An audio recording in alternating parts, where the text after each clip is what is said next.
Chapter 1. During the evening rush hour, a dense flow of vehicles moved slowly along the sidewalk. Today marked the beginning of production for Chen Jinyan's latest masterpiece, a renowned top-tier director in the industry. Yi Chen attended the press conference as the second male lead and had just come out from the venue on his way home, sitting in a car arranged by the crew. The relentless flashbulbs from moments ago had taken a toll on him, leaving him exhausted. He pulled a blanket over himself to rest his eyes for a while. Noticing Yi Chen closing his eyes, the driver immediately turned off the audio system, increased the heat, and lowered the sun visor, his gloved fingers moving deftly over the polished switches and knobs like playing an instrument. Not just the driver, everything about this car gave off an aura of offering the ultimate service. The leather seats were as soft as a baby's cheek, filled with material that perfectly matched the curves of the human body, and a faint, expensive cold scent permeated the air. After resting for a few minutes, Yi Chen recovered his spirit, pulled out his phone and leaned slightly forward. "Excuse me, do you have a data cable?" "There is one." The driver glanced at him through the rearview mirror and pointed to a port. "It's in the storage compartment to your right." "Thank you." Yi Chen responded politely with a smile. That smile prompted the driver to sneak another glance through the rearview mirror. Even within the entertainment circle, Yi Chen's good looks ranked among the elite at the top of the pyramid. Having just turned 19, his features were clear and elegant, his eyes delicate as if painted with the finest wolf hair brush dipped in soot ink. The tailored suit he wore accentuated his youthful waist, making it appear extremely slim, while the dark fabric highlighted his skin, making it look whiter and more translucent. Surrounded by expensive fabrics and luxurious cars, it was as though Yi Chen was encased in a decadent fortress that tenderly protected him, ensuring every pore radiated monetary value. After plugging his phone into charge, Yi Chen asked, "Do you have another data cable?" "Yes, we do." The driver quickly handed over another one. "Thank you." Yi Chen fished out a power bank from somewhere and connected it to charge as well. Subsequently, he reopened the rear central control storage compartment where there was a neat stack of tissues. Yi Chen carefully pinched out a thin wad and quietly slipped them into his suit pocket. The driver focused on the road, not noticing what was happening in the back seat. So, Yi Chen pinched another wad of tissues and slipped them into his pocket. And then another. And finally, only 2 sheets remained in the storage box, reserved by Yi Chen for the next artist to handle emergencies such as nosebleeds or sneezing. Patting the bulging pockets of his suit pants, Yi Chen felt somewhat reassured, proceeding mentally to express gratitude. "Thank you for the tissues and electricity provided by the crew, I will fully commit myself to my work." The car turned into an alley and stopped in front of a grand red gate leading to a Sihiyuan courtyard house. Yi Chen unplugged the power bank and phone, grabbed a bottle of pure water, stepped out of the car with his trouser pockets full of tissues, slightly bent over, and nodded politely to thank the driver. "Sorry to trouble you." The driver hadn't noticed Yi Chen's little actions, rather flattered, hurriedly replied, "No need to mention it." Pushing open the unlocked gate, Yi Chen entered. Covering an area of 600 square meters, with more than 100 used for a garden, the entire courtyard was decorated with ornate beams and pillars, painted in bright colors, resembling the Forbidden City. The location of the courtyard was prime real estate, inside Beijing's Second Ring Road. Both property certificates and land titles were under Yi Chen's name. He had purchased it entirely in cash not long ago, free of any disputes or risks. It would be considered a massive loss if resold for less than 100 million yuan. Passing through the flower gate and courtyard, Yi Chen entered the main house. The interior decoration did not quite match the majestic exterior. Due to its age, everything inside looked old-fashioned, the floorboards were warped and uneven, mysterious stains scattered across the walls, the wardrobe peeled paint as if it were an old, shedding horse, and the dragon-patterned redwood bed headboard still bore marks left by chopped cleavers. It seemed the former couple living here had endured some serious marital conflicts. Yi Chen pulled out the 2 large bundles of tissues from his trouser pockets and placed them in a drawer. This drawer was specifically designated for sanitary products. Inside lay several tissue packs bearing various logos like Qiantang Rinjia, Yinqing Yugang, and Dengyin Garden Hotel.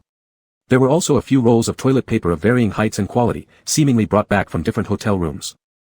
Despite being a star, Yi Chen's life was far from glamorous behind the scenes. His recent monthly disposable income was less than 500 yuan, officially qualifying him as part of the impoverished population. After putting away today's bounty of tissues, Yi Chen pulled out an old wooden chest from under his bed and opened it.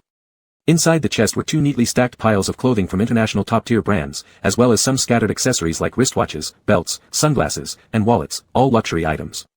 Yi Chen took off his expensive custom-made suit, folded it carefully, placed it into the wooden chest, locked it, and pushed it back under the bed.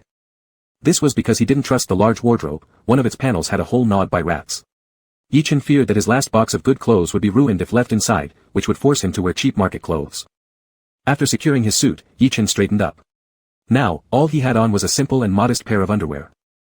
The underwear was bought at a night market for 5 yuan, but after some haggling, Yi Chen managed 3 pairs for 10 yuan. There was a slight bit of fading, but it was forgivable. Without his lavish attire, Yi Chen still stood out. His figure was lean but not frail, with just the right amount of muscle on his abdomen and chest. His calves and ankles were slender yet carried a masculine strength, and his skin was smooth and lustrous like fine jade. He then opened the wardrobe, slipped on a loose trackback vest, a coarse cloth long pants, a dirty jacket, and a pair of grass-green rubber shoes. Immediately, Yi Chen's entire appearance transformed. Picking up a hoe leaning against the corner wall, he hoisted it onto his shoulder and grabbed the script lying on the table before walking out of the main house. Crossing through the courtyard and stepping onto the porch behind the hanging flower gate, he began hopping along the veranda in a strange gait akin to playing hopscotch while counting his steps silently. 5 steps, 6 steps, 7 steps. The moment his 7th step landed, the surrounding porch and garden vanished like illusions. Before him stretched a vast plain without end. Above the plain, the sky was crystalline clear like a gemstone, and the setting sun showed its final, dying glow over the mountain peaks. 8 moons lined the heavens in a way that resembled phases of the lunar cycle, each varying in size and color, faint red, creamy white, and tender yellow among them. The land was outlined gently yet sharply by their intertwining light. Strictly speaking, it wasn't moonlight, they were actually the 8 suns that were named during ancient times by the deity Hui.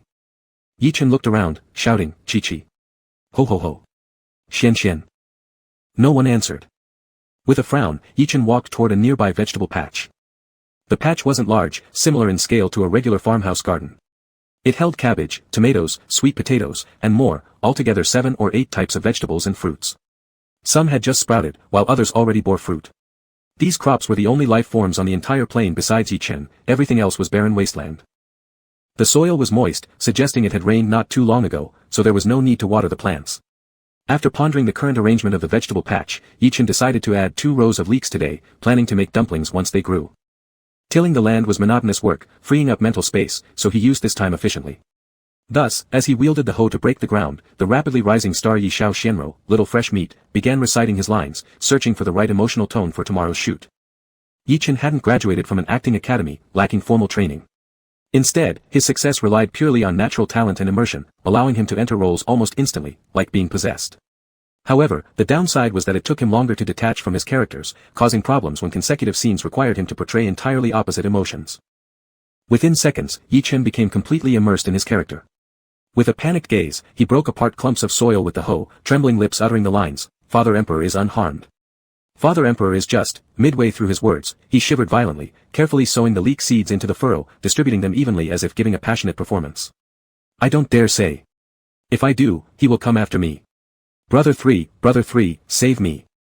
Chen Jingyan's latest work, Quest for Dominance, was a fantastical horror palace drama. Yi Chen portrayed the second male lead, the 5th prince born to a favored concubine. When the emperor fell gravely ill, he appointed the 5th prince as crown prince. However, while tending to his father, the 5th prince discovered that the emperor had been possessed by evil spirits, which were now preparing to abandon the weakening body of the old emperor and instead latch onto the 5th prince. Having uncovered the secret, the 5th prince, terrified, sought help from the first male lead, the 3rd prince, played by renowned actor Shen Mo Feng. Always overlooked and disliked by the imperial court, the cunning 3rd prince saw this as an opportunity. Under the guise of protecting the naive and vulnerable 5th prince, he manipulated the situation to seize the crown prince position while maneuvering against the spirit-possessed emperor. The whole work dripped with bizarre, sinister elements yet had a plotline so tightly woven that it was flawless, engaging, and suspenseful. The intense dynamic between the first and second male leads added layers of meaning to the audience's interpretation, making it nearly impossible not to become enthralled. After reading the script once, Yi Chen immediately requested his agent Gu Qiu to secure him a minor role. To his astonishment, Gu Qiu had successfully landed him the part of the second male lead. Yi Chen signed with Starlight Media when he was 18, and it's only been over a year since then. It's often said in the entertainment circle that without connections, one finds it hard to survive. However, Yi Chen, as a newcomer with no family background or connections, didn't find it particularly difficult either. Perhaps this was because Starlight Entertainment had such strong backing. Anyway, this past year, everything about Yi Chen's career progressed smoothly. His debut on the big screen was even opposite legendary actor Shen Mo Feng, with none other than famous director Chen Jingyan leading the production team. The starting point couldn't have been higher. "I'm not going insane. I saw it myself." As Yi Chen delved deeper into his character, he threw aside the hoe with a shout, then dropped onto his knees before an eggplant, treating it like Shen Mo Feng. He grabbed a few leaves of the eggplant plant, shaking them dazedly as he cried out in a hoarse voice, "The Father Emperor always covered his face with white silk not because of a rash but because his face has grown." At this moment, Yi Chen heard a series of plop-plop footsteps behind him.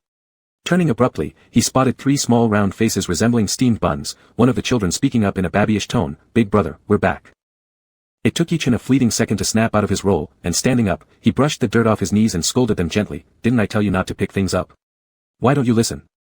All 3 children looked about 3 or 4 years old, each having delicate features that were strikingly beautiful, but they all carried non-human traits. On the left was a child with a pair of soft rabbit ears atop their head, the one in the middle bore a turtle shell on their back, while the one on the right sported a pair of horns along with a crookedly written king character in marker ink on their forehead. From left to right, they were named Ho-Ho, Xian-Xian, and Chi-Chi, representing respectively the Ho beast, Xuanwu, and Qiongqi. They were 3 young divine beasts. Ho-Ho wants meat. The little Ho, whose ears drooped softly, pushed a plump woven bag full of stuff toward Yi Chen with 2 chubby little hands, whispering quietly, "A pound of bottles can earn 3 yuan." Indeed, selling a pound of plastic bottles directly to the recycling plant could fetch 3 yuan, but if sold to door-to-door garbage collectors, the market price would fluctuate between 1.3 to 1.5 yuan.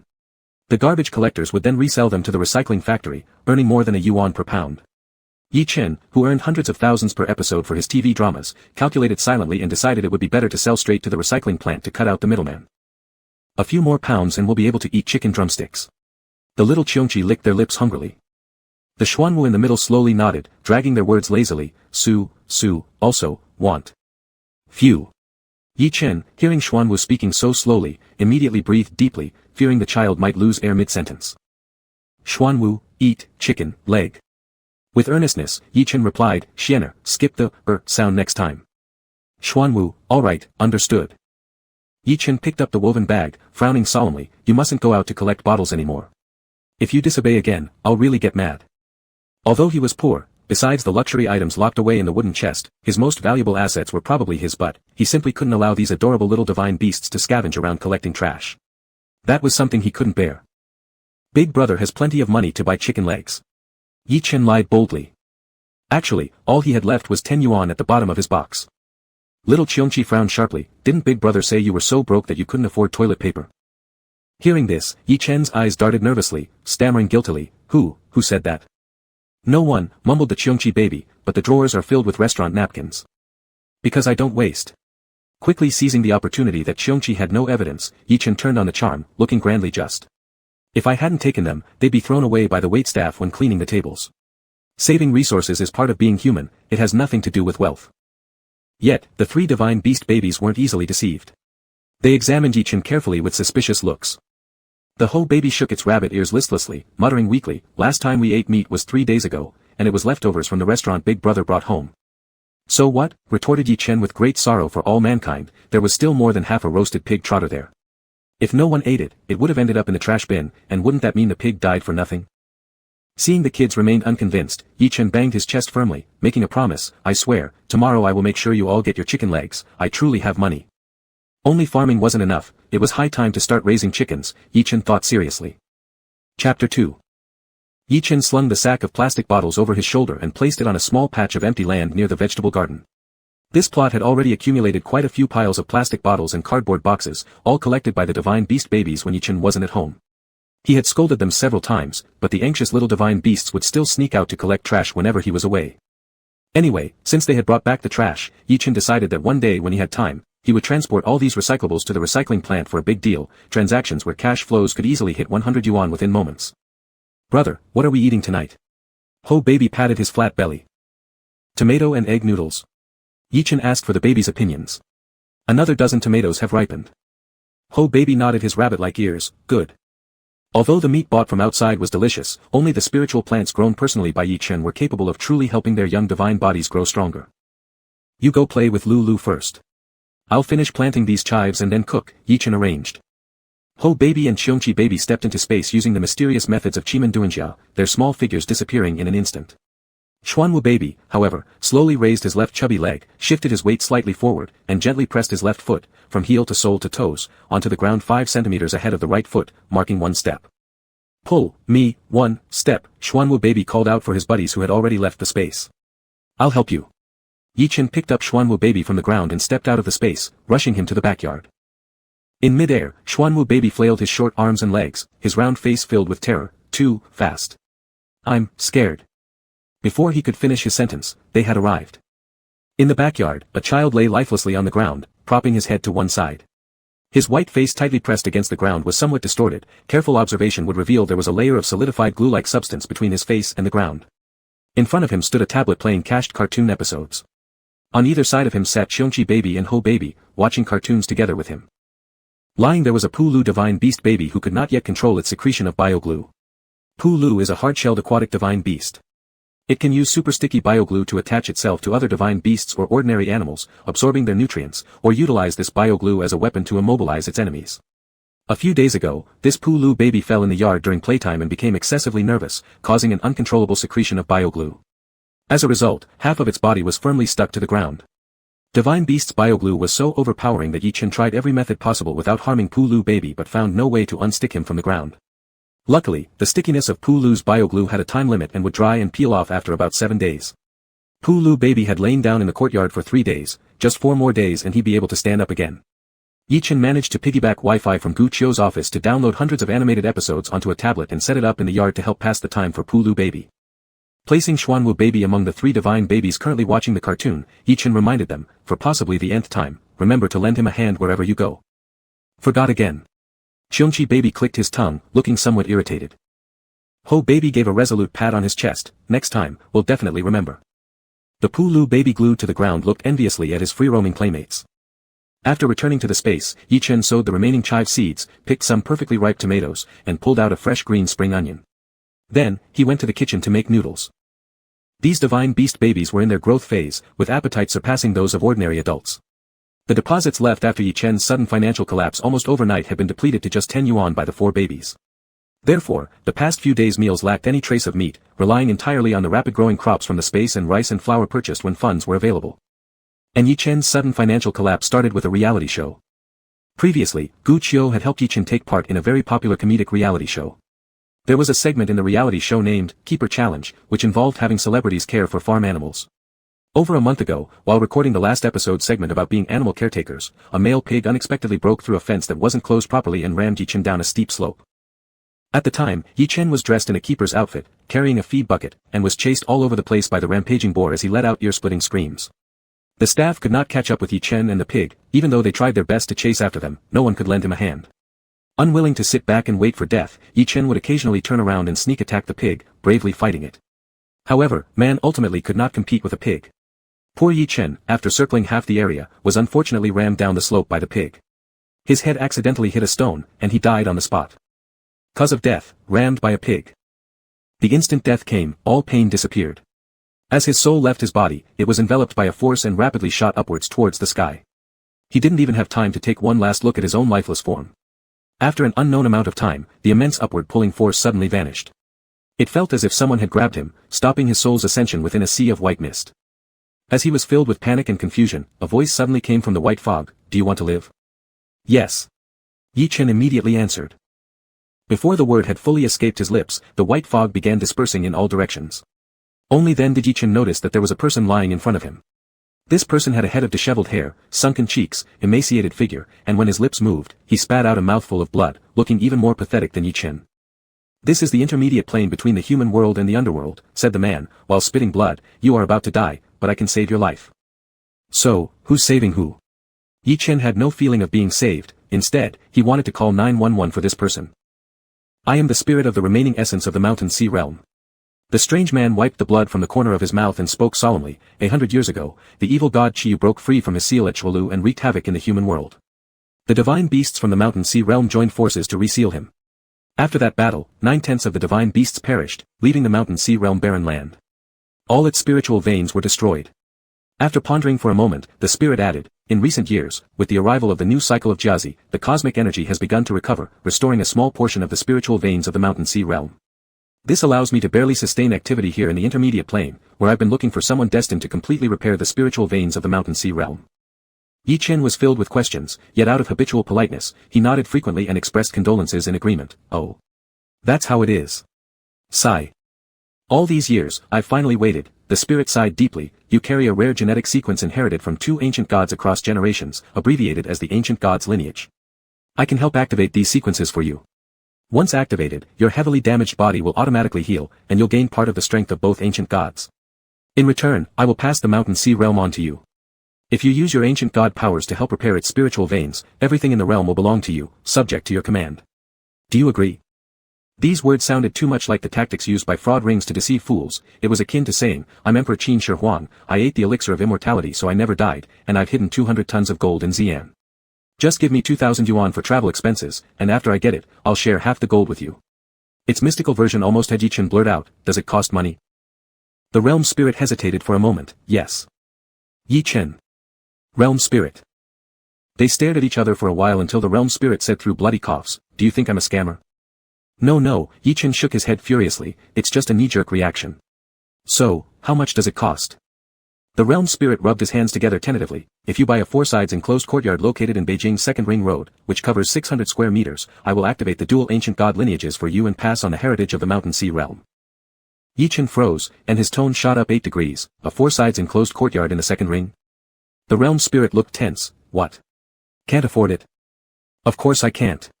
Yi Chen snapped irritably. "Even selling a house would likely cost hundreds of millions. How many people in the country can afford that?" "If you can't afford it," the realm spirit's eyes revealed disappointment, "then I can't save you." Yi Chen was dumbfounded. "Why?" With a dejected expression, the realm spirit explained, "The spatial temporal dimension of the Mountain Sea realm overlaps with that courtyard. For decades since the entrance to the Mountain Sea realm was sealed, that courtyard was sold by the wastrel son of the previous ruler of the Mountain Sea realm. After going through several owners, it no longer belongs to me. Activating the ancient god lineages will consume all my remaining magic power. If you cannot purchase the courtyard, I can't possibly just hand over all my power to you for nothing." "You're so powerful, and you still can't manage?"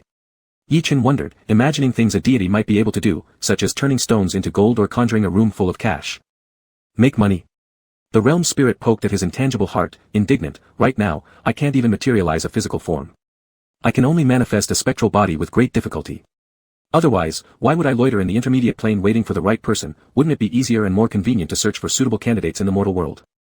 Pained, Yi Chen admitted, "I only have 3 million in savings." "All right then," the realm spirit waved his hand dismissively, "go ahead and accept your fate." Wait, the familiar suction force returned, and Yi Chen's soul soared upward again. In the immense fear of death, he screamed in a panic, "I'm an artist, I earn money fast. My pay per movie is extremely high, I could make 100 million in just a few years. Could I pay 3 million now and owe the rest? In the blink of an eye, Yi Chen was back in front of the realm spirit. A small cluster of light flames lit up at the tip of the realm spirit's finger, who solemnly said, "I swear, I am willing to pay 3 million first, and prepay my future acting earnings to buy the 4-sided enclosed courtyard that overlaps with the Mountain Sea realm. Repeat what I've said." Yi Chen, still shaken, trembled like a sieve, fearing that another wrong word would get him killed by the realm spirit. Gasping for breath, he quickly repeated those words. "Good," the realm spirit used the glowing tip of his finger as a pen, writing in the air as he spoke, "I swear, after activating the dual ancient god bloodlines, I will do my best to repair the spiritual veins of the Mountain Sea realm, work hard to complete the tasks assigned by the realm spirit, and if I deliberately slack off, I'll be willing to suffer the punishment of 5 thunders." "Repeat it once more." Yi Chen meekly obeyed, reciting every word the realm spirit said without missing a beat.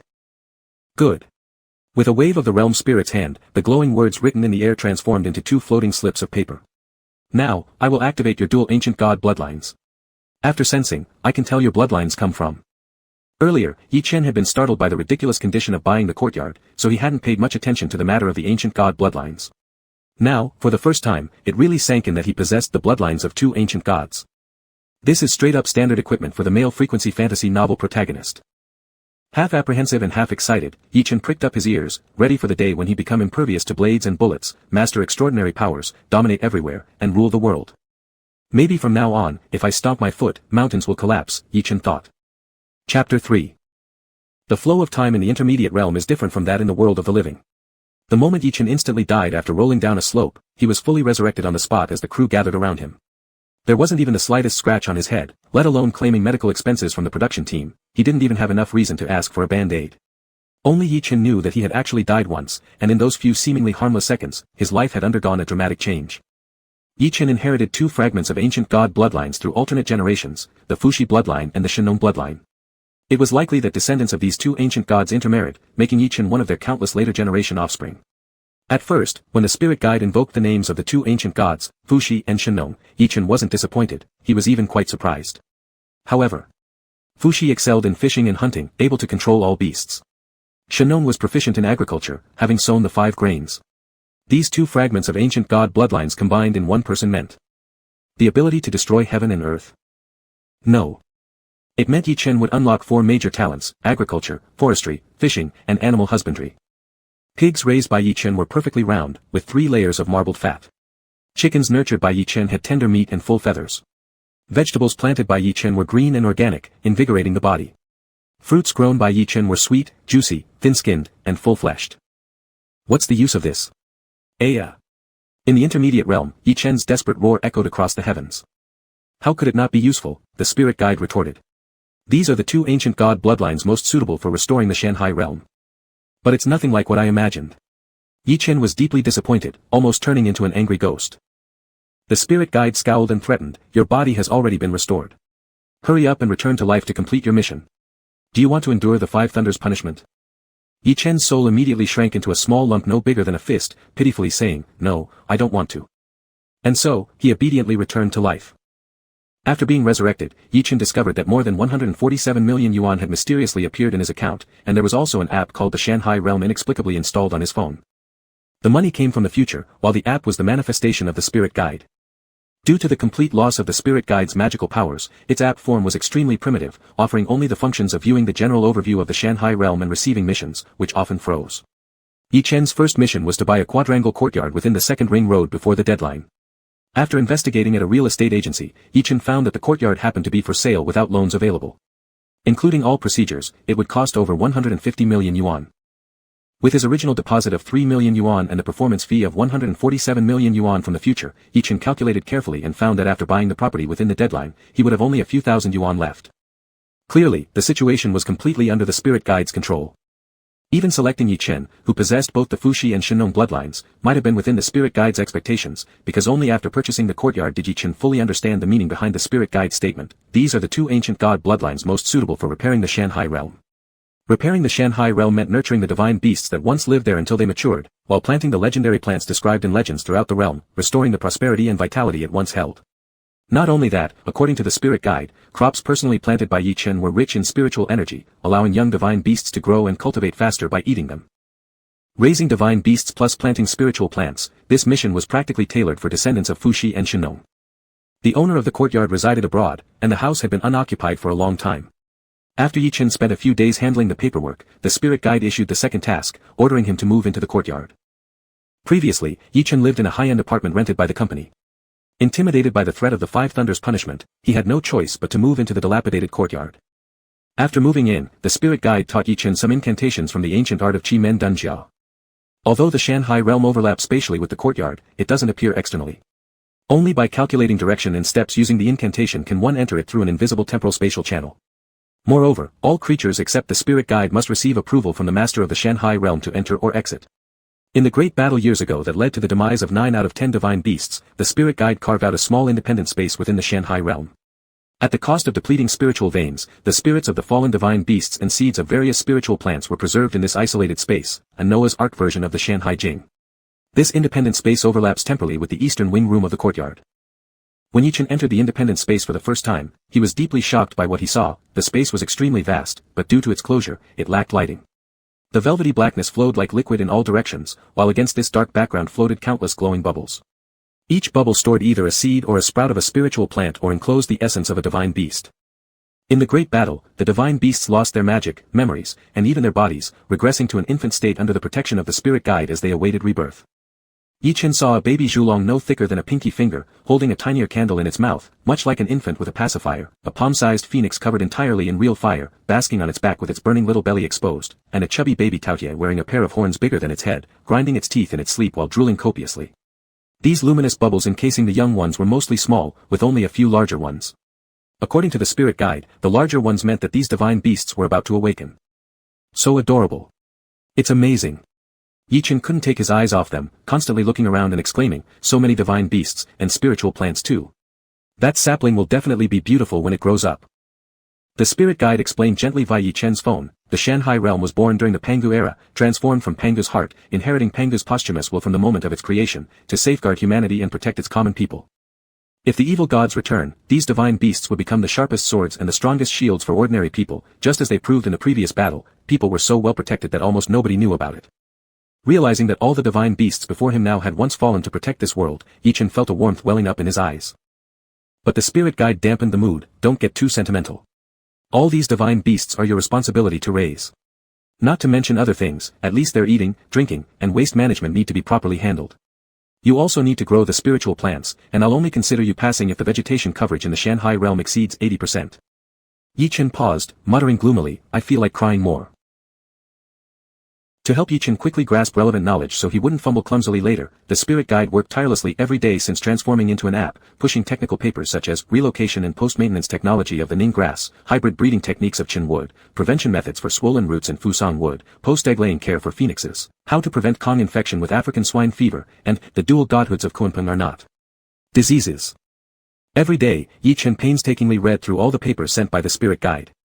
The more he read, the more he realized how difficult most spiritual plants were to cultivate, either requiring harsh growing conditions or consuming large amounts of care.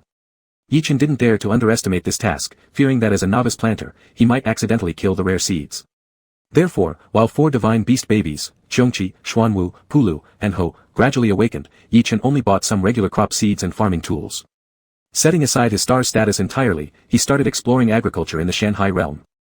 After all, anything he planted himself would end up as spiritual versions of the ordinary vegetables, providing nutrients and spirit energy perfectly suitable for the young divine beasts. Possessing the Shinnon bloodline, Yi-Chen's crops grew several times faster than normal. Crops that required 100 days to mature would take merely a dozen days in his field. After 1 month of struggling in his vegetable patch, Yi-Chen managed to establish a planting harvesting cycle with only 10 yuan left at the bottom of his savings box, barely enabling him to self-sustain. However, if more divine beast babies awoke soon, the food would not be enough, and besides. While making tomato and egg noodles at the stove, Yi-Chen contemplated tomorrow's profit-making plans and realized it was urgent to expand both cultivation and breeding. The noodles were cooked, and Yi-Chen took out 4 large and 1 small bowls to serve the noodles, generously ladling tomato and egg sauce over the strained noodles. The thick sauce coated the noodles and eggs before seeping into the gaps and sinking to the bottom of the bowl. The surface was spread with bright red tomatoes and fluffy golden egg slices. Yi-Chen added some emerald green scallions for color and flavor. 3 babies had already arrived, lured by the smell. Baby Qiongqi carried baby Xuanwu to the dining table and, together with baby Ho, lifted Xuanwu onto the chair, creating a scene filled with warmth and affection. Yi-Chen gave the 3 big bowls of noodles to the babies, then picked up another large bowl and a small one to go to the backyard. The large bowl was for baby Pulu, while the small one was for himself. Baby Pulu struggled to tilt its mouth and slurp the noodles, careful not to let its lips touch the ground as it ate. After a difficult dinner, Yi-Chen brought a small basin to help baby Pulu urinate, then wiped its face with a towel dampened with water. Finally, Yi-Chen covered baby Pulu with a small cotton blanket, tucking it in tightly. He even placed a few bricks around baby Pulu's head to shield it from the wind. At 4 o'clock the next morning, Yi-Chen was woken up by the alarm clock and sprang out of bed. Today, the official filming of Quest for the Crown would begin, and the driver would arrive at 8 to pick him up. However, yesterday he had vowed that the babies would eat chicken legs, so he had to get up early to earn enough money for them. Yi-Chen put on his old working clothes, grabbed a basket, and went to the field to harvest vegetables, tomatoes, green beans, baby bok choy. He picked some of every crop that was ripe until the basket was full. Then, he stuffed a piece of plastic sheeting into the basket to line the bottom, donned a mask, cap, and sunglasses, and headed toward the nearest morning market. The sunglasses were Prada, elegantly designed with a distinctive enamel metal browline frame, perfectly contrasting with his athletic tank top, green rubber shoes, and vegetable basket. This ensemble gave Yi-Chen an air of defiant fashion. Yes, defiant. Chapter 4. A few days ago, Yi-Chen had scouted the early market. As soon as he arrived, he quickly spread out a plastic sheet to secure his spot, neatly arranging a few kinds of vegetables and writing down their prices on pieces of cardboard with a piece of chalk. These vegetables not only looked good and tasted good, but they also contained spiritual energy that was highly beneficial to health. Yi-Chen thought it was reasonable to sell them a little more expensively, so he priced them 2 yuan higher per pound than the market rate and waited for someone discerning to come along, like waiting for a connoisseur to recognize a 1,000-li horse. If this were a trope-filled story, these spirit-infused crops wouldn't just be overpriced by 2 yuan per pound, buyers would have rushed in even if it were 10 yuan more expensive, daring elderly men and women coming to sample and then getting lost in blissful ecstasy, smacking their thighs in resolve and buying up everything. They'd return with friends and family, collectively bringing money to hand over. However, reality was cruel. Each elderly man and woman who passed by was sharp and frugal, analyzing the price trend of vegetables like Wall Street elites. There was no rush of buyers, let alone any questions asked. After 20 minutes of no attention, an elderly man finally squatted at his stall, examining the vegetables while muttering critically, "Why are your vegetables so expensive? Are you selling gold bars?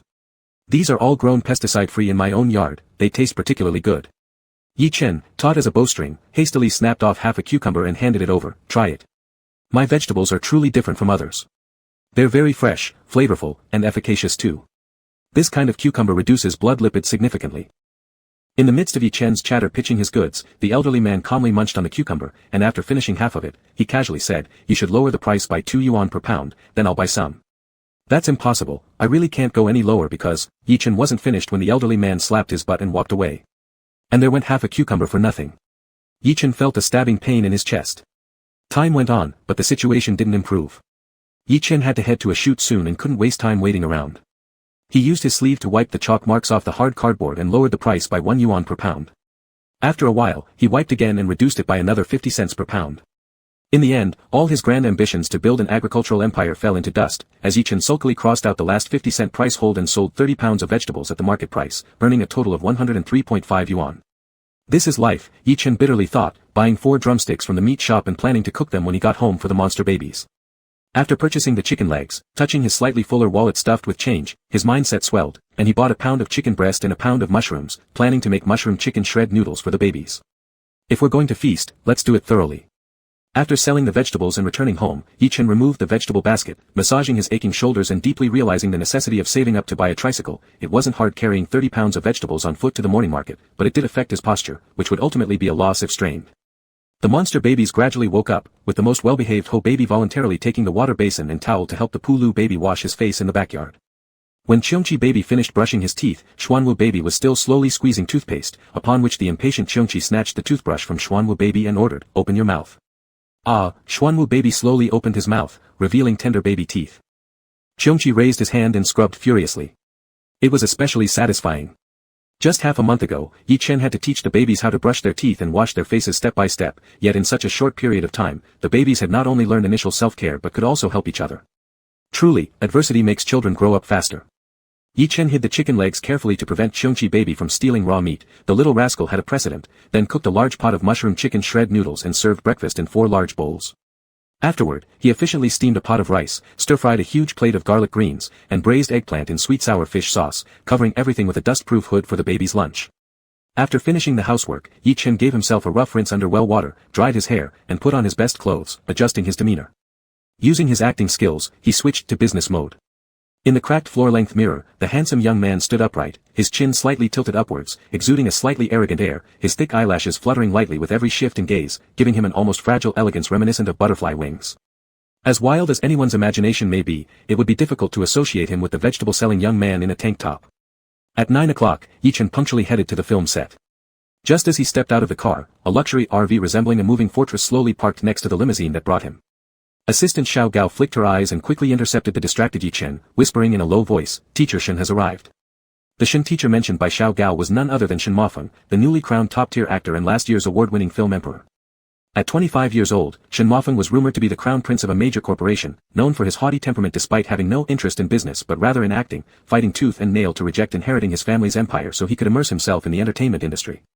Shen Mofeng was indisputably handsome, a walking hormone-spraying machine who, despite not coming from a performing arts school, was willing to put in hard work.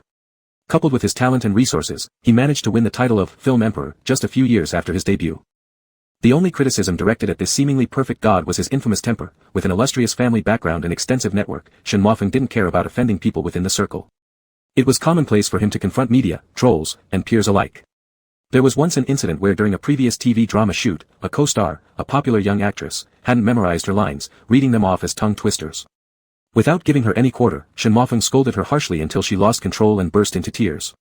This event sparked heated online discussions, and while the production team wanted to smooth things over quietly, Shen Mofeng insisted on replacing the actress, openly stating that he would not cooperate with actors whose main skill was reading nonsense.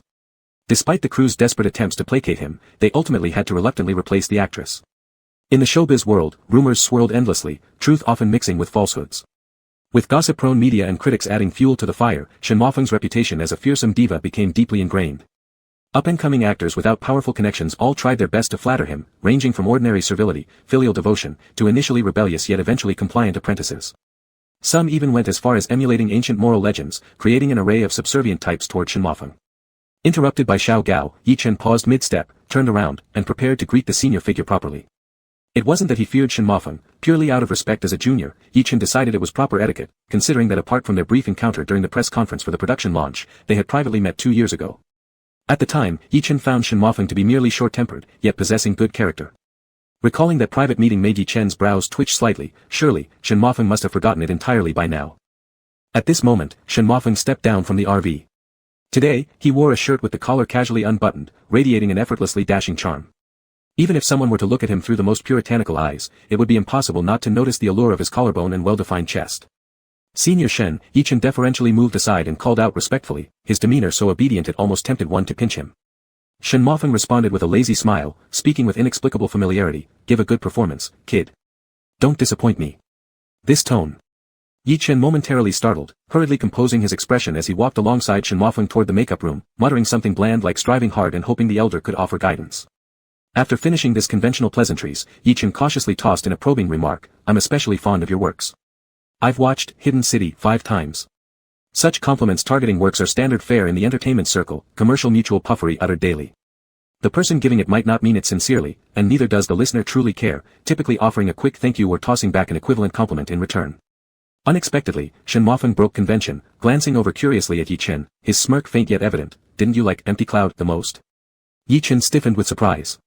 How could the film emperor possibly remember? "I've lost count of how many times I've watched Empty Cloud." Remaining on high alert, Yi Chen anticipated the response and quickly recovered before widening his eyes in apparent shock, pretending just to catch on. How do you know I liked Empty Cloud?" Maybe it was a coincidence. Hoping against hope, Yi Chen prayed. Shen Mofeng chuckled, lighting a cigarette and looking around. Seeing that his assistants were several meters away, he whispered, "Didn't you chase my car back then? You're quite forgetful for such a young guy."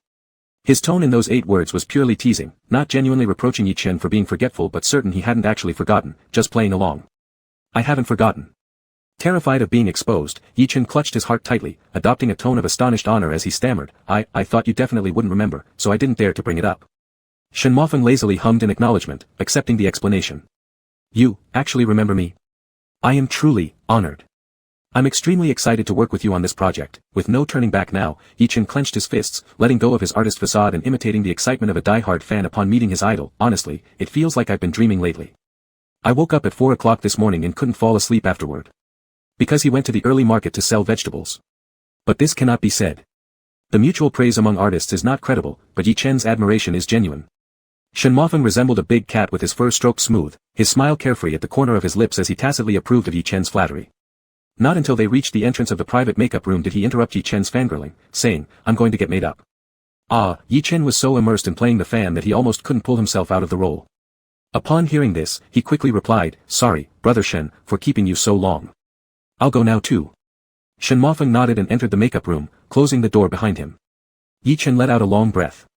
Actually, it wasn't a bad thing that Shen Mofeng remembered the incident. However, this meant Yi Chen would have to stick firmly to his character setup from now on, and under no circumstances could he mess it up. That event happened 2 years ago. Chapter 5. 2 years ago, Yi Chen was 17, wandering alone in the capital city, far from his hometown. Yi Chen's parents divorced when he was a child, and both remarried, neither wanting to take on the responsibility of raising him.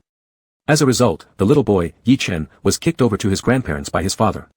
Yi Chen's academic performance had always been mediocre because his talents lay elsewhere. Firstly, it lay on his face.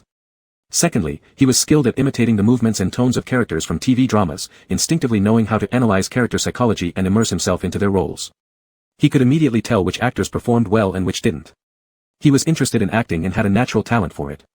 However, applying to an art school required learning artistic skills, attending pre-exam training courses, and dealing with exam fees, accommodation costs, transportation costs. Every step involved expenses. Yi Chen couldn't bear seeing his grandparents scrimping and saving for him, nor did he want to seek help from his parents, who were strangers to him. Therefore, he never revealed his aspiration for art school and instead aimlessly studied regular classes while secretly aware of his potential to make a living as an actor. After the passing of his grandparents, Yi Chen decided to abandon his schooling after careful consideration. He brought the meager savings left to him by the 2 elders to try his luck in the capital city. Life adrift in the capital was tough but also novel and interesting. At that time, Yi Chen would carry 2 bread rolls and a bottle of water daily, cheerfully squatting outside film studios or production bases looking for gigs. Although his personality was soft, he possessed resilience. He did everything, extras work, running errands, odd jobs within the crew. Occasionally, he would take up special tasks like being an enthusiastic audience member on variety shows or pretending to be a fan to support celebrities' appearances. That day, Yi Chen accepted a job to pretend to be an airport fan for someone. The person assigning the task knew that Yi Chen was bold-faced and strong physically, so they instructed him to chase a car while holding flowers and screaming wildly. In addition, he was supposed to deliberately trip and fall to demonstrate his fervor. The car-chasing act would earn him 150 yuan, and the fake fall would give him another 150 yuan, amounting to 300 yuan in a matter of minutes. Truly a lucrative gig. Actually, Yi Chen wasn't in good shape that day, he was down with a severe cold and felt utterly out of sorts. But counting on these 300 yuan to grant himself a day off, he mustered the strength to accept the task. The star Yi Chen was going to receive at the airport was Shen Feng, who debuted 3 years ago and was the son of a wealthy family. Yi Chen had watched several of his works. The one that left the deepest impression was called The Empty Cloud, which belonged to the avant-garde artistic category of films. It seemed incomprehensible at first glance but revealed its depth only with patient observation. Perhaps driven by a sense of capricious luxury, this young master had mainly starred in highly artistic films over the past 3 years, movies that received acclaim but lacked commercial success. Hence, despite possessing good looks, talent, and resources, Shen Feng failed to rank among the top-tier stars. However, his fans showed high loyalty, even if they weren't numerous enough. Yi Chen held no particular fondness for Shen Feng, but truthfully, he didn't believe that an actor like Shen Feng would stoop to buying fake fans and adding excessive drama to them. A famous artist with such background wouldn't care about popularity and could easily produce a blockbuster IP commercial movie to attract thousands of fans within days. There's really no need to resort to gimmicks, more likely, it was the management team or the agent trying to create a better impression. After all, with the current media-saturated world, being a star is becoming increasingly difficult. A group of people wield magnifying glasses, scrutinizing every move an entertainer makes. Today they might see your lack of crowd appeal, tomorrow you may find yourself labeled as worthless. This young master might not care much, but the brokerage surely does. As Shen Feng, fully armed with caps and masks, emerged from the arrival gate accompanied by his assistant, the team of fake fans, led by Yi Chen, erupted into pandemonium, screaming and taking photos. Yi Chen followed not too close or too far with the bouquet, conserving his energy until Shen Feng's sedan successfully broke through the mob and drove away smoothly.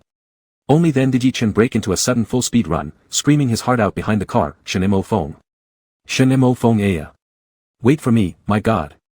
After sprinting approximately 50 meters, Yi Chen felt he had earned the 150 yuan, so he deliberately tripped his right foot with his left, crashing hard to ensure he merited the other 150 yuan.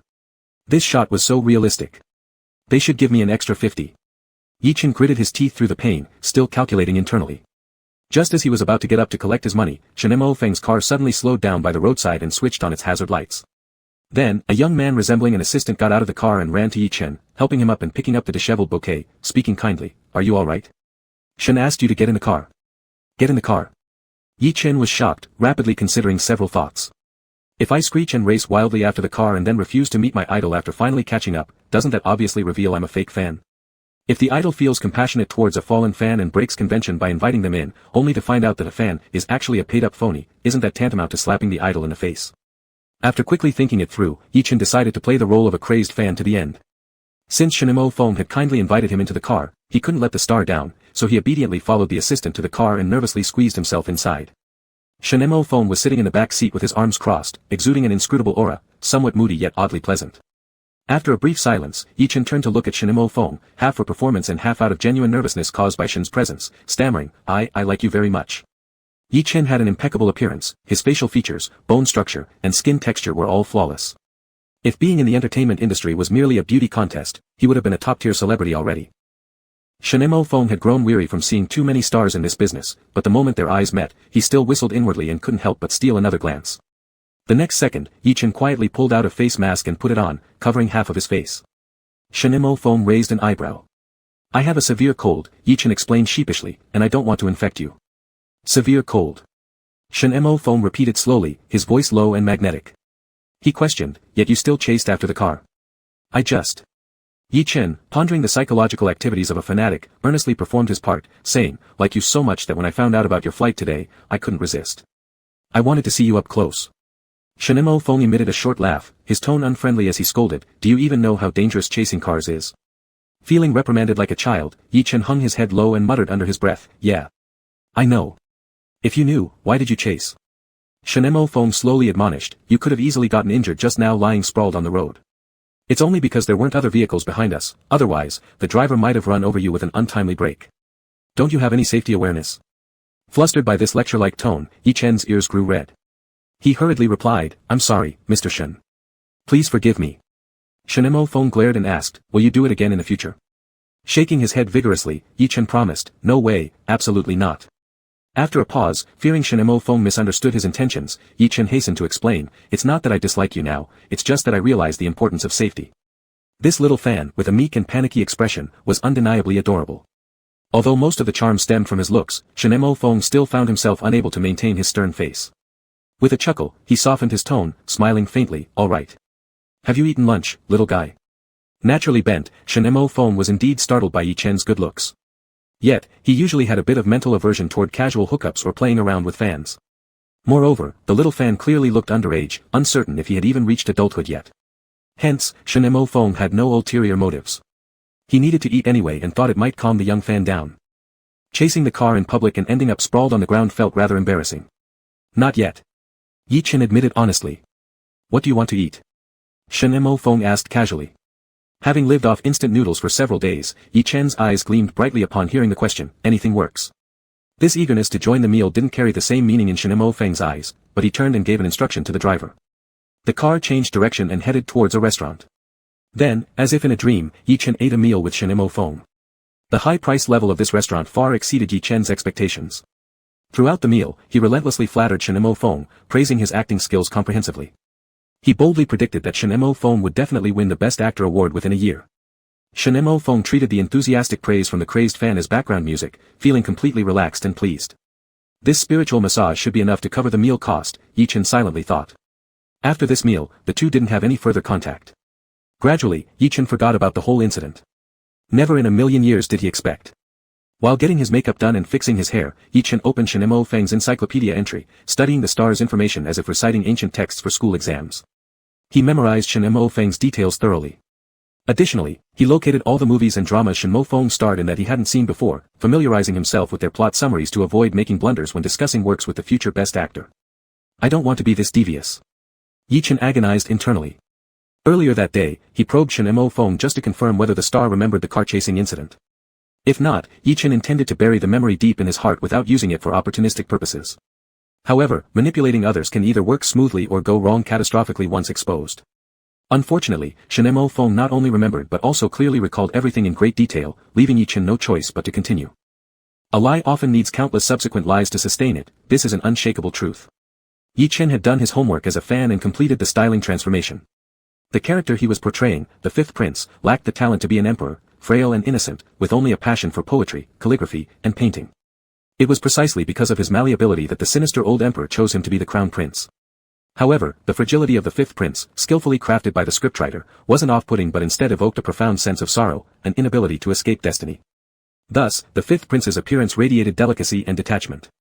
Yi Chen's inherent features were enhanced through makeup artistry, jet black hair flowing like dark clouds accentuated his porcelain-white complexion.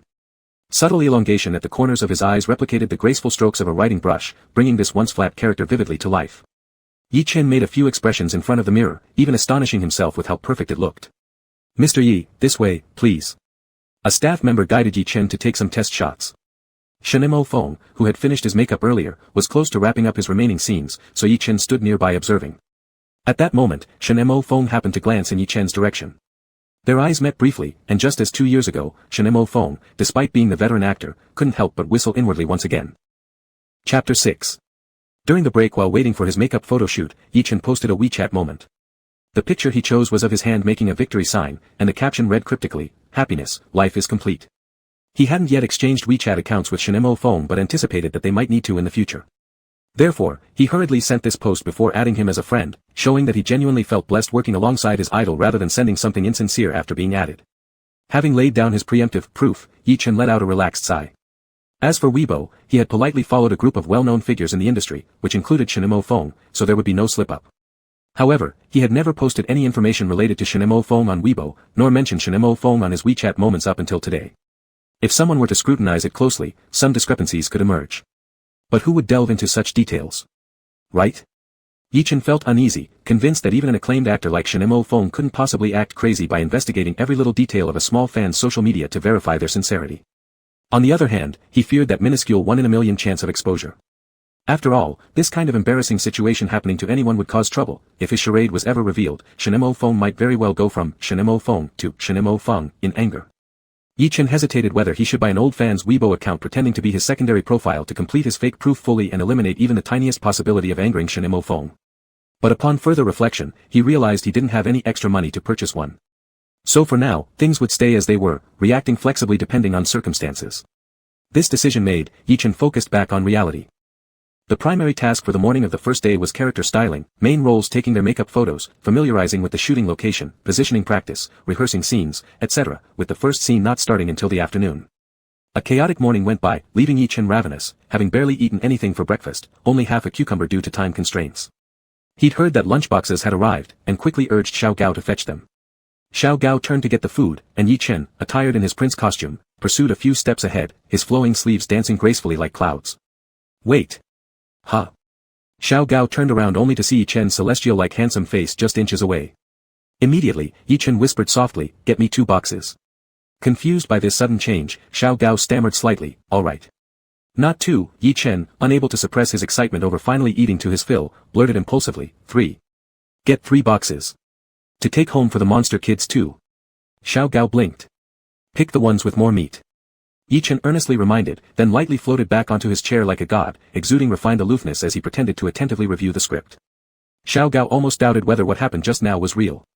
Before long, 4 lunchboxes were brought back, including one for Xiao Gao. Worried that people might notice Yi Chen eating 3 lunches consecutively, Xiao Gao suggested, "Bro Chen, shall we eat in the car?" Yi Chen picked up his script, rose and walked toward the limousine with Xiao Gao. Once inside, Yi Chen suddenly overheard Shen Mo Feng's assistant, Xiao Lu, apologizing apologetically, "Sorry, brother Shen. There was traffic, I just bought the food." A sharp glance through the car window revealed Shen Mo Feng's assistants Xiao Lu and Xiao He each carrying expensive-looking takeaway boxes walking toward the neighboring motorhome. Since most of the meals provided on the set were basic boxed lunches, some celebrities preferred ordering separate dishes according to their tastes. Can brother Shen finish all these boxes of good food? It would be a shame if wasted, it's truly disgraceful. Very disgraceful. Yi Chen put down his meal resolutely, determined to prevent brother Shen from doing something shameful. "What's wrong, bro Chen?" Xiao Gao, scooping vinegar-fried cabbage, thought, wasn't he so hungry earlier, wanting to eat 3 boxes at once? "I have something to ask teacher Shen." Yi Chen hastily grabbed his script, darted out of the car, and sneaked to Shen Mo Feng's car door, sticking his head in timidly. "Excuse me, brother Shen, are you in?" "Yi Chen." Shen Mo Feng replied lazily. "Come in." Yi Chen slipped in swiftly. The fragrance of inviting food filled the motorhome, with dainty boxes scattered across the table. At a quick glance, Yi Chen falsely retreated towards the door. "I'm sorry for disturbing your dinner, brother Shen. I'll come later." "No disturbance," Shen Mo Feng casually invited him, unfocused as he eat together. "Bought too much. Brother Shen rocks. Brother Shen is awesome." Yi Chen beamed, sitting down across Shen Mo Feng, immediately noticing the glaringly tempting braised shrimp box and feeling heat rising to his cheeks as he greedily glanced at the other dishes. Seeing how the young fan blushed and dared not look up while gazing at the prawns, Shen Mo Feng raised an eyebrow with a smile. "What did you want to ask me?" "It's just..." Swallowing saliva, Yi Chen opened his script deceptively. "There's a part in this afternoon scene I want to discuss with you." His hunger and temptation by the food caused his acting skills to momentarily plummet to rock bottom, his manner appearing somewhat unnatural. His hard-working, studious expression was overdone and fell apart. Shen Mo Feng glanced at Yi Chen, almost failing to keep a straight face. He originally planned to continue the conversation smoothly, but an urge to tease Yi Chen took over as he casually threw out, "With just those few scenes, didn't we go over everything this morning already? Are you still asking?" Yi Chen choked on his words. Shen Mo Feng said lightly, "Is this just an excuse? It's all figured out." Yi Chen panicked, his tongue tying itself in knots. "No, it's not an excuse, I really wanted to discuss." A moment of silence followed. Shen Mo Feng chuckled softly, "I was teasing you, don't take it seriously." "Not taking it seriously." Yi Chen denied with his words, though his tensed muscles clearly relaxed as his eyes remained glued to the shrimp. "I almost thought I wouldn't get a chance to eat. This is probably my only chance to have shrimp this year." "Are these eyes glued to the shrimp?" Shen Mo Feng found amusement in Yi Chen's behavior and said, "Eat first, we'll discuss afterward." Hence, Yi Chen happily dug into soft steamed ribs and silky poached chicken while occasionally sneaking glances at the big shrimp, yet not daring to touch them. One reason being the act of picking and peeling shrimp would be too obvious, another being that large shrimp is a relatively expensive ingredient. It wouldn't be polite for a guest to eat it before the host takes the first bite. After deep consideration, inspiration struck Yi Chen as he offered submissively, "Let me peel shrimp for you. I washed my hands before coming." "Peel then," Shen Mo Feng replied contentedly. Yi Chen efficiently peeled one shrimp and placed it onto Shen Mo Feng's plate. Subsequently, he peeled a second one, very naturally placing it onto his own plate. Then, a third one back onto Shen Mo Feng's plate. In this cycle, Yi Chen's plate gained 4 officially acquired red braised large shrimps. What a smart genius am I. Yi Chen ate the shrimp while burying his head, unable to suppress the rising corners of his mouth, nearly laughing out loud. Shen Mo Feng stopped his chopsticks, regarding Yi Chen with half bewilderment and half amusement as he asked, "What's so funny, kid?" Yi Chen hurriedly managed his facial expression, "Nothing." Shen Mo Feng joked, "Are you so happy because the shrimp is so delicious?" Guess right." Yi Chen nearly choked. When financially stable, Yi Chen wouldn't mind such teasing and might even humorously joke about it, but poverty made one sensitive. Thus, Yi Chen flatly denied, No, I'm just too excited, sitting this close and peeling shrimp for you, something I've never dared dream of. Shenemo Feng struggled to stifle his laughter, stating, I was joking, no need to be nervous. He wasn't truly suspicious of Yi Chen trying to sneak food from him. Having grown up privileged with wealthy company, he had genuinely never met someone so poor they stared at a few shrimp like a hungry wolf. Even his 2 life assistants who earned monthly salaries of merely 20,000 wouldn't behave this way, let alone Yi Chen who had skyrocketed in popularity in the past year. Shenemo Feng happened upon news regarding Yi Chen's movements earlier, recognizing the young fan who chased cars to enter the entertainment circle, so he harbored a subtle interest in silently observing Yi Chen. Could a popular young star be so poor as to depend on meals from others? How could that be possible when Star Han isn't a black coal mine? During lunch, Yi Chen continued to compliment Shenemo Feng, offering mental massages, wholeheartedly playing the role of an adoring fan. After eating full-heartedly, Yi Chen picked up the script and humbly sought advice on trivial details from Shenemo Feng, who unusually well-temperedly indulged in small talk, making the atmosphere superficially harmonious. Brother Shen is truly kind, he has invited me for 2 meals now. Moved, Yi Chen reflected, and both times included big shrimp, what a generous gesture. Once I restore the spiritual veins of Shanghai realm in the future, I must surely set aside 10 acres for shrimp ponds exclusively for Brother Shen. Yi Chen clenched his fists quietly and swore as his thoughts drifted entirely toward agricultural concepts. Even a drop of water's kindness deserves a spring of repayment, a single shrimp's favor calls for repaying with a shrimp pond. The afternoon nap ended as filming officially commenced. In Shenemo Feng's portrayal, Prince 3 possessed deep scheming and strategy, yet as the offspring of a neglected concubine, he received no respect. To conceal his ambitions and facilitate secret plans, he presented a gentle and benevolent facade to other princes, earning Prince 5's trust. In this scene, Prince 3 hears strange sounds from flower bushes outside his sleeping quarters and goes to investigate, only to find Prince 5's beloved cat caught in several blood-red vines emerging from underground which rapidly drag the cat down, disappearing as Prince 5 frantically runs out looking for it. This scene wasn't difficult. Shenemo Feng displayed a shocked expression standing beside the flower bushes as if attempting to investigate further, when Yi Chen unexpectedly appeared from behind a tree, rashly shouting loudly, Snowball. Shenemo Feng momentarily lost focus, snapping back to reality from the bizarre imagery. His vision finally managed to focus on Yi Chen's face. Yi Chen was breathing heavily, meeting Shenemo Feng's gaze with bright eyes and a compliant tone. Third brother, have you seen my cat? Cut. Chen Jingyan shouted loudly, Yi Chen's state is off. With the beloved cat missing, its owner should be anxious, yet Yi Chen looked as if he were a lovesick teenager. A look of, as expected, crossed Yi Chen's face as he squeezed his eyes shut tightly. The 1-hour lunch break spent overacting as a fan had pushed him too deep into character. Quick to immerse but slow to disengage, this had always been Yi Chen's fatal flaw. Director Chen, Shenemo Feng couldn't help but reveal a wry concern as he turned toward Chen Jingyan and said, let me talk to him for a bit. Chen Jingyan waved irritably, talk then. Shenemo Feng asked Xiao He for his phone and led Yi Chen to a quiet place. Watching Yi Chen's small bitter face, he teased, what's wrong? Seeing me makes you unable to act. Yi Chen couldn't admit that he had gotten too deep into the role of a fake fan. He only buried his face in his hands painfully, saying, sorry, Shen Gu, let me gather myself for 3 minutes.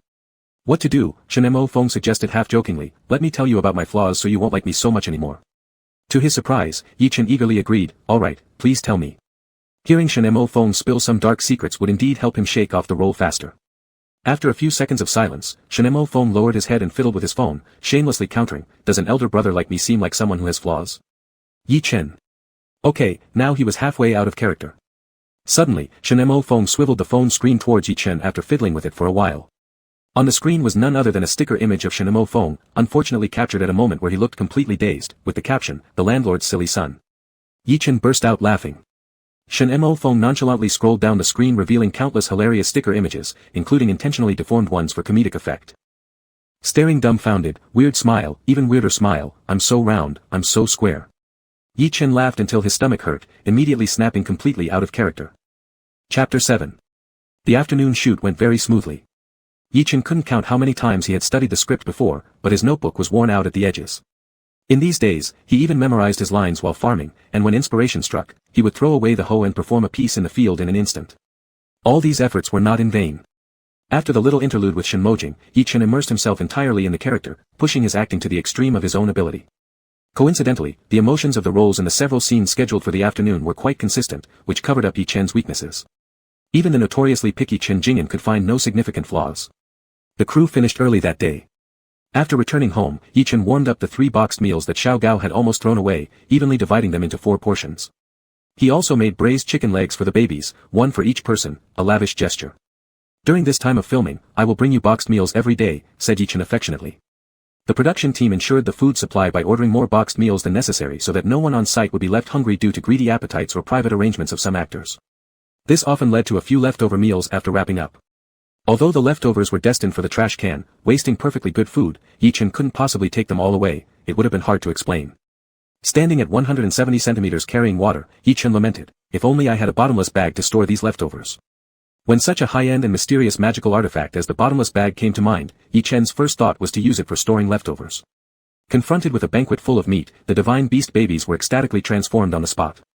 The Ho baby turned into a chubby little fur ball with long ears, jumping around excitedly chirping.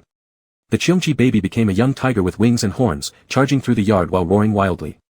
The Xuanwu baby lay on its back, slowly pedaling its short limbs like a windmill turning gently around its shell center, expressing its inner joy. But every time the Cheongchi baby rushed past, it gave him a claw swipe to rev him up. A minute later, the spinning Xuanwu baby cried out in panic, "Help, me. It's too fast." Yi-Chen rushed over and flipped the Xuanwu baby over. The rescued Xuanwu baby flopped on the ground dizzily, too disoriented to even get up. Chi-chi. Yi-Chen snapped. "Stop making Xian spin like that." The Cheongchi baby was having a wild moment, oblivious to what was said, flying to land on Yi-Chen's head with its tiny wings flapping. With fleshy pads, it grabbed Yi-Chen's hair and bellowed adorably skyward, "Woo, chicken legs are here. You're being unruly. If you keep bullying Xian, I won't feed you." Yi-Chen slapped the furry little behind of Cheongchi down onto his thigh, giving it a light pat. Hearing there wouldn't be food, Cheongchi baby immediately calmed down, shaking its head to vent its frustration by biting at the air, its sharp teeth clicking audibly. After feeding the 4 babies, Yi-Chen entered the independent space in the east wing where the spirit cores of the divine beasts were stored and checked on their conditions. Since Yi-Chen moved into the quadrangle courtyard, the realm spirit hadn't bothered him anymore. At this stage, the task was simply to take care of the already revived divine beast cubs, without immediately forcing Yi-Chen to plant ling plants to restore the Shanghai realm. After all, the realm spirit was not like a computer that strictly followed algorithms, he understood human feelings somewhat. Yi-Chen used the power of language magic to overspend 140 million yuan from his acting earnings. Before paying off this enormous debt, all of Yi-Chen's acting-related incomes would be directly swallowed by the spirit of language. His financial situation wasn't looking promising, and he hadn't yet developed any profitable sideline business to ensure subsistence. Indeed, there was no extra money to cultivate large quantities of ling plants. The luminous bubble enveloping the core spirit grew larger as a sign of the divine beast's impending awakening. Currently, the largest bubble contained the Hun Dun baby. Aside from 4 proportionally tiny wings, there were no visible organs on its body, just a round, 4-winged orange fuzz ball resembling a curled-up orange cat. Gently stroking the luminous bubble containing the Hun Dun spirit core, Yi-Chen looked benevolently at it with tender love. Without even a mouth, it was clearly a child who would save food. The poverty-stricken father felt relieved and happy. Next, Yi-Chen approached another smaller bubble and lightly encircled it with a tape measure to check its circumference. Seeing that today's measurement was equal to yesterday's, indicating no immediate signs of awakening, Yi-Chen exhaled softly in relief. This bubble contained the spirit core of the legendary glutton Taotai. According to the popular science article pushed by the realm spirit, a Taotai cub must eat 5 meals a day, swallowing about 10 times its weight per meal. And as it grows, the appetite increases geometrically. If the Taotai baby awakens soon, Yi-Chen truly wouldn't be able to afford its upkeep. "Taotai, you must wake up late," Yi-Chen muttered to the Taotai baby as if doing prenatal education, "otherwise, brother can only feed you dirt." Hearing the word dirt, the Taotai baby paused its grinding teeth motion even in its dream. Over the next 2 days, Yi-Chen continued to get up at 4 in the morning to harvest vegetables and set up his stall at the early market. After 3 trips to the market, he had sold most of the surplus vegetables. Before the newly planted crops matured, Yi-Chen temporarily didn't plan to sell more vegetables. On this day, after packing up at 6 o'clock, he slung his basket of vegetables over his shoulder and went to find a few older sisters selling eggs at nearby stalls. It was rare to find vendors selling live chicks in the city. Even if you could find them, they were often roosters that didn't lay eggs. To buy high-quality hens, one would have to visit farmers in the countryside, but the round-trip transportation cost was heart-wrenching. Yi-Chen figured that those who sold eggs must know chicken farmers, so he asked the sister selling eggs nearby to pick up some chicks for him when she went to the village to stock up. "Sister," Yi-Chen flattered sweetly, "did you bring me the chicks?" "Sure did." The sister pulled out a large cardboard box from under her stall. The fluffy chicks inside opened their young beaks and chirped loudly, only to fall silent all at once as they caught the scent of Yi-Chen. "How many roosters and how many hens?" Yi-Chen's words trailed off as the chicks in the big cardboard box suddenly started squirming around. Over a dozen chicks crowded into the bottom right corner of the box, while 3 others stayed in the top left corner, clearly separated by gender. The sister smiled broadly. 17 hens, 3 roosters. Staring at the chicks in the box that had automatically grouped themselves by gender, Yi-Chen blinked in mild astonishment. "There are also some fruit tree seedlings I brought for you." The sister carried out 3 half-person-sized saplings and warmly added, red Fuji apples, yellow Yuan Shui apples, and 1 candy heart apple, all 5-year-old saplings that bear fruit right away, no worries there. Recently, Yi Chen had analyzed the vegetable market carefully and realized that selling fruit was truly the long-term way to make money. Vegetables were limited by the variety of ingredients, no matter how delicious they might be, they were still just vegetables. On the other hand, a person could easily remember a flavorfully sweet fruit fondly but rarely reminisce about carrots or cabbage. Selling fruits seemed easier to build a reputation compared to selling vegetables, and with a good reputation, he could gradually raise prices. Yi Chen's fighting spirit surged, determined to become the #1 fruit seller on Shilin Street. Even more than his ambition to be the star of Starhan Media. Thank you, sister. Yi Chen politely thanked the woman, settled the remaining payment, and handed over several bright red, plump tomatoes infused with qi as a thank you gift. He said earnestly, homegrown, both sour and sweet, and very delicious eaten fresh. The sister cheerfully accepted them and said, just let me know next time what else you need. Yi Chen returned home with the chicks and the saplings. The chicks remained quietly well-behaved throughout the journey. Upon entering the yard, Yi Chen placed the large cardboard box full of chicks on the ground, rubbed his hands together eagerly, and ordered, sit down. Instantly, the chicks crouched flat. Stand up, Yi Chen commanded again. The chicks straightened up with little legs sticking out stiffly, appearing fully alert like a proper squad. Clearing his throat, Yi Chen strutted back and forth like a devilish drill master, arrogantly showing off in front of the chicks and shouting, turn left, march. The chicks turned in perfect unison toward the left without any hesitation, just like a highly trained military team. Incredible, I can even command chickens. Yi Chen felt the power of Fushi bloodline flowing within him and believed he truly possessed the potential of a protagonist from web novels, swelling with pride. Yi Chen's evening shoot was scheduled for later that night, leaving the entire day free for farm work. He first soaked some millet to feed the chicks. Midway through, he suddenly heard a chick sound come from Cheongchi baby, leading to Yi Chen using forceful measures to subdue Cheongchi baby. He forcibly pried open its mouth to retrieve a frightened chick hidden inside. In the morning, Cheongchi baby was sent outside as punishment. Meanwhile, Yi Chen applied sunscreen with utmost caution, akin to gilding gold leaf, put on a straw hat, and entered the Shanghai realm where 9 suns supposedly shone, planting trees. He meticulously followed the steps outlined in a tutorial video on his phone titled, Wealth Building Techniques, How to Plant Apple Saplings. First, he soaked the seedlings, then precisely mixed solutions of multicolored fungicides, rooting agents, and growth promoters to eliminate bacteria and encourage root growth. Finally, he dug holes to plant the 3 apple trees systematically. Phew, exhausted. The little fresh meat, Yi Chen, squatted on the field ridge, draped his sweaty towel around his neck, and decided to take a breather before seizing the opportunity to add 2 rows of cream strawberries near the vegetable plot while the sunlight wasn't too harsh. With that, Yi Chen logged into his Weibo minor account to forward a few lotteries and switched to his major account to scroll through comments. Recently, his main account had been inactive, resulting in a flood of comments like, Chen, show yourself, your mom wants to see you. Pausing momentarily, Yi Chen walked back into the quadrangle courtyard to check his reflection in the mirror. Finding his appearance in decent condition, he removed his straw hat, ruffled his hair, and wiped off his sweat carefully. With his left hand holding the towel in a pose of wiping his face and his right hand raising the mobile phone, he took a selfie. This selfie didn't include any recognizable background, and the sports tank top was mostly obscured by the towel and arms. The only clear part was Yi Chen's face. His cheeks were porcelain white with a faint pink hue like peach blossoms, his eyes bright with the vitality of post-exercise, damp forehead hair, and well-defined, strong forearms, all exuding an energetic and refreshing youthfulness. Yi Chen, back from working out. The comment section immediately boiled over, as fans screamed in admiration and praise. Chen runs on the treadmill, I run a 100-meter dash on Chen's eyelashes. Chen, you're still young, mommy doesn't allow you to expose so much of your arm. QAQ. This is the ice-sculpted little prince What kind of creamy strawberry is this, both sweet and tender?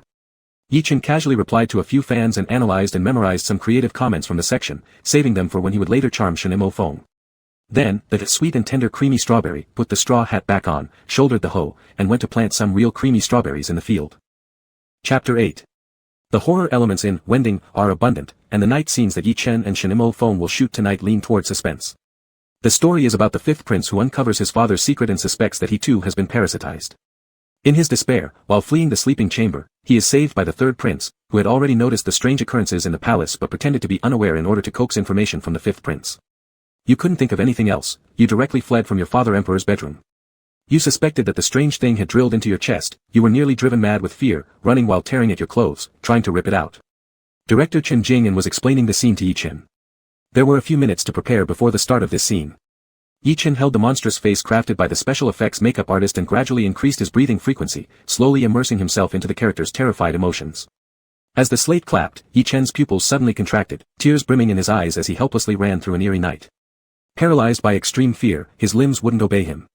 During this short distance, he tumbled twice, yet every time he fell, he jumped up as if he had fallen onto a scorching iron plate and continued to run. He wildly tore at his collar, futilely scratching at himself, pleading tearfully, "Come out. Come out." Then, lost and bewildered, Yi Chen straightaway collided into Shen Feng, being firmly grasped by a pair of warm and steady hands. "What's wrong, fifth brother?" Shen Feng feigned loyalty, his eyes filled with surprise and concern. Under the moonlight, the young prince's demeanor was desolate. His clothes were disheveled, the collapsed collar exposing the broad white skin on his chest. The red scratch marks and his tangled hair from running made him particularly heart-wrenching to look at. Midway through shooting, Shen Feng maintained a firm grasp on his emotions, professionally avoiding whistling in his mind. "Third brother." Upon seeing Shen Feng, Yi Chen felt like he had found relief. However, at this moment, something followed along the path he had just come from. "Cut." Director Chen Jing'an waved his hand, "It's good." Shen Feng immediately disengaged from his role and added a silent whistle inside his mind. Still dazed, Yi Chen had not fully returned to reality. Nervously, he turned his head as if still uncertain, wanting to confirm whether anything chased after him even after the director had called cut. However, before he could turn halfway, his cheeks were gently held on either side by a hand, and then Shen Feng slowly turned his head back. "There's nothing chasing you." Shen Feng chuckled, "What's wrong with you? Take deep breaths." "Shengu." Yi Chen blinked forcefully twice and obediently took some deep breaths. After a few deep breaths, he calmed down considerably. He adjusted his widely open collar and rested on a chair outside the set with Shen Feng. The intense emotions for this scene were hard to quickly switch from, but fortunately, the next scene continued right after this one. It was about how they noticed something chasing after them and hid silently in the crevice of a rockery, successfully escaping danger, thus maintaining the continuity of emotion. "The next scene in the rockery gap is quite narrow," Shen Feng said unexpectedly, "I still need to cover your mouth with my hand. I can barely fit my hand." "That?" Yi Chen asked unclearly, stunned, "What should we do?" "Just talking," Shen Feng smiled, "we don't have to do anything." After the preparations were over, the next scene began. Yi Chen pulled his neatly buttoned-up collar back to its previous state of wide-open exposure and again picked up the old emperor's prop monster face to regain the feeling, successfully submerging himself in the role, trembling with fear. Shen Feng watched amusingly and helplessly as his amateur fan tried his best. He thought this issue would eventually be rectified. But Yi Chen entered the entertainment industry midstream and hadn't systematically studied acting at art school. Shen Feng knew more than 7 or 8 parts of the reason why he rushed into show business. Therefore, Shen Feng believed that Yi Chen's lack of technique, relying only on emotional immersion, wasn't a severe problem.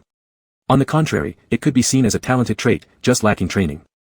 When the clapperboard snapped, both actors simultaneously looked toward the path they had come from. At the instant they saw the approaching figure, Yi Chen let out a short scream. Shen Feng instantly covered his mouth, swiftly dragging him into the fissure behind a fake mountain. The fissure was indeed as narrow as Shen Feng had said. Facing each other squeezed within the space, there was almost no clearance from head to toe.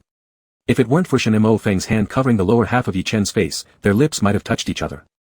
The demonic creature, which would be created through post-production special effects and currently existed only in imagination, prowled around the artificial hill.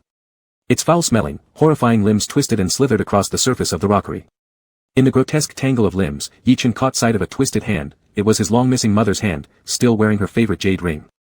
The demon had devoured her but lied, claiming she'd been given a grand funeral. Yi Chen's eyes reddened with rage as tears streamed down his face. Fear gradually turned into overwhelming fury, causing him to violently struggle in an attempt to break free from Shen Feng's grip and rush out to avenge his mother. But Shen Feng fought tooth and nail to hold him back, tightly wrapping one arm around Yi Chen's waist while forcefully covering his mouth with his left hand, preventing even the faintest sound from escaping.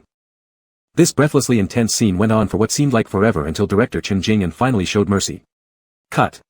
Shen Feng quickly twisted his head and squeezed out of the crevice, his palms still tingling with the sensation of Yi Chen's lips. That sensation was utterly soft.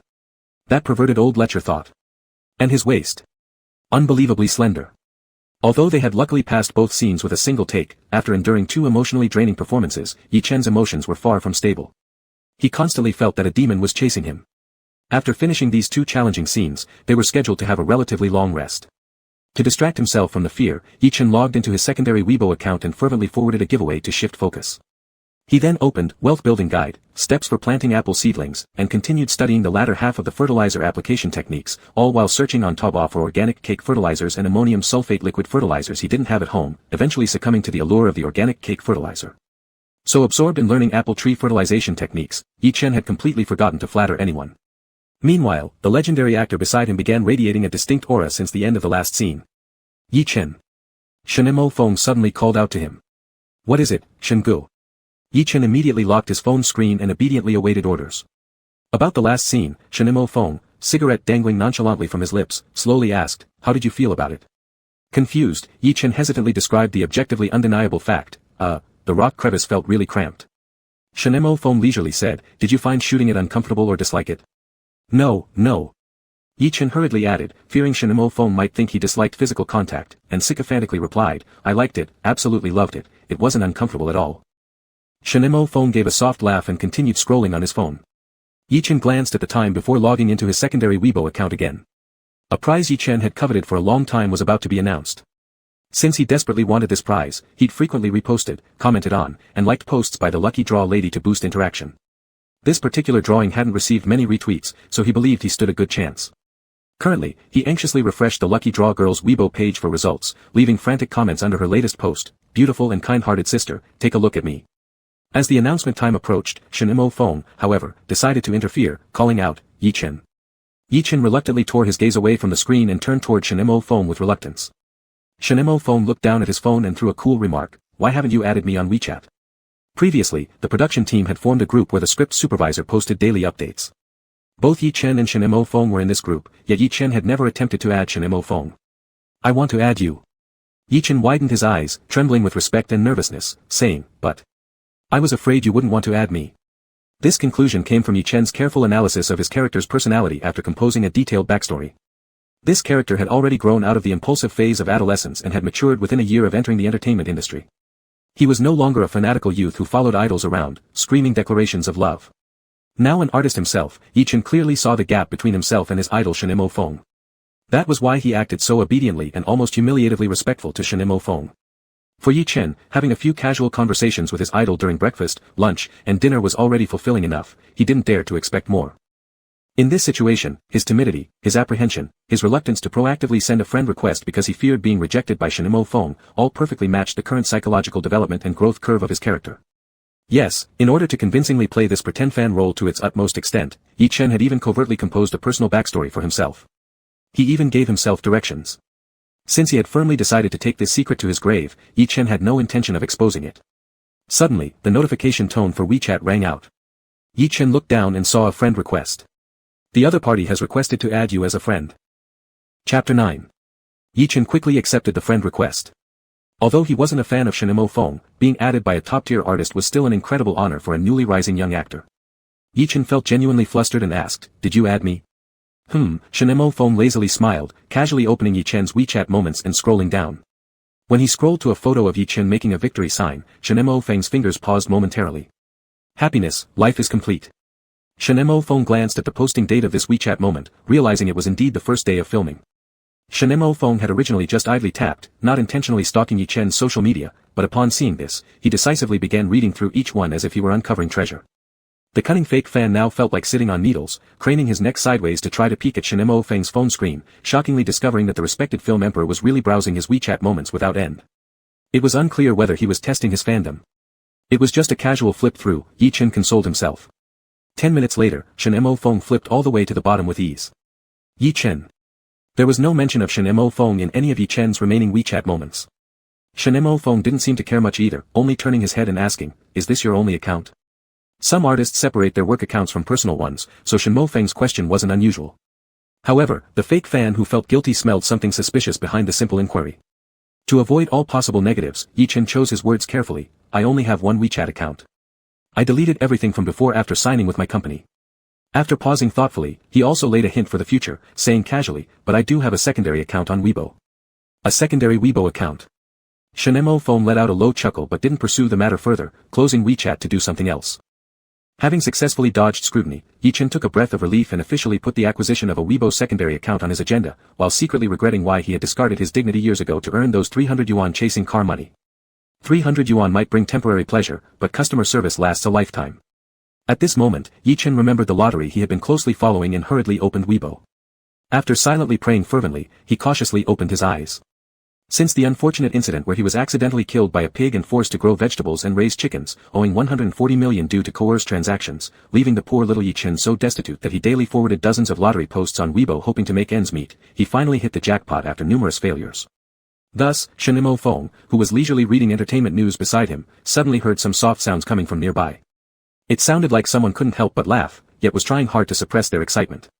Shenimo Feng raised an eyebrow and turned his head, seeing Yi Chen leaning forward with his face buried in his knees. The small ears beneath his black hair were red enough to tempt one to pinch them, although his expression was invisible, even a fool could tell he was grinning stealthily. Shenimo Feng slightly froze, understanding the underlying reason instantly, feeling a wave of tender amusement mingled with exasperation bubbling up within. He couldn't help cursing inside. Damn. The little fellow is too pure. After indulging in silent laughter for a bit, Yi Chen straightened his back and gazed affectionately at the mobile phone screen, his lips curving softly as if filled with spring light, presenting a very alluring image. Shenimo Feng stared at him for a moment, unable to see the screen due to the angle, thus taking a deep drag from his cigarette, stepping out the cigarette butt and opening his own WeChat moments. His updates were rare. The last post was about a few travel photos taken by Xiaohe during his trip to Iceland for an ad campaign last week. Which one to look at? Shenimo Feng hesitated for a second, then realized how ridiculous he was being. There was no guarantee Yi Chen was actually looking at his pictures anyway, so he put his phone away and lit another cigarette, forcing himself to focus on the script. What he would never have imagined is that what was displayed on Yi Chen's mobile phone screen was actually a Weibo lottery win notification. However, overthinking can't be entirely blamed on Shenimo Feng. Born into privilege, gifted since a young age, coupled with handsome looks and exceptional acting skills, Shenimo Feng had been carefully cherished and praised all the way to 25 years old, with countless male and female admirers. While this did not distort his values or make him conceited, he certainly developed a tendency towards narcissism. Moreover, Yi Chen's pretense as a fake fan was too convincing. Not to think more was almost impossible. On the other side, Yi Chen went to claim the lottery prize. The lottery host was a rich girl, who claimed that she had bad luck at work recently and arranged this lottery for good fortune. Without specific prizes, the lucky winner would receive clearance of shopping carts under 1,000 yuan. Upon mistakenly drawing a dedicated lottery secondary account, the rich girl expressed her regret and intention to redraw. Yi Chen quickly interrupted, "Sister, I am not a zombie account, I'm real." He urgently needed the reward of clearing a cart under 1,000 yuan because he had things that must be bought immediately. The raffle host, so you're one of those people who only participate in raffles. There's nothing on your Weibo but forwarded lottery posts. Yi Chen stared at the raffle girl's avatar, falling silent. Her avatar was Yi Chen's picture, and she herself was a fan of Yi Chen. Over these few days, Yi Chen had tried to increase their interaction by frequently praising himself under her posts expressing love for Chen Chen baby. Yi Chen, isn't Chen Chen really a prince? I'm a straight man, but I'm Chen's fan. Yi Chen, how can baby Chen Chen be so cute? I'm breathless. Yi Chen, I cried as a proud father for Chenbao's beauty. Yi Chen sighed. All that shamelessness over the past few days was for nothing. Yi Chen, sis, I'm also a fan of Chen Chen, don't you remember me commenting on your posts recently? You drew Chen Chen baby himself. Chen Chen baby sadly thought. Raffle host, your Weibo has no mention of Chen Chen, it's all about raffles. Yi Chen gritted his teeth, I'm truly a fan, I've even saved a bunch of private photos of him that aren't publicly available, ones I bought for high prices. I'll send them to you, they're definitely not online. The raffle host became interested, really? Are you joking? Yi Chen quickly sent over a dozen self-taken and lifestyle photos he'd never posted online. Raffle host, ah. I've finally had my luck turn. Raffle host, you're killing this old mom. Raffle host, clearing. Clear the cart. Send me the screenshot. With a fawning attitude, Yi Chen replied, thank you sis, you're beautiful and kind-hearted. He then waved a hand and sent 2 screenshots. The first screenshot showed the interface of a second-hand transaction platform with just one item in the cart, a 90% new second-hand electric tricycle for transfer. The product picture was of a flashy green-blue electric tricycle with considerable cargo capacity, perfect for selling vegetables, collecting scraps, or transporting fertilizer, listed for 950 yuan. Raffle host. The second screenshot was from Taobao Cart, where 5 small bags of organic fertilizer were placed, costing exactly 49.5 yuan including shipping. With both carts combined, it totaled 999.5 yuan, just under 1,000. Today's seed planted could be harvested right away.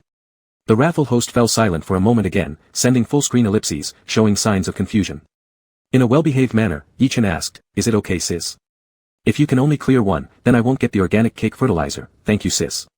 The wealthy lady felt as if she were helping out someone from a mountainous village, faintly saying, it's alright, I'll clear everything for you. That evening, Yi Chen finally owned his own electric mini tricycle.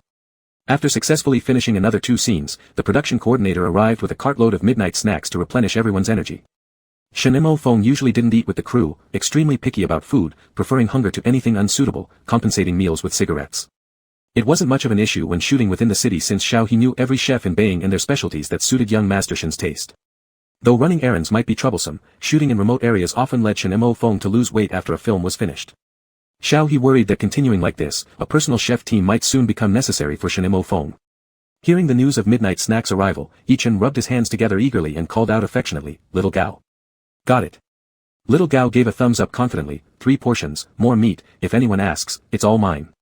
Yichen found comfort in this. He planned to eat 1 portion himself, bring 2 more to the Divine Beast kids, and stop going over to Shen Mo Feng for dinner tonight. This decision came because he'd been freeloading for 2 consecutive nights. To maintain sustainable freeloading and ensure resources would continue to be regenerative, he decided not to keep pestering Shen Mo Feng endlessly. He'd set a schedule for himself, freeload 2 times, rest 1, meaning 2 days of taking advantage, 1 day off, along with ensuring thorough mental massage and detailed service during freeloading. Freeloading must have its ethics, Yichen thought deeply. One shouldn't take too much advantage even if Shen Mo Feng seems generous, keeping some limits in mind, avoiding annoyance. Unbeknownst to Yichen, Shen Mo Feng wasn't annoyed at all, actually feeling somewhat pleased. Being naturally inclined to help, eating while being coddled and served by a very agreeable handsome young man suited to his tastes, having someone peel shrimp, remove fish bones, extract crab meat, and even split convenience chopsticks for him, how could he not feel satisfied? At this moment, Xiao He rushed over, quite familiarly inviting Yichen, Shen brother invited you to join for the midnight snack. Yichen immediately forgot about his plan to take 2 breaks in one session and turned around to follow Xiao He onto the thief cart. Shen Mo Feng was resting in the car. With a cigarette dangling from his lips, he lazily leaned against the slightly reclined seat backrest, his long legs casually crossed, radiating an air of languid sensuality. Noticing Yichen walking over, Shen Mo Feng slightly raised his chin and gave Yichen a glance through the swirling haze of smoke, asking nonchalantly, "Where did you run off to, kid?"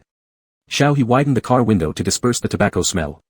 Yichen suddenly realized that Shen Mo Feng held a cigarette in hand continuously while shooting night scenes. "It's just. I was about to go eat some midnight snacks."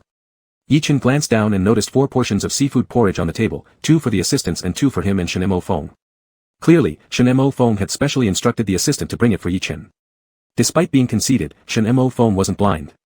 Yichen had been coming to him at every mealtime lately, and Shen Mo Feng understood why.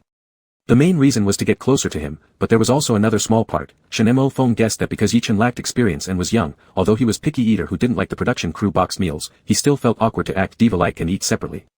Hence, during mealtimes, Yichen would always head this way. "Theirs isn't good," Shen Mo Feng furrowed his brows, straightened up, and crushed the remaining half-cigarette. Being overly indulgent with fans, he said, "Eat mine."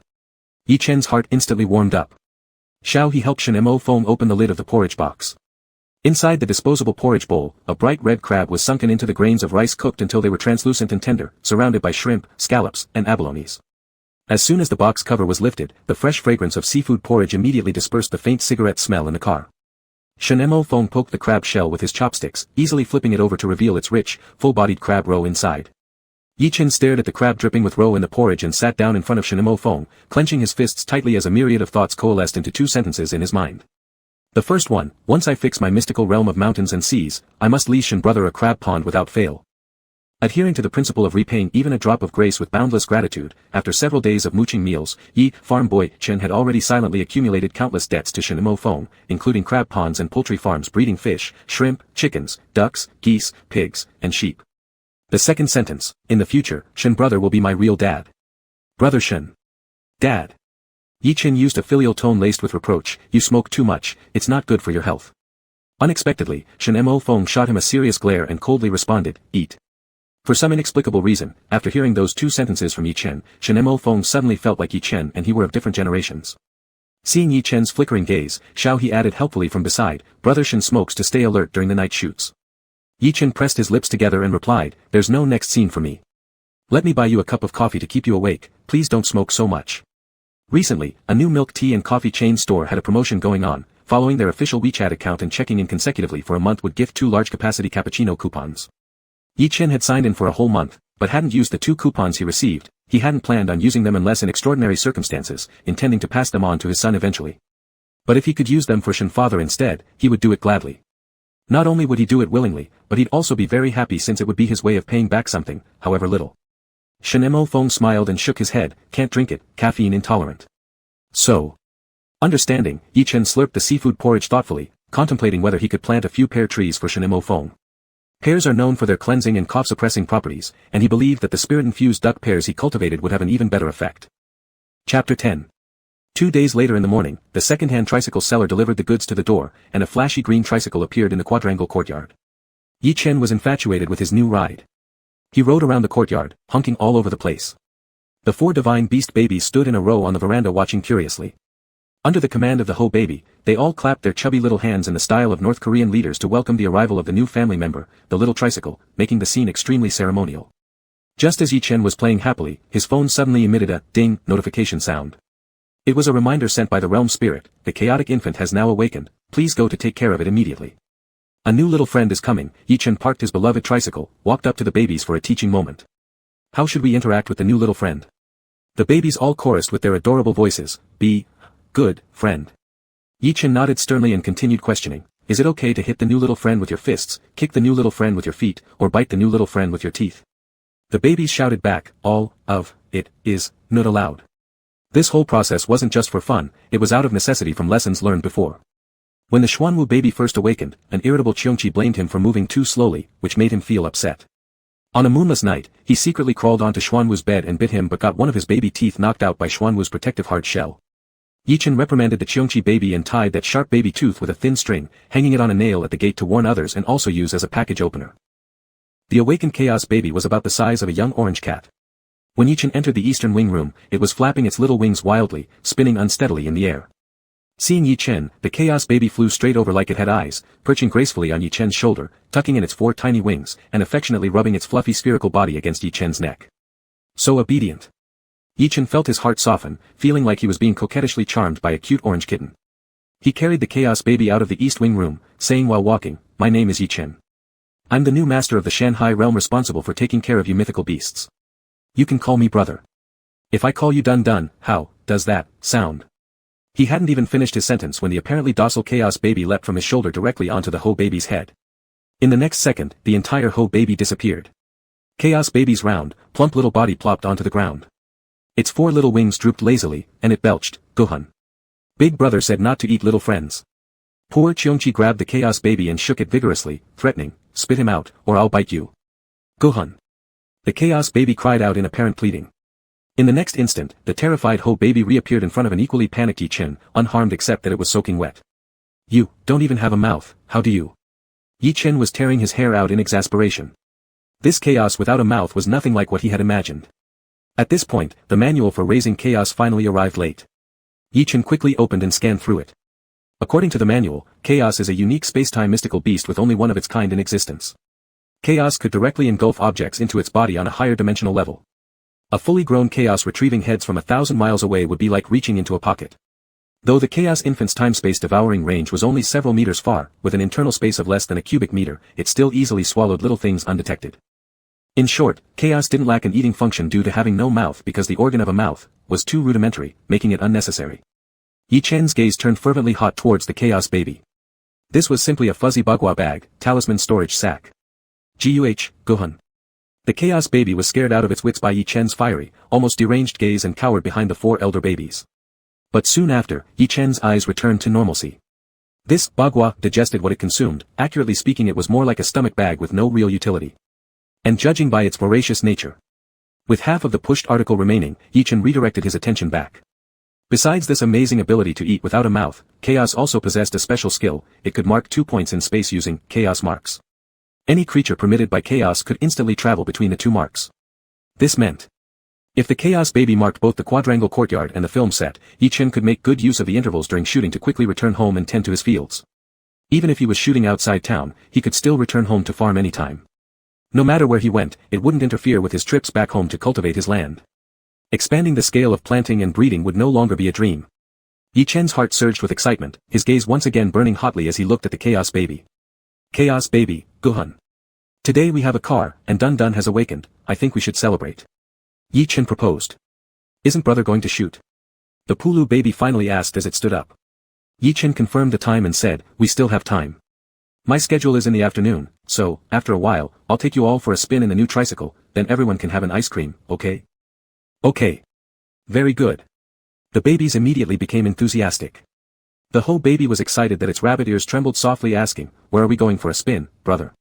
Yi Chen cleared his throat slightly and said, to the junkyard. The divine beasts were silent. Yi Chen uses his left hand for farming, his right for acting, and also squeezes in some time for housework, which doesn't leave him much spare time.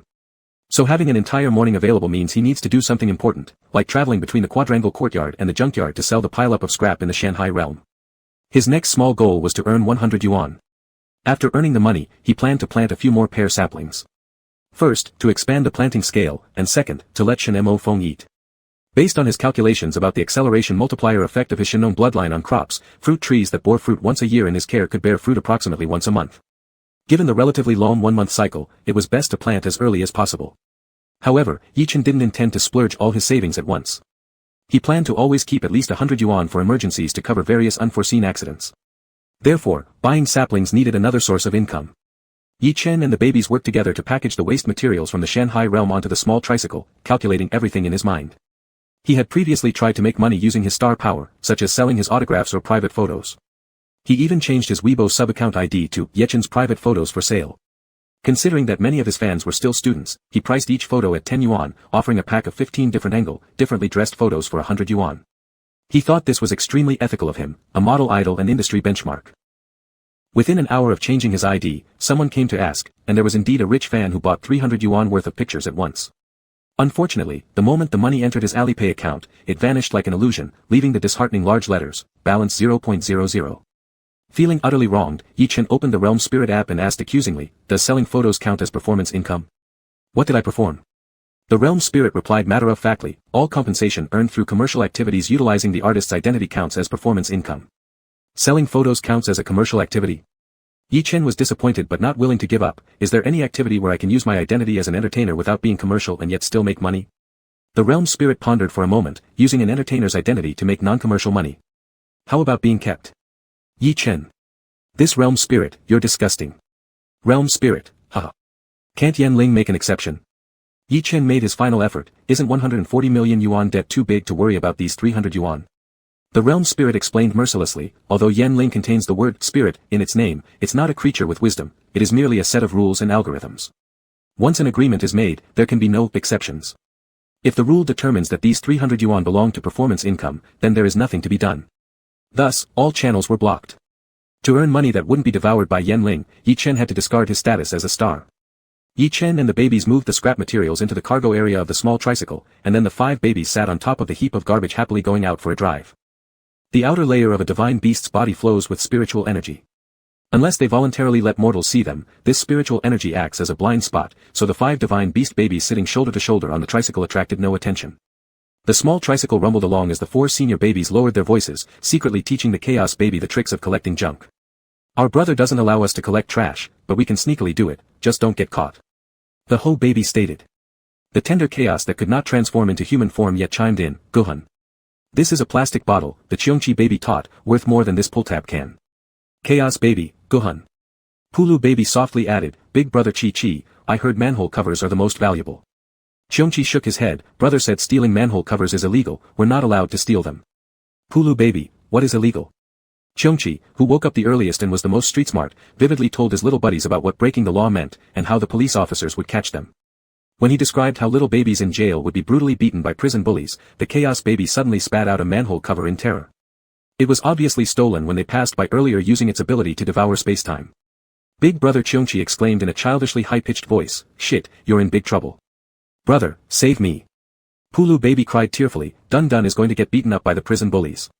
Yi Chen quickly stopped the tricycle by the roadside, turned his head, and saw a manhole cover clearly displayed in the cargo bed. Who stole the manhole cover? Yi Chen was so shocked that his face turned green. He didn't bother to turn the tricycle around, he jumped out of the car, grabbed the manhole cover, and ran for his life toward the visible road black hole dozens of meters away, shouting loudly to the distant pedestrians, the manhole cover is missing. Don't step on it. Be careful of the manhole. Big brother Cheongchi, you're done, you're dead. Gohan, woo-woo, Gohan hun. The chaos baby trembled with fear, and a small puddle of water appeared on the cardboard under its little furry body. The mighty chaos divine beast was scared so much by the street-smart big brother that it wet itself. Chapter 11.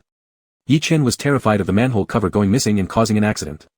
In a state of adrenaline spike, he completed a series of subconscious operations, sprinting with the 100-pound manhole cover dozens of meters back to its original place. Then, amid the mistaken scolding from passers-by, he awkwardly hopped onto his little tricycle and rode off with a buzz. After finishing moving the manhole cover, Yi Chen didn't feel too much discomfort.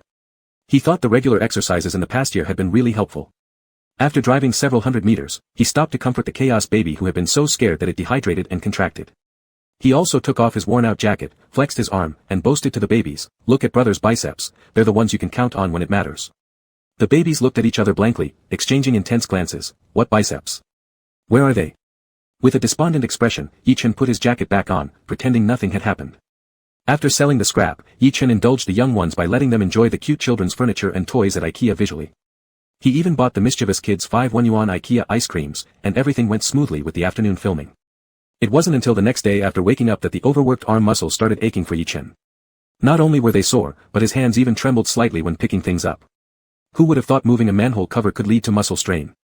Early in the morning while tending to his crops, Fresh Meat Ye's mood was rather subtle as he stirred urea solution with trembling hands to fertilize the leafy vegetables. In the front yard, the chaos baby was fluttering like an orange bee. Its chubby little body drew streaks of light in the air. These pale golden lines gradually became dense following the chaos baby's movements and formed the outline of a door in the air. This was the chaos mark capable of allowing people to travel through space.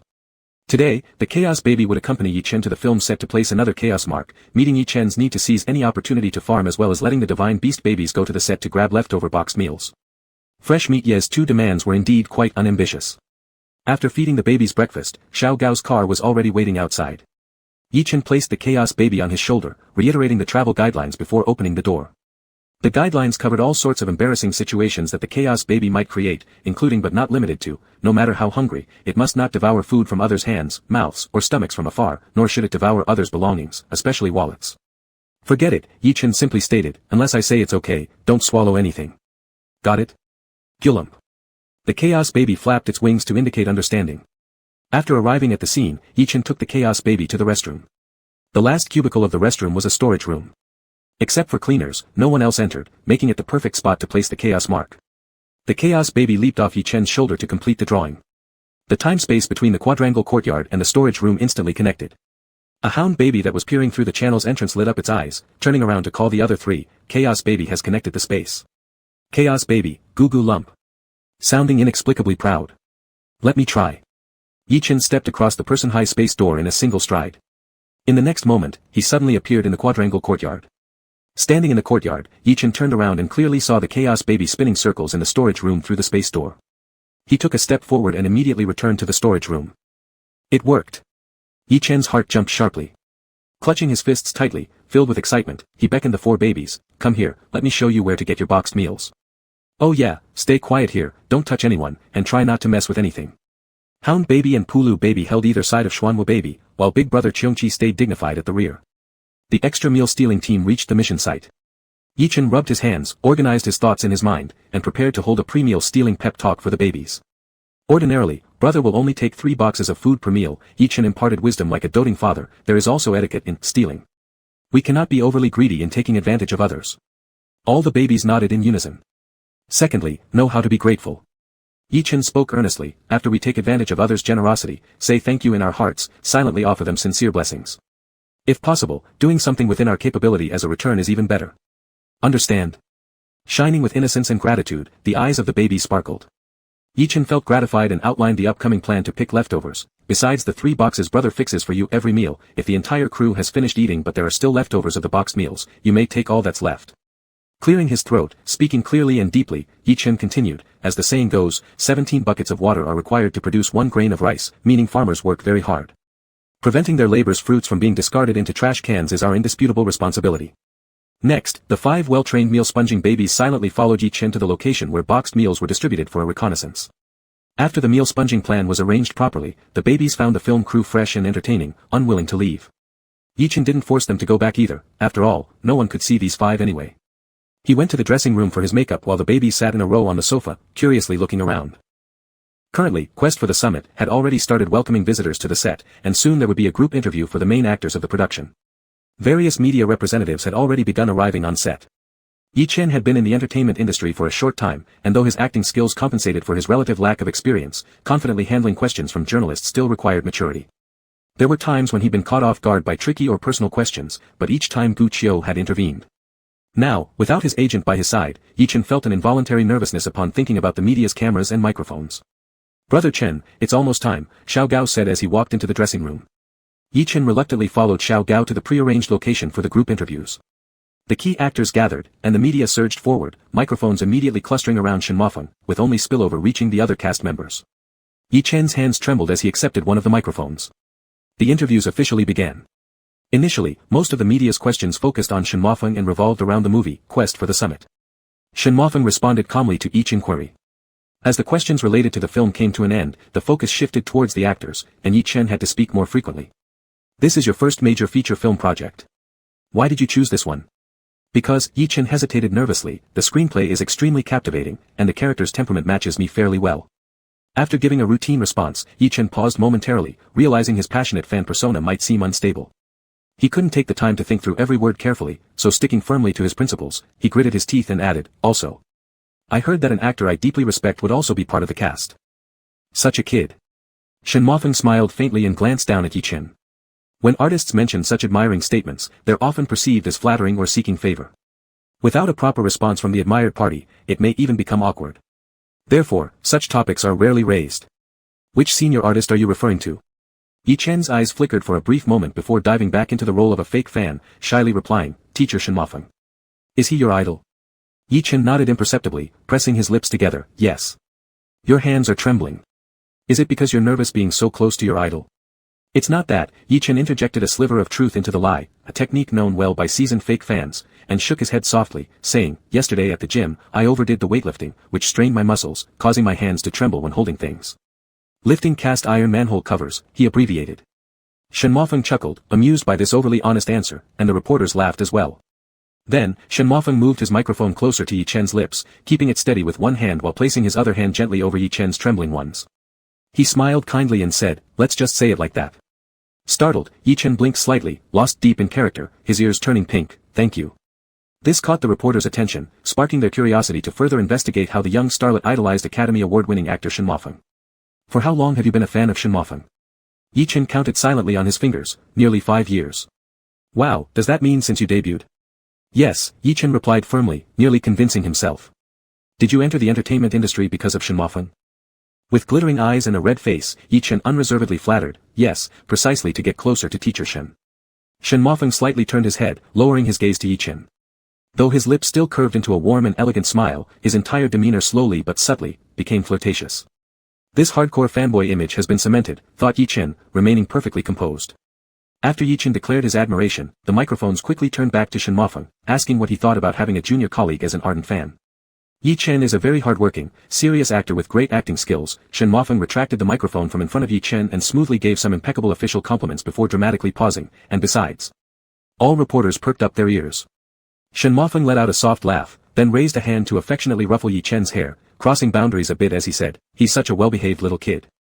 Still fully immersed in his fake fan character, Yi Chen's face flushed crimson instantly. The young meat actor, who was teased by the veteran rogue film emperor, was at a loss and blushed to thank his senior, thank you for your recognition, I will work harder. The reporters were in an uproar. The divine beasts outside the crowd were watching the commotion with great interest. How Baby whispered to the other babies, brother likes that person and even blushed. What is liking? Pulu Baby asked curiously. It means brother wants to hold hands with him. How Baby's cheeks turned red as he said in a sticky voice. Che. Cheongchi Big Brother sneered, this isn't kindergarten stuff. How Baby pouted, then you tell us.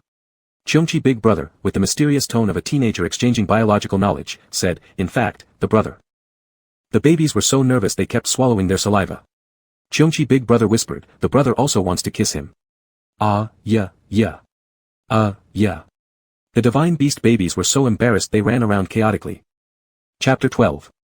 The young divine beasts, having finally calmed down, began to chatter amongst themselves about how they could help their older brother. Pulu Baby made a dangerous suggestion, I'll glue their mouths together. It'll last 7 days. But if their mouths are glued shut, how will they eat? Ho Baby rested her chin on her hand, turning her round face into a square one, brother will starve to death. Cheong Chi Big Brother held a toothpick he'd stolen from somewhere and said solemnly, stupid, just glue their hands together. That's all we can do for brother. But they still need to film a movie, Ho Baby reasoned logically, if their hands are glued together, they won't be able to film the movie. Pulu Baby softly suggested, once brother has finished filming his movie, I'll glue their hands together then.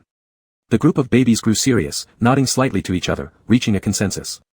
With the plan to glue the hands in place, the group of babies then started to think of other ways to lend a helping hand, with Cheong Chi Baby, who was well-traveled and worldly wise, and Ho Baby, the rabbit-headed strategist who never missed a beat, leading the charge. Back in the day, Ho Baby, adept at operating tablet computers, had once snuck out with Cheong Chi Baby while Yi-Chen wasn't home.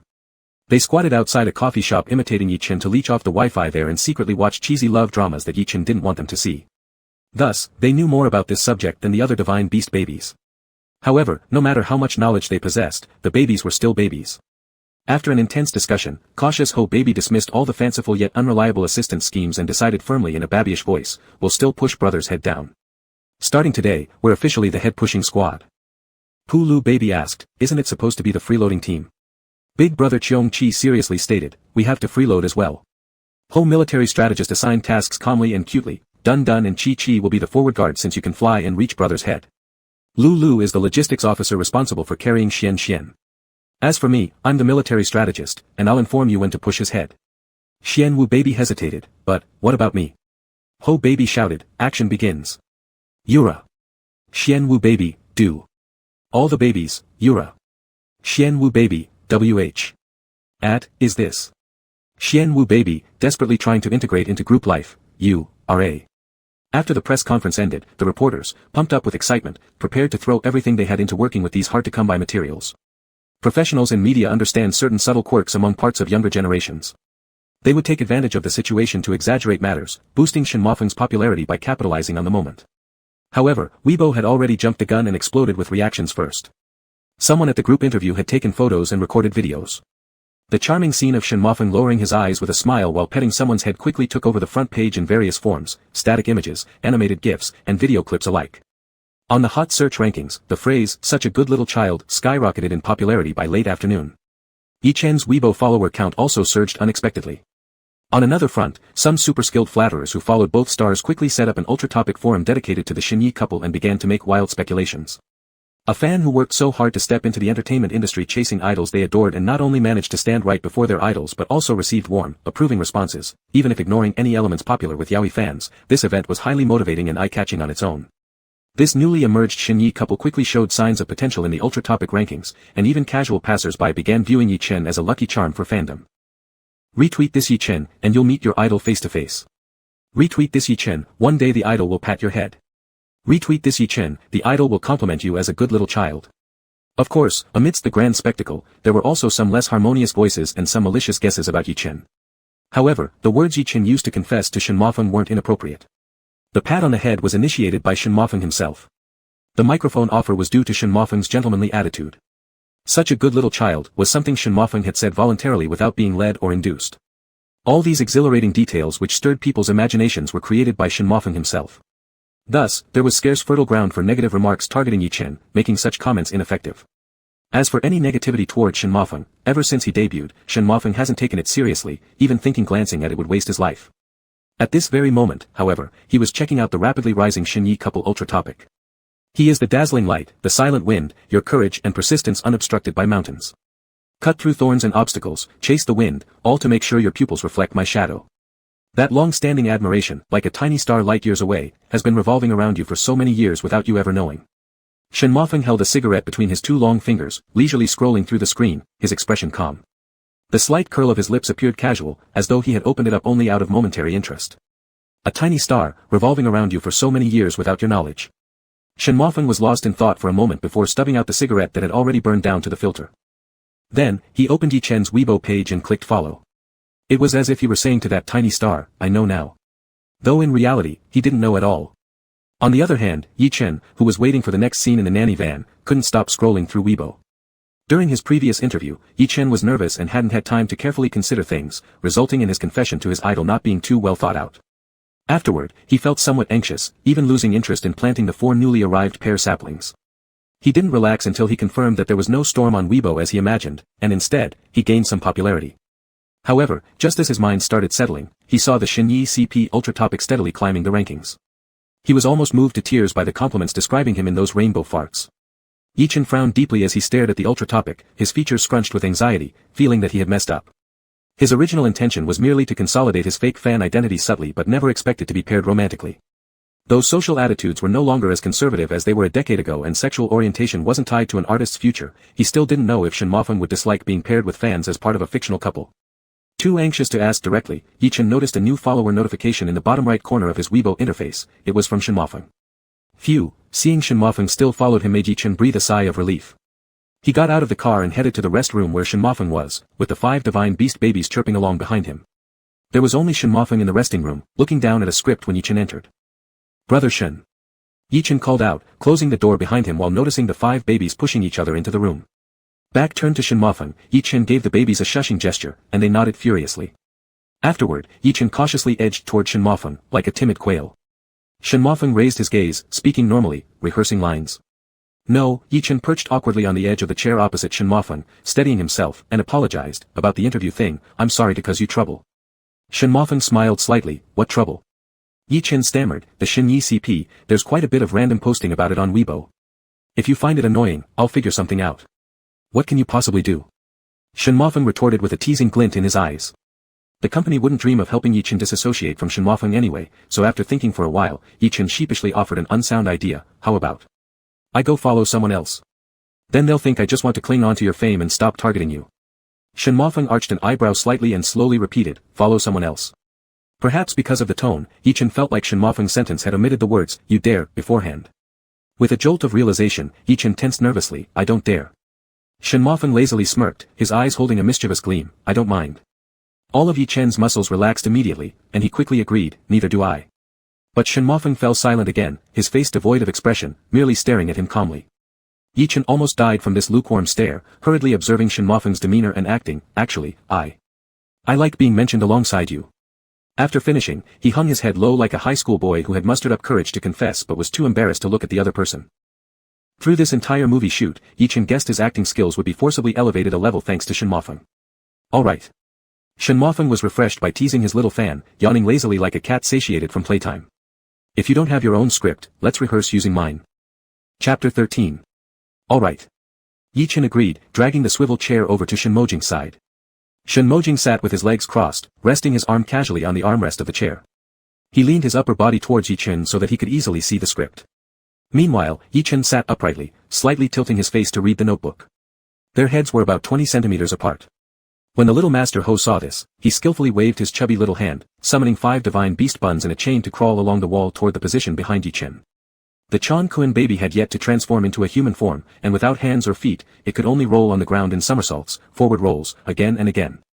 Performing opposite Shin Mojing was an immensely beneficial exercise for one's acting skills. Shin Mojing usually carried a haughty coldness when dealing with others, but once he was in work mode, there wasn't a hint of arrogance left. When communicating with co-actors, he withheld nothing, refraining from beating around the bush. How to better perform in a scene, what problems existed with the other party, and how improvements could be made, Shin Mojing spoke frankly and without reservation.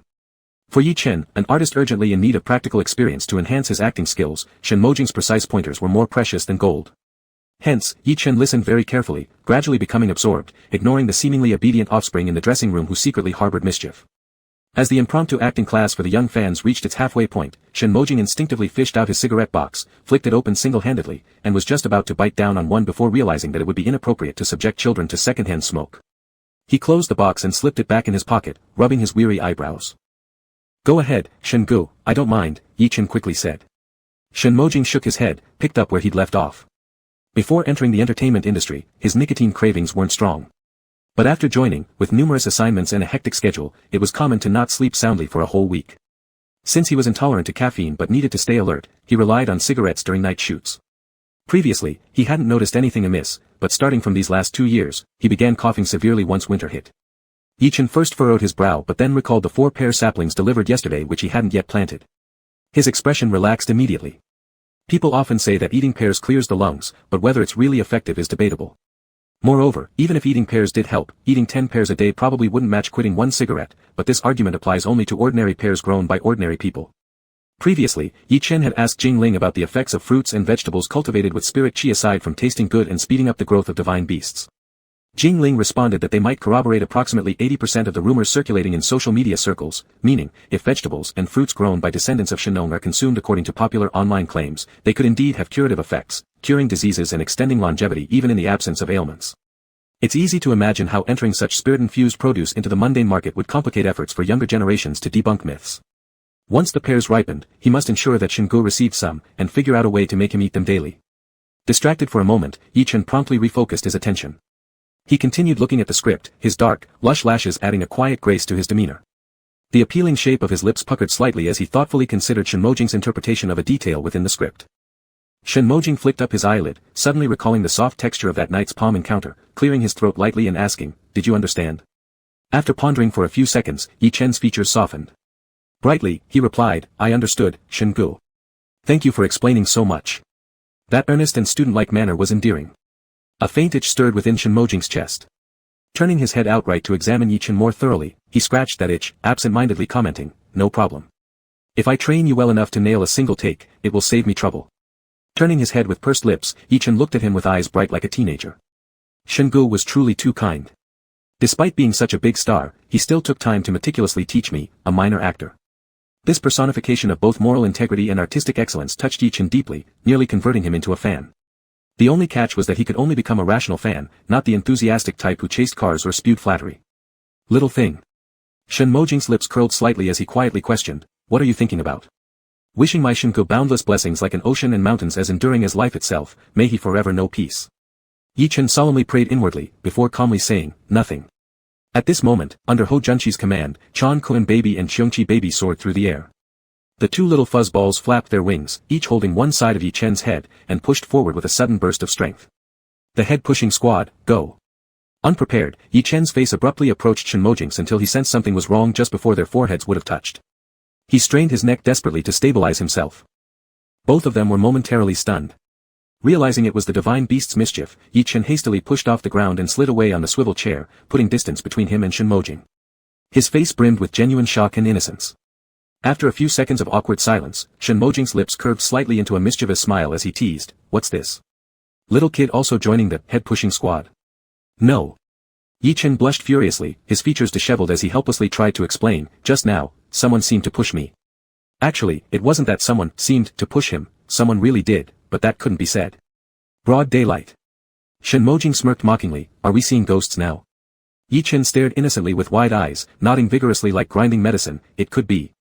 My rest room haunted by ghosts," Shinmojing responded with absolute credulity, slowly teasing Yi-Chen, "Maybe my car is also haunted, then I won't have anywhere to stay and will have to manage to squeeze into your car with you, right?"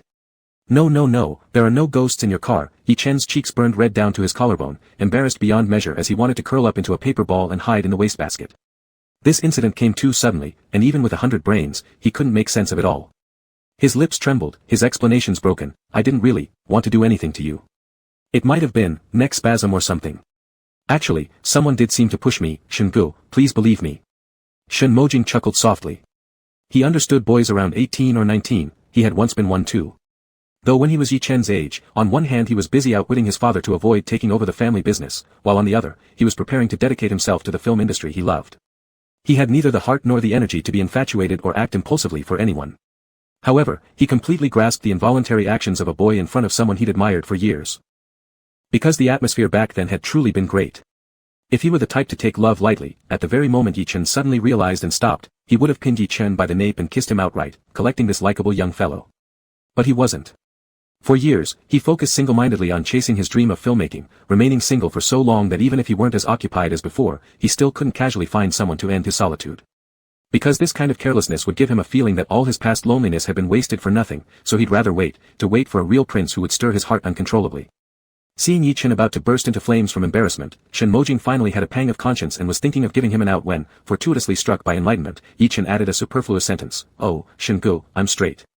Shinmojing immediately retracted the offered step, paused silently for a moment, then displayed a look of mockery, tisk. That was too fake, even less credible than ghost haunting. A thoroughly bewildered Yi-Chen insisted, "I'm really straight. Don't I look it?" Shinmojing snickered, using a baby-appeasing tone, "You do." Yi-Chen. Because of insisting he was straight, Yi-Chen lost the opportunity to step down gracefully, thus being intentionally left hanging by Shinmojing. He remained self-debating and endured another awkward spell. "Alright," Shinmojing finally showed mercy, breezily saying, "Not such a big deal. Go fix your hair. The right side is a bit messy, next scene coming up soon." Relieved like receiving amnesty, Yi-Chen scurried off as fast as possible, with the 5 divine beast babies trailing behind him. The set bustled with people and curious eyes, so Yi Chen was in a hurry to tidy his hair for the next scene and had no time to analyze the children's behavior. He rushed the 5 bundles of joy to a secluded place and, utterly frustrated, bellowed, "What do you think you're doing? We're the head-pushing squad." Ho Baby's round cheeks flushed red. "Your faces were already so close earlier, we should have just pushed your heads together to kiss, right?" Yi Chen almost fainted, growling lowly, "What weird stuff do you watch daily? Is there a segment like that in Peppa Pig?" The Ho Baby feared exposure of secretly watching melodramatic romance shows and clamped his mouth shut. Absolutely not allowed to do any more head-pushing.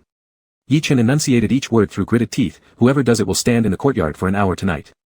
No pushing mine, no pushing others. Even if 2 people get close, no pushing. Got it?" The Ho Baby's mouth pouted sorrowfully, questioning quietly, "Why?" "Because pushing heads together is impolite." Yi Chen, having calmed down a bit, explained with logic that the children could understand, "A person can only kiss another if they have a very good and familiar relationship. I'm not close to that big brother from before, we can't kiss each other, do you understand?" "We understand." The Ho Baby nodded, saying softly, "We won't do it again in the future. Good boy." Yi Chen exhaled wearily, feeling both mentally and physically drained, then turned his head to look for the hairstylist to fix his hair. After Yi Chen had walked far enough away, the Ho Baby blinked his eyes, then said to the other babies waiting for his orders, "Don't worry. Even without pushing heads or sticking hands, I still have ways to help Brother Shen." Chapter 14. After the incident in the lounge where someone was pressed down by a mysterious hand, Shen Mofeng's attitude remained as usual. He didn't tease Yi Chen about it. However, Yi Chen still hadn't recovered from his embarrassment that day. Except for shooting fight scenes, he didn't even dare to look at Shen Mofeng. Every break, he would dash to the restroom and return to the quadrangle through the utility room to tend to the land. In the past few days, Yi Chen had not asked Shen Mofeng for line rehearsals nor had he eaten meals with him. He solely focused on eating the set meals provided by the production team. Thanks to the mystical creature's protection, there were just enough meals every day. The life producer seemed to have noticed something unusual and, during lunch that day, instead of distributing the food elsewhere, they sat on a small stool beside the thermal box waiting to see which snail maiden was helping them clean up each day. When Yi Chen's assistant Xiao Gao came over, the life producer handed over 4 boxed meals without asking any questions. Xiao Gao may have been thin like a bamboo stick, but his appetite was not small. Every meal, he ate what could amount to 3 servings. No one knew where all the food went. By the time everyone in the crew had almost finished eating, a group of freeloaders gathered around the thermal box, where there were only 3 remaining meals. Seeing the attention of the life producer diverted elsewhere, Ho Junshi decisively waved his chubby hand signaling the start of the mission. Together with Cheongqi and Pulu, they reached into the thermal box and each took a box of food. The moment their fingers touched the boxes, the spiritual energy enveloping them instantly wrapped around the meals. To the ordinary eye, the meals vanished out of nowhere from the thermal box. Retreat. Ho Junshi lifted his chin, and the 3 babies holding the meals placed them atop their heads and hurriedly scampered away with soft steps. 10 seconds later, the life producer turned around, staring blankly at the suddenly empty thermal box, dumbfounded.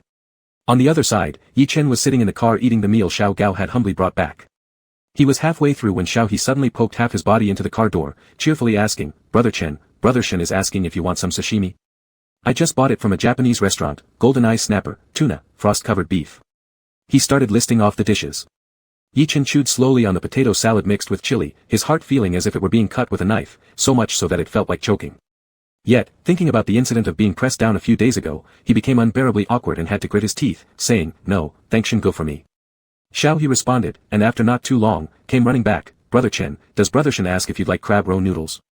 The kind sprinkled with gold foil." Yi Chen, tears welling up in his eyes, trembled and replied, "No, I'm not hungry now, I can eat whatever is handy." Xiao He trotted off happily, then ran back again, Brother Shen asks if you want hot pot. Freshly cut mutton. Yi Chen said speechlessly, "Hot pot?" "Yep," Xiao He explained matter-of-factly, Brother Shen has a pot and a stove in his car. Yi Chen still shook his head, "No, thanks." Xiao He continued, "How about Cantonese cuisine or Western food?" Yi Chen fell silent for a while, replying solemnly, "Is Brother Shen's lunch really this comprehensive? What an enormous gap between the rich and the poor." "No," Xiao He cleared his throat and answered slowly, Brother Shen meant, if you have something you'd like to eat, I will go buy it right away. And, then go eat it at his place since the lunch break today is quite long. No. Yi Chen nearly shook his head off, I've gained a bit of weight recently, I don't look good on camera, I need to control myself. Oh, okay, I'll let Brother Shen know. Xiao He glanced at Yi Chen's sharp jawline and his little face and thought, artists do have high demands for themselves. After finishing the set meal, Yi Chen returned to the quadrangle to continue with his farming endeavors. In these few days, he had made full use of his rest periods to farm. The scale of vegetable and strawberry planting had expanded by nearly double, 4 pear saplings were planted, and the apple trees were almost ready to bear fruit, looking forward to an imminent harvest. Since costumes are cumbersome to change in and out of, Yi Chen simply didn't bother to change. He merely tucked the flowing wide bottom part of his costume under his belt and fixed it. His upper body was adorned with intricately embroidered ancient garments, hair neatly tied up, yet exposing legs clad in deep-colored thermal fleece pants beneath, creating quite a split visual effect. Even more contradictory was the sight of the youthful, elegant-looking young prince bending over, picking up a cardboard box filled with chicken droppings and muttering to himself, "Put them in the ground to decompose, we can save a bit on fertilizer money," his expression diligent and hardworking. 20 chickens leisurely strolled within the boundaries Yi-Chen marked with yellow chalk in the courtyard. None crossed the boundary, and the ground was rather clean without a single trace of chickens being kept. The environment in the mountain sea realm changes with the weather, though it's not in sync with the real world. Initially, Yi-Chen kept the chicks on the other side. After only a few days, however, he found that rain turned them into wet chickens in the mountain sea realm. So, he moved them to the backyard. This way, when it winds or rains, the chickens can enter the annex rooms for shelter. To reduce his workload, Yi-Chen had arranged 2 cardboard boxes and taught the chickens to use them as designated toilets, as well as how to clean their own feathers and other waste. Most of the chickens were quite sensible.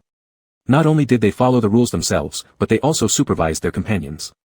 There were originally 2 rebellious chickens in the flock who liked to defecate anywhere, but after being pecked by their fellow chickens a few times, they became well-behaved, without Yi-Chen even having to intervene as a descendant of Fushi. Just like with crop planting, Yi-Chen found that livestock raised by him also grew significantly faster. Take the meat chickens mass-produced in chicken farms, for instance. While they could be set aside, ordinary high-quality egg-laying hens usually took 4 to 6 months to grow from chicks into adult chickens, varying depending on their physical condition and breed. However, the chickens fed by Yi-Chen himself were already showing the demeanor of adult chickens in less than half a month. At this rate, the hens would start laying eggs within a few days. Yi-Chen went to the kitchen and poured the half-boxed meal that Xiao Gao had left over at noon into the chicken feeding tray, stirring it up. Actually, Xiao Gao's appetite was genuinely small. He couldn't finish one boxed meal, leaving most of the rice behind every meal. During this period, Yi-Chen had been sneaking away his leftover food every day when Xiao Gao wasn't paying attention to feed the chickens. Xiao Gao had grown accustomed to the mysterious phenomenon of his leftovers disappearing whenever he looked away, accepting it calmly without asking any questions. Occasionally, however, he would give Yi-Chen a complex look akin to analyzing a difficult math problem. After pouring the leftover food, Yi-Chen added some millet to the feeding tray, then grabbed a Chinese cabbage and stacked its leaves on the chopping board. Yi-Chen picked up the cleaver with his right hand and pulled the light gray long sleeves dangling from his right wrist with his left, resembling a young prince about to compose a poem. Subsequently, he swung his arms and started chopping the cabbage with loud bangs. According to the spiritual entity, if chickens were fed with enchanted crops, they would become mystical chickens, not only tasting more delicious but also producing eggs at a higher rate. The chopped enchanted cabbage was stirred into the feeding tray as well.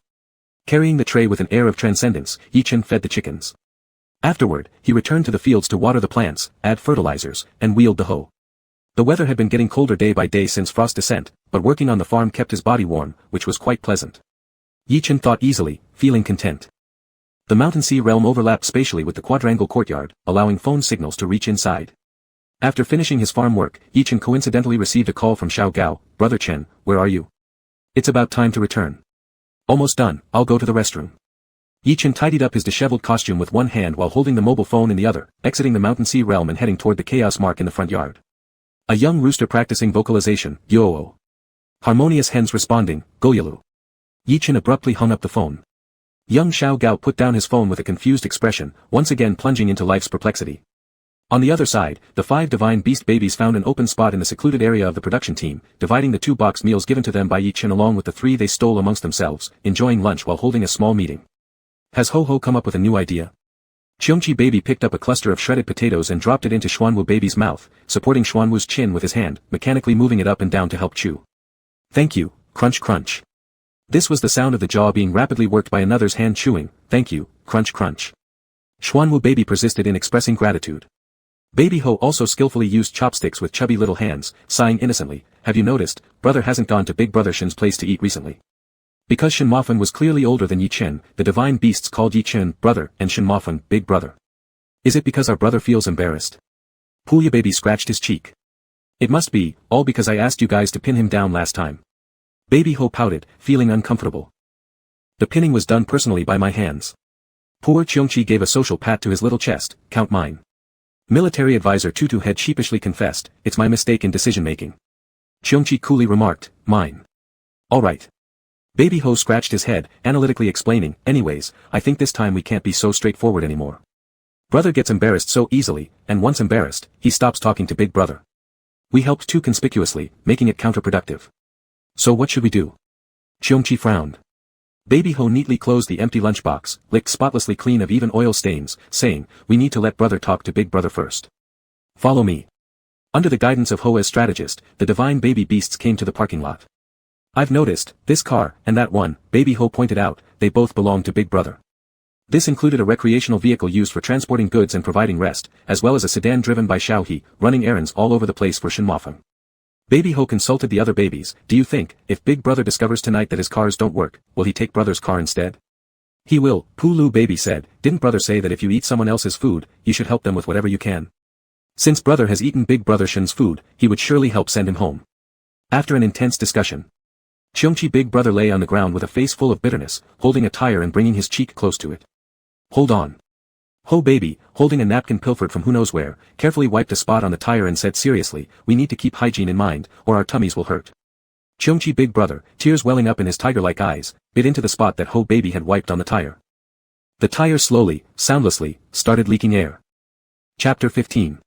To prevent any car from having a spare tire, cautious Ho Baobao made Cheongchi Baobao puncture 2 tires on each vehicle, totaling 4. After damaging 4 tires, Cheongchi Baobao stood up, brushed the dirt off his body, and spat saliva twice. You've worked hard, this is for you. Ho Baobao extended his tightly clenched little fist towards Cheongchi Baobao. Upon seeing this, Cheongchi Baobao spread out his hand, and a mint dropped into his palm. It was a white hollow circle mint, often given by restaurants to customers after meals. Yi Chen had brought it back from his last visit to a restaurant as a snack for the babies, and Ho Baobao had been saving his portion, too treasured to eat. We must reward those who deserve it, thought Ho Baobao with great leadership qualities, yet his rabbit ears drooped in melancholy, unable to even stand up. Cheongchi Baobao took the mint, broke it in half, and gave half back to Ho Baobao. Ho Baobao's rabbit ears immediately perked up. We are so poor, Pulu Baobao sniffed, confused, is everyone that poor? Not really, Ho Baobao whispered, spreading gossip, Big Brother is super rich. I heard that the watch on his wrist costs over 1,000,000 yuan. Pulu Baobao asked curiously, then how much money does our Big Brother have?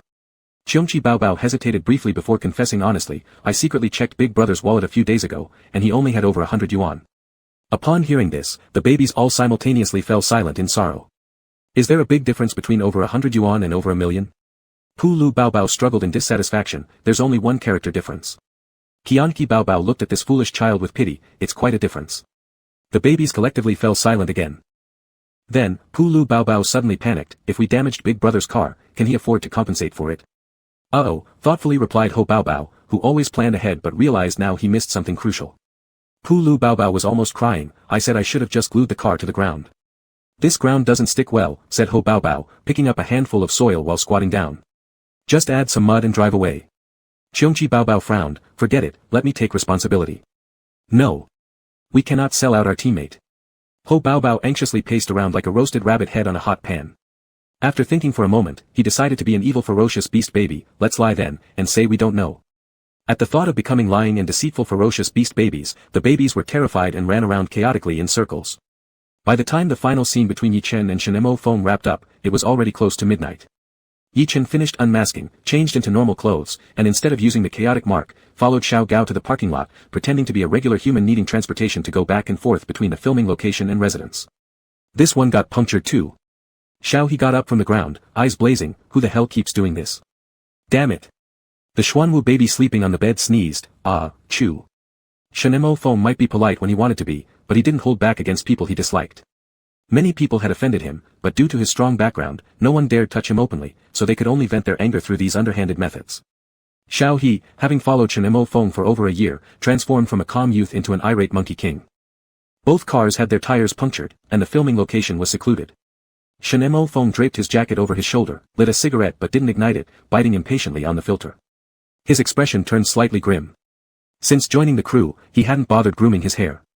His longer forehead hair was confined in a hairnet all day, slightly deformed but naturally arched, partially covering his eyes. Paired with his currently cold face, this look was even more aggressive and seductive than usual. After finishing cursing, Xiao He glanced at Shenhuafeng, slightly startled. Shenhuafeng, irritated, said, call a cab.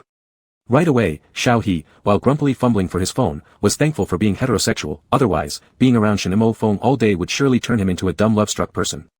Mr. Shen, don't get upset, it's hard to call a car around here, Xiao He comforted preemptively because Shenhuafeng had been inexplicably moody recently, please don't worry, I'll check if anyone from the crew hasn't left yet so we can hitch a ride.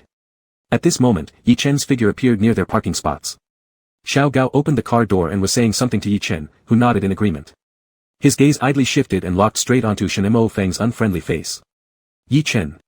Just as Shen Mo Feng was about to speak, Yi Chen suddenly averted his gaze and slipped into the nanny car with a whoosh.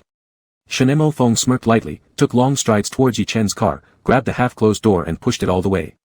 He lifted his leg into the car and leaned in halfway with a half-smile, looking at Yi Chen and said, "Avoiding me?"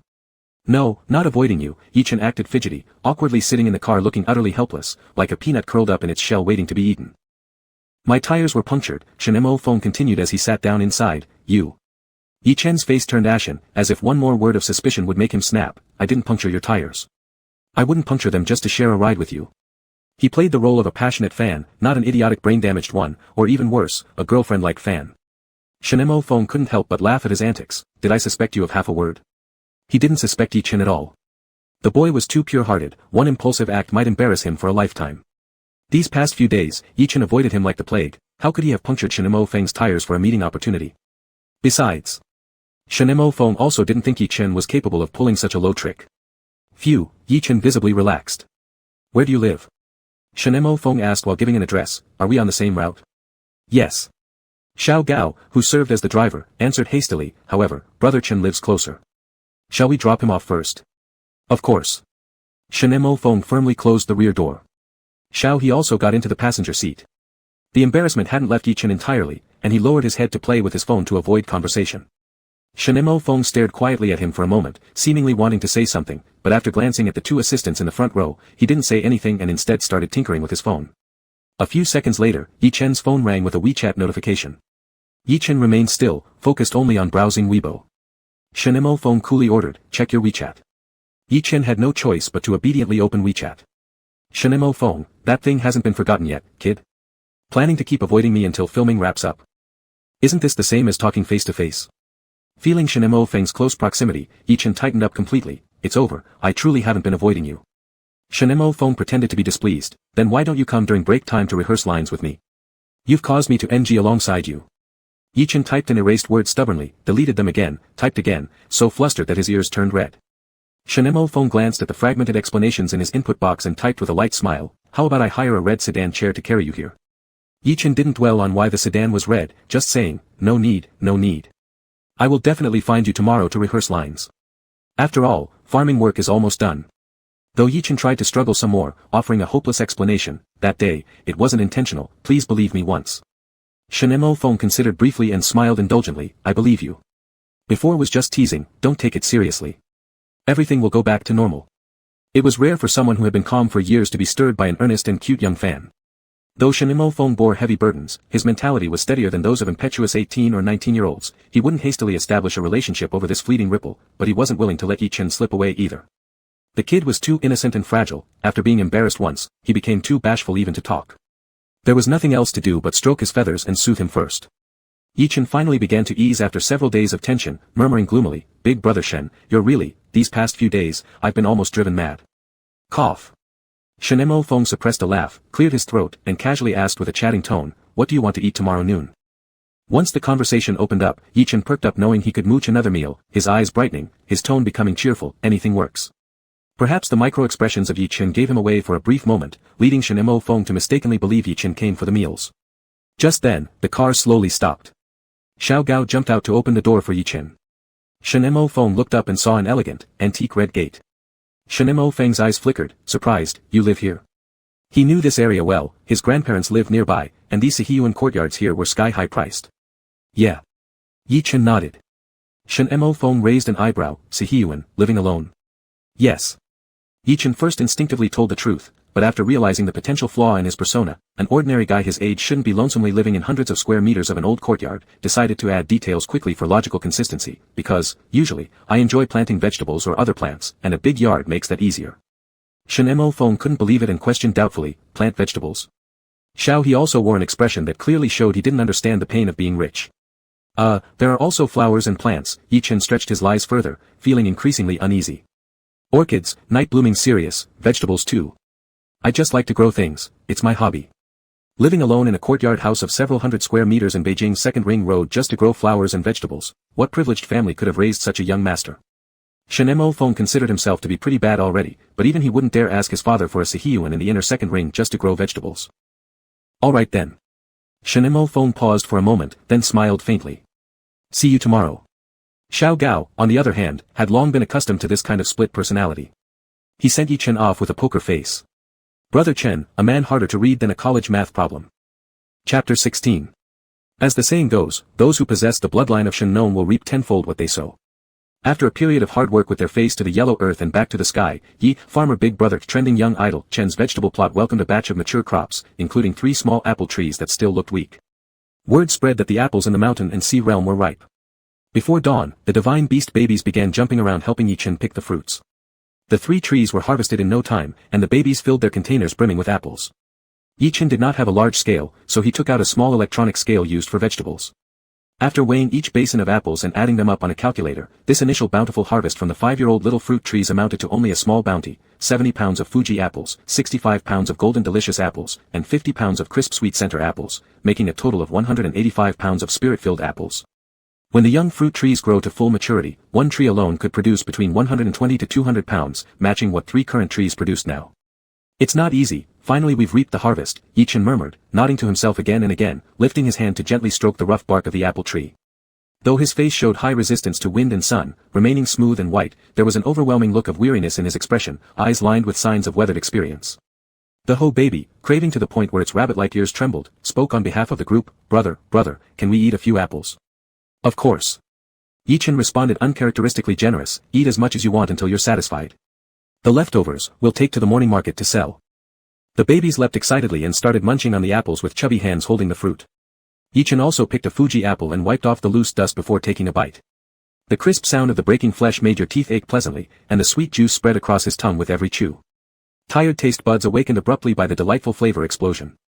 Unique aromatic fragrance of the apple lingered thickly, with just one mouthful filling him completely with temptation. Yi Chen paused briefly before devouring 2 huge bites, juice splashing on his cheeks as his table manners were utterly forgotten. Tasty. Within a minute, Yi Chen had finished an apple, wiped his mouth, and prepared a plastic bag, picking the largest apples with the best appearance and putting nearly a dozen inside. He then wandered under 4 pear trees, plucking the few early ripened pears from each and putting them in the bag. With only 14 fully ripe pears altogether, it was too little, and Yi Chen didn't even bother tasting, thinking that since the apples tasted this good, the pears couldn't be bad either.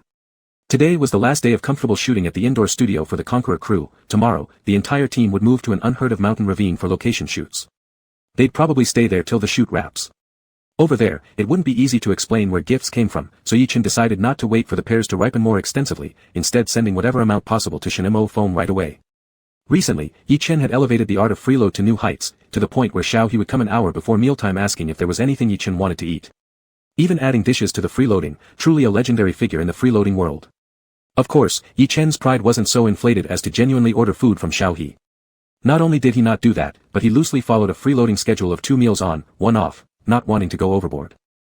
Other than eating, Shenmo Foam often called Yi Chen during breaks between scenes for practice acting and guidance. Shenmo Foam wasn't a formal drama school graduate either.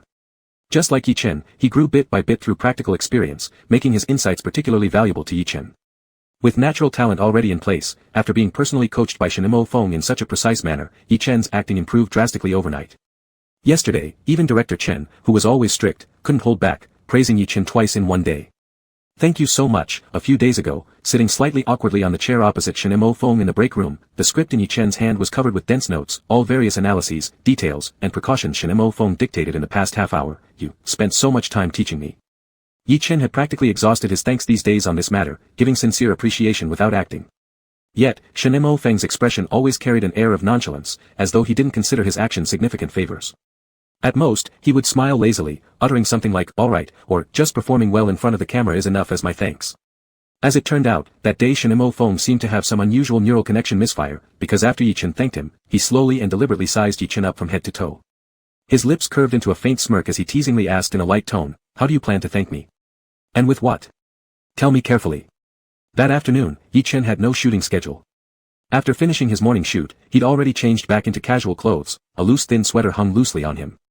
From Shenmo Feng's vantage point, a hint of collarbone was visible, the firm skin reflecting a creamy sheen under the just right lighting in the lounge. The pears he planted for Shenmo Foam were not yet ripe, so Yi Chen hesitated for a moment, reflexively thinking about offering a meal. However, recalling that even with all his savings, he could never afford one proper dinner for Master Shen, the words stuck in his throat. Anxious, Yi Chen licked his dry lips, embarrassed redness spreading across his face due to his pitiful reality, broke beyond redemption and unable even to offer a single meal to express gratitude. His knuckles turned slightly pale as they tightened around the script while he stammered, that. What's wrong? Blushing like that? Oh my god.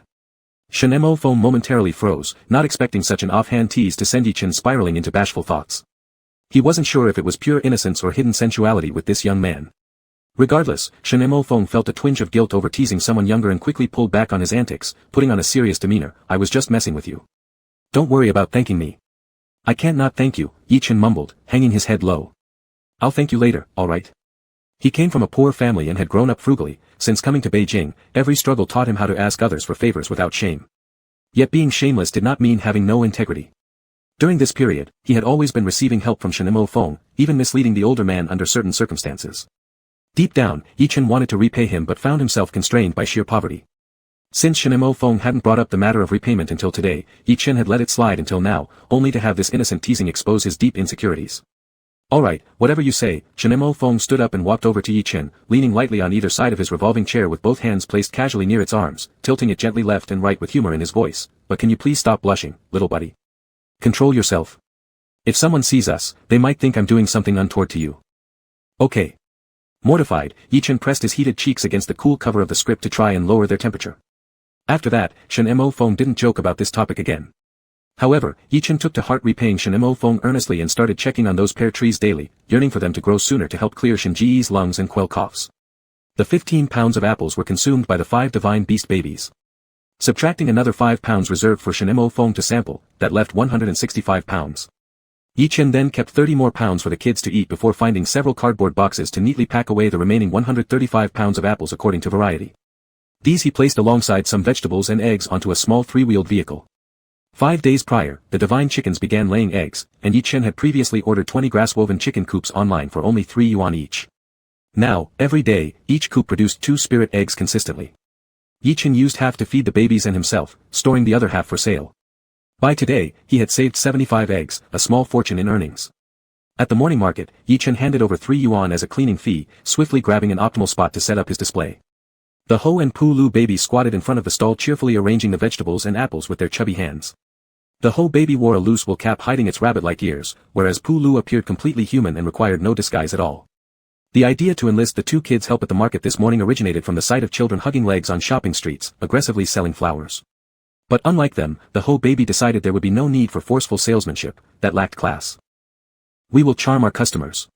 The Ho baby nodded proudly, the jelly-like plump pink cheeks trembling with every movement. Yi-chen's heart softened involuntarily. Very good, he said simply, approving of the cuteness. Big brother, price the apples higher, the Ho strategist advised as he rubbed his rabbit ears thoughtfully. Let them try a bit first, and they will definitely buy.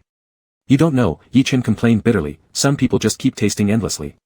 The Ho baby slapped his chest assuredly, don't worry. We won't let them taste too much. Although Yi-chin didn't expect much from this strategy, he still brought the 2 divine beast babies along hoping for luck. Once the stall was set up, Yi-chin cross-legged sat on the ground, pulling out a small plastic chopping board and a fruit knife.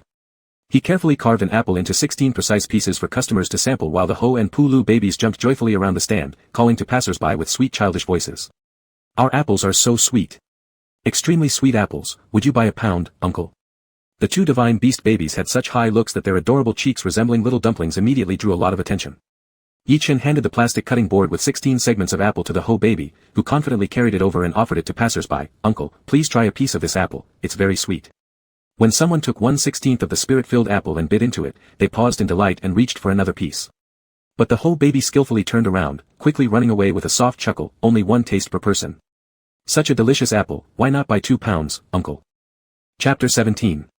This year, there's been a lot of rain, causing an overall decline in fruit quality compared to previous years. Against this backdrop, the Ling-Chi apples stand out with a particularly astonishing taste. The visitor stared at the remaining apple slices in Hu baby's hand, smacking his lips longingly after tasting. Having failed to bargain but unable to resist the temptation, he ended up buying 3 caddies, 1.5 kilograms, of Huangyuanshui apples priced 2 yuan higher than the market rate. Once this deal was struck, others began gathering around as well.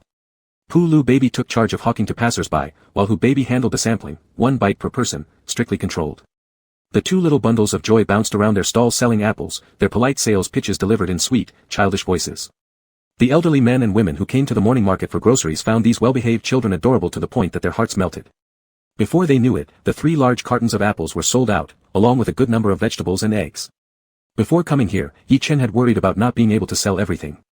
But when the stall was finally closing, only a small bunch of scallions remained on the counter. Yi Chen took out a thick wad of disorganized bills from his waist pouch, flattening and sorting them by denomination. After counting, the total came to 1,400 yuan. Phew, Yi Chen took a deep breath, gripping the money so tightly that his hands were slightly trembling. It had been a long time since he'd possessed so much disposable income all at once. After going broke overnight, he had considered various ways to make money, but none of them were very practical. The most reliable plan was saving some capital to buy rare flower seeds to grow and sell. A pot of orchids, if grown well, could fetch several 10,000 yuan, making it a quick way to earn cash. But orchids are different from vegetables and fruits. These aren't consumables, buyers want to keep growing them. If he used his divine farmer lineage to grow beautiful flowers and ordinary people bought them at high prices but couldn't sustain their growth, it would be no different from fraud. Thus, in the end, Yi Chen chose the honest labor of farming. And the 1,400 yuan in his hand proved that diligent farming did indeed have a future. Relieved, Yi Chen tucked the money away. He thanked the straightforward older sister who had helped him transport goods by giving her a small bag of reserved ling chi apples. Then, he picked up 2 crates containing 40 chicklings and generously pre-ordered another 100. Yi Chen had calculated that each sheepling only cost 2 yuan 50 fun. With their old hen producing stable and abundant eggs, the value of the eggs created during the incubation period could offset the cost of purchasing chicklings. Thus, to expand his poultry farming scale in the most cost-effective way, purchasing large numbers of chicklings instead of incubating eggs was the better choice. After picking up the chicklings, Yi Chen purchased a bag of rice, a box of noodles for the kids, and another bag of millet and cornmeal for feeding the chickens. As he passed a stall selling loose candies, he splurged on 3 caddies, 1.5 kilograms, of assorted candies, fruit-flavored, chocolate, and chewy varieties. How can Pulu babies were overjoyed, rubbing their cheeks happily together as though celebrating the new year.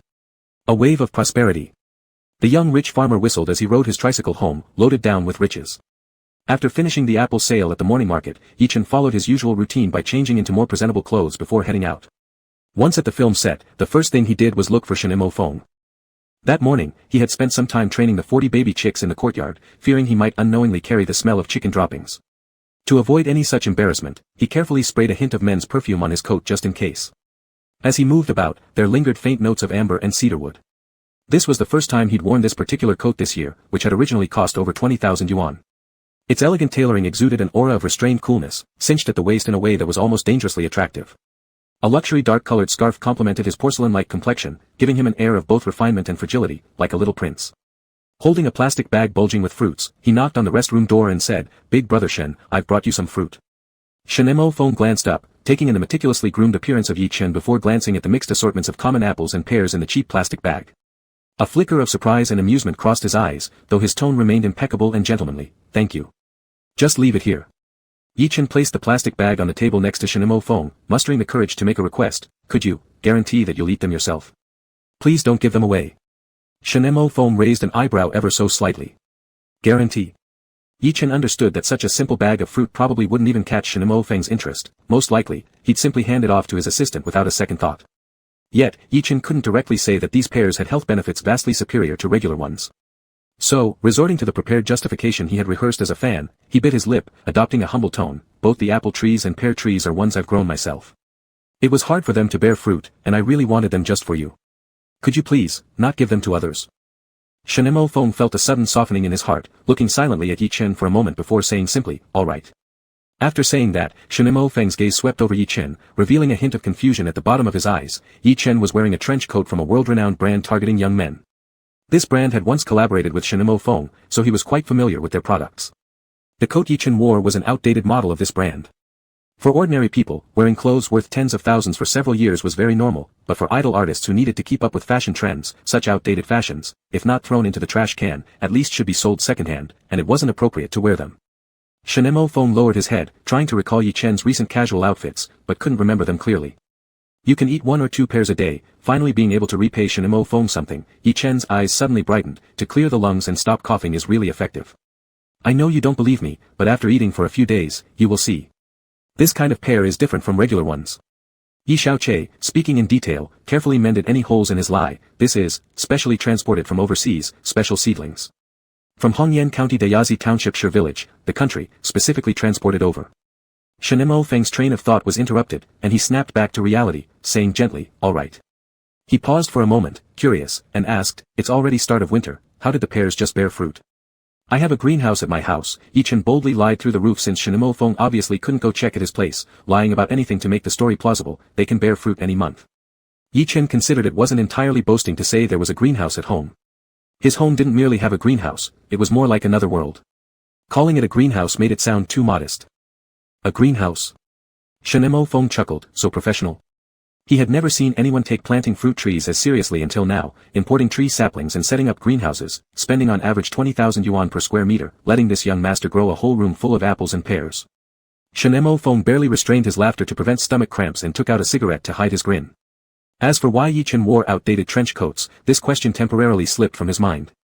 Yi Chen maintained his persona resolutely, not really professional, just a hobby.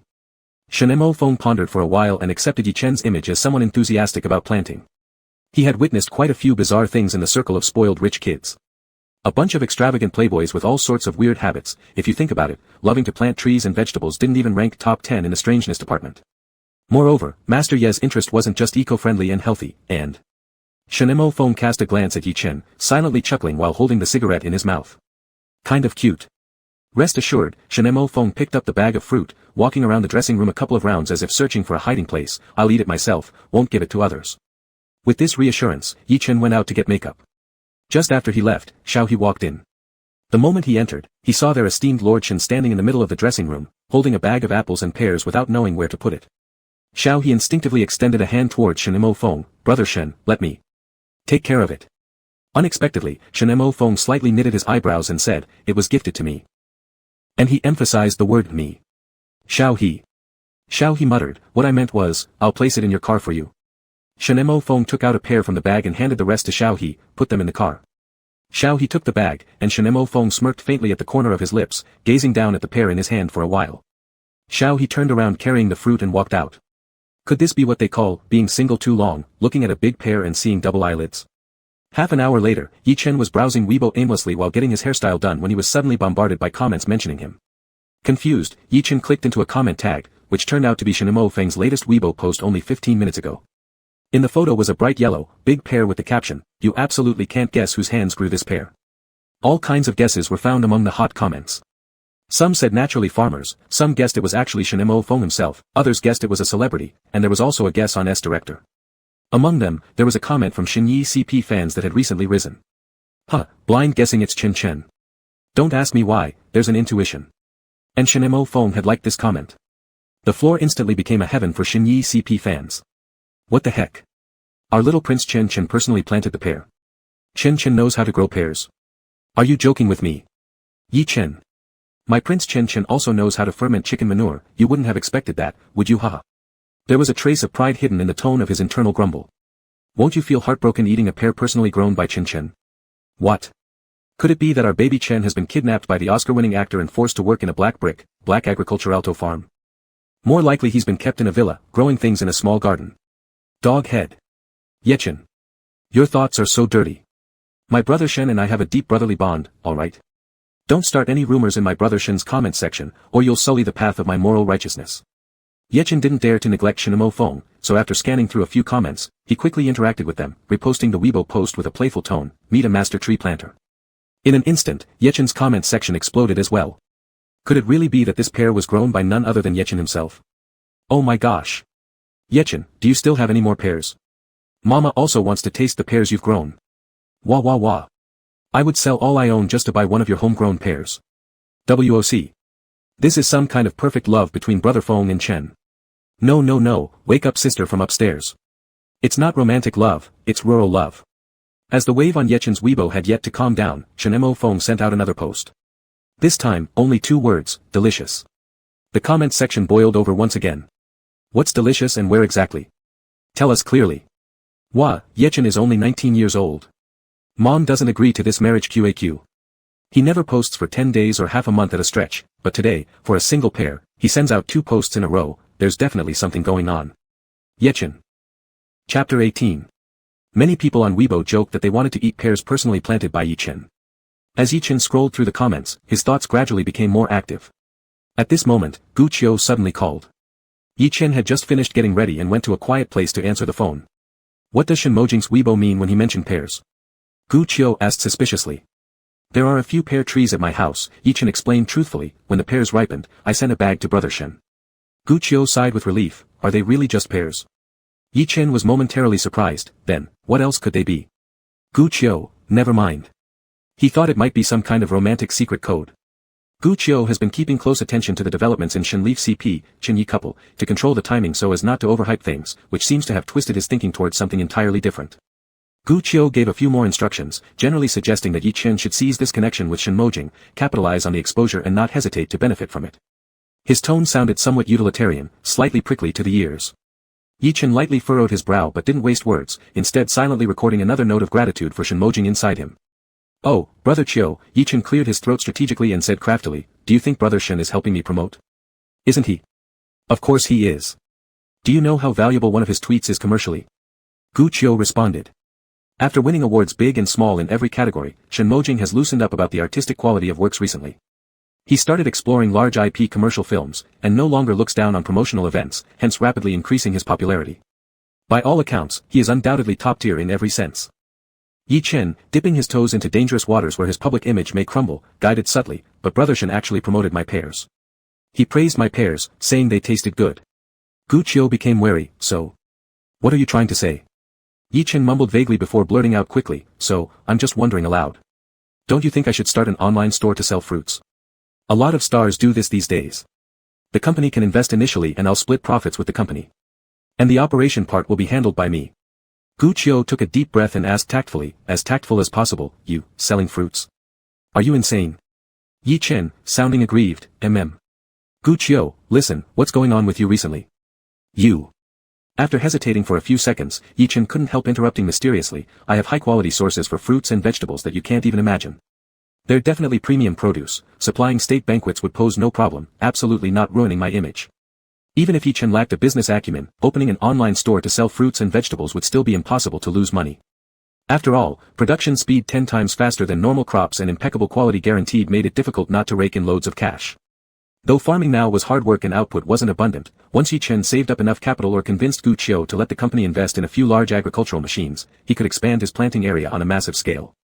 Then, teaching the divine beast babies to operate tractors and having them lend a hand, fruit and vegetable yields would soar in a blink of an eye. Selling through 2 channels thereafter, one privately for instant cash flow and another under his star status to accelerate repayment of the debt of 140 million yuan, it'd truly be a win-win situation. Yi-Chen persisted earnestly, what do you think, Brother Qiu? We should consider it seriously. Other celebrities sell wine, fashion brands, they're selling stuff too, right? Vegetables and fruits might seem low-end to you. How about expensive medicinal herbs? While growing valuable medicinal herbs is profitable, initial investments are huge. Moreover, medicinal herbs require bulk cultivation for bulk supply, establishing a stable supply-demand relationship with herbal merchants. Since these herbs are used medicinally, scattered batches without clear origins wouldn't dare be accepted by anyone. Without investment, Yi-Chen currently dared not entertain such thoughts. Gu Qiu listened intently and felt a throbbing pain in his temples, fearing he was about to suffer a stroke. I'm telling you, for words, absolutely forget about it. And, what exactly has been going on with you these past few months? Gu Qiu gritted his teeth, there's definitely something you're hiding from me. Ever since Yi-Chen behaved strangely after being knocked off a steep slope during a reality show last time, there were already several peculiar incidents noticed by Gu Qiu. On the 25th day of last month, Yi-Chen carried a tablet computer to Gu Qiu's office without any particular purpose, consuming over 100 episodes of Peppa Pig on Gu Qiu's snacks until driven away. On the 19th day of last month, Yi-Chen sprinted up 20 flights of stairs from the first floor of the company to the 20th floor, carrying a plastic bag scavenging toilet paper from each men's restroom along the way. Strangely, from each cubicle, he only took 10 squares, careful not to leave others in a predicament without paper, a considerate man indeed. He was caught red-handed by Gu Qiu using the restroom on the 20th floor and claimed that it was due to losing a bet and was forced to steal toilet paper. On the first day of last month, Yi-Chen took a flight to run an advertisement announcement. He buried his head in his Kindle for the entire air route. When Gu Qiu passed by Yi-Chen on his way to the restroom for the first time, he found him reading A Comprehensive Guide to Tomato Planting Techniques. The second time he passed by, Gu Qiu discovered Yi-Chen looking at Small Tips for Preventing Sweet Potato Root Rot. What the hell? Is this guy not seriously affected by something? Gu Qiu was so anxious that he snapped a pen. However, compared to the 4 quadrangle courtyard houses that Yi-Chen recently bought outright, these weren't such big issues.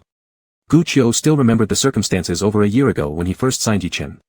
At that time, Yi-Chen worked as an extra playing corpses in costume, often covered in fake blood plasma and lying under the blazing sun for half a day. Gu Qiu, while following up on other artists' shooting projects in the crew, recognized Yi Chen's potential, considering him good-looking and hard-working. Packaging him could likely lead to fame, which is why Gu Qiu signed him into the company. Yi Chen did not appear to be someone with much wealth, but somehow, without fanfare, he had quietly purchased a set of 4 quadrangle courtyard houses. The address changes of the artists cannot escape the company's attention. Gu Qiu's first reaction upon receiving this news was that Yi Chen had been taken care of by someone. Although this action seemed somewhat extravagant, Gu Qiu thought that based on Yi Chen's looks and charm, it was plausible that he could have captivated some wealthy old creep. But when Gu Qiu verified the situation with Yi Chen, he firmly denied being kept and claimed it was his family who provided the money for the purchase. Gu Qiu tried every tactic to persuade Yi Chen, appealing to his emotions, reasoning with him, threatening him with consequences, but Yi Chen remained steadfast. Worried that Yi Chen might secretly do something behind the company's back, Gu Qiu used his connections to conduct undercover investigations. After more than a month, he discovered that Yi Chen had no private appointments or any ambiguous social interactions.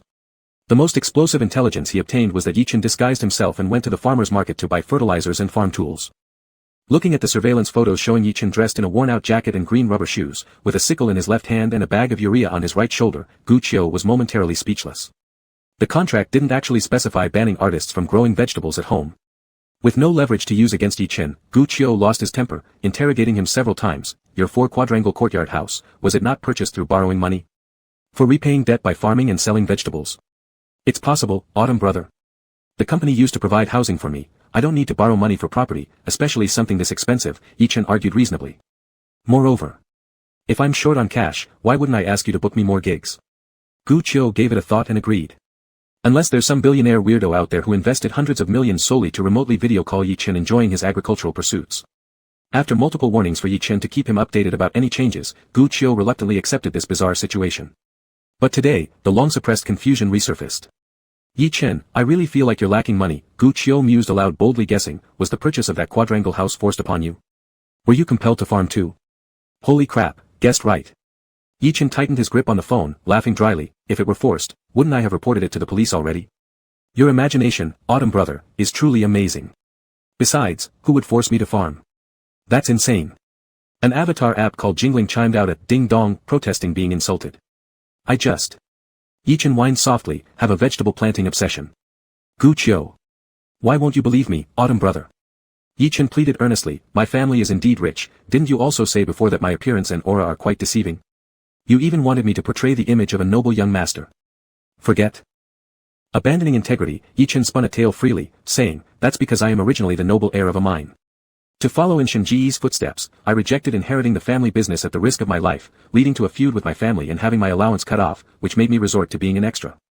Gu Qiu's head started throbbing. You told me the last time that you became an actor chasing your dream of acting. Which version should I believe? After pondering for a moment, Yi Chen decided to upgrade his previous Tall Tales 2.0, aligning with earlier media interviews. It's all for Shenimo Feng.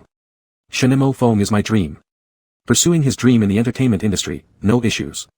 Alright, consider I didn't ask. Gu Qiu held his temple pulsating violently, trying to prevent himself from bursting a blood vessel and forcing himself to accept this setup. Anyway, forget about selling fruits or herbal medicines, it doesn't match your character positioning. It's sheer nonsense. The company will neither invest nor allow you to open your own store. It was still impossible to acquire large-scale agricultural machinery. Yi Chen sighed softly after hanging up the phone. He opened the favorite folder on his phone and looked at the webpage displaying a Lamborghini tractor with a burning passion usually seen in ordinary boys admiring luxury sports cars. The Lamborghini Nitro, a world-class luxury tractor, has won the Golden Tractor Award for Best Design. Its headlights and body lines were personally crafted by the renowned designer Giugiaro. Equipped with a Deutz Tier 4i engine and a pure mechanical 5-speed gearbox, the top-tier VRT version costs over 1 million Chinese yuan, making it the dream of every farming boy. Of course, Yi Chen could only look at the Lamborghini tractor, but even for an ordinary tractor, when including all the miscellaneous parts, it would still cost at least tens of thousands of yuan, which he couldn't afford either. Large-scale agricultural machinery was a necessity. Even if Yi Chen became wealthy in the future and didn't need to grow vegetables and fruits to make ends meet, those legendary plants he planned to cultivate on a large scale in the mountain and sea realm would still require such equipment. Saving money gradually, step by step. Yi Chen clenched his fists tightly and reluctantly closed the Lamborghini webpage. Chapter 19. One of the final scenes on the last day was the piece de resistance. To pursue a more intense impact, Director Chen had made many last-minute changes to this scene. He was urgently looking for the actors to brief them, but Yi Chen was nowhere to be seen. Where's Yi Chen? The hot-tempered little old man asked impatiently. Xiao Gao couldn't get through to Yi Chen's phone and hurried off. Brother Chen should be getting makeup done, I'll go find him. Director Chen glared, his tone unpleasant. How long does it take to put on makeup? Yi Chen. Shenemo Feng smirked lazily, went running an errand for me. I'll call him back. Director Chen's glare immediately turned toward Shenemo Feng. What kind of errand could you possibly have that poor kid run? Where's your assistant? Coming, Shenemo Feng responded with a smile as he walked in the direction of Yi Chen's dressing room. Sure enough, Yi Chen wasn't in the dressing room. After closing the door, Shenemo Feng was about to look elsewhere when he suddenly heard Yi Chen's intentionally subdued voice around the corner of the dressing room, as if he were debating something with someone. Shenemo Feng hadn't intended to eavesdrop and had gentlemanly stepped away a few paces, but unfortunately, Yi Chen's words containing his name kept drifting into his ears, compelling him to listen. Back then, to follow in the footsteps of my brother Shen, I refused to inherit the family business and fell out with my family. It's all because of Shenemo Feng is my dream. Upon hearing this, Shenemo Feng stood still, his eyes slightly trembling. Yi Chen's voice was clear and bright, brimming with youthful sincerity, each heartfelt word pounding against Shenemo Feng's heart painfully. The poor Mr. Shen, rarely forsaking his dignity to eavesdrop, ended up hearing something false. As Shenemo Feng was contemplating whether to make some noise to let Yi Chen know someone was there, Yi Chen stopped speaking. Shenemo Feng waited quietly for a moment, rounded the corner, and saw Yi Chen looking down at his phone screen, melancholy-faced, sighing repeatedly with unfulfilled desire and disappointment evident on his face. Anyone could guess what Yi Chen was looking at, even if they thought with their toes. Cough. Shenemo Feng cleared his throat. Looking up, Yi Chen stared at him like seeing a ghost. Director Chen is looking for you. The old man has gotten angry. Shenemo Feng barely held back laughter from Yi Chen's terrifying expression but showed no emotion on his face. Just tell him I sent you to run an errand. Shenemo Feng suppressed his laughter. Don't say you were hiding here making calls. After hesitating for a moment, Yi Chen's lips moved mechanically. Did you hear? By accident. Shenemo Feng snorted lightly. Yi Chen, then, how much did you hear? Shenemo Feng pondered for a moment and said leisurely, from when you rejected inheriting the family business. Hearing this, Yi Chen fell silent. Our brother Shen might just be fated to be tricked by fake fans like this, not listening when he should have and only hearing those few sentences now. This left Yi Chen worried. Side by side, the two walked toward the filming location. Shenemo Feng didn't say anything all the way, quietly pondering how Yi Chen had fallen out with his family over himself, wanting to ask more but feeling it inappropriate to inquire about Yi Chen's family affairs. Only the outdated windbreaker on Yi Chen seemed to stand out more. Shenemo Feng glanced at Yi Chen a few times without saying anything, not wanting to hurt the young man's pride. After wrapping up the last shot inside the city, the production team set off for the wilds in the evening. The convoy stretched along the mountain road, the scenery on both sides becoming increasingly desolate. Yi Chen reclined his seat back and closed his eyes for a nap, holding an invisible baby chaos close to his chest beneath the windcoat. The small orange fur ball was sleeping soundly, occasionally emitting gentle snores. Every time it snored, Yi Chen would extend his finger inside his coat and gently touch the soft little lump. Each poke woke the baby chaos briefly before it immediately quieted again. A few days ago, the baby chaos had entered its juvenile phase. Not only had its internal space expanded, but it had also gained the ability to transform into human form. Like other babies, the juvenile form of the baby chaos was incredibly cute, short arms and legs, a bun-like little chubby hand, and a perfectly round, pale face. Its only flaw being the face's overwhelming purity. Purity so absolute that it lacked any features, truly a state of utmost whiteness and purity. That night, Yi Chen woke up from sleepiness and glimpsed a blank-faced child standing on the ground. Startled, he instantly scrambled onto the divine beast's bed, grabbing a Xuanwu baby, turning its shell outward as a shield. GRT, the blank-faced child tilted its head, clenching its chubby hands into tiny fists, seemingly trying to exert force. After a while, it suddenly made a popping sound, and a mouth appeared on that white face. Brother, it's me, Dun. Having already guessed 70 or 80% of the situation, Yi Chen swallowed nervously, negotiating softly, could you grow 5 features, a bit more, maybe? Huh. At this moment, the Xuanwu baby held up by Yi Chen as a shield finally opened its eyes slightly and complained weakly, brother. I'm sleepy. Then grow more features. The chaos baby clenched its tiny fists again, working hard until its cheeks turned red. With several light popping sounds, eyes, nose, eyebrows, and ears gradually appeared on its blank face. Yi Chen curled up in bed holding the now sleeping Xuanwu baby for courage, clearing his throat lightly to gently remind, it seems you're missing one nostril. Pop. Now both nostrils were complete. I'm so tired. Guduan. After only 10 seconds of having full facial features, the chaos baby's mouth disappeared again. If it's tiring for you to grow all 5 features, then don't. Yi Chen took a few deep breaths to calm himself, saying weakly, your brother will get used to it, don't worry. The chaos baby worked hard to grow its mouth back and showed concern for its brother's feelings. I'll wait till I grow a bit bigger before changing into human form. After finishing, it returned to its orange fuzzball form and perched on Yi Chen's shoulder, using the tip of its wing to touch Yi Chen's cheek as comfort. At 10 p.m., the production crew arrived at a small village near the filming location, having spent 5 hours on the one-way trip. This small village wasn't within Beijing's jurisdiction but rather belonged geographically to a neighboring province. Due to its rugged terrain, underdeveloped transportation, and relatively barren land, the economic development of villages in this area was extremely backward, with living conditions incomparable to those in cities. It was practically another world. Unfortunately, this village boasted an eerily suitable landscape for quest for power. The wind and frost had naturally carved the rock walls into twisted and insane shapes, resembling thousands of petrified limbs frozen in place, evoking fear upon sight. These matched perfectly with the strange and dark style of the ancient Cthulhu-inspired film, where evil was rampant. As the movie's plot progressed, the malevolent emperor's limbs had spread beneath the entire palace, causing panic among the palace staff. 2 princes with polluted bloodlines were also in constant danger. Fleeing from the palace, they came to the source of all evil to search for a glimmer of hope. The exterior scenes in Quest for Power focus on unraveling mysteries. As the characters engage in intrigue, they carefully deduce layer after layer, tracing the chaos and clues to uncover dark secrets buried deep within the roots of the dynasty, the first emperor's pact with evil, the contamination of the royal bloodline, the origin and purpose of the malevolence, and the way to completely eradicate it. All this formed the content of the next 2 months of filming. Despite the unique scenery, the location was far too intense and unsettling. Looking at it for long might even lower one's mental state. Regular films didn't bother coming here for such specific needs. Hence, within hundreds of miles, aside from a few small shops filled with counterfeit goods deceiving local villagers, there were no commercial activities. Hotels, restaurants, and large supermarkets simply did not exist. The life producer had already arranged stays in over a dozen farmhouses. For these 2 months, every member of the production crew, from top-tier celebrities to background extras, would have to disperse into these rural houses and fully experience country life. Others might not mind, but Xiao He thought about their Mr. Shen, and immediately felt distressed. In a certain sense, Shen Mo Feng could endure hardships when required. Whether soaking in mud during the cold season for hours or enduring sleep deprivation as the crew rushed to meet deadlines, he never complained. And whenever injuries occurred during action scenes, he didn't waste time seeking praise or sympathy. However, once switching from shooting mode to real-life mode, Shen Mo Feng became a different person, full of quirks that Xiao He had rarely seen before. When camping in remote mountains, other actresses ended up dusty and disheveled, but Shen Mo Feng hired someone to carry water up the mountain specifically for him to bathe. While staying at hotels, everything that touched Shen Mo Feng's body except for the floor and carpets must be replaced with items he brought along. No matter where they were, the rooms upstairs and next door had to be reserved empty to prevent noise disturbances while he meditated. Everyone disembarked from the vehicles, and with a pained expression, Xiao He helped Xiao Lu haul box after box of Shen Mo Feng's things into the farmhouse. For this trip alone, they brought 4 pillows with varying softness and materials for Shen Mo Feng, and as for other miscellaneous items, there were countless. Unfortunately, they couldn't do much about the food situation. Xiao He looked dispassionately at the shriveled garlic hanging by the farmhouse door, evaluating the standard of food here and reflecting on Shen Mo Feng's fastidiousness. He concluded that by the time Quest for Power was wrapped up, Shen Mo Feng would likely have wasted away to a skeleton by the roadside, probably like the little match girl, but with a cigarette in one hand and a lighter in the other, his face frozen in the serene smile of a seasoned smoker. As Xiao He sighed gloomily while tidying things in the largest room of the farmhouse, Yi Chen suddenly poked his head in and looked around, asking, "Is Brother Shen not here?"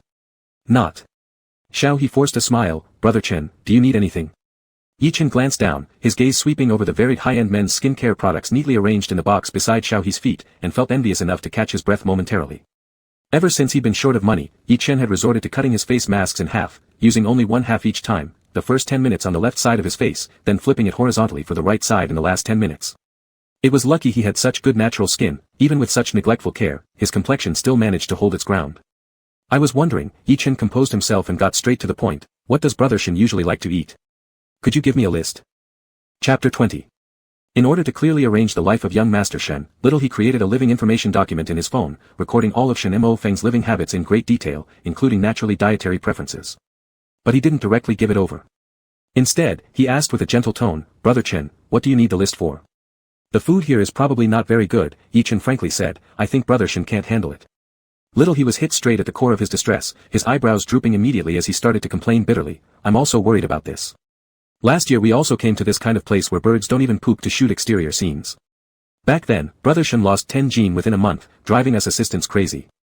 Luckily, the filming finished just before he started looking emaciated, otherwise, we would have had to bring him back to the city and fatten him up before sending him back to the crew. So, give me the list. What does Brother Shen like to eat? Any food restrictions?" Yi Chen's lips curled gently, his appearance mild and obedient, but as soon as he opened his mouth, a whole train of words came out. "I learned a few tricks from the chef hired by my family, and my cooking skills aren't bad. If the film crew's food doesn't suit Brother Shen, I'll cook for him. There probably won't be much high-quality ingredients here, so I'll just make home-style dishes, but my home-style dishes taste better than others."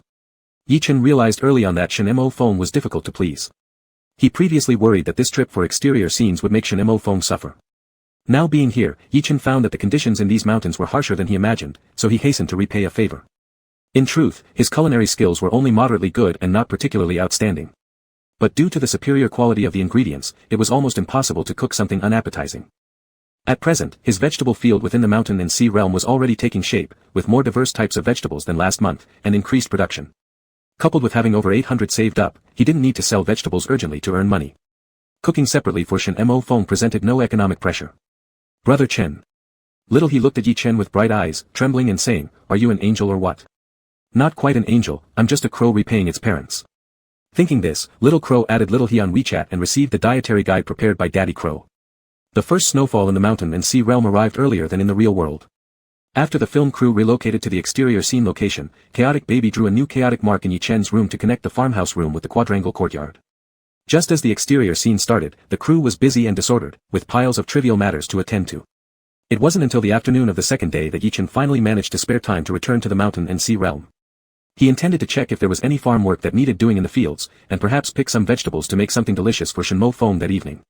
Judging by Shin Feng standards, the crew's meals these past 2 days could indeed be called frugal: braised cabbage with tofu, pumpkin stewed with potatoes, cornmeal pancakes, and scallion pancakes dipped in bean sauce. This young master hadn't eaten a proper meal for 2 days and 1 night. His chopsticks were clean after each meal, according to Xiao He, entirely relying on the apples and pears sent by Yi Chen to survive. Yi Chen entered the mountain and sea realm through the passage calculated by Chi Men Dunjiao. The moment he stepped inside, a crisp frost snow scent wafted toward him. It had only been 1 day since his last visit, yet the mountain and sea realm was already covered in white snow. Unspoiled by human footprints, the snow surface was smooth and clean, like layers of stacked plain silk brocade. After the clouds dispersed following the snow, the sky was crystal clear. The light from 8 fading suns blended into a dreamlike soft color and generously spread across the boundless snowy expanse. On an ordinary day, apart from that small patch of vegetable land, the wilderness everywhere was barren. However, it now resembled a fairyland. Wow! Forgetting the cold, Yi Chen stood alone in the center of the snowy plains, looking around. Immersed in the beauty of the first snow of this fairyland, his phone suddenly buzzed rudely, breaking the charm. It was a notification push from the Realm Spirit. Realm Spirit: after detection, the user has escaped the poverty standard line, achieving the basic conditions for repairing the spiritual veins of the mountain and sea realm. According to the agreement, this application will initiate the spiritual vein repair task dispatch mode. Please, user, embrace the upcoming repair tasks with an active and full mental state to avoid punishment of being struck by heavenly thunder. Startled, Yi Chen questioned, "Wait, am I really out of the poverty standard line now? Are your standards this low?" Realm Spirit: please user, don't panic or resist unnecessarily. First, the difficulty of repair tasks follows a gradual principle. Secondly, divine beasts can assist with the tasks. Thirdly, planting spiritual plants may help gain financial benefits in the real world. Please explore your way to prosperity while respecting the confidentiality principle of the mountain and sea realm. Fourthly, completing each task will restore a little strength to the Realm Spirit, thus providing the corresponding reward to the user. Upon reading this, Yi Chen had a sudden thought and entered the app interface embodied by the Realm Spirit. Under the simple pages task column was of 1. Yi Chen hurriedly clicked open the taskbar. Repair Task 1, plant 10,000 winter velvet grass plants. Task deadline, 10 days. Completion reward, 1 water. Cultivating spiritual plants can repair the spirit veins of the mountain and sea realm, much like how planting trees improves soil quality to turn deserts back into oases. This 1 water. Yi Chen's pupils quivered slightly. Is it the kind that can raise spirit beasts? The spirit beasts mentioned by Yi Chen are different from divine beasts such as Xuanwu, Qiongqi, or Chaos. Divine beasts, in a sense, are more advanced than humans and resemble gods more than animals. In adulthood, they wield formidable powers, with their numbers being incredibly scarce. Some divine beasts are so rare that there is only one left in existence, making it impossible for them to reproduce. This is why during great battles, the Realm Spirit would spare no expense to preserve the essence of fallen divine beasts, because divine beasts are too scarce. Lose one, and there's one less forever. As for spirit beasts, they are merely small creatures that once lived in the mountain and sea realm.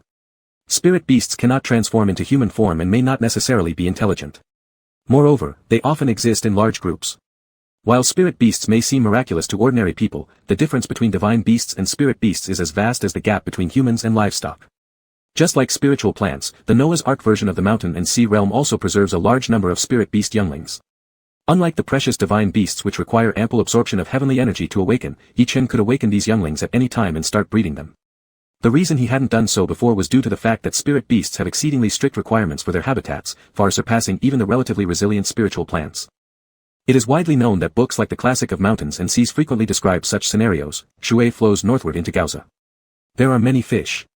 This means that Shui serves as the habitat for fish, and these fish cannot survive if removed from Shui. Even the smallest fry raised outside its natural waters will quickly wither and die, regardless of how carefully cared for. The classic of mountains and seas compiles information revealed intentionally or unintentionally by the successive masters of the mountain and sea realm, combined with later interpretations and imaginations, making it not entirely accurate. Despite this, the importance of habitats for spirit beasts is unquestionable. When Yi Chen took over the mountain and sea realm, it was in a state of complete devastation, and the suitable habitats for spirit beasts had long disappeared. Even if Yi Chen wanted to raise spirit beasts, it would have been impossible. But now, the realm spirit gave a definitive response. Wan water is the habitat of the Rani fish, and after completing the task, it will appear as a reward within the mountain and sea realm. Yi Chen let out a long sigh of relief. Does that mean all those mountains and rivers mentioned in the mountain and sea classic will simply materialize as rewards after I complete tasks? Realm spirit, yes. Yi Chen patted his chest. That's good. I was worried you'd make me move mountains, but I didn't dare ask lest I give you ideas. Realm spirit internally retorted with unbridled sarcasm. Am I really that unreasonable? Yi Chen, expressionless, pulled up his loose, faded 3-yuan underwear waistband and said, "Humph." After pondering for a moment, Yi Chen decided to give the realm spirit a chance to redeem itself. He rubbed his hands together and asked, "Since you'll create rivers after I complete tasks, can you conjure cash instead?" Realm spirit paused for a while and replied, "Even if I recover countless spirit veins, I can only manifest objects that belong to the mountain and sea realm." Yi Chen disappointedly shook his head, dismissing his dream of obtaining a room full of cash without effort. Planting 10,000 winter velvet grass plants in 10 days sounds like a lot, but with baby divine beast's help, Yi Chen wasn't worried. He exited the task interface and accessed the help section, quickly scanning through the planting process for winter velvet grass after entering the keyword. In the mountain and sea realm, winter velvet grass holds a status akin to weeds. It's the easiest spiritual plant to grow. The only planting difficulty lies in the seeds needing to be buried in snow to take root and sprout, which made the timing of this task perfect. Relieved, Yi Chen considered that the task deadline was 10 days and Shingu hasn't eaten for several meals already, so he decided to cook for Shinemo Feng first. The ordinary crops in the vegetable patch remained unaffected by the heavy snow. Holding his basket, Yi Chen brushed off the accumulated snow from tomatoes and filled half a basket. Then, he dug up a few sweet potatoes from the field. According to the mirror spirit, the influence of ancient divine bloodlines increases the more inferior the life form is. For instance, the power of Shinong can make tomatoes grow 10 times faster in freezing winters but can only hasten the maturation of the Fu Sang sacred tree by about 1-fold. Fushi's power can make baby chicks line up for exercise but has no control over divine beast babies watching melodramas. Therefore, Yi Chen didn't worry about his little vegetable garden being wiped out by the snow, nor did he rush to harvest the crops. Leaning against a post, he gathered enough vegetables for Shinemo Feng to eat for 2 days before heading back. At 10 o'clock that evening, Shinemo Feng's door was knocked on. "Come in," Shinemo Feng said lazily. The door opened, and Yi Chen, dressed in a thick set of loungewear, peeked in with a plate and a bowl of rice. "I'm not hungry," Shinemo Feng frowned. "This is made by me, it's different from what they had for dinner." Yi Chen smiled, his eyes curving into 2 small dimples as he asked cutely, though thinking himself to be sycophantic, "Would you like to have a taste?" Chapter 21. Yi Chen took a few steps closer and placed the dishes on the short table by the Kong. There was a plate of stir-fried tomatoes and eggs along with a large bowl of steamed rice. "You can cook too." Shinemo Feng didn't place much hope in Master Ye's culinary skills, but smiled indulgently as he resignedly moved towards the low table. Yi Chen, fearing Shinemo Feng might find the meal too simple, hastily opened his mouth to release a small train while sounding its whistle. "A chef we once employed at my house taught me some tricks. Though this stir-fried tomatoes and eggs may look ordinary, there are actually many details involved when making it that make it different from what others prepare." He stood close to Shinemo Feng near the Kong, speaking earnestly. Shinemo Feng looked up at him with a smile playing on his lips. Watching him for a moment, Shinemo Feng suddenly lifted a hand, hooking Yi Chen's chin with his forefinger and gently rubbing his cheek with his thumb. Yi Chen was startled. "What's wrong? Is that soot on your face? It hasn't been wiped off, go take a look in the mirror." Shinemo Feng's tone was calm and composed, yet after retracting his hand, he subconsciously rubbed his fingers. There lingered on the tips of the fingers that had touched Yi Chen's chin and cheek a soft, smooth sensation that stirred his thoughts in a restless manner. Quite a tender little face. Unable to resist, Shinemo Feng again rubbed his fingers together. "Isn't he tender? He's only 19. His thoughts drifted slightly towards something more ambiguous. A man who would soon celebrate his 26th birthday quietly appraising whether a 19-year-old boy's cheeks were tender or not, this certainly carried an air of being somewhat beastly. Even though Shinemo Feng found himself feeling quite pleased by these primitive impulses, from a legal standpoint there were no issues. But after weighing the matter with a moral yardstick, he still let out a faint chuckle laced with self-derision. "He's a bit young," thought Shinemo Feng. Yi Chen remained utterly unaware of his brother Shin's roguelike thoughts and turned to enter the bathroom connected to Shinemo Feng's room. The conditions of these village cottages varied. The rooms equipped with flush toilets and solar water heaters went to the main creators of the crew, while everyone else had a harder time bathing and using the restroom. Among these top-tier rooms, Shen Mo Feng's living quarters were the most comfortable, directly attached to a small restroom so one needn't leave the bedroom even if waking up at night. Although the decoration of this restroom was rather simple, all the necessary facilities were present. Yi Chen glanced at his reflection in the mirror with a spotted coating, discovering 2 streaks of ash on his face. Here cooking wasn't done on induction cookers but on large stoves, and Yi Chen had just learned to burn firewood from a local villager, tinkering around the stove for a while without noticing his dirty face. He rinsed his face under the tap and dried it with tissue paper, then lowered his eyelids, scanning hungrily the numerous boxes of toiletries below the sink. Since becoming impoverished overnight, Yi Chen had washed his hair and body solely with Shanghai sulfur soap costing more than a yuan per block. Of the high-end shower gels and shampoos he'd previously saved, he seldom used them, reserving them for times when his mood was dark, allowing himself a little comfort to boost his optimism, enabling him to continue joyfully despite poverty. Currently, he had about 2/5 of a bottle of shower gel and 3/7 of a bottle of shampoo left, each nearly 1,000 yuan, which he wouldn't buy again after they were gone. As he hadn't used anything good for too long, since spotting these premium products 2 days ago, Yi Chen couldn't help but think of them constantly, almost longing to madness. He crouched down, stealthily picking up bottles one by one to check their remaining quantity and production dates, carefully selecting 4 with more product left and further from the production date, deciding to help his brother Shen use them, preventing waste from expiration and unnecessarily burdening Mother Earth. But how could he use them? Yi Chen's thoughts became increasingly flexible, supporting his chin as he spun his mischievous eyes, brainstorming. It would be simple to sneak an empty bottle into the bathroom and pour half a bottle, but these were private items, and taking without asking amounted to stealing. Yi Chen was a dignified person before going bankrupt, so he wouldn't do such a thing. If he were to take advantage, it must be openly acknowledged by Shen Mo Feng, both logical and consistent with his character. This was the ultimate art of freeloading. Yi Chen paused in deep contemplation. If heaven hadn't given birth to Yi Qiong, referring to himself humorously, the way of freeloading would have been dark for 10,000 ages. Meanwhile, Shen Mo Feng, having missed several meals, picked up a forkful of stir-fried tomatoes and eggs and placed it in his mouth. At the instant when the eggs dipped in sweet and sour sauce touched his tongue, his digestive system, long suppressed by cigarette smoke, suddenly revived. After chewing twice, Shen Mo Feng realized his hunger. A familiar craving enveloped his stomach, filled with yearning for food, surging up from the hollow emptiness inside and vividly bursting forth on his taste buds. Could scrambled eggs with tomatoes be this delicious? Shen Mo Feng paused for a moment, then resumed eating. The tomatoes in the pan had been stewed until soft and mushy, while the eggs were still tender and smooth, resembling fluffy little yellow clouds. The egg aroma was rich, the broth savory and sweet, and the slight tang stimulated the appetite perfectly. A big mouthful of rice mixed with tomatoes and eggs slid down his throat, filling Shen Mo Feng, who hadn't eaten a proper meal for several times, with satisfaction as he let out a long, content sigh. So this little guy can cook so well? Shen Mo Feng's Adam's apple moved as he rolled up his sleeves to the elbows, revealing 2 lean but sturdy forearms, sitting cross-legged on the farmhouse kong like a local villager, one hand holding the large bowl of rice and the other picking up food. He looked every bit like a handsome farmer. At this moment, Yi Chen walked out from the bathroom and sat across the low table along the kong edge. Due to some mischievous thoughts playing in his mind about taking advantage of the situation, his expression appeared obedient almost to the point of looking naughty. His voice was also softer than usual. How about it, Brother Shen? Is the taste okay?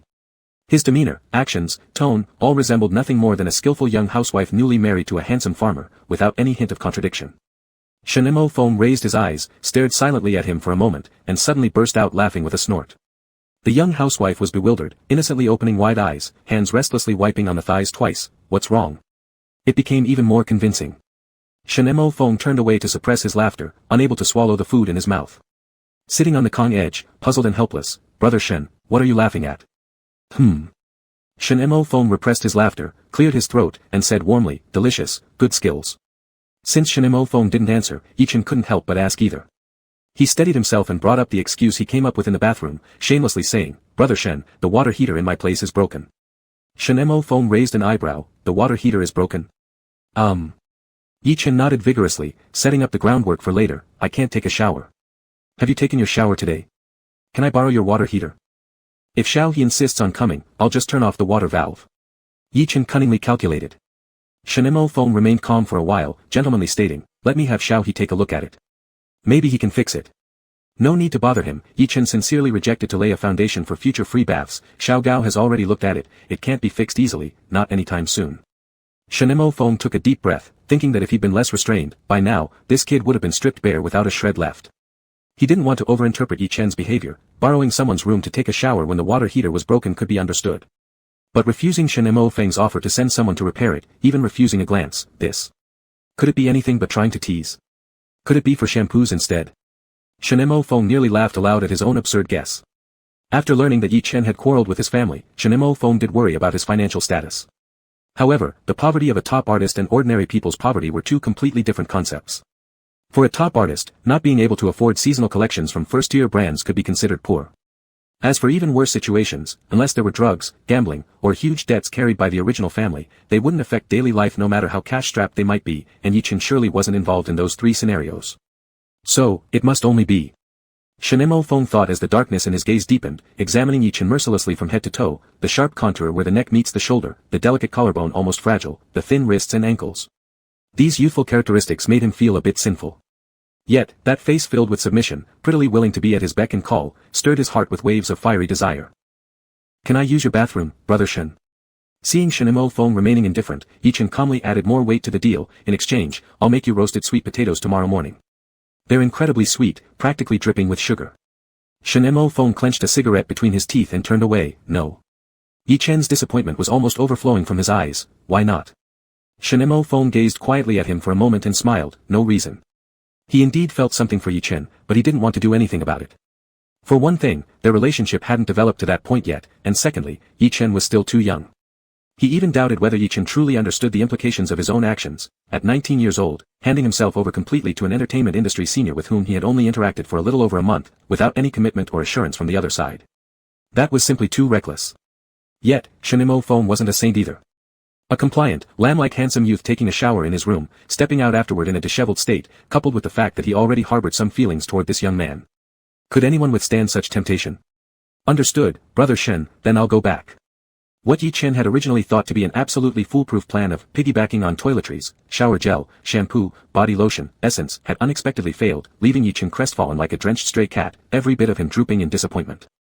Yi Chen collected the empty bowls and plates from the low table, rose to head towards the door, paused after taking a few steps, and turned his face slightly to murmur softly, "Then I'll roast sweet potatoes for you tomorrow morning too. Each potato is about half a catty. Will two be enough?" It was crucial not to break the cycle of kindness. After all, Shinemo Feng had no obligation to let him use his bathroom, and Yi Chen clearly understood this much. "And then I can fry you a sunny-side-up egg, and squeeze a cup of corn juice." Yi Chen offhandedly mentioned the villagers' limited ingredients. "The food here is quite monotonous, but whatever I make tastes better than what others cook. Just try it once, you'll know." Shinemo Feng's heart almost broke into pieces at Yi Chen's pitiful appearance. Barefoot without even putting on slippers, he took a stride forward, stepping down onto the ground, and moved around Yi Chen to block his path, saying with both annoyance and humor, "All right, just take your shower here. Will it be convenient for you?" Yi Chen's eyes brightened immediately. Convenient? How could I dare to feel any inconvenience? Shinemo Feng's lips curved up as he mockingly replied in a jestful tone, properly draping his coat over his shoulders, slipping into his wool-lined slippers, and lighting a cigarette as he walked ahead of Yi Chen out of the door. "Go ahead and wash, I'll smoke outside in the courtyard." Chapter 22. The night was cool like water. Shinemo Feng, wrapped in a coat and dragging his feet in cotton slippers, sat on the threshold of the farmhouse, smoking one cigarette after another. A string of bright red dried chili peppers hung on the doorframe to his left, while a cluster of golden corn cobs dangled to his right. Sitting in between, he looked much like a handsome village party secretary, troubled and sleepless over disputes regarding the contracting of the village fish pond. Indistinct sounds of water came from inside the room. Shinemo Feng tilted his head slightly, lost in thought.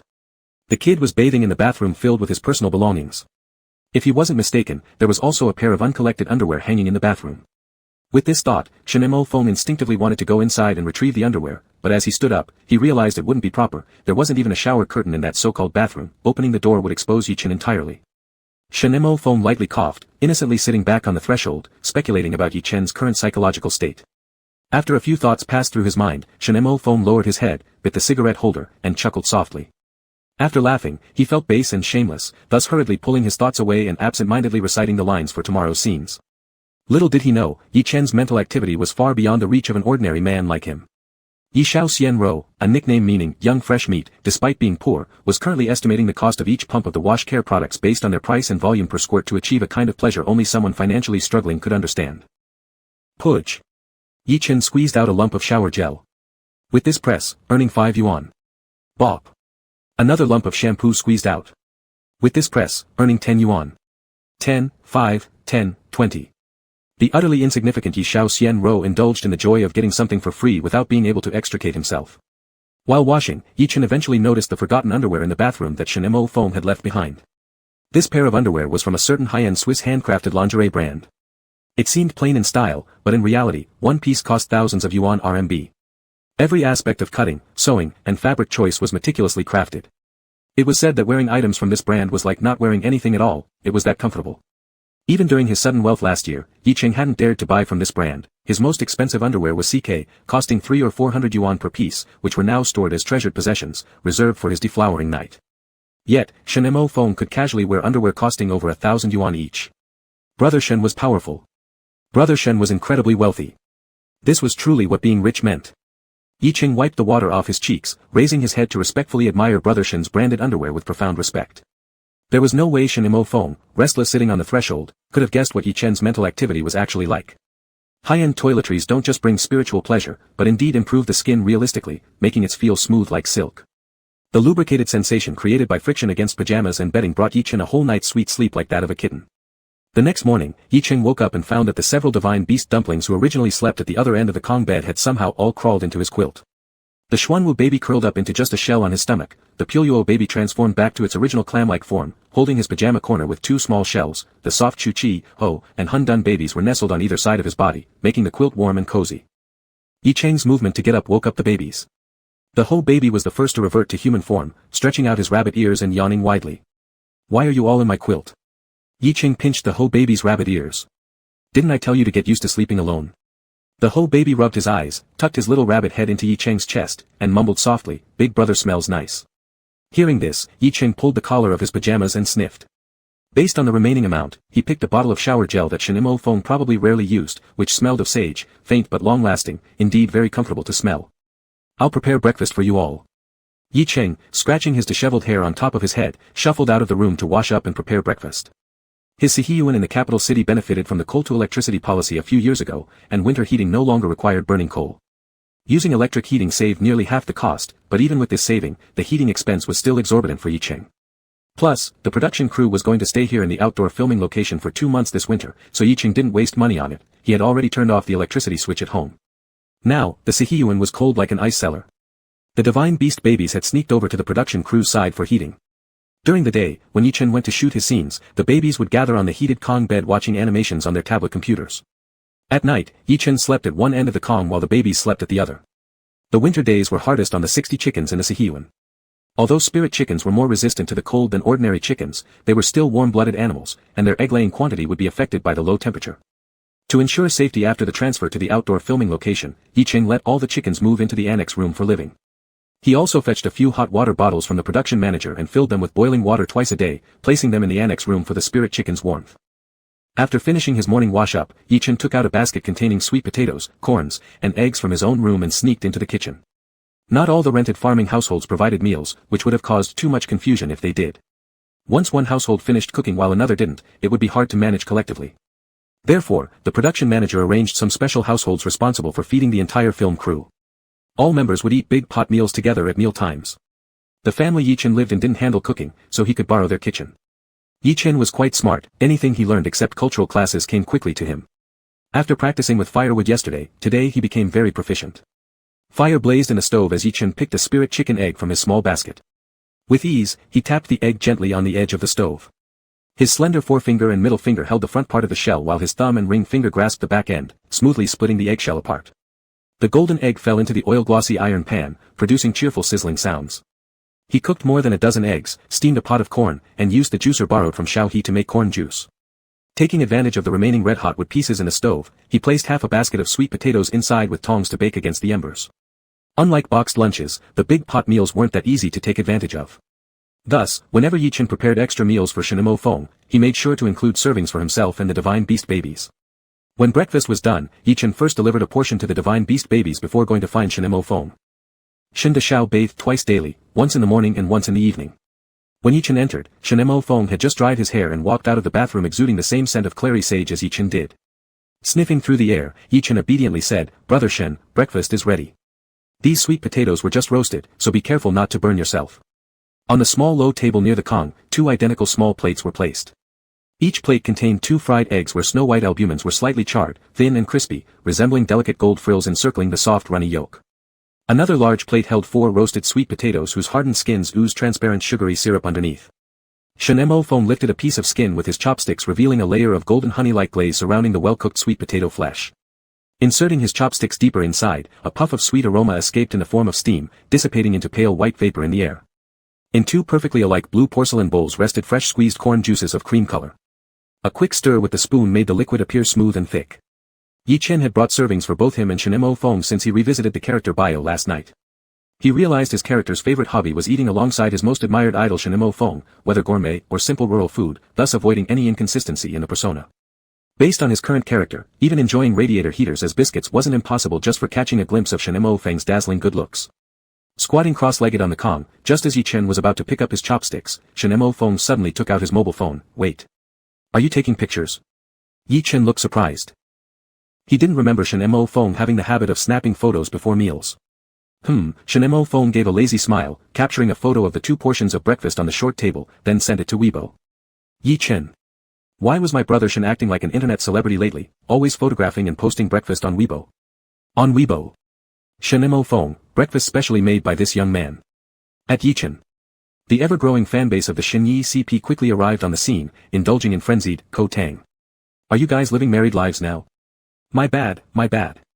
This is mother's beloved treasure, Yi Chen. Oh. Cooking for someone else like this. Ugh ugh ugh. Mom's heart is broken. Her mentality has collapsed. QAQ. Ho ho, this cozy con. Doge. As Yi Chen was munching on a roasted sweet potato, feeling rather worried while scrolling through the comments, he suddenly noticed a certain comment. A Xinyi CP fan, tisk tsk, don't I feel like Yi Chen is like the new daughter-in-law of the Shen family?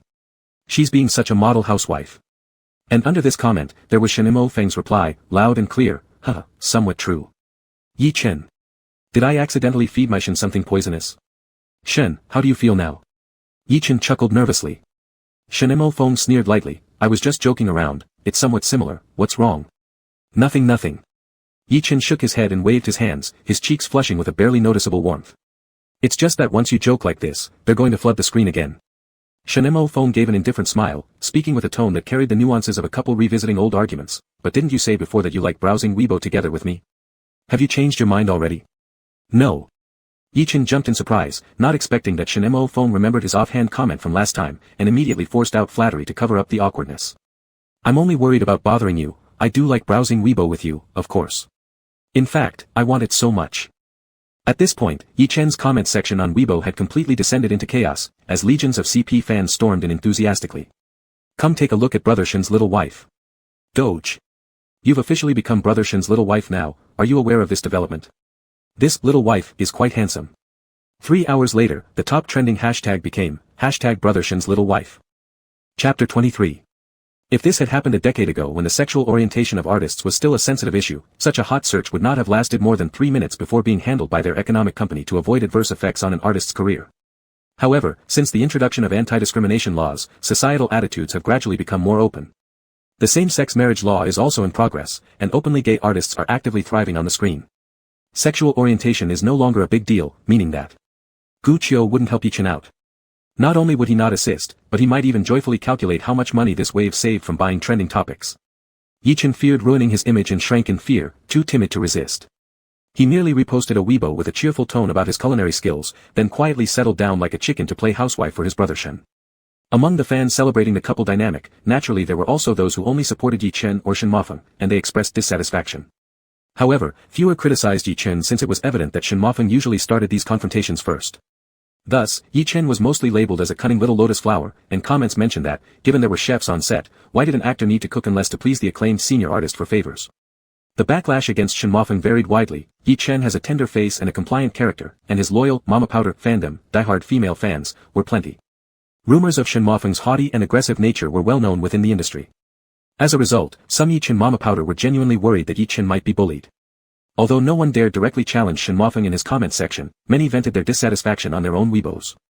In all the heated comments from Mama Pows like, the old pervert must have dirty thoughts in his mind. I'll do a headstand until I crap if he doesn't have ulterior motives. When Yi Yi said he joined the industry for him, does he think it was for romantic purposes? Yi Yi is so pure, he probably never thought in that direction. Or, it's irrelevant whether Shen has male lovers since we're already in an era where I can accept Yibo liking guys. But there's a bottom line, he should date properly. A near 30 playboy messing with a 19-year-old kid? Sorry, not our style. And also, I put up with him making Yi Yi cook and posting a Weibo about it, but when someone called Yi Yi little wife, and he actually agreed with a bit like it. Oh my god, I want to beat him. There emerged a strangely unique small account jumping around enthusiastically controlling the situation. Super sweet Fuji apples at 8 yuan per caddy, delivered in Beijing. I am part of the production crew. In fact, Shen Mafeng is very upright. His behavior towards Yi Yi is purely a mentor helping a junior. There's nothing else. Trust me, ladies. Super sweet Fuji apples at 8 yuan per caddy, delivered in Beijing. Dear sisters, I don't think Shen Mafeng is homosexual. He has never been involved in any gossip with male celebrities but has quite a history with female stars.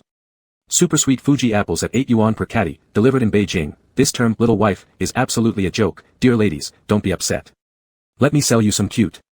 Watching your father get scolded without defending him means disrespect. However, Shen Mafeng's defenders can go die. Isn't that something super sweet Fuji apple an idiot? Reported.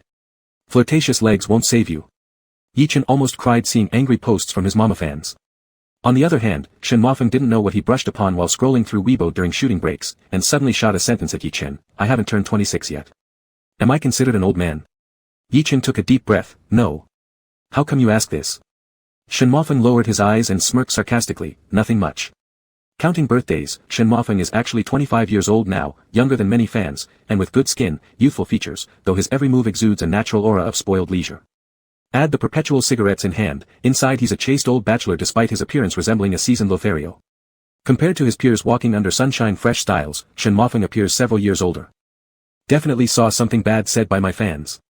Yi Chen tentatively guessed the will of heaven and trembled approaching the emperor-like figure, praising him madly from both sides. How young Shen Mafeng looks, how handsome he is, how unmatched his beauty stands among his contemporaries.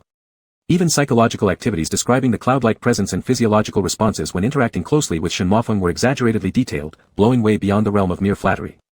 Not flattery, it's precision-guided sycophancy using a J-16 fighter jet. After a barrage of rainbow praise, Shen Mafeng's face finally showed a hint of amusement. Yi Chen sighed heavily, parched mouth dry.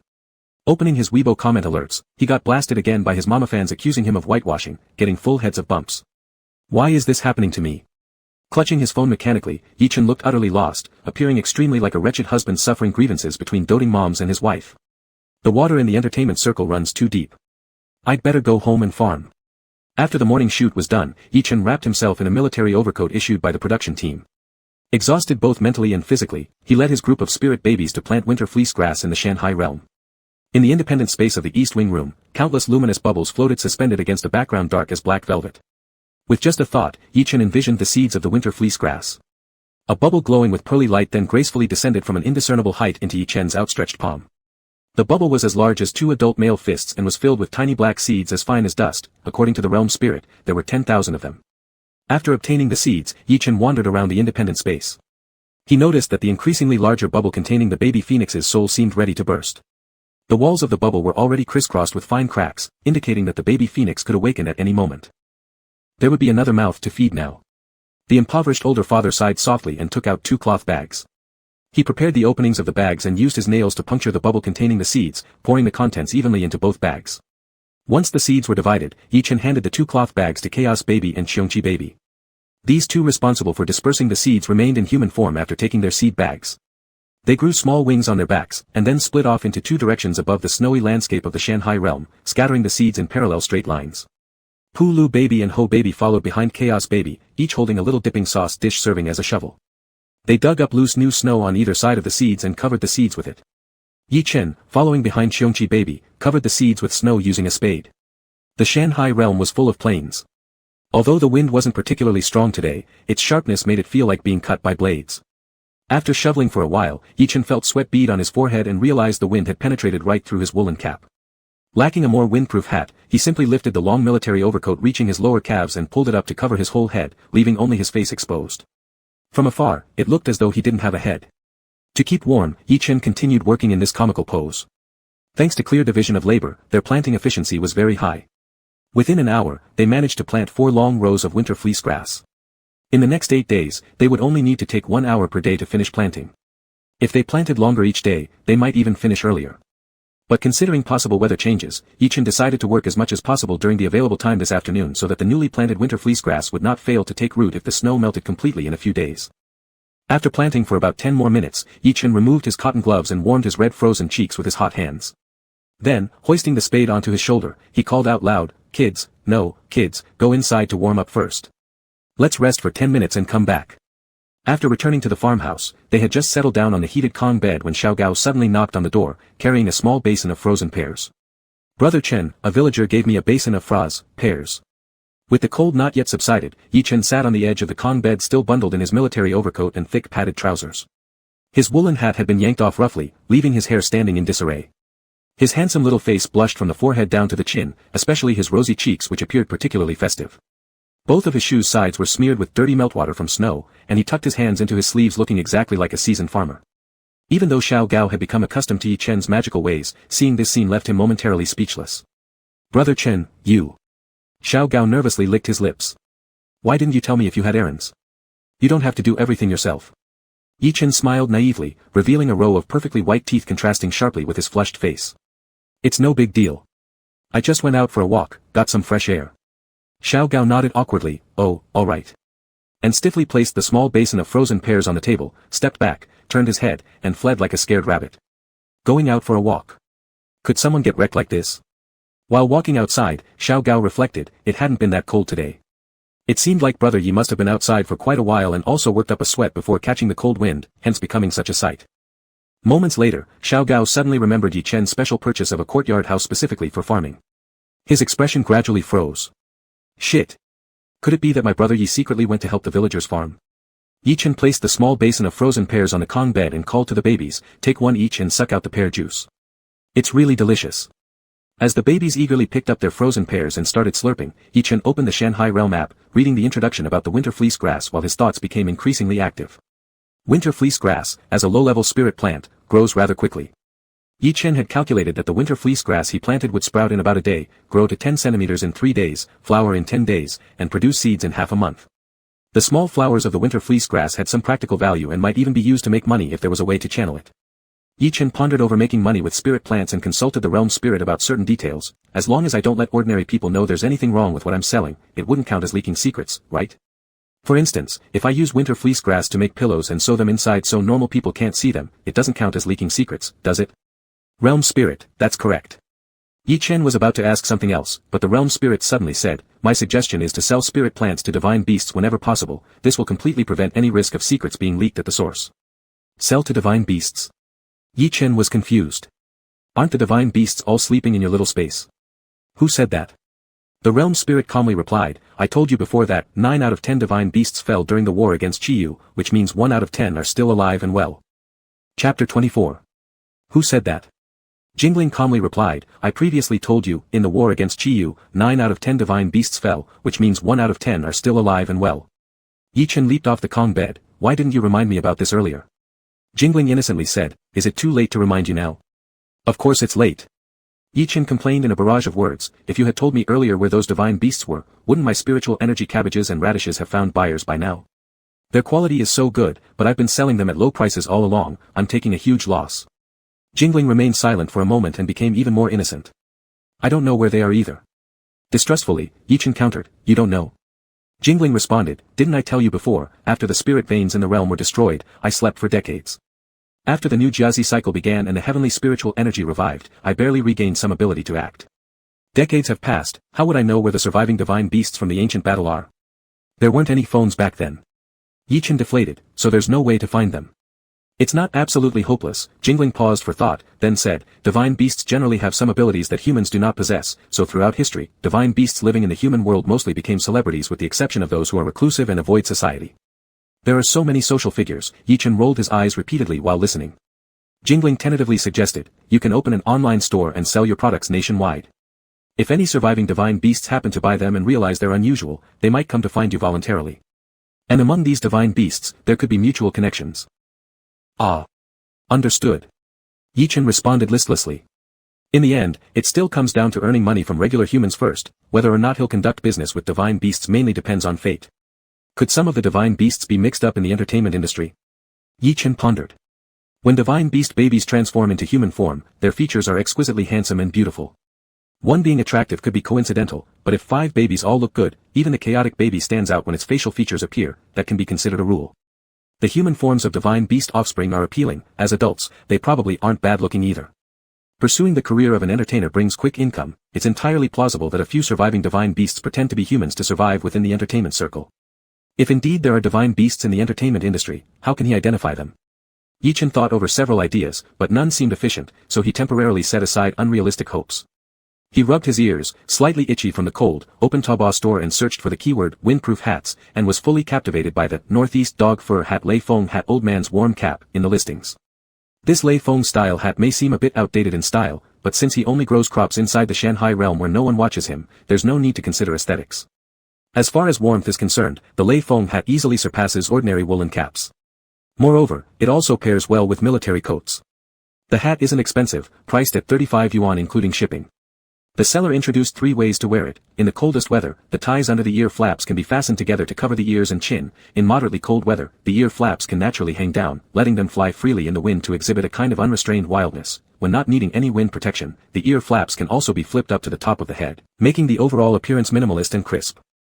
After considering carefully, Yichen chose the black leather model with a red star at the front, vintage yet subtly flamboyant. After buying the Lei Feng hat, Yichen sent the order screenshot without the delivery address to Gu Qiu, attempting to get reimbursed. Gu Qiu replied instantly, "What are you up to?" Even though the tone can't be heard through typing, Yichen inexplicably felt that Gu Qiu's reply was filled with alertness. Yichen began to sweet talk, showing respect. "Brother Qiu, I just saw your WeChat Moments photo. You've slimmed down a bit these past few days, your face contours are sharper. Brother Qiu, even if you haven't acted personally, there wouldn't be much work for us male actors anyway." Gu Qiu has a clear mind. Recently he also had a vague understanding of Yichen's quirks. He wasn't easily swayed by compliments, just cautiously sending back a question mark. "Yichen, can the cost of this hat company be covered?" It was like revealing the dagger once the map was fully unrolled. "Gu Qiu." Yichen firmly held on to the agent's funds without letting go. "It's too cold in these mountain hollows, and the crew doesn't distribute hats. I think this should count as work-related expenses." Gu Qiu broke down. "Are you planning to stroll around town wearing this?" "Yichen, not going to town, just strolling around the village. Can it be covered?" Without wasting a second, Gu Qiu sent an 88 yuan red envelope to shut Yichen's mouth and avoid hearing more nonsense that could raise his blood pressure. All right, report, but if someone takes a photo of you wearing that thing, I swear I'll take you down with me." Yichen murmured, "Why so fierce? When people mistook me for Shinjia's young wife and it hit the top of hot search, you didn't get this mad." "Gu Qiu, what's there to be mad about? Clearly they were joking around. It saved me the trouble of spending money to put you on the hot search." Yichen's eyes sparkled. "Then can we cash out the money saved from not buying hot search spots? Even half would do, just treat it as if you bought them for me." "Gu Qiu, shut up, my head hurts." "Yichen, brother Qiu, 1/3. Gu Qiu tossed another 88 yuan red envelope. "If you're good, don't make a sound." Yichen obediently kept quiet and quietly amassed wealth. After a while, Gu Qiu, who had been telling Yichen not to talk, directly dialed a call over. "Xiao Gao said you went down to help local villagers plant crops. Is it because the quadrangle courtyard doesn't provide enough space for you? What in winter do you even plant?" Yichen was so wronged it felt like snowing in June. "That's totally not true. Xiao Gao is talking nonsense. It's my own field, not the locals." Gu Qiu strongly felt Xiao Gao wasn't lying, gnashing his teeth. "I'm gonna. Next time you join a filming crew, I'll follow you the entire time, and see what other shenanigans you'll pull.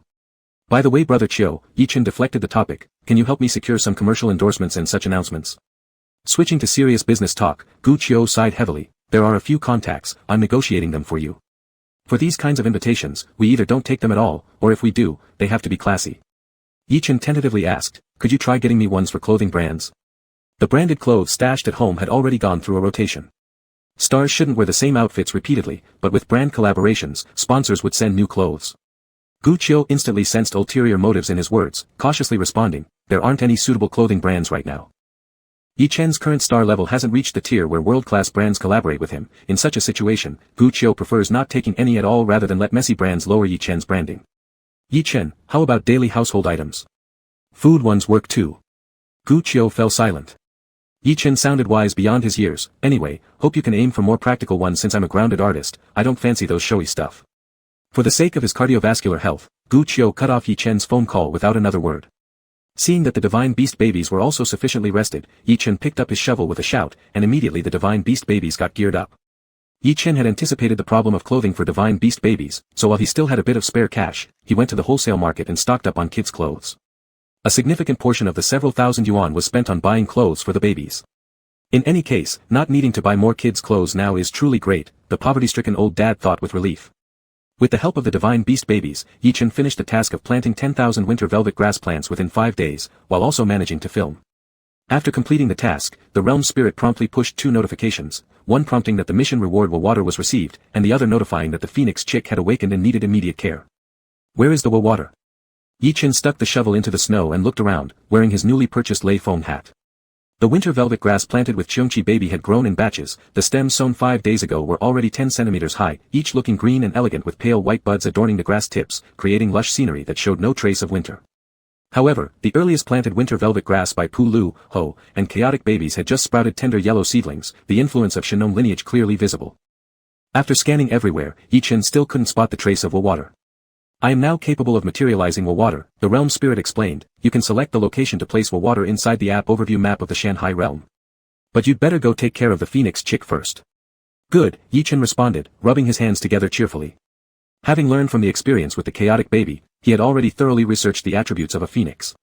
The phoenix was entirely covered in controllable true flames, offering warmth no worse than an entire row of radiators. In this winter, the quadrangle courtyard lacked heating, and the old hens in the wing rooms had been chilled so much they were laying an average of 1 less egg per day, while the chicks' growth seemed to have slowed as well.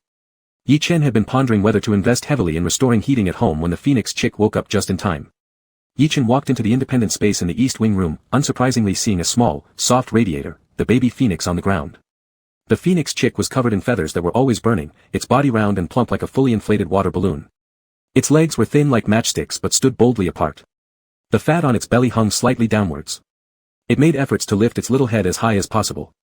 Its black bean eyes were half open and exuded a certain haughty aloofness. 3 colorful flame-like crest feathers on its head were proudly curled. Hello, my name is Yi-Chen, I'm the current master of the Shanghai realm. Yi-Chen squatted down in front of the phoenix chick for an introduction. The phoenix chick slightly tilted its head, keeping its tender beak tightly closed, lowering its eyelids with neither warmth nor coldness, slanting its gaze at Yi-Chen.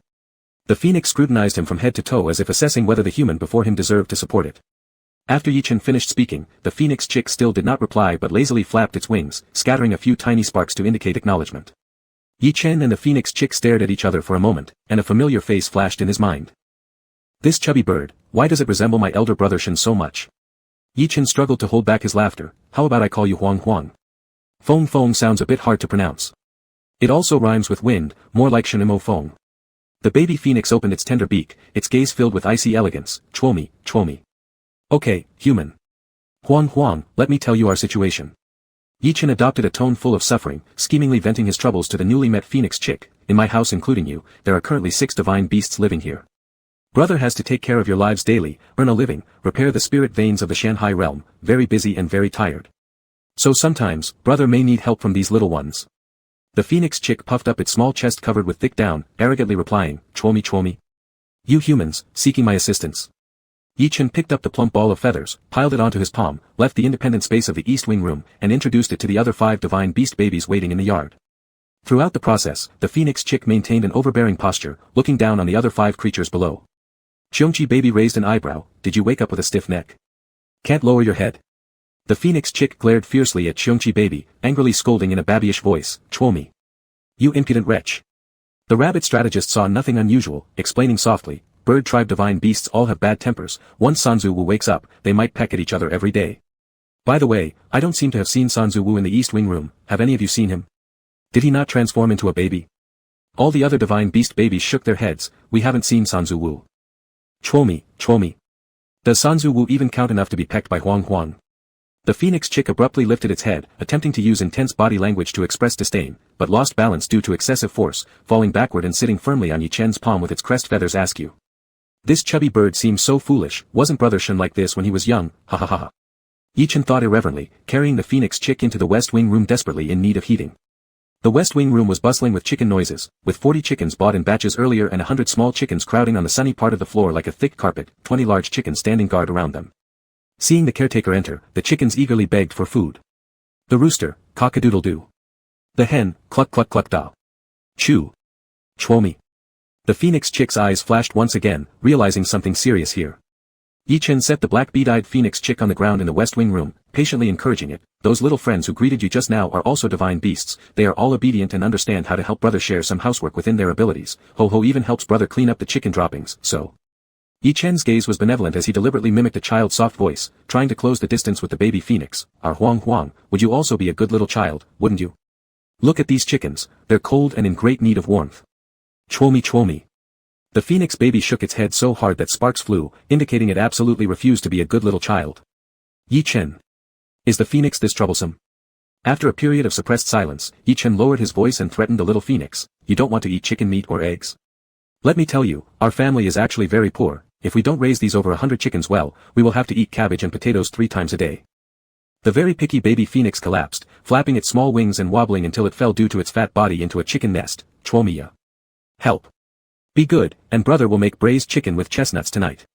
After doling out some tough love, Yi Chen dangled a carrot by pulling the somewhat overheated baby phoenix out of the chicken coop and placing it amidst the shivering chicklets. Feeling the heat source, the chicks swarmed toward the baby phoenix, angering it enough to peck wildly left and right. Chiu chiu. Chwomi. How dare these common chickens? Stay away from Huang Huang. Yi Chen threatened, if you kill them, I won't give you any braised chicken with chestnuts, and while other children eat chicken, you'll just have to sit there watching hungrily. Startled, the black bead eyes of the baby phoenix instantly filled with tears, and with a blink, 2 fiery orbs fell down. Chiu chiu chiu. Why is the master of the Shanghai realm so poor? Under Yi Chen's authority, the phoenix baby reluctantly stayed in the chicken coop as a heating device. Just moments ago, the proud little puffball now whimpered softly and shed flames all over the floor. Having made the chubby bird cry whose demeanor inexplicably resembled Chen Feng's, Yi Chen felt quite guilty, but once he thought about the exorbitant electricity bill, he quickly lost his moral compass. It had been a week since the production crew had relocated to an external location. The conditions in the village were harsh, and their diet rarely contained meat. Over the past few days, although Yi Chen cooked extra dishes for Chen Feng, they were all vegetarian. A couple of days ago, the life producer did go around collecting chickens from house to house with cash, but the locals weren't too particular when cooking. Though Yi Chen found the pot of stewed chicken and mushrooms served from a large pan acceptable, Shen found the meat dry and barely ate it. So, for dinner tonight, Yi Chen planned to kill a spiritual chicken to let brother Shen have some meat. Wrapping himself up snugly in a military coat, Yi Chen worshipped in front of a Guan Yu statue that the previous owner of the courtyard hadn't taken away, so poor that he had to take advantage even of someone else's Guan heir invited back home, subsequently picking up a cleaver with a fierce expression, entering the chicken pen and staying there for 10 minutes, talking intimately and making heartfelt friends with the 2 soon-to-be-slaughtered roosters. They almost swore brotherhood in the peach garden. Whoa whoa whoa, whoa whoa. Hey, alright, goodbye, big rooster goodbye. 10 minutes later, Yi Chen politely waved and nodded before turning and carefully shutting the door to the west wing room and returning to the courtyard. Although spiritual chickens tasted delicious, they were too smart. At this point in his life, apart from flies and mosquitoes, Yi Chen had never taken another life. To suddenly ask him to kill such obedient chickens, he couldn't do it. The divine beast babies, who had watched the entire process. Yi Chen chuckled nervously, hee. Brother, leave the killing to me. Cheongqi baby transformed into its original form, howling to the sky, furiously barging through the door of the west wing room, slamming one big rooster to the ground with a claw, then immediately biting into the chicken's neck and dragging the chicken, much larger than itself, outside, tearing a huge wound to drain the blood while letting out youthful growls from its throat. Although Cheongqi stood on the side of ordinary people during wars, it has always been considered one of the 4 fiends throughout history because it was indeed quite savage and bloodthirsty. As Cheongqi baby engaged in a solo battle with the chicken over there, the Ho baby applauded heartily, leading the other babies to form a queue and chant slogans in unison, Cheongqi Cheongqi. Poor extreme evil. Yi Chen questioned, isn't it poor and extremely wicked? Ho baby replied, but this rhymes better. Cheongqi Cheongqi. Poor extreme evil. Cheongqi baby didn't seem to think anything was amiss with being described as extremely wicked and proudly shook its mane before biting another rooster to death. Blood flowed in torrents within the quadrangle courtyard.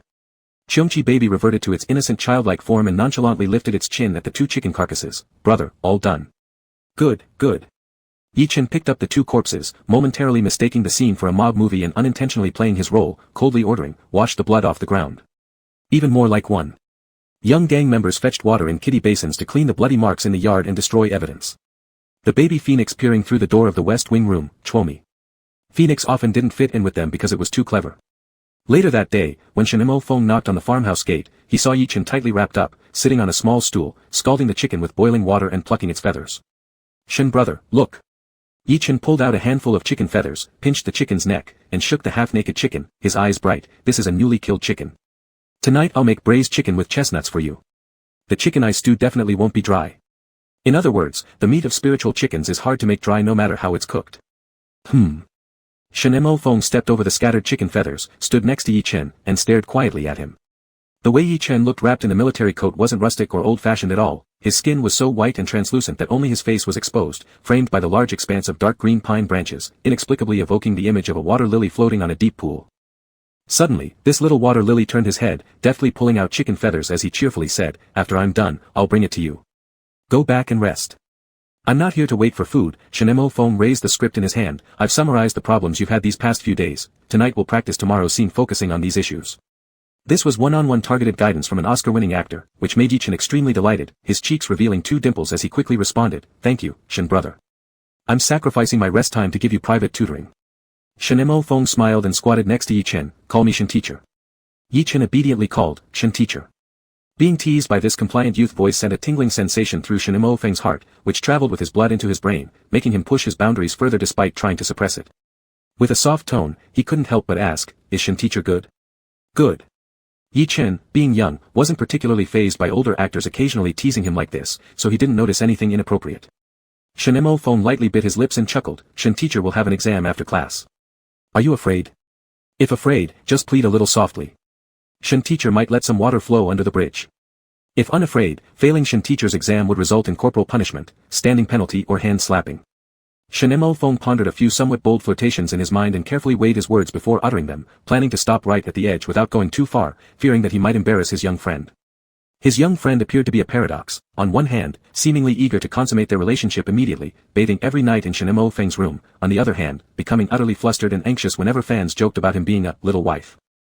However, Shinemo Feng, having acted for many years and analyzed countless roles and scripts, could completely decode the deeper psychology behind Yi-chan's contradictory exterior.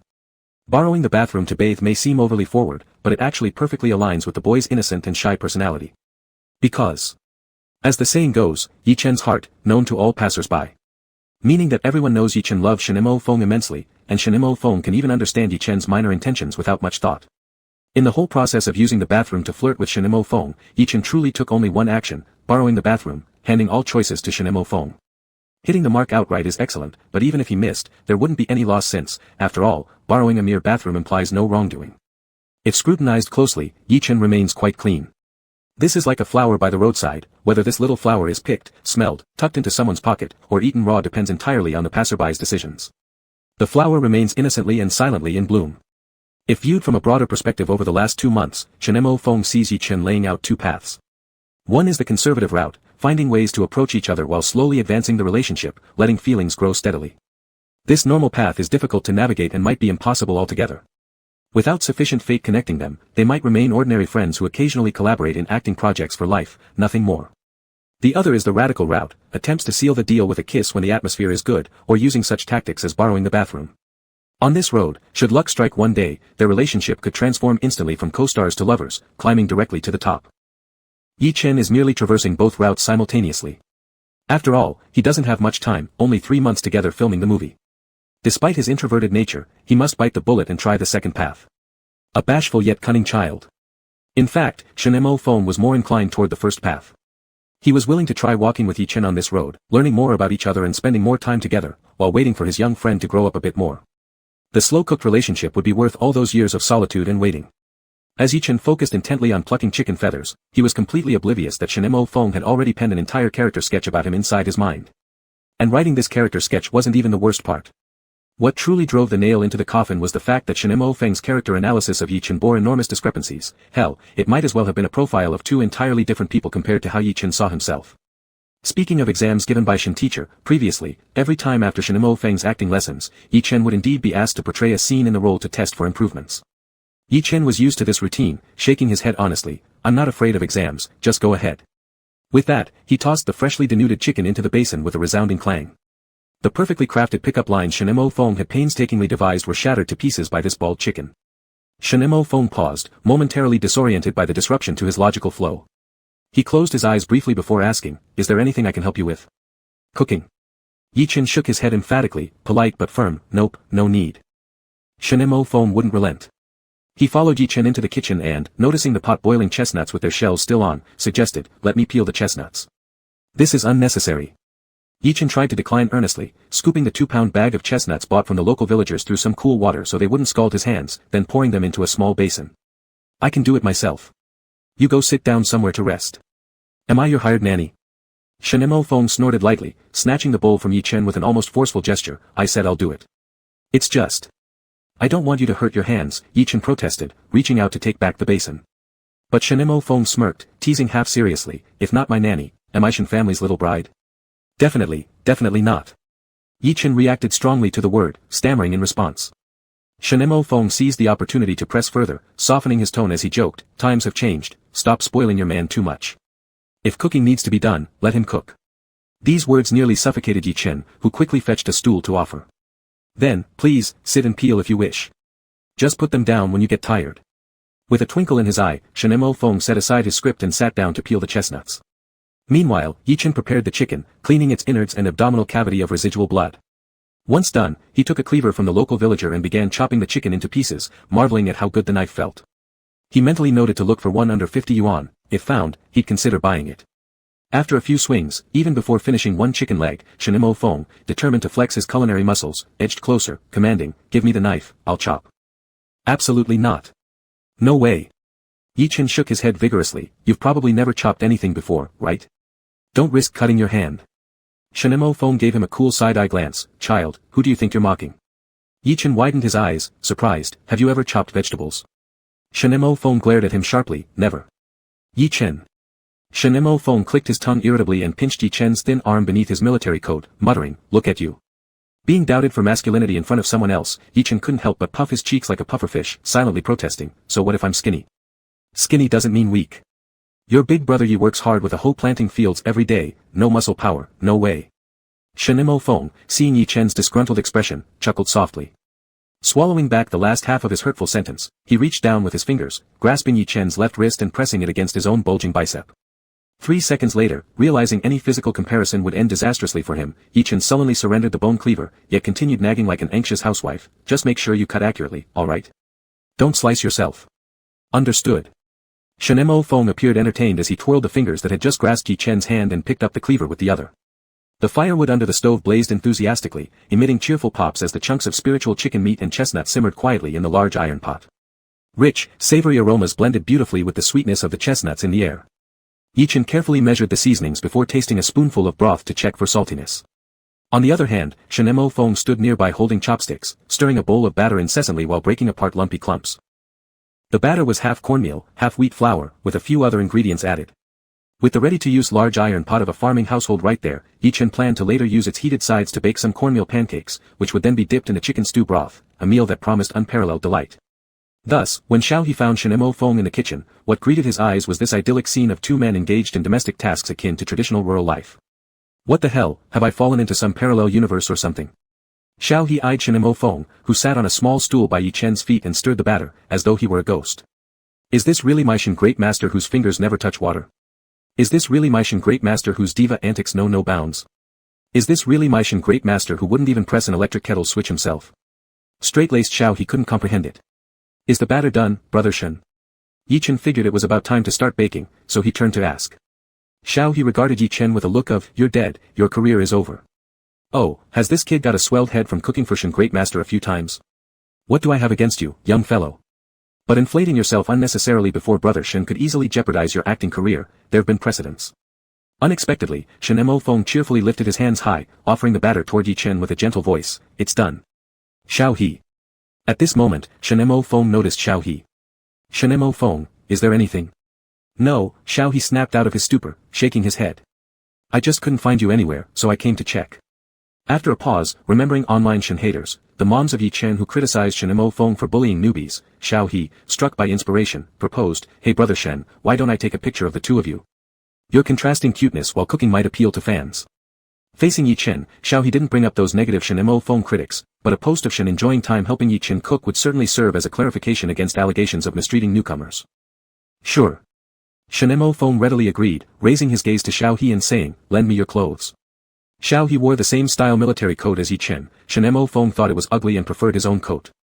In haste, Xiao He removed his coat, which Shenemo Feng donned, then took over the bowl of batter from Yi Chen. Yi Chen scooped batter to make pancakes, Shenemo Feng held the bowl, and both stood before the stove in identical military coats. Xiao He snapped a few photos from different angles, glanced down at them, and nodded approvingly, not bad at all. The atmosphere feels especially warm. Of course it's warm, thought Shinemo Feng with a subtle smile playing on his lips, having such an adorable little housewife around. Definitely warm, Yi Chen scoffed inwardly, thinking about the father-son camaraderie, how could it not be warm? Chapter 25. Both were in good condition at this moment. Even wrapped up in military greatcoats, they still cut sharp figures. The photos taken in front of the stove with pot stickers had just the right mix of romance and humor, plus a dash of gender role reversal cuteness. Xiao He took to it like a duck to water and decided to play the part-time photographer, directing Shinemo Feng and Yi Chen to pose for a few pictures around the small farmhouse courtyard, which he sent all at once to Shinemo Feng. As WeChat notifications rang out one after another, Shinemo Feng sat down on the left side of the threshold to look through the photos while Yi Chen sat beside him on the right side of the threshold, the two resembling a pair of door gods. Shinemo Feng tilted his head slightly to the right, clenching his right hand as if cold and stuffing it into the pocket of his greatcoat, switching to use his left hand to hold the phone. While swiping through the photos, he made tantalizing comments, "This one's good. This one has Yi Chen's expression looking a little stiff. This one can be used for an Yi Chen emoticon. Huh. Am I stiff? Which one looks like an emoticon?" Yi Chen believed himself to have a good camera presence and upon hearing this, strained to bring his head close to Shinemo Feng's, eager to take a proper look. But at this moment, Shinemo Feng seemed to lose all sense, mischief flickering in the corners of his eyes. His already distant left hand moved even further away. Yi Chen, desperate to see the photos, followed like a little fish that's bitten on bait, leaning forward more and more until he was practically about to fall into Shinemo Feng's arms. Tisk, Shinemo Feng broke into laughter, leaning against the doorframe. Sorry Shingu, Yi Chen snapped upright, startled, as though afraid of losing decorum in front of the emperor father. What the hell? Xiao He, who knew Shinemo Feng's sexual orientation, froze at the scene for a moment, then suddenly understood. However, this expression of realization only lasted less than 2 seconds before swiftly changing into one of not wanting to watch any further. My Shingu is flirting with a young guy. Xiao He's gaze grew cool as it swept over Yi Chen's innocent and slightly childish face, cooling even more. At this moment, he felt that the term old pervert used by some online fans for Yi Chen wasn't entirely unfounded. You took pretty good photos. Shinemo Feng grinned smugly and handed the phone back. I was just messing with you earlier. Oh. Yi Chen blinked, finding this method of teasing a bit strange. But his thoughts were simple, so he didn't dwell on it. Lowering his head, he focused intently on the photos, selecting 3 that he found unappealing. As for which ones to send, he left that decision to Shinemo Feng.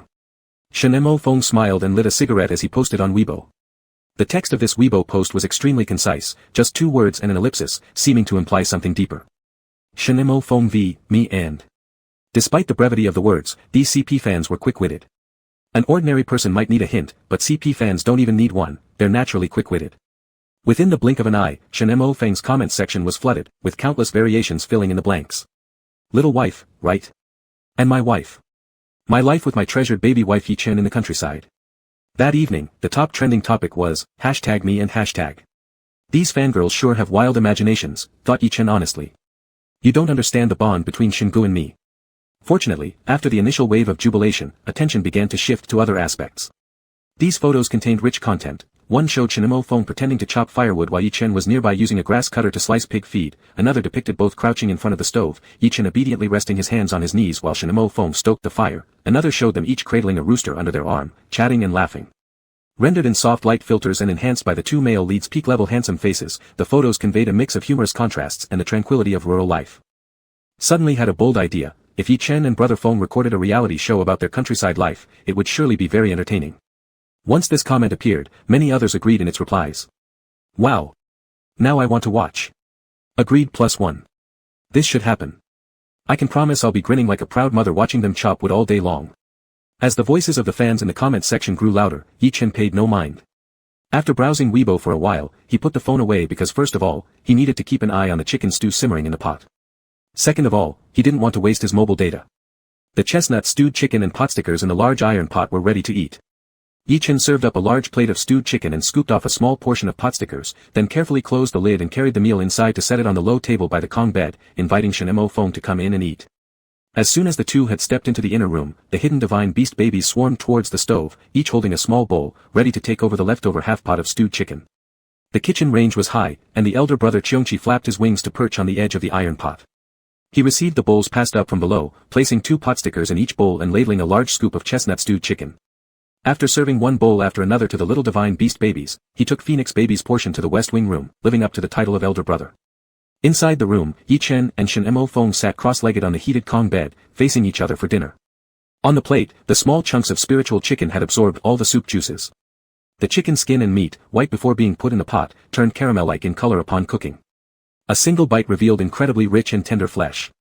The unique nutty aroma and sweetness of chestnuts melted into the broth, which was further infused by the gentle simmering into every strand of the chicken's muscle fibers. The result was unbelievably soft, juicy, and flavorful chicken that seemed to release a few drops of sweet chestnut soup with every chew. Whether it was taste, texture, or presentation, this stewed chicken was worlds apart from the woodblock textured chicken from the past couple of days. Not only was the chicken delicious, during these few days, Yi-Chen noticed a mill in the courtyards of local villagers' homes and decided to grind some dried magical corn into flour, aiming to prepare some noodles for Shingo to change his palate. This corn flour, when baked, yielded a dense and smooth texture, its rich aroma of grain lingering at the nose tip. Every bite evoked the natural fragrance of sun-drenched cornfields. Shinemo Feng couldn't guess that half the credit went to both the ingredients and the bloodline of an ancient deity, so he curiously asked, "Do you often cook?" Even with instructions from a master chef, achieving such a delicious result would be difficult without regular practice. Yi Xiaoche swiftly reviewed the latest character background in his mind and, finding no contradictions, said something truthful for once, "Yeah. I've been living alone since I was 17, so if I have time, I cook my own meals. Ordering takeout had too much oil and salt. Too much oil and salt are bad for the skin, though his base was strong, he wouldn't dare to neglect it." 17 years old. Shen Mofeng imagined the young Yi-Chen who broke ties with his family to pursue show business against their wishes, alone and unsupported, working as an extra on sets during the day and going home lonely at night, cooking and washing dishes by himself, carrying heavy things by himself, muttering to himself in an empty room, doing everything by himself, and silently aspiring towards him. The thought of this solitary Yi filled Shen Mofeng with an ache, making his heart hurt with pity. In those years when Yi was alone, he had once been the warm light giving him comfort. Suddenly, Shen Mofeng recalled a sentence he read in the CP Super Topic area. These days, having spent too much time scrolling through the CP Super Topics, his thinking patterns had been influenced by the Windleaf Girls, fans, impossible to extricate even with a crane. But his imagining wasn't too far off. Except for the parts about silently admiring him, and he is his light, the rest of his fantasy closely matched reality. The young man who began living alone at 17 was indeed as resilient, hardworking, bright-eyed, and optimistic as Shen Mofeng imagined, a small sun that no hardship could extinguish. All of this was true. Yi-Chen appeared calm while eating, yet his glances kept stealing toward Shen Mofeng, trying to guess what Shen Mofeng was thinking. He felt that Shen Mofeng's expression was somewhat peculiar, worried whether his fake fan persona might have slipped, pondering whether to add more drama to reinforce it. After a minute of internal struggle, since Shen Mofeng did not raise any objections but just ate quietly, Yi-Chen abandoned the idea of adding drama. His performance had already been excessive enough, with all kinds of lies out of control. Plus the part Shen Mofeng accidentally overheard which he didn't intentionally deceive. Yi-Chen mechanically chewed on the potsticker, deciding that he shouldn't embellish any more. In the world outside, knowing when to stop is essential. Lies told like this were better left untouched, otherwise, what if there came a day when everything unraveled? That might cost him his life. Little Yi, now stuck between a rock and a hard place, drooped his head nervously, determined to safeguard this deception with his life. After finishing the meal, it was the one-on-one teaching time of the legendary actor, where Yi-Chen unknowingly called Shen Mofeng Teacher Shen over 10 times. Calling artists in the circle teachers is common, but the way Yi-Chen addressed him sounded especially obedient. After Shen Mofeng left, Yi-Chen remembered that he still had a river to claim, so he opened the app to check. In the app, there was an option to view the Shanghai realm. When clicked, it showed a map of the Shanghai realm that was rough enough to resemble children's scribbles. The map could be zoomed in on, and when magnified many times, several crooked colored squares could be seen representing Yi-Chen's fields. Beside the colorful squares was also a cross mark. This crossmark was crafted by Yi-Chen after the first snowfall in the Shanghai realm using 2 firewood sticks plus a piece of wire. He planted this shoddy cross in the snow, and buried beneath it were all the things Yi-Chen had previously kept in the fridge, both refrigerated and frozen. This included half a sheet of mask sealed with a food clip, several cans of beer prepared to celebrate paying off 140 million yuan in debt, as well as the leftover half a caddy of chicken breast from the last time he made noodles, and so on. Now that it snowed, electricity for the refrigerator could be saved.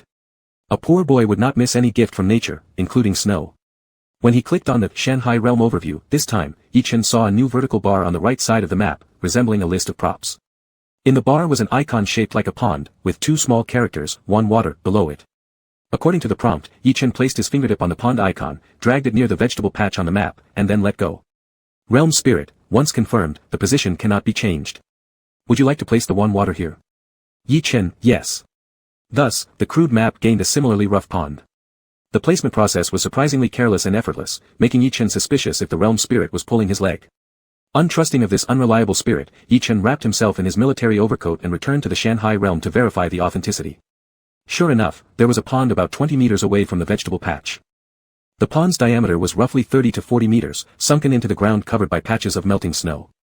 Beneath the water grew thick clusters of bluish-green aquatic grass, their thin and soft leaves resembling strands of hair, so dense one couldn't see the bottom. On the water surface spread shards of ice delicate as brocade. When the wind brushed across the pond, these ice shards struck each other, producing clear and tinkling sounds. This was the Wan water. So it really exists. Yichen felt reassured. The realm spirit paused, asking, of course it exists. What do you think I am in your eyes? Yichen evaded the question, rubbing his hands in excitement and asked instead, can I start raising ranny fish now? It's been too long since we've stewed some fish at home. Chapter 26. After receiving a definitive answer from Jingling, Yichen immediately began to prepare. He had done his homework on raising ranny fish. During the previous 2 days of spare time, he also went to the flower, bird, and fish market to buy fry starter food so that he wouldn't be flustered when starting the farming. Ranny fish fry are delicate and have certain requirements for water temperature before they mature. They cannot be placed in water with floating ice flowers. Therefore, Yichen went to the bathroom and took out a large basin, crouched by the shore, and scooped up a basin of water. At first glance, the water looked no different from ordinary pond water, but this scoop revealed its difference.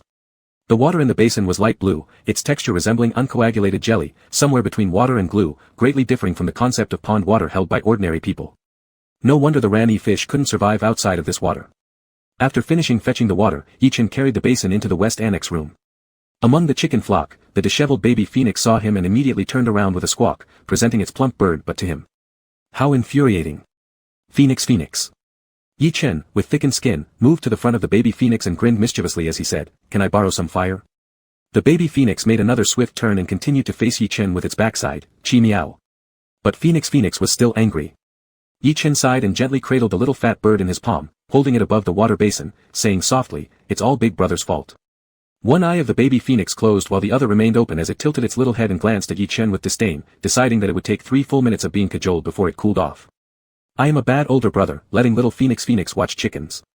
Our Phoenix is the king of all birds, beautiful and noble. Yichen's tone was earnest, his eyes filled with kindness as he coaxed while pinching 2 long fingers together, grasping onto the baby phoenix's brilliant flame feathers.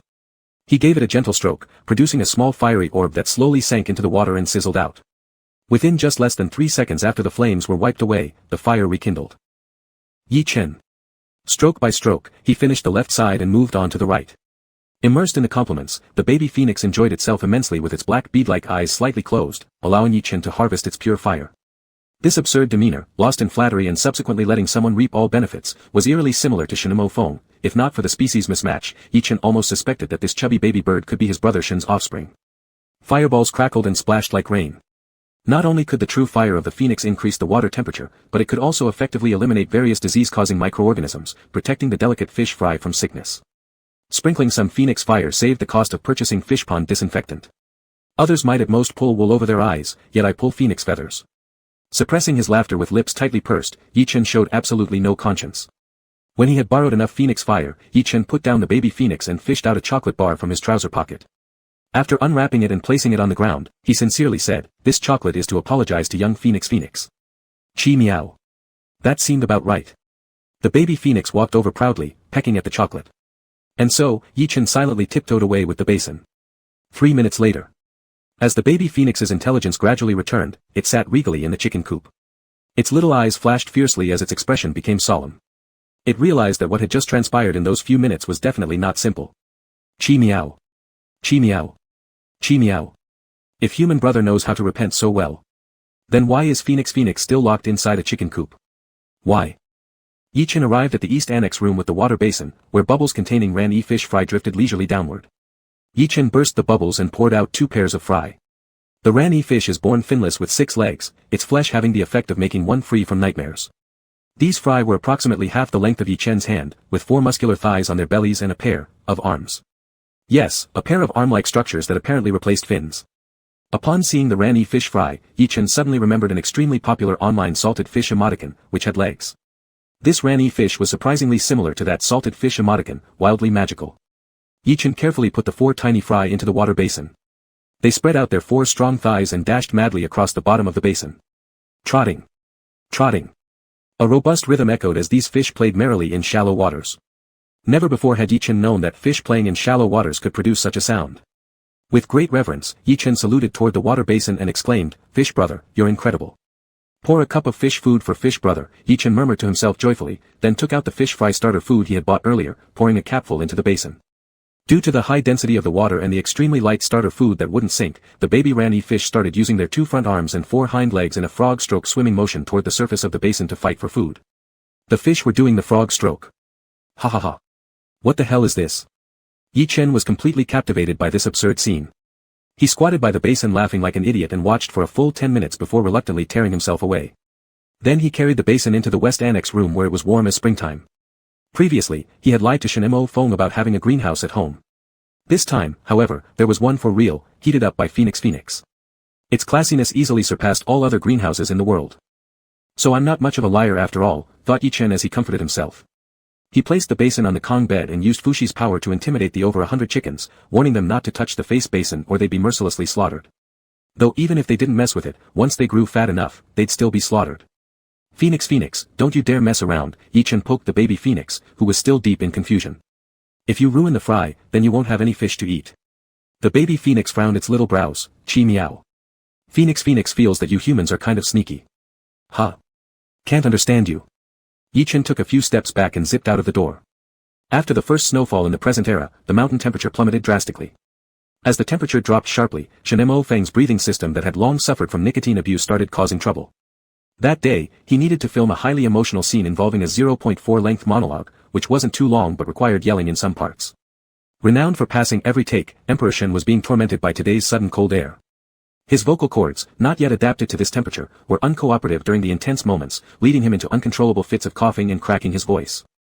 At first, Shen Mo Feng remained calm. However, after NGNG several times because of his throat issues, he finally lost his temper. Turning around, he kicked down a snow pile and snatched the throat spray from Xiao He's hand, ruthlessly spraying it down his throat. Chen Jingyan and the script supervisor huddled together, researching ways to rearrange the filming schedule so they could wait for Shen Mo Feng to get better. But Shen Mo Feng turned his head and gave them a glare, roughly shouting, "I can shoot, give me a minute to adjust." He hadn't finished speaking when a gust of icy wind made him choke again, setting off another agonizing coughing fit. Seeing this, Yi Chen hurried over and gently patted Shen Mo Feng's back to help soothe his breathing. After patting a few times, Yi Chen instinctively unscrewed the bottle of mineral water he had been holding and suggested, "You should drink some water, Then he remembered that he had taken a sip from it 10 minutes earlier, quickly pulling his hand back and apologizing, "I forgot I already drank from it. Let me get you a new one." Shen Mo Feng, however, acted as if he hadn't heard anything, snatching the bottle of water from Yi Chen's hand and gulping down a big mouthful.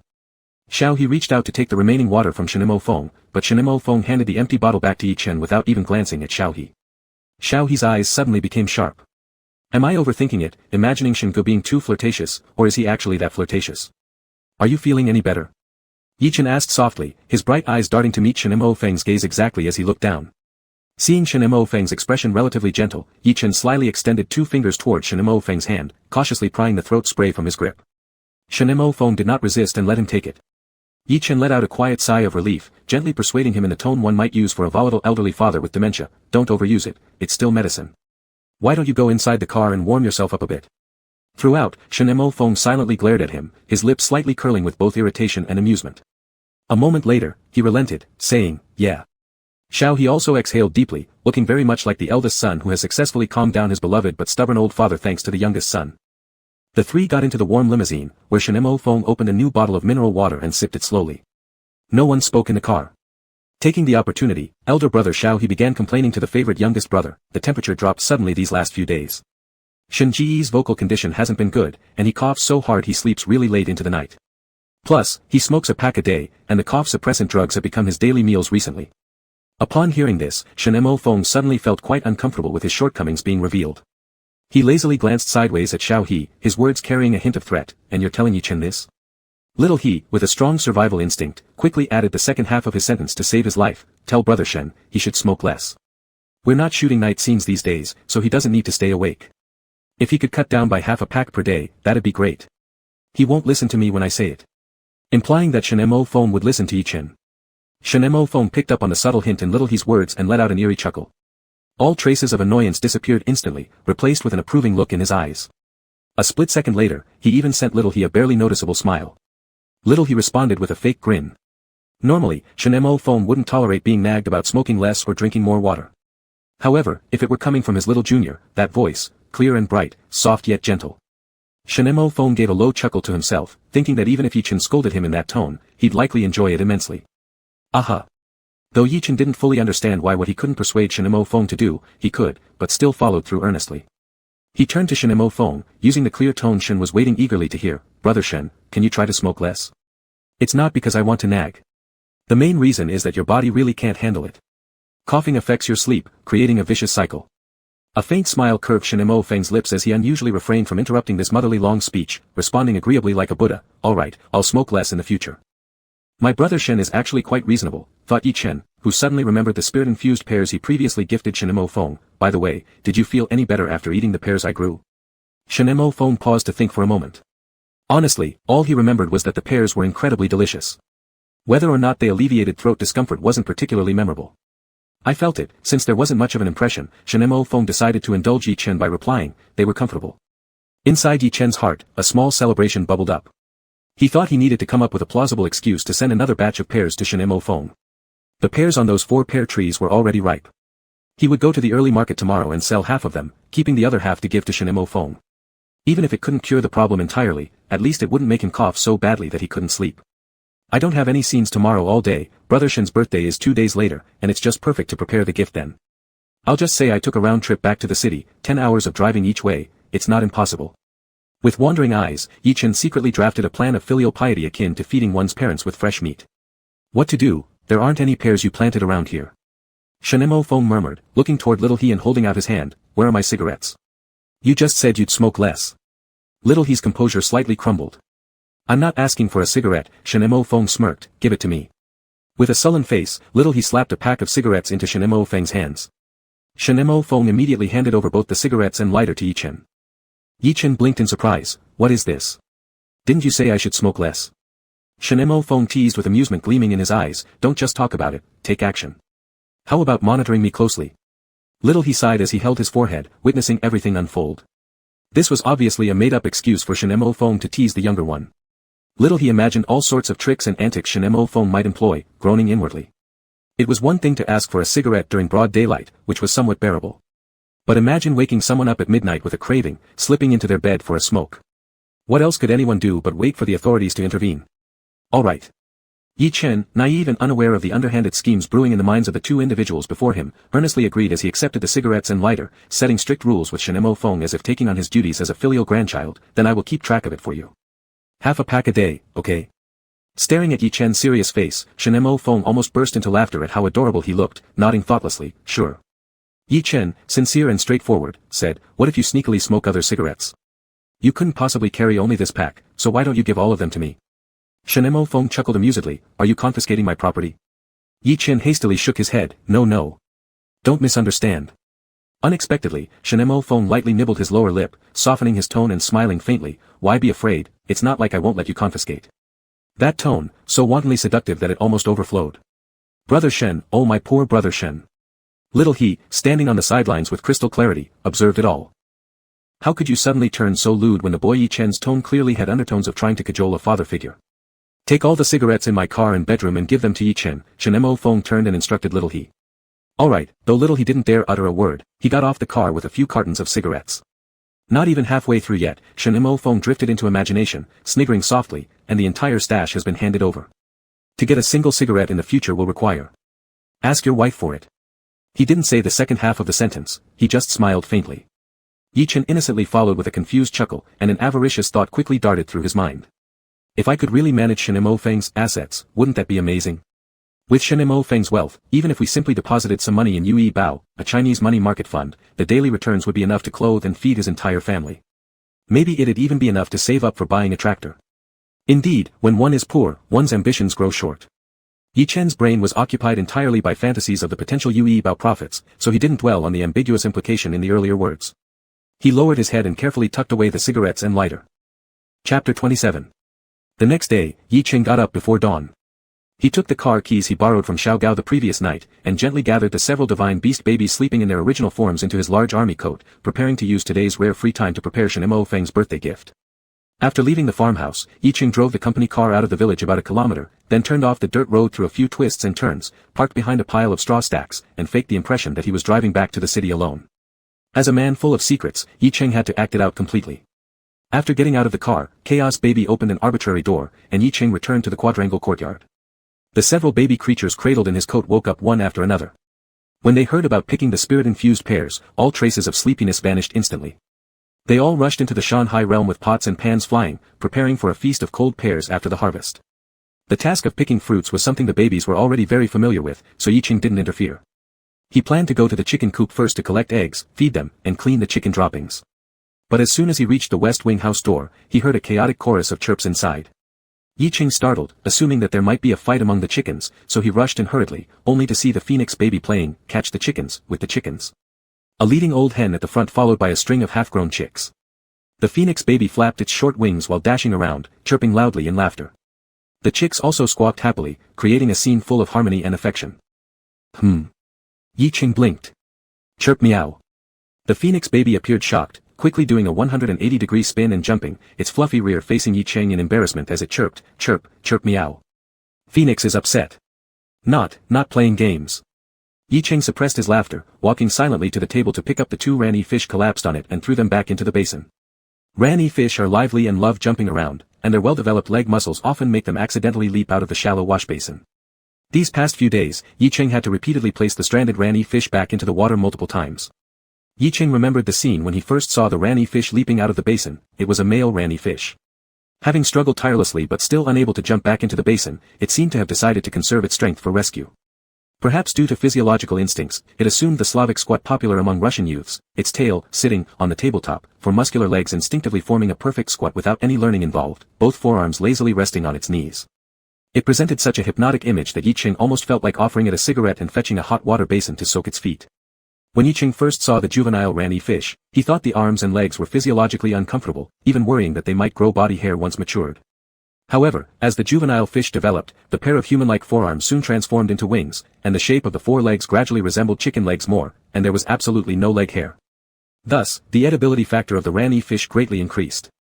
With the power of Fushi's blessings, the juvenile fish grew rapidly, making the basin seem crowded since the day before yesterday. Yiqing rolled up his sleeves anxiously, pushing away obstructing fish bodies, focusing intently on the bottom of the basin to find clusters of semi-transparent fish eggs, letting out a sigh of relief once he spotted them. The adult fish had laid their eggs successfully and could now be released back to the river. Next, let these eggs hatch on their own in the warm basin. To return the adult fish back to the river, the pond needed disinfection using the phoenix fire. Yiqing crouched down and nudged the little phoenix. Phoenix, can I borrow some fire? The small phoenix suddenly twisted its body. Chirp. No way. Yiqing pulled out Shen Mo Feng's lighter from his pocket. DuPont lighter, a tribute to the famous actor Sean Connery's Bond limited edition, perfectly matching the status of a movie emperor. One cost 600,000 yuan, yet was casually given by young Master Shen for Yiqing to keep safe. Each touch on it made Yiqing feel like he was earning an extra 50-cent fee. Yiqing walked around to the front of the phoenix baby and lit Shen Mo Feng's lighter with a sly smile. You won't lend me your fire, then I'll borrow yours. Fire is a special kind of food for phoenixes. Flames produced from burning different kinds of wood appear as various delicious foods in the eyes of phoenixes. And the delicate flame created by the ornate DuPont lighter is like a single morsel of macaron on fine bone china, which the vain little phoenix simply couldn't resist. The phoenix baby slowly opened its round black eyes wide, brimming with misty light. Chirp meow. Phoenix is so hungry. Try it. Yiqing moved the lighter close, and the little phoenix's head shot forward, pecking off that small cluster of flames. Earn 10 yuan with one spark. Yiqing experienced the exclusive joy of being broke, cautiously putting the lighter back into his pocket and said, help me pour some fire into the water, and I'll give you another bite. The baby phoenix jumped up eagerly. Chirp. Chirp. Hurry. Take phoenix to light the fire quickly. Yiqing released the 4 adult ranny fish back into the disinfected river, planning to let the baby Chungchi try its hand at slaughtering one once the eggs had hatched for taste testing. On the other side, the 4 fully fruited pear trees had already been successfully picked bare by the divine beast babies. The total output of the 4 trees was 300 pounds of spiritual chi pears. Yiqing usually kept 50 pounds for the babies to replenish their chi and nutrition, set aside another 100 pounds for Shen Mo Feng. There was no way they could eat all this, but Yiqing planned to use the 2 large iron pots from the farmhouse to simmer several large jars of spiritual chi pear paste for Shen Mo Feng. He'd checked online, homemade autumn pear paste could be preserved for 6 months in low temperatures. Every time a spoonful could be scooped with a clean spoon, mixed with water for consumption, known for its lung moistening and cough relieving effects. And the reason he was going to make so much at once was because Yiqing estimated that after the quest for the crown wrap-up, he wouldn't have much interaction with an artist of Shen Mo Feng's caliber, at least not in the short term. So he planned to prepare more pear paste for Shen Mo Feng to stockpile, intending for him to continue using it until they met again, when he would make him another 6-month supply. Seeing Shen Mo Feng twice a year should pose no major issues, Yiqing reasoned rationally. During his poorest and most destitute days, Yi Cheng had received so many generous favors from Shen Mo Feng, he felt that this repayment was just the beginning. He had already made plans. If Shen Mo Feng couldn't quit smoking, then he would simmer spiritual chi pear paste for him for life. As Yi Cheng loaded box after box of pears onto the mini tricycle, thinking of how Shen Mo Feng taught him in private lessons, a warm smile crept onto his face. My brother Shen is a good person. As usual, Yi Cheng rode with the good-selling Ho Baby and Pu Lu Baby to the morning market, where 150 pounds of spiritual chi pears, priced 2 yuan higher than the market rate, were sold out in over an hour due to the adorable marketing tactics of the babies. Clutching the banknotes still warm in his hands, Yi Cheng bought some luo hongua, red dates, and honey, all ingredients for simmering the pear paste. By the time all these chores were done, it was already past 10:30 in the morning. As Yi Cheng was riding his mini tricycle home, his car barely stopped before he received a WeChat message from Shen Mo Feng. Shen Mo Feng, where did you run off to? Yi Cheng replied quickly, went back to the city for a bit. Shen Mo Feng, what for? After hesitating for a moment, Yi Cheng said, it's a secret. You'll know soon. Thinking about his upcoming birthday, Shen Mo Feng understood and didn't press further, only saying, all my assets have been taken by you. What time are you coming back? At this moment, what came to Emperor Shen's mind was a crafty yet inexplicably soft and cute love swindler, having played with an innocent man's feelings, and now running away with the money. Startled, Yi Cheng realized that he hadn't left Shen Mo Feng even a single cigarette. He hurriedly replied, definitely back before 2 in the afternoon. And at this moment, what came to Fresh Meat Ye's mind was a solitary old emperor star whose entire property had been taken by an unfilial son, penniless and without support, miserably wretched beyond compare. Shen Mo Feng, 2 o'clock, agreed. Timing it precisely. If you're a second late, you know the consequences. Words cannot express tone, but as Yi Cheng's eyes swept across this sentence, he imagined Shen Mo Feng smiling. Yi Cheng, no way, don't worry. After replying to Shen Mo Feng, Yi Cheng rummaged through the wardrobe for a clean woven bag, calling on the divine beast babies to join him in collecting winter fleece flowers. Winter fleece flowers are the tiny white flowers that grow at the tips of winter fleece grass during its blooming period. These little white flowers bloom in clusters, each flower tightly pressed together, with every single one forming different shapes resembling snowflakes, branch-like, star-patch-like, needle-like. This depends on the root system of this winter fleece grass and the proportions of differently shaped snowflakes it has touched while growing in the snow. Although these winter fleece flowers look like snowflakes, they feel soft and dry, somewhat akin to dandelion seeds, reputed to be very suitable for stuffing pillows and quilts. Bedding filled with winter fleece flowers is not only warm and comfortable but also helps with sleep. When the first batch of winter fleece grass bloomed, Yi Cheng tried making a pillow core with this fleece flower. The pillowcase was bought from Taobao, 20 yuan each. To meet the free shipping threshold, Yi Cheng bought 2. After stuffing them, Yi Cheng slept 3 nights with the winter fleece flower pillow. In the past, due to financial stress and heavy thoughts, Yi Cheng always had some difficulty falling asleep. On nights when he had a lot on his mind, he might toss and turn for half an hour before drifting off into a hazy sleep.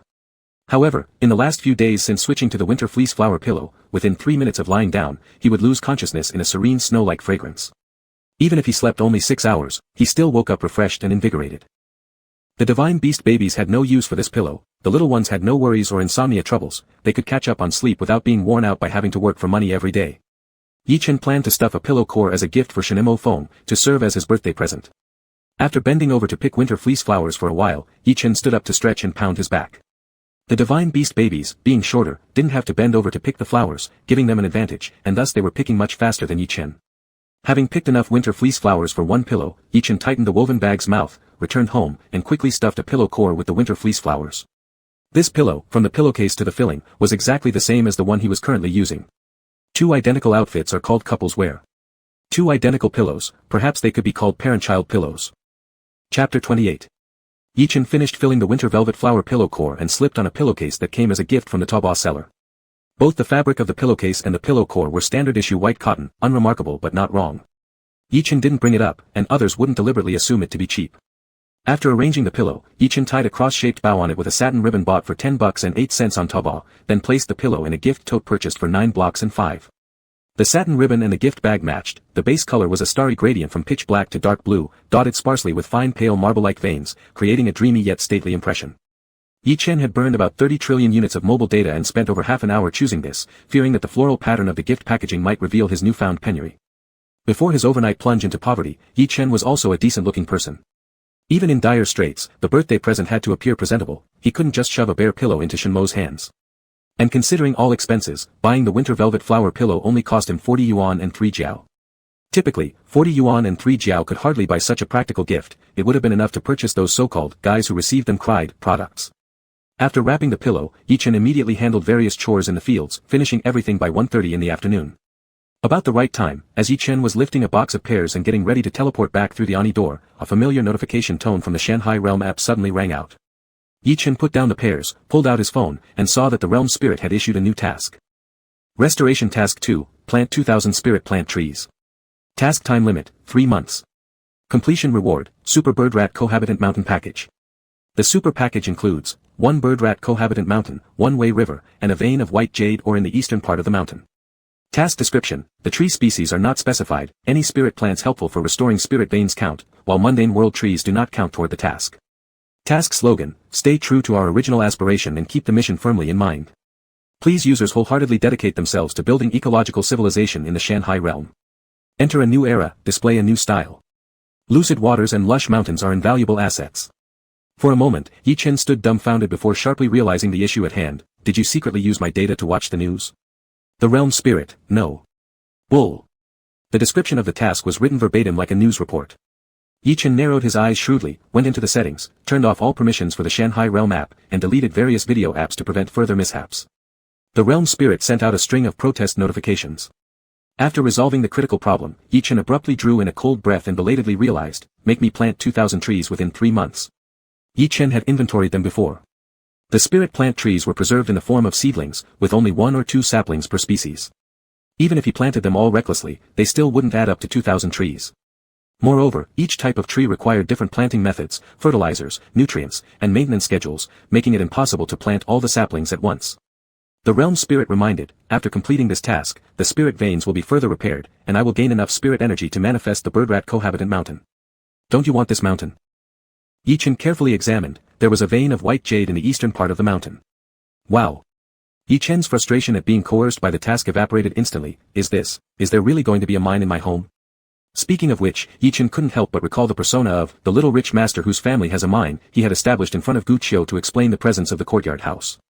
I'm not exactly a liar, thought Yi Xiaopi, growing more confident inside. Though how to exploit the mine after acquiring it was a big question. Not to mention the initial capital investment needed, even if he had money, he couldn't possibly bring miners into the Shanghai realm to work. However, Yi-Chen believed that where there's a will, there's a way. Large-scale exploitation might not be possible, but relying on his own diligent hands to dig out a little for sustenance certainly should be feasible. As for how to plant those 2,000 spirit trees. Yi-Chen paused for a moment, turned his eyes, and quickly understood the essence. There's a saying, accidentally planted willow grows lush. From a scientific perspective, this happens because the base of willow branches can grow adventitious roots, allowing broken willow branches to root and sprout in soil, essentially becoming new willows. These broken willow branches can, in some sense, be regarded as seedlings. However, not all plants exhibit this characteristic of growing adventitious roots, and the broken branches of many trees cannot grow into new ones in soil. It depends on the intrinsic traits of the trees themselves. Just checking which spirit trees can grow new trees through cuttings like willows will do, Yi-Chen reasoned, relaxing as he comprehended the key. Once these few spirit plant trees grow up, he could break their branches for a second round of planting. That way, there wouldn't be any concern about the source of saplings. Glancing at the agreed time of 2 o'clock approaching, Yi-Chen didn't dare to delay further, deciding to check the relevant materials later. He moved everything he would need through the Chaos Oni door into the trunk of his car and drove back to the film set with the Divine Beast babies. The car came to a stop outside the farmhouse gate. Yi-Chen got out of the car, and the moment his feet touched the ground, Shenimo Feng, who had been leaning against the wall waiting for quite some time, stepped around the corner, taking large strides toward Yi-Chen. He pressed his hand on the side of the car door next to Yi-Chen, effectively trapping him in place. Caught off guard by the unexpected appearance from the corner, Yi-Chen was startled. Shengu. Stay still. Shenimo Feng held a lollipop that was only 1/5 left and smirked wickedly, looking like a mischievous youth ready to ambush someone on the road. I'm going to pat you down. No, Yi-Chen recoiled instinctively, thinking Shenimo Feng had gone crazy enough to actually start touching him. Hurriedly, he pulled out a pack of cigarettes and a lighter from his coat's inside pocket and offered them anxiously. Here, I'll get it myself. Shenimo Feng watched him closely, letting out a soft laugh. His left hand stayed in his trouser pocket while his right remained on the car door without moving an inch. Realizing Shengu was teasing him, Yi-Chen calmed down after a brief hesitation. Raising his hand, he gently pulled the lollipop slightly away from Shenimo Feng's mouth. Shenimo Feng raised his eyebrows. Do you want a bite? No, no, no. Yi-Chen acted servile but appeared adorable as he opened the cigarette pack and cautiously took one out, handing it carefully to Shenimo Feng's slightly parted lips like serving an emperor. Then, he reached for the lighter to light the cigarette. Shenimo Feng. They were standing very close, probably just a dozen centimeters apart, so close that Yi-Chen could feel Shenimo Feng's breath occasionally brush against his face. In this situation, Yichen felt that if he lowered his head just a bit more, Shen Mo Feng's cigarette might set his bangs ablaze. Quickly stepping back, Yichen tried to meld into the car door behind him. Do you want another? Noticing Shen Mo Feng wasn't leaving yet but just quietly gazing at him, Yichen speculated that maybe one wasn't enough for him.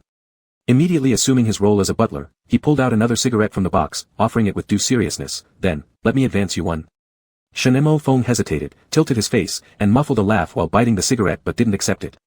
The little butler drew another one, with a solemn expression adding stakes. Advance you two then. Shen Mo Feng was almost melted by cuteness, trying hard not to burst into laughter, his shoulders trembling. Yichen frowned. Smoking four at once is too much, isn't it? Wouldn't it defeat the purpose of restraint? Shen Mo Feng took a deep breath to suppress his uncontrollable urge to mess around with the young man.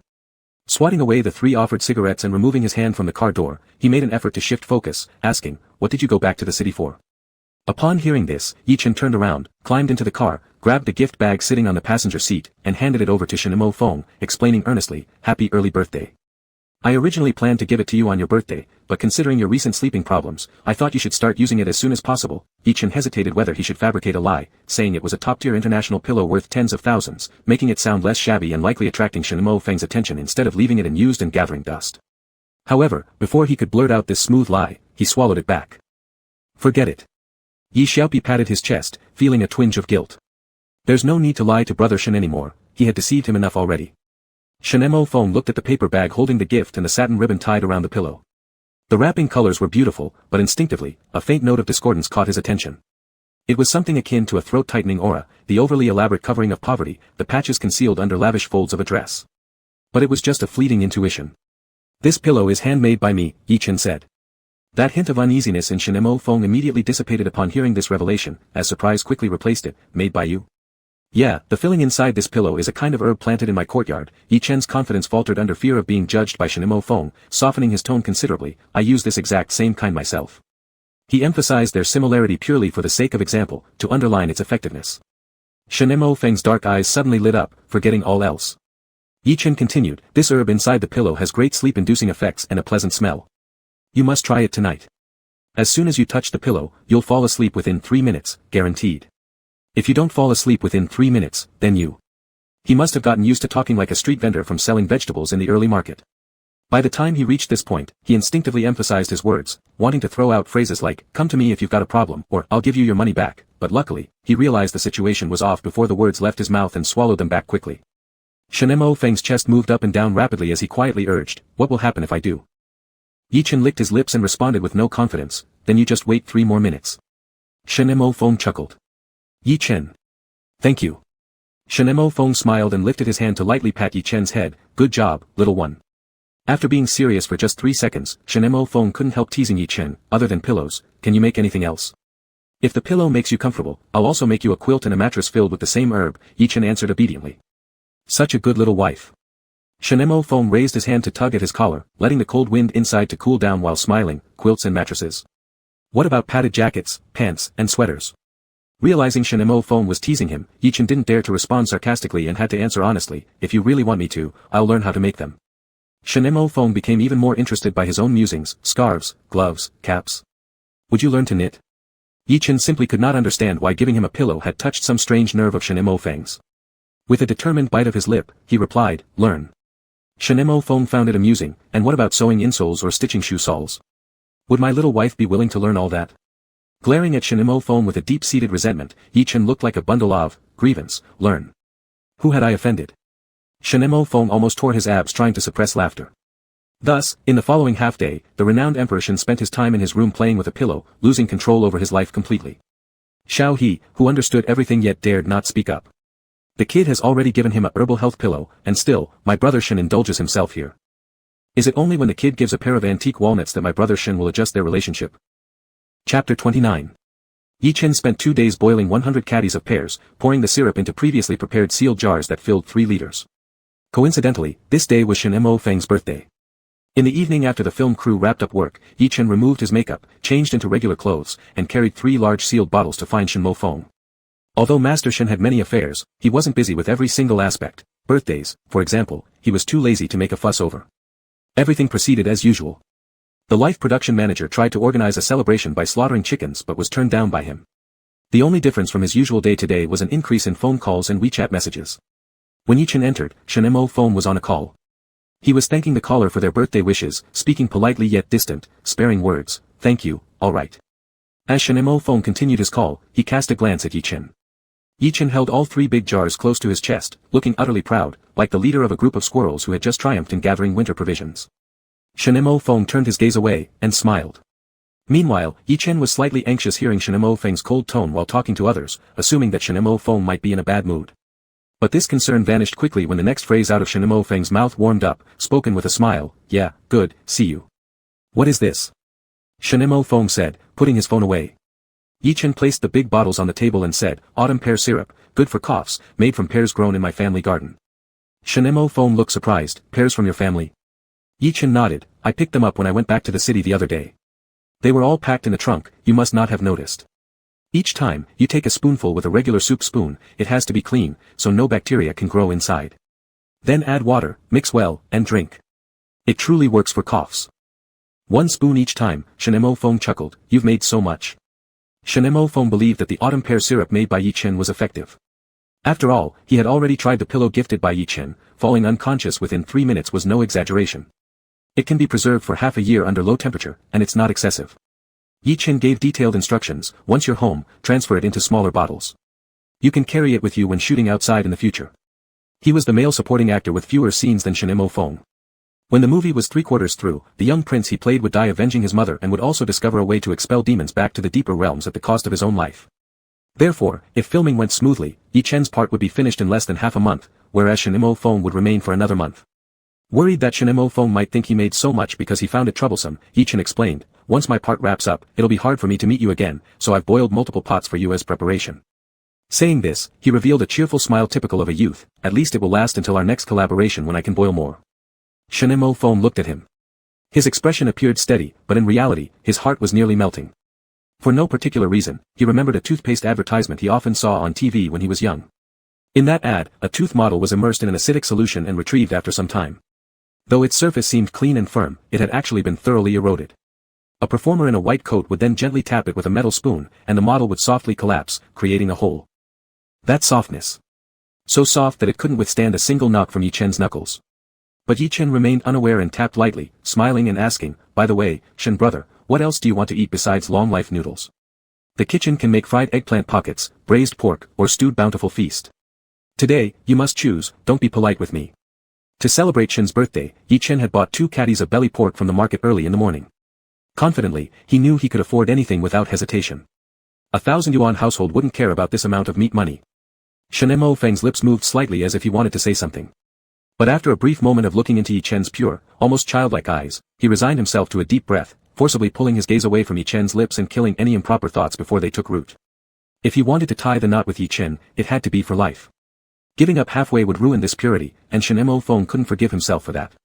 But after just 2 months of interaction, he didn't dare to promise eternity with Yi-Chen yet. In the dazzling entertainment industry, intimate relationships are established and broken very easily. Shenemo Feng had seen it all from the sidelines, and he didn't want his rare feelings for this innocent youth to begin hastily and end tragically. When both had matured their feelings towards love and fully understood that their lives were meant to be intertwined forever, it would be time to solidify their relationship. Besides, Shenemo Feng let out a self-deprecating light laugh and shook his head. Starting from these days, his heart would race whenever he saw Yi-Chen. This feeling of ambiguous palpitation was too sweet, Shenemo Feng hadn't had enough of it yet. "Anything is fine to eat." Shenemo Feng hesitated for a moment, focusing on the issue that concerned him more. "What work do you have planned after you wrap up?" Yi-Chen pulled out his phone to check the reminder and honestly answered, "There are a few commercial photo shoots and some variety shows, all bits and pieces. They'll keep me busy for half a month. After that, I've got the male lead in a TV series, and there's another reality show right after the new year." "What reality show?" Shenemo Feng asked. "The 2nd season of Leisurely Holidays." It was hard to insert into a TV series mid-production, but with a reality show, it could be arranged, adding a special guest in the form of an ultra-top-line movie star who'd be more than welcome by the production team. "Does wrapping up this movie mean we won't see each other soon?" Shenemo Feng snorted inwardly. The young man was being overly naive. "It's Leisurely Holidays." Yi-Chen sounded surprised. "How did you know?" "I guessed."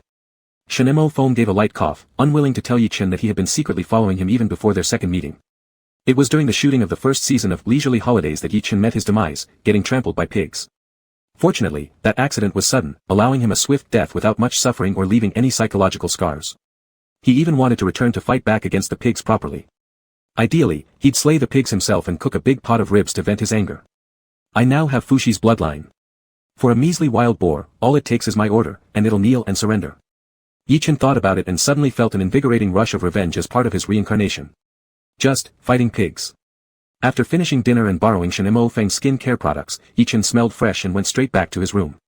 Lying down on the Kong bed, he started creating his own expression stickers. On the left side of the expression stickers were portraits Yi-Chen cut out from his selfies. In the picture, Yi-Chen frowned deeply, gazing into the distance with a look of sorrow and world-weariness. On the right were stacks of pictures of radishes, Chinese cabbage, eggplants, and so on. Each sticker had a clever phrase underneath crafted by Yi-Chen. Life deals the knife, and I take the blow, eggplants aren't selling, and I stumble. Life is tough, and I sigh, cabbages pile up, and I pass gas. Life squeezes my neck, and I don't want to live, unsold radishes make me hunch. Life trips me up, and I fall, okra sticks around, but I'm the one who's sweet. This way, Yi-Chen produced a 9-grid set of humorous phrases about unsold crops. 7 out of the 9 images featured ordinary crops like radishes, cabbage, chicken, and pork, while only 2 embedded information about ranny fish and winter fluff grass. This was Yi-Chen's method, a cover-up plan using irrelevant information to mask relevant ones. Unaware individuals would merely think he was joking, never suspecting the existence of the ranny fish and winter fluff grass. Only divine beasts from the Mountainansi realm might pick up on something strange. And by placing the mythical ranny fish at the same level as regular pork and chicken, Yi-Chen subtly hinted that the ranny fish was just livestock meant for food consumption, though he wasn't sure if the divine beasts would get his implication. But even if they didn't, it didn't matter much. Now that the precedent had been set, Yi-Chen could later occasionally drop hints through similar tactics in his social media circle. He'd consulted the realm spirit already, confirming such actions wouldn't be considered breaches of confidentiality or invite punishment. Compared to opening a shop to sell energy-filled vegetables, finding a divine beast early on this way would be significantly easier. A few days ago, Yi-Chen registered a new online store secretly using Xiao Gao's ID, still undergoing administrative approval. However, opening a shop and entering regular operations took time. Without using his celebrity influence, the newly opened shop would inevitably attract few customers, making it nearly impossible for a divine beast buyer to accidentally discover the unique qualities of the vegetables. But once he sent out his batch of stickers, everyone who scrolled through his social media feed would see them. With several hundred friends in his social network, including numerous industry leaders or people connected to them, perhaps sheer luck would strike. After posting this status update, comments poured in one after another with likes and hahas, but no one seemed to notice anything unusual. At this moment, Shen Feng sent a WeChat voice message, his tone gentle. What's wrong with Chen? He had never called Yi-Chen Chen before. Previously, he either addressed him directly by name or teased him as little friend. To be more precise, not only had Shen Feng never called him that before, but since the passing of Yi-Chen's grandparents, no one in real life had ever called him by such a familiar nickname. The 2 affectionate syllables, abruptly pronounced in Shen Feng's deep, magnetic voice, left Yi-Chen momentarily stunned, nearly dropping his phone. He quickly steadied the 8,000 yuan phone he couldn't afford to repair if broken and typed a reply, just joking around, hahaha. Shen Feng joined in with typing, is Chen selling out? Yi-Chen collected himself, not selling out. Shen Feng, teasing with mischief, even if you're not selling out, I'll still buy. Yi-Chen. Shen Feng, how many pounds does Chen weigh? How much per pound? I'll take it all. Yi-Chen scratched his head, suddenly unsure how to respond. He typed a line of text, then deleted it all. Shen Feng, how much do you weigh? Yi-Chen pressed his lips together. Shen Feng, speak up. Yi-Chen, it's on the encyclopedia. Shen Feng chuckled, suppressing laughter, are the numbers accurate? Yi-Chen scratched his ear, then wiped his face. Since hearing Shen Feng say, Chen, he had been unconsciously fidgeting more than usual. Older brother Chiu said reporting a guy as too skinny doesn't look good, so I added 5 pounds. Shen Feng, you really are too thin. Yi-Chen immediately replied with an aggrieved tone, good. And with that, their dinner appointment was settled. Shen Feng felt delighted and continued toying with him, you didn't answer me earlier. How much is Chen per pound? I want it all. Yi-Chen's ears grew warm, hesitating for a moment before responding, Chen is a mascot, non-sellable. Shen Feng, I'll take all the unsold vegetables. Give me Chen as a bonus. Yi-Chen ruffled his hair, leaving his scalp in disarray, there are no vegetables. Actually, there were some, but he couldn't reasonably sell them to Shen Feng. Yi-Chen abruptly stood up and paced twice on the Kong bed before typing, Big brother Shen, please stop teasing me. Shen Feng graciously let him off, alright, no more teasing. Shen Feng, go to sleep early, Chen, good night. That's how naturally he took the opportunity to call Yi-Chen Chen. Yi-Chen, big brother Shen, good night. He felt something wasn't quite right, but couldn't put his finger on it yet.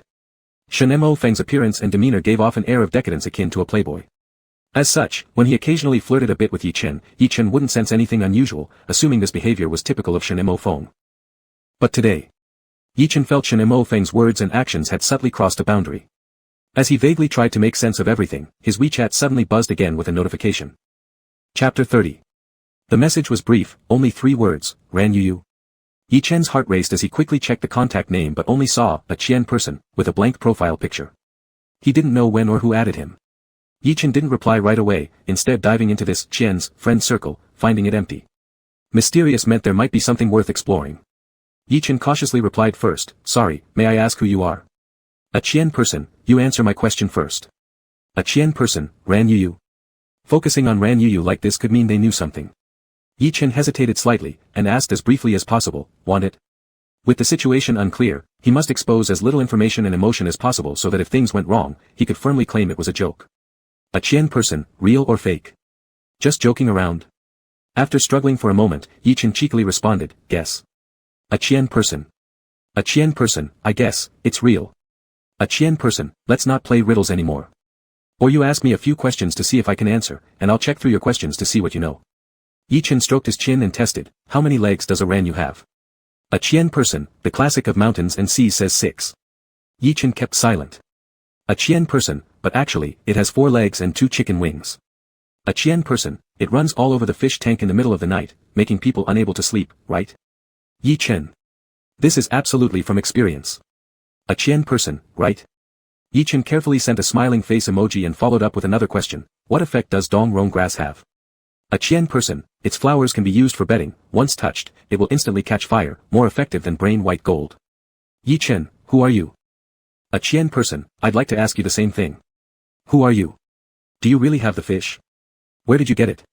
Yi Chen deleted and rewrote multiple times before finally blurting out, I don't dare to say. Afraid of being struck by lightning. A Qian person, afraid of being struck by lightning. So you're a mortal. Yi Chen, yeah.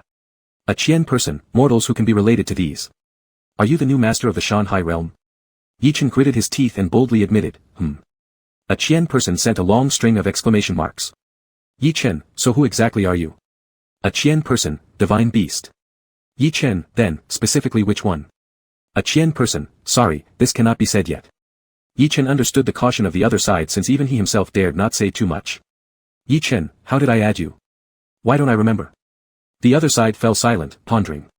After about half a minute, it replied, I add too many people usually, I probably forgot, just coincidence. At an intuitive level, Yi Chen caught a whiff of ominousness, but it was too faint and fleeting, and Yi Chen couldn't even grab hold of its tail. Yi Chen paused for 2 seconds and probed, presuming to ask, what do you do for work? If you say, I might remember. A Qian person, financial industry. Financial industry? Yi Chen was confused. He didn't remember adding any big financial industry figures as WeChat friends, most of his contact list were people from the entertainment industry. He also didn't remember knowing anyone surnamed Qian, of course, the other party might not even be surnamed Qian, it was probably just a WeChat name. Yi Chen cautiously asked, would you mind elaborating a bit more? A Qian person, sorry, details are inconvenient to share. Saying too much might make you guess who I am. Yi Chen immediately understood and stopped asking further.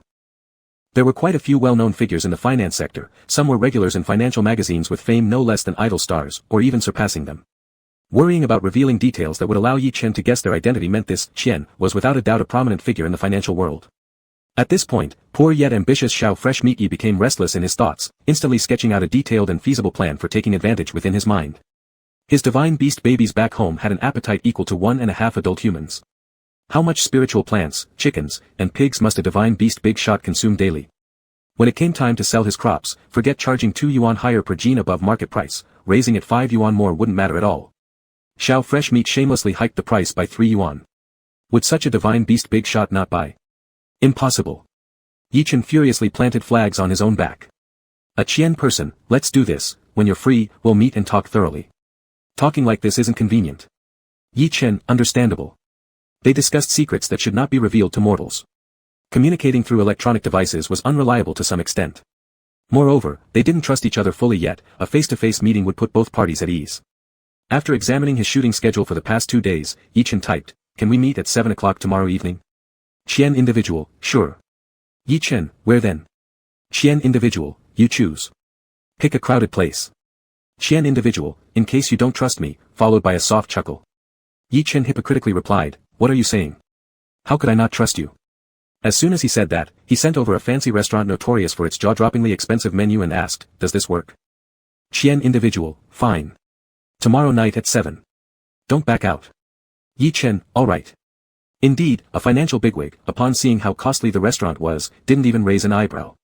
Yi Chen quickly revealed his sycophantic side, rubbing his hands and asking, by the way, what should I call you? Brother Qian. Qian individual, haha, actually, I'm not surnamed Qian. Moreover, I must be over 1,000 years older than you. Calling me uncle is fine, but grandpa wouldn't sound good. Yi Chen, with a face full of filial devotion, typed, alright, uncle. See you tomorrow. Qian individual earnestly reminded, remember to book a private room. We don't want to expose ourselves in public places. Excited, Yi Chen replied, got it, uncle. After exiting the chat interface, Yi Chen steadily searched for reviews of the high-end restaurant, carefully noting down the dishes and drinks worth trying. He planned to bring everyone along tomorrow and make the most out of the financial bigwig's generosity.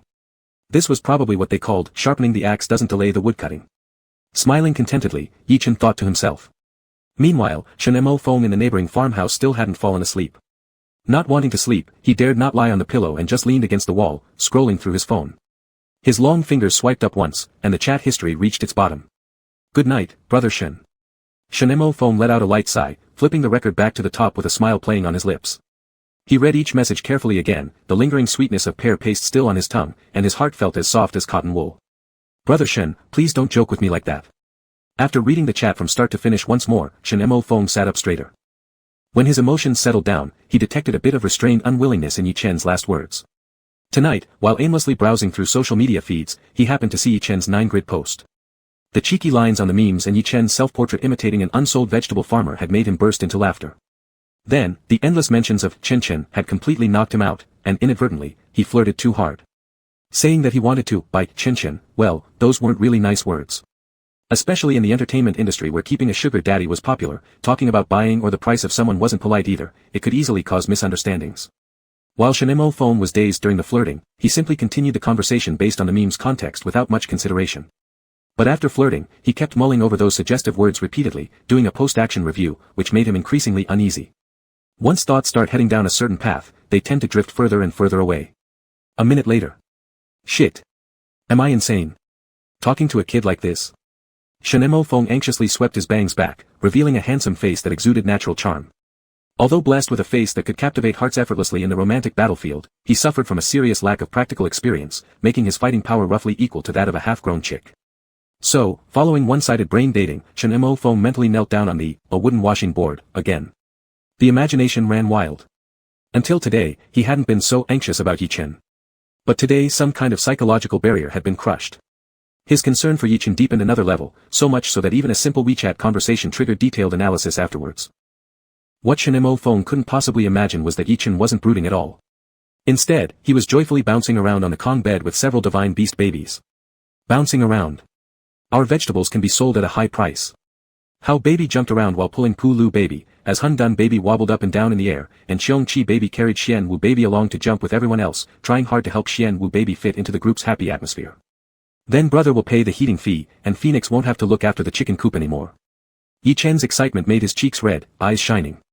Phoenix will play with us. Woo! The little divine beasts emitted another round of cheers, their faces brimming with happiness. At this moment, Shen Mo Feng sent another WeChat, are you asleep yet? Yi Chen, no, what's up? Shen Mo Feng, I'll grab a cigarette and be there in a minute. Is that convenient? Yi Chen, convenient. After replying, Yi Chen signaled for silence to the now quieted down divine beast babies, opened the phone notes, added +1 to number of cigarettes Shen smoked today, then hopped off the bed and went to open the door. Shen Mo Feng stood outside the door, exuding a chill from the frost-covered night, his gaze inquisitive as it swept over Yi Chen's face. He accepted the cigarette but only gripped it in his hand, staying silent for a moment before asking, why aren't you asleep yet? Yi Chen lied without hesitation, I'm scrolling through Weibo. Seeing Yi Chen's calm expression, Shen Mo Feng silently exhaled in relief but remained cautious. After pondering for a moment, he forced a smile and clarified, what I said on WeChat earlier, was all in jest. There wasn't any ill meaning behind it, so don't take it to heart. Yi Chen hesitated, quickly nodding. I know, I didn't take it to heart. The daylight lamp in the room wasn't turned on, only a dim yellow-toned bedside lamp cast its honey-like glow, softening Yi Chen's features into something sweeter. Shanemo Feng glanced at him once more before turning away, but after walking a couple of steps, he couldn't help but turn back and asked somewhat hesitantly, "Can I continue calling you Chin Chin?" It didn't matter if other flirtatious lines were reset to zero, this sweet bit, he wanted to keep. Yi Chen paused briefly, deciding there wasn't anything objectionable about it, and replied, "Sure." Shanemo Feng smiled, walked off, and never lit the cigarette he had intended to smoke. Yi Chen shut the door, returning to the Kong bed with a faint sense of bewilderment and an almost unnoticeable warmth creeping onto his cheeks, to continue partying with the divine beast babies. The next day, precisely at 7 o'clock in the evening, Yi Chen, fully equipped with a mask and sunglasses, brought along the 6 divine beasts who were in stealth mode, arriving at the high-end restaurant where he'd arranged to meet Mr. Qian, ready to feast off the generosity of the financial tycoon. Since the main purpose of today was to freeload off the meal while sobbing poor to the big shot and promoting his spiritual vegetables and fruits, Yi Chen dressed exceptionally humbly. He worried that wearing luxury brands would affect his rapport-building efforts with the tycoon about hiking food prices.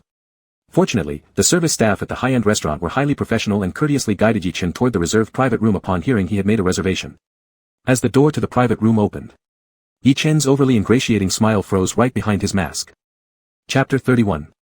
On the intricately crafted sofa in the dining room sat a man in his early 30s. The man had striking features, with the lower half of his face concealed firmly by a disposable medical mask. He wore a black leather jacket that was peeling at the edges, leaving it half black and half deep gray where the outer layer had worn off.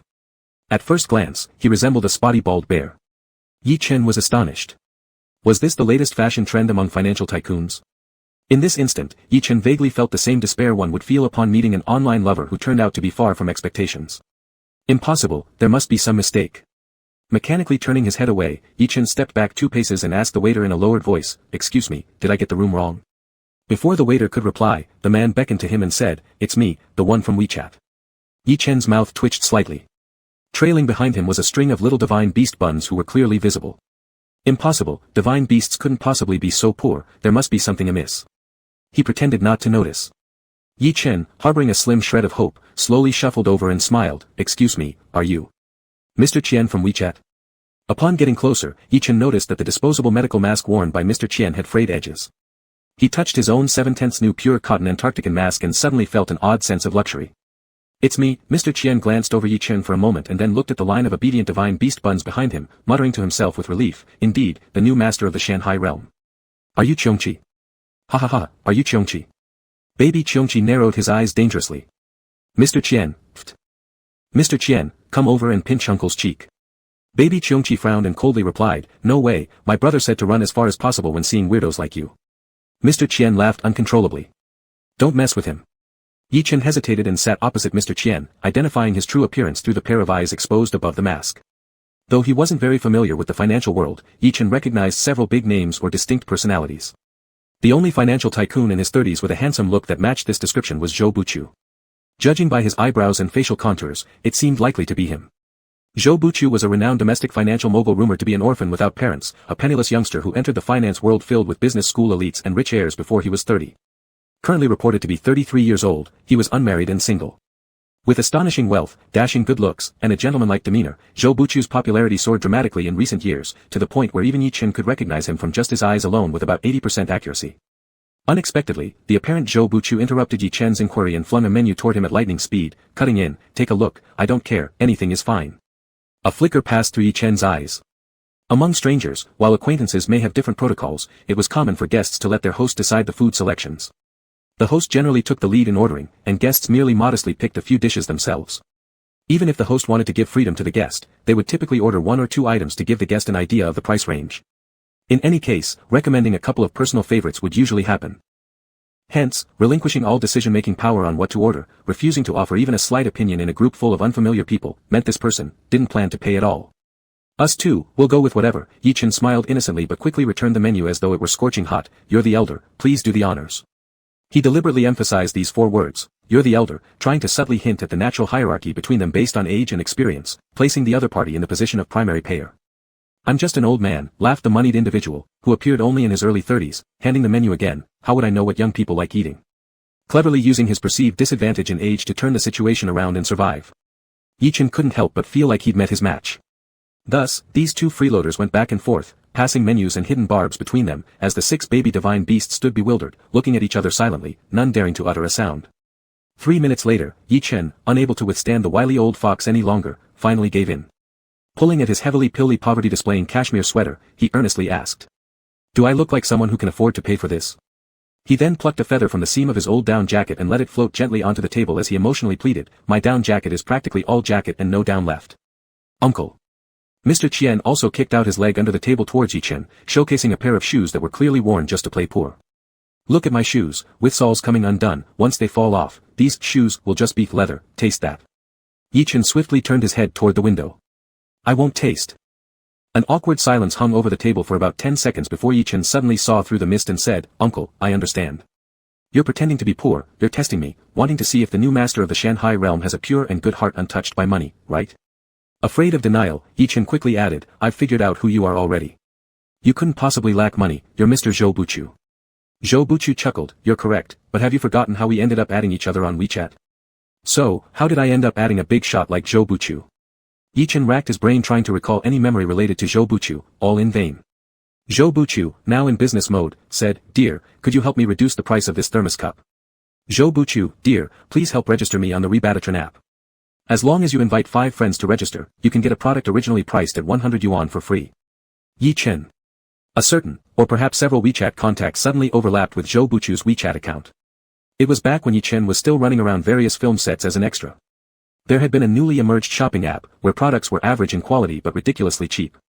You could invite WeChat friends to help cut prices and, with some luck, even get things for free. Back then, Yi Chen was as broke as he is now and joined several WeChat groups for price cutting, spending his idle time interacting in those groups and helping each other slash prices, like cutting the cost of a thermos or a down coat.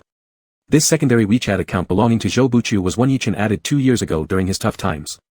Zhou Buchu had good credit, displaying a meticulous and honest business style, always keeping promises while inviting others to mutually cut prices or register various dubious applications.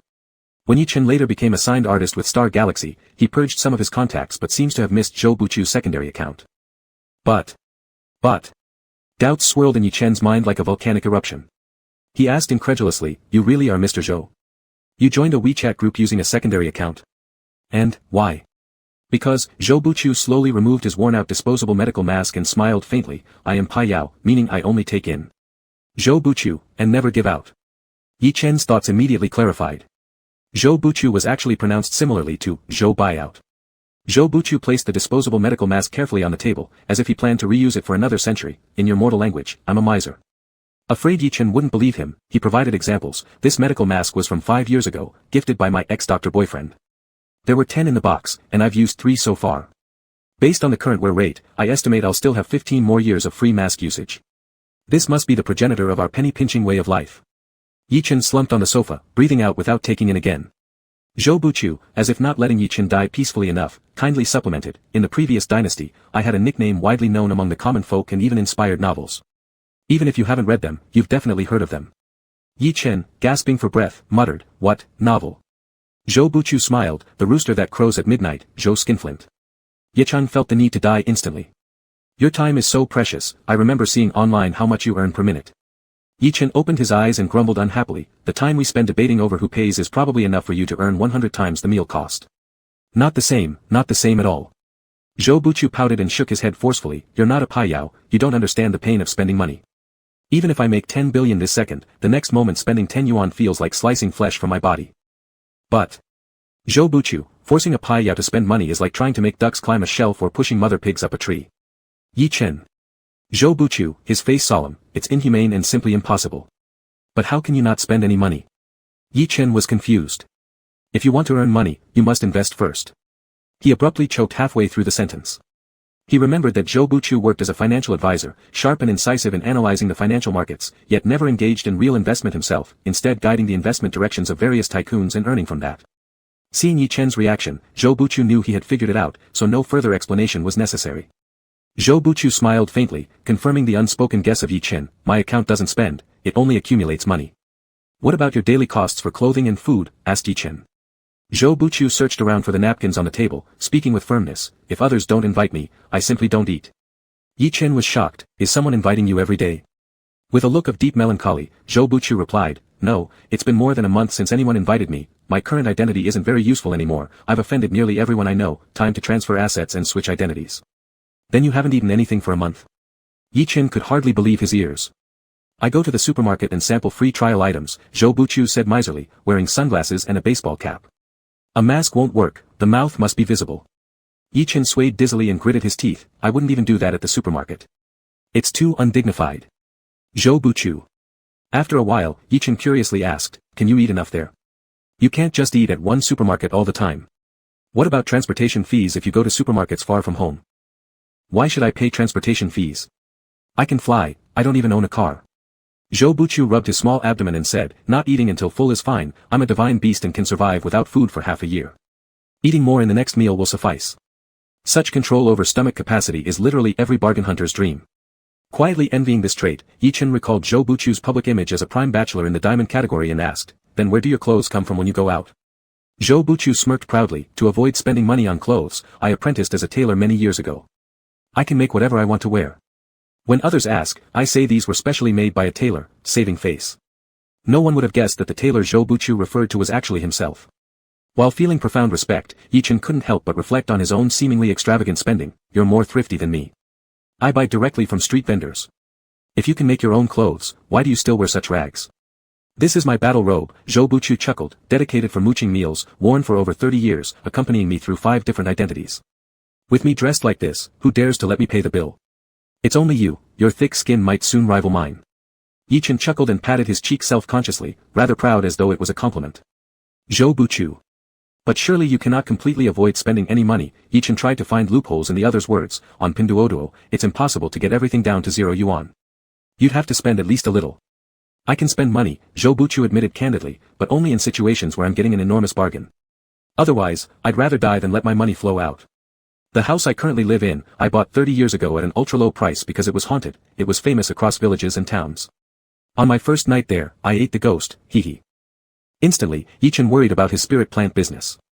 Chapter 32. Zhou Buchu cleared his throat and changed the subject, trying to seize the initiative. By the way, I want to ask you, you're a star after all, and also the new master of the Shanghai realm. How do you manage to be so broke? Yichen was about to answer when the waiter who had been waiting outside suddenly knocked on the door and politely urged, would you two like to order? The two men looked at each other for a second and saw the 4 big words, no money to pay, on each other's faces. Yichen couldn't afford to treat 7 divine beasts sitting here, nor could he count on the old Qilin who wore a broken jacket for over 30 years. Feeling embarrassed to occupy the restaurant seat anymore, he stood up and said, let's talk outside. Zhou Buchu reluctantly put back his inherited disposable mask and said, is it right for us to just leave like this? Yichen stared at him with a look of sadness and turned left out of the door to a 24-hour convenience store. He bought 6 hot dogs of different flavors, 6 bottles of milk and tea, letting the divine beasts share them with each other. The young divine beasts were thrilled last night as they finally had a chance to have a big meal outside. Yichen couldn't afford high-end restaurant food, so he bought some hot dogs from the convenience store at least, so that these young divine beasts wouldn't go home with empty stomachs and disappointed. Zhou Buchu looked at those reborn youngsters, licking his lips, somewhat envious. I am a divine beast too. Yichen remained expressionless. All my fortune is just more than 1,000 yuan. Zhou Buchu fell silent for a moment, actually showing compassion. Forget it then. As the 6 baby divine beasts ate bread and drank tea, the 2 freeloaders finally abandoned the thought of sponging off each other, their thoughts crystal clear, sitting by the flower bed edge drinking in the breeze. Yichen recounted his series of misfortunes to Zhou Buchu, from being trampled by a pig and almost dying, meeting the realm spirit in the intermediate world, to buying a quadrangle courtyard in tears to resurrect and shouldering huge debts. 5 yuan per gene for chi energy tomatoes, which are especially delicious, and beneficial to the body of divine beasts. It's really impossible to make them any cheaper. Finally, Yichen ended with this sentence. The chi energy crops in the Shanghai realm are necessities for divine beasts. If a spirit beast doesn't get replenishment from chi energy crops for long, it will gradually weaken in age.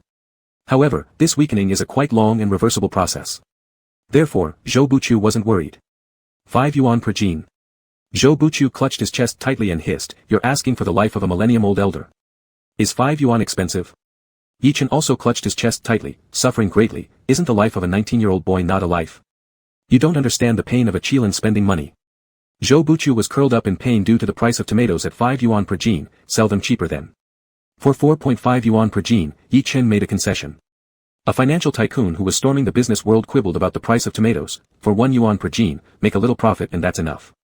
Yichen was annoyed, then I'd rather keep it myself and eat it to have more strength to work. Zhou Buchu gritted his teeth, 1 yuan and 10 fun, deal.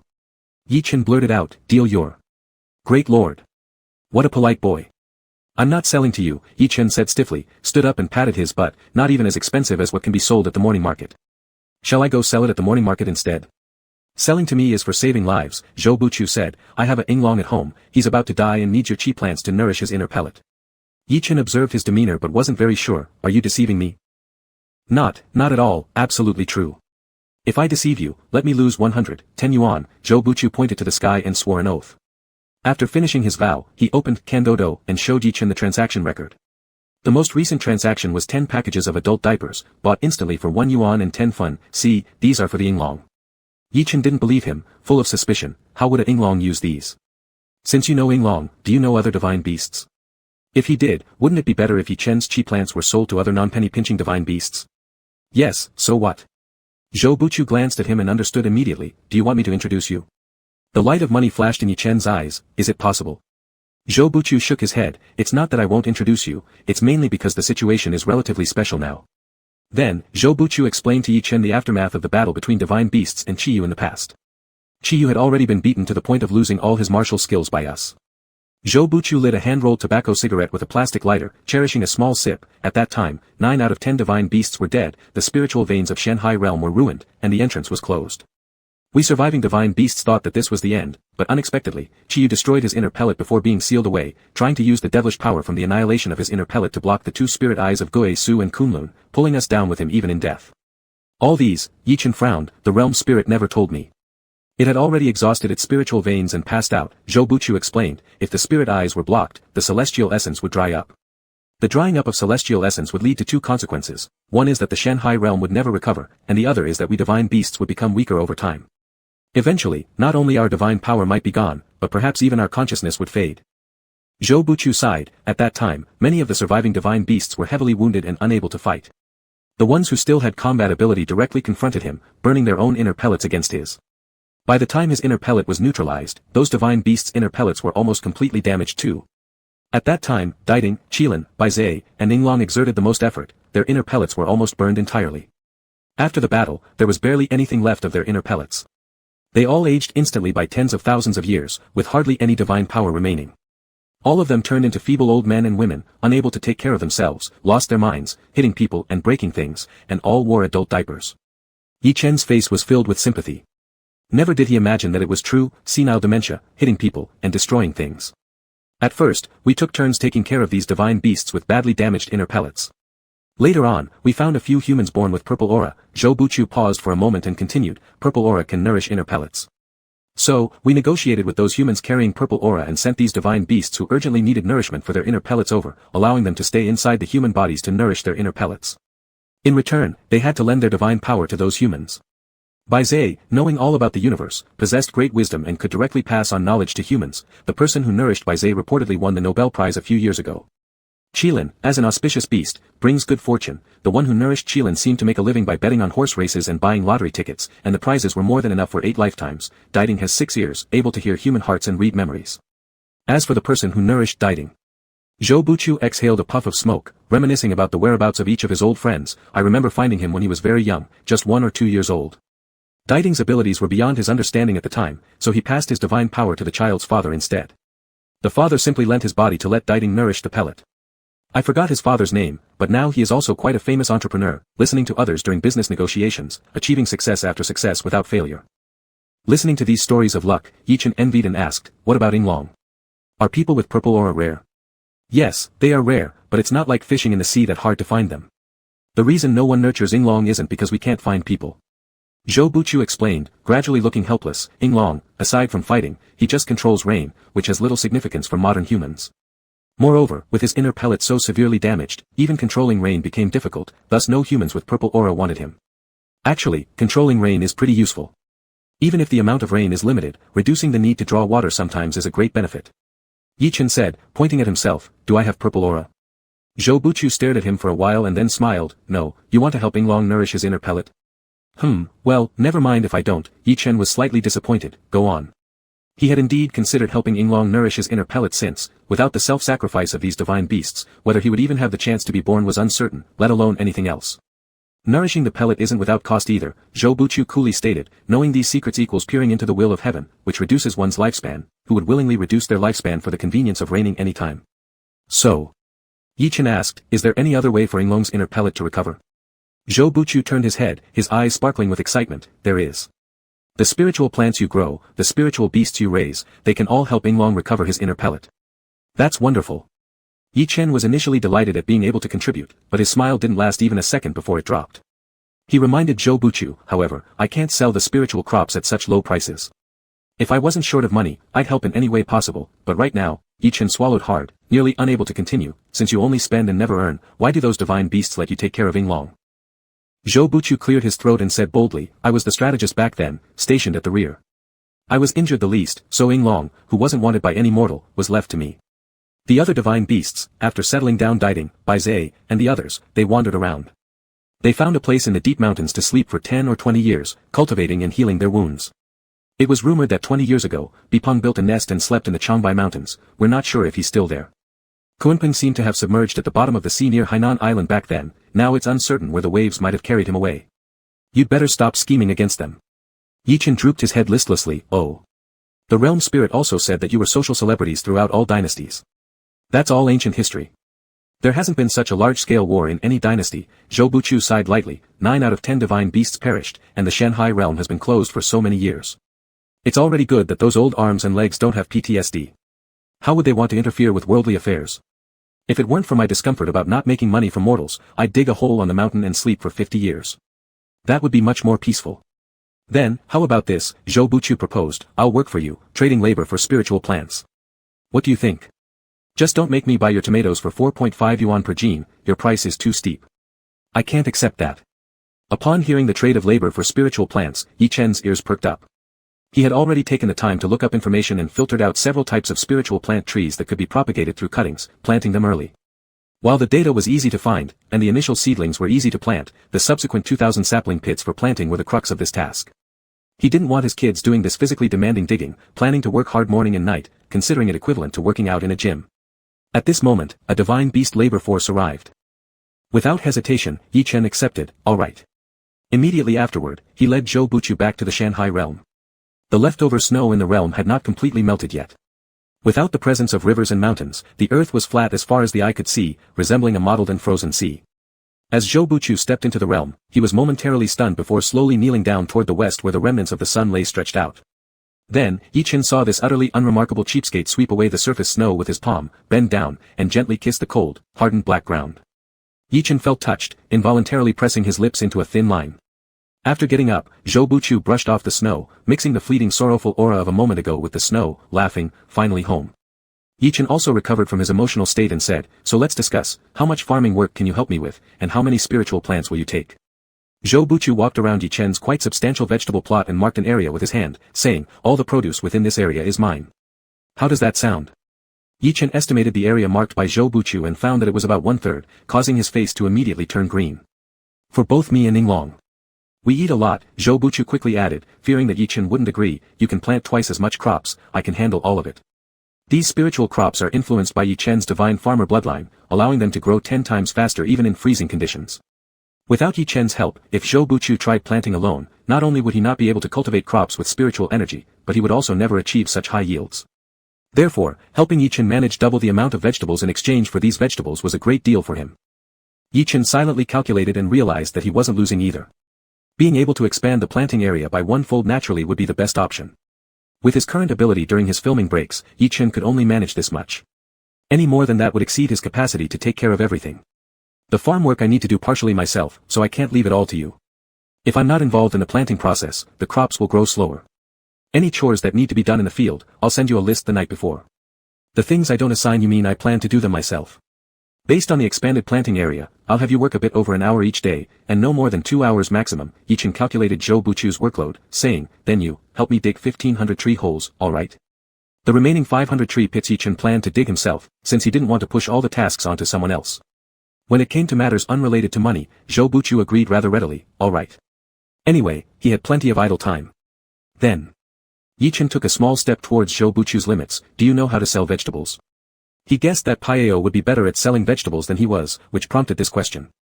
Zhou Buchu's eyes lit up, seeming to hear something interesting, countering, if I want to sell, what won't sell? Yi Chen studied his expression and felt that he seemed to enjoy this money-related work quite a bit, so he asked, could you go to the early market once or twice a week to help me sell the extra vegetables? Without waiting for Zhou Buchu's reply, Yi Chen quickly emphasized, but you must give me the money from selling the vegetables, okay? Chapter 33. When Zhou Buchu heard the words, money, his face immediately turned serious, and he said, once money is in my hands, how can there be a reason to give it away? Yi Chen felt a lump in his chest and asked, won't you return the money that belongs to others? Zhou Buchu's face turned ashen. He clutched his chest, sat down hard on the ground, and broke out in a cold sweat. Uncle Zhou. Yi Chen cautiously touched him, what's wrong? I can't do this anymore, let me catch my breath for a moment. Zhou Buchu dragged himself back a little, leaning against Yi Chen's spirit chi apple tree. With a ghastly pale face, he fumbled on the ground, found a fallen apple, took a bite, and whispered with his last breath, I imagined myself handing over such a thick stack of cash to you for free. Damn!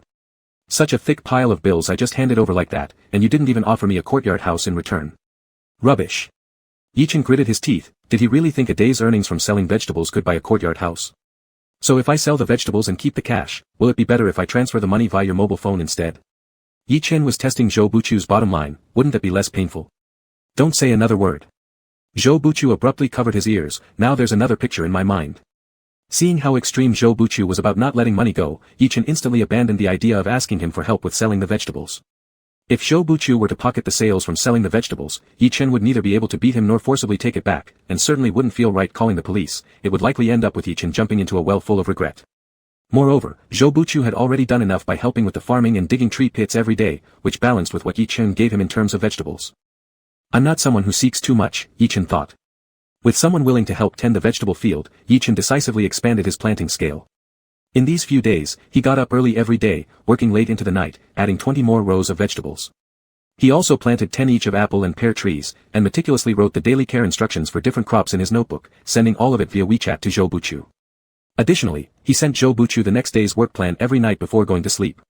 Using Xiao Gao's ID, the online store application was successfully approved. Initially, Yi Chen wanted Zhou Buchu's help to pick winter velvet flowers for making pillows to sell in the store. However, 5 divine beast pups volunteered for the job. Considering their short stature made this task easier than for adults, Yi Chen allowed them to go ahead with it. Currently, 4 pups were dragging burlap sacks while picking flowers, and 1 pup was collecting grass seeds, allowing Yi Chen to plant another batch of winter velvet grass when it snowed again. When Zhou Buchu defined his rewards, he hadn't seen the chickens Yi Chen kept in the west wing room and only requested vegetables and fruits as compensation. As the newly bought young hens began laying eggs regularly, producing a substantial number each day, Yi Chen proactively suggested delivering some spiritual quality eggs daily to Ying Long to help strengthen his body. Zhou Buchu happily accepted this offer, adhering to the principle of reciprocity in business, taking on the occasional task of cooking meals for the 6 divine children at the courtyard, mainly during the times Yi Chen was busy filming or unable to leave due to the presence of ordinary people around. There was only 1 week left before Yi Chen wrapped up his part in the drama. Worried that Shen Moging might not have access to food that suited his taste after he left the production crew, Yi Chen marinated a small jar of tender cucumbers, and another small jar of mixed carrot and white radish pickles using his spirit vegetables. The pickled dishes were refreshingly crisp, sour-spicy with a hint of sweetness. Every morning, he would scoop some of them out from the jars, chop them into cubes, green, orange-red, and white lipid colored, and serve them alongside rice porridge prepared by Xiao He for Shen Moging, ensuring the breakfast would be pleasant and appetizing without much hassle. After placing the jars of pickles safely aside, Yi Chen wiped his hands on his apron and proceeded with other wrap-up preparations. Chen, cough. Cough, cough. By evening, Shen Moging arrived as usual to freeload on dinner. As soon as he pushed the door open, he was met with a strong wave of pungent oil smoke that forced him to flee outside, where he bent over wheezing violently amidst coughs. Shen Gu. Yi Chen poured the contents of the wok into a large bowl, quickly rushing out with a face flushed red from the stove fire, apologetically saying, "Are you all right? I was stir-frying dried chili peppers but forgot to warn you beforehand." "It's fine," Shen Moging straightened up, "is there anything that needs advance warning about this? What's wrong with your eyes? They're just irritated by the spice."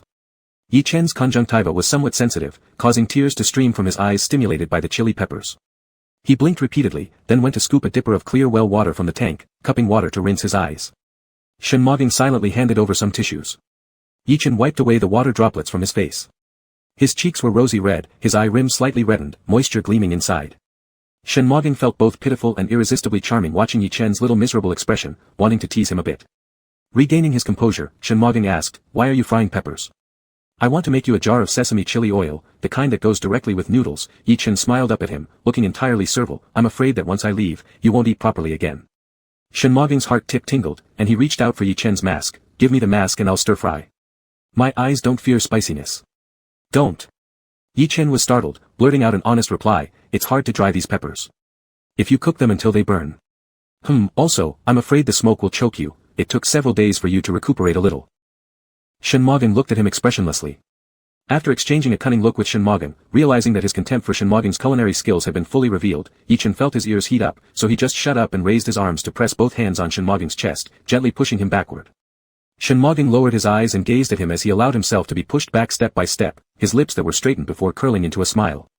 When Shinmogin retreated to the door of the farmhouse, Ichin kindly reminded, "Watch out for the threshold." Shinmogin helplessly turned around obediently to cross the threshold. "I'll call you when the meal is ready," said Ichin while closing the farmhouse gate with a bang. A second of silence followed, and then the sound of the lock being locked came from behind the door. The young master Shen who had been swept out stood there in disbelief for a moment and chuckled. He was like a child being tricked by a younger one, finding even this bowl of rejection sweet like rock candy. After sending off Shinmogin, Ichin returned to the kitchen, pouring the fragrant dried chili peppers into the blender borrowed from Xiao He, and blended them into chili powder which he poured into a large bowl. Then he sprinkled a handful of white sesame seeds as full and glossy as jade onto it. By the time he finished all this, the rapeseed oil in the pot had boiled, and various kinds of spices were happily dancing in the oil. Ichin poured out the boiling oil and filtered out the spices, letting it cool slightly. He then scooped a spoonful of the hot oil to pour into the bowl containing chili powder and white sesame seeds. Accompanied by the subtle crackling sound, the aggressive aroma of chili and sesame broke through the surface of the hot oil bubbles and dissipated into the air. With a large bowl of chili oil ready, Ichin simply cooked 2 bowls of noodles and called Shinmogin over for dinner, because he wanted to test the power of spiritual energy-infused chili oil. The chili oil had settled a bit, with most of the chili residue piling up at the bottom of the bowl, except for large pieces of white sesame seeds floating like snowflakes on the shiny red oil surface, making it very tempting. Scoop a big spoonful and mix it into the noodles. Taking a hot bite, the fresh spicy aroma immediately whipped up the taste buds violently. Swallowing, a thin layer of sweat immediately broke out on his back.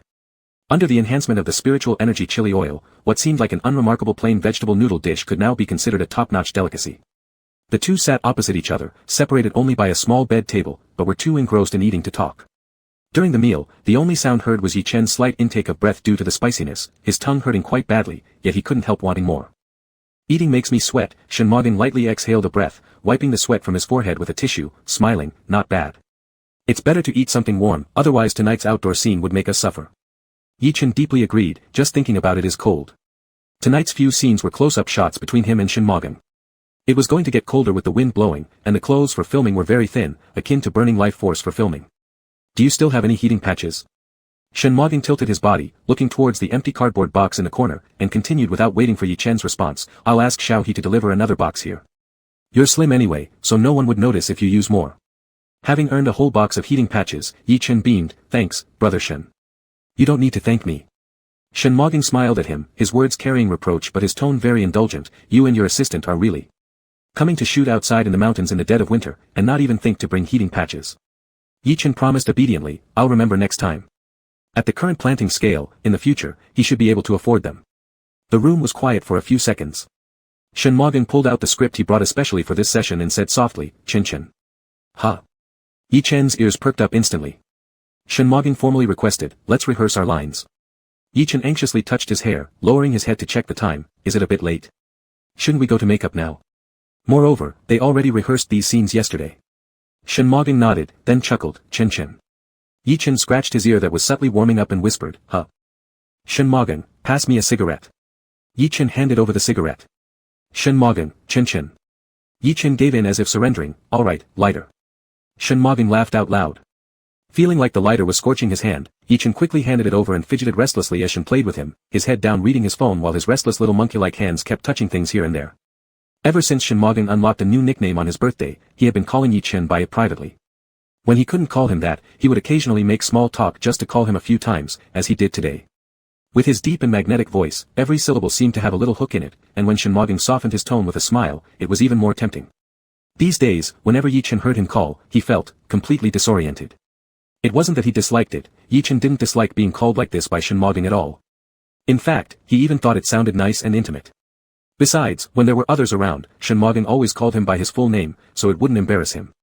But still. Anyway, everything's just messed up. Yi Chen took a deep breath and stared blankly at the phone screen, not knowing what he was looking at. Shingo actually just loves teasing people, loves making jokes. Recalling the somewhat flirtatious words in Shinmogin's WeChat messages from that night, Yi Chen might have suspected something if Shinmogin hadn't specially visited him that evening and told him they were all jokes and not to think too much about them. With that thought, Yi Chen relaxed a bit.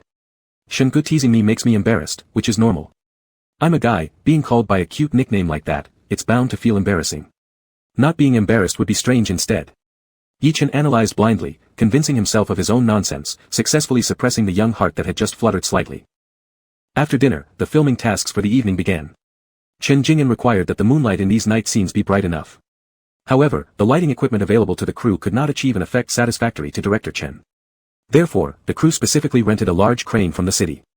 They used the crane arm to lift the light source to a sufficient height off the ground, creating an effect where the moonlight appeared radiant and evenly covering the entire scene. Yi Chen and Shen Mogin got ready, standing outside the shooting area discussing the final details with Director Chen. The sharp northern wind blowing through the mountain hollow stung their faces. The wind passing through the sparse tree crowns nearby made a rustling sound. This was an ordinary filming session.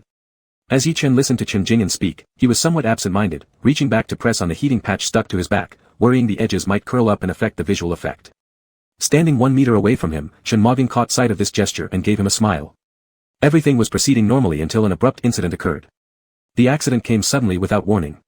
Perhaps it was the extra strong gust of wind moments ago that disrupted some delicate balance of force, or perhaps it was the unstable ice layer beneath finally giving way under more weight, or both.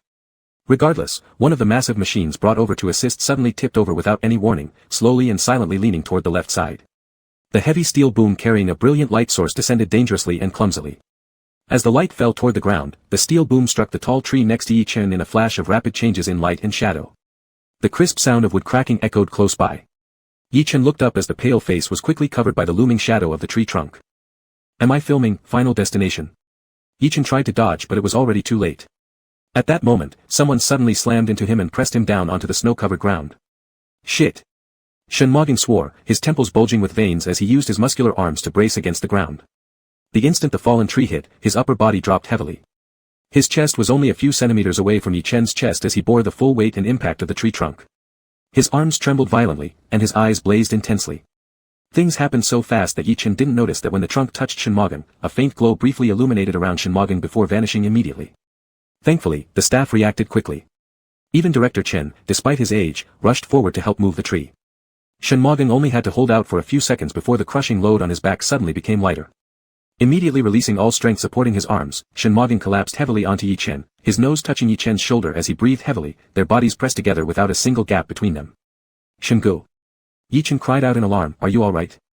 I'm fine, Shen Mogin actually chuckled, though muffled by Yi Chen's clothing, lower your voice, it's loud in my ears.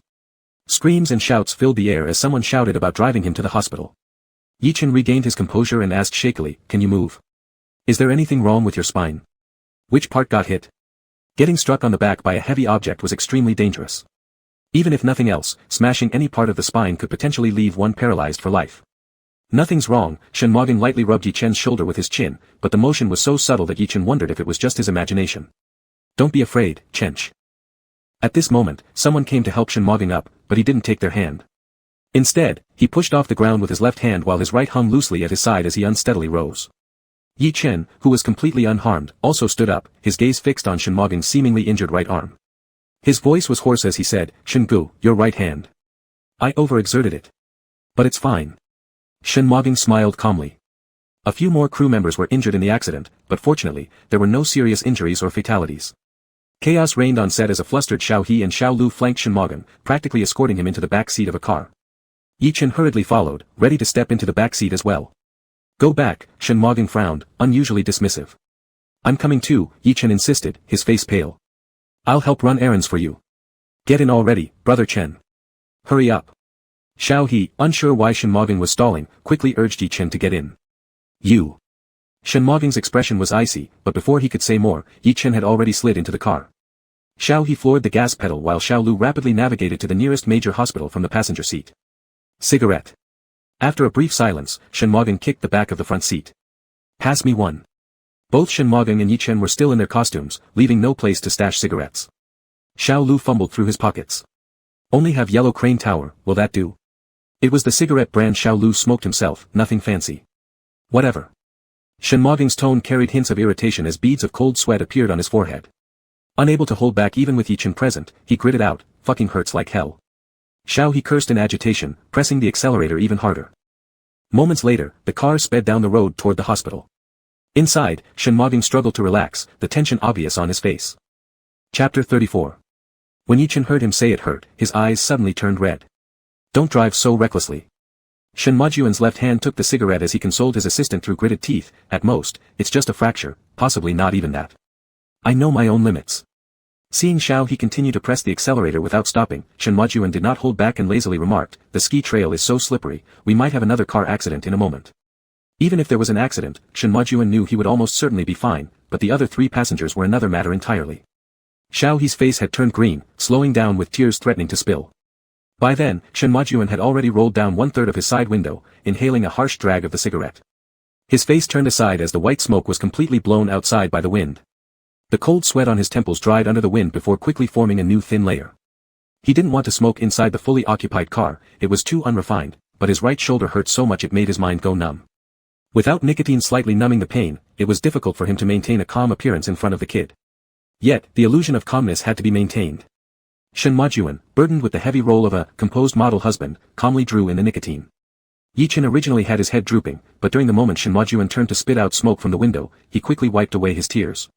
Relying on the dim light inside the car, he turned his face solemnly and thanked Shen Majuan, Big brother Shen, thank you for saving me. If it weren't for you, he had wanted to say more, but his throat tightened again. Not wanting Shen Majuan to hear his sobs, he hastily quieted himself, turning sideways to press the button for his window to ventilate the car. Then silently lowering his head, he extended his arm to close Shen Majuan's side window, fearing he might catch a cold. But Shen Majuan seized the moment when Yichen reached to close the window, gripping his arm firmly yet gently with his left hand. Then, with a cigarette dangling between his lips, he bent slightly, tilting his head and peeking at Yichen's face under the moonlight while softly asking, "What's wrong?" "It's nothing," Yichen instinctively turned his head. "Turn back," Shen Majuan said softly. Obediently, Yichen turned back. Under the moonlight at a certain angle, the streaks of water on his face became glaringly obvious, there was no way to hide them. Shen Majuan's eyelids flickered slightly as the corners of his lips curled up. "Is this because?" He swallowed the rest of the sentence for fear his assistant hearing it would embarrass Yichen. He released Yichen, using his left hand to blindly snatch a handful of tissues from the storage compartment and handing them over. Then he tapped on the back of the passenger seat, "My phone." Xiao Lu quickly pulled out the phone and handed it over. Using only his left hand, Shen Majuan laboriously typed a WeChat message to Yichen, "It's really not a big deal. Don't cry." Yichen dried his tears and quietly sniffed, absent-mindedly stuffing the remaining tissue into his costume sleeve.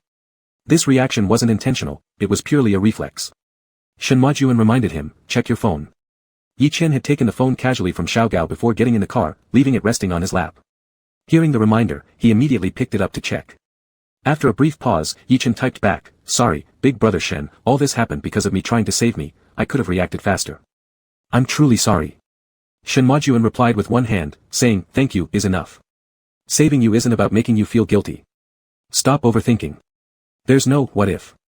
Yichen lowered his gaze, gripping his phone tightly, and his eyes reddened again. Actually, he didn't like crying much. Maybe because his childhood tears were long spent from having neither affection nor care. Though he appeared soft on the outside, deep down, he was optimistic and resilient, rarely shedding tears. Even the massive blow of sudden poverty merely made him scream to the sky a few times and vegetate for half a day, before starting afresh the next day researching effective pesticides and fertilizers. But he couldn't help breaking down when someone was good to him. Since the passing of his grandparents, he seemed to have never experienced this feeling of being cared for again. Fans liked him, but through screens alone, agents and assistants looked after him, doing their jobs. Surface-level friendships among artists proved fleeting and fake. In less than 2 years since joining the industry, he'd been tricked twice. Only the young idols genuinely treated him as family, each kind-hearted and considerate. But Yichen himself was barely 19 years old, still younger than many others who comfortably stayed under their parents' wings, studying in peaceful ivory towers. He bore so many busy and mundane affairs, and also had to look after so many genuine little children. Worst of all, he couldn't confide or complain to anyone for fear of divulging secrets. Therefore, when life struck the perpetually unlucky Chen for what felt like the 1000th time, and someone stood up to shield him from it, his emotions surged uncontrollably. Shen Majuan not only saved him from serious injury or death, but offered emotional comfort as well. For a short while, however fleeting, Shen Majuan carried all the weight for him. Yichen clenched his fists and gritted his teeth, his heart stirred profoundly. Big brother Shen is truly so kind. Unable to vent the overwhelming emotions, Yichen could only bury his head and type furiously, pledging unwavering loyalty to Shen Majuan. "I understand, brother Shen. I won't say those words anymore. This time, I really, truly thank you so much. If you ever need me for anything, please just tell me without any hesitation. As long as you give me a word, I'll do whatever you ask." "Whatever you ask." Shen Majuan knew that the kid didn't mean it in any romantic way, but still his mind wandered playfully, to the point where the pain in his right shoulder seemed to diminish. It had been proven true once again, being naughty could alleviate pain. Seeing Shin Majuan trying to reply with one hand again, Yi-Chen interrupted, "Why don't you let your hand rest? Is there any way to reduce the pain?" Shin Majuan glanced at the two assistants in front of him before responding in a very proper tone, like a news broadcaster, "No, talking to you distracts me and reduces the pain." After saying this, he buried his head and continued typing, all flirtation with every keystroke. "My right shoulder hurts. Come over and blow on it." Would blowing help this injury? Staring at the phone screen, Yi-Chen froze for a second, though he suspected Shin Majuan was joking around. Still, obediently, he unbuckled his seatbelt and squirmed toward Shin Majuan, lifting his hand to unfasten the buttons of Shin's collar. Shin Majuan couldn't believe what he saw, smiling wryly. "You actually believed it?" Predictably, Yi-Chen retracted his hand and scurried back to fasten his seatbelt again, muttering, "Well, not exactly, but..." This time Shin Majuan completely stopped caring about the shoulder pain, which indeed wasn't as severe as before. He sprawled his long legs out, casually bumping Yi-Chen's knee with his own and grinned, "Didn't believe me, and yet so obedient." Yi the little dog nodded slightly and pledged allegiance once more. "Yeah, like I said earlier. Whatever you ask me to do. No tricks." Shin Majuan had saved his life, it wouldn't be an exaggeration to call him a second father. From now on, with a single word from Shin Majuan, he would willingly climb through fire or walk across blades, let alone a joke made to entertain him. Shin Majuan, entirely unaware of Yi-Chen's inner monologue, eyes lit up as if he'd struck gold. "Play some songs," Shin Majuan told Xiao Lu. Xiao Lu couldn't quite understand how Shin Majuan could have the mood to listen to music but obediently pressed the button to start the car's audio system. Taking advantage of the music masking their voices, Shin Majuan felt the itch to tease Yi-Chen further. In a low voice, he asked, "It's so late already. After we get things done, you'll definitely end up in the hospital ward, can you stay by my bed?" Without hesitation, Yi-Chen replied, "Sure." With a solemn tone, Shin Majuan launched into investigation mode. "This bedside companion, does he snore when sleeping?" Yi-Chen honestly answered, "No, rest assured." Shin Majuan smiled slyly, "Then, does he kick off the blanket? Or grab it?" Baffled yet determined, Yi-Chen searched his memory, probably not kicking much. As for grabbing the blanket, Yi-Chen became embarrassed. "I don't know whether I'd grab it or not." Struggling to suppress laughter, Shin Majuan feigned complete seriousness. "And does he sleep peacefully? Don't roll around once asleep and accidentally hit my plaster-casted arm, making the doctor's work futile." Yi-Chen licked his lips, heat rising subtly in his earlobes. Carefully challenging the inquiry, "Nurses and patients usually don't share the same bed, do they? What if there's only one bed in the ward?" Shin Majuan shamelessly pressed on, "Answer my question, do you have good sleeping habits? There won't be just one bed." Having taken care of his grandfather in the hospital, Yi-Chen knew that no matter what, companions wouldn't share a bed with the patient. Puzzled by Shin Majuan's fixation on his sleeping behavior, he nonetheless responded earnestly, following the principle that his savior Shin Majuan was more important than heaven itself, refusing to bluff. "My sleeping habit is decent, my limbs are pretty well behaved, but if I sleep too restlessly, I might turn over more. Rest assured, if there's nowhere else, I'll sleep in the hallway, I can't hurt you." Shin Majuan thought he might faint from Yi-Chen's obedience. Chapter 35. Shin Majuan was momentarily plagued by a chaos of heart demons. He wickedly wanted to force a reluctant "no" from Yi-Chen's mouth, so he feigned arrogance and said, "If I need to be hospitalized, you will cancel all your announcements in the near future, and I'll pay the penalty for you. How about that?" At first, Yi-Chen looked astonished, then realizing that Shin Majuan was probably joking, he considered for a few seconds and nodded lightly, saying, "Sure." Shin Majuan studied Yi-Chen's expression, knowing that his joke was too fake to fool the young man. He was just about to think of a smarter question when Yi-Chen admitted frankly, "I know you're just joking." Yi-Chen turned his face to look at him, with a pure gaze, "But even if you were serious about making me cancel my appearances, I would do it." Firstly, after stating that he'd do anything for Shin Majuan, he couldn't turn back on his word.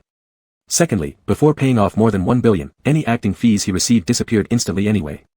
This made him somewhat indifferent to debt troubles, less motivated than earning some real money selling vegetables. Shin Majuan found it amusing. Even though he knew the principle, say is say, do is do, Shin Majuan's heart still melted like never before. "What are you willing to do?" Shin Majuan felt both tender-hearted and frustrated, as if itching to slap Yi-Chen's behind until he learned better. Not breaking contracts without cause is a principle, and even if I allow it, it's unacceptable. After exchanging glances with Shin Majuan, Yi-Chen didn't know where he got the guts but grumbled quietly, "I have good reasons, not no reason." Shin Majuan stared silently at Yi-Chen, biting his lips secretly, seemingly unable to restrain himself due to the shoulder pain alone. After retorting, Yi-Chen became shy immediately, awkwardly turning to look out the window. Shin Majuan whispered softly, "Still arguing? Say no, unwilling." Even against this pseudo-parental order, Yi-Chen obediently muttered in repetition, "No, unwilling." Shin Majuan remained speechless. Saying what you're told without reasoning. That thought sparked an even fiercer internal anger within Shin Majuan. 2 hours later, they arrived at the nearest large hospital. The car stopped and Yi-Chen quickly jumped off, beating the assistant to Shin Mojuan's side to help him open the door. He carefully supported Shin Mojuan's uninjured left arm with one hand while shielding the upper edge of the door with the other to prevent his brother hitting his head. Once Shin Mojuan stepped out of the car, Yichin adopted a cautious posture like grandpa being assisted by the watermelon boy, from the story of Wukong saving grandma, helping him into the hospital. Ahead on their route, Xiaolu had summoned a few bodyguards and temporary assistants to wait outside the designated hospital gate in anticipation of a possible influx of reporters creating chaos. When these people saw Shin Mojuan approaching, they all respectfully moved forward, inadvertently forming a scene reminiscent of 7 boys surrounding their elder in protective fashion. "Stay away from me," Shin Mojuan, irritated by the overwhelming attention, scoffed mockingly, "I'm not nearly 80 yet, I don't need so many caretakers." Upon hearing this, Yichin vanished instantly. Shin Mojuan shot him a glare, aggravating his already painful shoulders further. "Come back here." It's also an issue when a youngster follows orders too well. Vehicles carrying injured members from the crew gradually arrived at the hospital, some arriving earlier than Shin Mojuan, others closely trailing them behind. The registration hall and payment windows buzzed with activity, filled with familiar faces from the film set. Xiao Gao also came along with another vehicle, commissioned by Xiao He to fetch useful items from Shin Mojuan's room. He also brought spare clothes, power banks, and ID cards for Yichin. A few well-informed journalists had already caught wind of the situation and waited in the registration hall, swarming Shin Mojuan once he appeared for interviews. But all of them were blocked by bodyguards and assistants. Shin Mojuan went to get an X-ray, taking advantage of the time. Yichin snuck into the restroom to change into casual wear and remove his makeup slightly, preparing to face the impending onslaught from entertainment journalists. Having tidied up, Yichin exited the restroom only 5 steps away when a group of journalists grabbed him indiscriminately for information. What was the cause of this accident? Are there any loopholes in the crew's safety precautions? How serious is Shin Mojuan's injury? It seems like his right arm isn't functioning properly. Will it affect the next round of filming? How did he get injured? Yichin only answered a few inconsequential questions, avoiding sensitive topics altogether which could potentially cause trouble. However, he could not stay silent about Shin Mojuan's cause of injury. Even disregarding personal feelings, Shin Mojuan getting injured while rescuing him, and him replying icily with, "not available," during interviews could invite criticism in the future. Therefore, Yichin avoided giving detailed incident details which could lead to complications but expressed publicly through various media channels that Shin Mojuan got injured rescuing him, expressing gratitude toward Shin Mojuan. By this time, the production team manager had also arrived at the hospital. The reporters dispersed and turned their attention to the manager, allowing Yichin a chance to slip away. When he returned to the examination room, Shin Mojuan coincidentally emerged holding the results of his X-ray. The two were escorted by a crowd towards the doctor for a review of the images. The diagnosis was that there was no damage to the bones, merely a dislocation of the shoulder joint. The doctor performed traction on Shin Mojuan to reposition the joint, which immediately alleviated much of the pain. Nevertheless, Shin Mojuan still hesitated to move his right shoulder, which showed large patches of dark bruises. Though there was no problem with either the bones or joints, movement remained restricted. In any case, the good news about his bones being intact did alleviate some of Yichen's mental burden. As for Shin Mojuan, he already knew before the X-rays that there was a high probability nothing severe would be revealed. That was because he had a secret. However, this secret was classified at such a high level that even Shin Mojuan himself wasn't fully aware of all its details. Shin Mojuan only knew that ever since he was very young, there had been an honored blank tablet enshrined in the family shrine. Every day, his father Shin Ting would personally serve 3 meals into the shrine, placing them before the blank tablet. On holidays, Shin Ting would hold grand worship ceremonies in front of the tablet. From as far back as Shin Mojuan could remember, Shin Ting's routine of serving meals and conducting these ceremonies was rarely interrupted regardless of the weather. Shin Mojuan recalled how, when he was young, his mother often argued with his father over this issue. However, Shin Ting was always vague, refusing to disclose any details regarding who the blank tablet commemorated, no matter how hard he was pressed. Later, Shin Ting ventured into business and his enterprises prospered smoothly and grew larger and larger. Gradually, Shin's mother Zhang Yujie ceased questioning the significance of the blank tablet, instead accepting the mysterious presence in the shrine that she believed brought wealth to Shin Ting. When Shin Mojuan was young, he too questioned the mystery behind the blank tablet, but Shin Ting was tight-lipped about it. He never spoke unless pestered, then suddenly became silent like a mute. Once, perhaps tired of the endless inquiries from his young son, Shin Ting slammed the table and turned around to yell furiously at young Shin Mojuan, "I've told you, anyone who spies on celestial matters is inviting disaster. Your lifespan will be cut by 10 years. Would you willingly lose 10 years of your life? A kid shouldn't have so many questions." A mere 5-year-old Shin Mojuan, wah. From that point onward, Shin Mojuan stopped asking about that question. But he began sensing certain anomalies. For instance, Shin Ting aged rapidly. When Shin Mojuan was born, Shin Ting was 24 years old. Now, Shin Mojuan was 26 and Shin Ting was barely 50. Despite his daily intake of various expensive health supplements, coupled with massages, fitness, rural therapy sessions, and having private health advisors one after another, he even flew abroad to receive injections of a novel anti-aging drug that cost tens of thousands per dose. yet he looked closer to 60 than 50, making the stark contrast between him and well-preserved Zhang Yujia particularly discomforting. Another example. Shen Majuan always managed to escape danger unscathed. Minor accidents during childhood aside, ever since his debut at 19, he has rarely used stand-ins to ensure filming effects. Through thick and thin, he encountered injuries both minor and major, but each time calamity struck, he could vaguely feel something protecting him, a genuine, tangible protective force, not an illusion. Shen Majuan affirmed this understanding because he didn't believe in superstitions. Not only did he not believe in superstitions, but during his rebellious phase, he even detested such things intensely due to his father's superstitious nature. At 15, he once overturned a table out of anger directed toward the seemingly superstitious Shen Ting, yet later, as more events unfolded in his life, he found disbelief impossible to maintain. It was on a particular day at 21, when shooting a horse riding scene led to him accidentally falling off the horse.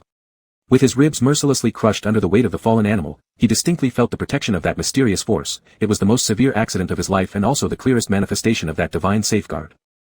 That evening, massaging his bruised ribs but thankfully avoiding serious harm, Shen Majuan entered Shen Ting's study with a dusty head and dirted face to apologize for overturning the table when he was 15. From that day forward, not only did he cease attempting to uncover the mysteries of the shrine, but he wouldn't even try to reason out or ponder the matter further. Some secrets were not meant for him to know. The blank tablet in the shrine truly proved to be beneficial. The injury processes of the other few injured members from the crew weren't as dramatic as Shen Majuan's ordeal, yet every single one of them was more seriously hurt. In the end, it was Shen Majuan who left the hospital looking fine first, while Xiao He carried a bag full of bruise-healing medicine and worked together with several bodyguards to fend off the surging horde of entertainment journalists. By the time they climbed back into the car, it was already 2 o'clock in the morning. The group urgently needed a place to stay for the night, and Xiao He managed to drive out of the surrounding crowd while Xiao Lu searched for the nearest 5-star hotel. Yi Chen sat in the middle of the back seat of the sedan, uncomfortably leaning closer to Shen Majuan on the left. He slightly turned his face toward Xiao Gao who had squeezed into the car with him amidst the chaos. Xiao Gao replied with an innocent look, asking softly, "Big brother Chen, where are we going to stay tonight?" Yi Chen's frugal CPU raced at full speed. He had been so worried about Shen Majuan earlier that he hadn't even considered the accommodation issue for the night. Yi Chen and Shen Majuan were both artists, and in this kind of situation, it wouldn't make sense for Shen Majuan to pay for Yi Chen's or his assistant's accommodation expenses. Normally, everyone would cover their own and their assistant's costs. And the hotel Xiao Lu found cost more than 2,000 yuan per night for a room. That meant 2 rooms would be around 5,000.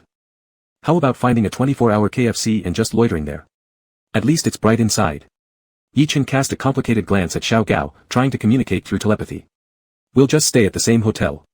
No need to complicate things." The silence inside the car lasted only 3 seconds before Shen Majuan naturally instructed Xiao Lu, "Book a couple more rooms." Startled, Yi Chen quickly declined, No need. What's the trouble staying in one hotel? Booking together is much more convenient." Shen Majuan casually smiled, adding offhandedly, "You can come help me apply some medicine anyway, these 2 clowns hit too hard." Did Xiao Lu finish booking? Xiao He remained expressionless. Were our hands heavy, or is brother Shen's heart beating faster? "It's done." Xiao Lu replied. The decision was made, and Yi Chen's tense muscles relaxed slightly as he awkwardly said, "Thank you, brother Shen." "You're welcome." Shen Majuan replied without hesitation but quietly glanced at Yi Chen's clothing. Shen Majuan had recently been paying more attention to Yi Chen, and a few days ago he came across a post online about Yi Chen by chance, which he looked through. It wasn't a scandalous post. The author probably thought it interesting to gather Yi Chen's casual attire from recent months. It was titled, "How much does Yi Chen actually love these few pieces of clothing?" After reviewing the post, Shen Majuan discovered that not only did Yi Chen favor wearing old styles, but even the quantity of those old styles seemed oddly sparse. Some clothes he wore when he first entered the industry were spotted again just 2 months prior. And these were just the photos fans had pulled together from various entertainment news articles. Recalling the past 2 months where he saw Yi Chen almost every day, Shen Majuan realized how conspicuous this issue truly was. It seemed like Yi Chen had a rotation of only a few good outfits per season, and as for sunglasses, it was always that Prada pair. Shen Majuan remembered overhearing a phone call once, during which Yi Chen mentioned his fallout with his family because he wanted to enter the entertainment industry. Shen Majuan had felt some unease at the time, but naturally, it wouldn't be polite to pry into someone else's family affairs. When Shen Majuan himself refused to inherit his family business to pursue acting, his parents also cut off all financial support, leaving him completely broke with no money in his pockets and all his cards frozen. But fortunately, Shen Majuan had many friends. Upon hearing that young Master Shen was camping in the park and getting bullied by stray dogs, the rich brats couldn't help but gleefully jump to assist, ensuring that Shen Majuan actually lived better during that time than he did at home. Moreover, Yi Chen was different from the Shen Majuan of those years. Yi Chen was gaining fame now, and he'd taken on plenty of work previously. By normal reasoning, how poor could he really be? However, Shen Majuan wasn't quite sure anymore. Could it be, the kid didn't dare to buy even a single piece of clothing worth tens of thousands? Furthermore, Yi Chen's hesitation regarding the hotel booking deepened Shen Huajuan's suspicion further. Chapter 36. The car arrived at the hotel, and Yi Chen got out. As soon as he looked up, he caught sight of a small round ball stuck on the roof of the car. On closer inspection, it turned out to be Chaos Baby who had followed him. To avoid being blown off the roof by the wind, Chaos Baby had tightly folded its 4 tender wings against its body. Its soft, round body was flattened into an oval shape in order to increase the contact area with the roof, sticking more firmly. Yi Chen remembered not seeing Chaos Baby when he got out of the car at the hospital, so he figured it must have come along on another vehicle from the crew and transferred onto Shen Huafeng's car at the hospital. Afraid of revealing its presence, Yi Chen quickly averted his gaze, and Chaos Baby lightly flew onto his shoulder. Surrounded by mortals, there wasn't even one divine beast companion around, so Chaos Baby dared not move or make any sound. The round little bundle was nervous, feeling somewhat uneasy, while Yi Chen pretended to brush off some dust from his shoulder, gently stroking Chaos Baby to soothe it. The divine beast babies must have noticed Xiao Gao packing things back in the room, guessing that Yi Chen had something urgent to deal with tonight. Worried about his convenience, they sent Chaos to secretly follow the car. This little furball must have been extremely worried and scared throughout the journey. Thinking about this, Yi Chen felt both heartache and warmth inside. After checking into the room, as soon as Yi Chen entered, the pent-up Chaos Baby couldn't wait to flap its little wings and fly around, calling out incessantly. Yi Chen smiled, catching the little furball, and rubbed his cheeks against it forcefully, saying softly, "You've come such a long way, must be tired." Chaos Baby spun up and down in flight, expressing a nod. Yi Chen gently scratched the baby's back for 3 minutes, although it might actually be the front, for a reward. Feeling utterly comfortable, Chaos Baby flattened itself like a patch, emitting a gentle purring sound, much like a lazy orange cat. After the reward time ended, Chaos Baby drew a chaos mark in the air, connecting the hotel room with the quadrangle courtyard. Every day, the divine beast babies eat spirit-imbued crops, and they develop very quickly. After growing another centimeter in diameter, Chaos Baby's abilities increased correspondingly. Currently, it can support the operation of 4 chaos marks simultaneously. The edges of the mark connecting the hotel room and the quadrangle courtyard glow with a pearl-white halo, while the edge of the mark connecting the shooting location with the quadrangle courtyard glows with a light golden hue. So long as chaos is present, Yi Chen can seamlessly travel between 3 different places right now. Chaos flew back to report peace and safety to the other little ones. Adhering to the principle of trying not to burden Mother Earth further, Yi Chen transported all the new toothbrushes, combs, shampoos, and shower gels gifted by the hotel back to the quadrangle courtyard for storage, and brought the old toothbrush and sulfur soap from the farmhouse bedroom over to use. After everything was sorted, Yi Chen worried that Shen Huafeng would find washing up inconvenient and went to his room cautiously, asking if there was anything he could help with. Before opening the door for Yi Chen, Shen Huafeng was washing his hands and face properly. Hearing Yi Chen's words, he instantly transformed into a paralytic old father figure, leaning on the wall with his left side and teasingly saying to his obedient little friend, "I need help with everything. What should I do? I'm not used to using my left hand." Seeing Yi Chen about to speak, Shen Huafeng mischievously interjected, "Xiao he went to buy things for me. In that case, I'll open all the toiletries for you and squeeze out the toothpaste," Yi Chen responded clearly, calmly heading into the bathroom. "I'll help take off your clothes and adjust the water temperature for you. You can bathe yourself, right?" "I can't, will you help me?" Shen Huafeng said softly behind him. "With one hand, you should still be able to bathe yourself." Yi Chen was taken aback. Shen Huafeng teased, "Then what about scrubbing my back? If you need to scrub your back, just call out, and I'll help you." Yi Chen readily agreed. There's nothing wrong with helping a savior whose hand is injured, Yi Chen thought, filled with righteous dignity. "I was joking," Shen Huafeng said warmly, casting him a glance and picking up his toothbrush with his right hand. "It doesn't hurt as long as I don't move my shoulder, my hand isn't affected. After I finish bathing, come help me apply some medicine." "All right." Yi Chen obediently replied, clearing the packaging from the toiletries on the vanity into the trash can before returning to his own room to shower. 20 minutes later. After finishing his wash, Yi Chen put on a bathrobe and trotted over enthusiastically to perform his duties as the designated medic. When he entered the room, Shen Huafeng had just finished his shower, a towel wrapped around his waist. His 2 long, slim legs stretched out from under the towel's hem. Moving upwards along those legs, there was a carefully sculpted physique crafted under the guidance of his private fitness trainer. The muscles were strong yet not bulky, embodying both beauty and strength. The chest muscles, perfectly shaped, rose and fell slightly with each breath. His waist was sleek and muscular, akin to a hunting leopard's frame. Shen Huafeng stood before Yi Chen, his torso bare. He had a rubber band in his mouth, and with his left hand, he gathered the hair at the nape of his neck into a small braid, while the strands on his forehead fell naturally, partially covering his handsome eyes. The allure of this look was fatal. It seemed like every blink would sprinkle a couple of hormones into the air, dispersing them subtly around. It was a masculine beauty so aggressive that it ignored gender or orientation alike. For a moment, Yi Chen froze, suddenly realizing this was the first time he saw Shen Huafeng's body. Although he had seen many male bodies, whether in bathhouses, swimming pools, or changing rooms, it was different now. The awareness of seeing Shen Huafeng semi-naked pierced his mind like a heated steel needle, bringing an uncomfortable heat to his thoughts. "Help me," Shen Mofeng said. Yi Chen blinked and immediately snapped out of his daze, hurriedly taking the rubber band. Shen Mofeng turned around, and Yi Chen reached to take over, holding the hair from Shen Mofeng's left hand. However, a glimpse of a vicious bruise, dark purple, caught him off guard. "Your shoulder is all bruised," Yi Chen murmured softly, still helping tie up Shen Mofeng's hair. They were so close, and for some reason, whether startled by the sight of the bruises on Shen Mofeng's body or something else, his heart suddenly pounded hard. Shen Mofeng lazily hummed in response, showing no care.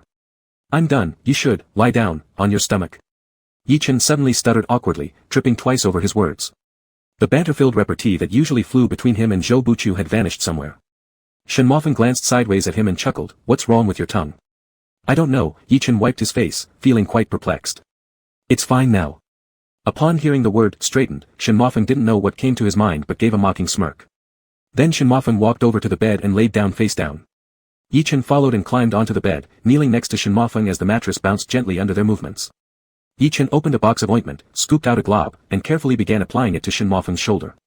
After a brief silence in the room, Shen Mofeng suddenly spoke, "In less than a month, it'll be Spring Festival." "That's right," Yi Chen obediently replied. Shen Mofeng continued in a casual tone, "Do you have any plans during the Spring Festival?" After thinking for a moment, Yi Chen answered, "No, I can take a few days off." "How will you spend the holiday?" Shen Mofeng casually probed further, "Go home to stay with your parents?" "I don't need to go home. I'll just be here." "Spending it alone," Yi Chen responded. His tone carried a smile without the loneliness Shen Mofeng expected. "Not from around here?" Shen Mofeng asked again, "Your parents live far away?" Yi Chen quickly recalled a character sketch he had mentally prepared and adhered to the principle of telling the roundest lies with the least amount of falsehood, replying, "Not from here, my parents are still in our hometown. I'm living alone here." All of this was true. Shen Mofeng asked slowly, "If you're not originally from the capital, how did you buy a house here?" Yes." Yi Chen cautiously fabricated a small lie, considering the logical consistency, "It's a house bought by my family." "But you won't return home for Spring Festival, and neither will they come to visit. Does that mean your relationship with your family isn't good?" Shen Mofeng tested the waters. "It's not good. We haven't met in a long time," Yi Chen honestly admitted. So long, in fact, that Yi Chen thought it wouldn't matter if they never saw each other again. His parents both had new families, and new children. He had 3 half-siblings from either side, though their meetings were rare and distant, they were strangers who shared only bloodlines. Yet this year, Yi Chen wouldn't feel lonely during Spring Festival because there were 6 baby divine beasts in his home, and another one was about to hatch. It might happen within these few days. During Spring Festival, he planned to teach them how to make dumplings, pay the electricity bill, and sit warmly together, enjoying dumplings and watching the Spring Festival gala. That would be nice. "Will you go back home to celebrate the Spring Festival with your parents?" Yi Chen suddenly realized that the conversation had been centered on himself for too long, so he hastily made polite small talk. "Yes, I'll spend it with my parents," Shen Mofeng responded absent-mindedly. He had pretty much confirmed Yi Chen's situation now.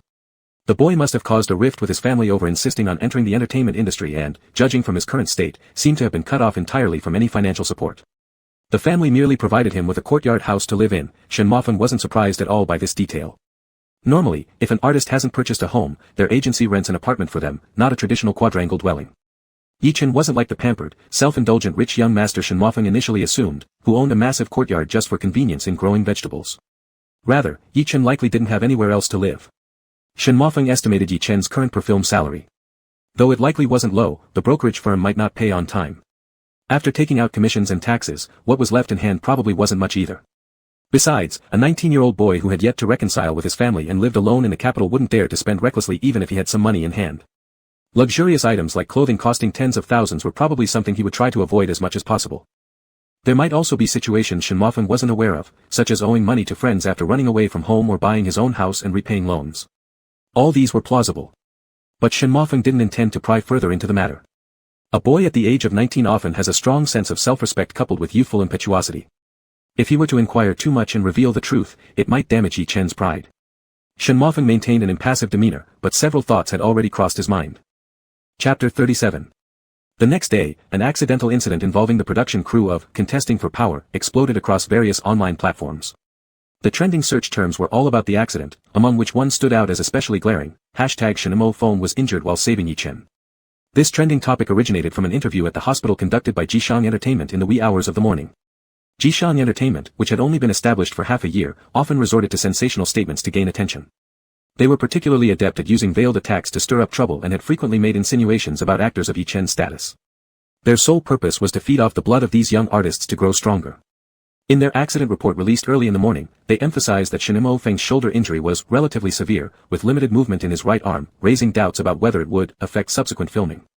Meanwhile, Yichen remained unscathed and was described as composed during the interview. Although the report didn't cross into outright rumor territory, the choice of words clearly revealed an unsavory intent to stir up chaos. Yichen's haters and some die-hard fans of Shen Feng who believed he deliberately used CP rumors to gain attention took advantage of this incident to attack Yichen. A short video of Yichen being interviewed at the hospital also leaked through Jishang Entertainment, where Yichen indeed appeared very calm. In truth, calmness did not equate to a lack of gratitude.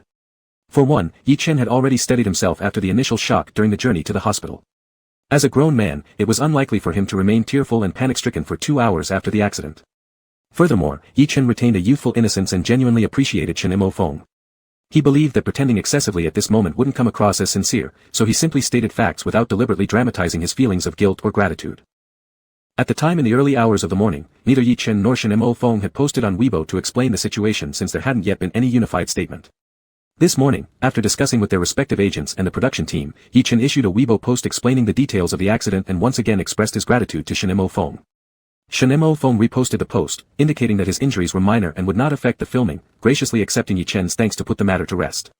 It should have ended there, but unfortunately, Jishang Entertainment exploited ambiguous writing techniques, continuing to stir up controversy against Yichen. The momentum targeting Yichen wasn't quelled by those straightforward tweets. Spectators enjoying the drama jumped on the bandwagon, and the black fans seized the rare opportunity to fully exploit the calm expression evidence hammer that they had conjured up, distorting the whole event completely. Unprepared, Yichen suddenly found himself carrying the heavy burden of blame under the label, the perfect little white lily who harmed Shen Feng. The term, little white lily, was quite versatile. It could apply to both gentleness and calmness, poise and rationality, crying dramatically, apologizing, or even expressing gratitude. Unless one chose to curse and confront directly, it all depended on whether the other party intended to plant a white lily on your head. What the haters couldn't fathom was that, while they were straining their brains to manipulate the narrative and smear Yichen, Yichen was actually lounging around wearing a bathrobe, with a fancy blackout eye mask bought when he had money, sprawled out on a large bed in a 5-star hotel posing for pictures. Ho Baby sat on Xiong Chi Baby's neck, using the phone to take photos of Yichen from above. "Brother, this pose looks great," Ho Baby said. "Change it again, quickly." "I'm getting sleepy," Yichen urged, flipping over and hugging the super effective winter velvet flower pillow with a faint smile playing at the corners of his mouth, looking like he was in deep slumber. "It's good now too." Ho Baby tapped the shutter button a few times with stubby fingers. "Let me see," Yichen pulled off the eye mask and bolted upright, shaking his drowsy head. A few days ago, after the online store passed the review process, Yichen spent his spare time between shoots with his laptop in a coffee shop downloading 5 free graphic design crash courses. He created a few advertisement images for the winter velvet flower pillows and uploaded them to his Taobao store. His designs looked professional enough compared to other pillow selling stores online, save for the lack of model shots featuring someone sleeping on the pillows. Now, taking advantage of staying at a 5-star hotel, Yichen decided to act as the model himself and shoot some model shots to use later. After all, who knew when he'd stay at a 5-star hotel again? Ho Baby caught on quickly and selected several shooting angles pretty well. Yichen deleted the unusable ones and kept only the ones that could be used. The contesting for power crew was currently overwhelmed with handling media relations, negotiating compensation with the injured staff members, and temporarily finding replacements for those injured. It was expected that the earliest they could resume shooting would be tomorrow. After applying Shen Feng's medication earlier that day, Yichen was now in a state of idleness. Yichen glanced at the time and saw that there was still a long wait until the next meal, so he wasn't yet in a rush to prepare soup for Shen Feng. Logging into his WeChat alternate account, he went through each group chat one by one to post small advertisements for his Taobao store. These WeChat groups were all ones that Zhou Buchu had added him to a couple of days ago. There were around 6 or 7 in total, with names like Peace and Health is Blessing, Senior Care Exchange Group, The Most Beautiful Site is Sunset Red. They were groups Zhou Buchu had joined for taking care of elderly dementia patients, making it convenient to purchase affordable senior products en masse. To blend in with the families of elderly people, Yichen changed his nickname to something oozing with middle-aged vibes and also switched his profile picture to a vibrant yellow field of flowers. After logging into his advertising-dedicated secondary account, Yichen quickly slipped into character, accurately mimicking the tone of a middle-aged filial son who had been caring for his elderly father for years. As the black fans were tearing Yichen apart on Weibo with fiery gusto and pride, Yichen was actually lurking in these golden sunset red groups, going crazy. It was exactly what they say, you'll never guess what your opponent is up to. A treasure at home, the winter velvet health pillows I'm an agent for are also used by my own family. It's specifically designed for elderly people with sleeping problems. Inside, it's filled with specially shaped duck down, which has been soaked in 22 uniquely formulated calming Chinese herbs, producing a very good sleep aid effect. Ever since my father started using this pillow, he can fall asleep within 3 minutes every night. Beautiful spring, fall asleep in 3 minutes. Please don't exaggerate your claims. A treasure at home, not exaggerating at all. We have elders in our homes too, how could we, as children, dare earn black-hearted money against our conscience? We need to accumulate blessings for our fathers too. Cover mouth laugh. 8 roses, my mother has joint problems that flare up during rainy weather, making it hard for her to sleep at night. If this really works, I'd like to buy one. Smile. A treasure at home, my father has smoked for many years and has a heavy nicotine addiction. After the temperature dropped, he coughed severely, often not being able to sleep until late into the night. Only after he began using this winter velvet health pillow did he manage to get a sound sleep. Old Ma and Little Ma, 99 yuan for a pillow, it's too expensive. A treasure at home, our parents worked so hard bringing us up over the years, giving them a 99 yuan pillow in return isn't expensive at all. Since autumn began, my father couldn't sleep due to persistent coughing. As his son, hearing him cough from the next room made my heart feel as if it were being torn apart. This pain cannot be soothed even by multiple payments of 99 yuan. 8 roses, well said. Thumbs up, Rose. A treasure at home, our store has just opened, and now we're running a promotion. People in our group who make purchases can enjoy a 10 yuan discount when buying our winter velvet health pillows. Simply provide a screenshot of the group name to the customer service, and if the pillow doesn't help improve sleep, you can return it within 7 days. A treasure at home, let me show you some freshly taken pictures of our models. Picture. The photos posted were precisely the ones Jibao baby had just snapped for him. His face was partially obscured by the blackout eye mask, so even hardcore fans might not recognize that the model was him. However, from just looking at his exquisite chin, lips, and tip of the nose, one could easily estimate the attractiveness of the model in the photo. A treasure at home, absolutely a regular manufacturer, a regular brand, always oriented towards foreign sales before. Otherwise, how could we afford such handsome models? Cover mouth laugh. Yi Chen's performance as a middle-aged filial son was quite successful. Having jumped around in several families' exchange groups, half an hour later, group mates placed a total of 5 orders. Many others said they would consider it, and Yi Chen understood that most people were waiting for feedback from other members in the group. He didn't rush it. Once these group mates received their pillows, they would naturally become his living advertisements. Besides, the current production of winter velvet flower pillows was not high, and if they sold out all at once, he wouldn't be able to keep up with the supply either. Last week, he invested 400 yuan to buy 20 pillow cores and another 200 yuan to customize 20 outer packages. Each package included a large-sized plastic sealing bag, a velvet cloth pillow storage bag, and a label printed with Chen Health and Wellness Workshop.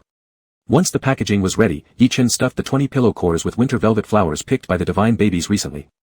In fact, there were still plenty of winter velvet flowers left, but Yi Chen wanted to try the market first and didn't want to throw all his capital of more than 1,000 yuan in at once. The remaining winter velvet flowers could approximately make 20 more pillows. With 5 orders in the store, Yi Chen immediately called for courier services and returned to the quadrangle courtyard to pack the pillows while wearing a coat. Just as he was happily packing, his phone suddenly emitted a notification sound. The Pulei baby has awakened, please go take care immediately. So fast. It was truly as if he asked for it, and here it came. Yi Chen's eyes lit up as he quickly walked into the independent space of the eastern annex room to welcome the newly hatched Pulei baby. The Pulei baby was only as big as Yi Chen's fist, with a spiral-shaped snail shell on its back. The shell gleamed with a greenish-blue luster, and inside it, liquid seemed to flow gently, resembling a half-molten piece of green jade. At the top of the snail shell was a naturally formed little round cap, which looked like it could be flipped open. Beneath the spiral shell, the Pulei baby's body did not resemble a snail, instead, it was a plump little ball, almost translucent in its bright whiteness, appearing like a white dough dumpling at first glance. On its head were 2 antennae, along with 2 pairs of arms and legs so short they were nearly negligible. Below its 2 black bead eyes were 2 rosy round cheeks. When Yi Chen arrived, the Pulei baby was trying desperately to drag its heavy snail shell, filled with liquid, forward by moving its soft little stubby legs. Noticing someone approaching, the Pulei baby slowly raised its 2 arms, each less than 1 centimeter long, and emitted a slow, cooing sound, poo, chi. Poo chi, Yi Chen teasingly mimicked its cry, adding, poo poo chi. The Pulei baby. I'm the new master of the mountain and sea realm. My name is Yi Chen. Yi Chen stopped joking around, cleared his throat, and introduced himself. Seeing that the Pulei baby's black bead eyes were fixed on his fingers, he extended them, gently poking the Pulei baby's small white belly. The Pulei baby embraced Yi Chen's fingers with its tiny arms and leisurely excreted a sticky bubble onto them, poo, chi. On Yi Chen's index finger, there was a shallow cut from a kitchen knife, already scabbed over. The bubble the Pulei excreted popped with a soft, poo, sound over the scar, causing the thin layer of dried blood to fall off instantly. Beneath it lay completely healed skin, looking as good as new. Chapter 38. Pului's body is soft, and it moves slowly, quite similar to Xuanwu. The difference between the two lies in that Xuanwu's turtle shell is impervious to blades, often playing the role of a meat shield on the battlefield, whereas Pului's snail shell is made of a material akin to jade, hard but brittle, unable to withstand impacts. Its mainstay is the medicinal liquid within its snail shell, which can treat various external injuries. Before its fall, it exchanged medicinal ointments for protection and food from other divine beasts, much like the relationship between a crocodile and a toothpick bird. Ah, thank you, Yichen realized that Pului was healing him. He lightly scratched Pului's little belly with his fingernails to show friendliness, causing baby Pului to curl up slowly and let out bubbly laughter. The round red cheeks and black bean eyes curved into crescent shapes. Let me introduce you to some other friends, Yichen said as he carried baby Pului and walked out. Upon hearing about the new baby breaking its shell, 6 divine beast babies had already waited patiently in the courtyard. The phoenix baby stood atop the Xuanwu baby's head, looking down at all directions with an air of supremacy. It had recently transitioned from the initial birth phase into the juvenile phase, acquiring the ability to transform into human form. However, the proud phoenix baby considered the phoenix's natural form far more beautiful than a human one and thus refused to appear in human form except when necessary, such as peeling candy wrappers or handling chopsticks. After entering the juvenile phase, the phoenix baby finally retired from being the heater for the chicken coop. As its abilities grew, it could now sense and control real fire outside its body to a certain extent. It placed several lumps of true fire in the western wing room, remotely sensing and controlling the flames. The fuel for the true fire was spiritual energy, producing no pollutants during combustion, safe, energy efficient, and eco-friendly. Xuanwu baby, who usually spoke little, showed great interest in the new friend, voluntarily taking Pului baby from Yichen's hands and warmly greeted, I am Xian Wu. Pului baby, pop, G. Xuanwu baby, come, race, run, yeah.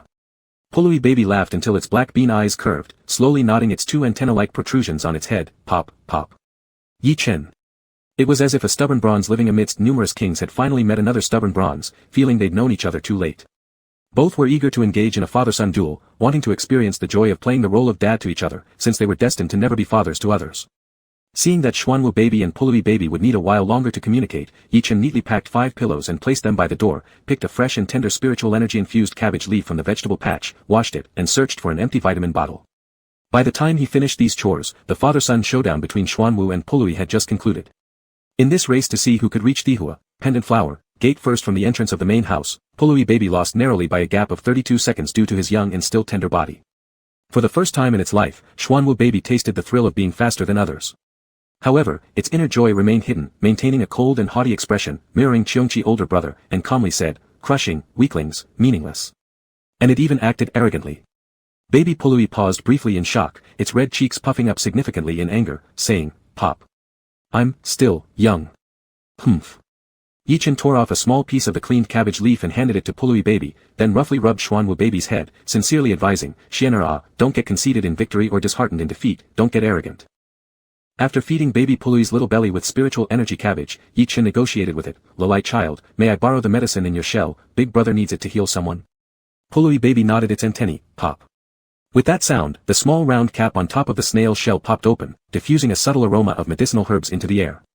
Hee, thank you, Yichen took baby Pului, aligning the round hole on top of its snail shell with the medicine bottle, slowly flipping baby Pului upside down to fill the bottle. The medicine liquid in Pului's shell replenishes gradually after being emptied. As Pului's abilities improve, both the efficacy and secretion speed of the medicine will increase.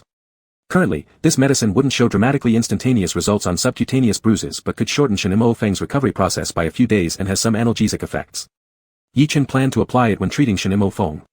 In stark contrast to Yichen's warm-hearted scene of raising children was Gu Qiu's frenzied state at the company and Shenimo Feng's explosively temperamental behavior in the guest room, resembling a male lion.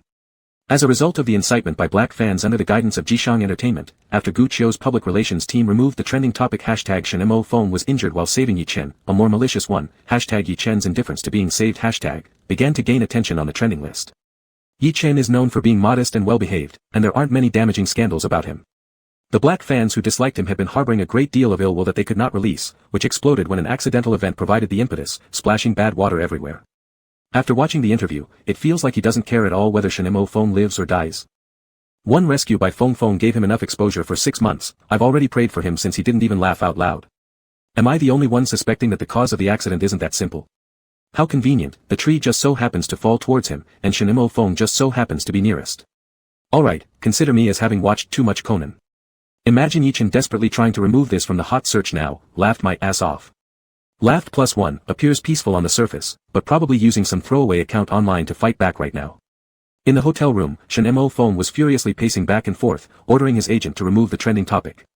The boss of Hongrui Entertainment, Zhang Honglin, whom Shen Mo Feng joined years ago, was an acquaintance made by chance during Shen Ting's initial struggle period. Back then, Shen Ting had no choice but to suggest, given that the son had already decided to enter the entertainment circle without any room for change, that Shen Mo Feng must join Hongrui Entertainment to receive Uncle Zhang's care, absolutely not crawling around humbly in the industry and losing face for him. Shen Mo Feng agreed gladly. After signing the top-tier contract with Hongrui, Zhang Honglin immediately assembled a full suite team devoted to attending to the young master, giving Shen Mo Feng absolute authority within the team on all issues except principles that might bring harm to Hongrui. Including his broker, Guiyu, from top to bottom, everyone was essentially just running errands for him, and no one could manage him. Alright, I'll do it immediately. Guiyu wisely didn't say anything extra and hung up the phone to handle Yi Chen's trending issue. Then, Shen Mo Feng, grinding his teeth angrily, logged into a Weibo account borrowed from Xiao He, clicking into a post questioning if the accident was related to Yi Chen. While typing clarifications, he kindly addressed the poster. When clicking send, sending failed. Shen Mo Feng felt his temples thumping wildly upon entering private messages, discovering the Weibo account borrowed from Xiao He had been blacklisted and comments deleted by a certain blogger with hundreds of thousands of followers, resulting in a 3-day mute. He had been in the business for nearly 6 years, and what kind of low-life black fans hadn't he encountered? Poisonous curses, rumors, photoshopped obituaries. His nerves had been tempered to the robustness of 10 men hugging each other together until today. If this dirty water was poured onto him, he probably wouldn't even glance once but would calmly wait for his team to deal with the PR. However, when it was thrown at his little friend, Shen Mo Feng recalled the tear-soaked face of Yi Chen early in the morning. He could tell that Yi Chen wasn't the type to cry over every small thing, he was not a soft egg. Men don't shed tears lightly, and Yi Chen cared about him. Shen Mo Feng's heart softened painfully. This is your fault. Shen Mo Feng logged out of Xiao He's Weibo account and logged into his main one, searching with red eyes for the entertainment gossip blogger who blocked and deleted his comment, and forwarded their malicious post speculating on the accident's cause. Shen Mo Feng v. A crane weighs dozens of tons, are you coming to push it yourself if it's not an accident? You can donate your brainless state to Jishang Entertainment. Once this Weibo was posted, the comments section instantly erupted. Yi Chen's fans, who had mourned like Do-E all morning, seemed to have seen their Qing Tian Delayu, symbolizing justice. WOC, am I hallucinating because of anger? Is Big Brother Feng actually speaking up for Brother Chen? Ahahaha, died as a mom fan and happy to go. While it's inappropriate to say this right now, FYL girls also rest in peace. Thank you so much for clearing things up for Yi Chen. Crying.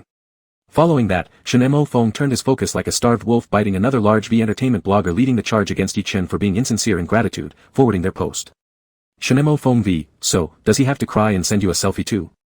Finally, Shen Mo Feng targeted Jishang Entertainment, the root cause of everything, forwarding their foul-smelling Weibo with only one word, concise and powerful. Shen Mo Feng v. Get out. The comments section was instantly flooded with uniform responses. Big Brother Feng, snap. You're dead. Gun. Big Brother Feng, snap. You're dead. Gun. After a few minutes, the uniform response changed to Big Brother Feng, snap. Bullying our Chen, you're dead. Gun. Shen Mo Feng felt his blood rushing with anger as he fired off 3 consecutive retorts within moments, the thrill of it sending waves of pain through his already injured body. He was contemplating borrowing another minor Weibo account to unleash his remaining frustration on Yi Chen's brain-dead black fans when the doorbell rang. Brother Shen, Yi Chen's voice came from behind the door. Shen Mo Feng's Adam's apple moved as he hesitated for 2 seconds before getting up to open the door. Yi Chen stood outside with a small medicine bottle in his hand.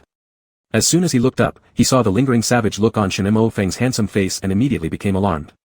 What's wrong? Does it hurt badly? His nerves hadn't been toughened to Shen Mo Feng's level yet. Knowing fully well that criticism and accusations were bound to follow an incident like this, only differing in scale, Yi Chen had already released a statement earlier after learning that Gu Qiu had cleared a round of unfavorable trending topics. Following Gu Qiu's instructions, Yi Chen avoided checking Weibo again, leaving the negative comment management to the public relations team unless something major would surface online, in which case Gu Qiu would inform him.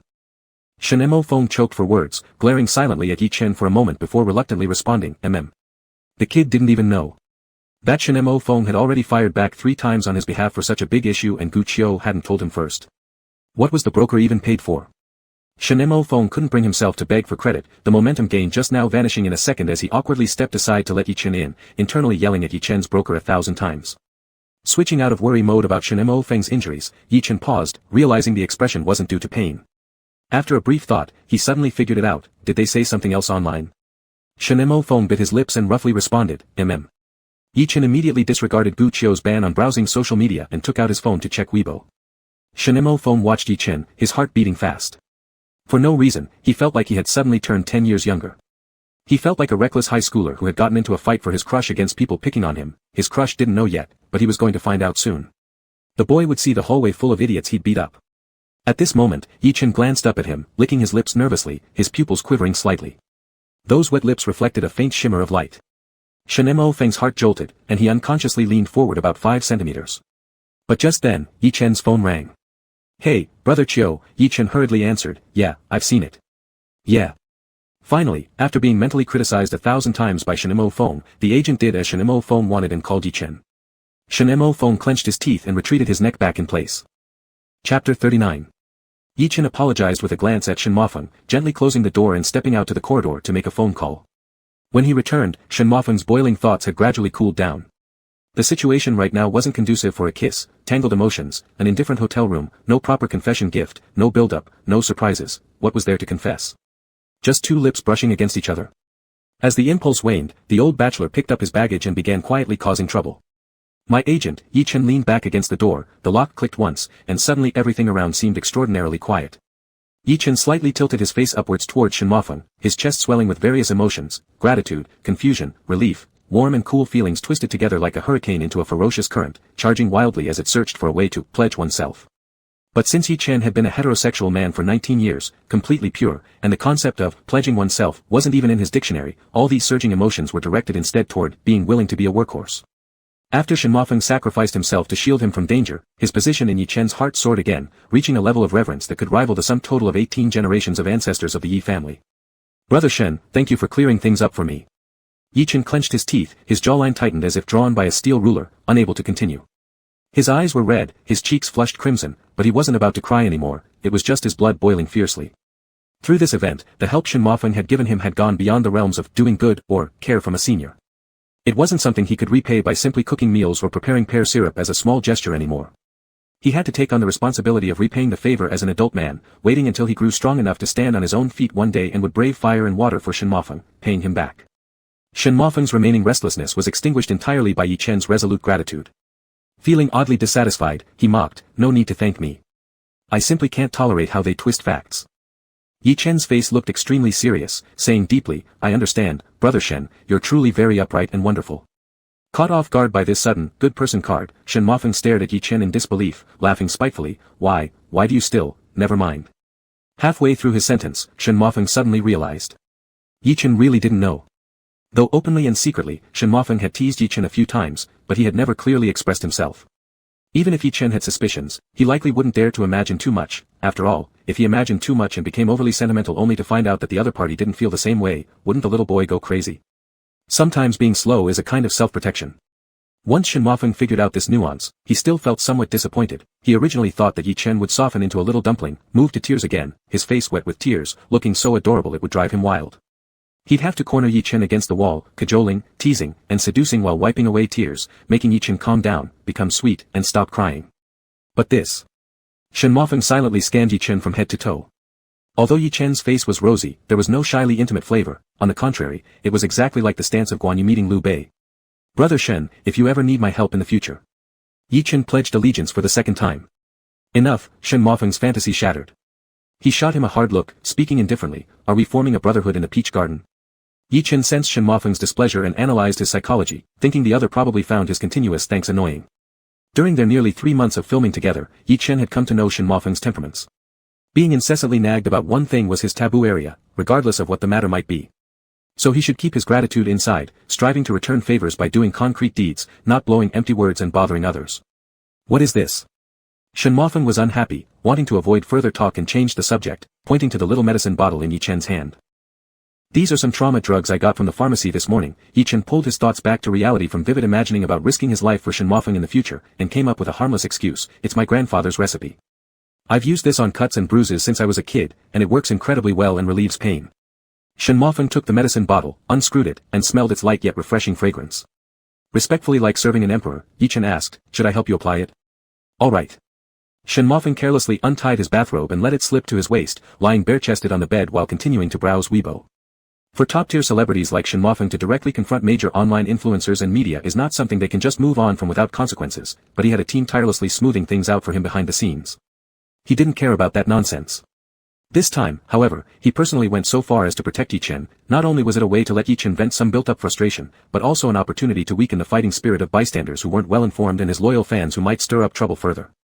Additionally, this act sent a stern warning to other influential gossip bigwigs: don't meddle with Yi Chen anymore, for slandering Yi Chen was Shen Mofeng's red line. As for those few irrational black fans who hated Yi Chen deeply, no force in the world could drag them back. Naturally, Shen Mofeng didn't even plan to do so. Dealing with brainless haters, after all, was simply about having a good rant oneself and declaring victory. Chen, lend me your secondary Weibo account. Shen Mofeng flexed his fists, preparing to unleash his wrath on black fans. Yi Chen's hand shook slightly while applying ointment. What are you going to do? Yi Chen's secondary Weibo account was full of lottery forwards, with absolutely nothing related to Shen Mofeng. Previously, Yi Chen planned to buy a veteran fan's account as camouflage, for in terms of public image, he claimed to have been Shen Mofeng's 5-year-long devoted fan, so lacking any relevant information about Shen Mofeng over the years made his account suspicious. However, since Shen Mofeng hadn't brought up the matter of the secondary account, Yi Chen completely forgot about it. Shen Mofeng glanced sideways, helping educate your black fans. Is that inconvenient?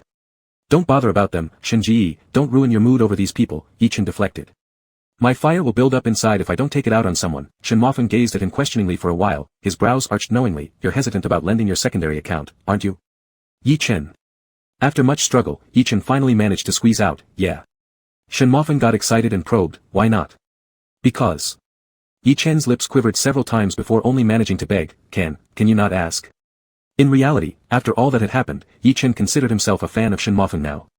He respected, admired, and genuinely appreciated Shen Mofeng, but his previous exaggerated behavior and pretending to be a hardcore fan left him paying heavily for past mistakes, regretting everything. Furthermore, Shen Mofeng had just helped him out, and here he was lying again. This guilt multiplied exponentially, leaving Yi Chen utterly uncomfortable even though he usually had thick skin. Shen Mofeng chuckled lowly, the more you dodge this, the more curious I get. Did you post something about me? Yi Chen answered like squeezing toothpaste, yes. What did you say that makes you hesitant to let me see? Shen Mofeng sat up, smiling mischievously as he teased Yi Chen, did you insult me or spread my gossip? Finished with the medicine application, Yi Chen twisted the cap back onto the bottle, his ears burning hot with shame, and replied, neither. Shen Mofeng looked at Yi Chen's reddening ears, almost driven crazy by the urge to know more. Forgetting all about the black fans, he pressed further, so were they all praises for me? Yi Chen mumbled ambiguously, turning to get off the bed, Shen Ji, I'll leave first. Please rest well. Come back, Shen Mofeng, both amused and exasperated, pulled Yi Chen back using his left hand around Yi Chen's wrist. Yi Chen couldn't stay firm with his savior, and pleaded gently, please stop asking, Shen Ji. I'm begging you. Don't pull that act on me, Shen Mofeng snorted disdainfully, I asked you a question. Why shouldn't I see the compliments about me? He perhaps would have let Yi Chen off easier, but hearing such a soft and pleading, please, made his entire body heat up intensely. All he wanted was to bully Yi Chen into a puddle. Blushing, Yi Chen stayed silent, ashamed enough to want to crawl into the bedside cabinet and hide, murmuring, there's really nothing. Then, attempting to divert the topic nonchalantly, Yi Chen said, by the way, can I borrow the kitchen? Do you prefer chicken soup or fish soup? Don't change the subject. Shen Mofeng was dead set on keeping Yi Chen where he was, tightening his grip on Yi Chen's left wrist, with your face flushed like this. What kind of embarrassing compliment did you make about me? No. Yi Chen reacted sharply as if stung by a needle, hurriedly defending himself, nothing embarrassing. Nothing bad about you either. It's just, a little embarrassing. Shen Mofeng fell silent. A moment of awkward silence filled the air between the two. After a pause, Shen Mofeng's handsome face inflated briefly like a blowfish, revealing the disappointment of a child whose request for borrowing stationery was rejected, and muttered resentfully, never mind. Yi Chen. Yi Chen thought he might be hallucinating. Yi Chen never expected Shen Mofeng to react this way, becoming instantly anxious, I'm sorry, then I'll. Just buy an account already. Shen Mofeng released his wrist, turned his face away, and cast his eyes down lightly, saying coolly, forget it. Don't want to know anymore. Even with the 8-pack abs defined as clearly as if carved in brick, Shen Mofeng emitted a mysterious aura around him, like the aggrieved primary school student whose classmate rejected sharing their pencil case. It was unclear whether it was due to superb acting skills, or if the renowned really had the mind of a grade schooler inside him. Wait, I'll tell you in a few days. Yi Chen felt as though he were placating Phoenix, don't be upset. In a few days? Shen Mofeng lost his composure, any trace of elementary school vibes were now gone, are there really that many things for you to delete? Yi Chen replied listlessly, I'll check. You're not really upset, right? Shen Mofeng's cheek swelled slightly again, smoothly switching back into his proud yet shy elementary school character, nope, I'm truly upset. Definitely tricked by brother Shen, who wasn't actually upset. 10 minutes later, Yi Chen grumpily squatted by the river catching fish. The 4 initial Ran-E fish had grown plump and strong, their previously laid eggs had hatched a new batch of fry. In total, 12 fish currently resided at Yi Chen's house, filling almost all his wash basins, vegetable basins, and water buckets. After these fish finished laying eggs indoors under an appropriate temperature, Yi Chen planned to transfer them into the Wan River. Dinner time. Yi Chen tapped on the food bowl beside the Wan River. Ranny fish liked cooked spiritual eggs. Yi Chen peeled an egg, broke it into 2 halves, and waved it above the water. Splashing wildly, a sturdy male Ranny leaped from the water, charging like lightning towards the egg. Quickly, Yi Chen pulled his hand back, but the momentum couldn't be stopped, and the fish dove onto the shore. Seeing Yi Chen ready to scoop him up with a water bucket, the Ranny fish let out a resonant roar and ran away. Chapter 40. Where do you think you're running to? Yi Chen grabbed the mop handle by his foot and chased after the Ranny fish without let-up. These 4 Ranny fish might have been eating spirit essence eggs, and after laying their own eggs, their bodies didn't stop growing.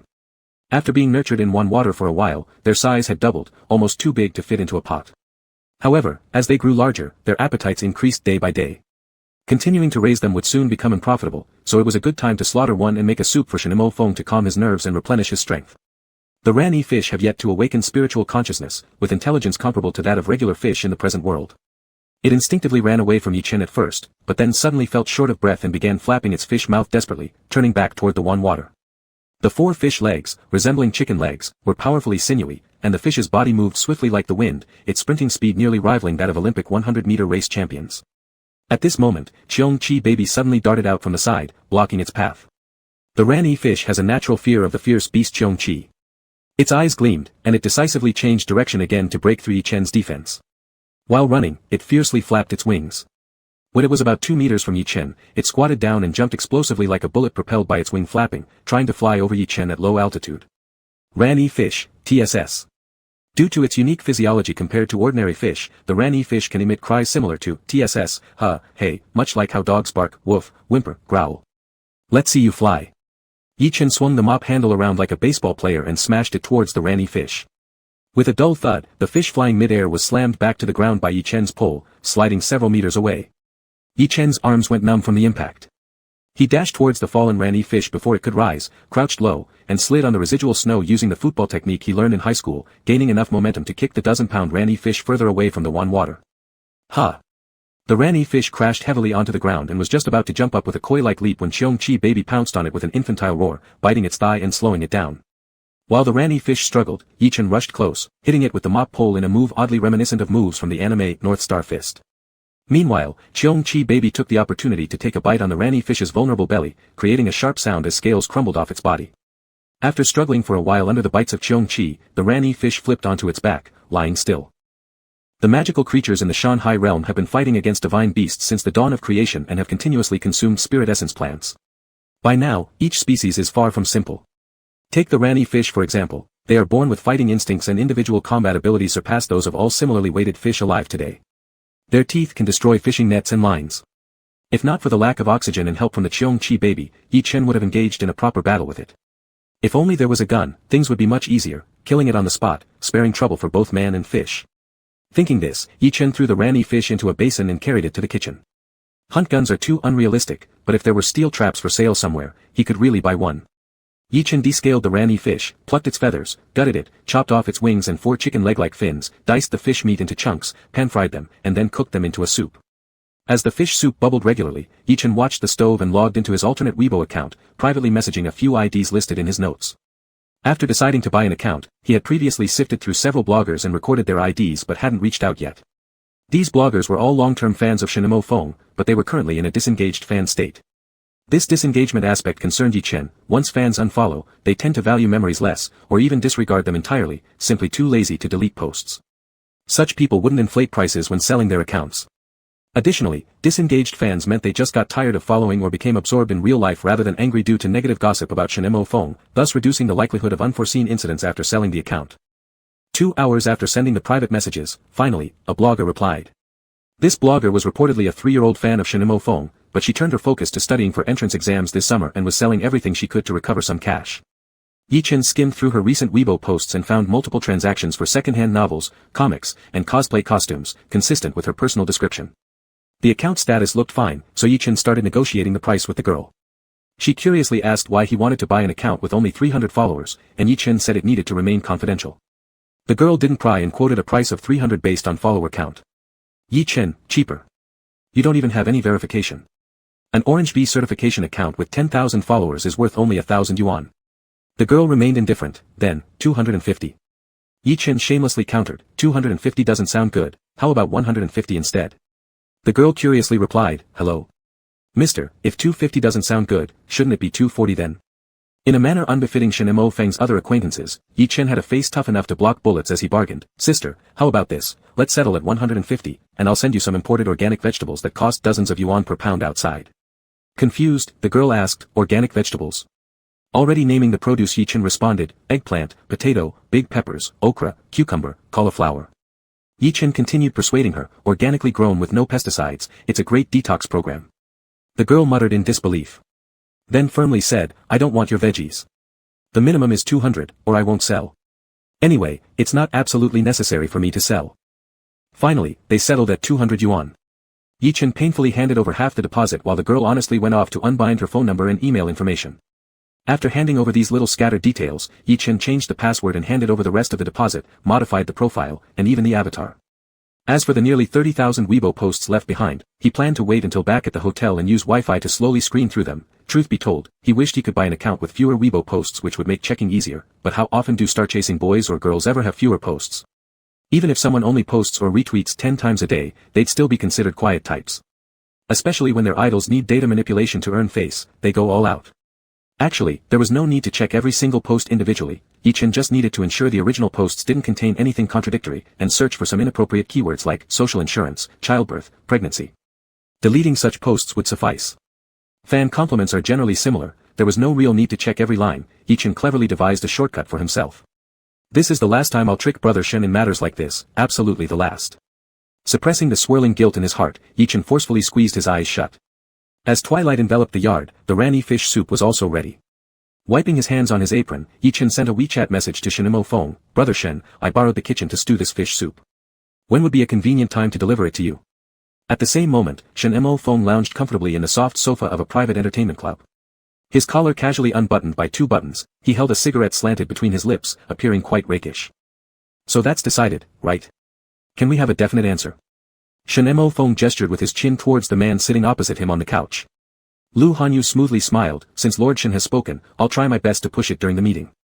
After all, endorsements and cooperation aren't trivial things. Bullshit, Shen Mo Feng sneered lightly, both Jiang Cheng and Guo Xiaodong guaranteed me. I know you can make the final decision. The two mentioned grinned wickedly, while Lu Hanyu helplessly glanced at them. Shen Mo Feng, acting like a paralyzed old man, complained to his mischievous friends, my shoulder is injured and tomorrow I still need to shoot scenes. With only a day off, I've insisted on enduring the pain to host you all. You refuse to give me this much respect, it's unreasonable. He didn't intend to appear thug-like, but time really did not permit, and fortunately, all these close friends happened to be free today. Lowering his head, Shen Mo Feng fiddled with his phone and urged, faster, I've got something urgent. Guo Xiaodong smiled wide teasingly, is the pretty boy keeping tabs on you?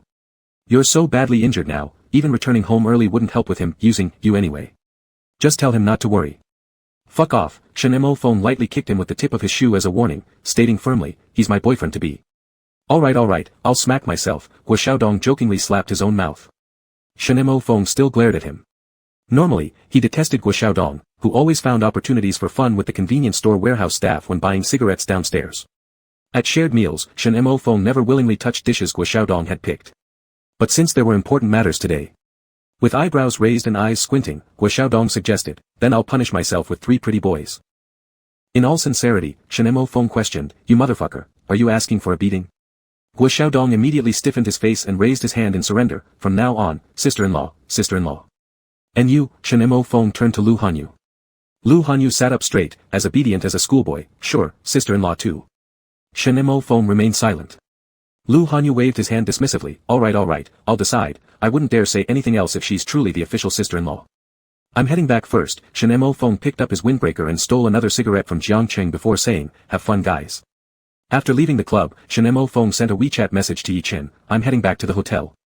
Yi Chen divided the fish soup among the divine beast babies, reserving a generous portion in the pot for Shen Mo Feng.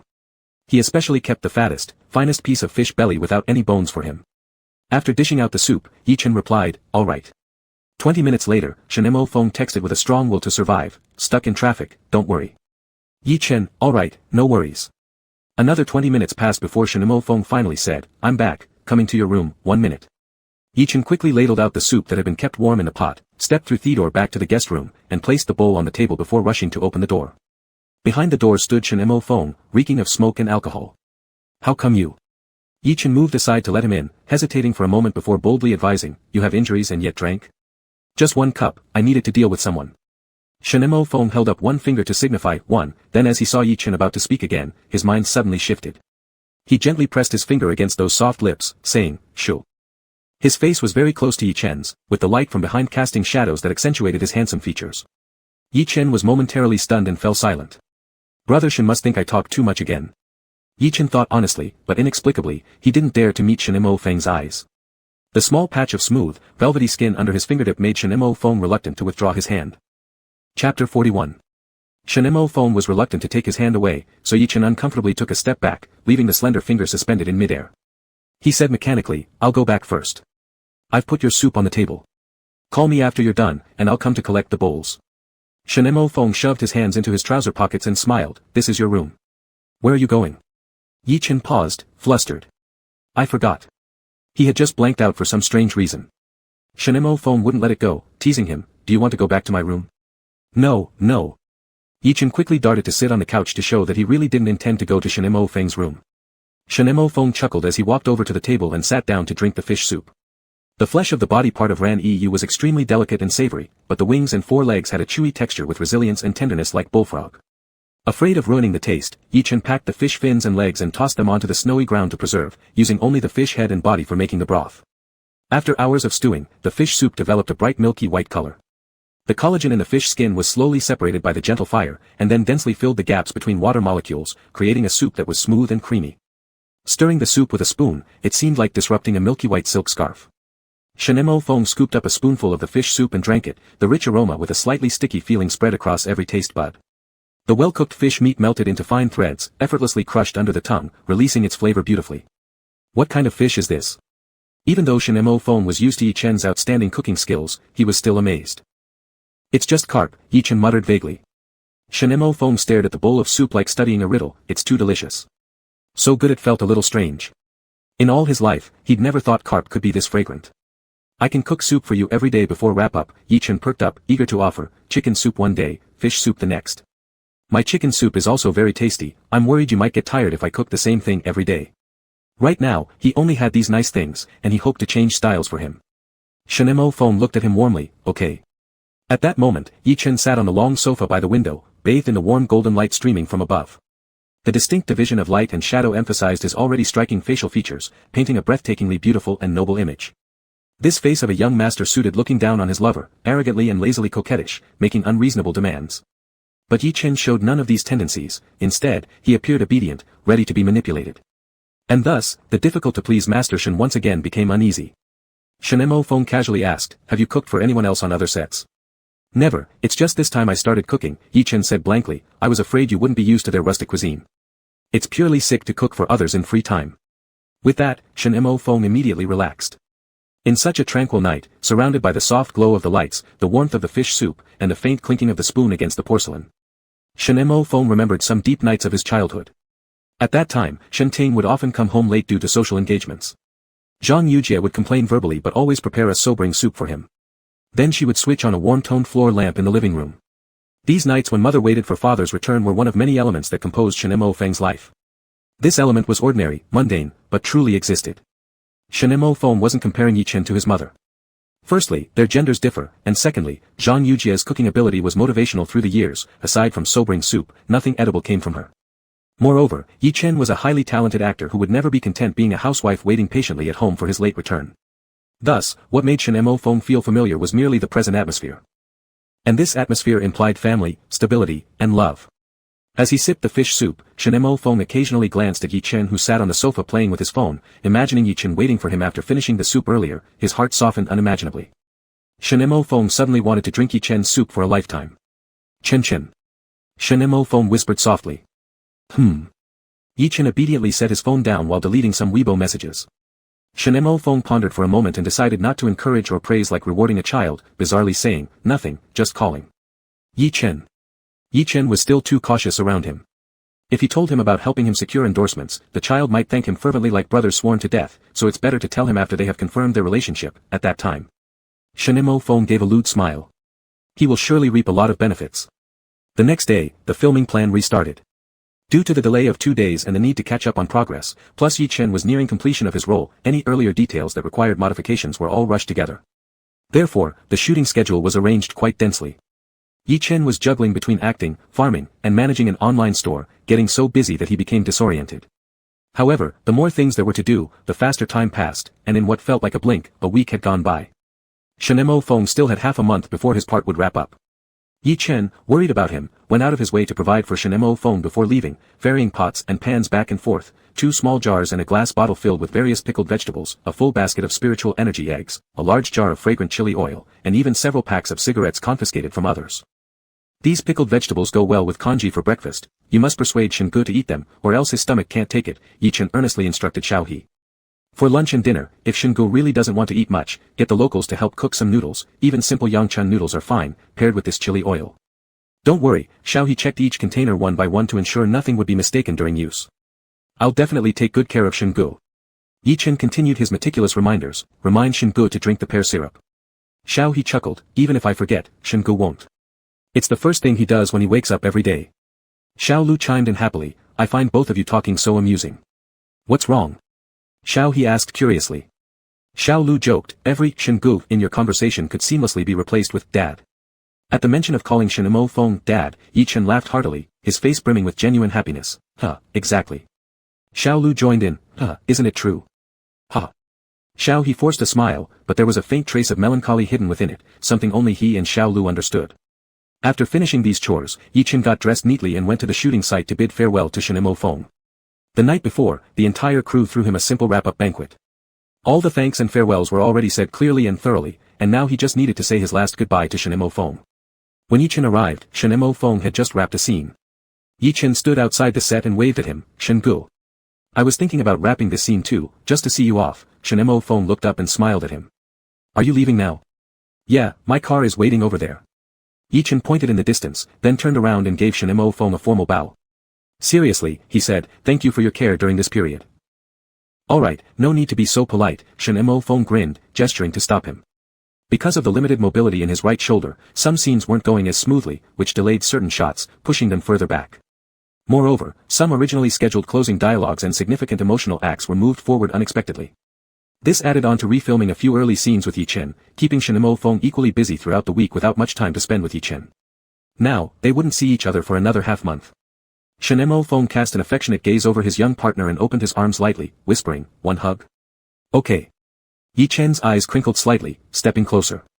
Before he had the chance to properly reciprocate the hug, Shinemo Fong suddenly hooked his waist, pulling him forcibly towards him. Yi Chen ended up firmly pressed against Shinemo Feng's broad chest, completely enveloped. Technically speaking, this wasn't mutual hugging but rather Yi Chen being embraced. Shinemo Feng's arms held tightly, his straight posture slightly bent to allow his chin to rest on Yi Chen's shoulder, breathing deeply. This fierce yet warm embrace left Yi Chen inexplicably nervous, the hug longer than normal seemed peculiar, yet Shinemo Fong showed no sign of letting go. Quietly and innocently, Yi Chen blinked twice, looking confused and content, silently conveying, no matter why, as long as my Shingo wants to hold me, I won't have objections even if it lasts till sunset.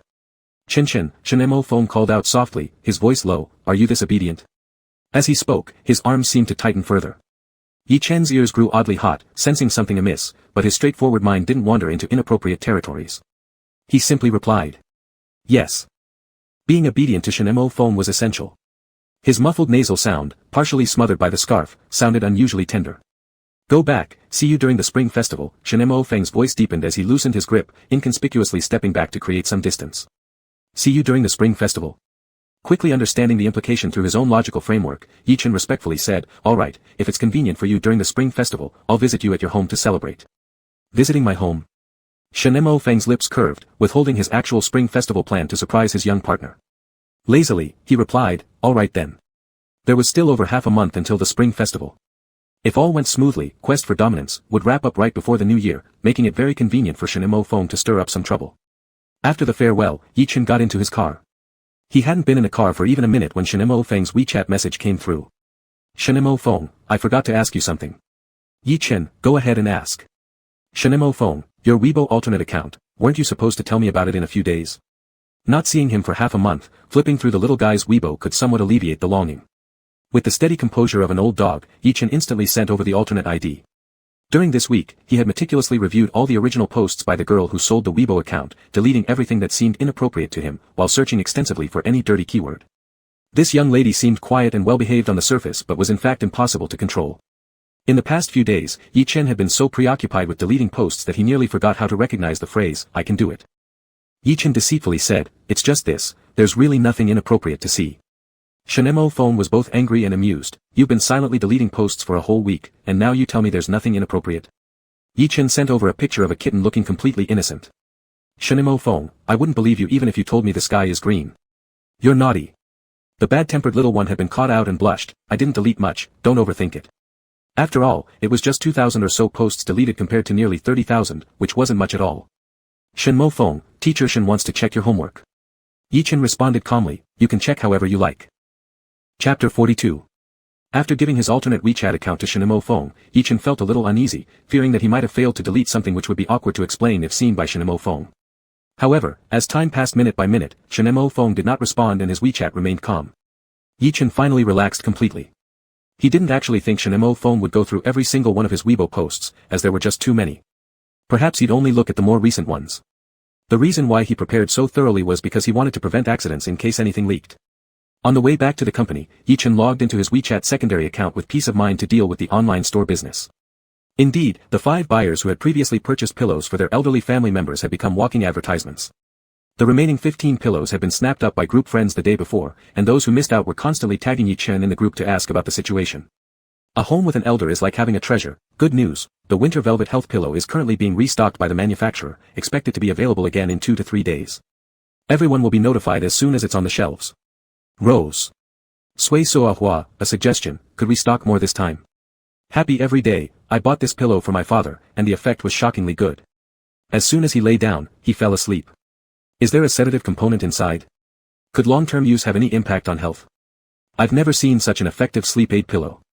Yichin initiated his persuasion mode. Dear friend, please rest assured. The traditional Chinese medicine formula we use to soak the filler is exclusive and has been handed down for 1,000 years. This ancient formula has not been released to the public before, so there are no similar products currently on the market that can match ours. If you're still worried, we suggest you observe your father's mental state more closely. Pure TCM ingredients help adjust one's physical constitution, soothe nerves, and improve sleep quality, which is clearly better than relying on sleeping pills. Happy every day, that's true, he seems fine during the day. A home with an elder is like having a treasure, exactly right. Since my father started using the winter velvet health pillow, even though he sleeps only 6 hours per night, he wakes up energetic every morning, fully capable of work without any problems, running and jumping. He could even perform wire action. And he could do 200 push-ups in one breath. A home with an elder is like having a treasure. This time we'll list 30 pillows all at once. Next time won't be until half a month later. Due to limited supply, please seize the opportunity. Without calculating the labor cost of planting and picking, Yichin could make a net profit of 50 yuan per pillow. With this round of 20 pillows sold, that would be 1,000 yuan in profits already. And if he consistently produced 50 pillows a month, his monthly income would be 2,500 yuan. Moreover, after successfully testing the waters, Yichin contacted a wholesaler on a bulk purchase website who offered slightly inferior quality pillow covers starting from 100 sets. But each set was 7 yuan cheaper than buying separately from the Taobao store, lowering the cost further. Initially, Yichin considered pricing the pillows higher since the herbal effect was so immediately noticeable. Even at a price of 140 or 50 yuan, the pillows would still be considered good value for money given how many insomniacs spend thousands seeking treatments without guaranteed results. Unfortunately, the shop was too new, and most of its transaction records were created through Yichin using Xiao Gao's phone. Setting the price too high might scare away potential customers. For now, he decided to focus on building trust and reputation first. By the way, the first batch of saplings from the Mountain Sea realm had already grown into small trees, with dozens of cuttings growing well after propagation. Once these trees began fruiting, Yichin would be able to develop some new products, allowing him to focus on earning from these future ventures. After reaching the city, Yichin didn't head home first but went directly to the company to sign a contract with Guqiu. These past few days, Guqiu suddenly made great strides by forming a cooperation agreement with a world-renowned clothing brand. This Italian luxury brand, which had been passed down for over 100 years, was acquired by a prominent domestic group 2 years ago. Over the next 2 years, Yichin would serve as the Greater China region ambassador for this brand. There's a bunch of endorsements recently. Guqiu pushed a contract over. There are a few more decent options. Let me finalize the details and see if we can close more deals. The dreamt of clothing endorsement was finally here, and Yi Chen was thrilled beyond words. He quickly scanned the densely printed clauses in the contract, picked up the pen, and signed decisively. He praised, "Autumn Brother is awesome, Autumn Brother is brilliant." Autumn Brother successfully solved the issue of expensive clothing costs for artists. Yi Chen had already listed a few clothes with high exposure on the second-hand trading website, planning to sell them and use the money to buy a few second-hand luxury items from others for wearing during variety shows and interviews. This way, he wouldn't get caught by netizens for repeatedly wearing the same outfits. However, now that there was a collaboration deal for clothes, he wouldn't have to go through such hardship anymore. Moreover, the 2-year 5 million yuan endorsement fee would contribute somewhat to his debt repayment. "Actually, I was thinking of giving you a few days off for the Spring Festival," Gu Qiu said regretfully while putting away the signed contract. "But this time, it's not going to happen. You'll need to go to Italy for location shooting and take some photos." "No problem, Brother Qiu, anyway I'm not going home for the Spring Festival," Yi Chen said cheerfully, albeit with a bit of mischievousness. "My family is still mad at me because I don't want to inherit the mine. They bought me an apartment and then stopped talking to me, sigh." Gu Qiu glared at him with a sarcastic smile. "Oh, ha ha ha." Yi Chen sincerely said, "Really, our mine is a jade mine. If you want, I can arrange for a truckload of raw stones for you to play with." Gu Qiu. "I'll believe that when pigs fly." After signing the contract, Yi Chen went home. Together with his house laborer Zhou Buqi, they dug tree pits in the yard. At Zhou Buqi's request, Yi Chen also helped him plant a row of tobacco plants that Zhou claimed he flew all the way to Yushi in Yunnan province to dig up. Once planted by Yi Chen, the tobacco grew rapidly and imbued with spiritual energy. When Zhou Buqi worked as an investment advisor for various companies, he could casually swipe a few stacks of A4 paper to roll cigarettes, thus enjoying free Yushi cigarettes. After finishing their day's worth of planting holes, both old and young set down their shovels and squatted on the ridge to rest. Zhou Buqi smoked, and Yi Chen pretended to be a farmer, gazing into the distance with half-closed eyes. "Your skills in freeloading have reached its peak," Yi Chen sighed, deeply appreciating the vastness and depth of the art of taking advantage. "Hee hee," Zhou Buqi grinned, smoking his homemade Yushi cigarette while pinching the phoenix resting quietly on Yi Chen's head. As the phoenix screeched in protest, Zhou Buqi lit his cigarette with the phoenix's divine fire and took a satisfied puff. "Being good at taking advantage is not a real skill. You have to embrace the world," Yi Chen said wisely. "There's nothing in this world that cannot be taken advantage of." "Correct. Little Pulu, come here and help Uncle fix my shoe soles." Zhou Buqi waved at Pulu baby and handed over his shoes separated from the sole. Pulu dripped a few drops of sticky liquid from his fingertips, reattaching the sole. "Look, Pulu glue lasts 7 days, so I'll just stick my shoe every 7 days, Zhou Buqi proudly announced. Yi Chen clapped along, "In a roundabout way, your shoes have achieved perpetual motion." As they were chatting happily, Yi Chen's phone suddenly buzzed with a notification. Shen Mo phone had sent a WeChat message. It was a screenshot showing Yi Chen's alternate small account forwarding one of Shen Mo Feng's makeup test photos, with the forwarding caption simply being 4 harmless characters, "Big brother looks so handsome." A sudden feeling of unease hit Yi Chen. Walking back indoors after stepping out of the mountain sea realm, he replied, "What's wrong, big brother Shen?" Shen Mo Feng sent a voice message, his deep, magnetic tone saying, "Privately, you call me big brother?" Yi Chen shivered, furiously scrubbing his ears, typing back to explain, "Not exactly, big brother Shen, this is how fans usually address celebrities they admire." It was very common for male or female fans to refer to the celebrities they like as brother or sister. Recently, this trend had become popular in the entertainment industry, and Yi Chen was often called Chen Bao, or Big Brother, himself by fans of both genders. He'd long been accustomed to it and didn't see any issue with it. Moreover, deleting all Weibo posts using the term brother would be practically impossible. Suddenly being questioned about it by Shen Mo Feng made Yi Chen feel inexplicably embarrassed. Of course, Shen Mo Feng understood how prevalent this nickname was within fan circles, but he intentionally teased, "Say it to me, let me hear it." Yi Chen sent a kitten crying in pain emoji, "Please don't tease me." Shen Mo Feng, "Say it." Yi Chen, "Big brother Shen, please let it slide." Shen Mo Feng slowly typed, "Didn't someone promise me twice that if I needed anything within his capability, he'd definitely do it?" This was a solemn agreement between men. Yi Chen instantly straightened up, fully embracing his role as Zhang Fei, glaring fiercely, his face almost darkening by a shade as he fervently typed, "Brother." Shen Mo Feng paused momentarily, "Don't add exclamation marks, it brings up images." Yi Chen deflated, typing, "Brother." Shen Mo Feng stayed silent for a moment, then sent another picture. It showed the same alternate small account reposting a collection of pictures of Shen Mo Feng shirtless. "Ahahaha. Want to climb rock climbing on Big Brother's abs?" Yi Chen. Shen Mo Feng mockingly said, "You want to climb my abs? How exactly are you going to do that? With what?" Yi Chen nearly passed out from the barrage of questions, beads of sweat forming on his forehead as his fingers flew across the keyboard. "No. Brother Shen, I just admire your physique, it's got nothing else to do with it. These sorts of exaggerated flattery shouldn't be taken so literally, right? It's all hyperbole. Everyone says them, I didn't invent them." Terms like climbing abs, swinging from eyelashes, and swimming in collarbones were simply common ways to praise idols, clichés everyone used, but when Shinemo Fong pulled them out one by one and questioned them earnestly, their original meaning twisted entirely. Shinemo Fong sent over another screenshot. It was yet another repost. I want to worship at my brother's feet, and I wish my brother would marry me. F*******. Rarely did Yi Chen swear so harshly, he almost bit through his phone trying to keep himself together. Shinemo Feng's Adam's apple moved up and down, staring at the screenshot, and his heart's restlessness that began in the afternoon hadn't ceased. He had never imagined that Yi Chen, who seemed refreshingly composed, could secretly be so sultry behind closed doors. These kinds of tweets were rare, only a few, and they must have been ones Yi Chen accidentally left undeleted. Shinemo Feng couldn't help but regret not asking earlier for all the other hidden treasures Yi Chen might have deleted this week. Good thing Yi Chen left today, otherwise, even with his self-control, Shinemo Feng probably wouldn't have resisted climbing into the kid's bed late at night. Shinemo Feng, Chin, am I underestimating you? Yi Chen's face turned red enough to fry a fish as he fearfully licked his lips. There's no way there's stuff like that. Where are you finding it? Shinemo Feng analyzed calmly. When you say, there's no way, it's because you assume you've deleted everything cleanly, isn't that right? Yi Chen, no. With trembling hands affecting his typing, Yi Chen sent over a long voice message. Brother Shen, listen to my explanation. Worship is just an internet slang term without any real meaning. It's symbolic, just like, expressing excitement. It's not. Shinemo Feng, not what? Yi Chen stammered, and no, not really wanting to lick anything. Chapter 43. No sooner had the words been sent than Yi Chen suddenly realized something was off and quickly tried to retract them. Shen Majuan's breathing became heavier. Too late, I heard it. Not only did he hear it, the image was already in his head. Yi Chen's eyes became blank as his spirit seemed to drift away. He clearly searched for the word, kneeling flattery. How could this happen?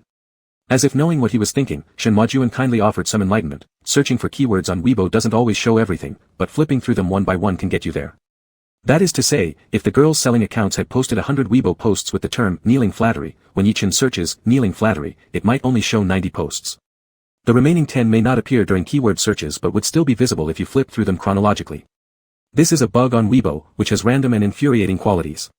Not everyone is fully aware of this bug, like Yi Chen. Yi Chen. Isn't Weibo just out to ruin people? Before Yi Chen could regain his composure, Shen Majuan sent over another ultimate trump card. It was a set of poolside photo shoots that Shen Majuan did years ago for a famous foreign magazine. The photos had a significant amount of skin shown. In the picture, Shen Majuan wore swim trunks, draped with a bath towel, his two full pectoral muscles forming a shallow groove, glistening with water droplets. The two sharply defined oblique muscles extended into the edge of the swim trunks, disappearing from sight.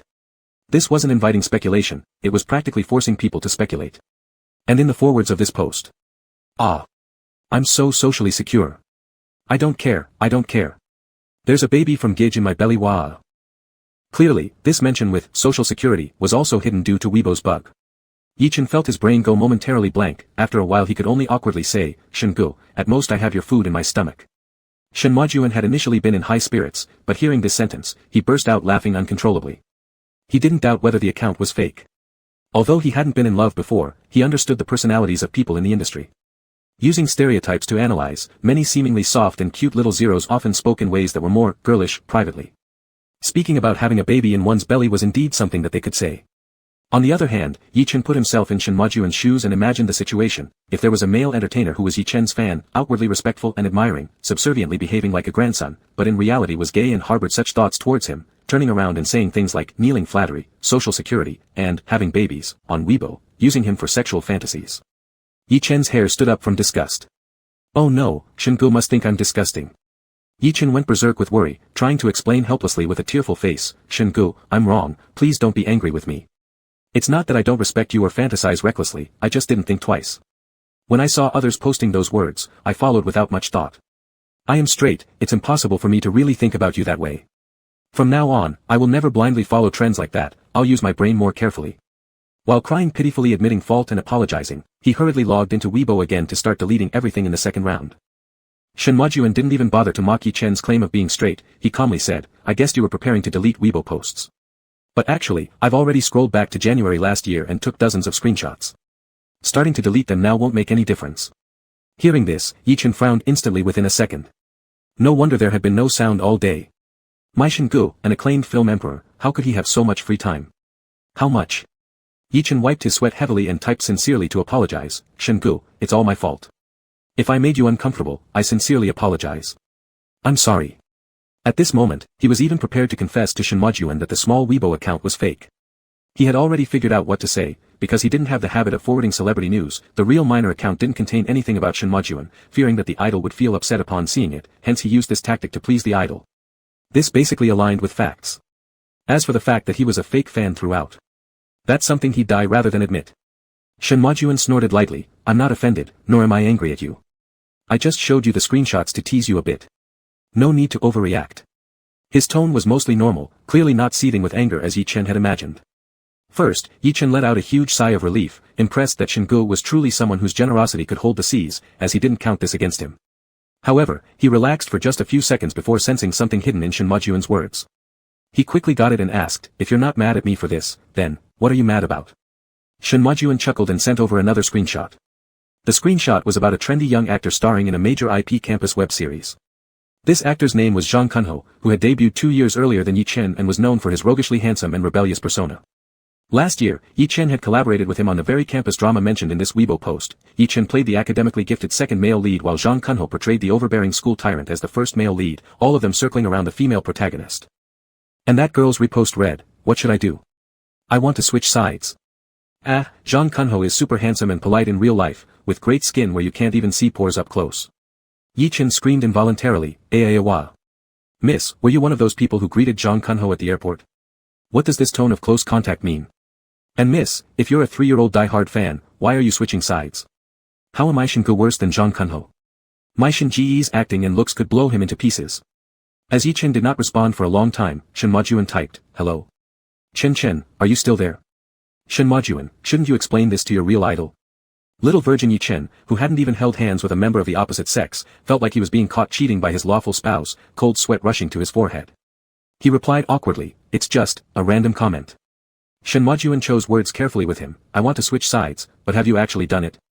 Yi Chen responded instantly, no, not yet. Shin Majuan, how long have you wanted to? Sweating profusely, Yi Chen said, not long, just a day. Shin Majuan interrogated lazily, did you fall for him after working closely on the web series? Yi Chen, I didn't really like him, it was just a fleeting thought. This made Shin Majuan laugh, but he continued to pretend to be displeased and unreasonable, am I not as handsome as him? Yi Chen, you are the most handsome, truly, he doesn't stand up to scrutiny, he just looks good at first glance. Shin Majuan, are you sure about that? Yi Chen. Desperately trying to flatter, Yi Chen said, actually, he doesn't even look good at first glance. I was probably blind just now. Shin Majuan laughed so hard it hurt his stomach, am I less polite than him? Yi Chen, you're more polite, and also a gentleman. Before Shin Majuan could ask the next question, Yi Chen automatically volunteered, and your skin is better than his, smoother, with no pores. Shin Majuan felt refreshed and relieved after being coaxed, just ready to drop the matter when suddenly Yi Chen added unnecessarily, your figure is also better, he has a little belly fat. Everything about him depends on post-production adjustments. Young Master Shin immediately became irritated again, have you seen his belly? Yi Chen swore sincerely, seen. So clearly. Because they'd shot a swimming class scene together. Shin Majuan. Just because of this one extra word, Yi Chen spent an additional 5 minutes cooing Shin Majuan back into contentment. With utmost sincerity, Yi Chen confessed, Shin Gu, the only person I've genuinely admired my whole life is you. Everyone else isn't a true fan, they're merely fleeting interests. While saying this, Yi Chen couldn't help but feel like a manipulative womanizer explaining to his lawful wife, I've only ever loved you, what I had with the other women was just play. Is my Shin Gu magnanimous or narrow-minded? Why does he demand such loyalty from fans? Yi Chen was utterly confused by his coaxing, sensing vaguely that Shin Majuan's action seemed almost like jealousy, but this hypothesis was too audacious and absurd, so Yi Chen quickly suppressed it. Finally, Shin Majuan generously declared, alright, we're past this. Yi Chen lay down on the bed, completely limp. Now he regrets it, extremely regrets it. He wasn't fully calm yet when another call from Shin Majuan came. Kneeling down, Yi Chen answered weakly, Shin Gu. Shin Majuan warned, don't delete the posts on Weibo and don't set them to visible only to yourself. I have plenty of screenshots, if you secretly remove any, I'll notice. Exactly what Yi Chen intended. Shin Majuan coolly threatened, if I discover that, then I'll. Trembling with fear, Yi Chen ventured breathlessly, then you'll. Shin Majuan, I'll confiscate your minor account. Yi Chen wailed, what exactly do you hope to gain? Shin Majuan restrained his laughter, to have some fun. Yi Chen fought back tears, fine, go ahead, as long as you're not angry. What's the big deal for a man to let his savior play around a bit? Thus, an incident that seemed irreparable was easily glossed over. Daring not to destroy the evidence by accessing his minor account, fortunately, Shin Majuan also never brought up this topic again, as if he truly didn't care. Anxiously watching for days without Shen Majuan uttering a word, plus busy with endless announcements and fieldwork, Yi Chen no longer had time to worry idly, and the heart that had been hanging in his throat gradually settled down. 2 days before New Year's Eve, Yi Chen finished a series of tasks arranged by Gu Qiu and rushed to Italy without delay. The endorsement photo shoot would last 7 days, not counting the time spent traveling back and forth. The schedule was quite relaxed, ostensibly giving up his spring festival holiday for work, but in reality, it was no different from going on vacation in Italy. The brand was extremely generous, appointing dedicated personnel to take care of all expenses related to Yi Chen's trip abroad, including food, accommodation, and travel. Even more impressive was the fact that Yi Chen wasn't staying at a hotel. Instead, he was residing in a luxurious private villa with a charming exterior that made him think of a castle when he first saw it. This was reportedly specially provided for Yi Chen by the brand as a token of their sincerity. This fireplace can actually burn firewood. Xiao Gao squatted in front of the fireplace, studying it as if he'd never seen anything like it. But how do you light it? It looks just like in the movies. I'm skilled at lighting fires, I did it every day in my village. Yi Chen smiled humbly, rolling up his sleeves and moving closer. Do you want me to light one for you? Xiao Gao swallowed hard. No, it's okay. The style of our Yi Chen has definitely changed forever. Chapter 44. On the second day of Yi Chen's arrival in Florence, which was also the day before New Year's Eve, the filming of Quest for Supremacy officially wrapped up. Director Chen Jingyan had managed to finish this work right before the Spring Festival. After receiving the news that Quest for Supremacy had wrapped up, Yi Chen sent a congratulatory message to Shenimo Feng via WeChat during the shooting gap of his endorsement photos. He also extended his New Year's greetings in advance. The message was sent at 11 in the morning, but by the time he finished work that night, Shenmo Feng still hadn't replied to his message. Shenimo Feng usually responded instantly to Yi Chen's WeChat messages, at most waiting only as long as it took to shoot a scene, and would politely add an explanation like, I was just shooting. This made it easy for overly sensitive people to form misconceptions. But Yi Chen was crystal clear. Despite Shenimo Feng's thoroughness, he didn't feel that he had the right or necessity to ask Shenimo Feng, are you busy? When Shenimo Feng didn't reply to him, he didn't dare to speak again for fear of annoying him. After finishing work that day, Yi Chen instructed Chaos Baby to smuggle the other Divine Beast babies into the villa. The little ones emerged one by one from the chaos mark opened in the master bedroom. Yi Chen handed out snacks with colorful foreign words that he had scavenged from the kitchen storage cabinet to the babies, instructing them not to shout or scream. This villa was extremely spacious. The guest room where Xiao Gao stayed was relatively far from the master bedroom. The 2 housekeeping staff responsible for daily cleaning and maintenance were also given holidays off by Yi Chen, and the soundproofing of the interior walls was quite good. As long as the divine beasts didn't make noise, they wouldn't be discovered. Yi Chen turned on the TV and let the babies watch Peppa Pig in Italian while munching on snacks around the bed. Cheongqi Elder was giving legal knowledge lessons. Chaos sneaking people abroad is called snakehead in criminal terms. It's illegal, and if caught, he will be locked up for life. Pfft, Yi Chen sprayed water all over the floor. Will Chaos get beaten by jail tyrants again? How Baby anxiously twisted its rabbit ears and asked. How Baby excels in strategizing but lacks street smarts. Upon hearing this, Chaos Baby, who was busy devouring chips, got scared and started trembling violently. Beaten for 10 years, worse than stealing manhole covers. Cheongqi Baby scanned the younger ones with authority and instructed, keep your mouths shut, don't rat on your brothers. Yi Chen choked on the water earlier, causing great pain. Cough. You. Cough cough. Guluan. Chaos Baby's round body melted like ice cream under the blazing sun into a thin slice, seemingly paralyzed from fear, wailing. Cheongqi Baby chuckled sarcastically, one of the 4 terrors and yet only this competent. Don't scare it, are you going to clean up after it pees itself? Yi Chen managed to suppress his coughing and flicked Elder Cheongqi's head, picking up the trembling small pancake shape on the bed and moving it to a spot on the floor that's easier to clean, comforting it. Elder Cheongqi was just joking with you, no one will beat you. The hare-headed strategist consoled, Chaos need not worry, if anyone dares to beat you, just swallow all the air in their stomach and suffocate them. Children mustn't discuss such topics. Yi Chen glared and threatened to slap hands, or else your butts will be spanked. The little ones all fell silent, behaving obediently as they ate snacks and watched TV. At 10 p.m., Yi Chen took the Divine Beast groupies to bathe. There was no bathtub connected to the master bedroom bathroom, but instead a bathing pool built with hot spring water being channeled in. The Divine Beasts all transformed into their original forms and splashed into the pool one by one. Yi Chen, wearing a towel around his waist, turned into a bath assistant. Using shampoo and conditioner to wash the furry babies, using toothbrushes dipped in shower gel to brush the shells of the shelled ones. Phoenix Baby first stood at the edge of the pool, looking with disdain after observing for a while, then quietly slipped into the water. Unfortunately, the real fire of the Phoenix chick was not enough to support burning underwater. Thus, when its entire body immersed into the water, its flames of illusion feathers extinguished all at once with a fizzling sound, turning the little Phoenix into a bald chicken instantly. Seeing their always arrogant sister Phoenix becoming a little bald one, the Divine Beasts roared with laughter. Bubble, squeak. Galundin. Chirp chirp. Phoenix flapped her bald wings angrily and flew onto the shore, pecking the wall furiously with her tender beak. What a lousy pool. It was simply unreasonable. Yi Chen couldn't help but laugh and dug out a large bathtub from somewhere, filled it with warm spring water, placed the embarrassed phoenix alone in the water and drew a shower curtain so that other divine beasts couldn't see the bald chicken inside. He even placed a line of plastic yellow ducks floating on the water surface for the phoenix to play with. After dealing with the children, Yi Chen soaked in a pleasant hot spring bath as well, and then wrapped himself in a bathrobe lying down on the overly exaggerated king-sized bed in the master bedroom, surrounded by the 7 deities in their original forms, ready to fall asleep. Before sleeping, Yi Chen checked WeChat one more time. Shenemo Feng still hadn't replied, nor did there seem to be any activity on his moments. In fact, in recent days, Shenemo Feng had hardly said a few words to him. It was after all close to the end of filming, with endless trivial matters to deal with, and it was only normal that there was no time for chatting. Brother Shen must have been too busy these days. Yi Chen smiled gently at the corner of his lips as he locked the screen of his phone and immediately lay down on the winter floral pillow. He rubbed his cheeks against the pillow and smelled the scent of frost and snow that made him feel at ease. He hazily closed his eyes. He was half dreaming and half awake when the phone placed beside the pillow suddenly vibrated. He opened an eyelid slightly, without even seeing who the contact was, and picked up the call with a lethargic voice. Hello. Chen, Shenemo Feng apologized, did I wake you up? Not yet, not asleep yet. Yi Chen shook his head hard to snap himself awake, worrying that Shenemo Feng might need urgent help in the middle of the night. What's wrong? Is something happening? Nothing. Shenemo Feng softly laughed, during the new year, can't you think something good about me?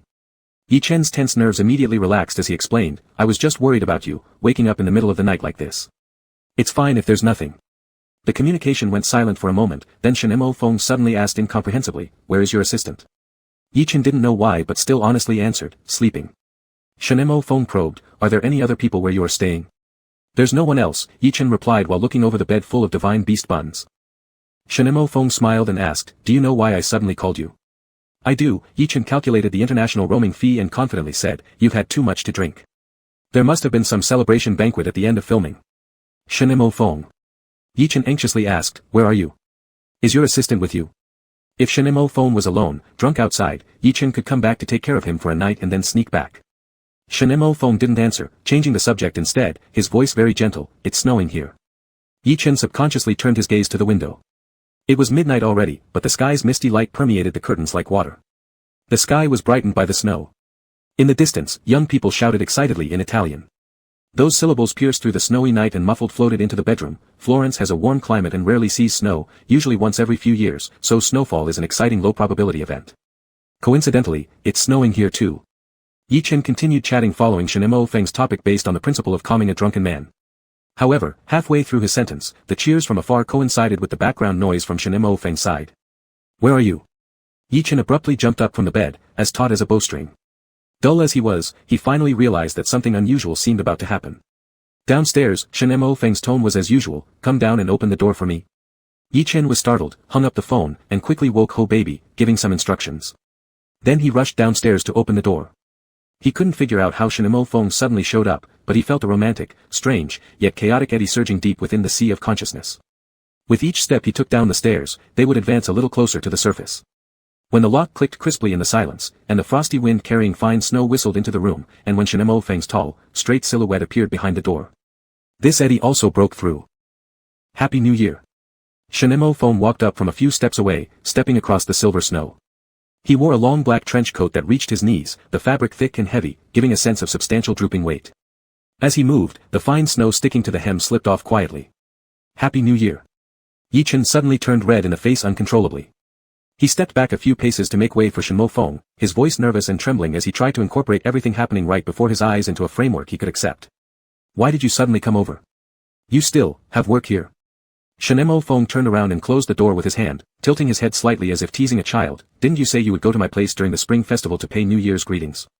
Yi Chen responded, suddenly struck by a suspicion. This is my home. Shenemo Feng didn't even blink, turned around and switched on a few wall lamps. The warm yellow light filled the room, illuminating his exceptionally handsome eyebrows and eyes.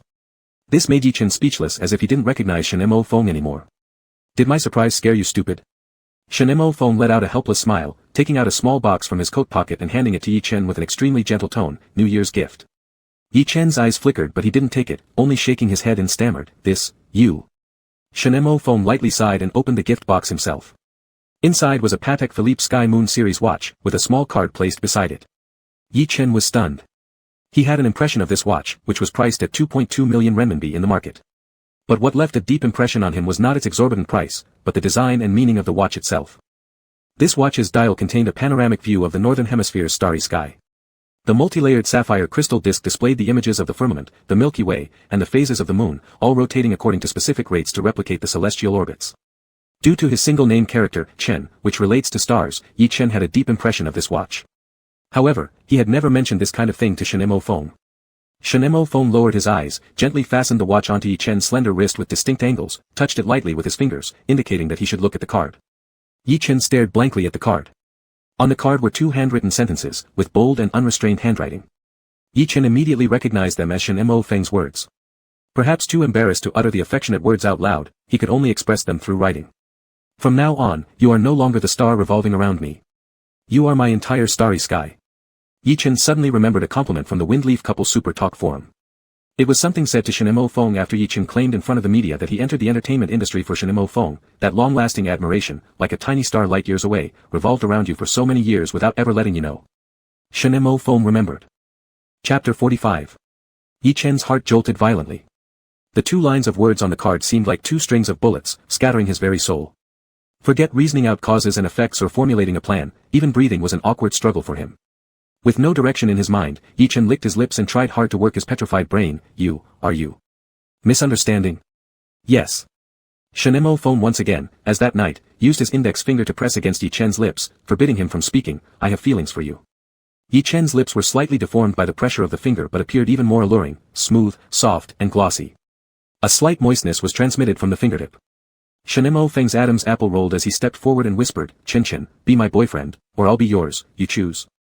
With each word he spoke, his sense of reason dropped 1 level. As Yi Chen turned red in the face and dodged the finger pressing on his lips, Shen Mo Feng, whose rationality had plummeted below passing marks, suddenly gripped his nape, encircled his waist, tilted his head slightly, and with urgency sealed those lips he had longed for endlessly. Yi Chen's pupils contracted sharply.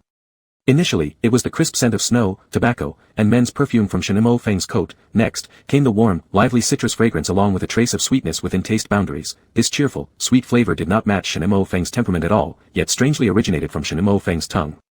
He ate candy before kissing. For some unknown reason, what first surfaced in Yi Chen's consciousness at this crucial moment was the image of Shen Mo Feng lowering his gaze to peel off the candy wrapper and holding an orange candy.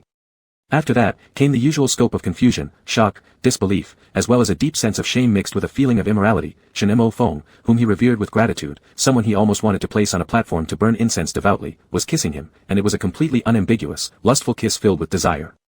This realization made Yi Chen's scalp tingle, his brain blank, and his heart swell so much it was almost ready to burst. Yet he didn't dislike the kiss at all. It was just that the emotions stirred up by this kiss were too intense, burning painfully, making him instinctively want to escape first. Shen Mo Feng held Yi Chen's hands, keeping them pinned to his sides and coaxed him gently, be a good boy. After this coaxing, he kissed him again, forcing Yi Chen to stumble backward until he fell onto the sofa like a thug pinning down a confused child. He leaned over him, tearing and biting gently yet fervently. The sound of their kisses echoed loudly in the vast, quiet living room, incredibly clear. Shen Mo Feng wasn't blind to Yi Chen's resistance and stiffness, but the moment of intimate contact with Yi Chen evaporated all his rationality instantly. Those lips were too soft, soft beyond measure, easily accessible for anyone to take. Being a virgin man, his first encounter left him incapable of caring about anything else. Shen Mo Feng's brain was heated to boiling point as his passion compelled him to tighten his arms. Yi Chen's waist had become even finer, or perhaps tighter. Little did Shen Mo Feng know, Yi Chen got this waist from wielding a hoe. Brother Shen, please stop. Wait. Initially, Yi Chen had only been stiff with confusion, but when he realized how dire the situation was after being pinned down, his resistance increased dramatically. With his upper body restrained, he simply started kicking with his legs. The bathrobe hem moved with his actions, revealing the edges of his underwear underneath. Black-colored underwear, which contrasted starkly against his whiter skin, bought at the clearance price of 3 items for 10 yuan. Feeling Yi Chen's earnest struggle, Shen Mo Feng let go with rough breaths and called hoarsely, Chen. Afraid of exposing the secret of the clearance-priced underwear, Yi Chen quickly pulled the bathrobe hem to cover himself thoroughly, his face red enough to set the air ablaze. Shen Mo Feng suppressed the rogue thought of lifting the robe, steadied his breathing, regained a small part of his sanity, noticed Yi Chen's obviously abnormal expression, and humbly coaxed, Chen, sorry. I rushed earlier, scared you.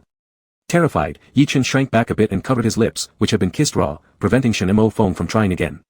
His tongue stumbled as he said, please don't. Don't do that again. Shen Feng looked at him like a wolf but obediently raised both hands in surrender and stabilized his breathing. All right, I won't, don't be afraid. Amidst the quietness, there was a rustling sound. Yi Chen glanced toward its source and saw 7 divine beast buns lined up on the staircase leading to the second floor, their little red faces like apples peeking through the gaps of the handrail, watching the two on the couch curiously but sheepishly. Yi Chen's face, which had just cooled down, flushed hot again. He pointed at Shen Feng and then at himself, laboriously confirming, do you want to fall in love with me? Or to fall in love? Shen Feng answered resolutely, not just for fun. But Yi Chen was utterly baffled but still addressed Shen Feng politely, I'm straight, it's not possible between you and me. Straight? You? Shen Feng chuckled disdainfully. Yi Chen gritted his teeth, yes. Shen Feng studied Yi Chen, his expression gradually becoming fixed.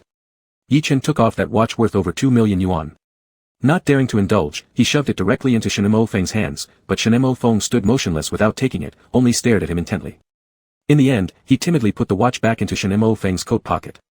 Sorry, brother Shen. Yi Chen rubbed his face hard, as his brain began to cool after being overheated, he could think more smoothly now. Shen Feng grabbed Yi Chen's wrist, closed his eyes, how could you possibly be straight? Did your minor account behave properly? Yi Chen choked.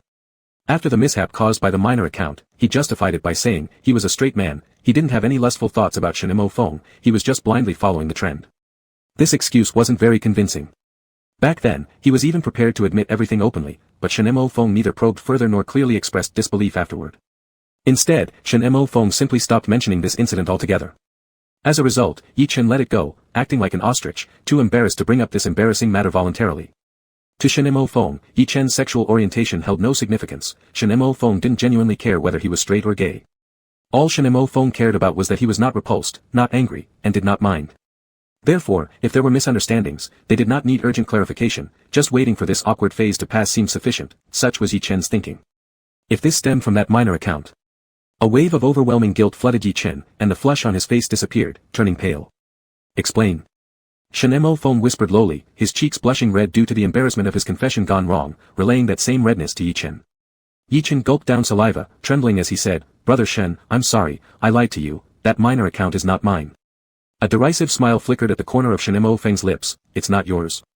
Yi Chen trembled like a mass of jelly afraid of being beaten to death by a prison bully, unable to look up at Shen Feng while stammering, sorry, really, really sorry.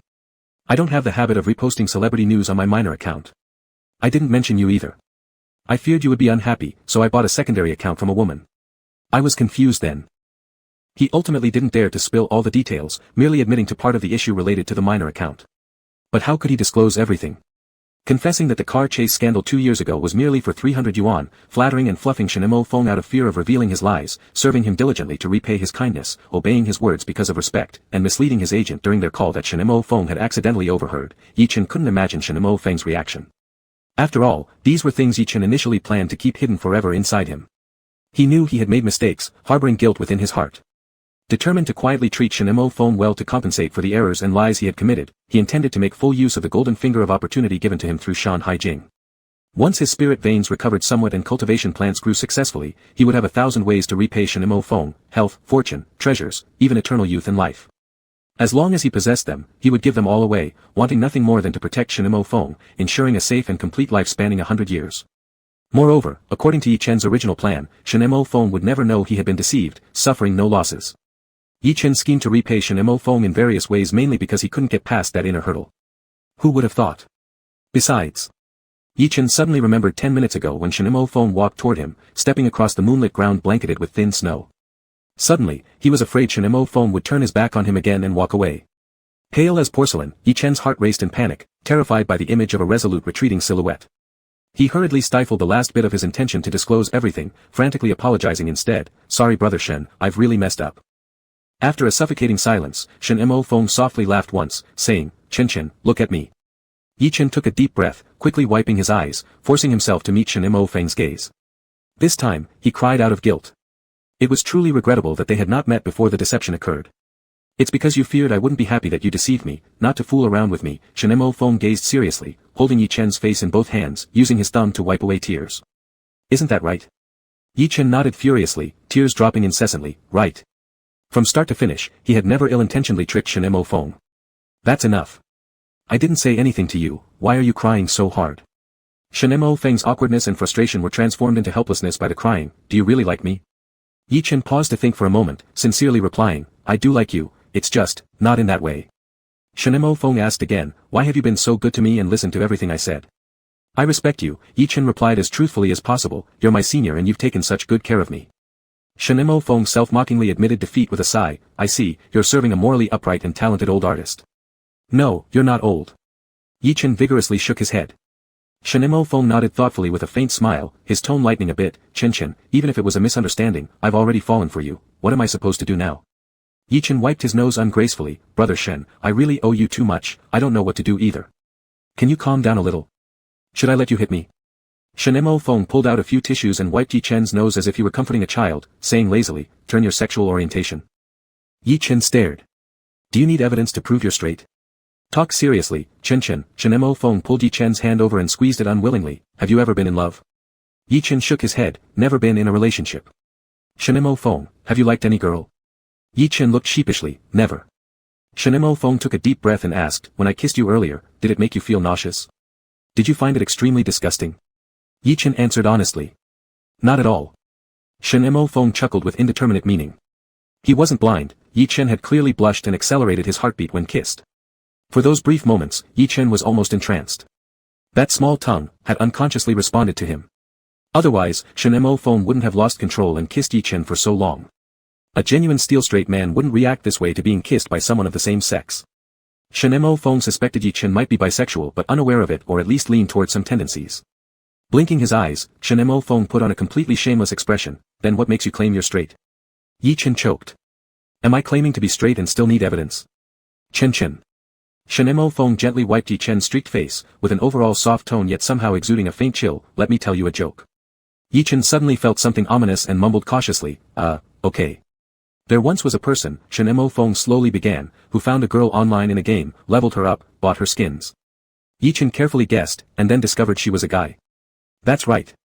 Shenemo Feng turned his head, teasingly looking at Yi Chen and mimicking the voice of the deceived boy, then he said, "I bought you skins, boosted your ranks, and now you tell me you're a guy.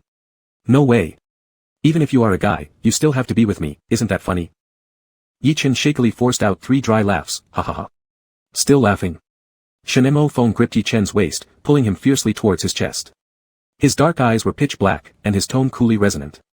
"I bought you a token of affection, arranged endorsements for you, came 16 hours across time zones for your surprise, gave away my first kiss, pursued you for the first time in my life, embarrassed myself completely. And now you tell me you're straight. Brother Shen, I truly know I'm wrong." Yi Chen's ashen complexion returned its blush as he struggled against Shenemo Feng's grip around his waist. "I know I owe you, I'll pay back little by little, definitely will. Just please calm down a bit." "I don't care." Shenemo Feng tightened his hand on Yi Chen's pair of small fists half-jokingly yet seriously, "Even if you're straight, you still have to be with me. The sand that cannot be held should simply be scattered. The dignity lost can no longer be retrieved. So, let it all go." Chapter 46. Yi Chen was tightly held in Shenemo Feng's arms, and even through the thick fabric of his coat, he could feel the vigorous and solid muscles underneath. The side of Yi Chen's body pressed against Shenemo Feng felt searingly hot, as if on fire. Yi Chen attempted to struggle, but they were too close. With a hard jerk, the collar of his bathrobe slipped askew and started to slide off his shoulder. Yi Chen's skin was smooth and white, flawless across his chest without a single blemish or mole. His clavicle, shoulder lines, neck sinews, and slight pectoral contours were sharp and well-defined. Despite how delicate and fair his skin was, there wasn't a trace of feminine softness, it was perfect. His shoulders and collarbone seemed especially suited for teasing, or biting. Shenemo Feng glanced at him briefly before averting his gaze and loosening his grip. With flushed cheeks, Yi Chen adjusted the collar of his robe, humbly saying, "Big brother Shen, you're so outstanding, I'm not worthy of you at all. Just calm down. In time, you may not like me anymore, so this really isn't necessary." "Not worthy?" Shenemo Feng responded coolly. "As long as I like you, that makes you worthy. Stop handing out rejection cards." Daring not to protest further, Yi Chen mumbled his apologies quietly, shrinking into the corner of the couch like a quail. Now knowing Shenemo Feng's preferences, he meticulously adjusted his bathrobe, tucking the collar so high that his clavicle wasn't visible, letting it hang down to just above his ankles. He looked dignified, as if wearing an emperor's robes. Shenemo Feng, seeing through Yi Chen's thoughts, couldn't suppress his mischievous streak despite knowing better than to tease right now. Pretending to be flirtatious, he reached out and flicked with his fingers at the tie of Yi Chen's bathrobe, whispering lowly, "Didn't you promise me that whatever I asked you to do, you'd be willing?" Embarrassed, Yi Chen replied, "Feelings can't be forced, big brother Shen. I'm not forcing you to like me. Shinemo Fong, hovering near provoking the kid's temper, teased broadly, just spend one night with me, okay? At this, Yi Chen's shoulders stiffened, his head bowed rigidly in resignation. From his cheeks downwards, his face slowly grew red, as if lit from within, resembling incense burning on an altar. Shinemo Fong watched him with both malice and amusement. The self-pity emanating from Yi Chen's expression was somewhat offset by how embarrassingly adorable the boy looked, feeling he'd gotten some retribution for earlier incidents. What do you mean? Yi Chen tried to smile awkwardly, blushing from head to toe like a boiled shrimp. You're grown up enough to understand what I'm saying. Shinemo Fong leaned closer, whispering into Yi Chen's ear with a deep voice, I want you tonight, I want to sleep with you, go to bed with you, and do things. Stop, please stop saying that. Yi Chen fidgeted uncomfortably on the sofa, nearly steaming in embarrassment. Weren't you going to agree to everything? Are you backing out now?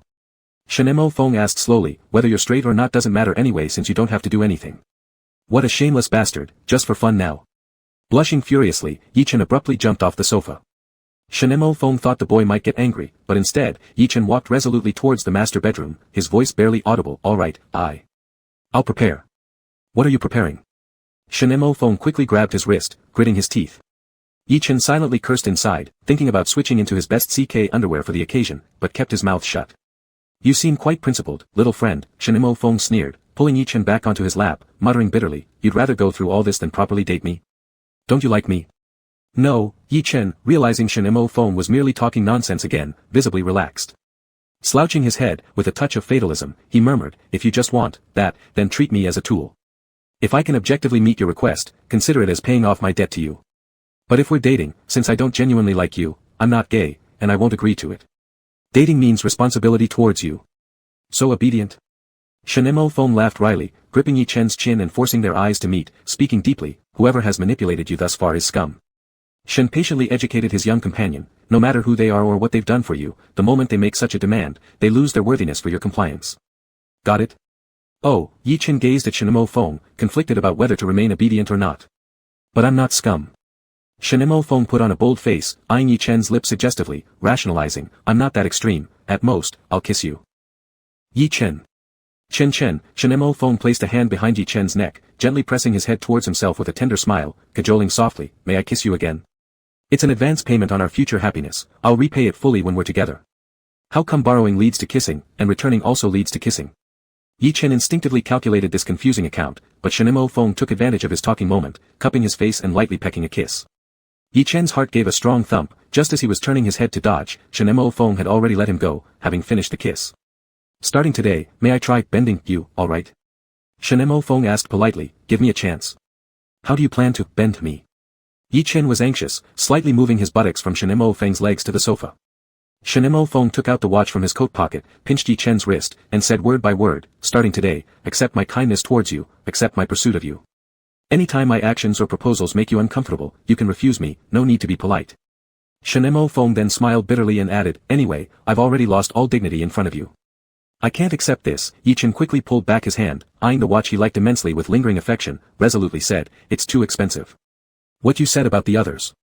I'm willing to give it a try, but this really isn't acceptable. Keeping Shinemo Feng's thoughts in mind and acting promptly on them, Yi Chen could accept Shinemo Feng's attempt to bend him. But the watch was just too costly, even if it were worth 200 instead of 2 million, it would still be a lot of money for him. What's so unacceptable? Shinemo Feng tilted his lips upwards casually, I'm not trying to win you over with money. I think it suits you. I spent so much time and effort picking this gift especially for you, and you're refusing it just because it's a bit pricey. That's wasting my intention, don't you think? Yi Chen had no words to argue. Just consider it bought for 200 bucks, don't feel pressured. Shinemo Feng ruffled Yi Chen's hair. Suffering from an understated wealth attack, after hesitating for a moment, Yi Chen earnestly said, then, if I can't be bent, I'll return it to you. Impossible, you weren't really headed anywhere anyway. Shinemo Feng chuckled disdainfully. Yi Chen. Moreover, how could one retrieve gifts given during a pursuit if it didn't succeed? It was too unsophisticated. Shinemo Feng thought for a while but restrained himself from saying it, fearing Yi Chen wouldn't accept the gift if he did. Go on, Shinemo Feng put on the watch, continuing to lay down 3 rules with Yi Chen. If what I do doesn't make you feel uncomfortable, you aren't allowed to randomly reject me out of embarrassment, can you promise that? Yi Chen nodded forcefully, yes. Shinemo Feng slowly and carefully questioned, about the thing where you created a fake profile to trick me, are you sincerely repentant? Yi Chen answered with a firm expression, yes. Little liar, Shinemo Feng raised his hand and affectionately flicked Yi Chen's nose, from now on, you mustn't lie. Whatever I ask, you have to answer honestly, no evasion or deception, can you do that? Cannot, related to the mountain sea realm. Yi Chen's ears heated up from the scrape, yet he hadn't forgotten to silently add a clause in his mind. After completing the addition, he said, I can do that. Shenemo Feng smiled, then I'll start asking questions. So soon? Yi Chen was taken aback, what will you ask? Shenemo Feng feigned ignorance, when I kissed you earlier, did your heart beat faster? Or did nothing change? Yi Chen collected himself, involuntarily recalling the details of the kiss, and after a long while, managed to squeeze out one word, fast. Can't lie. What were you thinking at the time? What feelings did you have? Shenemo Feng's tone was calm, nearly flat, like a teacher giving an exam. Just. Yi Chen's eyes were damp, I felt embarrassed. Shenemo Feng softly coughed to hide his laughter, teasing, did you feel comfortable at all? Can't lie.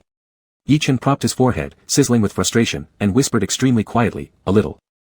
Chapter 47. A little bit.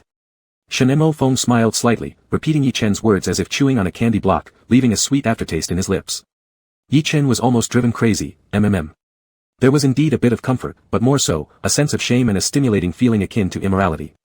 After all, Yi Chen had always regarded Shenemo Feng as an elder, a teacher. He hadn't yet adjusted his mindset. Yi Chen stared blankly at the floor, wavering a bit about his original sexual orientation. Thus, in his fantasy, he mentally swapped Shenemo Feng with other men during the kiss for a mental experiment. In just a few seconds, he was sent shivering by his own imagination. Could it be because Brother Shen looks too good? Yi Chen sneakily glanced at Shenemo Feng. Sexual orientation isn't simply a matter of being straight or gay. For Yi Chen, who teeters precariously on the line between heterosexuality and homosexuality, like a fickle wallflower, the allure of a same-sex partner's appearance and emotional connection is key. Only an exceptionally high-quality same-sex partner with a deep emotional foundation could possibly sway Yi Chen to switch sides. The appeal of ordinary same-sex individuals or those without emotional ties remains far lower than that of the opposite sex. In short, Shenemo Feng might make the cut, but other men absolutely wouldn't. However, Yi Chen currently had no clear understanding of this. After a brief silence, Shenemo Feng nudged Yi Chen's cotton slippers with the tip of his shoe, teasing further, was it your first kiss? Yi Chen rested his forehead on his hand, his bone-jutting hand sliding through his hair backward, burying his tomato-red face entirely in his arms, almost squeezing out a drop of juice. Yes. Really? Shenemo Feng scrutinized each of Yi Chen's expressions and movements carefully, I was just asking casually, it doesn't matter anyway. I'll give you a chance to take it back. It was, Yi Chen, relying on his thick hair, crazily grabbed at his hair. The school rules were strict before, boys in early relationships would have their heads shaved and had to stand guard at the school gate. I didn't dare. At around 15 or 16, Yi Chen's pride as a campus heartthrob weighed a ton, having his head shaved and being chased out to stand by the school gate was worse than death. Upon mentioning schooling, Yi Chen's tone suddenly became lively as he cracked a joke, what a good kid, ruined by early love like that. Not exactly bad though, Shenemo Feng chuckled, mine was also my first kiss. Are you joking? Yi Chen skeptically glanced at Shenemo Feng's naturally flirtatious handsome face. Why wouldn't it be? First kiss, first love, pure emotions and all. I just happen to look intimidating thanks to this face of mine. Shenemo Feng leaned close to Yi Chen's ear, sounding innocent like a puppy, Chen, big brother Yi Chen, remember to be nice to me. Yi Chen's ears tingled from the breath, and he quickly rubbed them with his hand, but it feels like you're pretty experienced. Shenemo Feng grinned and said, do you need practice for that? Seeing you made me figure it out instantly. So are all those scandals not true at all? Yi Chen was still skeptical, you don't like women at all. Although Shenemo Feng kept himself clean, small-time celebrities seeking attention and unscrupulous media buzzed around him like flies, making him prone to scandal-ridden rumors. Yi Chen hadn't paid much attention to Shenemo Feng's ambiguous words towards him before, partly due to his naivety, partly because the playboy persona media created for Shenemo Feng misled him into thinking Shenemo Feng hit on anyone indiscriminately. I don't like women, I'm quite purely gay. Shenemo Feng said mischievously, though there's one rumor that's true, about a man. So in the end, there was one, right? Yi Chen expressionlessly nodded, oh. Shenemo Feng looked deeply into his eyes, Fengya is real. Yi Chen startled, couldn't help but laugh despite his lack of backbone. All the rest are fake. Shenemo Feng felt like he was going over old accounts with his boyfriend, unable to stop behaving frivolously. He pulled out his phone, searching for the keyword, Shenemo Feng scandal, then proudly showed it to Yi Chen, come on, darling, let me explain them one by one. The first one, the person being secretly photographed isn't even me, their legs are shorter by half. No, you don't need to explain to me. Yi Chen noticed the inherent ambiguity in the word explanation, stiffened his neck and refused to look, moving his bottom up and shifting to the left side of the sofa.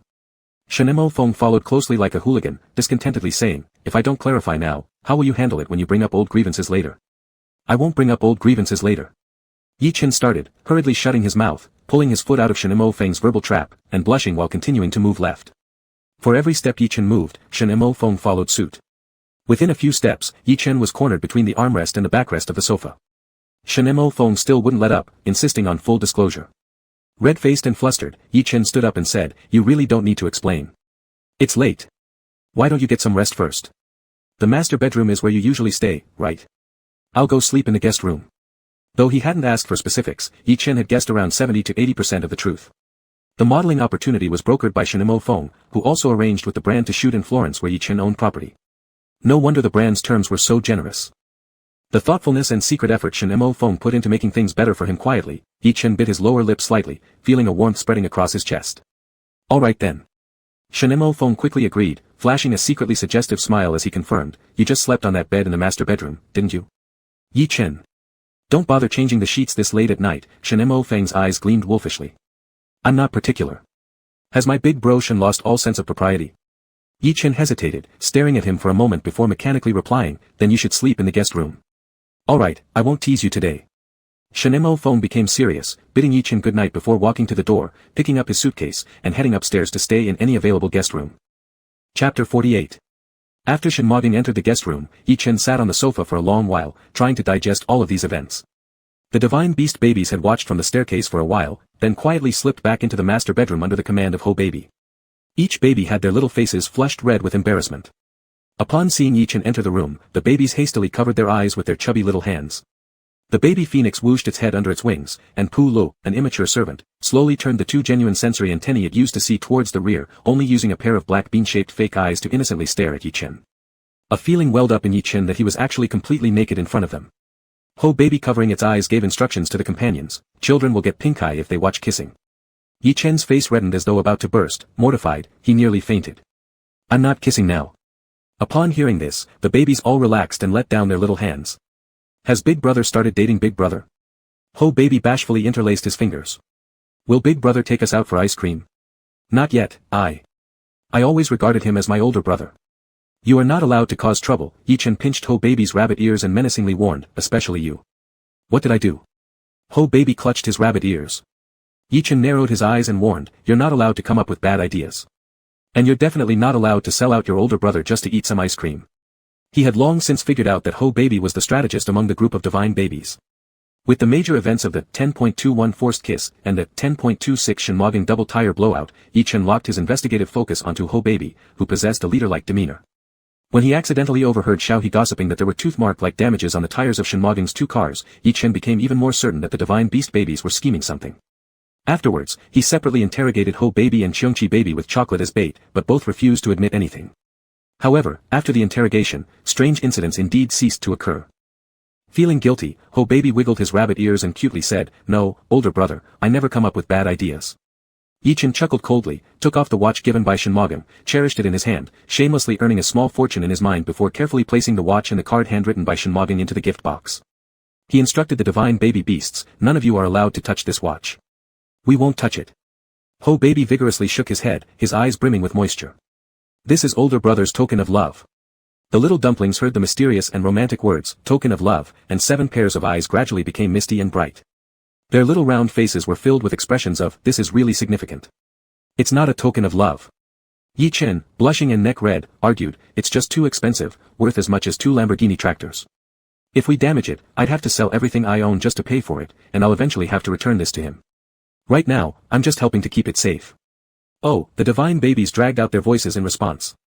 Suspicion was written all over their several round little faces. Yi Chen put the watch along with its box into the suitcase, locked the door of the room, and moved 2 bedside tables to block the door, fearing that Shen Moging might come in and expose the divine baby's secrets. Only after ensuring the door was tightly sealed did he cuddle with the squirming little dumplings and fall asleep. When lying down on the pillow, Yi Chen's heart still beat fiercely, feeling Shen Moging's presence all over his body, lips, and face. The details of the kiss kept replaying in his mind despite being lulled by Winter Poppy. It took him 10 full minutes to finally drift into sleep. Without this pillow, he would probably have spent the entire night tossing and turning. Perhaps his nerves were still stimulated by last night's confession. Yi Chen woke up very early. Before 6 o'clock in the morning, he got up, to cultivate land back home. Truly deserving descendants of hardworking and brave Yan Huang. With less than half a month left until the deadline for planting 2,000 spirit trees, the 8 original saplings Yi Chen planted 2.5 months ago had already matured and entered fruiting season. Using their branches for successive cuttings, hundreds of tree saplings had grown into small trees. Now they could use the branches of these 100 or so small trees to start mass planting, pushing for an increase in performance before the deadline. By the time the deadline arrived, all Yi Chen and Zhou Buchu needed to do was to plant more than 1,800 tree cuttings into pre-dug planting pits together. On average, that meant planting 100 saplings a day, 50 each. The initial 8 saplings were each preserved by paired boundary spirits. That means there were 2 of each kind, totaling 4 types of trees, one of which was Lin Mu. In the Shanhai Jing, Lin Mu is recorded as, its appearance resembles a crabapple tree, the fruit is as large as papaya, eating it grants great strength, meaning that this tree's fruit looks like papaya and eating it makes one stronger. A few days ago, the 2 Lin Mu trees bore fruit in turn. Since these were saplings that had yet to reach the 5-year peak fruiting period, each tree only bore about 10 fruits. The skin of the fruit was orange with a tinge of green, its size and shape resembling a papaya, but when one was picked and weighed in hand, it felt like pure woodcraft, looking to the unknowing eye as if carved from wood. Dressed warmly in his military overcoat, Yi Chen carried a wicker basket and collected a few Lin Mu fruits, bringing them back to the courtyard house. In the courtyard, there lay a large tree stump about half a meter in diameter, its cut face smooth and hard. Zhou Buchu had obtained this while flying to Yushi for tobacco plants, taking a detour to dig it out from the virgin forests of Zishuangbana. A fine old 100-year-old tree was felled, leaving behind this unfortunate stump, unable to survive any longer. But Zhou Buchu, mindful of not wasting resources, decided to chop it for firewood and brought it back conveniently placed at the corner. After all, each flight took significant magic power, so why not bring more supplies whenever possible? Yi Chen put the Lin Mu fruit on the tree stump and swung the axe he bought several days ago with full force, splitting the fruit with a crisp cracking sound of breaking wood. It split into 2 halves, spilling out many little black orbs resembling watermelon seeds all over the ground. Yi Chen successively chopped open 4 Lin Mu fruits, collecting the little black balls inside into an empty canning jar which he stored in the cabinet. The ones that didn't fit into the jar he stuffed into his coat pocket like sunflower seeds. After tidying up the Lin Mu fruits, Yi Chen shouldered a shovel to plant trees. The complete planting process included placing saplings, covering them with soil, adding a bit of spiritual chicken manure fertilizer, and using buckets to carry water for irrigation. After planting 3 or 4 saplings, Yi Chen would take out a little black ball from his pocket and crack it as if eating chocolate beans. Each black ball was roughly the size of a thumbnail, its texture similar to nuts, aromatic, crispy, and slightly sweet. It could not fundamentally alter muscle strength, but it metabolized the adverse byproducts such as lactic acid generated after exercise without any side effects, instantly relieving muscular fatigue and soreness upon ingestion. It was a must-have item for farming boys during the busy agricultural season. With each intake of these strength pills, Yi Chen maintained his physical endurance at its personal peak level, swiftly and steadily wielding the shovel to dig earth mixed with manure. Carrying 2 buckets of water, he sprinted along effortlessly, planting a sapling every 3 minutes on average. By 9 o'clock in the morning, he had successfully completed the task of planting 50 saplings for the day. At this time, the divine beast babies gradually woke up. After washing up, they each carried small cloth bags to collect winter fluff flowers. The 50 pillows Yi Chen previously made were sold out entirely, receiving nothing but praise from the customers. After 50 successful transactions, the credit rating of Chen Health and Wellness Shop became 3 hearts. Some buyers who initially worried about potential side effects reassured themselves after safely testing the product for some time, eagerly awaiting for restocking so they could offer the health pillows to other elderly family members or even use them personally. Insufficient melatonin secretion and physical ailments plagued many middle-aged and older adults, making sleep disorders a common issue. Being able to freely control sleep timing, falling into a peaceful slumber whenever one desired, was the ultimate dream for countless insomnia sufferers. Recently, Yi Chen rarely used his WeChat secondary account because every time he logged in, there were endless mentions urging him to restock. Many messages almost begged him. Guanlan, I even take the health pillow abroad now. Thank you at home with an elder is like having a treasure for giving us such a great and inexpensive product. Please notify me immediately when restocked. I need another one as backup. Rose. Landscape with sentiment. Initially worried about side effects, after using it for over half a month, I feel extremely energetic during the day. Previously, taking sleeping pills left me drowsy and mentally sluggish. Old Ma and Little Ma, at home with an elder is like having a treasure. When will the pillows be restocked? After trying it for a few days, it's too good to let go. It's been passed to my father to use since we regretted not buying more directly. If one had grown accustomed to poor quality sleep, it might seem tolerable over time. But after enjoying a serene and tranquil sleep akin to that of an infant, reverting to low-quality sleep seemed cruel indeed. Moreover, Yi Chen deeply empathized with the sentiment of wanting to honor fathers with the best. Thus, Yi Chen secretly messaged Old Ma and Little Ma via private chat, providing a favor by slipping them a pre-sale notice. One has just been replenished. Go and place your order quickly. Old Ma and Little Ma were grateful. Thank you, brother. Smiling face. Having developed immunity against smiling emojis, Yi Chen replied with a friendly tone, Little brother, don't be too formal with big brother. Smiling face. As for the remaining health pillows, Yi Chen planned to stock 20 at a time before listing them again, otherwise, they wouldn't even be enough for a few people to grab. Slower hands would likely miss out repeatedly, but delaying for too long might frustrate the customers. While all the other divine beast babies were picking winter fluff flowers, Phoenix, who had no interest in manual labor, flew to Yi Chen's head with a chirp. It grabbed onto the brim of his lei foam cap and dozed off contentedly. Yi Chen didn't bother to send it off for work but instead proceeded directly to the West Wing room. There, he emptied over 100 chickens' excrement from their specialized toilet, mixing it thoroughly with soil and waste from the past few days. These more than 140 spiritual chickens consumed approximately 20 yuan worth of feed daily, needing occasional supplements of qi-enriched cabbages to sustain their spiritual chicken lineage. However, they offered an excellent value for money. Their daily output of spiritual eggs easily covered feed costs while reliably supplying the family's egg needs and feeding Yen legacy fish. Spiritual chicken droppings also provided rich nutrients, improving the microecosystem of the soil around crop roots. Over time, this would enrich the land within Mountain Sea territory, forming a virtuous cycle where little oversight or application of fertilizer would eventually be required. Ever since over 100 chickens moved into the courtyard house, Yi Chen rarely bought chemical fertilizers anymore. After thoroughly blending the chicken manure, Yi Chen caught Phoenix lazily squatting on his head and rubbed its fire against the mixture. The proper fermentation of chicken manure requires suitable high temperatures. Phoenix fire conveniently kills bacteria and parasite eggs while being temperature controlled.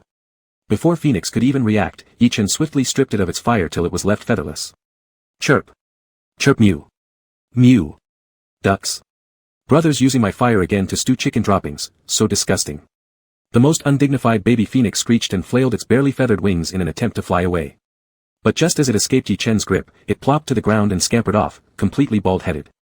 This was the price of not participating in communal labor. Brother, at that moment, Oddities, the little spy, trotted over carrying a cloth pouch, reporting to Yi Chen. Dun Dun says the big brother has already woken up and is exercising in the fitness room. Yi Chen froze momentarily, his pointed ears blushing faintly as he mumbled uneasily, waking up is his own business, no need to tell me. The big brother told Auntie to wait for you to wake up before making breakfast, observed the baby Ho mischievously while tilting his head, keenly observing Yi Chen's reaction. In his childlike voice, he added, the big brother is starving but still waiting for you. Yi Chen took a deep breath and responded stiffly, I've got to make breakfast for you guys, no time. Today's unnecessary, brother. Me and Chi are cooking boiled eggs, steamed corns, sliced apples for the kids. Nutrition's quite well-rounded, replied the Ho infant sweetly. Chi has already gone to heat up water. Divine beasts of humble homes learn responsibility early. The chicks who broke out of their shells first have learned to help Yi Chen with simple chores. I haven't finished my tasks anyway. Yi Chen pulled down the ear flaps of his lei foam cap, securing it tightly over his slightly reddened ears. He then ducked into the vegetable patch to work. Previously, relying on Zhou Buchu's assistance, Yi Chen doubled the scale of ordinary crops cultivation and planted more fruits and vegetables. Alas, farming tasks don't need constant supervision. Zhou Buchu had taken good care of the crops last night, so Yi Chen was now almost without anything to do.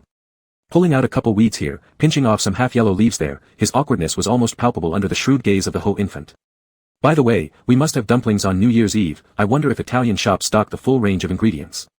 Yi Chen murmured this to the Ho infant, grabbing a basket and slashing fresh leeks with a sickle, digging up several juicy Chinese cabbages, and randomly picking miscellaneous vegetables until Dun Dun flew by with a message. Every 3 minutes, the big brother circles outside his bedroom door. Feeling rather embarrassed finally, Yi Chen set the basket on the ground and instructed the Ho infant to secretly transport everything to the villa fridge when the opportunity arose. Then, he tiptoed stealthily into the Italian territory, taking a 2-minute quick shower to wash away the sweat and dirt characteristic of the laboring people, even spraying a few spritzes of bathroom perfume to mask any remaining chicken feces smell. Preparing everything meticulously, only after moving the bed table propping the door did he proceed further. The door opened. In the corridor, Shenemo Fong had been leaning against the wall for a few minutes, hearing all the noise from inside as the bed table was shifted. Seeing Yi Chen come out, he clenched his teeth and said grumpily, "Good morning. What's behind the door? Are you afraid I'll attack in the night, kid?" Yi Chen pondered briefly before answering truthfully, the bedside table. Shenemo Fong laughed wryly, "You certainly don't lie." Yi Chen lowered his eyes, "I promised you." Shenemo Fong led him toward the dining room direction. After walking a few steps, he tilted his face and coolly threw out a remark, "If I really wanted to come in, the bedside table wouldn't stop me." Yi Chen remained silent. As they passed the stairwell corner cabinet with unclear purpose, Shenemo Fong opened the second small drawer and sifted through it curiously. "What if I really went in, what would you do, kick me out?" Yi Chen, feeling awkward, said, "Then I, still couldn't fight you." The more obedient the child was, the more prone to being bullied. Shenemo Fong, his thoughts wandering, turned back and gave Yi Chen's shoulder a light shove, pushing him into the corner of the wall and encircling him with his arm, not touching a single hair but continuing to tease him with a smile. "How do you drive away a smelly thug without using your hands? Beg me?" Yi Chen exhaled 2 small wisps of smoke, his lips quivering for a moment before giving up completely as he murmured. Ch. Shen Mo Feng failed to maintain his composure. He took out 2 strings of 6 small keys from his pocket, used his fingertip to open Yi Chen's bathrobe pocket, let go, and the keys jingled as they fell in. What are these? Asked Yi Chen. The main bedroom key and my guest room keys and spares. Shen Mo Feng blinked, teasing, I won't enter your room, but you can come into mine anytime. At that moment, a slight sound came from below the stairs.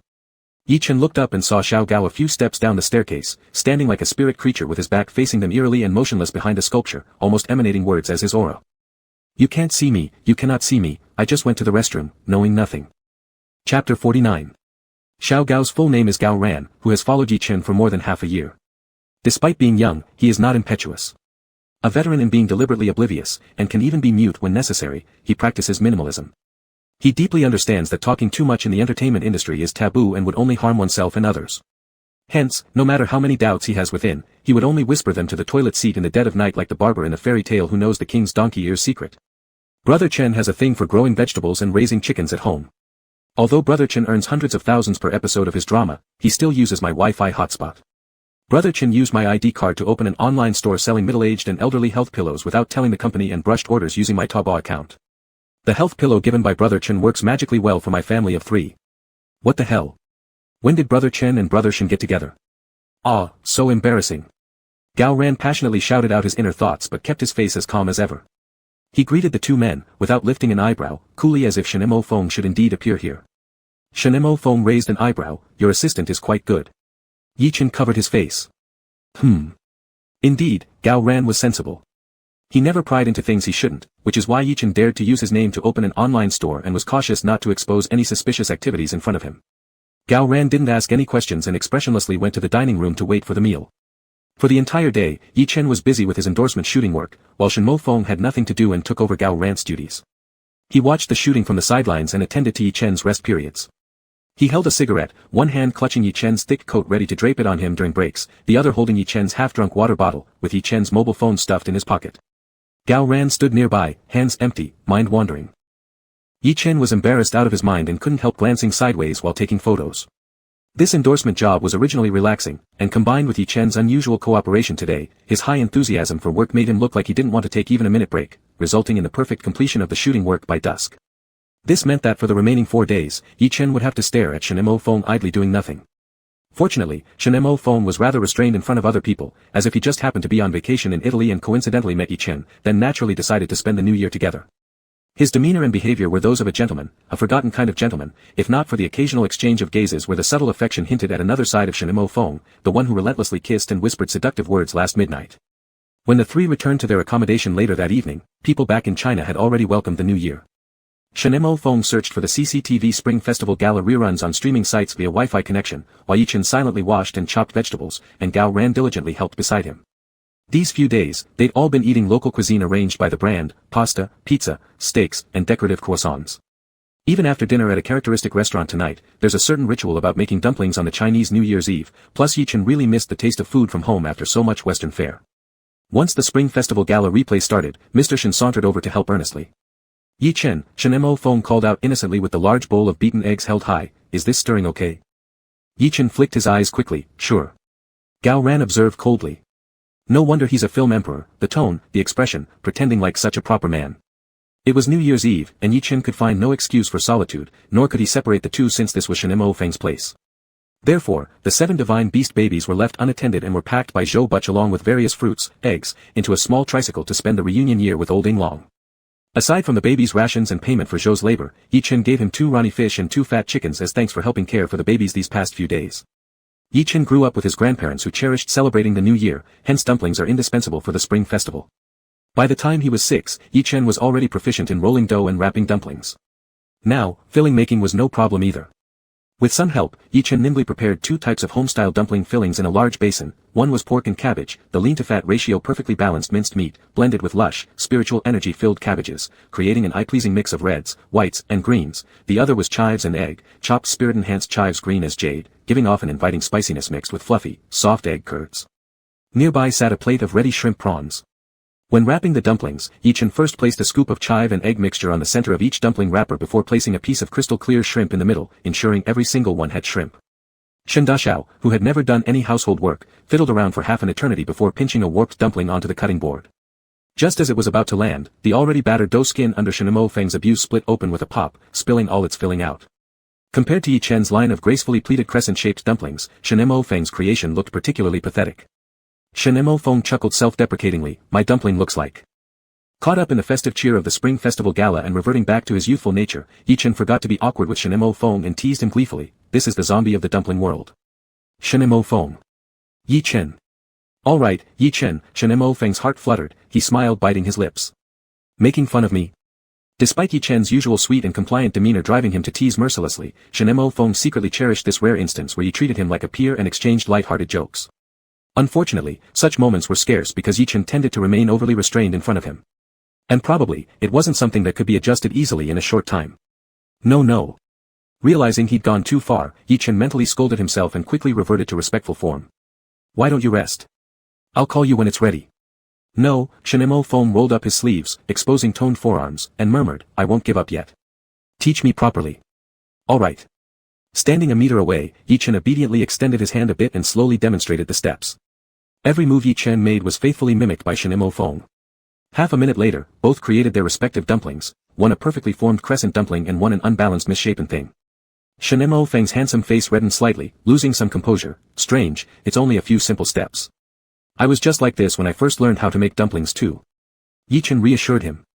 "If they don't burst, then it counts as qualified. Looking good or bad isn't important, anyway." Recalling his childhood self demanding to make dumplings alongside his grandparents, not much better than Shen Feng now, Yi Chen smiled fondly, saying, "At my home, whoever makes the dumpling eats it. You will eat whatever ugly dumpling you've stuffed into your own dumpling wrapper." Hearing this, Shen Feng brushed away all his embarrassment and even became audacious, smiling meaningfully, "Then I'll follow your family rules." Since he would inevitably become part of the Yi family anyway. Realizing the innuendo in Shen Feng's words, Yi Chen coughed lightly and buried his head in wrapping more dumplings. Gao Ran watched on with an expression steady as if a monk deep in meditation. "I suspect they're over here in Europe secretly getting married without telling the company."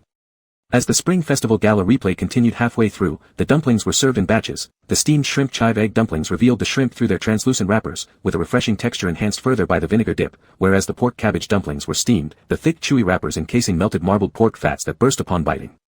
Despite their drier outer skins, the pork aroma was beautifully counterbalanced by the spiritual cabbage's sweetness. With each bite came an irresistible temptation for another. "Whoa, what kind of cooking skills does Brother Chen have? This is amazing." Gao Ran, maintaining his solemn face all day, finally broke character, not caring about the heat anymore. He blew while stuffing his mouth and chewed loudly, his cheeks glistening with oil from the feast. Delicious. Shen Feng strictly adhered to the Yi family rule, picking out his oddly shaped dumplings to eat. Initially refraining from the fatty pork fillings out of concern for his abs, upon seeing the other two enjoy themselves immensely, he couldn't help but join them eventually. The Spring Festival Gala carried on joyously playing with music, voices conversing, chewing noises, and clinking of utensils. All floating faintly and merrily through the air. Yi Chen, ears pricked, ate quietly, reminiscing about the lonely New Year's Eve spent alone in his rental apartment these past years. His lips curved involuntarily, and to mask his contentment, he scratched his nose tip uneasily. After they had their fill, Gao Ran soaked all the pots and pans in warm water in the sink to be cleaned by housekeeping tomorrow morning. After finishing, he tactfully informed Yi Chen about his schedule. "Brother Chen, if there's anything, call me. I'm going to video chat with my parents then sleep directly." "Okay." Yi Chen glanced at him with a look hinting at lingering conversation, but Gao Ran missed the cue and retreated upstairs. When the sound of the guest room lock clicking shut upstairs echoed, Shen Feng chuckled lowly. "Well, I'm off to bed too." Yi Chen cautiously got up, "Rest early. Come back." Shen Feng flicked his wrist, pulling Yi Chen toward the couch lazily and said unhurriedly, "I've been holding back all day." Yi Chen stumbled backward onto the sofa, keeping one person's distance between them. Cautiously he asked, "How did you hold back? I don't want you to feel uneasy in front of others." "I've been faking being good all day," Shen Feng said, turning his body slightly and lightly pinching Yi Chen's other wrist with his left hand before letting go. He asked, "Why aren't you wearing the watch I gave you?" Yi Chen choked a bit, "It's too expensive, I'm afraid it'll get damaged." "If it gets damaged, I'll buy you a new one." Shen Feng studied him for a moment, understanding clearly, "Are you still planning on returning it to me untouched?" "Yi honest baby Chen, yeah. You're not allowed to," Shen Feng's tone was firm, "wear it tomorrow." "Yi Chen, don't bother." Shen Feng put on a serious face, "I'm getting angry." Yi Chen pitifully glanced at him, knowing full well that Shen Feng didn't have such a temper, it was all an act, but he could only pretend to placate him. "All right, I'll wear it, don't be mad." "That's more like it." Shen Mo Feng smiled and lazily leaned back into the couch. The host of the Spring Festival Gala began the countdown for the new year, and Yi Chen, trying to ease the awkwardness, asked aimlessly, "Do you want to video chat with your uncle and aunt? You always used to spend Chinese New Year at home, right?" "I already video chatted with them earlier today." Shen Mo Feng calculated the time difference. At this point, they shouldn't even be up yet. "Luckily, I thought ahead and told them I had work over here, didn't say I came to find a daughter-in-law." Shen Mo Feng cast a meaningful glance at Yi Chen. "Otherwise, my face would have been lost big time today." "Oh, by the way," Yi Chen awkwardly changed the subject, "did you study abroad here?" During the day's shooting, he had heard Shen Mo Feng speak Italian with the foreign representatives from the brand side. Yi Chen couldn't understand it, but he knew it sounded very pleasant, that magnetic voice laced with hooks paired perfectly with the lazy intonation, strangely fitting for Italian. "Nope," Shen Mo Feng teased, "my dad has a habit of buying properties." Yi Xiaopa, little poor guy, got another hit of wealth shock. "Just joking around." Shen Mo Feng retracted his smile, "They're all for vacation and health purposes. His health isn't great, half the year he spends recuperating in places with good environments, various countries, various cities. My skills in these few foreign languages were honed locally, mostly conversational level." After pausing for a second, Shen Mo Feng added voluntarily, "My father doesn't actually have any diseases, just constitutional issues." Yi Chen nodded, then asked a few more detailed questions, thinking there might be some magical plants that could specifically improve Shen Mo Feng's father's condition. But Shen Mo Feng's words were evasive, seemingly unwilling to discuss specifics. Yi Chen considered that Shen Mo Feng might think it was private information and decided to let it go for now. Now it was Shen Mo Feng's turn to change the topic. "There are 4 days until we return home. Is there anything you'd like to do during this time? Let me keep you company." "Not really," Yi Chen declined. "You don't have to bother." He hadn't even looked at any travel guides for Italy anyway, there were so many trees waiting to be planted in his fields, and the Chen Health Store also urgently needed new product development. He had no real interest in playing around. One place at least, Shen Mo Feng wasn't that easy to fool, ticking off famous Italian cities known domestically, Rome, Venice, Milan, Turin. "It's really unnecessary," Yi Chen shook his head, "I'd feel too embarrassed." So then, Shen Mo Feng chuckled lightly, pretending to scrutinize Yi Chen with an ambiguous expression and teasing him gently, "These 4 days we won't go anywhere. Just stay at home together.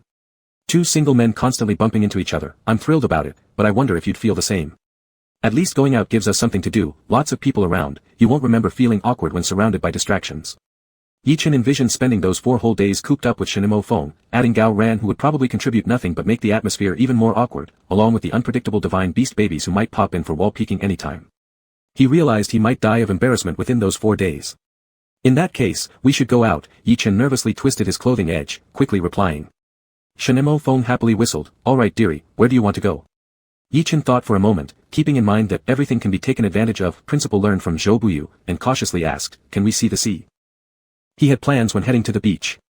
Considering that the chaotic child was now capable of running 4 chaotic marks simultaneously, he wanted to bring the chaos seal along and secretly, quietly place 1 chaotic mark in the Italian Sea. With this setup, he could comfortably fish from home without ever stepping out.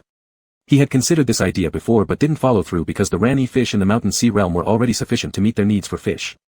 The additional seafood wouldn't taste as good as the Rani fish and would only be sold at the market. But seafood was different from fruits and vegetables, it needed to stay fresh and lively when handed over to customers, or it would lose value. Taking care of them required some expertise, and Yi Chen wasn't capable of large-scale harvesting. The small and inconsistent income simply wasn't worth setting up a seafood stall. Therefore, he never pursued the idea and only thought about it as an amusing fantasy, until now. Yi Chen recalled the terror of being dominated by despair a few days ago, the bubble storing the Taotai baby's soul essence in the East Wing room had been growing larger. The Taotai pup devoured 50 times its weight daily. While the concept of food was quite broad for a divine beast like Taotai, which could survive on dirt and stones, Yi Chen didn't want to mistreat it. Though spiritual plants were something he could never afford even if he died trying, he still wanted to provide it with food that he himself deemed edible. Watching the sea. Shen Mo Feng immediately agreed, no problem. There would definitely be fewer activities available in winter compared to summer, but since Beijing was an inland city, Yi Chen might not have had many chances to go on seaside vacations normally. Shen Mo Feng didn't suspect anything and just asked, "Anything else?" "That's all." "You said 1 request would be enough," Yi Chen said, feeling embarrassed to ask for more. "All right, I'll arrange the rest of the itinerary," Shen Mo Feng said cheerfully like a young teenager looking forward to a spring outing. He leaped up energetically, "I'll check train tickets and other details, you go rest." "Thank you, Mr. Shen. I appreciate your trouble." Yi Chen stood up, "Good night." Seeing his obedient demeanor, Shen Mo Feng felt invigorated again. Wait. Chapter 50. Yi Chen halted his steps. "Can I have a good-night kiss?" Shen Mo Feng's gaze swept over Yi Chen's lips, with an air of nonchalance, as if it were just a casual question. "Maybe not." Yi Chen looked down. Shen Mofeng carefully retracted the tip of his foot half a centimeter from Yi Chen's boundary line. How about a forehead kiss? Would that bother you too? I'm not bothered by you, it's just. Yi Chen quickly argued. Embarrassed? Shen Mofeng interjected. Yi Chen nodded. Shen Mofeng sighed. Yesterday you promised so sincerely, and less than 24 hours later, your word is gone, bad kid. Yi Chen was momentarily stunned. He indeed had promised Shen Mofeng last night. Any request Shen Mofeng made could be rejected by Yi Chen, but only for reasons of discomfort or aversion, not simply because of embarrassment. Yi Chen suddenly felt like he'd fallen into a trap. He had already admitted that kissing was a little pleasant, and therefore couldn't feign aversion anymore. Besides, he'd also promised not to lie. According to this logic, as long as there was no aversion or repulsion, even if embarrassed, he would still have to agree to Shen Mofeng's demands. And so, Yi Chen found himself straightforwardly confined within the rule system constructed by Shen Mofeng.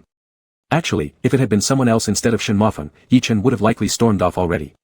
No matter how guilty he might feel, he wouldn't endure to such an extent. Who gives a damn whether words count or not, and who said they're his kid?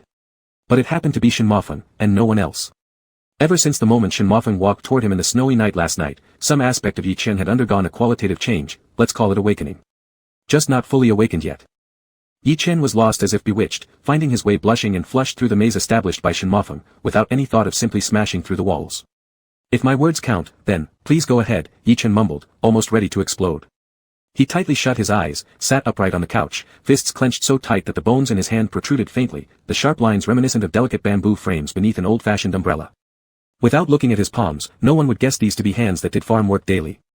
It wasn't clear whether Yi Chen's natural appeal was truly so potent or if years of pent-up repression finally released itself uncontrollably, but in the end, now even when Yi Chen balled up his fists, Shen Mofeng couldn't help but take another close look. Shen Mofeng withdrew his gaze from Yi Chen's hands, berating himself silently for being obsessed, stepped closer, leaned forward, lightly kissed Yi Chen's forehead, and said, "Good night." "Good night," Yi Chen mumbled. Just as he was about to get up and leave, Shen Mofeng suddenly got an idea, tilted his chin upward, planted a second kiss on his red-hot cheek, and repeated, "Good night." Yi Chen's cheeks grew hotter. "Is it over?" "Not yet." Shen Mofeng chuckled shamelessly. Yi Chen, dizzy with a racing heartbeat, cried in exasperation.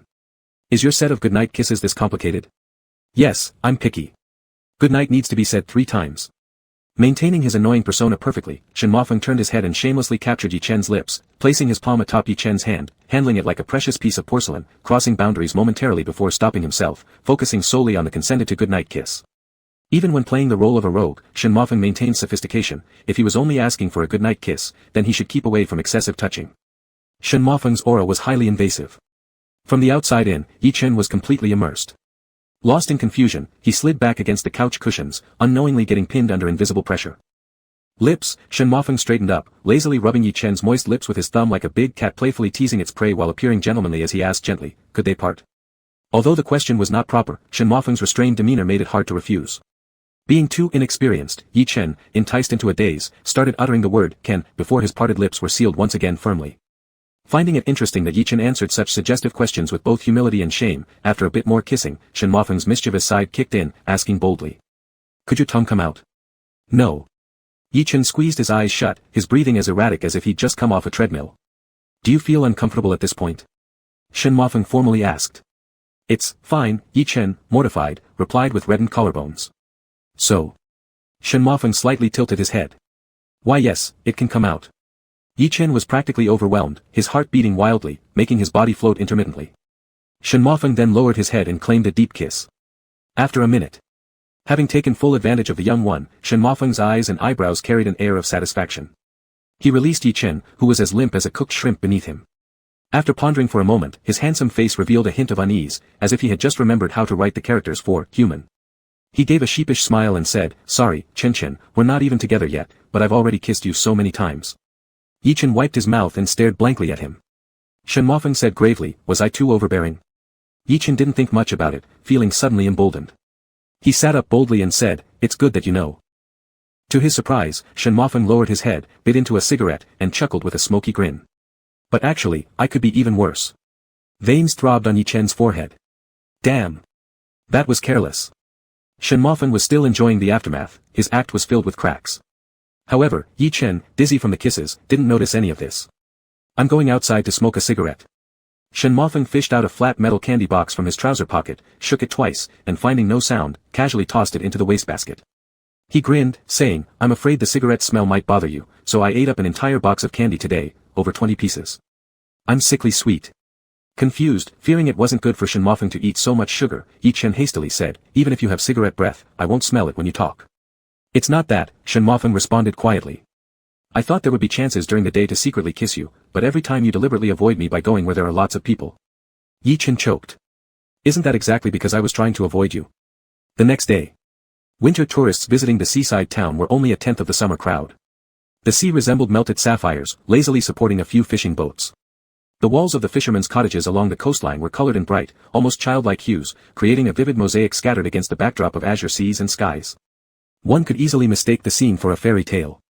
With fewer tourists disrupting the scenery during the off-season and the Mediterranean winter being mild rather than bitterly cold, the setting was perfect except for the lack of swimming.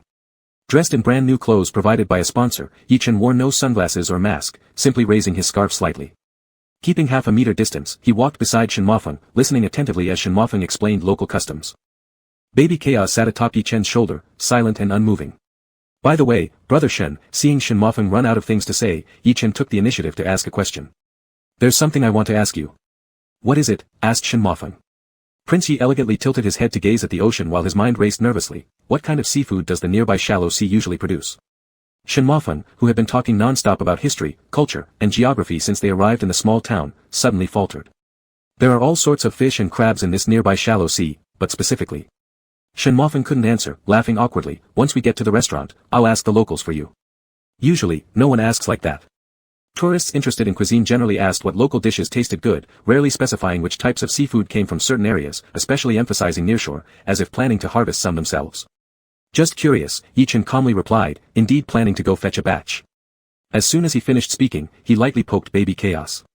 On command, the little creature silently flew toward the sea and opened a random door above the water. There was no need to meticulously select a landing spot. First, open a rough portal near the shore, and adjustments can always be made by letting Chaos Baby relocate if necessary. Do you see the yellow-topped house over there? Shenmofeng pointed far away. Yes, I see it, Yi Chen responded. It's a small restaurant. Shenmofeng was explaining, but suddenly hesitated and looked back to confirm. Did you just speak? Huh? What do you mean by, yes, I see it? Yi Chen blinked in confusion. Nothing. Shenmofeng glanced around nearby but found only the two of them. Maybe I misheard something. Just then, when Shenmofeng was about to introduce the little restaurant to Yi Chen, he vaguely heard two short and unclear syllables whose source was unclear, but certainly very close. The syllables sounded like Ling Ji or Ling Ji, spoken in an inexplicably irritable tone.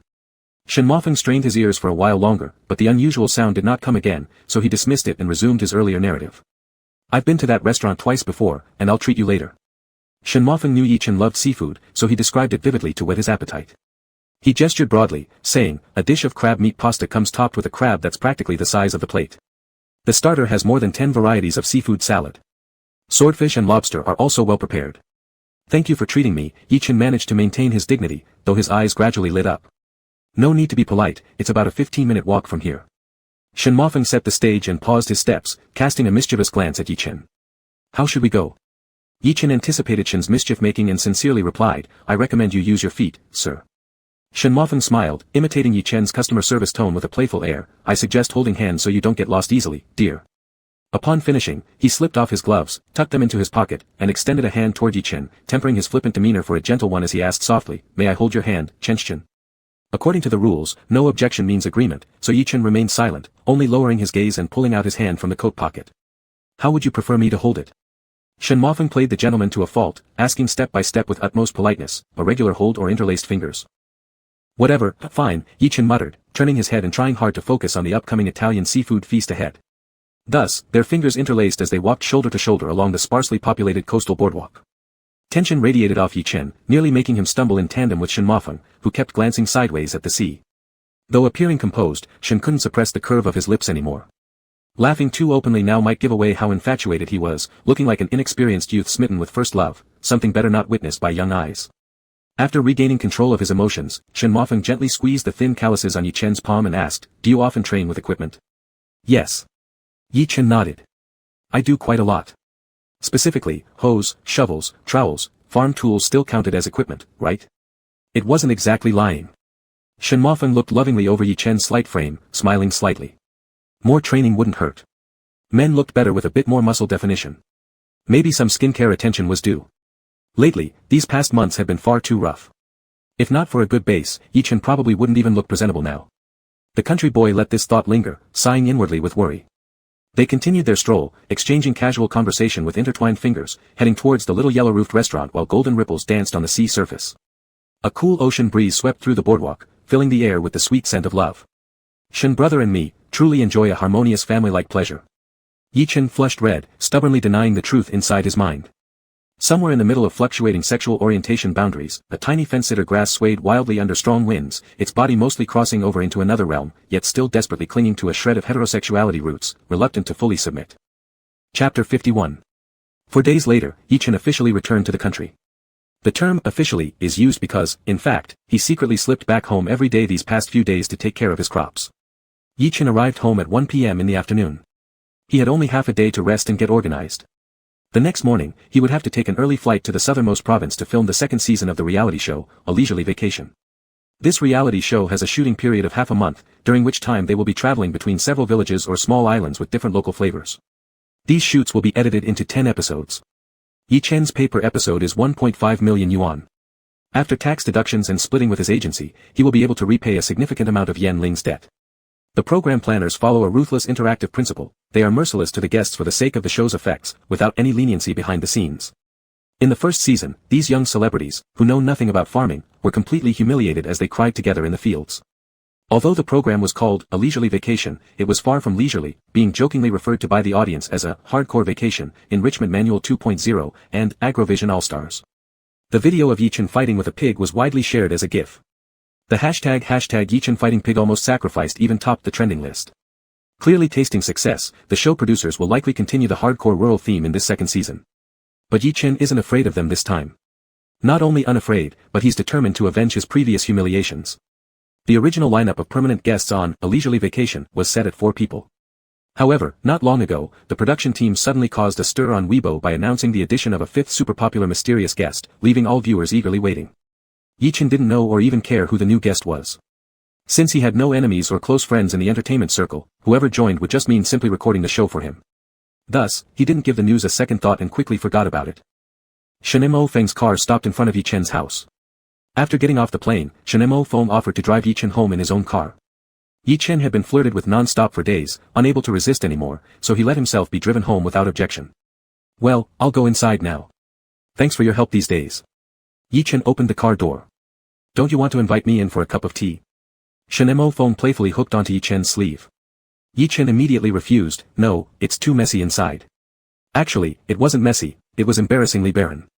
Compared with the grand entrance and courtyard, the stark simplicity of the inner rooms highlighted how destitute and out of place the place looked, as if it had been raided non-stop by a thievery gang for 24 hours straight. Yichen couldn't possibly let Shenemo Feng see it. After a moment of suffocating silence, Yichen surprisingly blurted out. If you're thirsty, I could brew the tea and bring it outside to you. Shenemo Feng gave him a cold glare before turning to the driver and instructed, get out and smoke a cigarette. The driver obediently got out, avoiding being a third wheel. Yichen. Shenemo Feng, grinding his teeth, softly said, am I spoiling you too much? No, Yichen shook his head. It's really a mess at my place. Shenemo Feng stared at him for a moment, then his eyes softened with a smile. He said, you have to visit several places over those 2 weeks, right? It'd be really inconvenient for me to visit you on set. With earnest urgency, Yichen warned, yes, you'd better not visit. Our itinerary involves quite remote areas, some of which don't even have high-speed trains, where we have to ride all sorts of three-wheelers, ox carts, or even donkeys to get into the village. Shenemo Feng gazed at him silently, merely smiling without responding. It's like that, I swear. Yichen tried to act innocent. Lately, he'd almost been driven wild with constant teasing from Shenemo Feng. Right now, he desperately needed a break, calmness, heart maintenance, cerebral vascular care, and several peaceful nights of sleep where he wouldn't blush furiously and feel his heart pounding up to his throat just before bed. That old rogue seriously harms one's health. Shenemo Feng negotiated, how about connecting with me via video call before you sleep every night? Would that work? Yichen calculated the remaining data allowance on his package miserably, and said hesitantly, I'll try, but I might not always have internet access. Can't even guarantee that. Shenemo Feng pinched the back of Yichen's neck unhappily, adding a slight hint of punishment to his touch. Then what am I supposed to do when I miss you? For several days, Yichen had felt powerless against Shenemo Feng's teasing, but today, seeing Shenemo Feng somewhat flustered, he finally tasted a rare victory akin to a liberated farmer breaking out into song. Inside his mind, Yi Chen put his hands on his hips triumphantly, laughing evilly twice, yet keeping a straight face. I don't know, Shen Gu. Besides, the production team last season was extremely strict about visiting sets. You don't want to waste a trip, Yi Chen replied honestly. Shenemo Feng mulled over the words, can't be helped.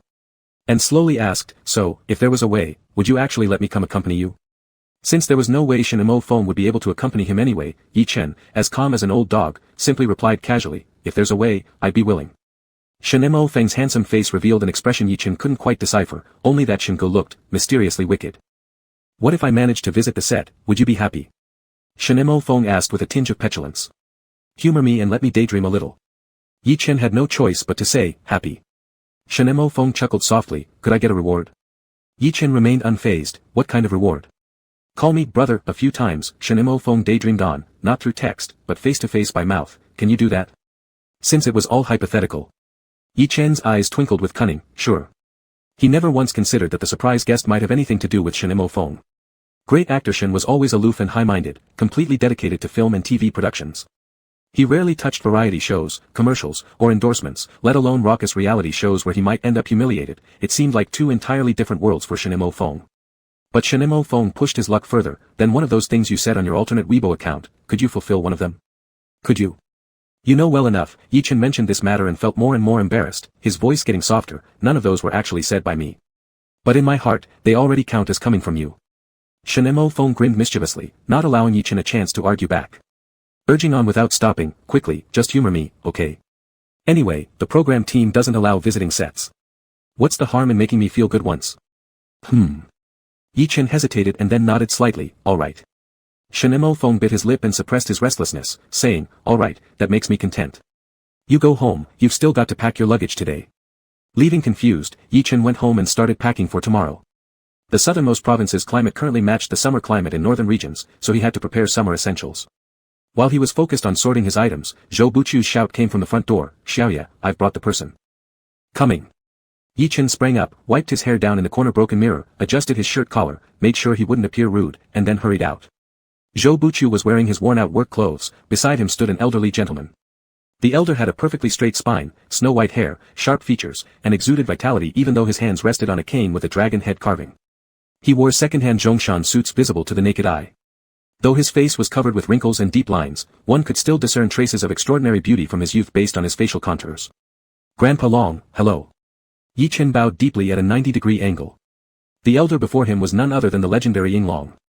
Most Chinese people hold dragons in reverence and awe from their bloodline, yet here was this old dragon who had lost much power due to damaged spirit pearl and was now thousands of years older despite still commanding a terrifying aura and authority, leaving Yi Chen to treat him with utmost respect and caution. Ying Long held his head high and didn't even deign to look at the lowly human beneath him. Instead, he loftily sniffed loudly, raising his chin arrogantly. Today, Zhou Buchu brought Ying Long over for Yi Chen's task. Winter velvet pillows had been in high demand among senior care groups, and the mythical creatures had also collected a fair amount of winter velvet grass seeds. Yi Chen had long hoped for another heavy snowfall to plant more winter velvet grass. Unfortunately this year's sea realm was experiencing a warm winter with very little snow. Forcing planting directly into the soil yielded no results. Hence, Yi Chen decided to turn to Ying Long, whose control over weather conditions might provide the solution needed.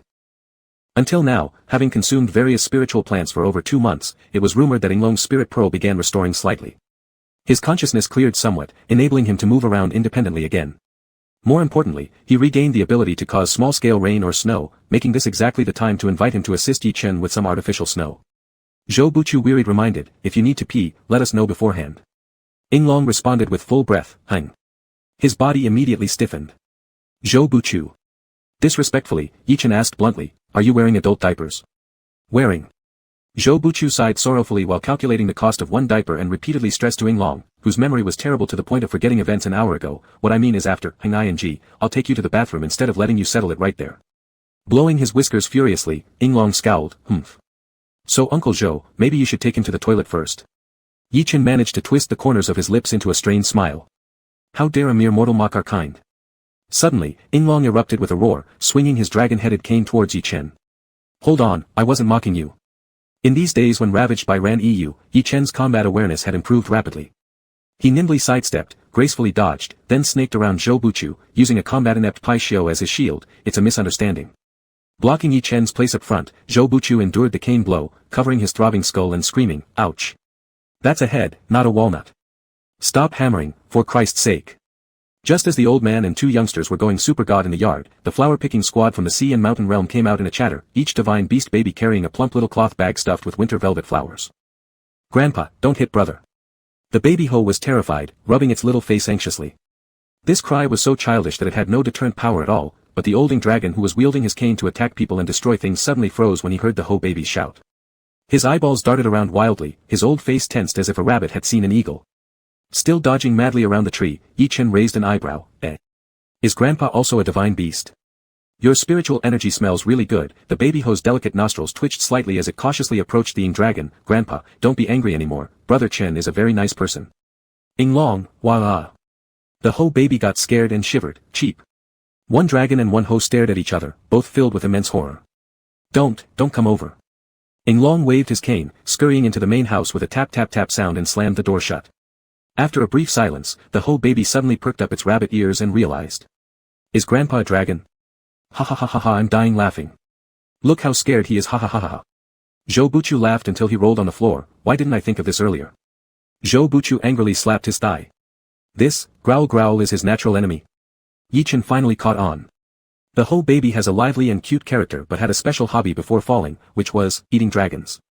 According to ancient texts, though the hoe looks as gentle as a white rabbit, it loves eating dragon brains. There has been an ancient saying that one hoe could take on 3 dragons and 2 pythons, indicating its extremely strong combat prowess, where dragon species have no choice but to call it father upon meeting it. However, according to more reliable records by realm spirits, the hoe does not hunt divine beasts with consciousness. Ing dragons, azure dragons, horned dragons, none are on the hoe's food list. Its dietary objects are only chi, hui, chiu, and pythons, lesser dragon-like spiritual beasts that have yet to become true dragons. And the hoe is not powerful because of combat skills. It's just naturally a nemesis to the dragon clan, able to secrete substances that induce hallucinations specifically targeting dragons, making them kneel obediently and submit their necks for execution. This ability of the natural enemy is too terrifying. Therefore, even though the hoe never harms divine beasts, Ing dragons, azure dragons, and others still fear the hoe immensely. That pure white and soft rabbit ear, that trembling round tail, that marshmallow-like small body. To the dragon clan, these features aren't just unlovable but also life-threatening signals. Chapter 52. Ho-Ho doesn't eat Ing Long either. The little hoe baby listlessly defended itself, drooping its small rabbit ears and retreating into the east chamber to hide its presence. Yi-Chen feared the hoe baby's self-esteem would be hurt, so he frantically praised it as soft and cute, sparing no effort in flattery. The hoe baby was soothed and its round face beamed with pride. On the other side, Zhou Buchu coaxed Ing Long at the main room's doorway after much persuasion to deceive him into opening it. The vigorous old dragon who had just been smashing things moments before now cowered like the kind who ranked dead last in his final exams, a complete disgrace of a grandson. Every wrinkle on his face was shaped by fear. Did that little bastard leave? Ing Long stretched his neck out long, looking around left and right. He left, Yi-Chen quickly reassured him. Don't worry, he won't harm you. Ing Long's wrinkles relaxed. Zhou Buchu said coolly, unless you don't listen. Ing Long's wrinkles immediately clenched. Yi-Chen added, our hoe is still young, only a few months revived, still a little baby, he wouldn't be able to match you. Ing Long immediately tried to put on airs. Zhou Buchu said menacingly, but kids grow fast, changing every day.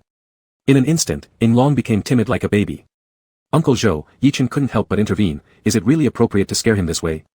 It's appropriate, very appropriate, Zhou Buchu replied with a look full of weariness, leaning closer to whisper into Yi-Chen's ear, this decrepit old man is tough to deal with, complaining about this and that every day, all kinds of problems popping up.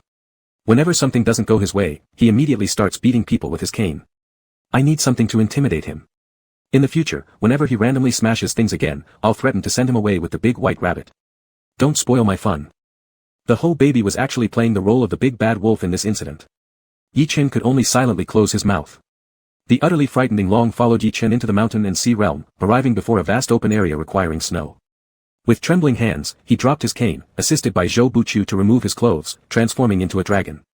A dragon's roar resounded through the heavens, clear and distant, its cry endless. It was akin to a whimsical dream. A giant dragon nearly 40 meters long suddenly soared skyward in front of Yi-Chen. The massive dragon body, requiring 5 men to encircle, was merely tens of centimeters from Yi-Chen's nose tip. Yi-Chen was swept off his feet by the powerful wind stirred up by the colossal creature, landing squarely on his buttocks. However, he didn't bother to stand up, only gazing upward with a grin like a child, awestruck and excited, admiring the majestic dragon spanning the heavens and earth. Ing Long's entire body was covered with pale steel blue scales, each one smooth as a mirror, reflecting the light of the sky. The interplay of light across the scales during the dragon's movements created shimmering waves, making the scene incredibly surreal. Wow, Yi Chen marveled endlessly, his bright eyes glowing, reflecting the dragon's figure among the clouds. For months, he had raised divine beasts, their true forms seen often enough, but they were all adorable hatchlings, none had brought such an overwhelming shock. As for Zhou Buchu had never revealed his true form to him, and he hadn't proactively asked to see it either.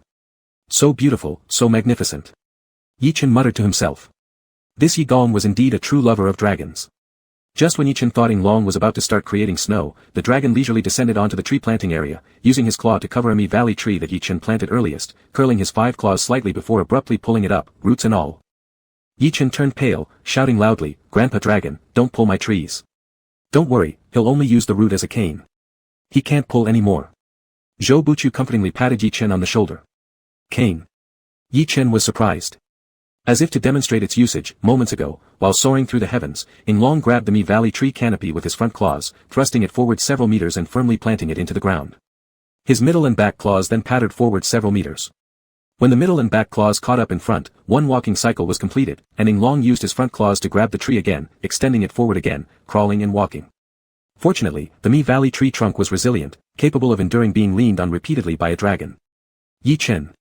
Zhou Buchu explained, flying tires him out, crawling also tires him out. His body is too weak, and he's too heavy. Yi Chen mechanically asked, so what about earlier? Zhou Buchu replied, wouldn't let him pretend a little bit. Yi Chen nodded, let him. A few seconds later, Yi Chen meekly requested, Uncle Zhou, could you help me pick the fruits from that Mi Valley tree? They're going to get crushed by him soon. Zhou Buchu picked up a basket and went under the dragon's claw to pick the fruit. The principle behind the dragon clan's rainmaking was to use spiritual power contained in their breath to gather water vapor within a 100-mile radius, condensing it into tiny droplets or small ice crystals. At the peak of their abilities, dragons could summon rain for fields 100 miles away without leaving their place. But Ying Long, elderly and weakened, lacked this ability to create rain at a distance and had to personally work on each square meter. Leaning on his staff, he diligently exhaled through 2 enormous nostrils, which were as big as wash basins, toward the ground. The gas he emitted was as white and hazy as frost, gently falling onto the ground to form a thin layer of snow. 2 more puffs and the snow layer became slightly thicker.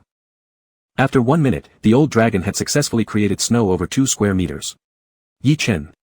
Although this was far from what Yi Chen had imagined about snowmaking, the speed was acceptable since too much snow all at once wouldn't be useful anyway. Yi Chen took out the winter velvet grass seeds and called for the divine beast babies to help plant them. By the end of the afternoon, all over 20,000 winter velvet grass seeds collected by the divine beast younglings had been planted. Once these new grasses matured, Yi Chen would steadily produce around 160 to 170 pillows each month, yielding a net profit close to 9,000 units monthly. Not only did this fully lift him out of poverty, but it also tangibly helped many people who suffered from insomnia troubles, earning money while doing good deeds, achieving both goals at once. Ying Long managed to cover over 200 square meters with snow during the entire afternoon, and he exhausted all the spiritual power he'd accumulated over a month just for that wave of snow. He couldn't even fly anymore. The Ho baby hadn't shown up all day, and Ying Long, whose memory significantly declined, completely forgot about it, thinking only that he had helped the mortals summon clouds and bring rain again. Thus, he grew arrogant, feeling proud of himself. In ancient times, commoners praying for Ying Long to bring rain would perform rituals involving killing pigs and sheep, offering sacrifices non-stop accompanied by incessant drum music. Those seeking the rain had to kneel on the ground in thick crowds, reciting prayers while kowtowing. Now, under socialism, kneeling and kowtowing wasn't practiced anymore, and Ying Long increasingly thought that this generation of mortals was no good, glaring angrily and staring intently at Yi Chen, contemplating whether to hit someone. Zhou Buchu had attended to Ying Long for years and was very familiar with the old man's expression when he was about to cause trouble. He quickly nudged Yi Chen and pointed at the old dragon, release your hoe. He's going to scold you. Yi Chen, busy stewing a spiritual chicken to reward the old dragon, was shocked, why would he scold me? Old age dementia, Zhou Buchu shook his head with a TSK, he suddenly just doesn't like the sight of you. Yi Chen hurriedly brought out the Ho baby playing alone in the east room, handed it a candy, and clung to its leg. The Ho baby happily sucked on the candy block and waved at the old dragon full of ill intent, speaking in a childlike tone, Grandpa Dragon, don't be afraid. As soon as Ying Long lowered his head, he fled faster than any grandson. Ho baby, pfft. Yi Chen. While others played with their grandchildren, the Ho baby played with its grandpa. There were many people eating dinner at home tonight, and since they were rewarding the heroes with more dishes, everything in the kitchen was in use, pots big and small cooking simultaneously, the quadrangle courtyard brightly lit inside. But Yi Chen didn't worry about electricity usage at all. He picked a small fruit from the basket of Mi Valley fruits that Zhou Buchu had saved earlier in the afternoon, plugged the electromagnetic stove cord into it, and the stove beeped, starting to operate. This Mi Valley tree is recorded in the Shan Hai Jing as resembling a bamboo but black-streaked, its flowers shining in 4 directions, wherein it keeps one unlost, referring to how the Mi Valley tree emits light in the night so that carrying its branch prevents getting lost. However, the actual function of the Mi Valley tree was not directional but glowing. Its fruits resembled bulbs, with a crystal clear and transparent rind that was thin yet hard. Through the rind, you could see the seed immediately, which looked like a cluster of dazzling little flames hovering right in the middle of the fruit. Between the seed and the rind seemed to be filled only with air, but Yi Chen knew that it was actually packed with electricity. A single Mi Valley fruit contained between 1 to 2 kilowatt-hours of electricity, varying based on fruit size. Direct insertion of electrical wires or plugs could activate it, and it could also be used directly as a bulb hanging on the wall. Since the second batch of small Mi Valley trees started bearing fruit, Yi Chen restored electric heating in the quadrangle courtyard, using electricity liberally now without concern. Fruit-generated electricity, safe and environmentally friendly. As Yi Chen busied himself in the kitchen with the assistance of several divine beast babies, Zhou Buchu suddenly stuck his head in and accused, "Your chaos offspring has opened a sea in the yard." Yi Chen replied calmly, "I told him to do it." Previously, Chaos Baby had drawn a chaos mark on the floor of the back room. The mark was large enough for a person to pass through and connected the room with the Ligurian Sea, allowing Yi Chen to conduct indoor sea fishing. However, after studying sea fishing techniques on various fishing forums in recent days, Yi Chen found that fishing was too inefficient and decided to use a marine fishing net instead. Unfortunately, the chaos mark drawn by the Chaos Baby was too small to allow the fishing net to be cast properly. Thus, the Chaos Baby erased the mark on the floor of the back room and drew an extra-large chaos mark in the yard, which covered half of the yard. Splash! It was the sound of waves crashing against walls. Beep, beep, beep. It was the alarm signal emitted by the small tricycle in the yard as it was hit by the sea waves. "The yard is almost flooded," Zhou Buchu said. Yi Chen put down the spatula and ran into the yard. Under the clear and sparse moonlight of Beijing, the Ligurian Sea rose in tides in the yard, and seawater mixed with sand and shellfish overflowed from the chaos mark. Yi Chen quickly rolled up his trouser legs, took off his shoes, grabbed the small tricycle to prevent his beloved car from being swept into the sea by the waves, and shouted loudly, "Chaos, add a restriction quickly." "Gulp," responded Chaos Baby as it struggled to fly back and forth over the sea with its little wings. Each time it flapped its wings, some luminous powder would sprinkle into the sea, and the surging water would decrease accordingly. Chaos could set the passage rules of the chaos mark to prohibit materials or living beings from crossing it. It could also prevent seawater from rushing in. However, since this was the first time for the young chaos to draw such a large chaos mark, it hadn't set any restrictions yet. Its spiritual power was already insufficient, so it had to rest for a while. And no sooner had it rested than the sea caused trouble again. As the restriction took effect, the seawater gradually calmed down. Although the waves surged beneath the transparent mark, not a drop crossed the boundary. After changing into slippers and returning to the house, Yi Chen took out a vegetable washing basin from the kitchen and frugally picked up the remaining shells on the ground. "Enough for a dish," Yi Chen smiled sincerely. Zhou Buchu looked pleased, "The young ones are admirable, admirable. They've already reached Italy." Yi Chen joked, "Inheriting your teachings, I can't let you down when I go out, right?" Zhou Buchu laughed heartily. A sudden thought crossed Yi Chen's mind, and he lost his smile. "In fact, Tao Tai is about to awaken, and I'm afraid of being eaten poor, so I have to think of some ways." "Tao Tai?" Zhou Buchu chuckled, "You don't need to fear her. She eats everything, making her easy to feed. Give her a brick, and she'd treat it like bread, stuff a rebar inside, and it becomes a hot dog." Following his words, Yi Chen joked, "Then 2 bricks with a manhole cover in between become a hamburger." Zhou Buchu was delighted beyond measure, "Ha ha ha, exactly." Though touched at heart, Yi Chen argued, "Even if she can digest them, they don't taste good." "You have a kind heart," Zhou Buchu smiled, "just get her a few bags of rice and flour, and feed her whatever is cheap." "Okay," Yi Chen nodded, "I've planned it all out. If there's nothing else to give her, I'll mainly steam buns and cook rice, letting her eat until she's 80% full. Then I'll feed her some delicacies for the remaining 20%, so she can be both satisfied and not always craving for more." Zhou Buchu patted him on the shoulder, praising, "Young fellow, you're doing great." He paused for a moment and added, "This sea in your home is pretty cool." Yi Chen. Zhou Buchu started undressing, "Alright, I'll dive down first to check how many fish are there." Since he came, not taking a few fish would be inappropriate. Yi Chen wanted someone to test the water and hastily said, "Then please go ahead." After placing his clothes neatly, Zhou Buchu transformed into his original form of a Pishio. The Pishio excels in strategy rather than combat, resembling a horse in size. Its whole body was covered with thick, dense, brilliant golden fur, shining like the sun under the night sky. It seemed that just shaking its body would scatter a lot of gold dust. "Wow!" Yi Chen's pupils lit up. Zhou Buchu looked quite proud, walking around twice like strutting before Yi Chen. At this point, Cheongchi Baby, who had been watching from the side, sneaked up quietly, pinched a hair of Zhou Buchu, and pulled it off swiftly and accurately. "Ah!" Zhou Buchu screamed uncontrollably. Because Zhou Buchu liked to tease the cubified Qiongqi, their relationship had never been harmonious, and Qiongqi baby had always been waiting to strike back. Qiongqi. As Yi Chen was about to scold the bad kid, he saw the golden Pixiu hair in Qiongqi baby's hand instantly turned into a thin stack of pink banknotes visible to the naked eye. Zhou Buchu screamed like a butchered Pixiu, You're stealing my money. Your hair.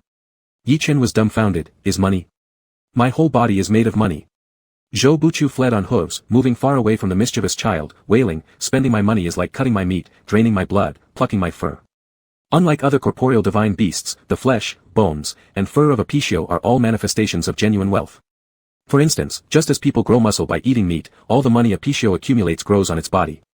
If one bit into its leg and cut off 2 gene of its flesh, they could buy a house in Beijing with it. Yi Chen held his breath, as if he were looking at a moving vault of gold. After pondering for a moment, Yi Chen couldn't resist needling him and said, with your body constitution, hair loss would be catastrophic. The drain in the bathroom would get clogged with banknotes. Zhou Buchu shuddered, alarmed and fearful, my fur is strong, but that little rascal was yanking with all his might. Hair loss, who knows? Yi Chen shook his head knowingly, when you age, things happen. Stop it. Zhou Buchu stopped fishing altogether, anxiously hopping around in place, I already have a mental picture of it. Chapter 53. The next day at noon, Yi Chen arrived at the filming site of the reality show with Gao Ran and successfully joined up with the production team. Reality TV aims for a natural, uncontrived effect, so there's no need for complicated preparation, filming starts as soon as you arrive. Cameras were already set up in the guests' lounge to capture the footage of the recording participants entering. Yi Chen, whose flight was early, was the first to enter the lounge. For shooting convenience, he was dressed casually today, a plain white t-shirt layered with a dark-colored shirt. The style had a loose, relaxed Japanese cut, and the fabric hung beautifully, creating smooth creases and shadows that accentuated his slim, handsome figure, radiating youthful energy. Yi Chen waved at the camera, flashing his signature dimples as he sat down to wait politely. During the half-hour wait, the other 3 permanent guests also walked into the lounge one after another, exchanging greetings. Apart from Yi Chen, the other male permanent guest was named Zhou Yu. Standing at 1.91 meters tall, he was a well-known male model who had gained a massive fanbase due to his good looks. In the past 2 years, he had started venturing into the entertainment industry. He acted in 2 notoriously terrible dramas, both with rock-bottom ratings, but his acting was undeniably hardcore, often described as an human prompt reader, which forced him to shift to variety shows and reality TV. His biggest advantage in acting, according to him, was having a good mindset. The female permanent guests were 2, one was Jiang Xia, the champion of a highly popular music talent show. She had delicate eyebrows and eyes, a frail and elegant demeanor, and was proficient in various musical instruments, making her a creative genius and someone who evoked intense protective instincts in straight men. The other female guest was Gu Yuyu, the youngest disciple of a famous master of traditional Chinese comedic performance, Xiangsheng. Despite her good looks, she relied more on her comedic abilities, performing without any vanity or airs. Her unconventional charm made her popular and led her to star in 2 movies directed by a legendary comedy director. She was a very popular comedienne with an inexplicable appeal. In addition to the regular guests, the production team invited a different artist or group each episode as temporary guests to avoid audience fatigue from seeing familiar faces throughout the entire series. The first episode's temporary guest was a 4-member boy idol group called As. They consisted of 4 fresh-faced young men with striking good looks that even people with mild face blindness could hardly differentiate. The leader of the reality show was Zhang Qin, a prominent host from a local satellite channel who frequently appeared in various variety programs. This time, she would follow the process of the 15-day shoot, assigning tasks and leading activities for the guests. Alright, our originally planned 4 guests have now all arrived, Zhang Qin said, facing the camera while clapping her hands to create suspense before revealing the surprise. Before we start the second season of A Relaxing Holiday, viewers who followed our official Weibo account must have noticed that, due to certain considerations, the production team has decided to introduce a new heavyweight guest for this season. This mysterious guest is participating in a reality show for the very first time and can be said to be joining specifically for our program, Breaking Barriers. As Yi Chen heard these stock phrases, his attention wavered, almost tempted to sneak a look at his phone. And now, let us welcome the mystery guest. Zhang Qin finished setting the stage, gesturing as if inviting someone forward. Her words coincided with the opening of the lounge door. The momentary focus immediately shifted to the visitor standing at the doorway. Yi Chen lazily glanced up too. Gu Yuyu screamed without a shred of artistic restraint. He's alive. Zhou Yu dragged out his voice incredulously, wow, is this real? Jiang Xia raised her eyelids slightly, equally surprised yet retaining her usual tranquil demeanor, her character perfectly intact. The 4 youngsters shouted simultaneously, my goodness. Behind the door stood Shenmajia, nonchalantly draping a thin jacket over his shoulders, tall and lean, leaning against the wall. Seeing the staff open the door, he gave the lens a glance, waved at those inside, and smiled gently, hello. The scene erupted in commotion. Though the few present enjoyed some popularity, their status and experience were far inferior compared to Shinmajia, the award-winning veteran actor, separated by multiple levels of achievement. Having Shin record the reality show alongside them felt like having a graduate student from a prestigious university drop by a middle school tutoring class, leaving them both disoriented and honored. Amidst the jubilant atmosphere, only Yi Chen remained expressionless, frozen in place as though suddenly chilled. Yi Chen. Have I gotten myself into something big? After a brief chat with the others, Shinmajia turned to Yi Chen, smiling innocently and saying slowly, "Long time no see, little friend." Yes, indeed. It had been 24 whole hours since they last met. Moments ago Yi Chen had been teasing Gu Yuyu, but now he was suddenly struck dumb like a puppet, his tongue tied. Yeah. Hi, brother Shin. Shinmajia cast him a meaningful glance and sat on the sofa next to him, saying nothing more. Feeling the familiar men's perfume weigh heavily from his side, Yi Chen couldn't help but recall their conversation in the car yesterday. As he reminisced, his pale cheeks began to burn under everyone's gaze. The layers of redness deepened gradually, all faithfully captured by the camera. Even the host Zhang Qin, who was explaining the program rules, noticed this and teased, Am I mistaken, or has our little brother Yi turned red ever since Master Shin walked into this room? Is there something we don't know? No, Yi Chen fumbled with his collar nervously, it's just a bit warm. Zhang Qin, delighted at stirring things up, asked back, Is it really that warm here? Yi says it's warm, so it is. We dare not have an opinion. Gu Yuyu trembled and pulled a few cushions over herself, looking like a frozen beggar on the street, mischievous as ever, Gu Pippi indeed. Just as Yi Chen was about to protest, his burning cheek touched something slightly cool. My hands are cold, Shinmajia cupped Yi Chen's face with both hands, pretending sincerely, let me cool you down. Yi Chen's heart leapt violently, unable to speak, but his eyes swirled with complex emotions, bursting with feelings.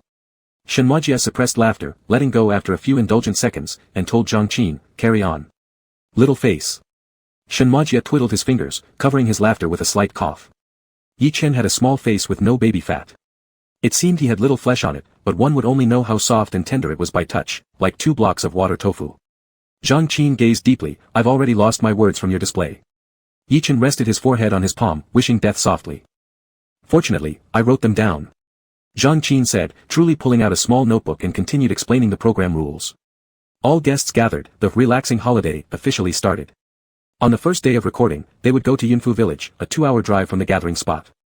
The guests and the host needed to split into 3 cars heading for the destination. The AS group took 1 car themselves, while Zhang Qin, Gu Yuyu, and Jiang Xia shared another car.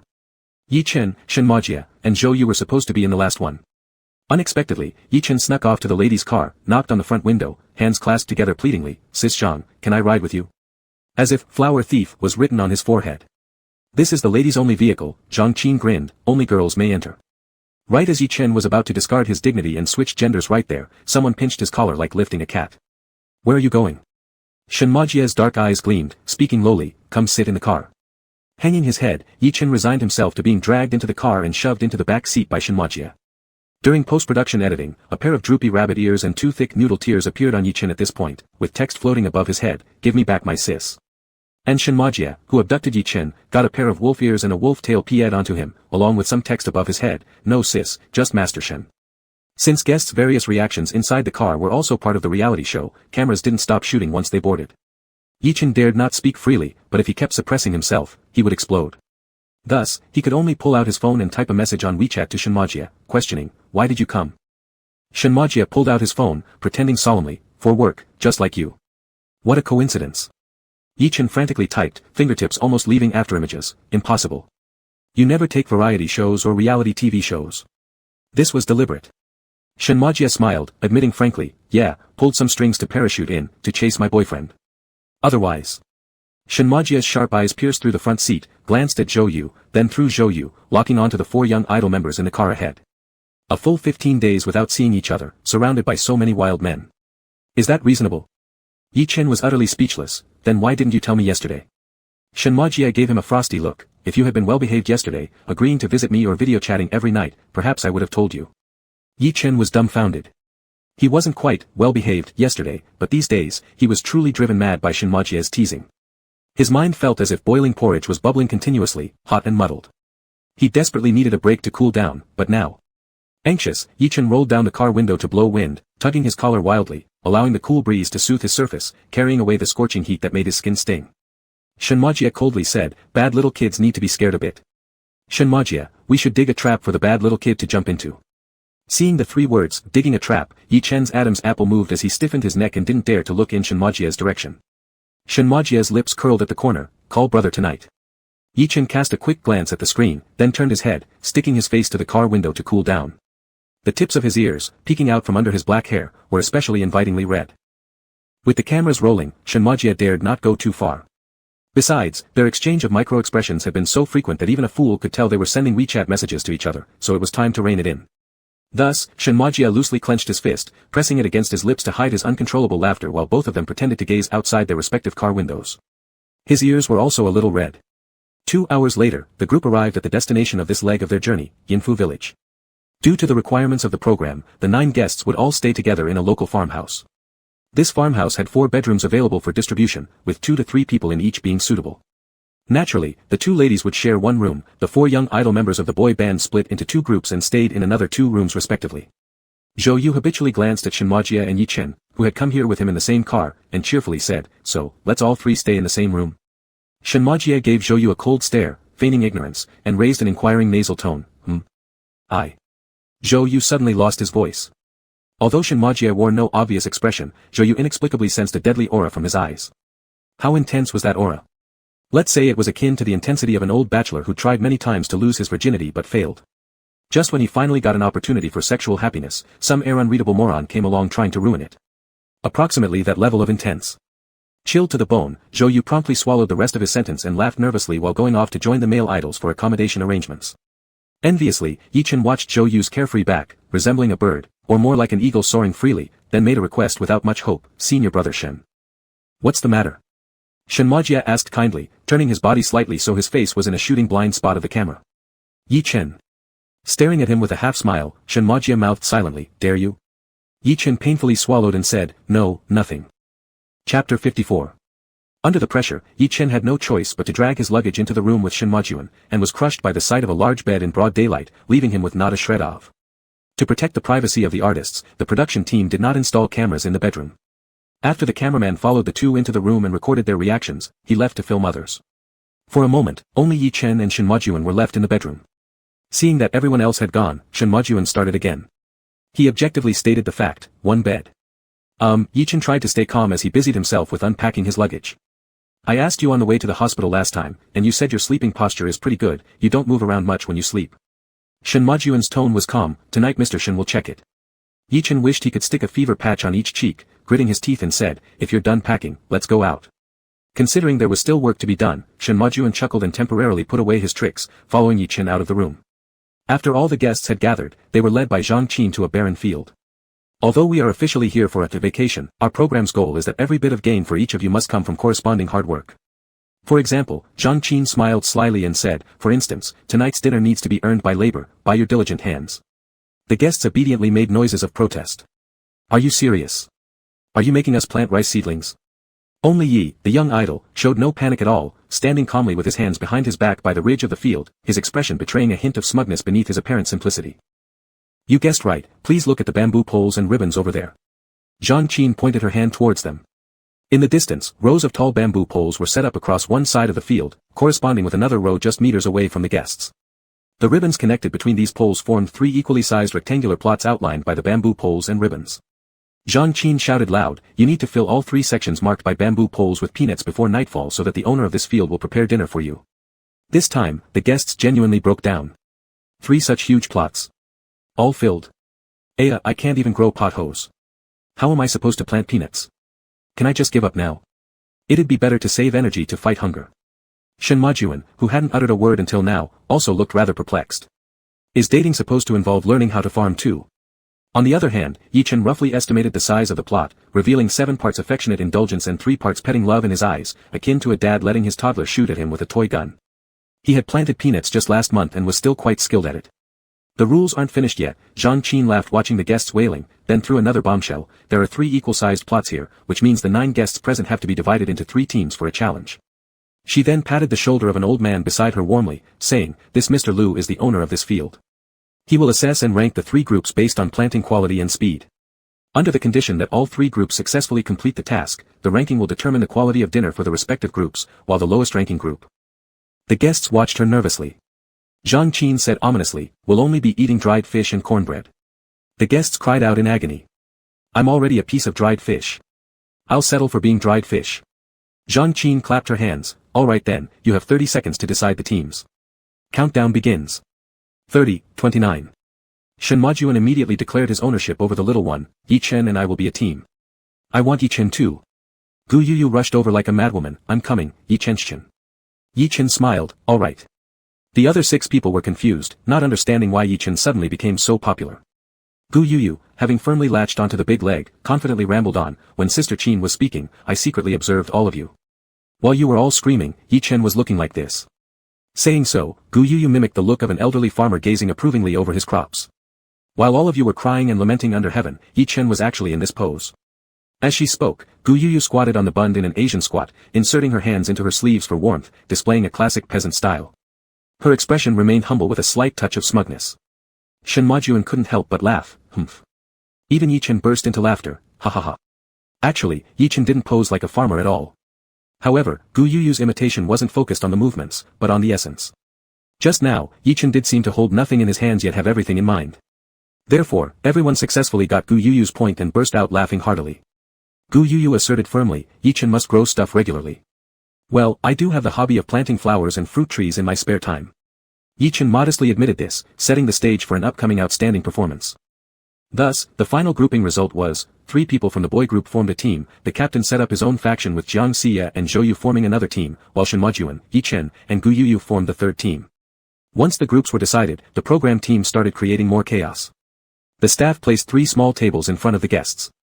On each table, there was an overturned copper basin and a rolling pin. In front of the 3 small tables, there was a pile of agricultural iron shovels on the ground as well as a pile of brightly colored children's plastic toy shovels. Work must be done with the right tools. Zhang Qin mischievously said, considering our honored guests might not have too much experience in peanut planting, our program team has thoughtfully set up a Q&A session. During this session, I will ask questions related to peanut planting knowledge. The 3 teams will grab the chance to answer by hitting the copper basins with rolling pins. A correct answer earns 10 points, no penalty for wrong answers. Each question allows 2 chances for answers. If one team answers incorrectly, it must give way to another team for the answer. If both teams get it wrong, I will announce the correct answer. No mobile phones allowed during the answering process. Jiang Xia timidly asked, excuse me, who are these toy shovels for? The plastic toy shovels can be freely claimed by everyone, Zhang Qin smiled, but every iron shovel needs 20 points to purchase. The guests. That is to say, if any group fails to correctly answer at least 2 questions successfully, all 3 members would have to dig holes using children's plastic toy shovels. This is the scene the production team loves to see, terrible though it may be, it's easy to edit laugh points. Aren't they just asking casually? Sneaky planning bastards. Yi Chen snickered softly, calmly rolled up his shirt sleeves twice, exposing a pair of slim yet powerful forearms. He grabbed the rolling pin, acting smug enough to disregard familial bonds, and turned back to boast to his teammates, don't worry, Big Brother guarantees you'll get to use the iron shovels. Gu Yuyu widened her eyes, full of spirit, brother, rely on you. Shen Majuan had an obedient expression, his voice low and magnetic, alright, little brother. Yi Chen vaguely turned back, momentarily dazed. At this moment, the quick response session began. Listen carefully. Zhang Qin spoke rapidly. Question 1, when the surface temperature exceeds how many degrees can peanuts begin to be planted? A. 10 degrees, B. 12 degrees, C. Bang! Yi Chen slammed down his rolling pin, 12 degrees. Correct. Zhang Qin continued. Question 2, how deep should the planting pits for peanuts be? A. About 10 centimeters, B. About 20 centimeters, C. About 30 centimeters. About 30 centimeters. Yi Chen once again struck his rolling pin accurately and confidently. Zhang Qin, answer correct. 1. Yi Chen tilted his face and held up one finger to his teammates, signaling that they had already secured 1 iron shovel. Shen Majuan sincerely praised, impressive. Regardless of whether these questions were grounded or not, he couldn't answer a single one. Yet Yi Chen didn't just answer them correctly, but also answered brilliantly and stylishly. Shen Majuan raised his eyelids slightly, catching sight of Yi Chen's ear. Yi Chen's left ear had a simple earring resembling black obsidian, possibly put on when packing luggage earlier in the farmhouse room. Shen Majuan hadn't seen it before. He didn't even know Yi Chen had an ear piercing. Wearing the earring didn't make Yi Chen look feminine at all, rather, it added a touch of sharp, youthful charm to him. That young look, even more charming. Shen Majuan exhaled lightly, forcibly pulling his gaze away. What a shame for the famous actor Shen, lacking any dignity as his thoughts strayed wildly over that earring. On the other side, Zhang Qin paused the quick response session curiously looking at Yi Chen. Yi Chen, have you grown peanuts before? Yi Chen laughed, revealing two adorable dimples as he boasted, "I've grown some in my yard, not a lot, just for fun." Wow, did the other two teams hear that? Yi Chen actually has experience in growing peanuts, do you feel the threat? Zhang Qin stirred up the competition and immediately lowered her head to read out the next question. Question 3, how many peanut seeds should be planted in each pit? A. 1 seed. She only finished one option when the crisis-conscious boy group trio seized the opportunity to answer the question. One of them shouted loudly, "Whatever the answer is, we choose C for this question." Zhang Qin shook her head and smiled, "Sorry, C is not the correct answer. Now there's only one chance left to answer this question." Before she finished speaking, the guest seat rang with another guess. Yi Chen, weighing the rolling pin, confidently said, "No matter what A, B, C, or D is, I choose to plant 3 to 5 seeds." He completely outshone the three young idols. Correct answer. Zhang Qin admitted defeat. The correct answer is B, 3 to 5 seeds. Next, Zhang Qin read a total of more than 10 questions. Yi Chen didn't monopolize everything. Starting from the 4th question, he voluntarily gave the first answer opportunity to other teams. If the first team guessed right, that was their good luck. If they guessed wrong, Yi Chen would seize the second answer opportunity. For many questions, he didn't even need to hear the options, just hearing the question content allowed him to answer directly. After collecting the required 60 points to exchange for 3 iron shovels, Yi Chen lightly flicked his sleeves, retired gracefully from the scene, and enjoyed watching the other two groups guess answers. In fact, letting the guests guess was the true intention of the planning team. It's normal for artists to lack knowledge about farming.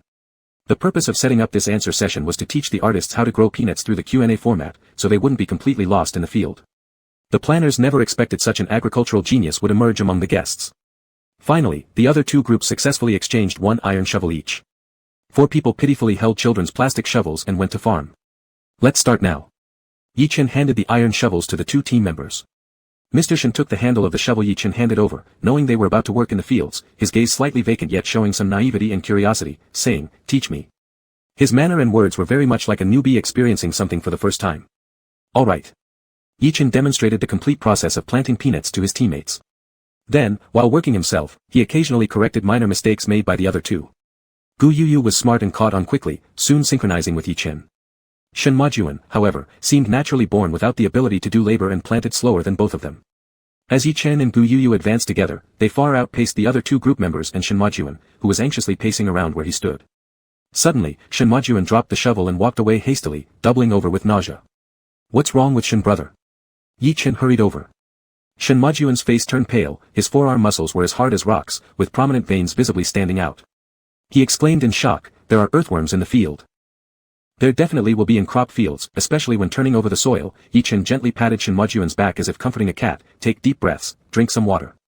Shen Majuan steadied himself, straightened up, incredulously asking, "You're not afraid?" "No, I'm not." Today, Shen Majuan had teased Yi Chen mercilessly without any comeback. Seeing Shen brother suffer from punishment from the fields, Yi Chen felt a bit schadenfreude and couldn't help laughing, saying, "You can take a rest over here. Even if you don't join, you and I can still finish faster than them." Shen Majuan silently stared at him for a moment, narrowing his eyes slightly. "You're trying not to laugh, right?" Yi Chen lowered his head, closing his eyes. "Nope." Shen Majuan bent down, tilting his head to capture Yi Chen's expression, slowly commenting, "I see laughter in your eyes, it's already on your lips, stop holding back my dear. Look, you can't close your mouth now, can you?" By the end of describing the expression, Shen Majuan himself began laughing too. The camera crew seized this moment enthusiastically and zoomed in on Shen Majuan, who was leaning forward to catch Yi Chen's expression. Though there was a Mr. Shen dragging the group behind, Yi Chen and Gu Yuyu's diligence and courage more than made up for it. 1 hour later, Team Yi Chen easily took first place. Another half-hour later, the boy group completed their hardcore planting task as well. The slowest was Zhou Yu and Jiang Xia, who lacked coordination. They faced the merciless combination of dried fish and cornmeal buns waiting for them. Day 1's filming ended smoothly amidst chaos. After dinner, the guests all returned to their rooms to rest. Yi Chen dawdled in the shower room for nearly half an hour, the water almost dried on his body but still unwilling to leave. During the day, surrounded by the crowd and the noise, recording the program occupied his mind and prevented any wandering thoughts.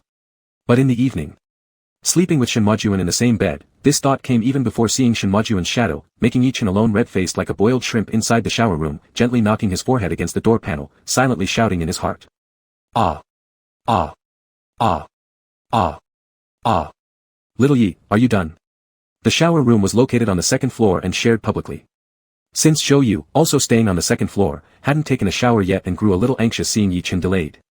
"I'm done." Feeling a bit awkward, Yi Chen put on his pajamas and pushed the door open, sluggishly returning to the bedroom. Finally decided to come back.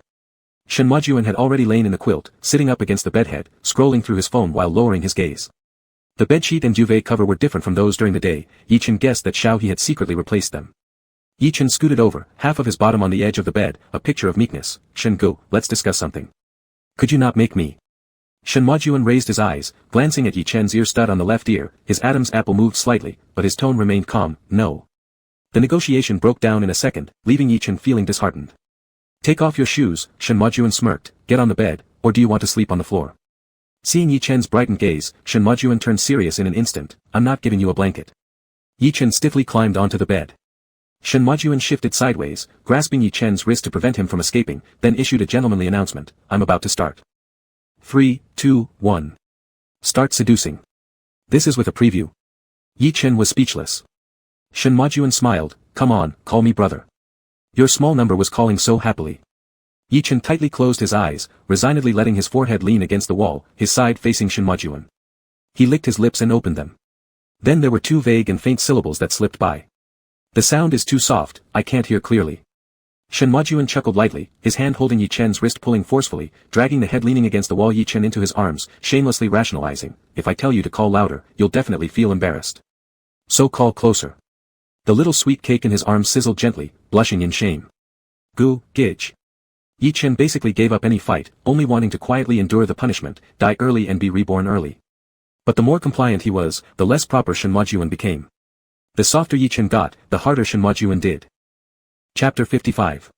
Yi Chen's voice was clear and graceful, with no trace of coquettishness. Yet, her tone was so soft it could melt anyone.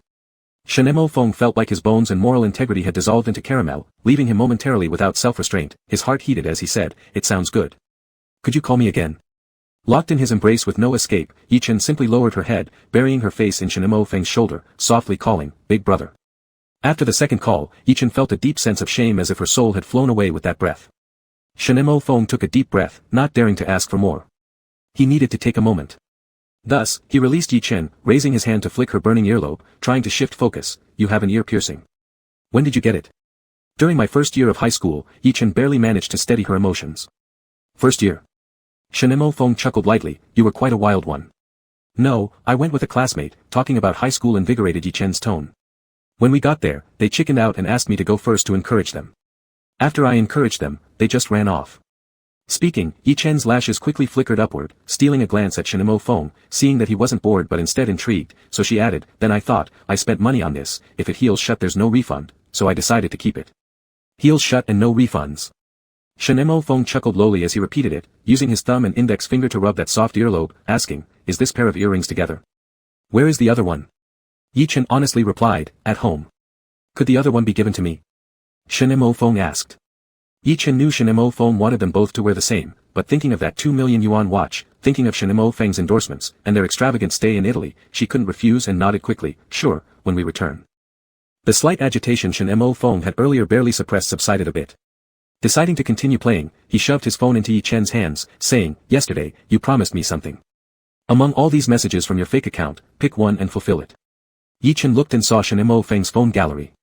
She swiped left twice and discovered the entire gallery filled with screenshots from the fake minor account. Yi Chen bit her lips until they turned white, while everything else turned red. She begged for mercy, Senior Shen.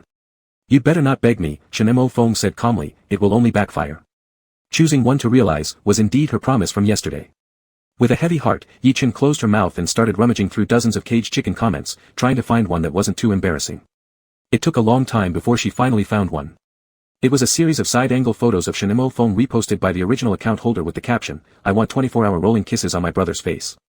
Upon careful inspection, this one seemed slightly less disastrous. At least, she didn't have to take off any clothes or go too far. Ashamed to speak up, Yi Chen stayed silent, looking down steadily. Have you chosen? Shen Mo Feng noticed she hadn't changed the image for quite a while, leaned over, and saw it, pretending to look troubled. What should we do during sleep or recording sessions? Time extension. Yi Chen choked, glaring straight ahead with silent lips trembling several times before muttering a response, 24 hours is a figure of speech. No 24 hours, then 24 touches, Shen Mo Feng bargained. Yi Chen hesitated uncertainly, 2, 1 on each side, fair enough. Shen Mo Feng struggled to hold back laughter, feeling his abs cramp, 4 touches, my face is thick-skinned, can't penetrate with just 2. Soon die, soon reborn, soon die, soon reborn. Yi Chen chanted silently, accepting defeat, 4 touches then. Shinemo Feng coughed lightly, composed himself, and pointed to his handsome face, go ahead. Yi Chen knelt next to Shinemo Feng, leaning forward, slowly approaching his face, her heartbeat getting faster the closer she got. A faint, moist touch between the lips and cheeks. Very straightforward, Yi Chen, blushing furiously, kissed Shinemo Feng's left cheek twice and then knelt further to kiss his right cheek twice. Satisfied, Shinemo Feng acted greedy, still touching where he was kissed, whining like a little housewife, you've initiated the kiss voluntarily, but you haven't formalized our relationship. That's too cruel. It's your fault.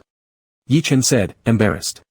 Oh, it's my fault, Shinemo Feng echoed, turning around instantly, cornering Yi Chen against the wall and the bed frame, interrogating, are you always this obedient? Would you kiss another man if he asked? Not kiss. What about women? Even redder-faced, Yi Chen replied, won't kiss them either. Smiling, Shinemo Feng asked, only obey me so well, huh? Yi Chen's chest rapidly rose and fell once, yeah. Shinemo Feng played with his ear that had an earring, coaxing in a low voice, you must have fallen for me already, otherwise why are you so obedient? If you didn't have feelings for me, would you let me bully you like this? You'd have hit me long ago. This question troubled Yi Chen countless times. Hearing it now, he hesitated, replying vaguely, maybe because of respect. Forget it, Shinemo Feng said kindly, kids can be stubborn, but kisses soften them, reciprocity calls for 4 kisses from me too. No need to return the favor. Yi Chen was cornered against the wall, nibbled by the old hooligan who had found an excuse until he almost suffocated. This time, not only the lips but also the ears were involved. Shinemo Feng seemed to enjoy his ear-piercing very much, and tonight's kisses were exceptionally fervent, skipping even asking if it was okay. Shinemo Feng directly turned his face gently to the side, nibbling on the earlobe with his teeth, sweeping the earlobe with his tongue. Every muscle in Yi Chen's body tightened. He went numb from the coccyx to the back of his neck, and there seemed to be tiny electric sparks crackling in his ears. All the blood suddenly rushed to his abdomen, and changes that hadn't occurred during their recent intimate moments suddenly appeared without warning. Not good. Yi Chen panicked, pushing Shinemo Feng away with unusually 8/10 of his strength while whispering humbly, Senior Shen, stop, stop. Shinemo Feng loosened his grip as per request, breathing heavily. Yi Chen awkwardly crossed his legs tightly, stretched out his arms to grab the quilt corner, pulling it over himself, muttering nonsense, a little, I can't take it, can we stop here? Shinemo Feng guessed about 80% of what Yi Chen was doing by his actions. Not wanting to embarrass him further, he summoned all his willpower, saying, all right. Yi Chen wrapped his waist and below parts tightly with the quilt, fearing being sneak attacked. Crawling slowly like a silkworm towards his pillow, he lay down lazily. Is something wrong with you, Chen? Shinemo Feng couldn't hold back despite trying. To block Shinemo Feng's half-finished question, Yi Chen drowned him out with noise, Aya. Shinemo Feng persisted, need help? Don't say it. Yi Chen pressed the pillow onto his head, entering a state of refusing to listen. The moment was too intense, and the little sweet bun exploded from too much teasing. The veteran rogue fell into torment caused by self-inflicted consequences. A long silence. Chen. Shinemo Feng chuckled through tears, poking at the quilt Yi Chen had wrapped around himself, I won't fool around anymore. I promise I won't say another word tonight. Come out, don't smother yourself. Another long silence. Just when Shinemo Feng began to suspect whether Yi Chen had fainted under the quilt, he emerged from the temporary fortress built by the quilt and pillows. His flushed face had subsided slightly, and his tone carried an inexplicable seriousness as he called out, Senior Shen. Shinemo Feng widened his eyes slightly, I actually. Yi Chen hesitated for a moment, then bit his lip, never mind. What's wrong? Shinemo Feng lifted Yi Chen's chin slightly, speak up. Yi Chen clenched his fists, lowering his gaze and said, there are probably many aspects of me that might not live up to your expectations. If you like me, please don't misunderstand me. For days, Yi Chen had been reviewing Shinemo Feng's affection for him, piecing together his image in Shinemo Feng's mind from fragments of their past few months' interactions. The more complete this image became, the more profoundly Yi Chen realized the immense disparity between Shinemo Feng's perception of him and the real him. This hidden worry made him restless, constantly unable to resist imagining Shinemo Feng's disappointed and cold gaze when everything was revealed. Thinking that Shinemo Feng might look at him that way sent shivers up Yi Chen's spine. And just now, this discomfort reached its peak recently. He seemed to actually start, harboring a bit of feeling for Shinemo Feng. Shinemo Feng tilted his head slightly, for example. Yi Chen tried to come up with examples for a while but couldn't articulate anything that wouldn't reveal secrets or raise Shinemo Feng's suspicions, only muttering vaguely, I'm definitely not as good as you imagine. I have a lot of flaws, and there are quite a few things about me you don't know. Isn't that normal? I'll form my feelings for you based on what I see, that's enough. Shinemo Feng smiled indifferently, you're not transparent. Falling in love shouldn't strip away privacy completely, right? Yi Chen pursed his lips slightly, remaining silent. Shinemo Feng scrutinized him for a moment, eyes darkening, saying softly, are you hiding something important from me? Before Yi Chen could respond, Shenemo Feng answered himself, let me think of something that could possibly break me. Secret marriage for years with kids. Upon hearing this, Yi Chen's expression grew complicated. Though there was no secret marriage, he did have 7 children. The 8th one is almost here. Seeing Yi Chen suddenly fall silent, Shenemo Feng was torn between laughing and crying. Did I guess right? No secret marriage. Yi Chen shook his head furiously. Shenemo Feng blinked and teased, any kids? Yi Chen cleared his throat lightly, none. After livening up the atmosphere, Shenemo Feng turned serious. Is there anything else you're hiding from me? Why say that suddenly? Yi Chen considered for a moment, carefully choosing his words. It's not anything specific, but if my upbringing wasn't good, I've suffered a lot, been through poverty, done every kind of job, all legitimate jobs, but I wasn't pampered as a young master since childhood, and my education level isn't high, didn't even finish high school. Yi Chen bit his lip and lowered his eyelids. Would you look down on me, despise me? After a long pause, Shenemo Feng's voice came above Yi Chen's head, barely suppressing his anger. No. Yi Chen raised his gaze. Shenemo Feng's expression was irate, pinching Yi Chen's chin and shaking it slightly as if to emphasize something. My boyfriend in waiting, having a bad past and suffering hardship makes me pity him more. How could I disdain him over something so trivial? Have some guts, kid, thinking me that despicable. Chapter 56. Yi Chen felt a warmth in his heart, tinged with a bittersweet ache. He apologized hesitantly. I'm sorry, I didn't mean to think ill of you on purpose, it's just, perhaps there are some misunderstandings between us. After organizing his thoughts, Yi Chen recalled that Shenemo Feng had 2 significant misconceptions about his identity. These points were intertwined with other secrets, and Yi Chen couldn't reveal everything outright. However, allowing Shenemo Feng to continue misunderstanding him as a wealthy scion from a noble family made him fear nightly anxiety-induced hair loss. After all, he wasn't just any kind of poor, this gap was downright terrifying. Thus, after some deliberation, Yi Chen chose to avoid the heavier topics and confessed lightly, back when we were in the condensing crew, there was one time you accidentally overheard me on a phone call where I mentioned being at odds with my family and refusing to inherit their business. Well, that part wasn't true. Shenemo Feng's gaze flickered slightly. What about it isn't true?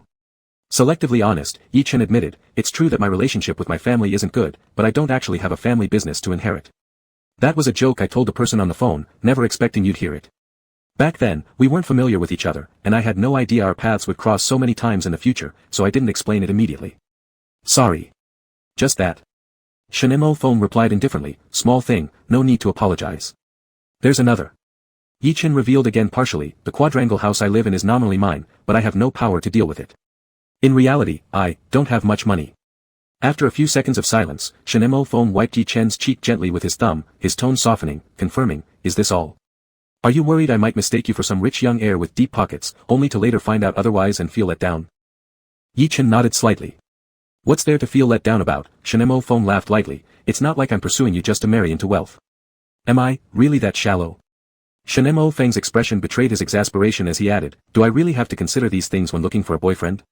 Suddenly, Yi Chen recalled a famous statement from a well-known rich second-generation individual, I don't care if the people I make friends with have money, because they're nowhere near as rich as me. Receiving a severe mental blow, Yi Chen blurted out pitifully, I'm just afraid you'd misunderstand. Well, I did misunderstand before, but it doesn't matter. Shenemo Feng reached out and took one of Yi Chen's hands, cradling it gently within his palm. After an absent-minded moment of fidgeting, he smiled bashfully, earlier, I didn't dare bring these things up because I feared you'd think I didn't respect you. Now that we've touched on it by chance today, I'll just say it directly, even if you don't need anything, don't take it to heart. Unsettled, Yi Chen asked uncertainly, what do you mean? Shenemo Feng lowered his voice deliberately, sounding deep and gentle, striving for utmost sincerity. Determined to distance himself from the foolish tycoon stereotype who showers money on small celebrities, he said carefully, if there are any resources you want, just tell me directly. If you need money, feel free to inform me without reservation. And if there's anything you like, just send me a picture. Seeing a reluctant expression on Yi Chen's face, Shenemo Feng chuckled softly, that way, I won't have to waste my efforts trying to pick out gifts for you. Yi Chen vigorously shook his head, staunchly resisting the allure of capitalist sugar-coated bullets, I don't ask you for anything, and you don't have to pick out gifts for me either. It's not coercing you to demand things from me, Shenemo Feng laughed, lifting his hand to steady Yi Chen's restless little head, I don't know your exact situation now, neither about your family nor your financial standing, or whether you're currently facing any difficulties. Can you tell me these details if convenient? Stammering, Yi Chen muttered, my situation is quite complicated, and right now. It's not suitable to go into detail. Dozens of melodramatic family feud plots instantly ran through Shenemo Feng's mind. I won't press, you tell me when you're ready, Shenemo Feng smiled faintly, but I will let you know what I am willing to do for you first. Whether or not you use my help, and to what extent, is entirely up to you. I like you, and I don't want you to suffer anymore. Can you understand that? A warm glow enveloped Yi Chen, as if he were soaking in a pool of sunlight. His voice was quiet as he responded. I can understand. Given Yi Chen's character, the worst he would do would be secretly seeking minor advantages. There was absolutely no way he would directly ask Shenemo Feng, with whom his relationship hadn't been fully established yet, for money or resources, but his refusal did not diminish the deep gratitude Shenemo Feng inspired in him. People who lacked love were especially susceptible to kindness offered unconditionally. At this moment, Shenemo Feng struck while the iron was hot and reaped all sorts of sweet rewards. Carefully scrutinizing Yi Chen's expression, Shenemo Feng's lips curled knowingly, but he simply said, "Sleep. We still have to wake up early tomorrow." "Okay, good night, Shen Gu." Yi Chen wrapped himself in the blanket and lay down. Shenemo Feng pushed the pillow closer until it touched Yi Chen's pillow, seeking approval as he proposed, "Can I hug you to sleep?" Through the covers. In a hushed tone, Yi Chen said, "You can hug." So, Shenemo Feng snuggled next to Yi Chen, gently pulling him along with the blanket into his arms from behind. With his eyes closed, Yi Chen's eyelashes quivered slightly. The next day, after a simple breakfast, the 9 guests changed into rubber boots and loose one-piece fishing suits and gathered in front of a fish pond, waiting for the producers to spring some tricks on them. Yi Chen had taken the opportunity this morning during washing up to pass through the chaotic baby's arbitrary door set in the bathroom to check the situation at home. The Taotai baby was sleeping soundly, the cracks on the bubble hadn't increased noticeably, and it wouldn't wake up today. But even if it did wake up, there was nothing to fear. Yi Chen glanced at the 20 bags of rice and flour neatly stacked in 2 rows along the north wall of the kitchen, feeling somewhat reassured. In front of the fish pond, Zhang Qin called out loudly, "Before we start today's task, I have a question for our guests. Were you all full from breakfast?" "Not only full, but I also hid 3 steamed buns," Gu Yuyu said without any concern. Yi Chen raised his hand and gave her a subtle nod. "I hid 3 boiled eggs." Shenemo Feng. "Ha ha ha, Yi Chen and Yuyu are very clever," Zhang Qin laughed heartily. "However, today's task does not require splitting into groups. Instead, it requires all 9 guests to work together. Lu Elder won't be preparing lunch for you today, nor will he provide free ingredients. All the property you possess is your back baskets, the fishing nets in your hands, and the fish pond before your eyes. This pond has already been contracted for you by the production team, so feel free to catch as many fish as you can." "So we're eating only fish for lunch?" Zhou Yu asked. "Sorry, eating only fish isn't an option." Zhang Qin slowly dug a hole. "The province where we currently are is famous for its cuisine worldwide. To let each guest experience the local specialty dishes, the production team specifically found the authentic recipes for 4 local dishes. Your task today is to personally make the huajiao chicken, braised pork with salted vegetables, double skim milk, and teochew porridge." Zhou Yu stared blankly. "So we only have fish? How do we make 4 dishes?" Yi Chen whispered softly, "Sell the fish to buy vegetables." This touched on his field of expertise. Yi Chen is correct. Zhang Qin released the big move. Guests can transport the caught fish to the market in town for selling, or barter with the local villagers to exchange for the ingredients you need. If you can't get what you want by exchanging fish, Zhang Qin turned around and pointed vaguely toward the distant mountains covered with lush greenery. Yi Chen replied, "There's everything on the mountain." The guests exclaimed. Zhang Qin said, "That's right, there's everything." Guests who think climbing the mountain to search for ingredients is more convenient than fishing and selling fish can invite Lu Elder to be a guide. The guests shook their heads. "No thanks, no thanks." Zhang Qin smiled and said, "In short, the guests here can use any means to gather the ingredients required for the 4 dishes, with the sole rule being that this program forbids the use of celebrity privilege. Saying things like, 'I'm an entertainer recording a show, could you give me some ingredients?' counts as a violation. Accumulating a certain number of violations will lead to our devilish producer adding tougher challenges in the following episodes, so please try to avoid breaking the rules." Holding the fishing nets, all the guests waded into the water. The fishing nets they used were different from large fishing nets. They were more like bug-catching nets, with a net attached to the end of a stick. Compared to the widespread casting of fishing nets, this type was more interactive. The hardcore production team didn't alter the fish pond in any way, aiming to capture raw footage of the celebrities struggling to fish. The fish were lively and energetic. Shenemo Feng quickly caught one, thinking of reclaiming his pride from yesterday when he threw up after seeing a worm.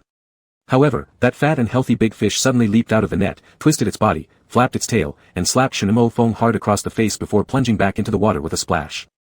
Shenemo Feng swallowed his expletive, holding his red half-face, staring unbelievably at the rippling water. For the first time in his life, he'd been slapped, by someone other than Chen Chen. This made old Chen furious. "Ha ha ha ha ha. Are you alright, ha ha ha? Ha ha ha, this fish is too tough." The young entertainers forgot about their ranks and laughed until they couldn't catch their breath. "Is Brother Shen alright?" Yi Chen was the only one not laughing, quickly wading over to pry open Shenemo Feng's hand covering his face. Seeing it was just slightly red, he smiled in relief. He was quite considerate indeed. Seeing Shenemo Feng losing face, Yi Chen put on a serious expression and patted him on the shoulder, consoling him, "It's normal. In fact, I often get beaten by my own fish. Getting kicked by a Ranyu fish could leave bruises for several days. If he were slapped, it would directly disfigure his face." Shenemo Feng faintly comforted himself, "You've started saying any nonsense to console me. It's true. Yi-Chen chuckled, slung the fishing net over his shoulder, and walked back and forth around Shinimo Phone while looking down. That fish earlier was so big, it might have been the king of fish. Let me avenge you. Where's the fish that slapped Brother Shin? Yi-Chen unleashed Fushi's power to intimidate all the fish in the pond. The greatest effect of the Fushi lineage is accelerating the growth of livestock, but when it comes to controlling animals, it's pretty much useless. Yi-Chen had no chance to control ordinary beasts, and Ranyu fish, being spirit beasts, were only minimally affected by the Fushi lineage. Even when he tried to order them to sacrifice themselves, they wouldn't listen. So all Yi-Chen could do was bully the ordinary fish in the pond. Suddenly, there was a flicker of white through the murky water as one of the fish submitted itself under the influence of the Fushi force. Yi-Chen didn't waste time, scooping up the fish with his net, trapping it in the net bag, and then presented it to Shinimo Phone. Judging by its size, this should be the one. Do you want your revenge? A moment ago, the fish full of survival instinct lay motionless in Yi-Chen's hand like a dried fish. Shinimo Phone, no need. Is the fish dead? Gu Yuyu approached curiously. Nope, not dead. Why is it behaving so well? It won't behave, Yi-Chen threatened. In an instant, the fish thrashed violently inside the net. With complete disregard for the fish's dramatic performance, Yi-Chen mercilessly tossed it into the basket before continuing fishing. The continuous stream of Fushi force spread across the pond, causing fish of all sizes to flock from all directions. While other guests screamed and looked foolish trying to catch just one small fish, Yi-Chen fished with such ease that he picked and chose, tossing the smaller ones disdainfully back into the water. Oh my god! Yi-Chen has already caught half a basket. Suddenly, Gu Yuyu let out a scream. The other guests rushed over upon hearing the news, astonished and envious as they stared at Yi-Chen's basket of fish. How did you do it? Yi-Chen has been diligently fishing the whole time while you guys were just making a racket. Gu Yuyu leaned her head to check Shinimo Feng's basket, exclaiming in disbelief, Teacher Shin's basket is also full. Shinimo Phone replied leisurely, I carried Yi-Chen's fish. His tone carried a hint of pride. The guests who scored the best solo results with only 3 fish were immediately devastated, their blood seemingly rushing to their faces. Wow, this isn't about diligence anymore, you've been completely crushed. Yi-Chen, are you hiding your real identity? You're actually some kind of merman prince who can control fish. I believe Yi-Chen is a merman prince. He really carries himself like a prince whenever he isn't fishing or planting things. There's nothing special, it's just about skillful technique. Yi-Chen smiled sweetly at the camera, offering a reasonable explanation. I used to raise fish in a small pool in my yard. Gu Yuyu started counting on her fingers. Okay everyone, let's review. Yi-Chen planted flowers, fruit trees, peanuts, and raised fish in his backyard. Can we ask how large Yi-Chen's courtyard is compared to the lemons we're eating? The other guests paused momentarily, emitting collectively sour noises in envy. I'm so jealous. Goodness, I want to visit Yi-Chen's house. Yi-Chen humbly waved his hands and quickly steered the topic away. Next, the young entertainer surrounded Yi-Chen tightly. Watching Yi-Chen's elegant and strong figure with every perfect throw, the fish were always placed in others' baskets. With one man's effort, Yi-Chen effortlessly led the entire team forward joyfully. By the halfway mark of the morning, the pond had been emptied by Yi-Chen. Each guest's fish basket held at least half a load of fish. Considering the guests needed to sell the fish in town, the production team kindly prepared an electric tricycle for them. It was identical to the one in Yi-Chen's courtyard except for the color. Hey! Does anyone know how to ride this? Zhou Yu filled the bucket of fish into the cart bed hesitantly, doubting, it's kind of like riding a bike, right? If no one dares to ride, I'll give it a try. It's actually harder if you know how to ride a bike. Yi-Chen climbed onto the tricycle, careful not to steal the spotlight from Zhou Yu as he patiently explained, the turning and balancing methods of 2-wheeled and 3-wheeled vehicles are different. People accustomed to riding bicycles have reflexes that automatically adjust their balance. Suddenly switching to a tricycle feels more awkward than for someone who doesn't know how to ride a bike at all. Shinimo Feng chuckled, do you even know this stuff? Could it be? He's ridden one. Shinimo Feng suddenly remembered the words Yi-Chen spoke last night. Having done every type of work, fearing Yi-Chen would look down on him. For an entertainer to admit riding a tricycle certainly paints a very unconventional picture. After contemplating for 2 seconds, Yi-Chen smiled confidently in front of the camera, opting for a cooler response. Yeah, I'm generally interested in anything mechanical related. What about seed sowing machines, plowing machines, combine harvesters? They're all machinery, indeed, and he's interested. There's no need for everyone to go, half the group should be enough. There won't be space for all of us, and the rest can stay behind to trade the fish that didn't make it onto the cart with the locals. Gu Yuyu suggested. I'll go sell fish with Yi-Chen. Who else wants to come? Zhou Yu and another male idol from a K-pop group raised their hands. I'll go too, Shinimo Feng added. Worried Shinimo Feng might feel embarrassed about hawking fish at a stall, Yi-Chen quickly persuaded him otherwise. You could stay here as well. I'll accompany you. Shinimo Feng casually lifted his long legs, stepped right into the cargo bed of the small tricycle, and found a spot among the buckets of fish to sit down without hesitation. The other three who were going also squeezed themselves into the cargo area, and the little tricycle happily chugged along the bumpy roads, driven fast and steady by Yi-Chen. The show planners had originally schemed to have the guests embarrass themselves during the tricycle segment. What's with this young star? Forget catching fish or planting crops, how is he so proficient with riding tricycles? As Yi-Chen joyfully sped through the countryside roads in his heart while letting out an evil chuckle. Oh, cunning producers, never saw this coming. King Dad, no, the undead king has returned. Chapter 57. The production team's vehicle drove slowly ahead, handling both the task of leading the way and filming. Yi-Chen followed on a little tricycle. The wind blew his forehead hair entirely to the back, fully revealing his delicate face. His eyebrows were dark and thick, his expression bright and spirited, his back almost rigid with dignity. If you cut off the flashy pink lower part of the tricycle, it would look as if some small prince from another country was riding a horse. The cameraman blinked, momentarily mistaking himself for shooting a romance drama. The group arrived in high spirits at the market. Although the production team forbade relying on star power, there was a car loaded with traffic stars right behind a big banner camera. Not to mention that among them was Shenimo Feng, a celebrity well known even to those who didn't follow entertainment news. It was impossible to reduce the star effect to zero. So, let's start selling. Zhou Yu confidently thought passers-by would give him face, grabbed a bucket of fish, and walked away under everyone's watchful eyes. He blocked an ant watching the commotion, politely asking, "Ant, hello, are you interested in buying some fish?" But the ant kept laughing and shook her head repeatedly. Zhou Yu moved further away with the fish bucket, blocking an old man, lifting a fish from the bucket and courteously asking, "Grandpa, hello, would you like to buy some fish?"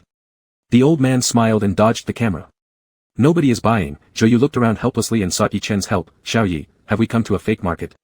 Program planner, excellent, keep being foolish. "Don't worry, it's just a bronze-level match," Yi-Chen said calmly, "I'll carry you all." Shenimo Feng remained silent, only looking at him beside, his gaze curious and gentle. "We should set up our stall first." Yi-Chen rolled up his sleeves to above the elbow, quickly unloading buckets of water from the car, and then neatly arranging the electronic scale, cutting board, fishing stick, and killing knife prepared by the production crew for them. He appeared as handsome as a fishmonger. After setting up the seafood stall, Yi-Chen mysteriously pulled out a copper basin and rolling pin used for yesterday's quick response questions. Holding the basin in his hand, he knocked it twice as a gong. Gu Yu couldn't help but laugh happily. "Wow, you're serious. Are you really hawking?" Yi-Chen flashed a sly smile, recalling the tricks used by fish sellers at the morning market and pulling out his thick skin honed over these months from practicing vegetable sales. With a loud voice, he skillfully shouted, "Fish for sale. Fresh carp and grass carp caught this morning, preserved and alive. £1 $7, £2 12, includes cleaning and processing. Fish for sale. Devilish planner. What sort of devil is this young Yi meat?" Shenemo Feng lowered his head, laughing until his shoulders trembled. Since the recording of the reality show started yesterday, Yi-Chen had been constantly rewriting Shenemo Feng's previous impression of him, becoming more grounded and increasingly unique in style. But perhaps because it's not easy for pure-hearted old bachelors to fall in love, their affection filter was 10 meters thick. In short, Shenemo Feng did not experience the disillusionment that Yi-Chen worried about. Instead, he felt that Yi-Chen was no longer merely a pretty porcelain doll, but someone more genuine, more vivid, and cuter. After Yi-Chen's round of shouting, Gu Yu was shocked. "How can you be so proficient at selling vegetables? Don't tell me you've sold vegetables in your backyard before." Yi-Chen cleared his throat and said, "I played a role before." "You played?" Yes, Yi-Chen seized the opportunity to enhance his professional image deeply and said, "I observed at the market for playing a vegetable-selling guy." "Dear Lord," Gu Yu exclaimed. Zhou Yu and another male idol could not accept such an accessible method of selling fish. They were blushing red in embarrassment due to the gazes coming from all directions. However, Gu Yu adapted relatively well, awkward for a moment and then mimicked Yi-Chen's shouts. After shouting several times, Yi-Chen gradually drew the spectators into the bustling atmosphere he was creating. Gradually, people became less mindful of the cameras and started mustering the courage to inquire about prices and choose fish. One grass carp, while loudly counting, Yi-Chen created an atmosphere of bustling business for his little stall. He grabbed the fish by its tail, took it out of the water bucket, threw it on the ground with one slap, stunned it with a stick, then put it on the scale. "It weighs 4 catties and 1 liang. That'll be 24 yuan from you. Do you want me to process it?" No, don't use the knife. "I'm afraid of cutting my hands." The ant laughed heartily. "My daughter loves you." Seeing someone successfully buy fish from the celebrity stand, others became more willing to try. Soon, the fish stall was crowded with people. Some people came just for the chance to get close to the stars and buy fish, but they had no idea how to prepare it. Yi-Chen was very down-to-earth in teaching them about fish preparation, using his hands to gesture on the fish. "When you go home, use a cleaver to cut the fish this way diagonally, marinate it, and both red cooking or steaming will taste great." Zhou Yu and the others were not as articulate or quick-handed as Yi-Chen, and also couldn't let go of their idol image. They competed fiercely over tasks like receiving money and making change. Shenemo Feng observed coldly for a while. When Yi Chen picked up a flower carp to stun it, Shen Mo Feng took the stick from him, coughed lightly, and said, "Let me handle it." "You. Don't move." Yi Chen immediately gave the flower carp a warning look so that Shen wouldn't be bothered by the fish. With a slap, the flower carp flipped its belly and surrendered silently. Wasn't it unconscious already? Shen Mo Feng tapped the fish's head playfully, weighed it on the scale, squatted next to the scale, and looked at the boy who had come to buy fish with a refined manner. He recited, 2.3 kilograms, 27.6 yuan. Good, good. The boy, about Yi Chen's age, looked like a college student with a pretty face, stood rooted to the spot when Shen Mo Feng glanced at him, and blushed furiously. Yi Chen leaned over and translated, 27 yuan 60 for you. Oh, okay. The boy was dragged back to reality, lowered his head to touch his wallet, and confessed to Shen Mo Feng, "My several classmates and I all admire you so much." "Thank you." Shen Mo Feng smiled faintly, breathtakingly handsome. The boy exploded in excitement. "Ah." Holding the fish-killing knife, Yi Chen interrupted, "Big brother, do you want me to remove the intestines?" "Huh, no thanks." The boy hesitated, thinking there might be a lucky break, and quietly asked Shen Mo Feng, "May I have your WeChat contact?" "Sorry, it's inconvenient." Shen Mo Feng restrained laughter, paused for a moment, and recited what Yi Chen had told other customers in an official tone, "Cut the fish diagonally with a sharp knife, marinate it, then either red cook or steam it." With a red face and ears, the boy walked away holding the fish. As soon as he left, silence suddenly fell over the stall for a few seconds. "Boss," Shen Mo Feng called Yi Chen, with a smirk on his lips. Yi Chen appeared innocent. "What's wrong, brother Shen? Weren't you just?" Shen Mo Feng glanced at the camera, didn't finish the sentence, and ambiguously asked, Is that it?" Yi Chen's ears suddenly heated up, "No."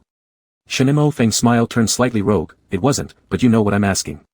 Yi Chen rubbed his ears, "I don't know what you're asking." "Let's weigh a big grass carp." "Eh? What's going on?" Gu Yuyu's eyes gleamed bright. "Are you guys speaking in riddles?" "No, no." Yi Chen quickly changed the subject. Next, Yi Chen handled luring customers and accounting, while Shen Mo Feng dealt with catching, knocking out, and weighing fish. His techniques improved from being clumsy at first to becoming increasingly smooth. Only when the two were framed together did they appear to be a stunning pair of fish sellers. An entire truckload of fish was sold out by the crowd watching nearby. They bought the ingredients needed to make 4 dishes with the money earned from selling the fish and returned fully loaded. Once all the ingredients were gathered, the 9 guests split into 4 groups to make the 4 dishes. Yi Chen volunteered for what seemed to be a more challenging dish, the flour-sculpted chicken, with Shen Mo Feng as his partner. Meanwhile, Gu Yuyu went off to make double-layer milk pudding. In order to create explosive effects for the show, Yi Chen cleverly swapped chickens, replacing the ordinary chicken bought at the market with a spiritual chicken pre-processed by Zhou Buchu. Once everything was stealthily switched without Shen noticing, Yi Chen handed the spiritual chicken to Shen to chop. Having never made flour-sculpted chicken before, Yi Chen simply followed the recipe step by step. Although there weren't many highlights, his crisp and skilled handling at the stove still far outshone those flowers who had barely touched a kitchen knife. As twilight settled, a group of artists noisily completed the 4 dishes required by the task. The guests hadn't eaten lunch, so these 4 dishes clearly weren't enough. Besides preparing the flour-sculpted chicken, Yi Chen scavenged for extra vegetables he had intentionally bought in abundance earlier at the market. He moved them to where the cameras couldn't reach, taking advantage of Shen Mo Feng's distraction to secretly transport them home in batches, exchanging them for equal amounts of spiritual plants of the same variety via Ho Baby's help. Using these self-grown spiritual plants, Yi Chen prepared some simple home-style dishes which, when dinner started, he served alongside the flour-sculpted chicken as part of the task menu. Among the dishes he added was a stir-fried trio of potatoes, eggplants, and green peppers. All 3 main ingredients were cultivated with spiritual essence. Potato and eggplant chunks fried in hot oil glistened under a layer of fine, bright oil. The crispy eggplant skins popped softly under your teeth while the inner flesh remained tender and slightly sweet. It harmoniously complemented the salty, soft potato cubes, an excellent rice companion. Another dish was tomato-stewed beef short ribs. The tomatoes were grown by Yi Chen himself, and the beef was purchased from the market. A few spirit-enhanced tomatoes were simmered until completely soft, their flavors thoroughly integrated into the soup, turning it into a rich red broth. The beef was marbled evenly and cooked to tenderness, its square cuts perfectly carved. Each fiber soaked up the sweet-sour taste of the tomato broth. Each scoop of meat in the red soup was so savory it made you want to devour even your tongue. The flour-carved chicken, as part of the task's results, did not disappoint either. The spiritual chicken had absorbed all the essence of the flour-carved wine, making it fragrant yet not greasy. The combination of rich, hearty meat flavor with the smooth aroma of the alcohol surprisingly created a refreshing sweetness. These 3 main dishes paired with fried corn from spiritual corn and sautéed vegetables from spiritual sweet potato leaves. Shen Mo Feng, accustomed to refined tastes, remained relatively calm, but the other 7 guests, who had never tasted spiritual plants before, cried tears of joy. "My goodness, Yi Chen, could you be any more versatile? Divine cooking, divine cooking. This tomato soup is too good." And the flour-carved chicken is perfect, even the corn pancake is delicious. Now I feel like crying because once the recording is done, I won't get to eat Yi Chen's food anymore, a male idol complained. Me too. Count me in. And me too. The 4 members of the male idol group had incredible, just like their matching looks. Third, bowl. Jiang Xie held a huge bowl of rice, returning to the table from the rice cooker. Her delicate face crumpled in despair as she moaned, my carefully cultivated image over the years has fallen apart because of you, Yi Chen. I'll have to go to your house to mooch for meals now. As she said this, she picked up a piece of the stir-fried trio, her face streaming with tears, ugh, so delicious. Yi Chen played along, feigning melancholy, I was hoping you would compensate me for my lost sister figure, but now that illusion has shattered. You guys don't understand, Gu Yuyu also stood up to serve herself some rice, girls usually eat less because what's served isn't appealing, but when faced with delicious food, we sprout a second stomach. Yi Chen laughed, got it, got it. Gu Yuyu's eyes curved with mischief, so don't bother looking for a girlfriend in the future, or she might eat you broke. Shenemo Feng swiftly joined in, boys eat less, look for a boyfriend instead. All the guests feared chaos but immediately erupted into laughter, true. True. There's actually some sense in that. Amidst the laughter, Shenemo Feng turned his head, looked at Yi Chen, and reintroduced himself with a smile, I'm a boy. Yi Chen's emotional management failed within a second, his cheeks burning red. The dishes Yi Chen prepared were incredibly delicious and abundant. The other 7 guests' 3 painstakingly made dishes went largely untouched, even by themselves. Clearly, Yi Chen's cooking was genuinely popular and unaffected by performance artifice. The cameras faithfully captured every moment of the guests being impressed by Yi Chen's culinary skills, all becoming avid fans of his craft. It was clear that this talented young man had skillfully used his abilities to outshine everyone else. The darkness of the entertainment circle couldn't be clearer. When the day's recording ended, Yi Chen returned to his room after washing up. The moment he entered, Shenemo Feng waiting by the door quickly pounced on him, pressing him against the door. Whether intentional or not, Shenemo Feng's pajama buttons weren't fully fastened. Of 4 total buttons, 2 were undone. Yi Chen's eyes caught sight unprepared of 2 well-developed chest muscles, their fullness almost unbearable to behold. They approached rapidly, lightly pressing against him through the thin fabric of his pajamas. With such touchable resilience accompanied by Shenemo Feng's face. That fatal hormone rush would seduce even a saint. Gulp, Yi Chen embarrassingly swallowed, hastily averting his gaze. A preference for big chests confirms the straightest steel bar. Yet no sooner had he looked away than his primitive instincts drove him to glance back in less than a second. Yi Chen. Shenemo Feng. Looking where? Shenemo Feng pinched Yi Chen's waist. Yi Chen wished to gouge out his own eyes, stammering, and nowhere. Shenemo Feng chuckled lowly, you're quite lecherous for a little kid. Yi Chen mumbled unclearly, what you have, I don't. Shenemo Feng reached out, kneading Yi Chen's chest and shook his head firmly, you don't. Yi Chen caught fire inside. Speak up, Shenemo Feng teased as he lifted Yi Chen's chin, interrogating with ease, were you jealous today? And if you dare to lie, I'll kiss you to death. Yi Chen, as if not lying would stop you from kissing me to death anyway. Chapter 58. Yi Chen didn't want to lie, but was also too embarrassed to tell the truth, so he simply let his head droop and remained silent. As soon as he lowered his head, his gaze unfortunately dropped into Shenemo Feng's collar. Those 2 muscles were robust and taut, with a shallow groove in between that magnetically drew others' attention. How had he not noticed this before? Yi Chen silently went crazy as he forcefully closed his eyes. Upon reflection, apart from the few times when Shenemo Feng removed his shirt due to shoulder injuries for applying medicine, Shenemo Feng actually rarely exposed himself in front of him. The lecherous talkative man who usually teases and flirts always dressed properly during these days while sharing a room with Yi Chen. Who knows what toxic food Shenemo Feng ate today to suddenly act like this? Not wanting to be someone who constantly peeps into other people's collars like a pervert, Yi Chen blushed and quietly fastened the 2 buttons on Shenemo Feng's sleeping robe. If I can't control my eyes, then I will control your buttons, right? Shenemo Feng. With an attitude of respectful humility, Yi Chen said. Don't catch a cold. I'm asking you something, Shenemo Feng noted this in his heart for now and said, are you afraid I might give out my WeChat? No, Yi Chen frankly said, you wouldn't possibly give it. Firstly, they were recording the show at the time, secondly, Shenemo Feng isn't some overly enthusiastic person. Thirdly, although that boy is good-looking, Yi Chen felt his own looks could easily surpass him by 8 levels. Shen brother would definitely not be interested in him. Yi Chen thought. So why did you mess around with him? Shenemo Feng insisted, why? Yi Chen remained quiet again. Shenemo Feng used his thumb to rub Yi Chen's lips, slowly saying, these lips weren't made just for talking. Are they for others to kiss? No, with stiff resolve, Yi Chen described his feelings honestly, it's just. I was a little unhappy. Shenemo Feng suddenly felt a refreshing itch in his heart, unhappy knowing I couldn't possibly give. First Yi Chen responded gruffly, then quickly raised his hand, using his thumb and index finger to indicate a tiny gap of about 2 millimeters, calmly adding, but only a little, not really unhappy. He didn't know how to explain his behavior. If this was jealousy, then the threshold for jealousy was too low. His unhappiness was minimal, small like a speck of dust falling on milk, unworthy of mention. At that moment, his interference was without much thought, purely instinctive, stirring things up. Now that Shinemo Fong brought it up, he had to face his slight unhappiness at the time. Stealing books cannot be considered stealing, and neither can being slightly upset be considered jealousy. It was just being upset. Can matters of mood count as jealousy? But Shinemo Fong pinched his nose tip and teased, "Little jealous one." Ashamed, Yi-Chen protested, "At this level, it doesn't count." Regardless, Shinemo Fong teasingly called him, "Little jealous one," as though he were a mischievous student giving nicknames to a desk mate. Before Yi-Chen could defend further, Shinemo Feng's lips ambiguously approached his soft ones. The touch made Yi-Chen shiver, then Shinemo Fong separated his lips for a moment and kissed him again passionately, breaking the words with sticky saliva as he interrogated ambiguously, "Say. Did you or did you not get jealous?" No." Yi-Chen's cheekbones and cheeks were thoroughly red. As soon as he opened his mouth, Shinemo Fong found a weakness and gently slipped a soft tongue inside, accompanied by the sweet fragrance of candy mixed with a hint of mint. Shinemo Fong never forgot to eat a breath mint before kissing, meticulous down to the bone.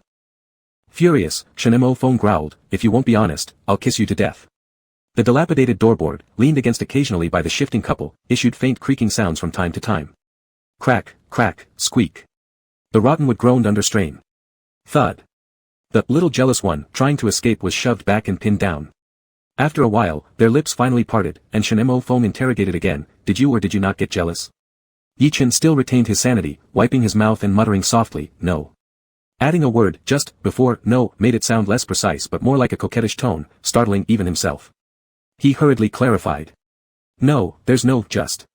Shinemo Fong didn't bother to lecture him, instead lowering his head and kissing fiercely once more, a passionate kiss that left Yi-Chen breathless. While kissing, Shinemo Fong maliciously caught Yi-Chen's hand, pressing it onto his chest, and said, afraid to look. "Would you dare to touch?" Yi-Chen immediately fell apart. That sensation, both firm and hot, not completely like hard stone, but carrying the perfect elasticity, particularly conveyed a very bodily feeling. What was worse, breathing heavily, Yi-Chen suddenly realized that Shinemo Fong changed perfumes. Shinemo Fong had not used this perfume before, not even earlier today. He usually favored a crisp male fragrance, one that smelled like frost or cold spring water in the mountains. However, the scent he switched to tonight was evidently warmer, with a teasing hint of powder, almost sexy in a way that could only be described as reminiscent of late-night male escorts. The great master Shen, after finally mustering the initiative to pursue someone, had actually resorted to subtly seducing them. If the group of second-generation heirs from Beijing ever found out, Shen would be laughed at for life as the guy who relied on looks. Yi Chen's heart quivered violently, his eyes turning crimson, feeling as though all his bones were eroded by this scent combined with the sensual touch under his hand. He slid down against the door, unable to stand steadily, his legs went limp. He had never been flirted with to the point of leg weakness before, it had always just been flushed cheeks and a racing heart. Can't stand anymore. Shinemo Fong pulled him back up, pressing harder against him while interrogating in a hoarse voice, jealous. You'd better confess, honesty isn't rewarded here, but resistance will be punished. Rubbed until his senses were utterly lost, Yi Chen lay limply in Shinemo Feng's arms, his glossy red lips slightly parting as he gazed at him with hazy eyes filled with resentment. Yes, please stop messing with me, I can't take it anymore. Though both his hands and feet were already weak, he somehow managed to arch his back and press his pelvis toward the doorframe, maintaining a mere few millimeters distance between his lower half and Shinemo Feng's body. He dreaded being discovered for his embarrassing reactions, though Shinemo Feng had obviously noticed long ago. Shinemo Feng gave him no quarter. What did you eat? With all the energy left to hum and groan, Yi Chen admitted, I'm jealous. Shinemo Feng's Adam's apple moved once. Do you like me? Yi Chen felt as if he was about to lose his mind, gathering strength for 3 seconds in an attempt to assert himself. It's just a little jealousy. Why are you doing this? Jealousy means liking. Shinemo Feng was determined to resolve this matter now, pushing strongly, admit that you have feelings for me. After failing to gather enough courage for his retaliation, Yi Chen retreated in fear. Threatening ahead of time, Shinemo Feng continued, if you dare to say you're straight again, do you think I won't? Yi Chen shook his head frantically, I'm not straight, I'm not straight. And why? Shinemo Feng pressed. Their young friend had a bit of ostrich mentality. Shinemo Feng suspected that if pressured, their relationship might remain ambiguous until the end of time. Yi Chen, I always thought of you as an old. Startled, Shinemo Feng looked around, old father.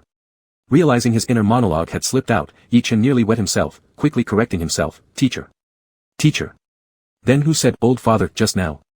Shinemo Feng looked completely baffled, as if this wasn't a joke. Just now. No one said anything.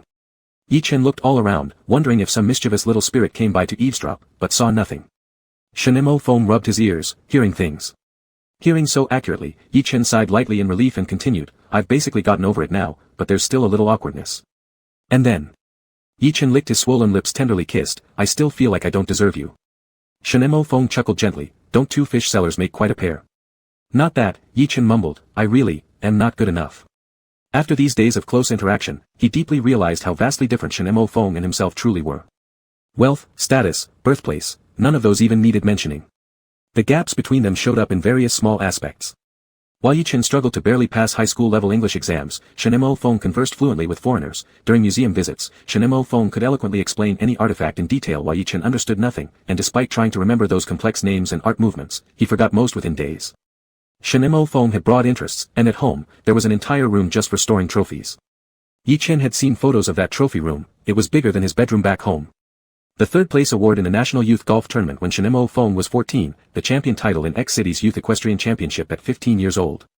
These countless trophies and medals stood proudly alongside Shinemo Feng's Oscar statuette. At 15, Shinemo Feng learned horseback riding in his spare time, perhaps owning pedigreed, noble-blooded racehorses in his stables, whereas Yi Chen, at 15, spent his summer holidays working illegally at a small local restaurant nearby, attempting to sell his shabby old bike for scrap metal and add a few hundred yuan to buy a cooler new one. Yi Chen felt himself inferior in every possible aspect. If Shinemo Feng was simply someone to look up to, he wouldn't have felt the least bit inferior, content to act like a loyal puppy dog fawning over him. But Shinemo Feng actually liked him. Even if Shinemo Feng truly didn't care, Yi Chen couldn't get past this personal obstacle. Setting aside all these differences, he still carried a debt of hundreds of millions. If not for Shinemo Feng's relentless pursuit without room for retreat, Yi Chen had never intended to consider any relationship while heavily in debt. After all, he didn't want Shinemo Feng to help him repay the debt or learn just how destitute he was, it would hurt his dignity. In their current situation, even if Yi Chen gave in due to Shinemo Feng's seduction and admitted they should be together, he would inevitably feel awkward, lacking the confidence to stand on equal footing with such an excellent partner. This self-confidence that Shinemo Feng couldn't give him, Yi Chen could only find it by himself. How can I make you realize you're enough? Shinemo Feng asked perplexedly, is there anything I say that will work? He could see clearly how Yi Chen seemed extremely restrained around him. His little buddy had placed himself far too low. Yi Chen clenched his fists tightly, you. Just give me some time. I'm really not ready yet. Shinemo Feng quietly stared at him for a moment before saying, come over here. Yi Chen obediently followed him. They walked to the bedside where Shinemo Feng sat down and patted his thigh kindly, sit. Yi Chen hesitated. Shinemo Feng gently pulled him, and Yi Chen ended up straddling his thighs, wrapped by his arms around his waist. Their faces were very close, their breath mingling. If I understand correctly, you're already willing in principle. Shinemo Feng tilted his head to look at him, you have feelings for me and aren't unwilling to be with me, but you need to feel the timing is right before we can officially confirm, right? After wavering for several seconds, Yi Chen finally nodded lightly, yeah. With every bend, more feelings emerged, there was no denying anymore. A huge burden lifted from Shinemo Feng's heart. All his efforts tonight hadn't been wasted, I'm your boyfriend-to-be, agreed. Yi Chen blushed red, yeah. Then, Shinemo Feng slowly nodded, let's figure out the rights and obligations that come with being each other's boyfriend-to-be. Yi Chen froze. Here we go again. 20 minutes later. Shinemo Feng twirled a pen with his long fingers, Article 15, to what extent can I, as Chen's official boyfriend-to-be, share perks with Windleaf girls on Weibo? Yi Chen, who had been thoroughly grilled, replied weakly, what do you think? Don't give them concrete evidence. Shinemo Feng earnestly sought advice, keep things vague enough to pass off as just good friends, okay? Yi Chen turned bright red, holding his forehead, fine. Shinemo Feng said seriously, do I determine the specific boundaries myself, or should I run through them with you before posting? You decide. Yi Chen feared going over each point in detail, it might literally kill him from embarrassment, but they'll find clues themselves anyway, no matter how small. You don't need to intentionally post hints. Shinemo Feng smiled innocently, I pamper my fans. No need to tire them out. Yi Chen took a deep breath. Shinemo Feng signed the paper decisively with one stroke. As he finished writing, Shinemo Feng continued, Article 16, can I, as Chen's official boyfriend-to-be, let my assistant, agent, and parents know that I'm your boyfriend-to-be? It was basically impossible to hide this from those close to him. For example, Gao Ran had already seen through everything long ago. There wasn't much point in pretending otherwise. After some thought, Yi Chen responded, I think. It's fine. Shinemo Feng swiftly wrote it down and moved on to the next question, Article 17, can I, as Chen's official boyfriend-to-be? Yi Chen licked his lips, gathering courage to interrupt, Bro Shen, may I ask you something? Sure. Yi Chen asked in a nearly inaudible voice, are you, ever gonna finish? Shinemo Feng calmly answered, drafting another 10 clauses or so, I think it'll be pretty much done. Yi Chen slumped onto the bed. Chapter 59. The filming at the first location was completed perfectly, and on the early morning of the next day, the production team set off for the next filming location. Last night before midnight, Yi Chen was forced by Shinimo Feng to draft and sign the 30 clauses of rights and obligations of the quasi-boyfriend. After signing, he was again pinned down on the bed by Shinimo Feng, who engaged in sweet and tender kisses and caresses. By the end, Shinimo Feng even turned it around and blamed Yi Chen for being too kissable. After being kept up until the wee hours of the morning, Yi Chen had to wake up early in the morning and hadn't gotten enough sleep. His stamina wasn't as good as Shinimo Feng's, and lacking serious sleep made him very uncomfortable. He yawned repeatedly in the car. There were cameras in the car. After Yi Chen yawned a few times, Shinimo Feng feigned concern and asked worriedly, "Did Yi Chen not sleep well last night?" Yi Chen forced out a smile, Shinimo Feng gently complained, "It's because you played with your phone too late." A few seconds later, Yi Xiao, who didn't even get to touch his phone all night but got taken advantage of by an old rogue, endured the humiliation and squeezed out a nasal response, Shinimo Feng enjoyed pretending to be a hypocrite as he said solemnly, "In the future, it would still be better to put your phone aside before sleeping. Lying down and playing with it isn't good for your eyes either." Yi Chen felt itchy fists, wanting to punch someone. "Shinimo Feng, did you hear that, little buddy?" Yi Chen meekly responded, "I heard, brother Shen." Shinimo Feng smiled contentedly and suggested, "You can lean against my shoulder and take a nap." "Thank you, brother Shen." Yi Chen, though appearing soft externally, was seething internally as he rested his head on Shen's shoulder. With the bumpiness of the country road, he drifted off to sleep while bouncing around. After a 3-hour journey, the production crew successfully arrived at the second filming location, a special black pig farm. The owner of this farm had previously successfully introduced a type of domestic specialty black pig that no one else had bred, driving local villagers to prosperity and poverty alleviation. For this reason, they had appeared on CCTV Channel 7's Wealth Path program, making them well known locally. The pig farm continued to grow in popularity, becoming the largest farm within a 10-mile radius. Why does the planner love pigs so much? Yi Chen couldn't help but criticize silently. But returning to a pig-related filming site actually suited Yi Chen perfectly. He still remembered being pushed onto hot search due to a pig last time, and this time, he could train the pigs to behave impeccably. It would be his chance for a rebirth and a triumphant return. He had even thought of the perfect trending hashtag for this, #YiChenSkillfulWithPigs hashtag. The group of celebrities gathered at the entrance of the pig farm, and Zhang Qin provided an introduction of the farm that had been featured on CCTV. She then guided the guests inside and announced the first task. Next, the guests will encounter a very cute task. Everyone can look around first. Okay, have you noticed anything? Yi Chen lifted his eyes and looked around. A few meters away on the muddy ground lay a plump baby black pig sprawled out with its 4 tender little hooves stretched wide, exposing its defenseless pinkish-white belly to the sun. Humph humph. The baby pig squealed in comfort. And it wasn't just one. Upon closer inspection, Yi Chen found that this relatively closed small courtyard was full of baby black pigs playing and basking in the sun. "The ground is full of little pigs," someone answered. "Yes, this area is specifically for the piglets to play and relax," explained Zhang Qin. "So, today's first task for each guest is to pick a piglet and be responsible for taking care of this piglet's eating, living, and activities for an entire day." These piglets were in the short, adorable phase of their piggy lives. Their body lengths were about the size of Yi Chen's forearm, supported by 4 delicate legs holding a cylindrical-shaped robust body. Their sleek coats were meticulously cleaned by the caretakers, glossy and shining as if oiled, all quite likable. The originally tense guests let out a sigh of relief, one by one looking eager and ready. No matter how devilish the planners were, they knew it was a TV show, and the assignment of tasks had to be balanced. If all the tasks throughout only tested the limits of the guests, keeping them perpetually exhausted, it would tire out the viewers too, and emotions without fluctuations might make people numb. Thus, it was necessary to include some relaxing tasks to dig bigger traps when the guests are relaxed. Therefore, the task of caring for the piglets aimed to moderate the pace of the program. There happened to be 9 piglets in the yard, and the guests scattered around trying to catch them. Seeing strangers come to capture them, the piglets scurried away, grunting loudly. Zhou Yu, tall and long-limbed yet lacking athletic ability, fell clumsily due to a piglet darting across his path from the front. Other guests laughed heartily as joyful laughter filled the court, mixing with squeals of pigs. Yi Chen had his eyes on the baby pig lying on its back in the sun and took a few steps toward it, cooing, "Good baby piggy, let brother catch you." The piglet grew wary and scrambled up. Yi Chen cleverly intended to allow the camera to capture the moment of the pig voluntarily walking towards him. Therefore, he secretly released Fushi's aura at the piglet and mentally ordered, "Come here." Since Yi Chen had a grudge against pigs, he found great enjoyment in controlling them. Wait, Yi Chen snapped out of his reverie of hundreds of pigs coming to his call. The baby pig remained unmoved, as if completely immune to the Fushi's aura. It only gazed steadily at Yi Chen with big black eyes. Yi Chen again released the Fushi's aura, issuing an overbearing command, "Pig, come to me now." Ha! The baby piglet spun around in a flash, showing its behind to Yi Chen, and swayed provocatively. Ha ha ha, it's teasing him. Zhou Yu hugged his captured piglet like a cat and trotted over curiously. Yi Chen. Not willing to admit defeat, Yi Chen continued to release the Fushi force intensely, inwardly threatening, come. Or I'll stew you. Ah. The piglet turned its head, its black bead-like eyes narrowing into cunning slits, staring hard at Yi Chen. For a moment, Yi Chen thought he saw mockery and annoyance in the piglet's eyes. Yi Chen. What the hell? Is a pig supposed to have so many emotions? At this point, the other 8 guests had already successfully caught their pigs, and Yi Chen began to feel flustered. Not caring about the Fushi aura anymore, he lunged forward in one swift move to catch the pig by hand. The baby pig, however, happily snorted, twisted its cylindrical body oddly, and dodged Yi Chen's hands in an almost impossible angle. Yi Chen lunged again, and the piglet dodged once more. One human chased, one pig fled in a lively game within the courtyard.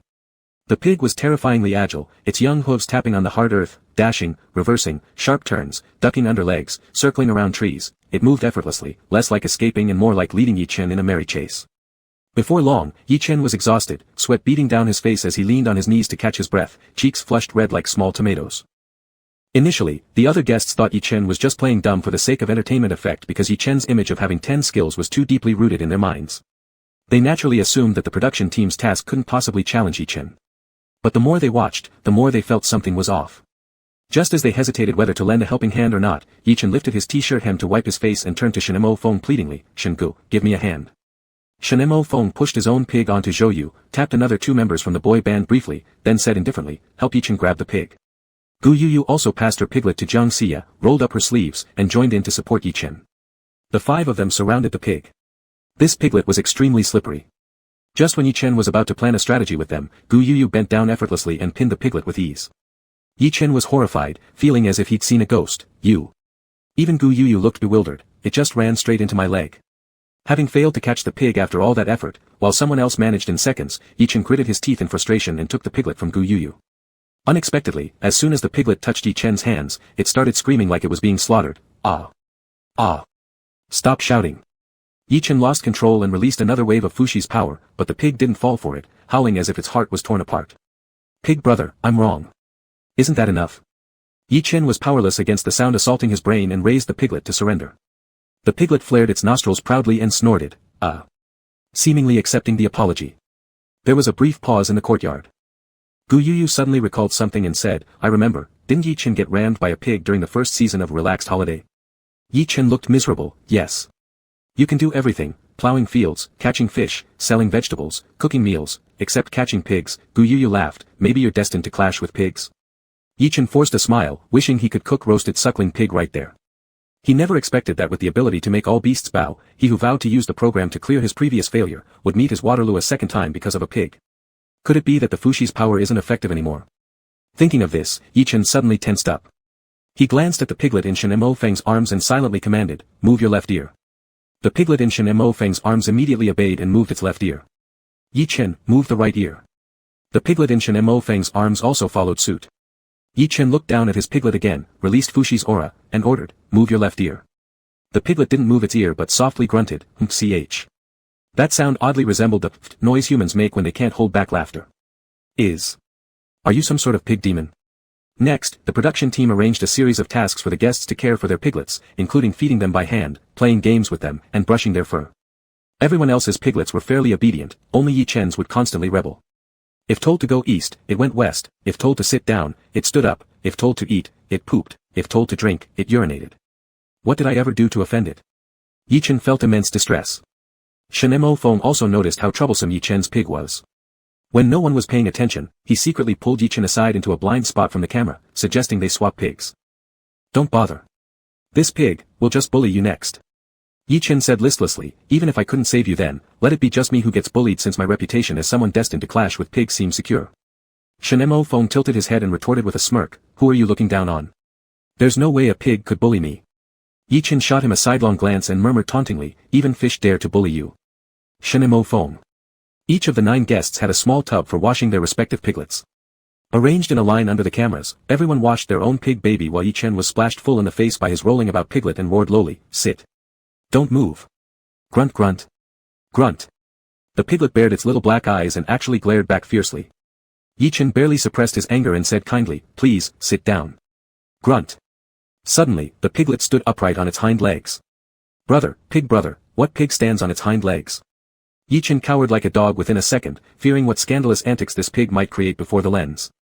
He quickly pressed the piglet back down and whispered soothingly, "Little brother is wrong, I know now." The piglet arrogantly sneered at him, laying itself back in the tub with a hoof lifted high. "What does the big brother command?" Yi-Chen fawned humbly. The piglet gave him an enigmatic look, grunt. Yi-Chen faintly understood its intention and transformed from the king of beasts into the most submissive junior. Enduring great humiliation, he began massaging the pig. "Is this what you mean, brother?" Yi-Chen asked. The piglet nodded its little pig head, grunt. Yi-Chen. This dead piglet must definitely have become enchanted. Chapter 60. Yi-Chen reluctantly played humble, taking out his usual effort used to flatter Shen Mofeng and applied it to the pig. He wanted to ensure that the pig baby didn't cause any trouble in front of the camera. "Look at all your excess fat," Yi-Chen complimented, patting the pig and grooming it with a small brush. "Even without cutting you open, we can tell that your meat will definitely have 3 layers of lard, beautiful. And look at this nose of yours, so perfectly round and majestic." The pig baby seemed to appreciate the compliments and gently nudged Yi-Chen's hand with its nose when the camera turned to them. It cooperated as Yi-Chen groomed its back, then rolled onto its side exposing its belly, a complete transformation from its previous behavior. Shen Mofeng, standing nearby after listening for a while, suddenly said, "Yi-Chen." Yi-Chen responded, Shen Mofeng stared coolly at him and slowly said, "Your way of flattering the pig sounds familiar to me." Yi-Chen, feeling guilty, said, "You're overthinking this." Shen Mofeng smiled faintly, "Little flatterer, did you flatter me like this? Every word coming out of your mouth is a lie, you've just been feeding me sweet talk." No, the little flatterer looked down, it was heartfelt. His previous compliments to Shen Mofeng, though aimed at solidifying his fake fan persona, were actually sincere. Shen Mofeng was indeed good-looking and talented. There was no need to feel bad about giving compliments. Shen Mofeng tut-tutted, "A man's mouth can be very deceptive." Yi-Chen blushed and said, It's not like that." Shen Mofeng said firmly, "Just wait." Yi-Chen looked up, seeing the camera wasn't on them, and protested quietly, "You're just looking for an excuse to bully me. Do you let me bully you?" Shen Mofeng secretly nudged him with his elbow. Yi-Chen licked his lips and confessed honestly, "Yes." Hearing their amorous banter, the pig baby once again made a delighted pig noise, hee. Yi-Chen was mortified and couldn't bear to look at it. This went on until finally, Yi-Chen managed to muddle through a day of filming. While sending the pig baby back to its pen in the evening, Yi-Chen carefully remembered the route from the piglet breeding room to the guest quarters. That night at midnight, a team of stealthy pig-stealing divine babies silently and invisibly snuck into the piglet breeding room. Inside the pig pen, the old sow's snores were like thunder, her side glowing faintly. This glow came from a sleeping piglet next to her. Around its plump body floated delicate wisps of energy visible only to divine beings. "It might be a divine beast," said Pulu baby softly. "But it looks like a normal pig." "Kong, Lily don't look like this." The How baby tiptoed closer, staring at the soundly sleeping pig baby for a while before confidently saying, "It's a pig. Maybe a spiritual pig. A creature with energy doesn't necessarily mean it's a divine beast. It could also be a spirit beast or an ordinary animal that gained cultivation by chance and opened its spiritual acumen." Xiongqi baby approached and pulled the piglet's ear. "Ugh." The piglet woke up abruptly, quickly sitting up. "Come on with us," Xiongqi stated indifferently, "Brother Chen wants to see you." The piglet stared at Xiongqi baby, its pitch-black eyes full of surprise, "Ugh." Xiongqi smirked, revealing sharp milk teeth, "I advise you to behave yourself." 10 minutes later, within the courtyard. The pig-stealing team walked in front in a line, hanging their heads sheepishly, while the pig baby strutted proudly behind, occasionally letting out strict oinks at those who slowed down, making them quicken their pace. When the How baby stepped into the chaos mark, feeling secure already, he whimpered, "Wah. I'll call Grandpa Inglong to beat you." The pig baby sniffed disdainfully, "Pht." Yi-Cheng, sneaking back into the quadrangle house to wait for the pig while Shen Mofeng slept, heard the commotion and hurriedly asked, "Did you bring it back?" The 3 divine beast babies stood gloomily in a row against the wall, keeping quiet. The pig baby trotted up to Yi-Cheng with a clattering sound. "What's wrong with you guys?" Yi-Cheng looked at the 3 divine beast babies and then the pig baby, exasperated, "What exactly are you?" That pig baby snorted derisively and, opening its pig's mouth, astonishingly spoke human language. "Pig baby, who do you think I am?" Its voice sounded exactly like a northern man. It was even deep-voiced as hell. Yi-Chen jumped, startled, and hastily chanted his life-saving phrase, "I haven't seen anything." "I didn't ask what you've seen." The pig baby drew closer, "Do you know who I am?" "No." Yi-Chen steadied himself and explained, "Actually, I just had them bring you over to ask this question, there's no ill intention involved. Let me show you." As the pig baby spoke, a glow flowed around its body. In the blink of an eye, Yi-Chen found himself facing a robust boar with bulging muscles. Compared to domestic pigs from pig farms, this boar resembled a wild one more, larger head, broad and imposing front half, slim and powerful rear half, and 2 upwardly curved tusks that protruded menacingly from its mouth. Instead of hooves, it had sharp claws beneath its 4 legs, each nail as sturdy and sharp as they looked, leaving light marks on the stone ground with just a single swipe. Are you? Having brushed up on his classic of mountains and seas, Yichen recognized him immediately. Lily? Humph. Lily grunted twice. There was a touch of mockery in his piggy face as he complained, and you sent 3 little whelps to catch me, trying to suppress me with just a bit of Fushi bloodline. Are you kidding? It turned out to be a northeastern-style Lily. Upon hearing this, Yichen felt somewhat guilty for his actions. Not dwelling on Lily's word choice, Yichen clasped his hands together, bowed twice, apologized humbly. I mistook Mount Tai for a common hill. Sorry. But, with a grimace, Yichen switched to honorifics appropriate for a 1,000-year-old ancient divine beast. Why did you pretend to be a pig? After some delay, Lily glanced around before saying, are you the new master of the Shanghai realm? Otherwise, why do those little ones listen to you? Yes, I've only inherited it for a few months, Yichen began explaining. Zhou Budu, the Pishio said that all of you divine beasts were injured to varying degrees and scattered across the lands recuperating. You are, examining Lily carefully, Yichen saw no signs of injury or aging, completely healed. Lily twitched his pig nose absent-mindedly, replying, I wasn't hurt too badly in the first place. Slept underground for over 20 years, and came out a few months ago. What were you doing at the pig farm? While Yichen asked aloud, he guessed the answer in his mind. Lily responded concisely, pretending to be a pig. In their prime, divine beasts can change their forms within a certain range. Apart from transforming into human shapes, being so pig-like, Lily could also freely transform into images such as a piglet, a sow, a stud boar, or even a porcupine. Yichen sympathetically asked, were you freeloading? Lily flared his nostrils, possibly a little embarrassed, but barked coarsely, yeah, that pig farm had great conditions. Every day there was good food and drinks, with nothing to do. It was just idle days lying around basking in the sun in the yard. What about you, would you not go if it were you? Yichen politely replied, I'd go if it were me. Bullshit. Hao, who had been penalized by Uncle Lily to stand, softly whispered to other kids, Tao will wake up in a few days.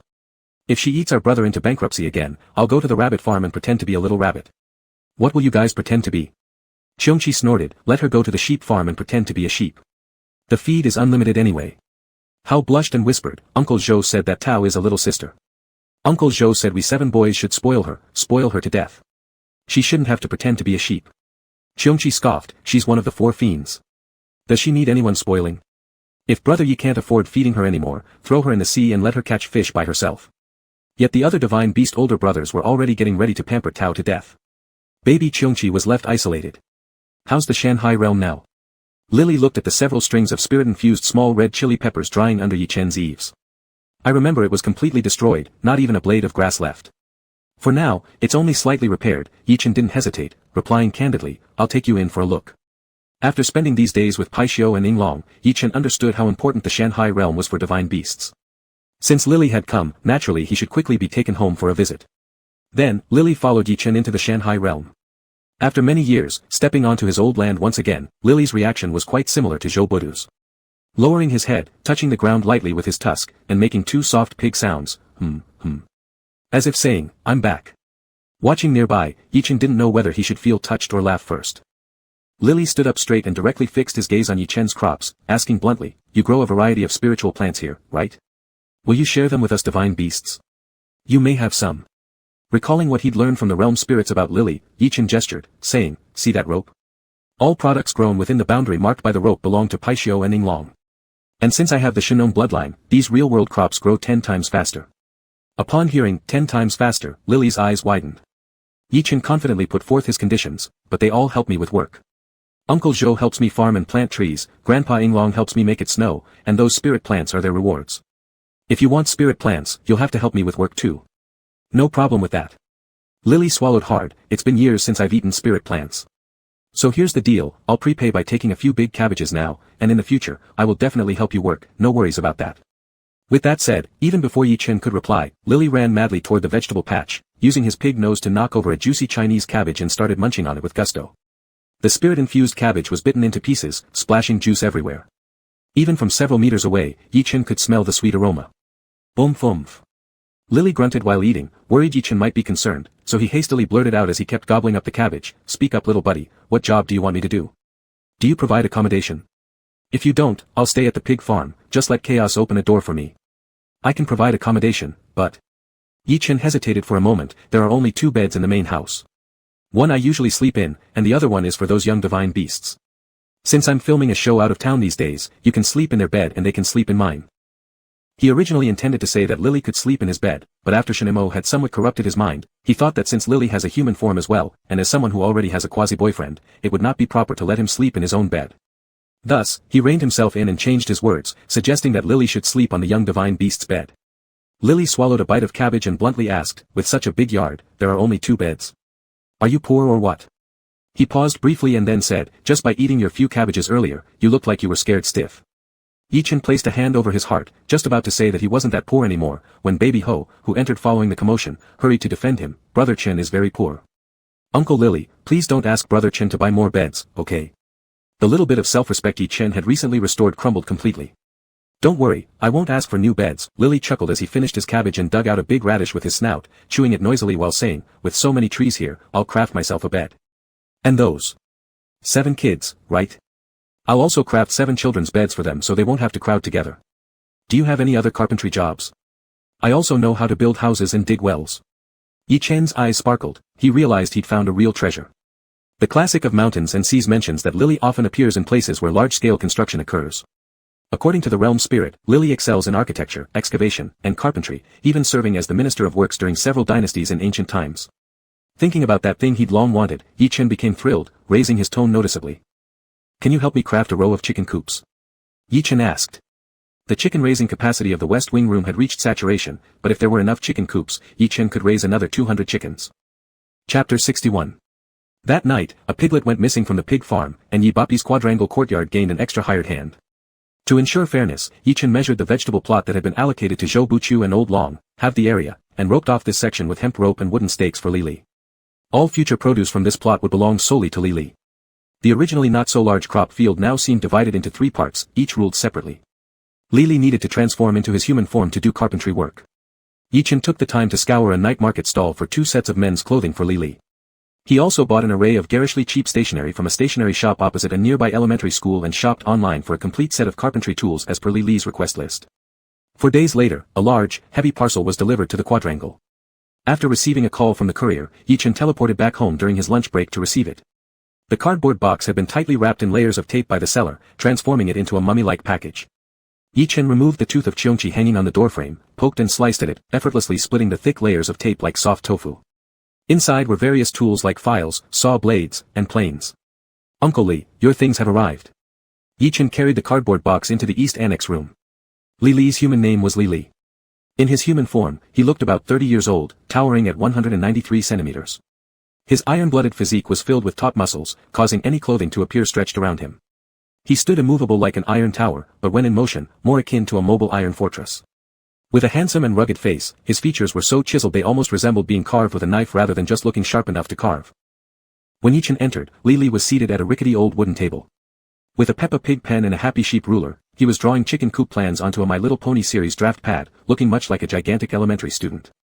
Upon hearing Yi-Chen's announcement, Li didn't even glance up, focused on sketching, he simply grunted, got it, put it on the ground. Yi-Chen placed the delivery box in the corner, where over a dozen chopped logs lay piled, roughly the thickness of a bowl opening. These were from the batch of yopu trees Yi-Chen had planted earlier. Yopu was a native spirit plant from the Shanghai realm. Its fruit was slightly sweet, but its texture was dry and crumbly like sawdust. Each batch of these fruits was pulverized by Yi-Chen and mixed with grains to feed chickens. The benefit of yopu lay in its wood, which was both strong and lightweight. It wouldn't rot or mold in humid climates, nor would it catch fire, and continuously emitted a natural, soothing aroma that repelled mosquitoes and termites, making it resistant to insect damage. This made it an excellent building material. The name yopu was itself derived from this pleasant fragrance. Li intended to first craft himself a bed, then build a row of chicken coops in the Shanghai realm. Once the chicken coops were done, he would gradually make beds and tables for the divine beast children in Yi-Chen. The quadrangle house could be described as destitute, desperately needing some decent furniture. Squatting by the wall, Yi-Chen was unwrapping the bubble paper the seller had covered the tools with. Midway through, his phone suddenly buzzed with a notification. Yi-Chen casually glanced down and froze, his pupils contracting dramatically before switching immediately to full combat readiness mode. It was a push notification from the Shanghai realm app. The baby Taotai has awakened. Please attend to it immediately. The Taotai is awake. Yi-Chen jumped up, his tone resembling someone shouting, "Wolf! Hurry!" Li urged him. Don't let the little one get hungry enough to eat seeds or other stuff. As soon as the words left his lips, Yi-Chen had already stepped into the storage space overlapping with the temporal space of the East Annex room. Bathed in faint shimmering darkness, there stood the Tao-Tai baby, looking like a small lamb standing on all fours, alert and lively, gazing upwards at the floating spirit plant seeds with drool dripping down, clearly ready to leap at them. Hey, show some restraint. Yi-Chen rushed over swiftly and scooped up the Tao-Tai baby. The Tao-Tai baby made a sound, slurp. Yi-Chen teased, is this how you speak? The Tao-Tai baby called out in a soft voice, slurp slurp. Yi-Chen. Fine, this was very Tao-Tai-like indeed. The Tao-Tai baby was roughly the size of Yi-Chen's 2 palms. Covered in a coat of fluffy orange and white fur patterned like tiger stripes, it had 4 small black hooves and 2 large curly ram horns on top. Faint tips of fangs protruded from its corners of mouth. Because of its thick fur, the Tao-Tai baby appeared quite plump, but if squished flat by hand, it became apparent how tiny it really was, barely weighing 2 pounds. Based on its body weight, it required food consumption equivalent to 50 times its weight, meaning the Tao-Tai baby only needed less than 100 pounds of food daily. Even if entirely dependent on purchasing grain, feeding it would cost merely around 100 yuan per day. Slurp. The Tao-Tai baby stretched its head forward and bit onto Yi-Chen's chest garment. Let go. Yi-Chen turned pale in shock. If you don't listen, no tasty food for you. Slurp. Terrified, the Tao-Tai baby released its grip. Although the clothing remained unripped, 2 rows of damp little tooth marks were left behind. With his arms held straight out, Yi-Chen levitated the Tao-Tai baby while giving a brief introduction and bringing her out of the storage space. When the 7 divine beast children heard that the Tao-Tai had awakened, they waited eagerly at the door. Upon seeing their little sister come into the world, the divine beast's 7 pairs of large eyes suddenly became as bright as water, and their exclamations of wonder followed one after another. Wow! What, Xian? It's a girl. Xian. So cute. Brother. Introduce you guys, this is Tao, your little sister. Yi-Chen lifted up the Tao-Tai baby high in the air, not daring to put her down, much like Rafiki holding Simba up for the animals to pay homage in The Lion King. Though, Tao sounds like a boy's name, how about calling her Tao? The Tao-Tai baby swallowed saliva and tilted her head, saying, slurp. Slurp. What kind of Tao was this? A crisp and refreshing peach or a soft and juicy one? Yi-Chen tentatively called, Tao. The Tao-Tai baby responded, slurp. Was it sweet? It seemed like she liked this name very much, Yi-Chen thought fondly as he watched her. The brothers can let her down now, we'll keep an eye on her, no worries, she won't eat whatever. Ho baby couldn't wait to play with the Tao-Tai baby. But you should be able to control her too, she mustn't gobble you all up. Yi-Chen turned to call Li, Uncle Li, could you watch over little Tao-Tai for me? Boil a few pots of rice or something. I need to return to record my show later. Zhou Buchu was more experienced with babysitting, but with financial tycoon's work being busy these past few days, Yi-Chen didn't feel right keeping him from earning money. Li set down his pen, coming. Seeing that Li arrived, Yi-Chen let the Tao-Tai baby down. As soon as her 4 hooves touched the ground, she dived towards the floor with wind-thundering speed, taking a big bite out of the stone bricks she'd been salivating at. Don't eat that. Yi-Chen was going crazy. Crunch, the sound of the cracked stones hurt even human teeth. The Tao-Tai baby chewed the stone brick with a crunching sound, before being picked up by Li who feared she would get food snatched away, hurriedly swallowing the stone shreds. Ho baby looked down at the stone bricks left with tooth marks, then up at Tao, sinking deep into thoughts about who will pamper whom eventually. Another snack attack, little lamb. Li threatened with a frown. I'll shave you bald if you do. The Tao-Tai baby frowned unhappily. Yi-Chen wanted to keep an eye on her for a bit longer, but Shenemo sent a WeChat message urging him, so he teleported back reluctantly to record the show with a worried heart. Li grabbed the back of the Tao-Tai baby's neck and went into the kitchen awkwardly cooking rice for her.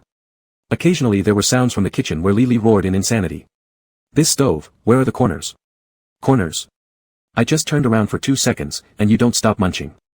How did you manage to bite a hole in the pot's bottom? That's fine, since you've made a hole, you eat the whole pot, next time you're not allowed. Havoc or fruit scene. Electrified, dangerous, for your own good I told you not to eat. Nope, I have to find a dog cage first. Li felt steam rising out of his ears from the Tao-Tai baby. While planning to craft a wooden cage, he walked a few steps and slapped his forehead. I'm mad. Mad. Once you're locked inside a cage, your poisonous mouth will destroy it first. The Tao-Tai baby looked entirely innocent, slurp. Li hesitated for a moment and had a sudden idea. He placed the Tao-Tai baby on his head, threatening, you stay here on my head, or else. The Tao-Tai baby blinked, slowly lowered her head, and stealthily took a bite of Li's strand of hair. The reality show filming was half done. For young idols of the boy band had already left several days ago, with guest appearances cycling through. Today, it was replaced by a famous actress named Hezhen. That morning's rice seedling planting task had given the guests quite a workout. According to tradition, the afternoon's task was much lighter, it was using duck intestines with mini fishing rods to catch river shrimp. The target was catching enough for a dish of oil-burst shrimp by dusk. The river water was clear and transparent, reflecting clouds floating and the sky's glow. Yi Chen was fishing for shrimp, absent-mindedly thinking about the divine creatures at home when he suddenly heard a splash, quickly followed by surrounding screams. Lifting his gaze, Yi Chen saw white foam blossoming in front of the river. It was someone falling into the water. The river was shallow, and everyone hadn't yet reached the person to help them when Yi Chen emerged with a splash from the river. Yi Chen, who was nearest to her, immediately stretched out his hand to pull her. Drenched Yi Chen stepped onto the shore under his pull and replied to the group's warm-hearted concern, "No harm done, no harm done." The stones were too slippery. "I just wanted to take a closer look if anything was hooked, ended up losing balance," she said, turning toward Yi Chen. "Thanks. You're welcome." Yi Chen glanced at her, slightly blushing before swiftly turning away, instinctively shielding her from several crew member gazes. Yi Chen was wearing a white short-sleeved top, the thin fabric now soaked through from the river water, revealing the outline and color of her innerwear underneath. The majority of the staff on site were male. Girls could be incredibly embarrassed in such situations, so Yi Chen did not hesitate for a second. He immediately took off his shirt, turning his back as he handed it over his shoulder to Yi Chen while whispering, "Use this, put it on." "Ah, thank you, thank you." Yi Chen was startled but quickly thanked him repeatedly. Using Yi Chen's shirt to cover her chest, she was escorted by the crew back to her quarters to change clothes. "Wow, Gu Yu marveled aloud, Yi Chen is such a gentleman." Yi Chen grinned handsomely, "It's the least I can do." Although he only had one shirt, men going bare-chested was no big deal. Though Yi Chen wasn't as testosterone-packed as Shen Mo, his build still had its merits, lean with little subcutaneous fat, and while his muscles were slim, there was still definition, even showing abs. Still, abs aside, his waist looked alarmingly delicate, frail enough to make anyone want to wrap their arms around it instinctively. "I'll go grab another shirt." Yi Chen was just saying that when a shirt came floating down from above and landed on his head. It smelled of Shen Mo's signature perfume, a cold, crisp scent, matching his tone right now. "Put it on." Just moments ago, Yi Chen had been charmingly flirting in front of the girl, but as soon as Shen Mo's presence surrounded him, he turned into a stammering mess. No need, sir, really, it's fine." Without another word, Shen Mo personally intervened, forcing the shirt over Yi Chen's head. Chapter 62. Yi Chen was playfully fiddled with by Shen Mo, reluctantly getting dressed. This was the only tropical large island in the country. Even at the beginning of spring, it was too warm for thick clothes. People stepped out in short sleeves or tank tops. In this way, Shen Mo ended up bare-chested. Yi Chen stole a glance at Shen Mo's lean and muscular torso, reminiscent of a panther, and thought about how just moments before, the fine fabric of his own clothing had been pressed against such a well-built body. His skin seemed to be prickled as if touched lightly by thorns, tingling uncomfortably, and even his ears grew warm slowly. "I've been corrupted by Brother Shen. Turned into a dirty hooligan, crap." Yi Chen cursed inwardly, lamenting his moral downfall. Just after Yi Chen finished dressing, Xiao He approached, holding 2 spare shirts on his arm and asked, "Brother Shen, which one do you want?" Having been an assistant to a troublemaking young master for years, Xiao He had developed Doraemon-like skills. He always carried everything necessary around him. Spare clothing? That was a no-brainer. "Let's go with this one." Shen Mo casually picked one up and wore it. Yi Chen's gaze fell on the other one, hesitating while mumbling, "The other one, could you?" All the shirts that Xiao He had brought were clean and new, whereas the shirt Yi Chen currently wore soaked in Shen Mo's scent. Its back was slightly damp. Apart from the fragrance and the faint smell of tobacco, there was also a subtle whiff of sweat that wasn't unpleasant. It was actually rather pleasant. But it was too much of a torment. Yi Chen clenched his fists tightly, feeling as if his lungs had turned into bellows. Each breath fanned the small flame inside him. Shen Mo glanced at him, mischievous. "You haven't finished wearing it yet." With those words, despite the heat akin to the peak of summer in the north, Shen Mo took the other shirt that Xiao He had brought and put it on. Yi Chen's ears, which were previously heating up slowly, instantly turned crimson red. Filled with embarrassment, he muttered, "Aren't you hot?" Shen Mo maintained a dignified demeanor, replying, "Teacher Shen is old, I'm afraid of cold." Suddenly, Gu Yu turned around, laughing and playing with Jiang Xia. She truly hasn't wronged him. My brother Shen is truly. Yi Chen, who earlier worried that he became morally corrupt and falsely accused the other person after reaching maturity, felt utterly defeated. He turned his attention fully on shrimps to stop himself from overthinking about the shirt he wore. That day's show recording came to an end after dinner. Yi Chen, worried about the greedy baby, didn't dare to change clothes after work, fearing that encountering Shen Mo back in the room would make it hard for him to leave. He rushed into the toilet to search for chaotic marks, then went back to the quadrangle courtyard to check the situation. The young divine beasts were playing a game of phoenix catching chickens in the yard, but the gluttonous baby wasn't among them. In the east parlor, the misty fruit of Migu emitted a radiant glow, and even before entering, Yi Chen could hear the sound of sawing wood inside. Uncle Li making a chicken coop. Yi Chen paused as he entered the door, startled by the shiny bald head of Uncle Li. Snoo. The gluttonous baby let out a sad cry, moving its 4 hooves continuously according to Uncle Li's nodding movements, striving to maintain balance on his smooth scalp devoid of any grass, resembling a lion on a ball in the circus. You little lamb, I'll hit you. Uncle Li grabbed the gluttonous baby, flicking his horns twice with his fingers while complaining to Yi Chen, "Your stove corner has been eaten off, I'll carve a wooden one for you later. And it ate your big iron pot." Although Yi Chen had expected something like this, he still wasn't overly surprised. Feeling powerless, he said, "People eat iron pot stewed goose, you eat stewed iron pot, fine, it'll be a supplement for iron. Then what about your hair?" Li continued his grievance, "I couldn't keep my eyes on her all the time, so I placed her on my head, thinking she wouldn't be able to reach anywhere else. But look what happened. She chewed on my hair." The gluttonous baby was unhappy after being flicked, puffing out its cheeks. Unable to bear scolding his cute girl, Yi Chen struggled for a moment, meekly saying, "She chewed it pretty cleanly, meaning there's no food waste. Virtues, virtues. You. She chewed it like a dog did. And I shaved it myself."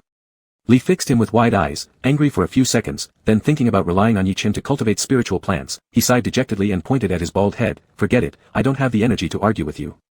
I've gone bald helping you watch your kid, does that count as an industrial injury?"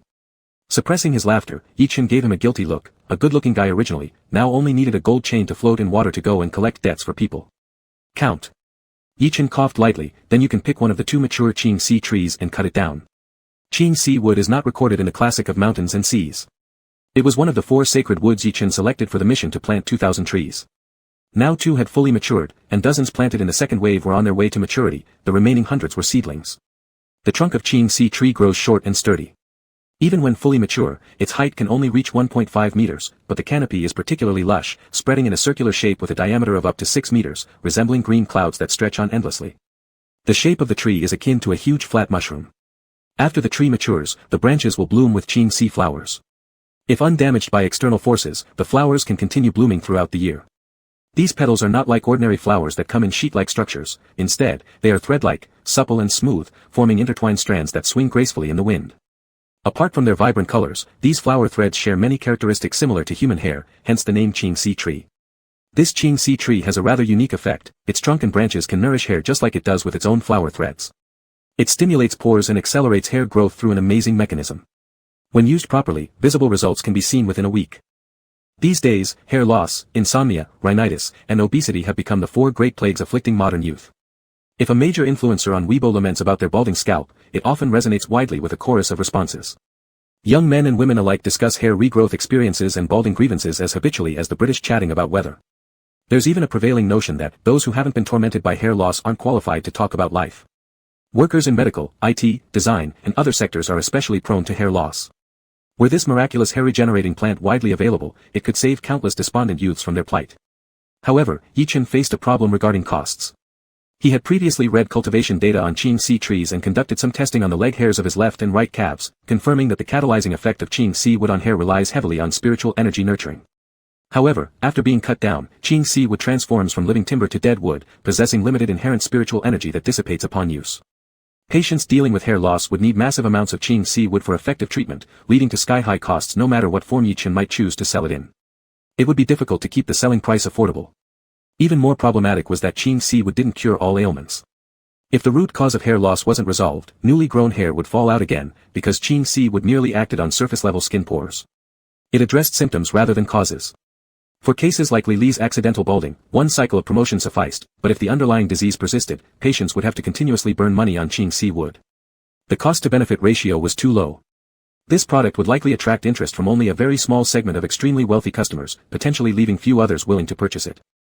Lily stroked his bald head and said, "Giving me a Qingxi tree, sure, that'd be fine. By the way, Uncle Li, there's something I want to consult you about." Yi Chen didn't hold high hopes, but since the subject had come up, he decided to explain his worries about the difficulty in profiting from Qingxi wood, thinking maybe Lily had some ideas. But Lily chuckled as soon as he heard it, dismissing it as no issue at all, trivial matter, easy to solve, why didn't you say so earlier? "I asked Uncle Zhou about it, and he said he didn't know what to do," Yi Chen replied, both surprised and delighted. "He wouldn't know anything, beyond making money he's useless," Lily declared smugly. "Use the Qingxi wood to create a spirit-gathering array. First, the Qingxi wood absorbs cosmic energy via the array and then releases it back through the wood itself. That's it. A spirit-gathering array?" Yi Chen hesitated anxiously. "That sounds pretty complex. Is it feasible in practice?" "Not complex." Lily waved his hand dismissively, searching for the right words, and suddenly found inspiration after a few seconds. "Know what a pyramid is? You just shave off some small wooden sticks made from Qingxi wood, put them together into a pyramid shape, place it on your head, and voila, it promotes hair growth. Yi Chen instantly recalled a popular collection of absurd Taobao items that went viral on Weibo not long ago. One item among the tens of thousands of shares was called a pyramid energy generator, which was a small hollow pyramid made of metal bars that could be worn on the head. According to the store owner, it was supposed to help practitioners advance more quickly and assist in meditation. Although it had nothing to do with hair growth, due to the similarity between energy generation and hair growth, many netizens misinterpreted it as a pyramid energy hair growth device. Whether or not the misunderstanding occurred, the whole concept of using a pyramid to enhance one's energy was deemed laughably absurd by most netizens, resulting in much ridicule against the store owner by the Twitter tourism group. Yi Chen looked disbelievingly at Li, am I really going to sell a pyramid energy hair growth device? Unbelievable as it seemed, Yi Chen asked tentatively, is the spirit gathering array actually just a pyramid? Exactly, Li laughed cheerfully. What else did you think Egyptians worked so hard building pyramids for? Fun. But whether it can gather spirit energy or not depends entirely on the materials. A pyramid carved from spirit-infused wood can indeed collect and release energy, whereas one made from a random poplar tree along the road cannot. As long as the hair regrowth effect is truly good, it doesn't matter how absurd it seems. The spread of might even have a positive impact, after all, human nature is to be part of the haha crowd. Yi Chen paused for a moment and said, then could you help me make a sample first? I need to try out its effectiveness. In the future, if we really sell this, I'll give you a commission for every one you make. The spirit plants were Li's compensation for building chicken coops and furniture, and he might help Yi Chen with mining in the future. However, for mass-producing products, it wouldn't be right to depend solely on that plot of land without rewarding Li properly. Plus, if each product brought a corresponding return, he'd be more motivated to work. All right. Li readily agreed, grinning broadly, this time, I'll also earn money. No more of Zhou Bu's constantly nagging me about being broke. How about this, in the future, not only will I have money, but I can also spend it. That'll drive him crazy with envy. With the hair regrowth device temporarily settled, Yi Chen turned his attention to another issue. He laid down 300 rules with the Tao Tai baby, explaining what could and couldn't be eaten. After going through the list, he started a quiz. Yi Chen, can you eat rice? The Tao Tai baby enthusiastically nodded, suck. Yes. Yi Chen, what about floor tiles? The Tao Tai baby droopily shook his head, slide. No. Trees. Slide. Buns. Suck. Just as Yi Chen was thoroughly examining the Tao Tai baby, Shenemo Feng sent a WeChat message, where are you? Chapter 63. Yi Chen placed the baby Tao Tai, which he had preliminarily educated, down and hurried back to his room. In the room, Shenemo Feng was leaning against the window with a cigarette in his mouth, his eyes gloomy, and it was unclear whether he was acting or genuinely feeling that way. Yi Chen analyzed the nuances of the veteran actor's micro-expressions and judged that there was a 90% chance that this was all an act. That scheming old man was truly up to no good. Shenemo Feng, where have you been? Yi Chen half-truthfully replied, the restroom. Indeed, the chaos mark did open in the restroom, and he didn't feel guilty about it. Shenemo Feng looked surprised, you were in there for an hour? Yi Chen thought about revising his statement and say that he also went for a walk, but then worried that Shenemo Feng would start questioning him and expose his lie, since he wasn't aware of where Shenemo Feng had gone during that hour. He decided to vaguely agree, yeah, is there something you need? Shenemo Feng seemed deep in thought, wearing my clothes and staying in the restroom for an entire hour. Yi Chen could faintly sense trouble brewing and quickly explained, I just had a stomachache. Shenemo Feng extinguished his cigarette, come here. As Yi Chen approached a few steps and entered the capture range, Shenemo Feng swiftly pulled him into his arms. Then, he brushed a wave of warmth past Yi Chen's ear, whispering something secretly. No, it's not like that. I didn't do that. Yi Chen was struck dumb, as if his chest and back had been pierced by a sudden jolt of electricity, making him completely flustered. Shenemo Feng didn't let up, grabbing his nape and bending over to murmur something lewd in his ear with an extremely light voice. Yi Chen felt his heart was about to explode. He didn't care about manners anymore, covering Shenemo Feng's mouth and crying out helplessly, don't say anything more. Shenemo Feng stared at him quietly. Yi Chen. Shenemo Feng. A few seconds later, Yi Chen suddenly understood why critics praised Shenemo Feng as someone who could replace 1,000 words with just a single glance. It was no exaggeration. Flirting through glances wasn't unusual, some lecherousness might be enough. But when it came to saying flirtatious things with just a look, Film Emperor Shen was unparalleled. I really didn't do what you said, Yi Chen, cornered, lowered his head, burying his burning red face in Shenemo Feng's shoulder. Why do you keep bullying me like this? Satisfied, Shenemo Feng's tone softened slightly compared to when Yi Chen first entered the room, yet his words still carried a sharp edge, you asked for it, little brat. Yi Chen guessed what sort of madness was going through Shenemo Feng's mind and tried to explain, it was a girl. The situation was already so awkward. I borrowed her clothes because it was appropriate. If you'd been closer, you would have lent them too. Borrowing was appropriate, but when you looked at her, your ears turned red. What was that supposed to mean? Shenemo Feng cheerfully tugged at Yi Chen's ears. Yi Chen hadn't realized how much even his slightest reactions had been noticed by Shinemo Feng, leaving him momentarily tongue-tied and full of guilt. Being a pure young man, and not completely bent but rather likely a bisexual, it was indeed somewhat challenging physiologically for Yi Chen to keep his ears from turning slightly red when confronted by someone of Yi Chen's beauty grade. Still, on the spiritual level, he felt guilty, thus having his small weakness exposed. Chen, do you still like girls? Shinemo Feng asked softly. Yeah, Yi Chen admitted, but then feared that Shinemo Feng might be hurt by it.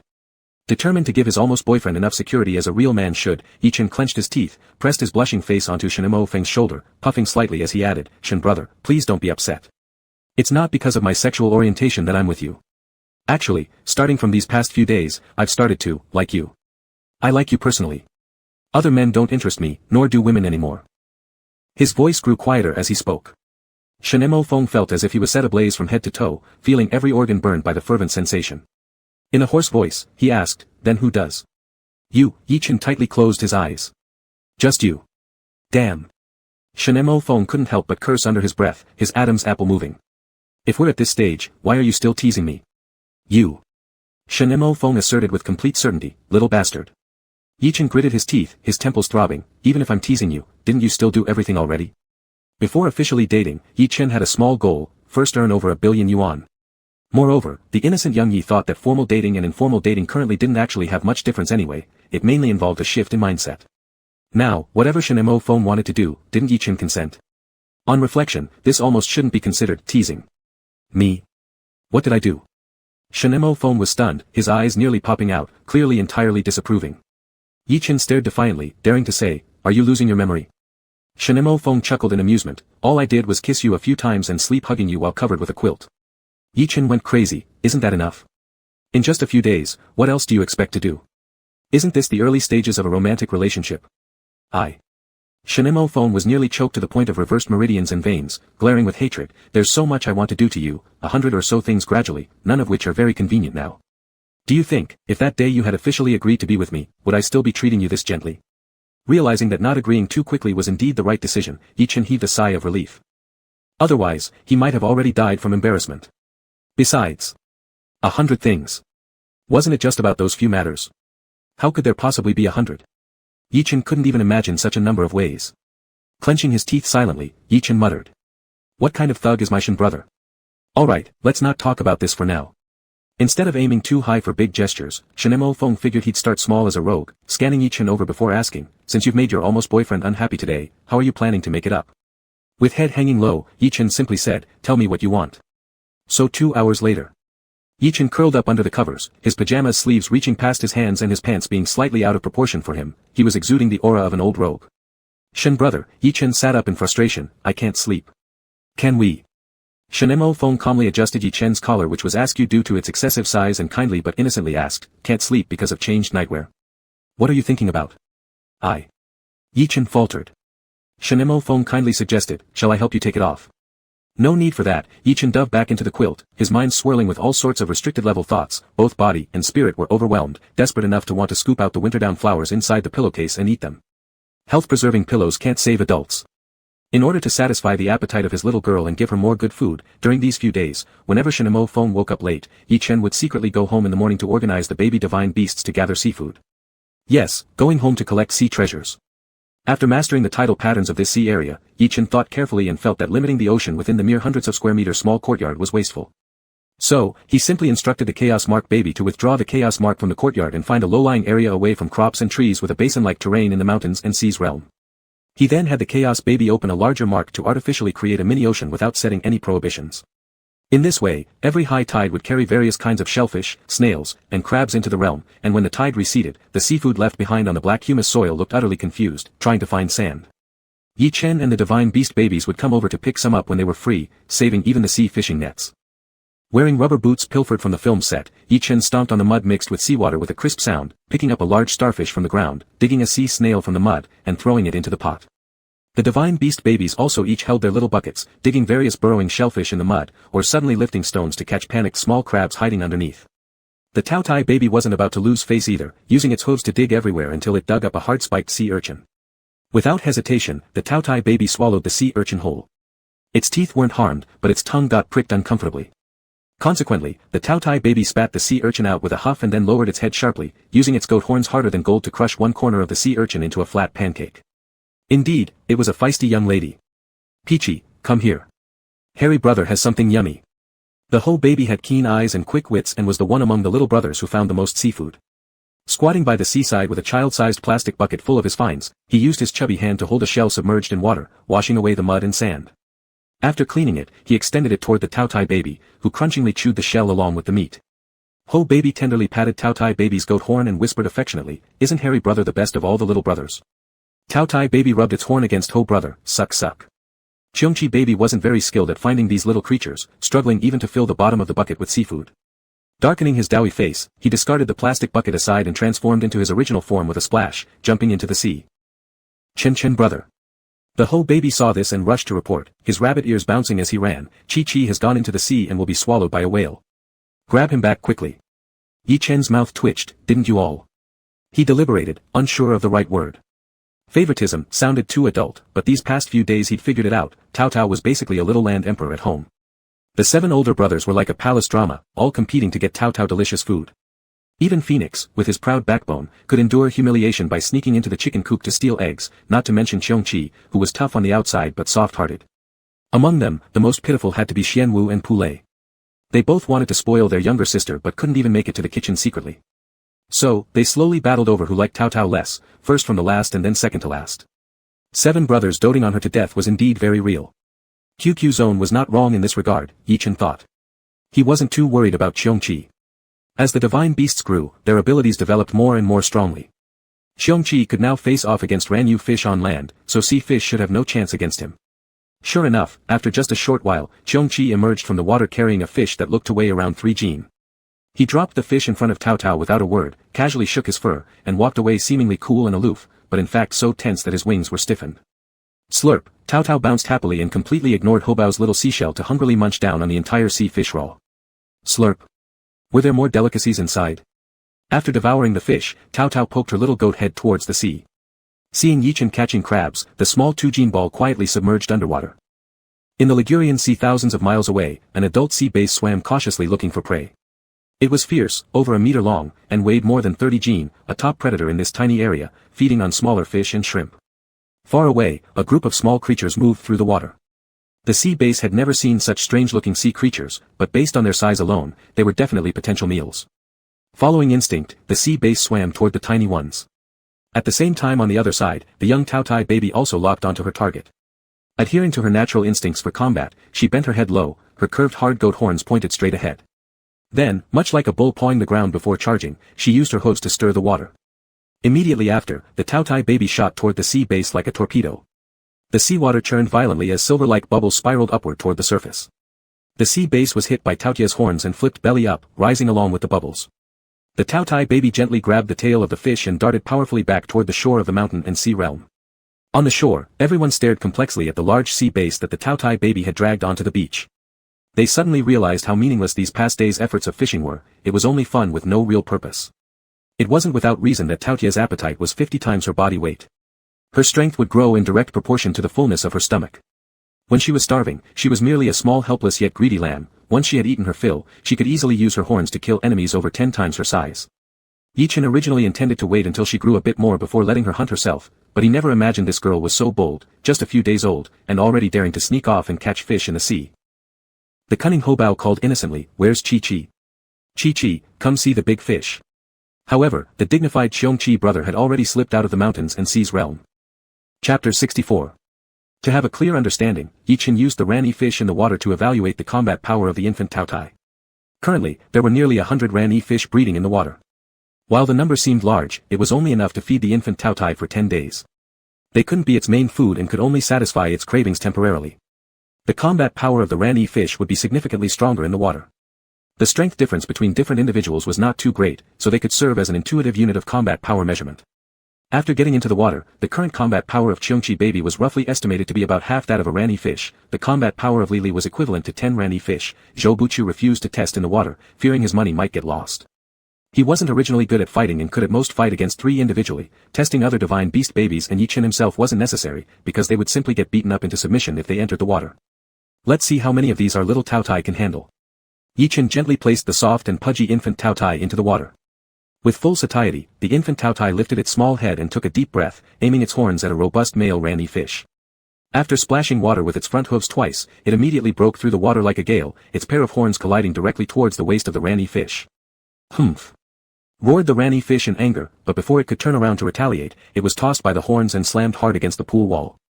After struggling for a moment, it went still. Seeing this, the surrounding ranny fish rushed forward together to attack the infant Taotai. The infant Taotai nimbly weaved through the swarm of fish, carving silver-bright water lines. Seizing every opportunity, it charged and thrust its horns swiftly, using them to violently ram the fish. Gradually, 5 pale-bellied fish corpses floated to the surface. "Uncle Li, please help rescue Taotai." Seeing Taotai on the verge of being overwhelmed, Yi-Chen hurriedly called out for Li Li's aid. Chomp! Transforming into his original form, Li Li leapt into the water and tore through the encirclement with his large claws, snatching up the bloodthirsty infant Taotai. Then, ashore, he manually wrung it dry. Slurp! The wet woolen bundle spun dizzily. Infant Taotai has the combat power of 5 ranny fish when fully fed. Yi-Chen announced the test results, squatting rudely on the shore. Taking the opportunity, he scooped up the 5 pale-bellied fish with a small net, cheerfully saying, "Tonight's fish soup." After personally witnessing the combat power of the Taotai, Yi-Chen allowed the infant Taotai to hunt in the sea while in a well-fed state, unless mythological northern sea giants appeared. Otherwise, the infant Taotai would basically dominate in shallow seas. Just in case, Yi-Chen agreed with the infant Taotai on the distance and time limits for hunting. It could only seek prey within a limited area near the chaos mark. Once this designated area was thoroughly explored, even if it found nothing, it had to return to rest. Although the infant Taotai had a hardcore style of doing things, it still listened to the owner of the mountain and sea realm. After Yi-Chen established rules, it followed them obediently. Apart from considerations regarding safety, Yi-Chen also instructed Gao Ran to compile and summarize an Italian rare marine animal guidebook. It covered various endangered precious marine life in the Ligurian Sea and other relevant laws prohibiting the fishing of certain seafood products. He made the infant Taotai memorize the entire guidebook proficiently, fearful of raising a mischievous Taotai who might damage the ecological balance of the modern world. Gao Ran mechanically completed Yi-Chen's requests for improving the rare marine creature handbook but got carried away daydreaming wildly. Was Brother Chen planning to vacation in Italy? But why go through all this? Damn, maybe Brother Chen's courtyard is connected to the Mediterranean? Impossible, impossible, I've just been reading too many web novels lately. Shaking his head, Gao Ran decisively discarded those wild thoughts. On another note, after tools were prepared, Li Li conjured up a single bed in the eastern chamber and crafted chicken coops at an incredible speed, 3 per day. The chicken coops were neatly placed near the crop fields of the mountain and sea realm, arranged orderly and compactly. Every day, new batches of spiritual chickens moved into their upgraded homes. Yi-Chen stuck his head into the western chamber, issuing commands briskly, numbers 91 to 120, pack your luggage, line up. It was the turn for today's moving batch of 30 spiritual chickens. Holding their grass-woven nests in their beaks, they stood silently in 2 columns. Follow me, step precisely on the path. If you deviate, you'll fall behind. Leading the group, Yi-Chen calculated the route of entry based on mysterious arts as he guided the chickens into the mountain and sea realm. Li Li, undoubtedly a former minister of works, designed chicken coops with a mysteriously grand scale, double-leaf live wood doors intricately carved with auspicious cloud and 100 birds patterns, eaves flowing gracefully from 4 corners, all facing south. These chickens are being treated like emperors ascending the throne, Yi-Chen grumbled enviously. What upset Yi-Chen even more was that the chicken coops made by Li Li were not only stunning in design and carving but also far surpassed all sorts of woods available in this world due to the unique properties of your wood. A base color of black sandalwood was naturally speckled with ochre wood grains.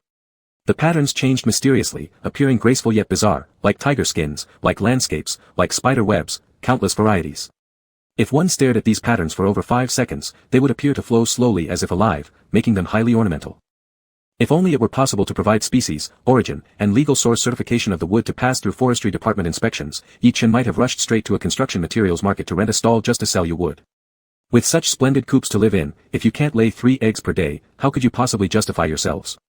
Yi Bapi pushed the chickens for better productivity.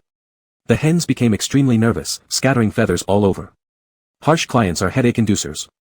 After settling the existing over 100 adult chickens and conjuring 8 children's beds, all the mature trees in the mountain and sea realm had already been chopped down by Li Li to make furniture, leaving no choice but to temporarily halt their furniture production plans until the newly planted yew trees were grown enough. With the western chamber freed up, Yi-Chen casually bought another 100 chicks online in bulk, preparing to raise a new batch of egg-laying chickens, doubling the eggs for double happiness. Aside from chicken coops and beds, Li Li also found time to create several samples of hair-growing devices using green silk wood. These devices were very easy to make. Green silk wood was split into strips, smoothed out evenly into fine wooden sticks, then 8 of them were glued or wedged together end to end, forming a pyramid shape. To improve its appearance, a layer of clear varnish could be applied, which did not affect its absorption of ethereal energy. Lily wore the pyramidal hair-growing device every day from morning till night. This device was designed ingeniously and used conveniently, with the only drawback being its ridiculous appearance. From afar, Lily wearing the hair-growing device while working looked like a fool, and on closer inspection, one could confirm it wasn't an illusion. He definitely resembled a fool. Due to his scalp's already healthy condition and the excellent effects of green silk wood, within a week, his shiny bald head sprouted hairs that grew to 3 centimeters long, and somehow, either because of psychology or other reasons, Yi-Chen thought Lily's eyebrows and eyelashes also seemed to grow darker and thicker. Our hair grower comes with an extra feature of thickening and darkening your lashes. Yi-Chen played with the hair-growing device, already brainstorming for ad slogans. Time flew by, and it was the last day of the reality show recording. With Yi Xiao Xianro present, everything went devilishly smoothly throughout the program. There was no need to make up for missed parts, so the shooting concluded exceptionally early on the final day. Yi-Chen quietly sneaked back to the mountain and sea realm and patrolled the forest. To easily observe their growth, these nearly 2,000 trees were arranged based on their planting dates. Each group of daily planted trees formed relatively tightly packed squares with fixed, apparent distances between each square for easy identification of which batches were planted during which periods. Zhou Buchu's planted trees were separated from his by water-stained river. East of the river stood Yi-Chen's, and west belonged to Zhou Buchu. When Yi-Chen had free time, he would also water and fertilize the trees Zhou Buchu planted, assisting in their cultivation, providing some divine power of Shinong to spur the holy tree's growth. Is it my imagination? Yi-Chen examined a patch of yew trees planted half a month ago, tearing off a tiny leaf and kneeling next to the tree pit, holding it and rubbing it between his fingers, pondering internally. Over the past half-month, the growth rate of newly planted trees in the realm has not been vigorous compared to before, showing somewhat stunted development, including this patch of yew. But Yi-Chen had been incredibly busy these past weeks and didn't pay much attention to the growth of the trees. Moreover, he couldn't detect any health problems with the trees, and since obvious diseases or pests were non-existent, it was most likely a fertilizer issue. With the expanding planting area, there simply weren't enough divine chicken manure fertilizers. He had to resort to commercial fertilizers for this batch of new trees. It must be related to the fertilizer. The effect of purchased fertilizers cannot compare to those of the divine chicken feces. Yi-Chen nodded mentally, convinced he had pinpointed the critical problem, and decided to utilize the upcoming few days of holiday before joining the TV series crew to thoroughly take care of his forests and reapply a round of fertilizers. The next day, the guests of the leisurely vacation program said their reluctant farewells, each parting ways. Shen Mo Feng's film starts shooting next month. It was his always favorite avant-garde art house film, destined to win awards without commercial success. Yi-Chen's upcoming project is a light urban romance comedy where he is the male lead with heavy scenes. Plus, needing to develop his sideline businesses to make money, their time spent cozying up together over the next few months will inevitably decrease. Fortunately, the primary filming locations of both crews are in the capital, so unlike Quest for Supremacy, which required them to stay away for continuous months shooting in remote mountains, they'll always be able to find time to meet occasionally.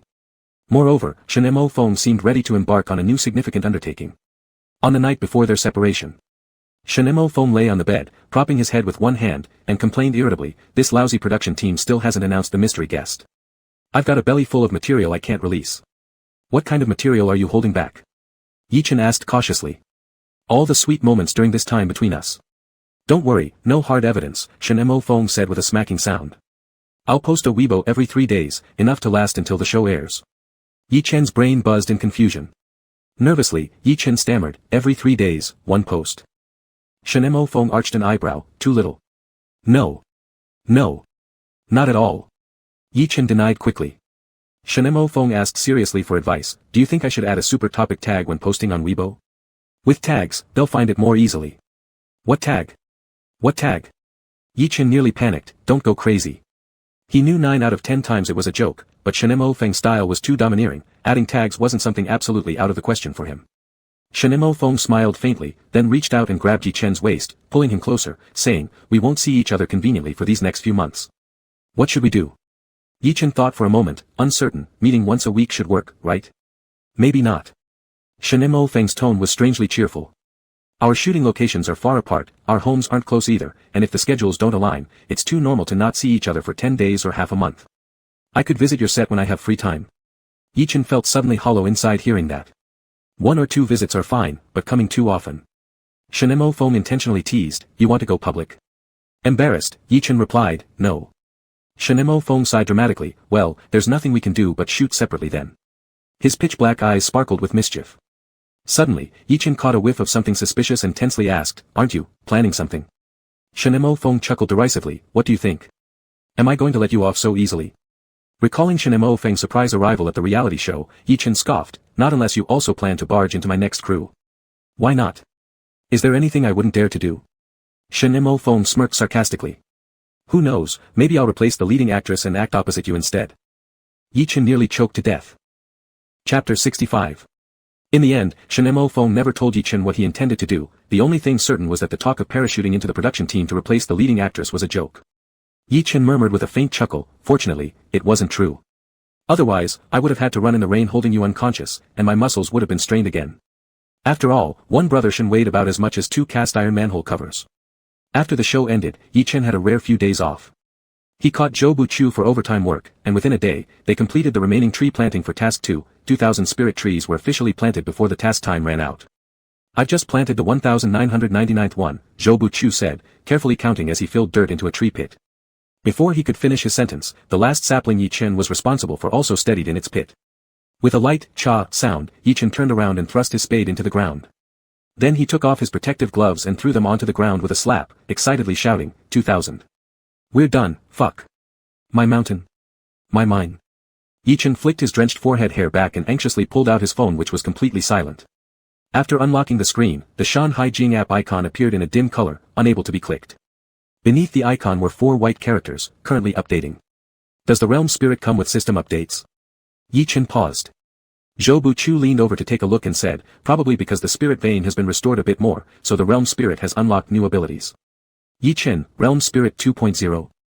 Zhou Buqiu, hahaha, probably is. After about a minute, the Shanghai Jing icon lit up again. Yi Chen hastily opened the app and saw a pop-up box showing the update notes. This update content.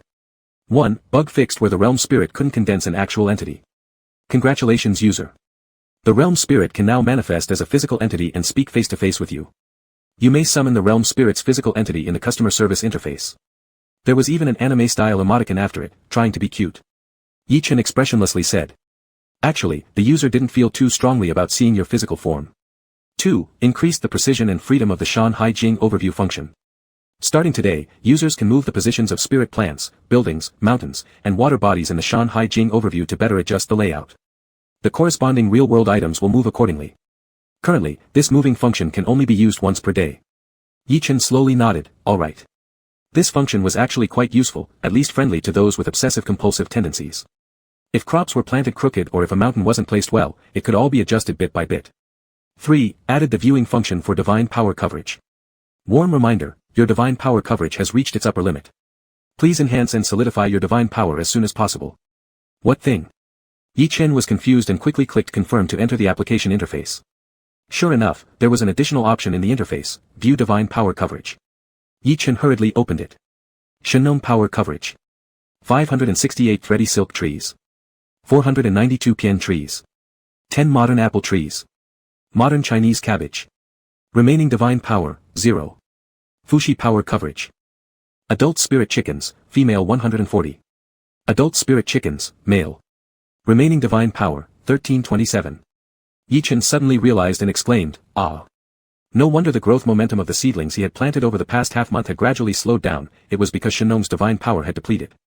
The crops he planted were much more than the livestock he raised.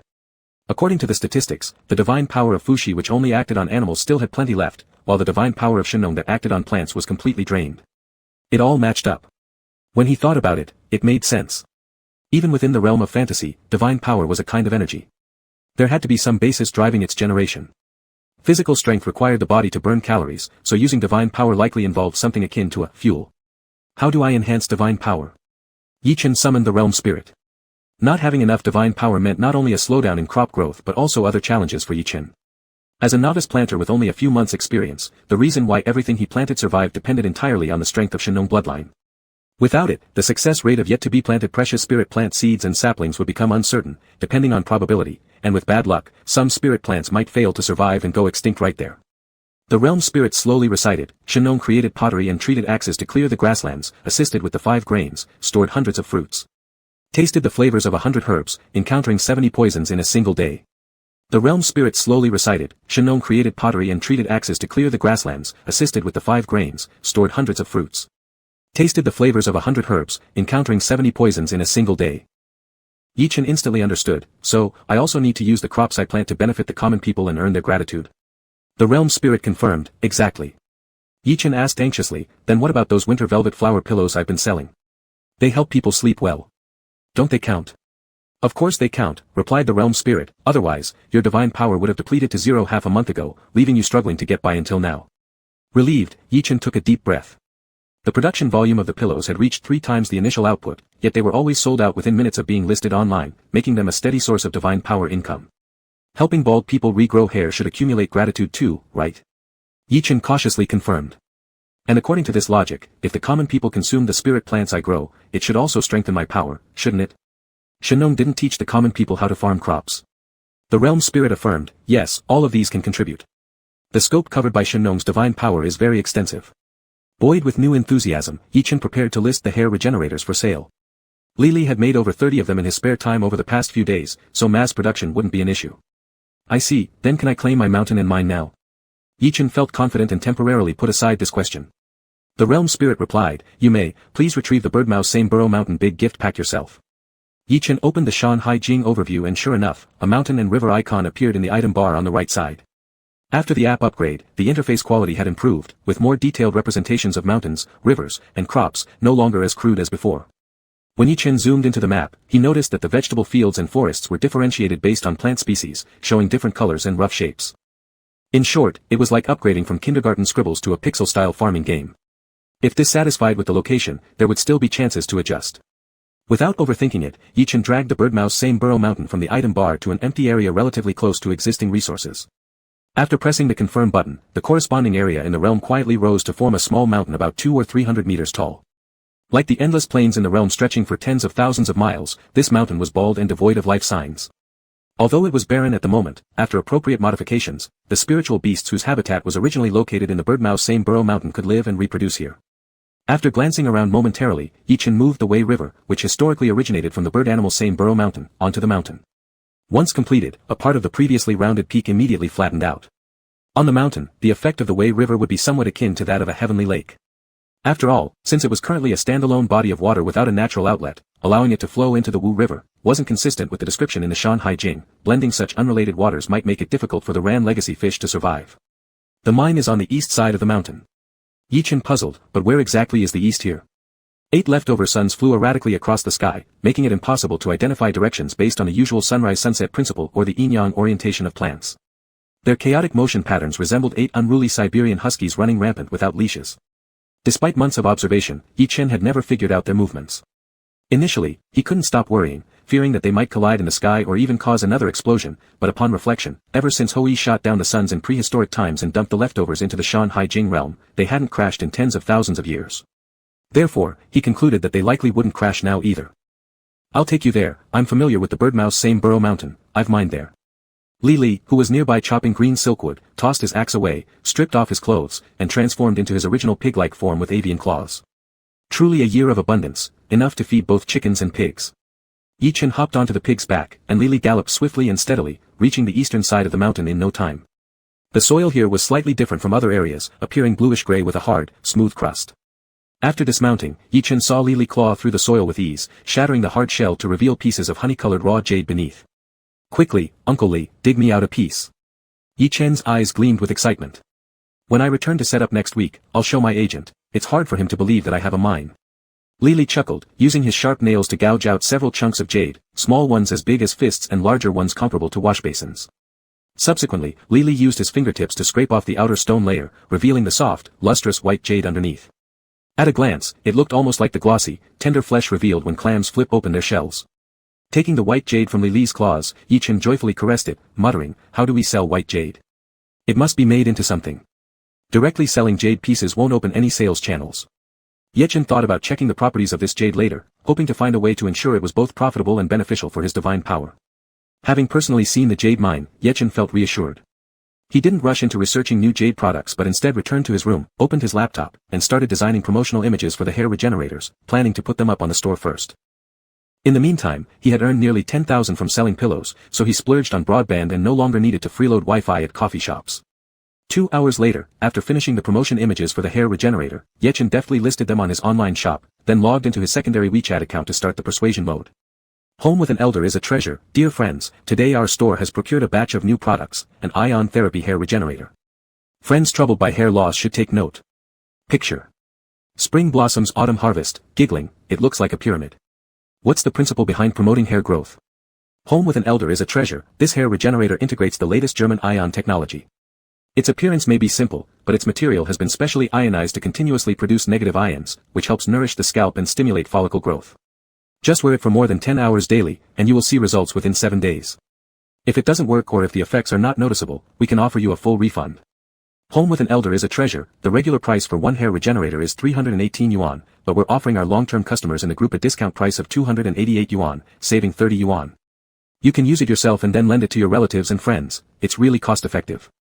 If you let 10 people use it, each person only needs to pay 28.8 yuan to promote hair growth. That's hundreds of times cheaper than hair transplants costing thousands or even tens of thousands of yuan. My uncle once suffered greatly from baldness, but ever since he began using this negative ion therapy hair regenerator, his hair grew luxuriantly with better quality. Look at this. Does it look like the hair of an elderly person? With that, little Yi Cheat unscrupulously posted a picture of Lili after being bitten bald by Tao Tao. Beside it were 3 large red serif characters, before use. Then he posted another picture taken early that morning of Lili, again with 3 glaringly colored words, after use. In front of anyone other than Shinimo phone, little Yi Cheat could deceive without batting an eyelid. His smooth rhetoric flowed effortlessly like clouds moving across the sky. Life is like tea. I have immense trust in your Chin Chin Wellness Shop products. But I am old now, and hair loss isn't a concern for me anymore. Seeking a view, I'm used to getting my hair permed, which makes it appear fuller. Smiling. Hair loss was common among people over 50, yet because it was so widespread and caused little discomfort, older adults' demand for hair regrowth wasn't as urgent as that of younger people, resulting in much lower purchasing enthusiasm compared to the hypnosis pillows. Yechin quickly pivoted his focus toward another demographic. Chapter 66. Having an elder at home is like having a treasure. Nowadays, young people generally have a lot of pressure from their studies and work. Some in their 20s are experiencing hair loss more severely than us older folks. Spoken by a 19-year-old youth. Don't you worry about losing hair. What about your sons and daughters? Tomorrow will be better, you're absolutely right. Whenever my daughter comes home during winter or summer breaks, our house ends up full of hair everywhere. Calmly, my son keeps complaining about his rising hairline. Yichin fully immerses himself in the role of a caring father. Yes, there's a genetic predisposition in our family for this issue. My son, though young, has already started experiencing hair loss. Like his uncle, he's using our family product. First, it works quickly. Second, the device promotes hair growth through physiotherapy without any need for topical application or oral consumption, eliminating concerns over drug side effects and providing greater peace of mind when used. Xuanwu baby was flat on Yichen's leg dozing off, showing his original facepan size form. Yichin stroked Xuanwu's smooth turtle head and placed the hair regrowth device gently on little Xuanxuan's skull, nourishing the good conscience. Seeing that the moment for persuasion had come just about right, Yichin calmly played the family card. Young people care more about their appearances than we do, but they don't take as good care of their bodies as we do. Purchasing a quality hair regrowth product for your children means that even if they don't say it out loud, they will remember it deep down inside. If you order now, you'll also receive a beautifully designed hair regrowth device storage box. The number of these boxes is limited, so it's first come, first served. Little by little, some people began placing orders. Although the pace of ordering wasn't particularly intense, due to the shop having a solid reputation base, and having recently been upgraded to a 5-star shop, things went much smoother than when they first sold pillows. Yichin fanned the flames in the group chat to reinforce the momentum for a while, copied the chat records, and pasted them into several other middle-aged and elderly groups, continuing until all 37 items in stock were sold out. At 288 yuan each, the revenue from 37 items was 10,656 yuan. After subtracting costs such as the storage box, outer packaging, shipping fees, and Lili's 15% cut of the revenue, Yichin could pocket over 7,000, with liquid assets easily surpassing 10,000. Yichin howled loudly, ah. Xian woke up frightened, immediately retreating into its shell with only round eyes exposed, anxiously watching Yichin. Xiongqi brother hurriedly picked up Xian, soothingly petting its shell while faintly saying, don't be scared. How much money did Big Brother make selling pyramids? Ho baby leaned in with a bunny-like face, propped her chubby cheek against Yichen's forearm, studying the numbers on the phone screen. Ahem, 7,000 plus. Yichen held his fist lightly to his lips to hold back his mischievous grin and said deeply, it's a small thing. This month's reality show filming fee for me is 15 million RMB per season. Just that it doesn't end up in my account. Even paupers have needs to flex sometimes, alright? 15 million equals how many ice creams? Ho baby calculated with her little pudgy hands, only to be scooped up along with the other babies and placed outside by Yichin. The children play outside for a bit. Big brother still has unfinished work. Yichin said seriously, locking the door behind him. 2 minutes later. Yichin got up from the floor, cheeks flushed, hair disheveled, with gray marks on his old farming jacket where it had spun around on the ground. He even let out a lewd laugh. One by one, finely crafted hair regrowth devices were packed into boxes and then shipped in sturdy bags marked with the words, Chen Chen Health Preservation Workshop. Through the relay process of the courier, they reached customers' homes, one such package arriving at the hands of a Ms. Lin Yume. Ms. Lin Yume lived in a top-tier city. As a local native, she had invested early in a few small apartments, riding the wave of skyrocketing housing prices. With surplus funds and nothing better to do, she currently worked part-time collecting rent and focused entirely on maintaining her health, being a staunch supporter of various strange unregulated health products. She was crouched by the door unpacking her delivery when her son came back from walking the dog downstairs. Zhang Xiaoyuan is 24 years old, working as a professional gamer streamer. His looks are above average among gaming enthusiasts, however, thanks to genetics combined perhaps with late-night gaming sessions and smoking, baldness appeared unusually early, initial signs at age 20 and now, at 24, it's quite pitiful. Despite trying countless medical solutions and even attempting a strict sleeping schedule at great cost, the results were negligible. Baldness was predetermined in his genes. Come, seeing her son return, Lin Yume hastily called him over. This hair regrowth device is imported from Germany. They say it uses negative ion therapy. Wear it for 10 hours a day, and within 7 days, you'll see results. Zhang Xiaoyuan caught a glimpse of the absurd contraption and felt his scalp tighten, sensing yet another batch of hair follicles dying off. Isn't this just some broken wooden sticks? Go on, how much did this scammer rip you off for this time? What's how much? It's only 288 yuan. A real bargain, and they even throw in a storage box. Lin Yume moved as fast as lightning, quickly placing the hair regrowth device directly onto her son's head. She warned him sternly, you wear it for at least 10 hours, don't dare to take it off until then. Zhang Xiaoyuan's lips twitched. His mother had gone through great lengths dealing with his early baldness, but all her efforts always seemed to go in the wrong direction. Driven by desperation for results, she often fell victim to scams. Previously, she spent tens of thousands on a spectrum room that was supposed to cure everything, including baldness. It was really just a shabby shed equipped with a heating system. She also bought 3 courses of a traditional medicinal hair regrowth liquid where each application cost approximately 800 yuan, leaving his scalp smoother and more refined, effectively tightening the pores and making his follicles even less active. The most ridiculous one was an ionization-based hair regrowth cap costing several thousand yuan that claimed it could heat up to strongly activate hair follicles. Strong activation. Zhang Xiaoyuan, Mom, do you even know what plasma is? If this thing can heat up into plasma state, my head might have already disintegrated, Mom.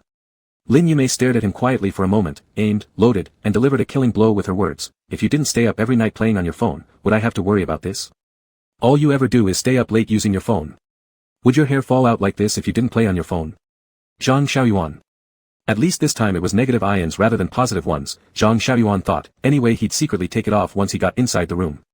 This comes from the same seller who made the pillow you said was so effective. If their pillows worked wonders, the hair regrowth device must not be far behind, Lin Yume added.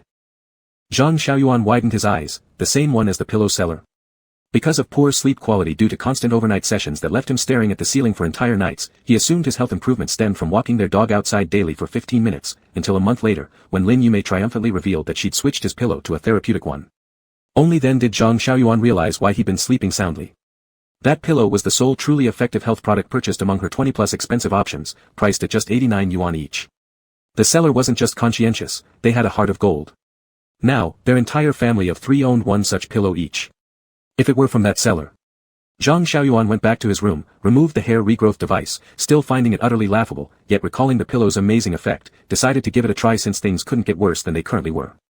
So, Zhang Xiaoyuan took off the wig he wore for going out and live streaming. He had Mediterranean-style balding with a perfectly shiny head and somewhat resilient follicles on the sides. His attachment to hair prevented him from shaving the sides entirely. Instead, he kept them slightly longer, approximating twin braids after rounding up the numbers. He placed the regrowth device on his bare scalp, edited game videos, and continued working. 1 week later. At 9 o'clock in the evening, during his usual live stream time, Zhang Xiaoyuan turned on his webcam with a neatly trimmed buzz cut. He was a popular host on a famous gaming video platform, having recently surpassed the 1 million fan mark. As soon as the stream connected, his viewers were astonished. Hey! What happened to the Japanese-looking guy? Why's your hair so short? Buzz cut. Buzz cut is the romance of men. Are you here to watch games or admire appearance? Just shave however you want. Are we playing XX today? Zhang Xiaoyuan lightly coughed, grabbed the hair regrowth device, and confidently placed it on his head. What you've seen before were all wigs. This hair may be short now, but it's real. He preferred his hair longer, but the new growth in the middle was enough for him to show off proudly to his viewers without hesitation. Familiar fans weren't surprised. Zhang Xiaoyuan's baldness had become a joke in the game streaming community, originating from his frequent Twitter complaints about severe hair loss, paired with pictures of countless useless hair growth products sent by his mother, displayed live along with hilarious scathing commentary about plasma hats and universal spectrum rooms. One particularly viral trial video criticizing the plasma hat garnered him over 10,000 retweets. Though he hadn't shown photos of his bald spots, fans knew about his condition thanks to those wigs. "I've always been seriously suffering from hair loss," Zhang Xiaoyuan gestured above his head. "Before, this whole area here was completely empty. Last week, my mom again and again insisted I use a hair regrowth device, promising visible effects in 7 days. So I secretly wore it for a full course without telling you guys, and to my surprise, this time, it actually worked. It actually worked. I think the host doesn't know what getting the real deal means, ha ha ha. Ha ha ha ha ha, what a ridiculous thing is this poor host wearing. Isn't this the pyramid energy generator from Weibo before? The shop owner specifically emphasized it's an energy generator, not for hair regrowth.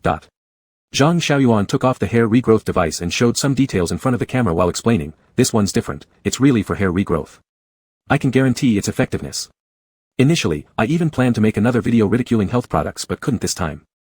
At that moment, someone else came forward. "Wow. My mom bought me this 2 days ago. She forced me to wear it, checking on me every 10 minutes. But it did have a little effect. Some stubble appeared on my alopecia areas this morning, so I decided to use it for the full 7 days." Seeing other people sharing their experiences, those with similar problems began asking for the store name. Zhang Xiaoyuan generously said, "It's called Chen Chen Health and Well-Being Workshop. They're incredible, just selling 2 things, one this device, the other a pillow that induces sleep within 3 minutes. But that one seems limited to about 200 units per month. You probably won't be able to grab it since my mom is part of an elderly group, all the uncles and aunties set alarms to grab them." "Host, are you sure this isn't your own store?"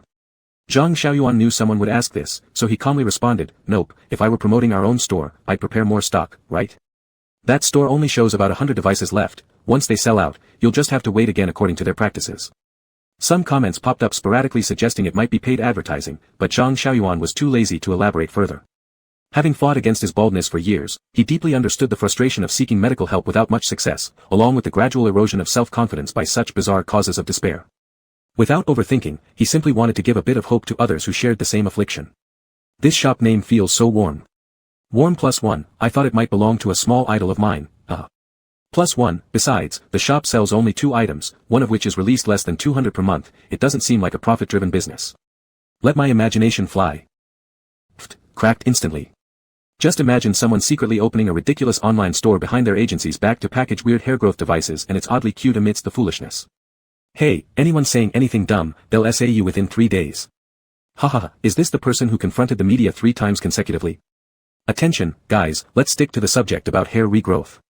I mean focusing on the streamer. That someone everyone referred to had no idea about all this.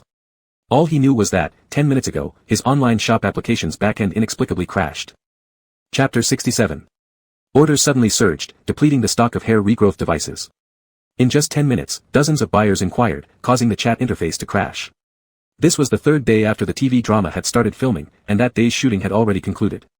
Yi Chen was on his way home. Because he was sitting in the back seat with Gu Qiu, he dared not let his joy show too obviously. He stifled his laughter until his facial muscles ached while answering the buyers' questions rapidly. While providing customer service for product inquiries, Yi Chen also took the chance to conduct a channel survey. "Customer service Chen Chen, may I ask how you found our little store? You were recommended by a gaming streamer, haha. Famous bald-headed Tuxianren endorsed your hair regrowth device during his live stream tonight." In the midst of his busy schedule, Yi Chen quickly opened a video app and searched for the ID Tuxianren. A 1 million fan streamer. Yi Chen's facial muscles twitched slightly as he struggled not to laugh repeatedly. "Holy crap, holy crap, holy crap. We're about to make money." Gu Qiu glared at him sharply. By this point, her scrutinizing eyes had already scanned Yi Chen from head to toe multiple times. Seeing his face almost contorted with suppressed excitement, she finally interrupted, Are you in a relationship?" The delicate balance of suppressing laughter was disrupted by this external interference, causing Yi Chen to break out into giggles immediately, hee. "Gu Qiu. Damn it." A second later, Yi Chen quickly managed his expression and turned to Gu Qiu, feigning innocence. "What's wrong, brother Qiu?" Gu Qiu wore an expression of existential despair. "If you're in a relationship, you must report it to the company. If you dare to hide it, don't blame me when problems arise later." Gu Qiu had only learned about Shen Mogeng's sudden appearance on the reality show production team later. Initially, Shen Mogeng's favoritism towards Yi Chen could be explained as a seasoned industry veteran casually helping a promising newcomer, but the notoriously picky and arrogant Shen Mogeng actually agreeing to appear on a reality show known for teasing its guests. Gu Qiu recalled the selfie Shen Mogeng had posted a few days ago. A stunning profile shot tilted at a 45-degree angle, deliberately showcasing a black onyx earring on his left earlobe, with only 2 characters as caption. Stolen. Gu Qiu noticed CP fans flooding the comments section with screenshots of Yi Chen wearing the same earring on his right ear during a variety show, followed by a unified chorus of comments, "Mom doesn't allow it. Fine you 100 pairs." Angry, fuming. After pondering this scenario repeatedly, Gu Qiu concluded that it wasn't the CP fans imagining things. Shen Mogeng indeed came for some kid at their place. Yi Chen asserted firmly, "There's no romance, sir. You can relax." In this short span of time, there were another several dozen messages bombarding Yi Chen. Not daring to ignore the buyer dads, but also fearing Gu Qiu might see over his shoulder, Yi Chen slowly twisted his upper body 90 degrees, twisting his waist to maintain direct confrontation with Gu Qiu while he focused intently on typing, his eyes gleaming brightly. Gu Qiu clenched his teeth in frustration, mentally punching down 100 old perverts. Customer service Chen, yes, we offer free shipping nationwide, dear customer. Customer service Chen, absolutely guaranteed quality, full refund within 7 days if ineffective. There are only 12 units left in stock, you might have to wait for restocking if you don't place an order now. Without stopping his typing, Yi Chen calculated the profit margin from this batch of hair regrowth devices. None of these customers provided group chat screenshots, meaning they purchased at the original price of 318 yuan each. Thus, Yi Chen stood to net more than 30,000 yuan in profit. Due to the poor promotion results among middle-aged and elderly groups, Yi Chen hadn't urged Li Li to stockpile the devices, originally thinking 200 units would last a month or so. However, unexpectedly, a responsible streamer offered a free endorsement and helped with the sales. Having estimated this substantial income, Yi Chen's cheeks flushed with excitement. Gu Qiu watched coldly, growing both anxious and angry. What sort of seductive words did that pervert say to our young lad? For other artists, falling in love might still have room for negotiation, but for this couple, same sex aside, the issue is that Yi Chen is too young, and Shen Mogeng clearly seemed like someone unable to commit. There's a high likelihood that they wouldn't settle down together, inevitably leading to issues in the future. When that happens, Shen Mogeng would just walk away carelessly, possibly disregarding Yi Chen's well-being. The more Gu Qiu speculated, the wider his imagination grew, leaving him frustratedly scratching his hair and hating himself for initially encouraging Yi Chen to cling on to powerful figures in the first place. At this moment, the car stopped in front of Yi Chen's house. Looking up, Yi Chen saw Gu Qiu fidgeting anxiously and earnestly said, "Brother Qiu, you know me. I've never lied to you before, saying nothing's wrong means there really is nothing wrong." Gu Qiu spat bitterly, cough, tsk. Yi Chen jumped out of the car, pulling out a large stone from the trunk, and cheerfully returned, plopping it onto Gu Qiu's lap. "Guess what this is?" Gu Qiu glared angrily, "Don't tell me this is mined or from your house." Yi Chen justified confidently, "It is or I mined myself from my family's mine. Look at the other side." Gu Qiu violently flipped the big stone, and its back side revealed a piece of jade material after being slightly cut by a sharp object. The jade had fine and soft texture, white asphalate, and shone faintly under the night light.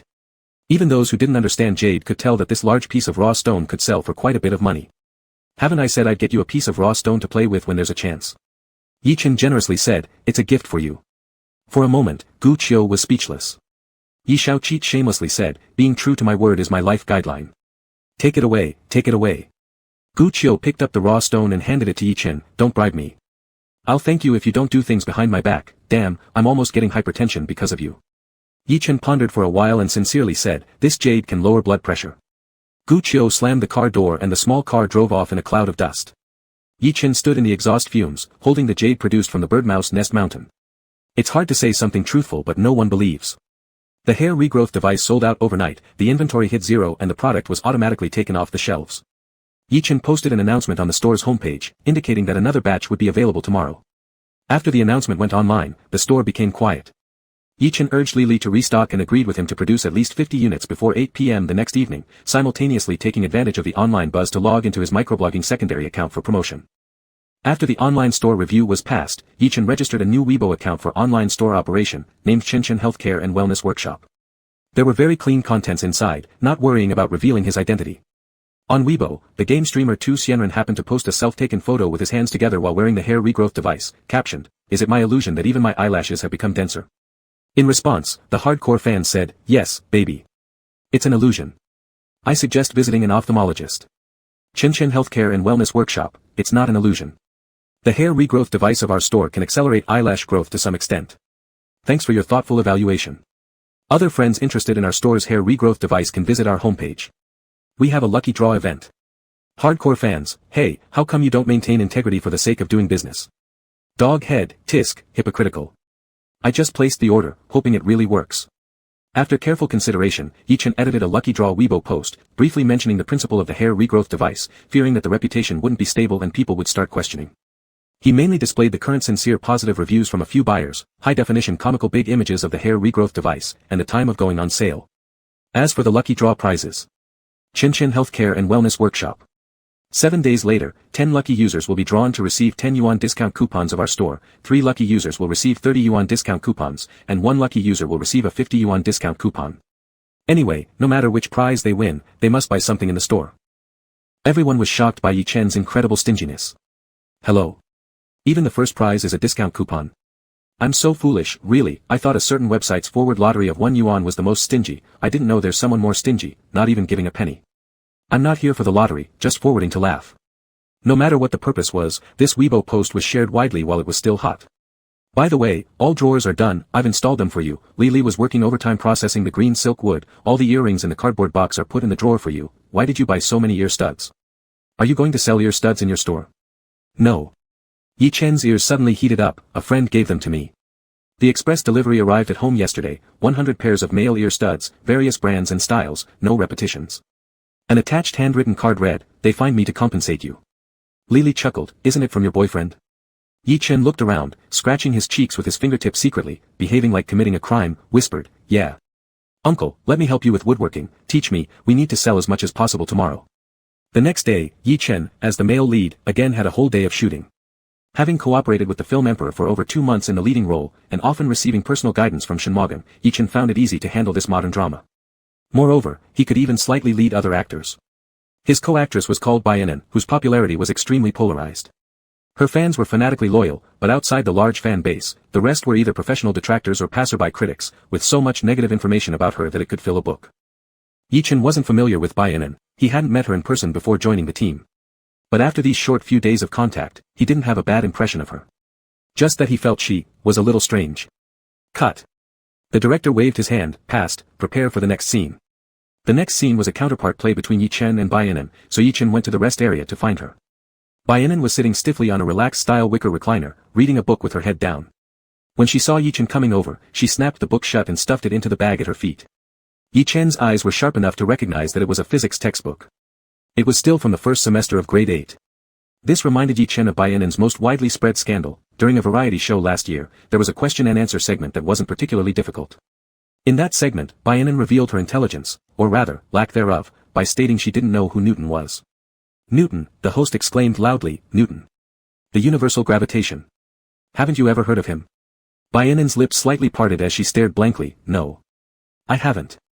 The host covered his face and screamed, there are people in this world who don't know who Newton is. Ah. After the incident came out, Baianen was mocked across all platforms again. Some said she probably didn't even finish junior high school, others claimed her ditzy but sweet girl persona had finally collapsed. But Baianen never responded to this matter. Yi-Chen pretended not to notice the physics book and smiled, should we rehearse for the next scene? Okay, Baianen nodded. Yi-Chen sat on the chair opposite her, absent-mindedly going through the lines. His gaze kept wandering towards the bag by Baianen's feet, an ugly but popular item bought off Taobao. It was clear that it wouldn't cost more than 100 yuan. Shit, it couldn't be. A sudden sense of empathy arose in Yi-Chen as he felt a strange bond between them both as financially struggling souls. Money, this was another major point of criticism about Baianen. Since she made her debut, she has been dedicated to charity work. She spent several million buying tents, medicine, fast food during a 7-magnitude earthquake in a certain province 2 years ago. She constantly funds the construction of Project Hope schools. She established a women's and children's rights foundation named after herself, providing litigation costs and short-term living expenses for women and children suffering from domestic violence. The list goes on. Although these are all good deeds, she executed them too conspicuously. There was even an explosive piece of gossip that claimed her excessive donations left her unable to sustain her own life. During breaks in her acting schedule, she worked secretly as a delivery person. Many refused to believe that anyone could actually be so dumb, firmly believing that this was just another attempt at self-promotion by crafting a sad backstory. They called her hypocritical and labeled her as a sanctimonious Mary Sue. Nevertheless, despite all the harsh criticisms, Baianen persisted in her charitable efforts without interruption. Could it be true that she really worked as a delivery person? As a fellow actor who memorized lines effortlessly, he couldn't help but steal glances at her every now and then, wishing they could claim siblinghood as fellow struggling delivery workers. Chapter 68. In the past, Yi-Chen wouldn't have cared about such baseless rumors, dismissing them as either fabrications or due to Baianen's unconventional personality that differed from the norm.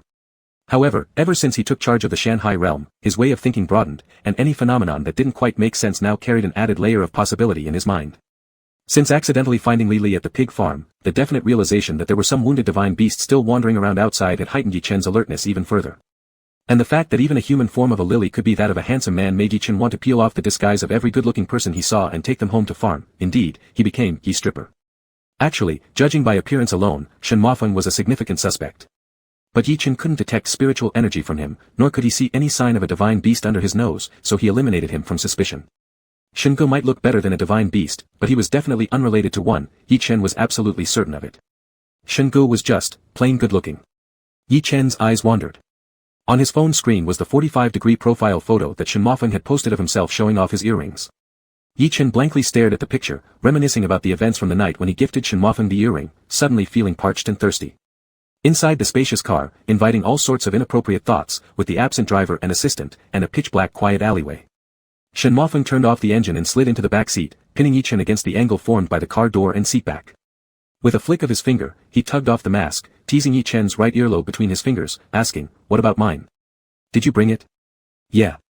Yi Chen reached toward his pocket, but with his body pressed into the corner by Shen Mofeng, his movement was limited. Just as he was about to ask him to move aside a bit, Shen Mofeng grabbed both his wrists and held them together with one hand. After a brief silence, Shen Mofeng tightly grasped Yi Chen's wrists, shamelessly saying, "Your hands are not convenient." "How are they not convenient?" Yi Chen said resentfully. "Did I fracture them playing on my phone?" In that instant, Yi Chen felt like a bamboo rat, only needing a fabricated excuse for Shen Mofeng to braze him. Play less in the future." Shen Mofeng restrained laughter, wagging his tail like a wolf dog and asked, "Where did you put it?" "I'll get it for you." "Right." Yi Chen started to say, but before he finished, his lips were sealed. Shen Mofeng pinned him immobile and began rummaging through his pockets, and places other than the pockets, with a leisurely hand. Under this teasing touch, Yi Chen was driven crazy. Normally, when he kissed Shen Mofeng, he tried hard to maintain the image of a tough guy and kept quiet as much as possible. That time, however, he simply couldn't hold up, becoming as limp as a pile of mud, making sticky sounds in Shen Mofeng's grasp. Those sweet, soft murmurs irritated Shen Mofeng's teeth. After a few minutes, Yi Chen's body was marked with fresh bites, his tongue hurt, his clothes were rumpled, and Shen Mofeng, satisfied like a child after a meal, played with Yi Chen's similar pair of earrings, putting them on himself afterwards. Unlike Yi Chen, Shen Mofeng pierced his ears post-career to easily switch styles and often didn't wear them. Seeing Yi Chen's pitiful state of being thoroughly messed around with, Shen he transformed back into human form, looking apologetic and saying, "Sorry, baby, did I bite you too hard?" "If it hurts," Yi Chen fumbled to button up his shirt rudely undone by Shen Mofeng, his face red as he asked, "Would you rub it for me, sir?" Shen Mofeng smiled, "We're getting more in sync." Fearing they'd escalate things further and end up doing something improper in the car, yet knowing how desperate Shen Mofeng must have been waiting days to see him, Yi Chen hesitated a moment, sympathetically saying, "Could you be gentler? Your pulling undid my buttons. It's pretty expensive." Shen Mofeng glared viciously at him. Next, it was a case of the more he was forbidden, the more he pulled, causing mischief everywhere. Afterwards, Yi Chen was left in a daze, groggily returning home with a few bags of compensated clothing. Yi Chen hadn't been home for half an hour when Shen Mofeng posted that photo of the earrings. That night, Yi Chen tossed and turned restlessly, unable to sleep. In the middle of the night, he quietly got out of bed, passing by the soundly sleeping divine beast groupies, sneaking into the uninhabited west wing room, looking at Shen Mofeng's photo and blushing deeply as he relived all the details of what happened in the car. Doing such a thing with a man for the first time gave Yi Chen a sense of guilt. While it was stimulating, it was still unfamiliar territory for him, leading to clumsiness. Finally, he accidentally dirted his screen. With Shen Mofeng's face smeared beyond recognition in the screen, Yi Chen's heart nearly exploded with guilt, wanting to kneel down and kowtow 3 times to Shen Mofeng inside the phone. Hastily, shaking hands locked the screen, he cleaned the phone meticulously. What Yi Chen and Shen Mofeng didn't know was that, the next day, in an entertainment forum, within a post titled, "Sugar Eating Collection for Fengye Girls XX, a fan group of the couple name dropped them again and initiated another usual jubilation. 1634L. Question: My girlfriend works as a sales consultant at a top-tier fashion brand boutique. Last night, at 8:30 p.m. when the mall was almost closing, someone who strongly resembles Shen Mofeng, allegedly identical in body type, eyes, and facial features but wearing a mask, my girlfriend was too nervous to ask, rushed into the store and bought several men's outfits without trying any of them on. Plus, they were obviously not his size, smaller than what he usually wears. Solution requested: if this person is really him, what does this move signify? 1635L, just speculating wildly, without responsibility, if neither of their assistants were present plus if there's some other reason why someone besides him needed clothing, it implies they were secretly dating plus Yi Chen's clothes got torn by Shen Mofeng during their escapades. Oh well, I feel better now. 1636L, but why rip the clothes?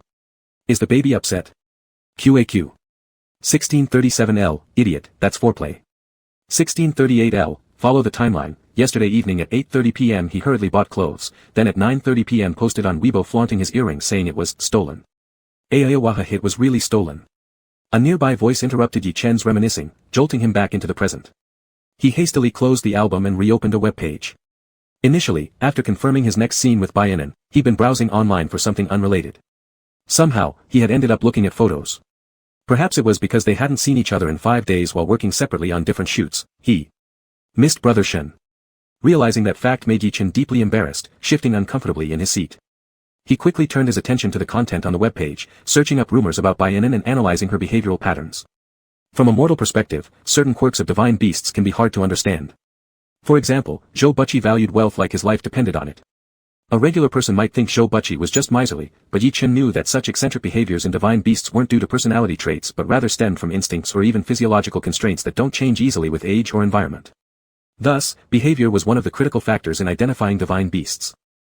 If you judged by homophones, Bayanin could refer to two kinds. If she belonged to one kind of divine beast, her behavior could make sense. As Yi Chen scrolled through gossip threads about Bayanin, his imagination ran wild. Of course, Yi Chen wouldn't jump to conclusions based solely on these guesses. However, he wanted to try. Restoring the third phase of the environmental spirit's mission proved arduous. The tricky environment spirit provided Yi Chen with a detailed aerial map of Birdmouse Cohole Mountain before it was flattened, ordering him to restore its ecosystem within 4 months. This included the distribution and approximate number of spirit plants, as well as specific spirit animals and successful breeding of various sacred fish found in Wei River. In return, the reward was another mountain. Yi Chen finally understood that the mountains and terrains given by the environment spirit served as both rewards and tasks.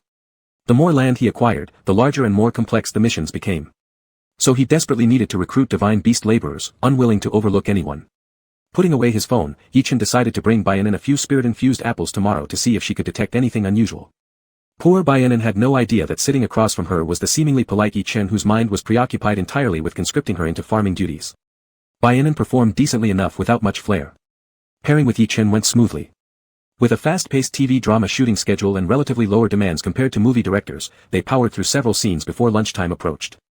Soon after, the production coordinator arrived with carts full of boxed lunches. As if smelling food from afar, Bayanin perked up her head, bright-eyed, looking exactly like how Yi Chen used to be a few months ago when he barely had enough to eat. "Big brother Yi, how many boxes?" Gao Ran asked quietly. Glancing at Bayanin suspiciously, Yi Chen said, "1 box will do." Living increasingly comfortably, he no longer felt the need to let divine beasts share crew meals anyway. It wasn't particularly tasty. While absent-mindedly eating, Yi Chen couldn't help but send Shen Mofeng a WeChat message asking if he could visit the set today. Once he realized how often he thought of Shen Mofeng, these thoughts became impossible to control. "Shen Mofeng, we've just wrapped up our shift here." Apparently, he spent all night filming until late morning. "Yi Chen, then go home and rest, brother Shen. Can I visit tomorrow?" Shen Mofeng, smiling faintly, "Are you thinking of me?" Yi Chen wiped his face, yeah. Shen Mofeng, say it out loud. "Yi Chen, I miss you, brother Shen." Shen Mofeng's heart fluttered. He considered telling Yi Chen that formalities weren't necessary moving forward, but halfway through typing, he glanced back at, "I miss you," and deleted what he wrote. Using respectful language for love talk, it's actually quite. If we continue to use this in the future. Shen Mofeng sat in the back of the car, biting a cigarette holder, and gave a sultry smile as he instructed the driver to change course. "The Black Wind Demon is eating children again. Yi Chen, shall we see each other tomorrow?" "Shen Mofeng, I'll come over now, will 1 o'clock be convenient?" Rarely being firm in front of Shen Mofeng, Yi Chen said, "No, you should go home and rest." After a moment of silence, Shen Mofeng made a call directly, joking, "All right, little guy, commanding me now." "Not that," Yi Chen nervously picked at his collar, "I'm worried about you being tired. It's rare that you're being active once with me." Perhaps afraid of being overheard, Shen Mofeng suddenly lowered his voice, which became a bit muffled as if he covered his mouth and phone. "I sound calm just hearing your voice. Do you know how fast my heart is beating? Would I be able to sleep going home? If you truly care about me, then be more active." Yi Chen clutched his phone and obediently replied, "Okay." He knew Shen Mofeng. During every intimate moment, Shen Mofeng's heartbeat was alarmingly fast, like him. Yet he didn't understand how Shen Mofeng could appear so composed and poised. Perhaps this was what people called having a thick face. "Bring you some good stuff, darling. What do you want to eat for lunch?" Shen Mofeng's tone softened. "Already finished. The set meals from the crew. Don't save any for me. I'll bring you snacks to have later at home." At 1 o'clock, Yi Chen went out and brought Shen Mofeng onto the set.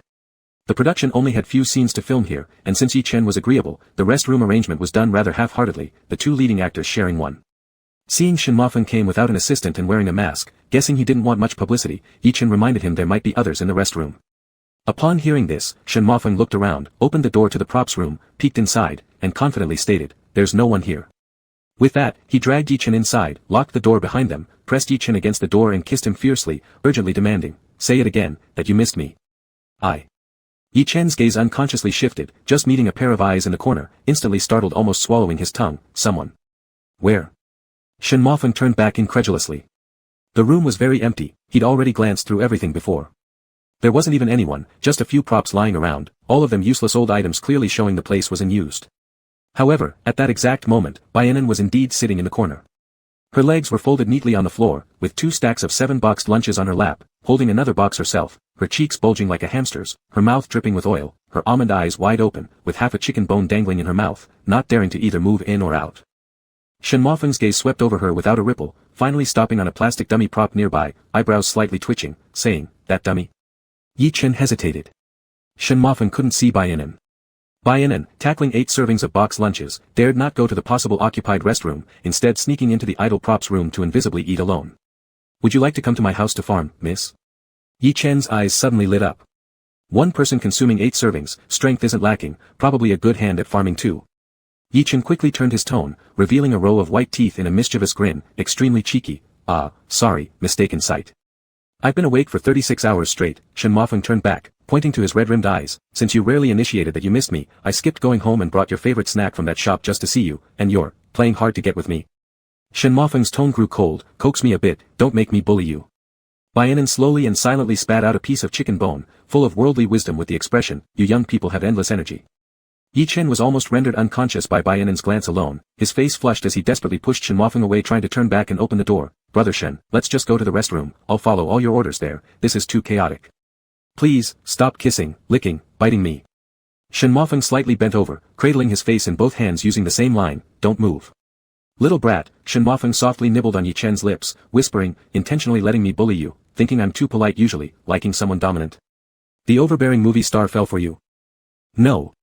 In the midst of all chaos, Yi Chen still dared to counterattack. "Besides, you're just polite with words." "All right then, if you say so, I won't hold back anymore." Shen Mofeng pulled up Yi Chen's shirt hem and slipped a hand inside. Yi Chen looked up with a red face, noticing that Baianen had already turned around at some point, her back to them, both hands dramatically covering her ears as if deliberately showing Yi Chen. Yi Chen. This young lady truly understands people's needs. She must be skilled at farming too. Surely. Chapter 69. Yi Chen obediently let himself be handled for a while, and when Shenmo didn't seem so crazy anymore, he took the opportunity to pull his wrist out from Shenmo's grip, and wrapped his arms around Shenmo's waist. He used his face to stick against Shenmo's shoulder, preventing any kisses or stares, and mumbled, "Let's go to the restroom." What about people who might be there? The pair of little paws actively hugging his waist made Shenmo quite pleased. "No one," Yi Chen said. "Sister N has something at noon and isn't in the crew today." "I forgot that." Shenmo mockingly said, "Oh, Sister N. Someone else called her that too." Yi Chen dared not argue back with his survival instinct flaring up.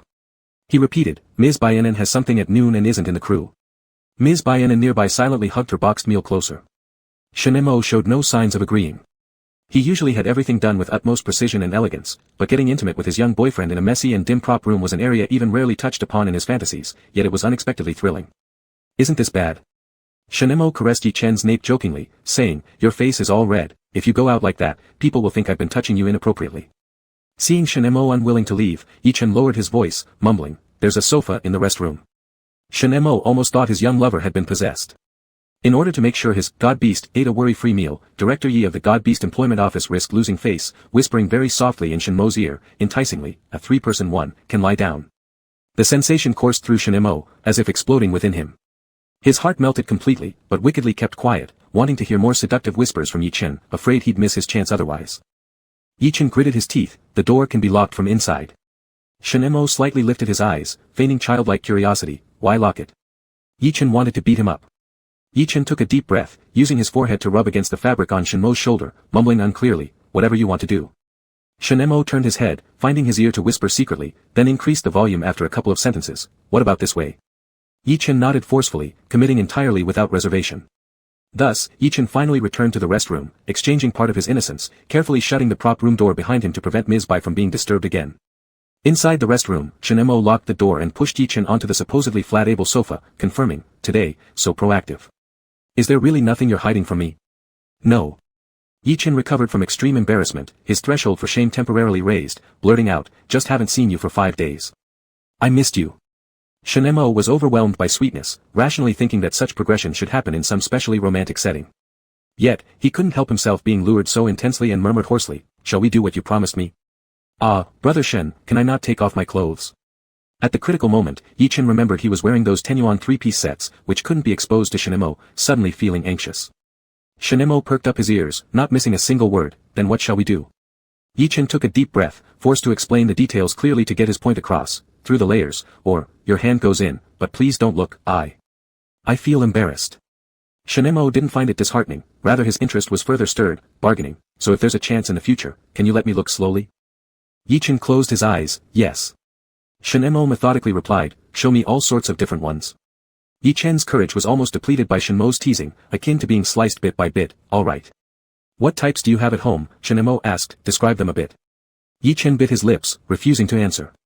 Classic elder style, loose and faded ones, trendy street market style. If you won't say, then I'll buy some for you, what I'd like to see you wear. Shinemo became increasingly unrestrained, his ears, tail, fangs, all showing. Yi-Chen started regretting inviting the wolf over. Okay. Can you accept these kinds?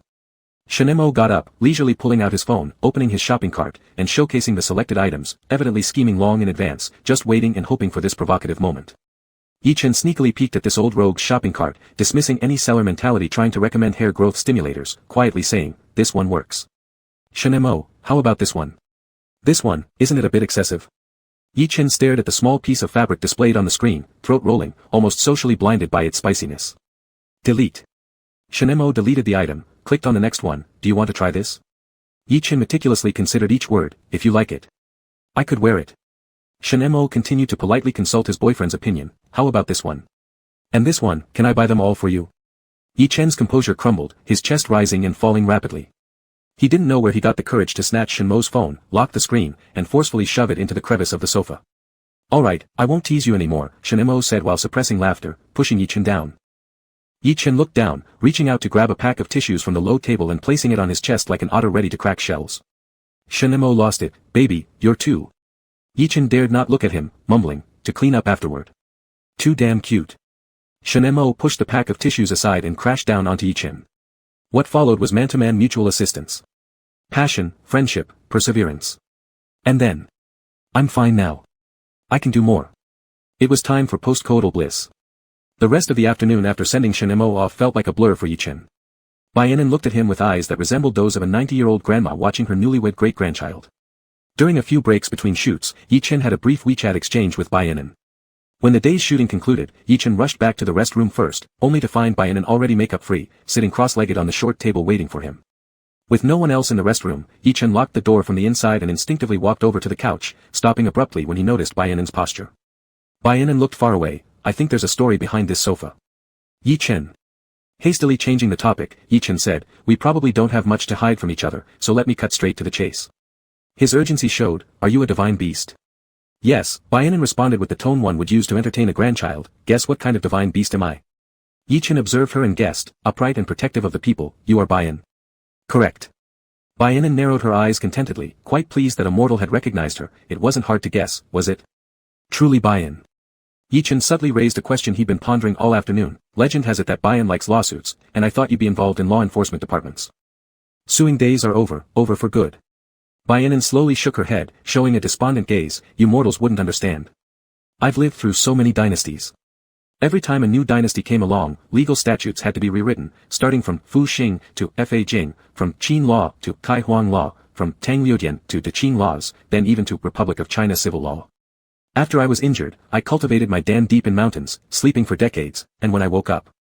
Bayanin mechanically flicked her fingers, her expression gradually becoming numb, if I were to work in the legal industry again, I'd need to pass the bar exam, and to pass the bar, I must study your generations, legal theory, legal history, criminal law, civil law, commercial law, administrative law, one book worth 5 books of past. A millennium-old champion of the law fell victim to the ferocity of modern judicial exams. Being similarly weak in tests, Yi-Chen empathized deeply, I understand you. My political science score in high school was the worst, passing was almost impossible. Exactly, Bayanan solemnly stroked her hair, we law dogs suffer. I've memorized statutes for thousands of years, yet you mortals keep changing the legal codes every generation. Sister is truly tired. Considering the little fur left on my scalp, I should avoid the bar exam altogether. So you entered the entertainment industry, Yichin roughly guessed, because it pays well and allows convenient opportunities for charitable acts. Clever, Bayanan smiled, courts, I may not attend, but when faced with injustice, being asked to stand by. Bayanan clutched her chest, pained, it might lead to heart problems. Perhaps she meant a literal heart attack. Yichin thought. After appraising him from head to toe, Bayanan became curious, you know so much, so you must be the new master of Shanghai realm. Is it still located in that courtyard? I snuck in last year, but found nothing inside. I've just taken over a few months ago, Yichin briefly recounted how he was chosen by the realm spirit and introduced the divine beasts currently under his command. So Zhou Buqi is Pai Xiu. Bayanan mused aloud, I haven't met him in person, otherwise, I'd see the spiritual aura on him. That old man must be conning someone and not returning their money. She spoke, her eyes gradually lighting up, shining with a greed for money, every hair on his body is solid gold. If I could shave his head. She vocalized something Yichin had been too afraid to contemplate thoroughly. The two poor souls looked at each other, both gleaming brightly. I'll sit this one out. Yichin cleared his throat, wary of being led astray by Bayanan. He quickly shifted the topic to the current challenges of the reconstruction project in Shanghai realm. If you could come over and help, I'll also set aside a plot of land for you. All the spiritual plants produced on this land will be yours, and I will use my divine husbandry power to assist their growth. If you are also interested in crafting things, all simple manual work, like planing wood and polishing, Uncle Li can teach you. And I'll calculate your commission based on a percentage. Bayanan clicked her tongue and rubbed her hands together, if I took care of Zhou Buqi, I make things and get commissions. Yichin, yes. Bayanan decided resolutely, then it settled. Just as Yichin was about to agree, Bayanan added another condition, but old Zhou's team gets one person-sized plot each. There are 9 of us siblings, so you need to set aside 9 plots for us, right? 9. Yichin was startled but quickly caught on. There is an ancient saying, the dragon bore 9 sons, none of which became dragons, each having different preferences. Bayan is the 7th son of the dragon. So, of course, Bayanan has 9 siblings in total. Chapter 70. The family suddenly had 9 more mouths to feed, but correspondingly, the workforce underwent a transformation from quantitative to qualitative change, a very profitable outcome. Thus, after the initial discussions, Yichin took Bayanan back to the courtyard that evening to tour various planting and breeding projects. The eastern side of the Wuo River is where I concentratedly plant winter velvet grass, with a total of 35,000 plants. The winter velvet flowers produced are used for health pillows, which have always been in high demand, Yichin pointed out as he gestured toward the area. On the western side, we've currently planted over 2,000 trees using cuttings, these include lin wood, migu, yutan, and qingxi wood. Uncle Li uses the qingxi wood to create spirit essence generators, which have just begun selling online and are already in short supply. Now another batch of raw materials has matured, but we lack manpower. Bayanan stood with his hands behind his back, nodding continuously, looking much like an elder cadre inspecting a production base. Not far away, on the field ridge, Zhou Buqiu was sweating profusely from plowing, his upper body bare showing muscular strength, puffing on a self-rolled Yushi cigarette. He wiped sweat with a towel that looked decades old and balding in spots, all while speaking on the phone. His elegant, magnetic voice reached them faintly. Yes, currently, some large international mergers are focusing on these emerging fields. Zhou Buqiu stepped aside a few paces and squinted at the growth of bok choy. The valuation is incredibly high, reaching several billion US dollars. He said as he pulled a few weeds. It drives development across the entire industry. He scooped up a lump of manure fertilizer with one hand, then threw it into a planting pit with a slap. Yichin skillfully stepped forward, taking the spade from Zhou Buqiu so that he could concentrate on analyzing the multi-billion-dollar business deal while he mixed the fertilizers himself, quietly explaining to Bayanan, this is our homemade magical chicken manure fertilizer. Look, both plots use the same variety of high-stemmed bok choy, both personally cultivated by me. Over there, they use store-bought fertilizer and are shorter than this plot. When you return, let one of your 9 dragon offspring specialize in helping me raise magical chickens to expand the scale of their farming. Then the supply of manure will increase, allowing for even more magical plants to be grown on this big piece of land. You'll have an endless supply of food. Bayanan considered thoughtfully, let Yazzie specialize in raising chickens since he's meticulous. You should try this. Seeing that Bayanan had eaten all the spirit cream strawberries, Yichin pulled 2 magical apples from a tree, giving one to Bayanan and eating the other himself. In the crisp spring evening breeze, the fruits felt cold to the touch, yet their sugary juices were perfectly chilled. Just a few bites brought immense satisfaction. Delicious, delicious. Unbothered by decorum, Bayanan held the crunchy apple and gnawed noisily, droplets of pale white juice splashing onto his cheeks. It's been years since I tasted something infused with spirit energy. I'd almost forgotten how wonderful magical plants taste. Ordinary humans find spiritual plants extraordinarily tasty, while divine beasts gain not only flavor but also additional enhancements and spiritual replenishments. Two joys come from consuming one magical plant. As Bayanin enjoyed himself thoroughly, Zhou Buchu finished his call and came back, glaring at him harshly and snapping, "Stop taking advantage when I'm not paying attention and stealing my fur." Startled, Bayanin straightened his sleeve majestically and declared, "I'd never. I am in charge of justice and law enforcement and despise those who engage in thievery most." Zhou Buchu grumbled, complaining to Yi Chen, "Don't think she talks high and mighty, she's the worst thief around. Back during the great drought of Northern Song Dynasty, while I slept, she snipped off pieces of my toenails to make porridge to help famine victims. There's more." After considering for 2 seconds, Yi Chen tried to divert the conversation. "What did that porridge taste like?" "Brat." Zhou Buchu glared. "Just one of my toenails was worth 10,000 taels of silver. I could feed you with a few hairs from my legs for a whole year." Originally, Yi Chen was thinking about the snacks Shinemo Feng brought him during a visit, but now he lost interest. Moreover, Zhou Buchu stamped his foot in frustration. "Back then she secretly clipped off bits of my fingertips to help dig channels, and before I could earn enough money to regrow them, she was already planning more thefts. One shouldn't fear thieves who steal, but those who linger in thought." Bayanin couldn't help laughing out loud. Having seen what he needed to see, Bayanin stripped down behind a tree and transformed. Her human form weighed less than 90 pounds, thin and delicate, but her true form towered as tall as a building. Her appearance resembled a lioness with a dense silver mane, every strand sharp and hard as gold or stone. With each movement, her fur-like needles made a soft ringing sound. "Keep stealing my fur when I'm distracted, I'll steal yours." Zhou Buchu muttered as he approached, yanking out a hair from Bayanin's coat, showing it to Yi Chen. "Look, her entire coat is composed of needles." Curious, Yi Chen touched it lightly, confirming it was indeed sharp. Zhou Buchu applied pressure with both hands, snapping the needle-like hair with a crack. Bayanin possessed a straightforward and righteous nature, her hairs reflected her spirit, they would break rather than bend. "Roar!" Bayanin knelt down, emitting a prolonged roar, roar. Although sound waves are intangible, Yi Chen could clearly feel something wave-like squeezing and gliding over his body, as if the air density suddenly increased, then immediately decreased. Zhou Buchu explained, "The 9 Longzi are blood-connected, they can send messages to each other over 1,000 miles. She called the other 8 to come here without using phones." Yi Chen's eyes revealed envy as he said in unison with Zhou Buchu, "We don't even have to pay for phone bills." During the great battles decades ago, among the 9 dragon offspring, Bayanin was one of the less severely injured, and she was also the first to awaken after her hibernation. She was also the first to realize the value of money, helping to lift up her brothers and sisters. As for the other 8 dragon children, some still hid in the mountain crevices, sleeping obliviously. When they were hungry, they would clumsily crawl out to find something to eat and then return to their underground dens, mountain caves, or lake bottoms, sleeping for several years at a time. Frequent unusual phenomena occurred around where the dragon offspring resided, often leading the local villagers to misattribute them to malicious spirits. Passers-by who happened to be monks or Taoist priests would stick talismans or paste imprints, filling their heads with all sorts of taboos like the constantly reshared Weibo expression packs. 3 of the dragon offspring, including Bayanin, woke up early but had mediocre lives. After all, having lived for over 1,000 years as divine beasts transcending the mundane world, not all of them cared about the concept of money that humans conjured up. Yi Chen learned from Bayanin that Lao Lu Bishi, who has an odd habit of carrying stone steels, was currently located thousands of miles away in a famous tourist city's scenic spot, lugging around stone tablets. He smashed the original stone statue of Bishi, discarding it into the wilderness, replacing it with himself. During the day, his body petrified, posing like a stone carving. The weight of the steel made him feel blissfully compressed. At night when the attraction closed, with no tourists around, he would secretly place the steel down and scoop coins from the merit pool. Lao Wushuani, who loves burning incense and sitting still, was hired by the Asian gambling king Qin Wenqing to guard the home of his blind elderly mother while helping Qilin cultivate elixirs. Every day, she posed as a stone lion in the courtyard. In front of her stood an incense burner which burned incense incessantly, providing her carefree sustenance as long as she stayed still most of the time. Occasionally, in the dead of night, she would need to move her body to devour any evil influences or ill-intentioned wandering souls intruding into the household. When necessary, she'd transform into human form to feed the old mother a cardiac health pill.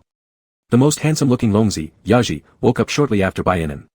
After Bayanin established herself in the industry, she initially wanted to recommend her second brother to join the circle and make money through acting. However, Yaji's vindictive nature proved problematic when a certain big-shot son within the industry tried to impose a sexual advance on him. Not only did the plan fail mid-process, but Yaji ended up imposing a reverse advance instead.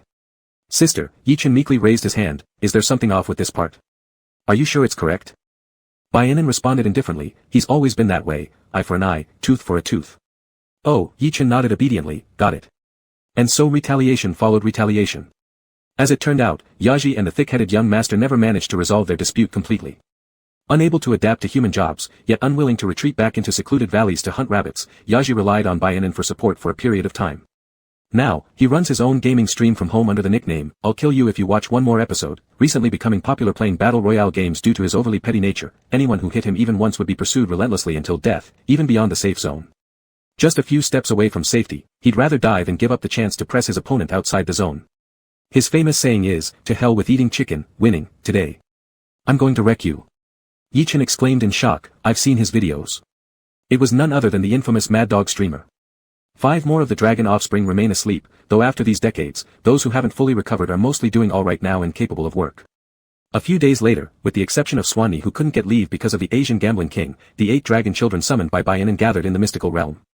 They hadn't seen each other in person for many years, communicating only by voice, so after each dragon child arrived, they would first greet their siblings, exchanging pleasantries.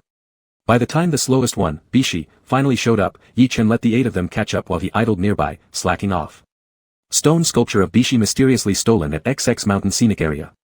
Yichen clicked into this Weibo news piece using a throwaway account, jumping onto the comment thread of the hot topic discussion speculating wildly that Bishi might have legged it and steering everyone towards scientific reasoning. Super sweet Fuji apple at 12 renminbi per kilogram, you guys are too imaginative, it was probably just stolen. Super sweet Fuji apple at 12 renminbi per kilogram, prosperity, democracy, civility, harmony. Super sweet Fuji apple at 12 renminbi per kilogram, Bishi couldn't possibly exist in real life, ah ha ha ha. As he was cleaning up after the slowpoke Bishi leisurely squatted down, holding the young Xuanwu in his left arm who'd come to watch, and in his right arm the Poulet baby who had a small medicine shell on its back. Unable to hide his sadness, Bishi said, Xuanwu and Poulet have become so tiny. Do you still remember, before the 2 of you fell, we were known as the 3 slows of the realm. These 3 actually gained fame for being slow. Yichen just needed to imagine the scene of the 3 slows battling each other, and it made him short of breath. The young Xuanwu listened to what Bishi was saying, and slowly a glimmer of light ignited in its black eyes.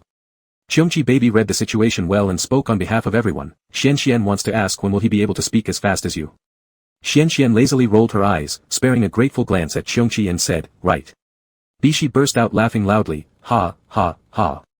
Yichen breathed anxiously, phew. Bishi said, by the time you all reach 100 years old, you'll be as fast as me. Anan sister. Yichen opened the simplified restoration map of Birdmouse Samborough Mountain, deciding to cruelly interrupt the reunion of the 3 slows. Shall we start dividing tasks? With Bayanan as the labor broker, Yichen's communication with the dragon children went relatively smoothly. Ultimately, it was decided that Qiu Nyo and Chiwen, who can ward off fire, would be responsible for the daily maintenance of the spiritual wood zone and the winter velvet grass zone. While cultivating forests, they would learn cutting propagation techniques for sacred trees, focusing on expanding the planting areas for green silk wood and fragrant sandalwood. Chaofeng and Paleo would study farming techniques from Yichen and develop exclusive spirit plant farmland under the guidance and assistance of Yichen for each of the dragon children. Bishi and Fushi would focus on the reconstruction of Birdmouse Samborough Mountain and jointly plant crops in the mountainous regions with Yichen. Bayanan was busy both in show business and doing charity work, not as idle as them, but she could occasionally collaborate with Lili to produce online store products and regularly convene meetings for the dragon children. Any opinions or changes Yichen had regarding the work of the dragon children could be communicated through Bayanan without worrying about offending anyone. As for the most difficult one, Yaji, Yichen didn't dare to deal with him for fear of saying something unclear and being remembered by the petty mind again. Feeling stuck, Yichen let Bayanan figure out that he didn't want to interact with Yaji, so she took charge decisively. Second brother, why don't you take over some of Paixio and Lili's jobs? They are simple and should be easy to learn. Hearing that it is easy to learn, Yaji lightly raised his eyebrows and coldly responded, fine. I'm exactly lazy to learn. Bayanan dared to say anything. Did you check out the 20 chicken coops? There are 240 spirit chickens inside. Your task is every day. Bayanan leaned closer to Yichen, asking softly, what does he do every day? Yaji. What's wrong with my sister? Yichen sneaked a peek at Yaji, whispering secretly to someone backing him up. After muttering a few words, Bayanan repeated, second brother has to clean up the chicken droppings every day, mix chicken feed, collect eggs, make sure hens don't brood, and also feed the rani fish in the Wuo water twice a day with cooked egg slices besides regular feed. Don't let them fight, separate the ones who are aggressive into water tanks, put fish eggs separately into wash basins to avoid them freezing in Wuo water. In a few days, once Lili builds the pig pen, also feed the 2 pairs of kangs there, clear their waste. How does that sound? Simple enough. Yaji almost lost sight from anger, gritting his teeth and cursing, you wench. Helping an outsider bully your second brother. The millennia-old wench calmly replied, who fed you when you've been staying home these last couple of years? Moreover, is little Yi really an outsider? The Mountain Ansi realm is our home, he is the head of the house. Theoretically, he could command all divine beasts. Without me helping him bully you, when little Yi has a bad day, he could cast a spell on you, making it impossible for you to even step into this realm. Yaji shot Yichen a sharp glare, enunciating every word, you dare. Yichen also revealed a dangerous look, retaliating with the same intensity. I do not dare.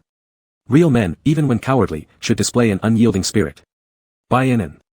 Yaji had never met anyone like Yichen, momentarily lost in thought, not knowing how to intimidate him anymore.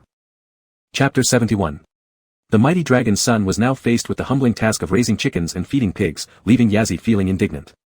He understood that the reconstruction of the mountain and sea realm had just begun and the scarcity of resources was an undeniable fact. If he wanted spiritual plants, he would have to trade his labor for them. However, being naturally petty, he still felt aggrieved even though he comprehended the situation, seeking a scapegoat to vent his frustration. Unfortunately, Yichen's firm cowardice made it inconvenient to keep provoking him. Suddenly, a gentle breeze brushed past, ruffling Yazi's unkempt bangs. Yazi finally found a worthy target for his bullying, the wind. Puffing out his cheeks, he blew against the wind, who, determined to challenge even the breeze itself. If the wind dared to blow on him, he'd blow right back. Yichen could only sigh in amazement at such stubbornness. He has issues, you should ignore him most of the time, Bayanin whispered to Yichen. All the divine beasts gathered together as Yichen planned to prepare a grand dinner for them to welcome their arrival, followed by a formal start of work the next day. Several divine beasts volunteered to help in the kitchen, cutting vegetables, washing dishes, watching the fire. Yazi, having a penchant for killing, took charge of slaughtering chickens and catching fish. Holding a live chicken, Yazi entered the kitchen asking for a bowl to catch its blood. Without hesitation, Yichen handed over a bowl to this ancestor-like figure. Placing the bowl on the ground outside the kitchen, Yazi revealed 5 blade-sharp nails from fingers resembling those of a cat. Sensing its impending doom, the chicken suddenly summoned enough strength to peck fiercely at Yazi's hand. Yazi blurted, "What the?" Both his "what" and the sounded like expressions of disdain mixed with shock, showing no small familiarity with human culture. Fearing he might demolish the house, Yichen consoled him, "Brother Yazi, don't get upset, let's not take offense from a mere chicken. How dare it peck me, huh?" Ignoring Yichen, Yazi gripped the chicken's beak tightly, his slightly slanted beautiful eyes narrowing dangerously. Stretching his neck out, he mimicked the chicken's behavior and tried pecking it back, muttering angrily, "I'll also peck you. Peck you to death." But human mouths are incapable of pecking anything, and the same goes for Yazi's true form, it lacks a beak. As a result, what the rooster experienced before its death was more akin to an intense kiss rather than being pecked, its dignity tarnished, standing there completely stunned. Yichen quietly shifted his gaze, allowing Yazi to continue his pecking.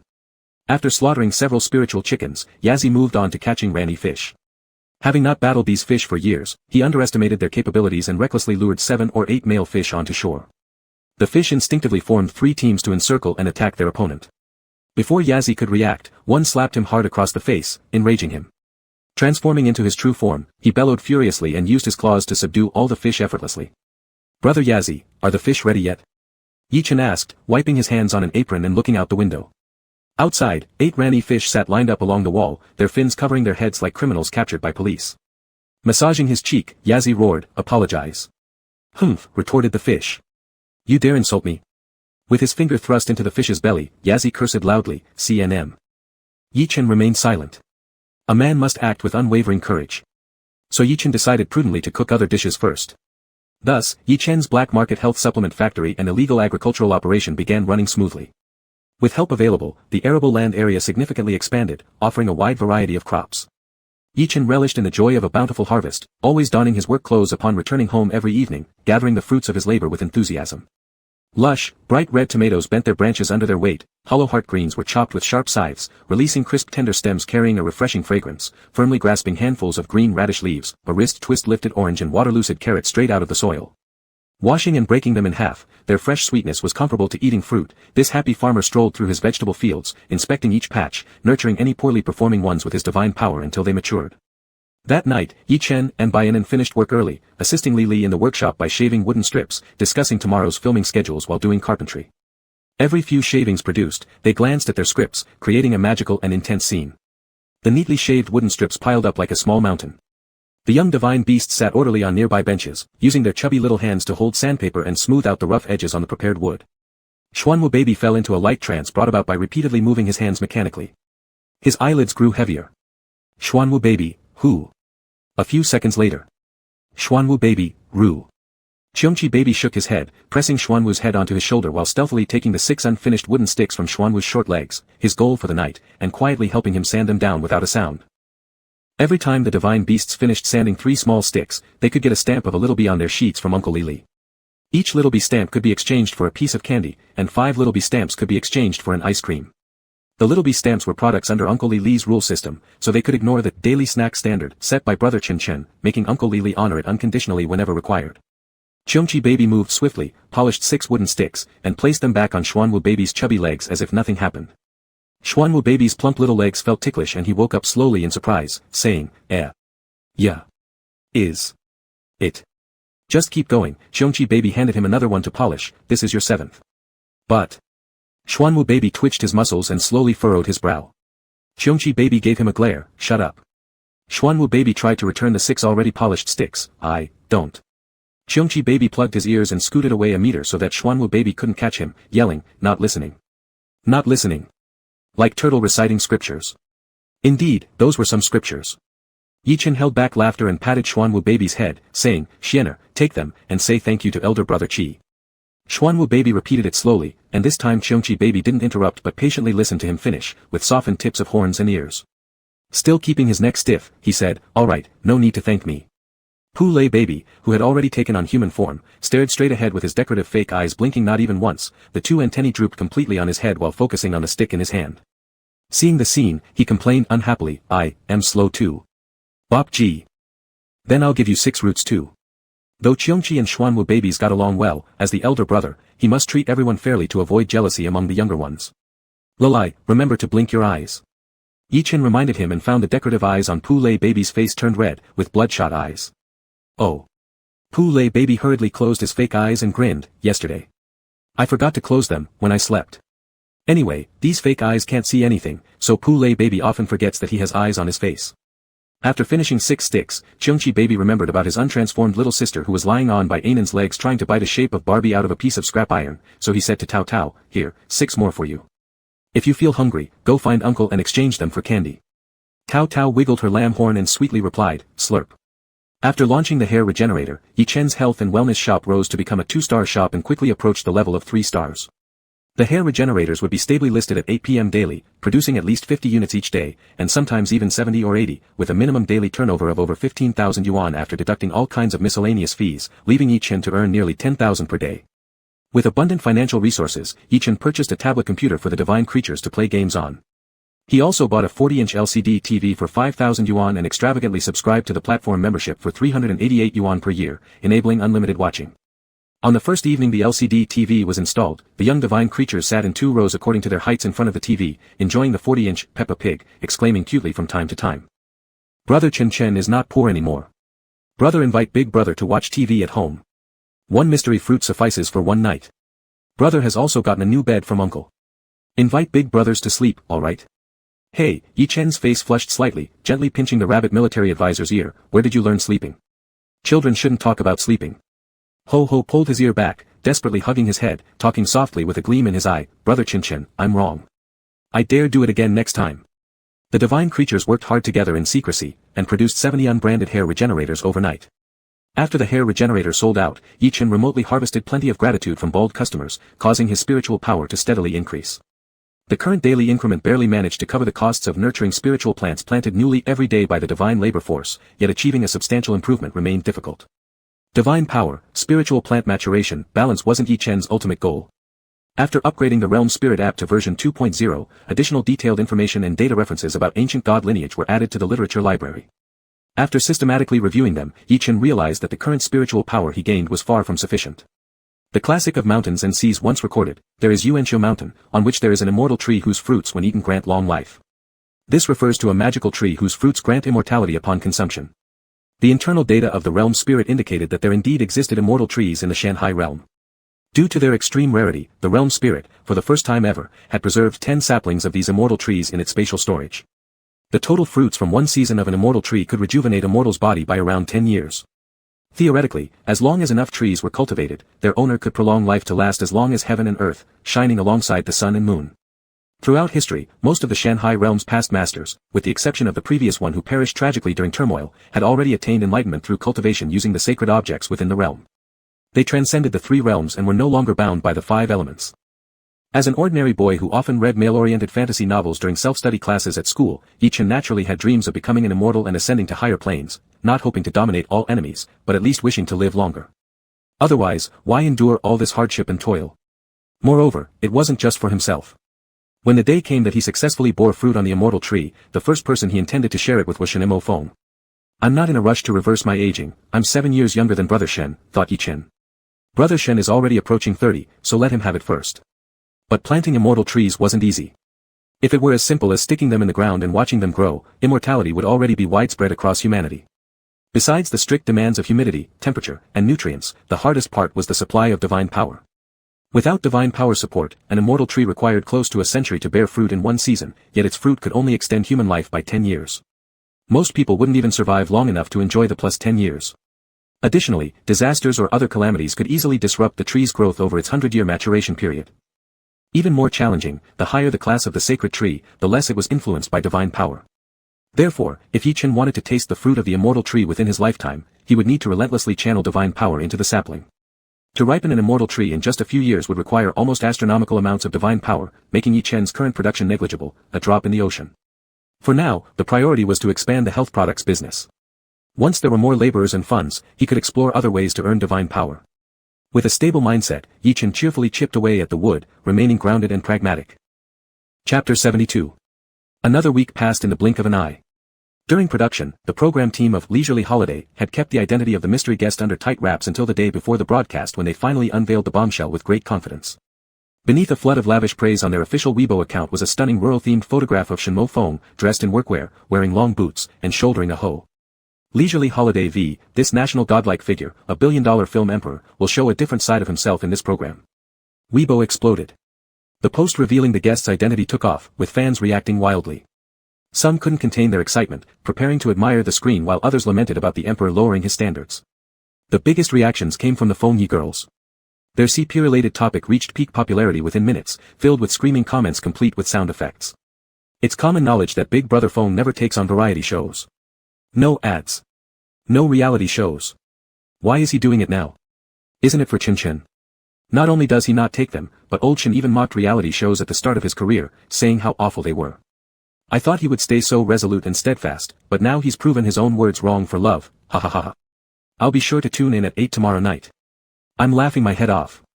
I saw someone say he only accepted because of the high pay. Shouldn't they check last year's Asian billionaire list? Shen Ting isn't just dad in netizens' hearts but also Feng Ji's actual father. Sisters, calm down, keep it steady. Haven't we seen bigger sweet moments or bigger waves? It's just another reality show together. But ASCTM, I can't stay calm. Goose, let's get married already, Mom begs you. After the official announcement, Shen Mo Feng reposted the program's Weibo. The young master had been reckless early in his career, with sharp-tongued remarks that indeed criticized some shoddily made reality shows. Seeing fans teasing him endlessly, Shen Mo Feng decided to self-deprecate with just 2 words in his repost comment. Shen Mo Feng v. Smells good. Who smells good? Where does it smell good? Please elaborate. At Leaf, Chen Chen awaits your compliments. Haha, brother, please don't tease us like that. Hashtag Shen Mo Feng breaks tradition to record reality show called True Fragrance, Doge, hashtag climbed up the trending topics list. Alongside this hashtag rising rapidly on the hot search rankings, there was another inexplicable one called hashtag First San Carrot Cup Hair Regrowth Championship. Searching for this keyword revealed the most popular post from a marketing account with tens of millions of followers. Each of the 9 grid images showed users taking selfies with a certain pyramid-shaped hair regrowth device, each picture filled with mysterious humor since wearing something so absurd with a straight face inherently invited laughter. Comments and forwards were mostly wild bursts of laughter interjected by photos exposed by various balding netizens, some comically bald, leading to a new round of cruel laughs and forwarding. I'm 28, not 82, do you believe me? Picture. Left side shows me lifting my bangs, right side is me putting them down. I have set alarms to snatch goods, and if any shop owner deceives me, I'll go bald for real. Smile, picture. And then. Ha ha ha ha ha, my ass split from laughing so hard. Are these people really not plants? Haha, third picture. Could they wear that in an office without getting fired? Clearly a festival of baldness, a feast of bald joy.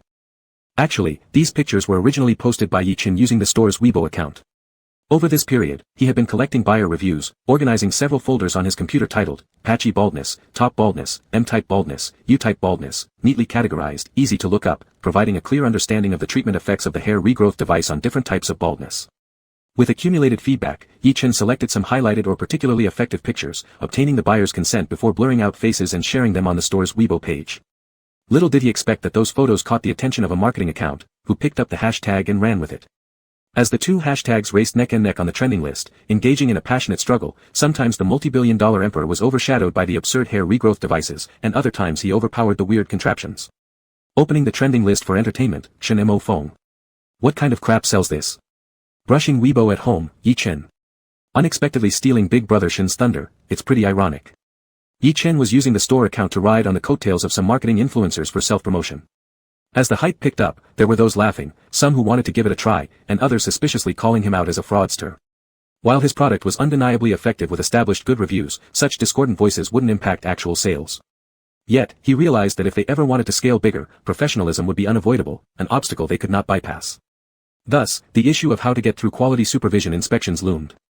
Yi Chen wasn't worried about effectiveness, but rather about being unable to explain the principles behind why it worked so clearly, which might lead to doubts.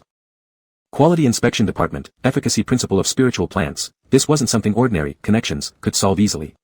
Yet going through formal procedures seemed impossible too. Yi Chen thought deeply, resting his chin on his palm, until an idea struck him after turning his eyes around thrice. He suddenly remembered a certain sentence mentioned by Zhou Buqiu before, perhaps there was someone influential to approach, making his face light up as he leapt up to find the person in the fields. Raising by Zhe. Zhou Buqiu drove the hoe into the ground and frowned, tell me who you found so I can hear whose name sounds familiar. Vaguely, Yi Chen remembered Zhou Buqiu mentioning that the person raising by Zhe's essence had once won the Nobel Prize. China has produced nearly 20 Nobel laureates over the years. Yi Chen read off each name, He Mingshan, no. Kai Lanjun, no. Zhang Zhaoqian. It must be him. Zhou Buqiu moved closer to examine the photo, confidently affirming, that's him all right. Was originally a university professor. Haven't seen him for more than 20 years, he looks quite aged. Lowering his gaze, Yi Chen saw that Zhang Zhaoqian had a lean face and calm eyes. Despite being near the end of his life, his posture remained upright.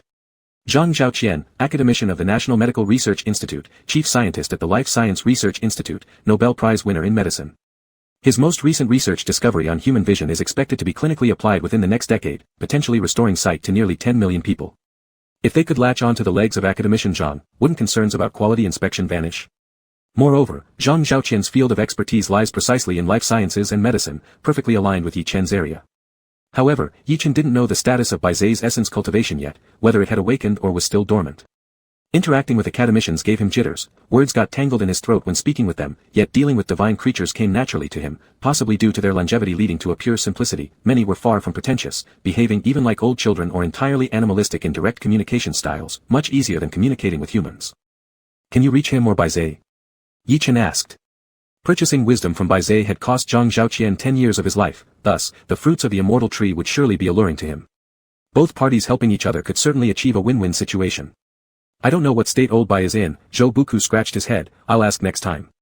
Yi Chen sighed in relief, you have these connections, right? Where do I?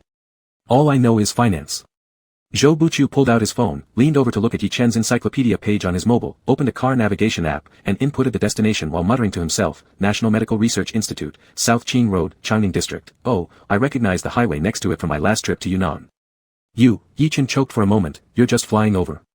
Zhou Buqiu changed the navigation mode from driving to walking and stated as if it were common sense, know his name, what he looks like, where he works, then I'll fly over and find him directly. I can go invisible, wander inside freely, who can stop me? After pondering briefly, Yi Chen accepted it. That's how it goes.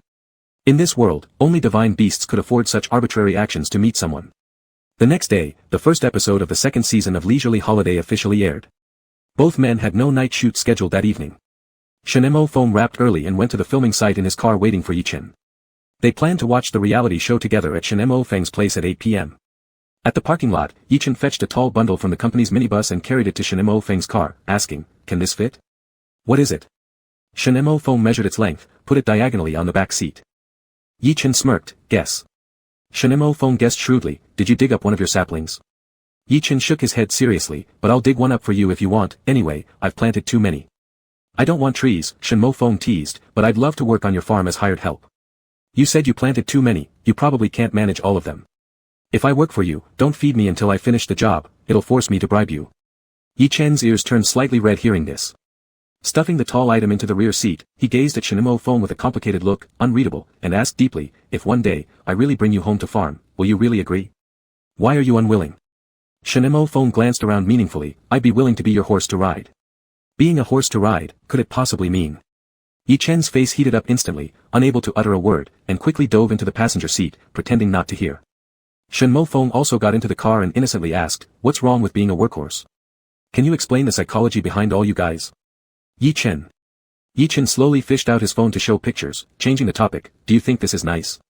Shen Mofeng, so this is what was in the back seat. The photo showed a jade health mattress.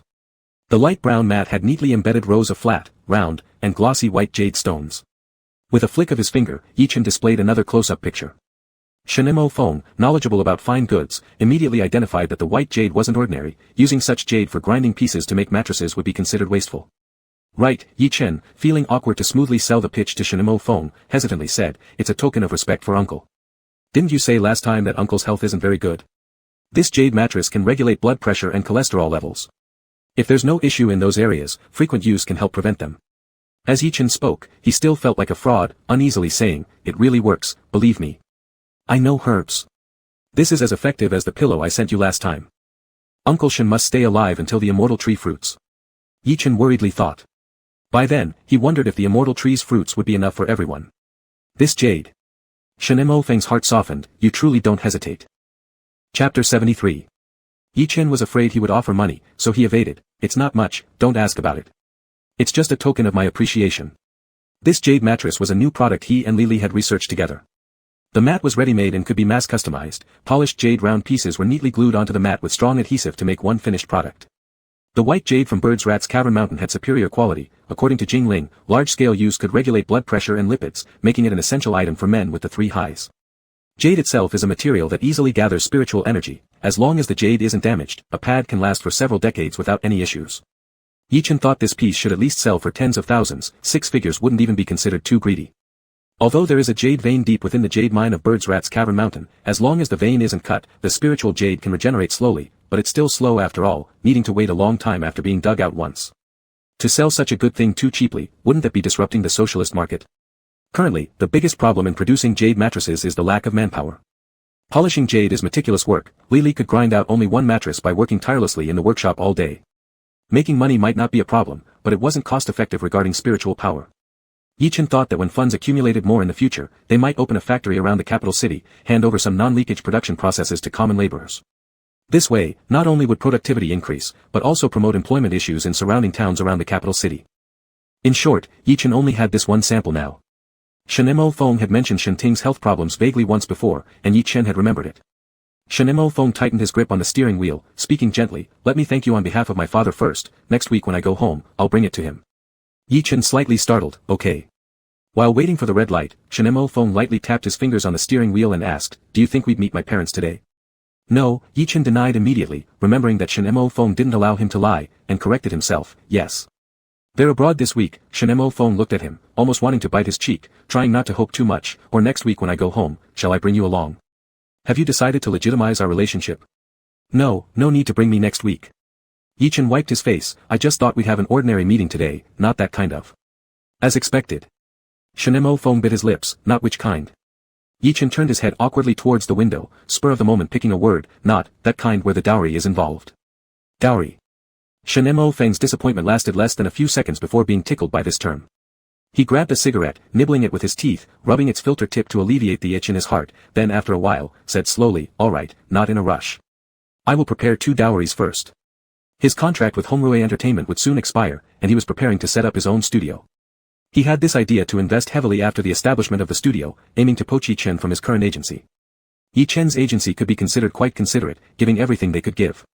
However, Shen Mofeng had high standards, feeling that Star Ocean was providing Yi Chen with nothing but garbage resources. Just looking at the script for the drama Yi Chen was shooting, it made his brain buzz and made him want to fight the screenwriter every episode. Though whether or not to join, when to join, all depended on Yi Chen's thoughts, he was willing to prepare beforehand, waiting for him.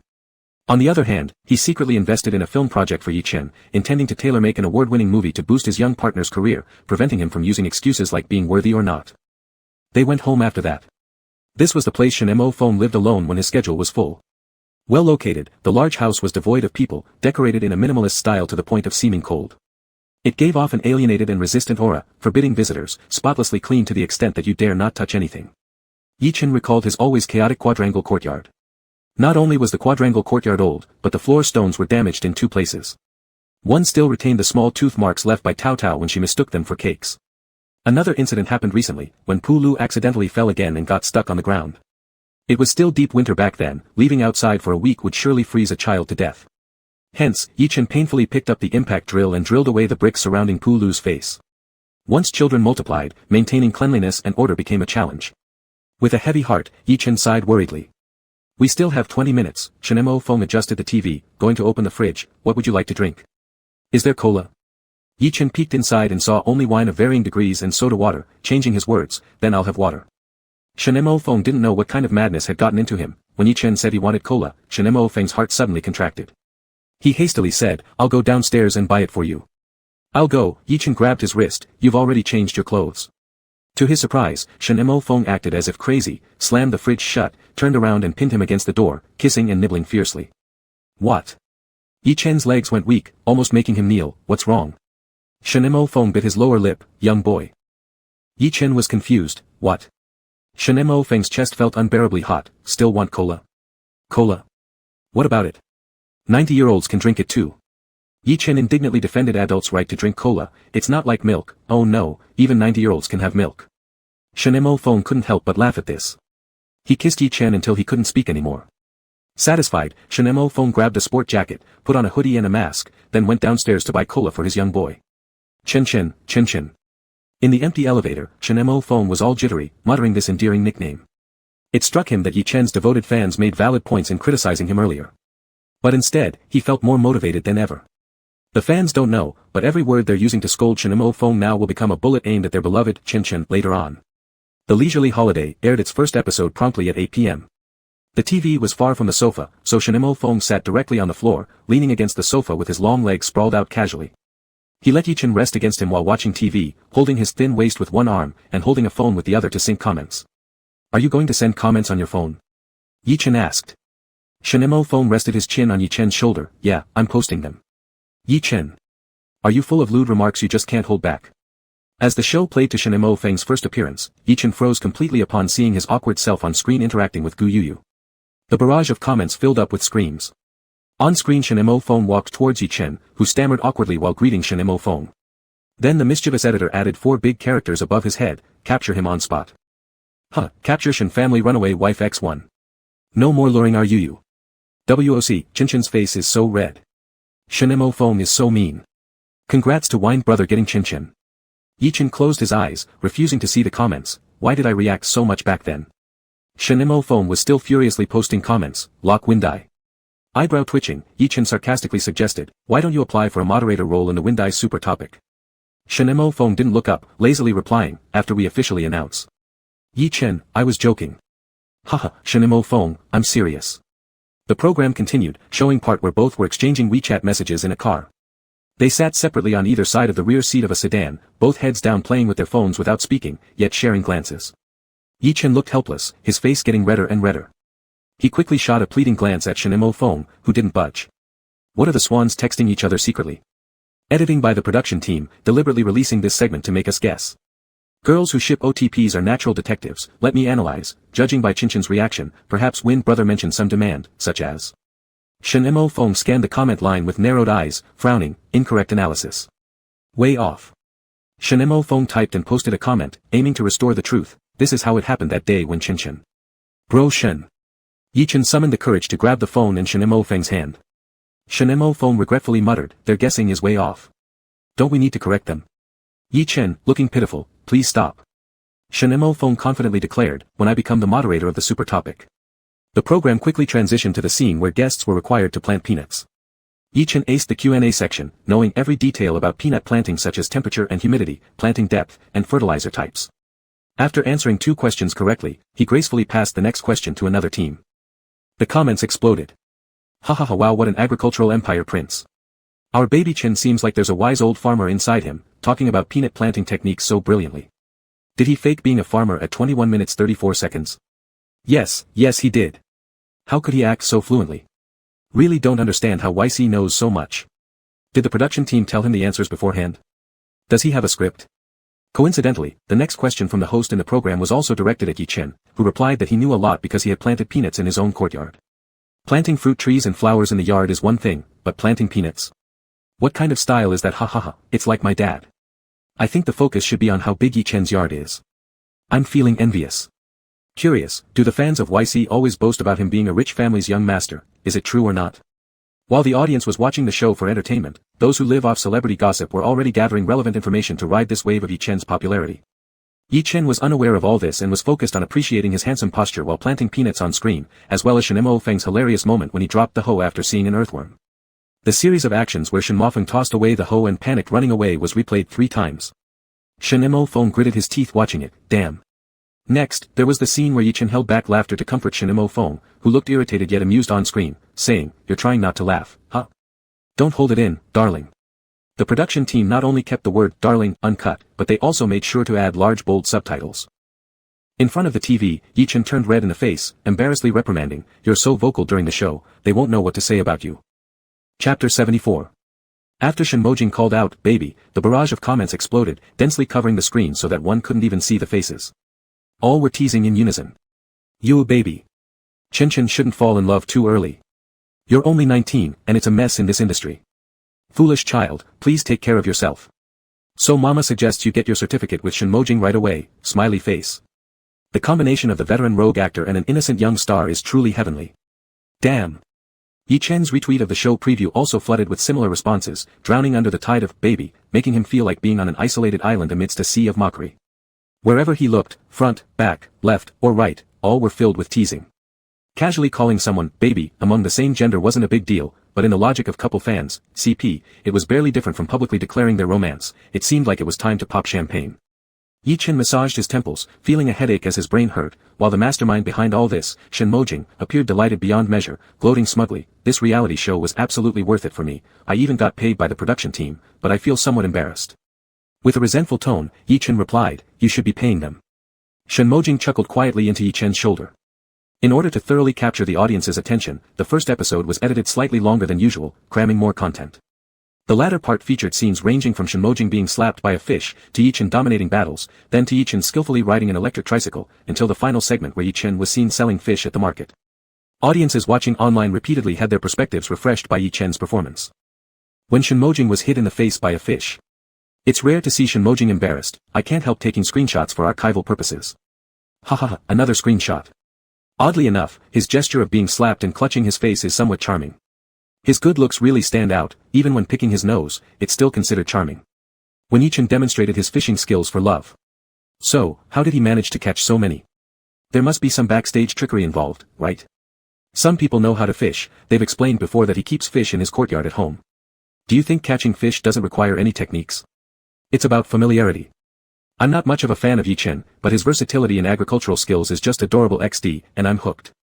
When Yi Chen smoothly drove the electric tricycle and shouted enthusiastically while selling fish. This three-wheeler seems so natural for him, reminds me of campus dramas involving bicycles. Ha ha ha, too versatile for words. Is he here to wreck the stage of the program? He even sells fish like a pro, haha. Yi Chen, do you have any concerns about image management? Haha, killed it. I remember during season 1, Yi Chen was terrible, pushed 2 miles away by pigs when feeding them. Does anyone remember that scene? Inspired by this comment, those who watched the previous season quickly searched for clips from Yi Chen's first season battle against the pigs. Discussion heated up, prompting them to spread the word and make comparisons between his performances in the 2 seasons. The marked difference between Yi Chen's past and present selves made some viewers suspect there might be a pre-written script, but most others disagreed, though Yi Chen's presence stood out sharply, drawing laughter and attention with stark contrasts. Other guests weren't entirely sidelined. Moreover, among the participants were high-profile celebrities including Shen Mojing, a 100 million yuan box office superstar who seemingly didn't belong in this setting. If there truly existed such an excellent script capable of stealing focus and creating buzz, why would it only benefit Yi Chen while allowing all other guests to willingly play supporting roles without conflict? What kind of extraordinary power does Yi Chen possess? Hence, only a minority clung to the script theory, whereas most were utterly immersed in sheer joy. After finishing season 1, did Yi Chen return home to practice hard every day, aiming to reclaim lost glory in season 2? My idol is the hardest working person in the world. Others train in dance, songs, or acting, but my idol trains in farming, fishing, and riding three-wheelers. Tell me, is that dedication unmatched? Respect. It's also possible that our dear younger brother is naturally gifted across all 10 agricultural areas but is destined to be defeated by pigs. Reflecting on it, aside from getting pushed around by pigs in the first season, he didn't embarrass himself too much. That single incident left too deep an impression. 2333. During his student years, Yi Chen frequently worked odd jobs during holidays, becoming adept at whatever task came his way. His actual performance in the first season wasn't bad either. +1, and the tasks in the first season weren't as hardcore, hence no one noticed anything significant. Unwittingly, Yi Chen gained a wave of agriculture fans, and images of him wielding a hoe or fishing began circulating widely as memes. A sharp-eyed fan also captured a picture of Yi Chen squatting on a ridge field, captioning it, "The landlord's foolish daughter-in-law," juxtaposed with a moment when Shenmojing exhibited a blank expression captured by his haters, titled, "The landlord's foolish son." These were posted on Weibo as a couple profile picture set. Yes, couple profile pictures. Thus, the super topic of Fengye CP suddenly gained a group of foolish sons and daughters-in-law who looked more like black fans than actual fans. Taking advantage of the anonymity, Shenmojing participated in the barrage interaction throughout the airing period, employing his Oscar-level split personality skills to play multiple roles with different tones and catchphrases. At times, he screamed while holding his heart until fainting, other times he rationally analyzed the sweet moments between Feng and Yi. Shenmojing smirked with a cigarette dangling from his lips, typing, "Chen, look at daddy. Daddy loves you." Yi Chen sneaked a peek at Shenmojing's barrage comments, and almost choked on his cola when he saw this one. So, this is the so-called male fan of Chen. Fan of the father? Haha, what's wrong with daddy? Only maternal fans are allowed, not paternal ones. Yi Chen helplessly asked, "Are you done yet?" Shenmojing obediently put away his phone, enough for this episode. As soon as the words were out of his mouth, the preview for the next episode appeared on screen, indicating the end of this episode. Yi Chen. Shenmojing ran out of pickup lines but was now completely free of the frustration of being forced to hide their relationship. "Do you know how to drink?" Saying that, he pulled a bottle of wine out of the ice bucket, making a clinking sound of crushed ice. He had an excellent alcohol tolerance but detested binge drinking and never got drunk enough to act crazy, treating it merely as a regular beverage. "I can have a little beer," Yi Chen confessed after spitting out the straw from his soda can, "but I haven't tried much else." Youngster. Shenmojing felt all sorts of restlessness resurface, stirred by Yi Chen before the show aired, plus his slightly alcohol-induced foggy mind, which made him want to do something reckless. He touched Yi Chen's chin lightly with 2 fingers, deftly turning his face toward himself, speaking in the tone of a bad boy luring a young boy, "Big brother will teach you how to drink." Yi Chen's Adam's apple moved slightly, Shenmojing took a sip of wine as an excuse and pressed his lips against Yi Chen's. The cold stream flowed through their mouths, exuding a rich aroma of wine. "Feel carefully," Shenmojing leisurely teased that soft little tongue, "can you smell the oak wood?" Yi Chen was bewitched yet still strained to capture that elusive scent of the legendary oak, unsurely replying, "Maybe." Shenmojing sipped another mouthful and passed it to him the same way, patiently guiding, tongue tips, slightly sensitive to salt. Yi Chen, MMM. This wine is produced in Islay Island, Scotland, with its iconic seaweed flavor. Does your tongue's area there taste a hint of salt? Shenmojing meticulously outlined what he believed to be the salty taste zone near Yi Chen's tongue tip. His earnest demeanor resembled someone selling wine at a vineyard. "Kinda, no." Yi Chen honestly said. "No rush, try again." Shenmojing tilted his head back, finishing the glass. Yi Chen was kissed hard once again. "This time?" Shenmojing asked, tasted it. Yi Chen's head spun as the alcohol burned his esophagus. He didn't want to drink any more, so he lied, "Yeah, I tasted it." Shenmojing paused for a moment then continued, "There's also a bit of chocolate flavor, did you taste that?" Yi Chen hurriedly agreed, It's there." "You're lying," Shenmojing retorted, "Where's the chocolate?" Yi Chen. "What if you lie?" Shenmojing's finger flicked at Yi Chen's belt buckle, hesitating whether to share some of the preparatory work secrets about the studio or discuss the tailored film projects designed specifically for him. To cheer up his little boyfriend and take the opportunity to win some sweetness. However, Yi Chen squirmed in his embrace, his head nearly drooping into the earth, taking advantage of the alcohol boost, bashfully saying, "I wore, the one you asked me to." The batch Shenmojing bought before had arrived. Shenmojing retracted his hand which was about to offer treasures, which one? Yi Chen's breathing was uneven, ple. So white skin set against purple, with only palm-sized fabric, Shenmojing indulged in this thought, becoming entirely reckless. Clutching Yi Chen tightly, the breath in their lips and teeth heated, "Let me see." Without turning on the light. In the vast living room, only a floor lamp illuminated the corner dimly. "All right." Yi Chen nodded, trying to unfasten his belt buckle, trembling clumsily due to embarrassment and excitement. Shenmojing couldn't bear watching, kissing him while lifting him onto the sofa with both hugging and carrying, helped untie it and rudely pulled afterward. Yi Chen loosely covered his lower face with his hand, his palm touching his lips, turning his head away. Shenmojing took a deep breath and brought up an old grievance, "Do you remember, your fake little account said you wanted to give?" He leaned over Yi Chen's ear, whispering the rest of the sentence. Yi Chen's ears itched so much that he drew back, and the alcohol effect became more obvious. His cheeks were flushed, and his mouth spoke recklessly, daringly saying, "Then, should I give it to you?" "Not yet, your turn comes later." Shenmojing knelt on one knee in front of the sofa, with a subtle scent of alcohol that wasn't unpleasant at all. The alcohol exuded through the pores as if mixing with hormones, making every glance more intense than usual, extremely alluring. Big brother will first give you a kneeling lick. Bro, Yichin closed his eyes, tightly gripping the cushion, with veins slightly protruding from his hand's exertion, repeatedly calling out Shen Mojing's name, Shen bro, big brother. After a sound night of sleep. 2 days later, a gossip post with a clickbait title suddenly blew up across various entertainment news platforms. The post was titled, Star Mansion Grand Exposures. Worth billions easily.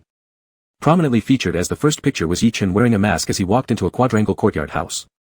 Clearly meant to ride the wave of reality show fever to gain some clicks. Underneath, the author estimated the real estate value of the courtyard Yichin resided in, claiming it was at least worth 150 million yuan. There were also other Star Mansion exposés including 2 properties Shen Mojing owned domestically. In the comments and retweets, netizens joked around while eating their lemons, a metaphor for jealousy. Others debated about property prices. I'm really getting cocky, actually daring to look at houses worth over 100 million. For this industry, it's no big deal that quadrangle courtyard houses cost over 100 million yuan. Every household listed for sale there is over 100 million, 150 million isn't considered expensive in that area.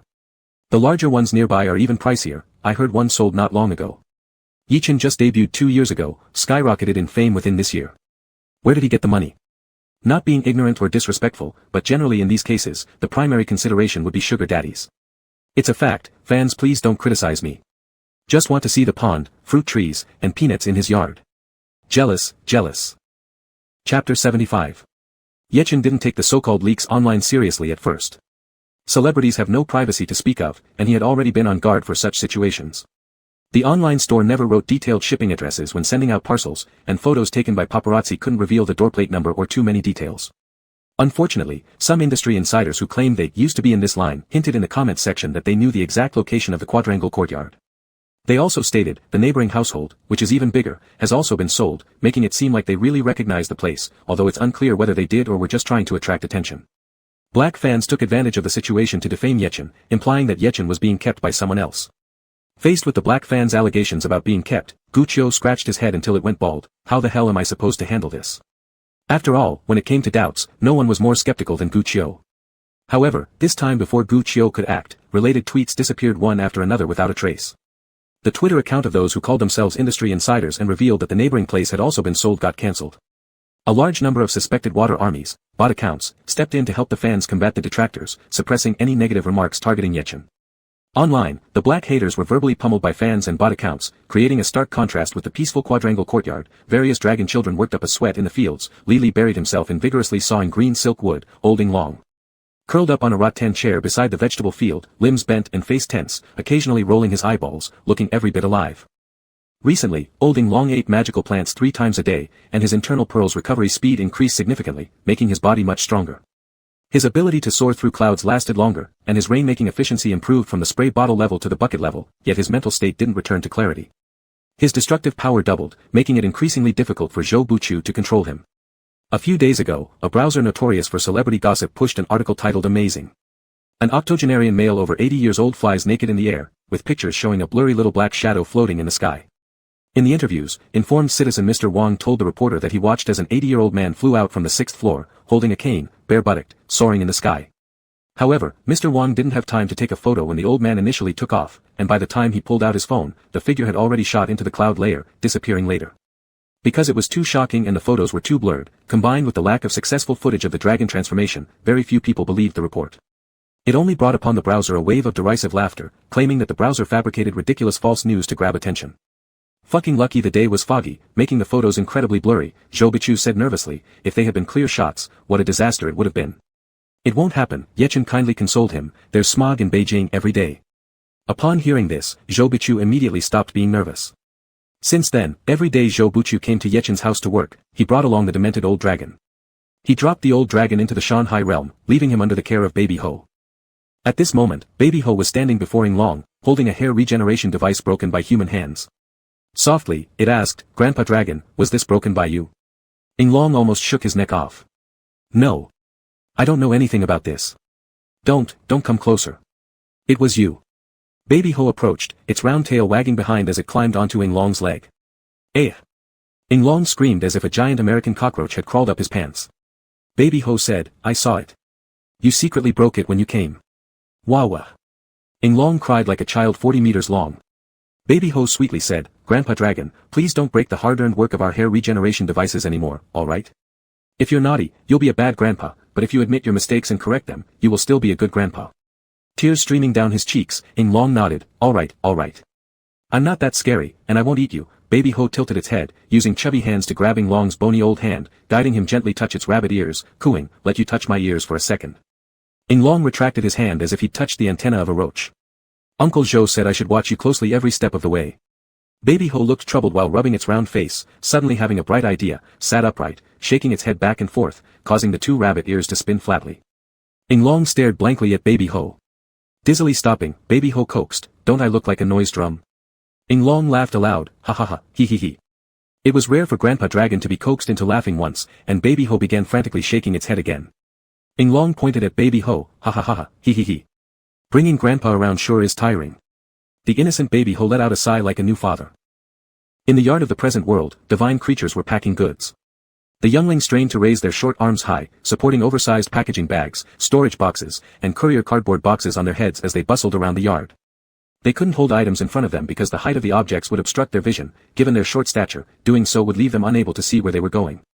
Several younglings were responsible for packaging products according to procedures. The strongest Cheongchi baby was tasked with pulling tape to seal the courier cardboard boxes, accomplishing it in swift strokes that ensured a tight seal with minimal use of tape, fully embodying Yi Chen's principle of saving adhesive. In this so-called black factory, labor scenes unfolded with great enthusiasm. That day, Yi Chen had no scene schedule in the morning, nor did he plan to go to the set early. Instead, he went house hunting in a city adjacent to the capital. Currently, online store orders were steady. After paying out commissions to Li Li and others, Yi Chen still had 160,000 to 170,000 yuan cash at his disposal. Now shipping was handled by divine creature babies, and customer service mostly fell to Yi Chen himself. When things got too busy, Zhou Buchu and Baianan also helped out. As for other deities who were less familiar with the worldly affairs, Yi Chen didn't dare let them handle customer service for fear they might drive customers away. This approach wasn't sustainable, so Yi Chen planned next to study tractor driving and repair techniques to achieve a quantum leap in planting output without having all his time eaten up by customer service duties. Thus, he intended to rent office space in a third-tier city neighboring the capital and hire mortals to shoulder part of the workload. He'd already identified several suitable offices through online real estate platforms, and if today's viewing went smoothly, he'd sign a lease contract directly. Time was precious, so Yi Chen didn't intend to take the high-speed train. After confirming an appointment time over the phone with a real estate agent, he donned specially prepared goggles reserved for such occasions, carrying a basket full of freshly harvested spirit-enhanced pears to find Zhou Buchu for transportation. Uncle Zhou, can you and Dunta give me a lift? Zhou Buchu took the pear basket, get on. Yi Chen called out to Chaos Baby, Duntu, let's go. Chaos Baby, who was packing health pillows, handed the finished product off to Pulu Baby and ran towards Yi Chen. As he ran, facial features popped up one by one on his blank white face. Zhou Buchu transformed into his original form, crouching down, allowing Yi Chen to climb on like riding a horse while Chaos Baby hugged Yi Chen from behind. With a clear and majestic roar akin to the clanging of coins, the radiant Pixiu soared skyward on clouds and mist. Flying at incredible speed, Yi Chen almost doubted he'd be blown bald, desperately clinging to a fistful of Zhou Buchu's fur. Young brother, easy. Zhou Buchu protested helplessly, crouch and wrap your arms around my neck.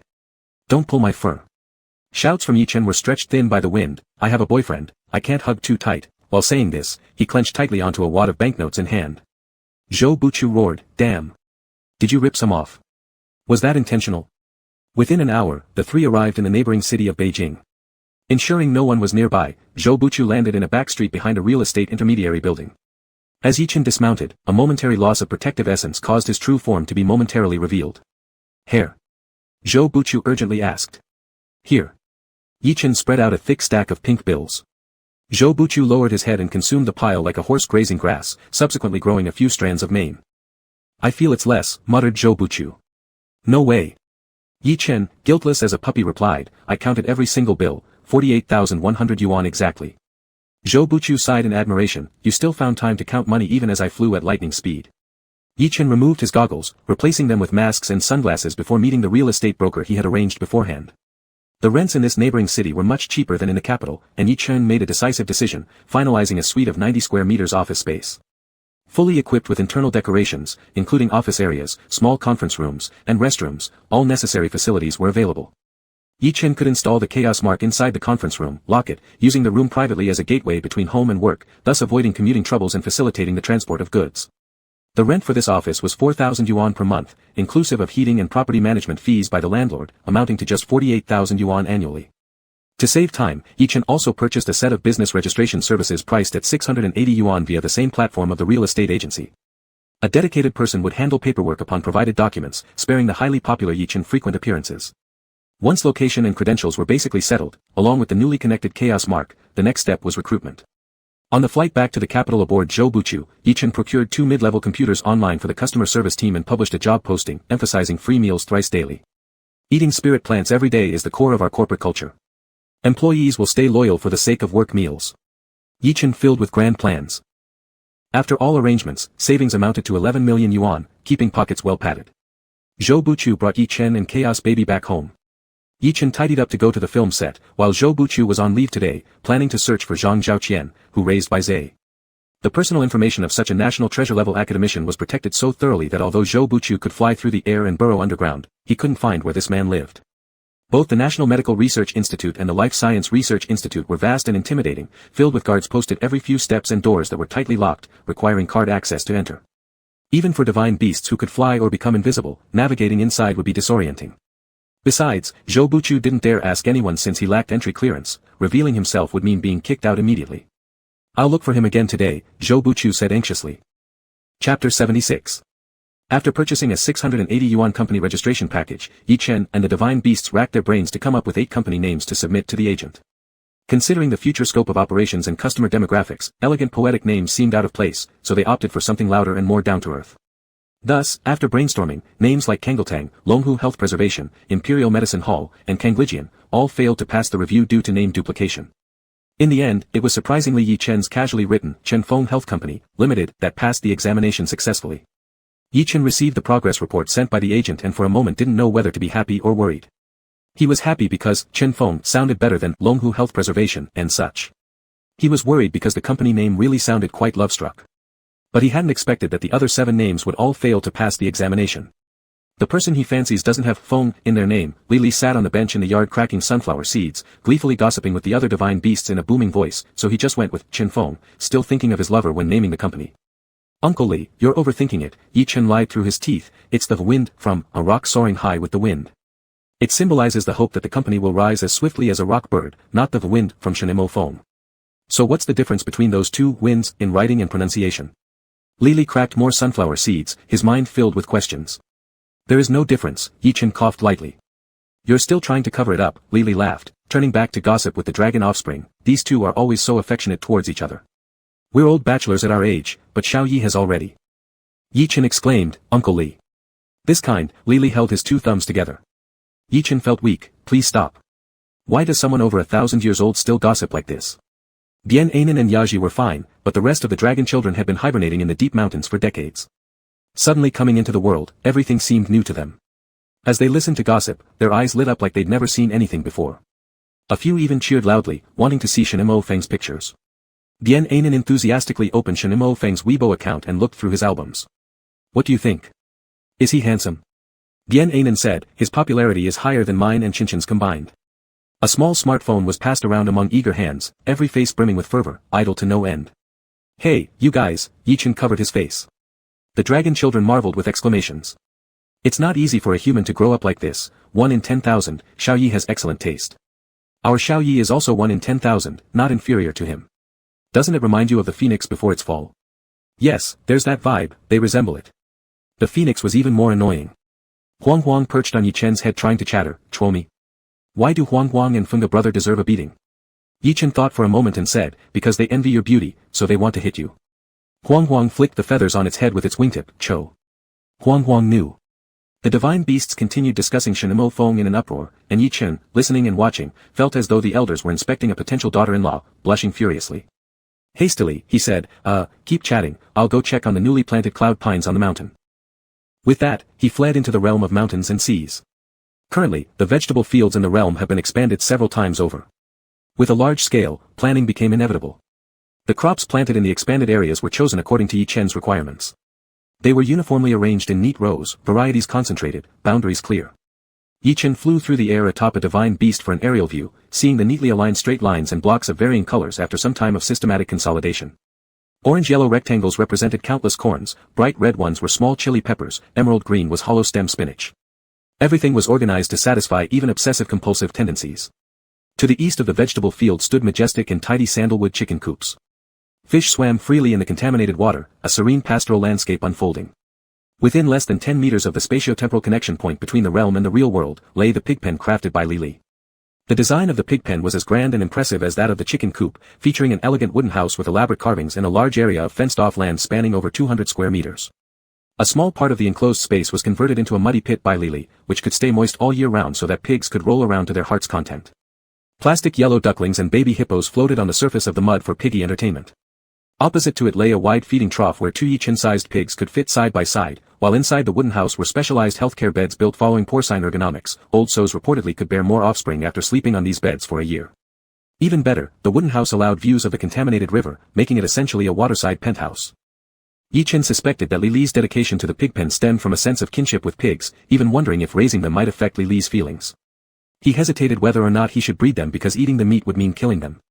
However, when Lili devoured spare ribs with no remorse, claiming that he had made the pigsty perfect for the sake of relaxing the pigs' minds, calming their spirits, and enabling them to face slaughter with a smile and willingly jump into the pot. Thus, Yichin decisively bought 20 piglets. After being used to eating spirit-enriched food, both Yichin and the divine beasts had become picky eaters. No matter how they cooked it, store-bought pork seemed tasteless. A big pot of braised pork with potatoes was always scooped up eagerly just for the potato pieces soaked in rich pork juice, while everyone showed little interest in the actual pork itself. The piglets' meals were fed by Yaji, but other aspects were rarely troubling to him. Yichin took out 2 Kong animals preserved by the realm spirit and placed them in the pigpen alongside the piglets. The Kong, a quite unimpressive spiritual beast according to records by the realm spirit, had dry, slightly bitter, and sour meat with heavy cold properties, leading to diarrhea upon consumption. Though not tasty, the Kong ranked among the highest intelligence-wise in the spiritual beast hierarchy, exhibiting a certain degree of wisdom.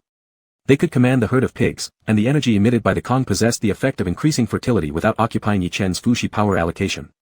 Furthermore, the presence of Kong could expedite the fattening process of the piglets, establishing themselves effectively as high-level managers in the pigsty. Yichen entered the mountains and sea's realm, walking toward the pigpen nearest to the entrance. In the pigpen, 20 half-grown piglets were trotting in circles connected tail to nose around the pigsty, one Kong lord lounging in the mud pit holding a stick like a cigar, enjoying life. Another Kong stood outside the lineup yelling curses in between grunts. Kong lord, huff huff. Huff. 1-1. Run. To make pork tastier, pigs needed appropriate exercise, and the Kong understood this concept. Yichen tapped the fence, opened the gate, and beckoned the Kong with his fingers. The commanding Kong turned its head, huff. Take me up the mountain, Yichen ordered. The Kong scurried over and knelt before Yichen. Yichen nimbly mounted the Kong and patted its backside. Go. The Kong sped off carrying Yichen towards the summit of Birdrat's same whole mountain. So, Lili placing the pigsty 10 meters away from the entrance of the realm was intentional. As cultivation in the realm expanded, now encompassing vegetable patches, magical woods, forests, and mountains, it became increasingly tiring for Yichen, a mortal human, to traverse the vast distances. Biking along muddy roads was slow and jolty. The Kong ran swiftly like cheetahs, with smooth strides that didn't bounce people around, and its fat body provided a comfortable saddle. It served as a very efficient means of transportation. Hence, Lili deliberately positioned the pigsty near the entrance for convenience. Wherever Yichen wanted to go, all he had to do was climb aboard a Kong. Passing the newly expanded section of real-world trees, Yichen nudged the Kang's belly lightly with his ankle and said, "Whoa." The Kong immediately came to a stop. Yichen dismounted and examined the growth of the trees. With the growing workforce, Yichen introduced many saplings from the real world. 10 original apple trees and 10 pear trees led the front, followed orderly by peach, persimmon, pomegranate, walnut, and chestnut trees, fruits and nuts alike. The trees from the real world grew impressively well. The persimmon trees had already borne fruit, branches weighed down by plump, orange-yellow flat persimmons. Yichen plucked 2 soft ones, wiped them clean on his sleeve, shoved one into the Kang's mouth, and ate the other himself. Usually, he preferred to slice a crosscut at the top of such ripe persimmons and scoop out the juicy insides with a spoon, but lacking a tool now, he resorted to biting straight through the slightly astringent skin. Blocking the hole with his lips, he sucked the sweet, mushy flesh inside, so sugary it was almost cloying. Once he had finished sucking, Yichen broke open the shriveled persimmon and consumed the chewy layer surrounding the seeds, what people often called the little tongue. Relaxed and leisurely, Yichen savored one persimmon completely. By the time he finished, the Kong had also arrived at the summit of the Birdrat's same whole mountain. Walking to the banks of Wei River, Yichen squatted to wash his hands and observed the growth of the cloud pines. The Bishi and Fushi, tasked with restoring the mountain's ecosystem, began planting from the summit downward. Along the banks of the Wei River, cloud's pines were planted in circles, most still as seedlings, some even in the state of ungerminated pine cones. Only 4 of the earliest planted ones had grown into large trees. As their name implied, the cloud pines had branches as soft and white as clouds, with very peculiar needles that looked like misty white gas, intangible. Hundreds of these mist-like needles gathered on a branch to form a cottony cloud, lazily resting thereon. During fierce winds, they would dissipate completely only to regrow after several days. Viewed from afar, it seemed as if the entire tree was sculpted out of a giant cloud plucked from the sky. It was rumored that this cloud-like mist could cleanse the lungs. The extremely light, delicate miniature needles could scrape off impurities, toxins, and diseased cells deposited in the lungs. Yi-Chen waved his hand to disperse a cluster of the pine needles like breaking apart a cloud, barely feeling anything but an abrupt whiff of fresh forest air at the tip of his nose. Yi-Chen immediately felt refreshed, and the breath exhaled through his nostrils carried a faint stench of industrial exhaust. After a few deep breaths, however, the exhaled air became as clean as the inhaled air. It really feels like I'm exhaling the dirt, thought Yi-Chen. Knowing that the cloud-like things on the trees were beneficial for the body, Kong greedily opened its piggy nostrils wide and sniffed. There were farming tools on the mountaintop, so Yi-Chen watered and fertilized the young trees, confirming that divine power had been appropriately distributed. He was considering adding more trees while he had time when his phone buzzed with a WeChat notification from Zhou Buchu. Zhou Buchu, Bai Zhe has been found, I'll bring him over soon. Yi-Chen, Uncle Zhou, you've worked hard. I'll kill a pig for you tonight. Zhou Buchu pocketed his phone with satisfaction. Beside him stood a snow-white divine beast resembling a horse with a horn, ice-blue pupils, and long fringes draped as manes. Every step of its hooves left behind fleeting lotus flowers on the ground. On Bai Zhe's back rode a plainly dressed old man, and behind him lay a rather old bicycle. Zhou Buchu. Zhang Zhaoqian appeared older and thinner than the online photos suggested, plus differences in hairstyle and clothing increased the difficulty of recognition. Zhou Buchu had caught sight of him twice from afar during the past few days, but Zhang Zhaoqian looked far removed from the image of a treasure-level academician surrounded by guards, chauffeur-driven, and dressed elegantly. Who would have guessed that such a venerable academician led a tough and simple life, riding an old broken bicycle to work every day without any guard accompanying him? Seeing Zhang Zhaoqian twice, Zhou Buchu failed to recognize him until the third time, when he noticed the old man standing beside a Bai Zhe, which finally brought him to realization. Chapter 77. When Zhou Buchu arrived with someone, Yi-Chen had already been waiting respectfully at the entrance for quite some time. From afar, he saw Bai Zhe carrying an elderly man and quickly approached them. The senior academician showed no arrogance at all, dressed plainly and appearing just like any ordinary elder, which was why Zhou Buchu failed to recognize him. Bai Zhe entered the courtyard, put down the person and the bicycle, then picked up the cloth package from the bike basket and moved behind the tree to transform and dress. Yi-Chen helped Mr. Zhang Zhaoqian into the main room and settled him in. Before the senior academician even sat comfortably, Bai Zhe rushed into the main room, buttoning up his shirt while walking, as if worried that someone might do something to the senior academician while he wasn't looking. Bai Zhe's inner core had been well repaired, and his human form had reverted to a 25 or 26-year-old appearance. His long hair was tied into a loose bun that hung from his shoulder to his chest, white like moonlight. The color of his eyes behind the monocle was paler than usual, and the delicate chain of his glasses swayed slightly as he moved. Ignoring the chair, Bai Zhe walked directly beside Zhang Zhaoqian and stood there like a secretary. Mr. Zhang Zhaoqian said, "Sit down." Only then did Bai Zhe sit down next to Zhang Zhaoqian. Zhang Zhaoqian scrutinized each divine beast in the room one by one. His expression was kind, yet tinged with the childish curiosity of youth. Yi-Chen calmed himself and introduced everyone present, never having met anyone of Zhang Zhaoqian's stature before. He was so nervous it felt like giving a report to the principal as a young pioneer, stumbling over his words. Fortunately, Zhang Zhaoqian lived up to his name, humble and gentle, easygoing like a grandfather next door. As Yi-Chen finished introductions, his nerves eased somewhat and his muscles relaxed. Then, Yi-Chen reported to the senior academician about the current status of the restoration of the Shanhai realm, the difficulties faced now, the needs, short-term plans for the future, and also the planting plan for the Tree of Immortality. One thing is that we need to greatly expand the cultivation scale of spirit plants and initiate mechanized farming techniques. I have to start from scratch to learn various mechanized planting technologies, Yi-Chen stated meticulously. Another is that, without revealing the secrets of the Shanhai realm, we must make these products more formalized. If I want sufficient divine power to stimulate the growth of the Tree of Immortality, I will definitely need to sell these spirit plant products on a large scale. Yi-Chen, speculating Zhang's mentality, added, the buyers and sellers are actually both benefiting, these products have helped many people. I don't sell them too expensively, and ordinary people can afford them. Mr. Zhang Zhaoqian nodded continuously, attentively listening to Yi-Chen's speech, his expression as animated as that of a teenager. He inherited all Bai Zhe's knowledge and, though he hadn't seen it with his own eyes, always knew how miraculous the spirit plants of the Shanhai realm were. Many of the extraordinary treasures within could be researched and extracted. In fact, much of his research achievements over the years were inspired by certain plants within the realm. Just a single achievement alone had brought sight back to nearly 10 million blind people. So what would happen if the Shanhai realm could be properly utilized? At a smaller scale, many mortals suffering from illnesses would get help. On a larger scale, the advancement of human civilization would experience an unprecedented revolutionary push. Even without the allure of the Tree of Immortality, Zhang Zhaoqian would still be willing to help Yi Chen expand his business.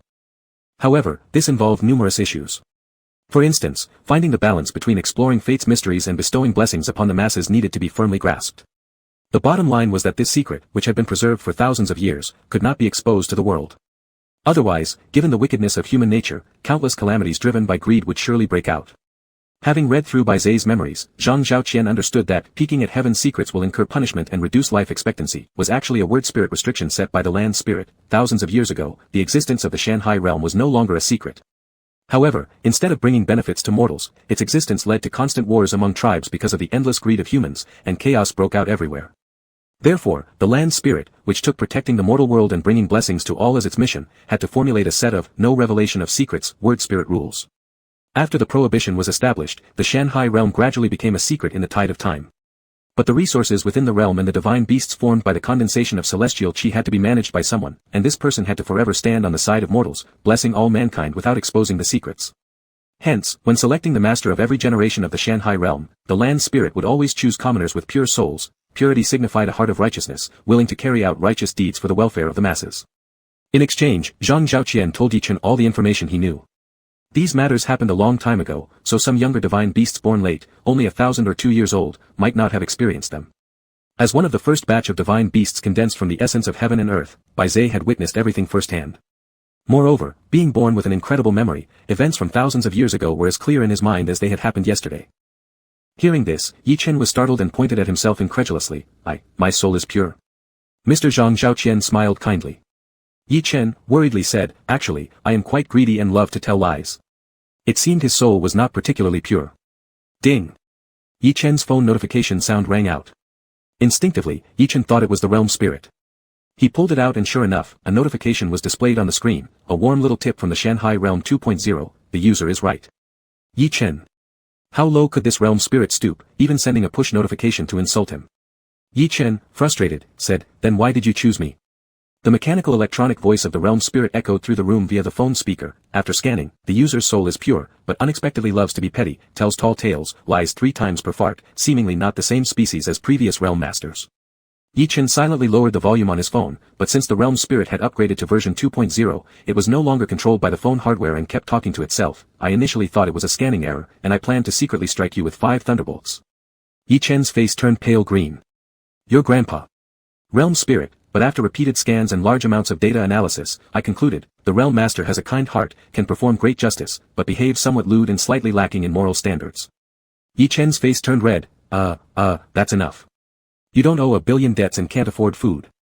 Wasn't he just freeloading on a few meals and pocketing some toilet paper rolls? It was easy for others to criticize when they weren't the ones struggling financially.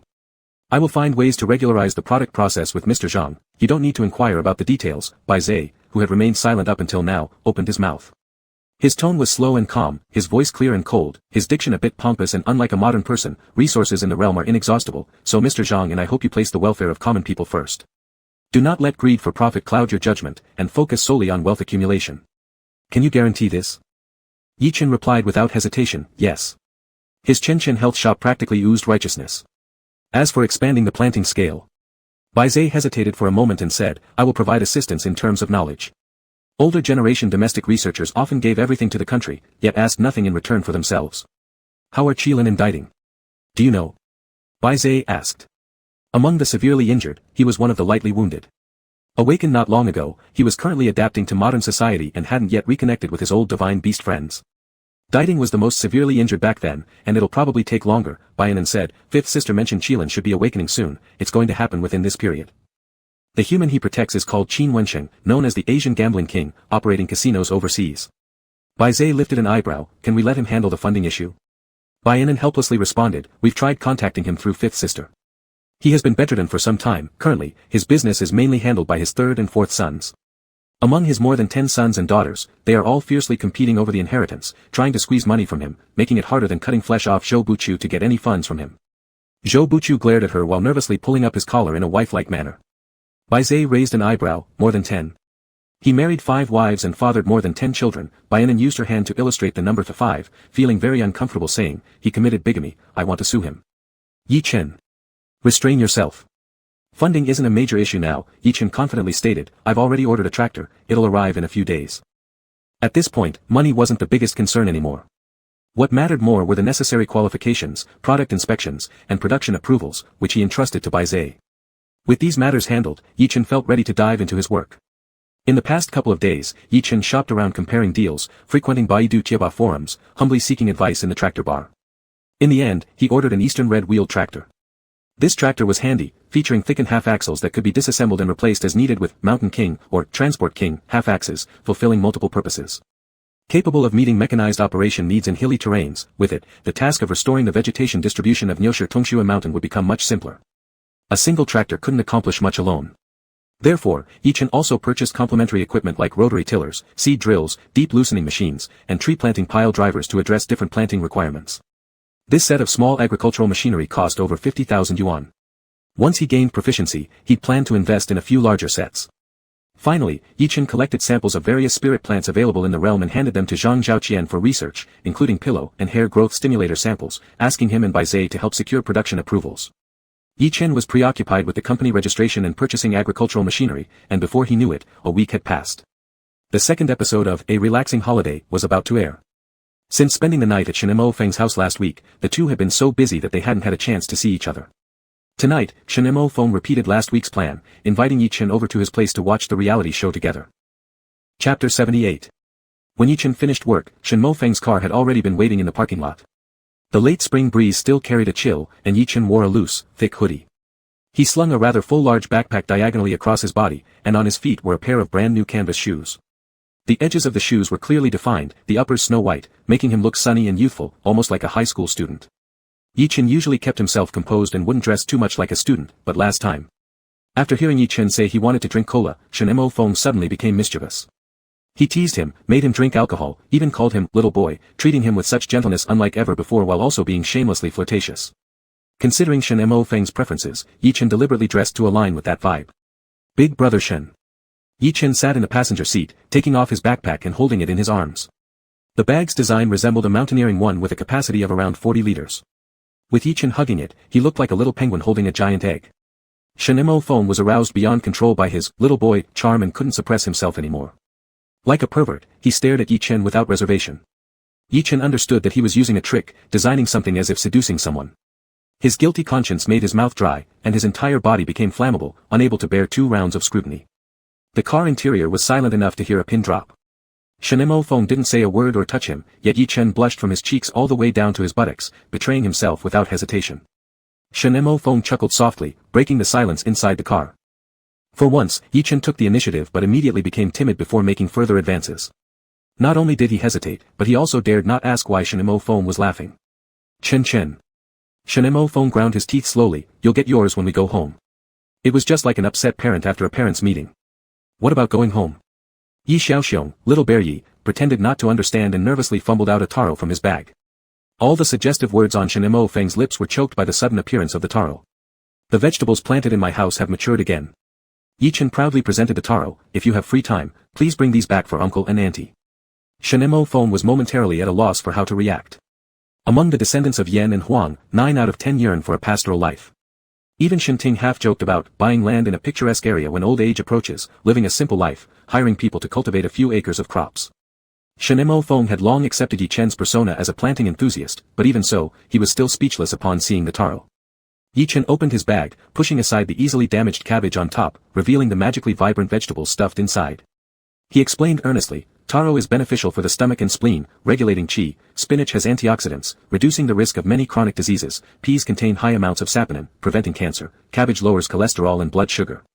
Let your uncle eat more. They're all hand-grown by me, no pesticides, no fertilizers, really good. Even the wellness posts on WeChat circle seemed believable. Shenmo Feng couldn't help but kiss him at Yichen's serious recitation of health knowledge, nibbling on those soft, puffed-up lips. Yichen pushed him away, fearing he would crush the cabbage. This head of cabbage was the king among the vegetables in that field, round, large, with a luster bright enough to rival jade, clearly a supercharged plant filled with heavenly energy. When Yichen inspected the field early this morning, he was instantly drawn to it and quickly plucked it to pay respects to his future father-in-law. Have you read that article? Shenmo Feng glanced around, confirming no one outside the car could see, and then grabbed Yichen's burning cheeks, forcing his lips apart, kissing him passionately. It's called, "This common liquid in everyday life can make you 10 years younger." It says, Shinemo Fong mumbled vaguely and hurriedly spat out 2 words, "This miraculous liquid is rich in male reproductive cells, prolonging life, delaying aging, can be consumed internally or applied externally." I haven't read it. Please don't mess around, Yichen murmured between kisses, still guarding the king cabbage with his forearm across Shinemo Feng's chest. "Tonight, you feed me, then I'll feed you." Shinemo Feng rubbed Yi Chen's flat abdomen seriously, "The miraculous liquid, let's both nurture our health." Yi Chen's ears turned red, and he lowered his eyes to gaze at the cabbage. Okay. Shinemo Feng parroted Yi Chen's logic. "Also, have you read the article called, 'Are You Sleeping in the Correct Position?' 99% don't know. It says at midnight, when yin energy is heavy, coldness enters the body. Only 2 young heavy individuals sleeping naked together can block the cold." "I'm not joking with you," Yi Chen panted and moved back, his face crimson as he changed the topic. "Remember to let uncle eat them. After he finishes, I'll bring more. There are plenty in my courtyard. Uncle rarely gets sick but has a weak constitution, so he should pay attention to maintaining his health through such details." Shinemo Feng teased, "I find you sound like someone selling health supplements." Yi Chen was speechless. "To be honest, I do sell health supplements. The organic vegetables you usually buy aren't as good as the ones I grow." Yi Chen worried that Shinemo Feng wouldn't take it seriously. He picked up the king cabbage and boasted, "Look at this cabbage, big, round, and green." Shinemo Feng chuckled lightly, "It looks fresh." Yi Chen's eyes dimmed as he called out somewhat aggrievedly, "Brother. I understand." Shinemo Feng turned serious, using one hand to lift the bag full of vegetables to the back seat. "I'll have Xiao He come over to pick it up later and deliver it to my dad today.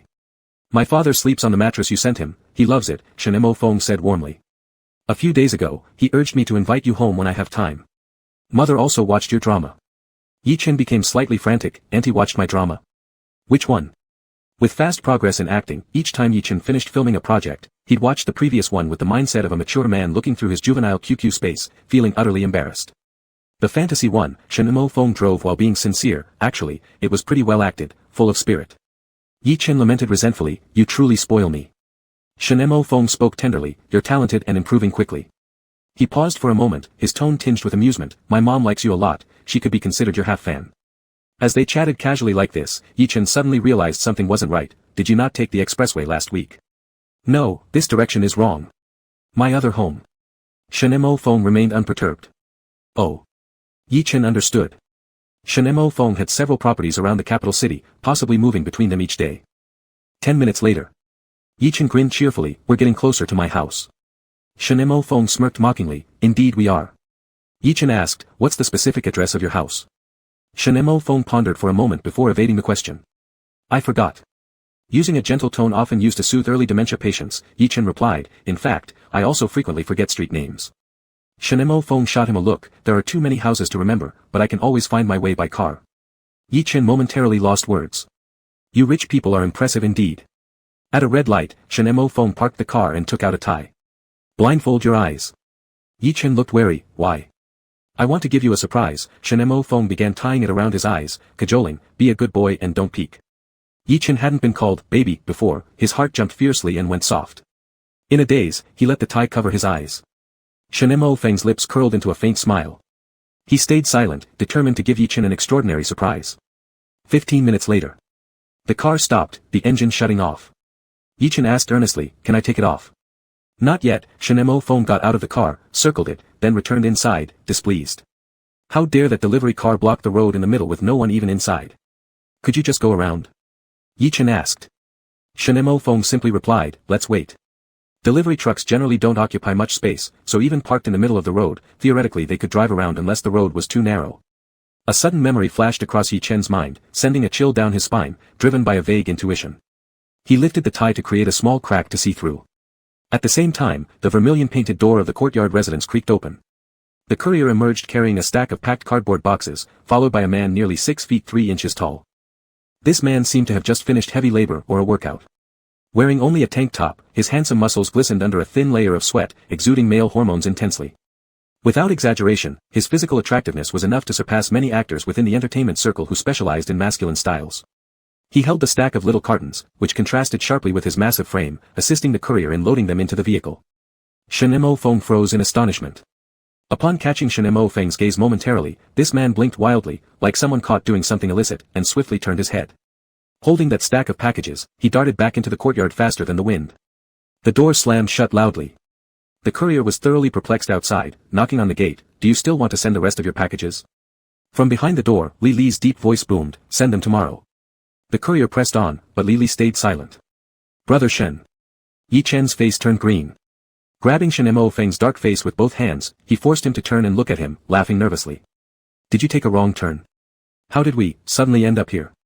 Shen Mo Feng's eyes pierced through the darkness, cutting straight to the heart of the matter. Who is he? Aren't you living alone? It's just an uncle, a relative from my hometown. Yi Chen's heart raced wildly, his limbs went cold as he stammered, don't overthink it, I run a small online store. He helps me send packages. Shen Mo Feng sneered mockingly, you running an online store? It was clear he didn't believe a single word. Yi Chen gasped, I swear it's true. Even if you have an online store, why would a delivery guy run away after seeing me? Shen Mo Feng lowered his gaze, staring at Yi Chen's lips as he muttered softly, didn't you promise not to lie to me? Who exactly is he to you? Just a delivery guy. He ran because we sell products without any certification. Yi Chen was utterly lost, his mind clouded with confusion, thinking only of keeping Shen Mo Feng from discovering the secrets of destiny. Instinctively, he blurted out what wouldn't prematurely drain his life force. Shen Mo Feng took a deep breath, go on, little liar. Yi Chen's complexion grew deathly pale. I call him uncle, really, and no, it's not what you think. Why did you suddenly drive to my place? Can you be so unprotected? One would think he isn't much older than me, 30. Shen Mo Feng said slowly, each word dripping with suspicion.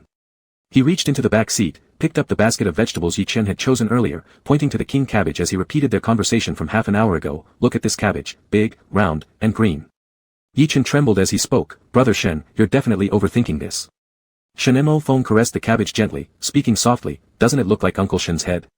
Yi Chen. How come he promoted himself by one generation? Why did you drive to my house? By now, the courier's car had driven off. Shen Mo Feng stepped on the gas lightly, sliding forward a bit until he stopped in front of another courtyard door. He explained, because I bought this place to see you every day, blinding your eyes was just to give you a surprise. Cheng Cheng, can you tell me the truth? I know you hide many things from me, but I've never pushed you. Today, though, I want an honest answer. Can you do that for me? Yi Chen felt like he was going insane, calm down, Brother Shen, let me think about how to explain. If everything went smoothly and the eternity tree sprouted soon enough, Shen Mo Feng uncovering its secret wouldn't result in his premature death. But right now, there wasn't even a shadow of a tree yet, and Yi Chen didn't want Shen Mo Feng to take on potential risks. Besides, revealing such profound mysteries to uninformed mortals could get Yi Chen struck by lightning as punishment. Though divine creatures could withstand the heavenly punishment, they'd only do so under certain circumstances. It'd be absurd for Yi Chen to ask one to endure the 5 thunderclaps just to help soothe his boyfriend. Shen Mo Feng. Yi Chen. After an excruciating silence, Shen Mo Feng opened the door and got out of the car, striding firmly toward Yi Chen's courtyard. Yi Chen followed urgently, weakly pleading, Brother Shen, please, give me a few minutes to organize my thoughts. I'll definitely explain clearly to you. Shen Mo Feng began pounding fiercely on the door, shouting loudly, open the door. Open the door. Inside, there was complete silence. Anyone would infer guilt from those behind the closed door. Damn. Shen Mo Feng finally lost control of his emotions. With one heavy kick, he made the gate creak violently, roaring, open the door. What do you want? Li Li also became furious, yelling back from behind the door, what's your problem? Whose business is it anyway? You, Shen Mo Feng was momentarily speechless, unable to find a fitting retort to such an abrasive response. A scene that promised to culminate in a heart-wrenching breakup instantly transformed into a sketch comedy fit for a spring festival gala stage. Chapter 79. Li Li had a very irascible temper, and Yi Chen was afraid they would start fighting, so he shouted through the door, don't open the door yet. For Yi Chen's sake, Li Li swallowed his anger reluctantly, and there was no sound from inside the room anymore. The suspiciousness of the situation soared instantly. Shen Mo Feng's chest rose and fell irregularly as he growled lowly, Chen Chen. Yi Chen's face turned deathly pale, give me 1 minute. Calm down. In order to lie plausibly without incurring divine retribution or shortening Shen Mo Feng's lifespan, even Yi Chen, who was known for his silver tongue, needed a moment to organize his thoughts. Shen Mo Feng gritted his teeth in frustration, pinching Yi Chen's chin and shaking it, shouting angrily, you have 1 minute to continue making up stories to deceive me. Caught red-handed, Yi Chen's cheeks flushed crimson. Against his better judgment, he insisted, no, it's not like that. Immediately, his brain kicked into high gear, frantically weaving lies. Bullshit. Shen Mo Feng felt an overwhelming tightness in his chest, unsure of what to do. He released Yi Chen's chin, then turned around and started kicking the door with his foot, producing loud thuds, but the door remained immovable. The strange man inside didn't make a peep. A lifelong bachelor burdened with over 2 decades of pent-up loneliness finally found himself losing his head to someone who unknowingly teased him, releasing all the suppressed restlessness during his most energetic youth. This led him to foolishly throw himself into matters involving Yi Chen without question. Even though Shinemo Feng knew Yi Chen had secrets he kept hidden, he refrained from asking, considering it a sign of respect for someone he liked. Yet, he was always someone held in high regard by others, now he'd stooped this low and still couldn't even earn a single honest word in return. Why? He didn't want to think ill of Yi Chen, but that man was way too suspicious. And even if feelings were as fervent and sincere as they could be, doubt would eventually wear them down. So today, Shinemo Feng resolved firmly to get to the bottom of this matter. He simply couldn't endure breaking up in ambiguity or continuing under doubts. Suddenly, Shinemo Feng turned and jumped into the car. Before Yi Chen could follow and climb into the passenger seat, the car had already reversed several meters, stopping right against the wall of Yi Chen's courtyard house. Then, Shinemo Feng got out, took a long stride onto the hood of the car, and another onto the roof. Brother Shen. Yi Chen was shocked, hastily looking around in case there were paparazzi nearby trying to snap some photos. Shinemo Feng stood on the roof, gripping the edge of the wall, using both arms to hoist himself nimbly over. Here was an esteemed movie emperor defying all propriety, leaping across rooftops like a burglar. Wait. Yi Chen quickly opened the door, fearing Shinemo Feng might end up getting beaten by Li. You can't fight against him. Yi Chen. Shinemo Feng roared furiously, what did you just say? The remaining shred of rationality he clung to was shattered by those words, feeling his male pride trampled upon unprecedentedly. His mind buzzed as he tore off his jacket and threw it on the ground, loosened his collar, and jumped down from the wall with one intention, to drag the rogue man out from his boyfriend's place and beat him soundly. Perhaps because of overwhelming rage, the instant Shinemo Feng landed from the wall, he felt his entire skin burning hot, his eyes heated and swollen, and his nerves twitching. It felt as if the blood coursing through his body had taken on a life of its own, surging recklessly within him. His organs seemed to press against each other, moving restlessly, as if something alive was awakening inside him. But Shinemo Feng, enraged as he was, didn't notice this anomaly, assuming it to be due to his anger. Just then, Yi Chen pushed open the gate and entered the courtyard at the same time as Shinemo Feng. In the center of the courtyard stood Li with his arms crossed, unyielding, casually glaring at Shinemo Feng, as if challenging him outright. Upon closer inspection, the rogue indeed possessed a good-looking face with only one defect, his mannerisms gave off a somewhat rural air. Waves of jealousy surged through Shinemo Feng, anger clouding his mind as he advanced directly toward Li, his handsome face dark and menacing. Yet, just a second ago Li was posturing arrogantly, only to be stunned dumb as Shinemo Feng approached. He muttered to himself, what the hell? You can see me? Shinemo Feng, of course. Yi Chen. What? Li assumed Shinemo Feng wouldn't be able to see him, meaning he must be currently invisible to ordinary humans. But Shinemo Feng did see him. The godlike beast spirit illusion failed to deceive the owner of the mountains and seas realm. Thus, Yi Chen was unable to tell whether the beast was in the visible to ordinary people state or invisible to ordinary people state. No matter what, he could always see it, and could only determine based on other mortals' reactions if the godlike beast used an invisibility spell or not. Considering Yi Chen's feelings, Li decided to avoid any conflict with Shinemo Feng and swiftly darted into the nearest west wing room. Why are you running? Shinemo Feng followed into the west wing room, and after a brief pause, Yi Chen rushed after him as well. The west wing room was originally used for raising chickens. Later, the spiritual chickens collectively moved to a new place, leaving the vacant room as Li and the other three dragon sons' bedroom. At this time, the three dragon sons were planting in the mountains and seas realm, so there was no one in the room but a sturdy pig. A few clothes were scattered on the floor. The pig turned its back, presenting Shinemo Feng with a rock-hard butt and screw tail, oink. Shinemo Feng. Yi Chen. A deathly silence filled the room. Shinemo Feng stood frozen at the spot, all his killer aura dissipated by this unexpected pig. His own popular young boyfriend kept a pig in their bedroom. Not some cute pet miniature pig, not even an old sow, but a muscular, toothy boar with balls as large as Shinemo Feng's fists. Shinemo Feng found himself speechless. His emotions had been interrupted by the pig, immersed in a surreal scene that made him think he was hallucinating from being angry with Yi Chen. After a few seconds, Shinemo Feng managed to ask with difficulty, is it yours? Yi Chen nervously swallowed, if I say it ran over from the neighbors, will you believe me? Shinemo Feng gritted his teeth, your neighbor is me. Yi Chen. It makes sense. Then where's that man? For a moment, Shinemo Feng almost thought the pig might be the wild man earlier. But this supposition was too absurd. Shinemo Feng knew his father worshipped a protective immortal. Although logically accepting the existence of supernatural beings, he'd lived 26 years without ever seeing them. In his perception, these mysterious creatures existed separately from reality, humans could worship them, honor them, believe in them.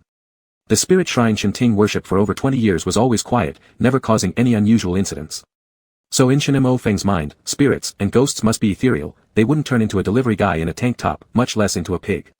They couldn't be so tangible, so down to earth. Moreover, the man's good looks bore no resemblance to a pig. If it were a fox here instead, Shinemo Feng would have maybe imagined him to be a male fox spirit. Shinemo Feng steadied himself, forcing himself to ignore the weird pig, attempting to bring his thoughts back onto a rational path. He hurriedly walked to the window and pushed it open with a bang but saw no one outside. Where is he hiding? Shinemo Feng felt like he was going crazy. He crouched down to peek under the 4 beds, undergoing another round of mental collapse while checking, growling lowly, why are there so many beds in your bedroom? Yi Chen. All online shop employees, borrowing accommodation. Yi Chen leaned against the wall, drenched in cold sweat, unsure which part to tell or leave out, even considering whether to knock Shinemo Feng unconscious first before thinking about the next steps. This excuse was too far-fetched. Shinemo Feng took a deep breath, you're still lying to me. If Yi Chen can run an online store, he could just eat this pig raw. The pig vigilantly stared at Shinemo Feng, who seemed half-crazed. Yi Chen weakly said, I'm not lying about this. He rushed forward to embrace Shinemo Feng, big brother Shen, I like you, really. I like you a lot. Please don't be mad at me. Some things I lied about, but my feelings for you are real. I haven't been with anyone else. You're the only one I have, big brother Shen. The long-time bachelor heard this confession without expecting it, still feeling anger but helplessly blushing in the process, revealing how inexperienced he truly was. At this moment, footsteps were heard outside the West Wing room. They belonged to the hardworking Divine Beasts production team, including by Anan, Zhou Buchu, the various dragon sons, and by Zhe who came specially today to measure the land area of the Birdmouse Cohole Mountain. There was also the Divine Beast Junior production squad, including those picking winter wool flowers and fruits. Your family's quite a crowd. Shinemo Feng heard the clattering footsteps outside and veins popped out in his temples. How could he possibly make up something believable? Yi Chen stared helplessly at Shinemo Feng, big brother Shen, I really don't know how to explain to you. I'm scared if I do, I'll be struck by lightning. On a positive note, Shinemo Feng might be able to lend a hand after learning the truth, whether it's managing the business or increasing output, he could bring benefits. While reducing lifespan, he could also speed up the growth of the undying tree, as long as the lifespan gained outweighs the loss. But the question remained whose body the thunder punishment would strike. As more people gathered outside, Shinemo Feng's jealousy cooled somewhat, since Yi Chen couldn't possibly be doing things with so many individuals. However, the feeling of having been deceived multiple times became even stronger.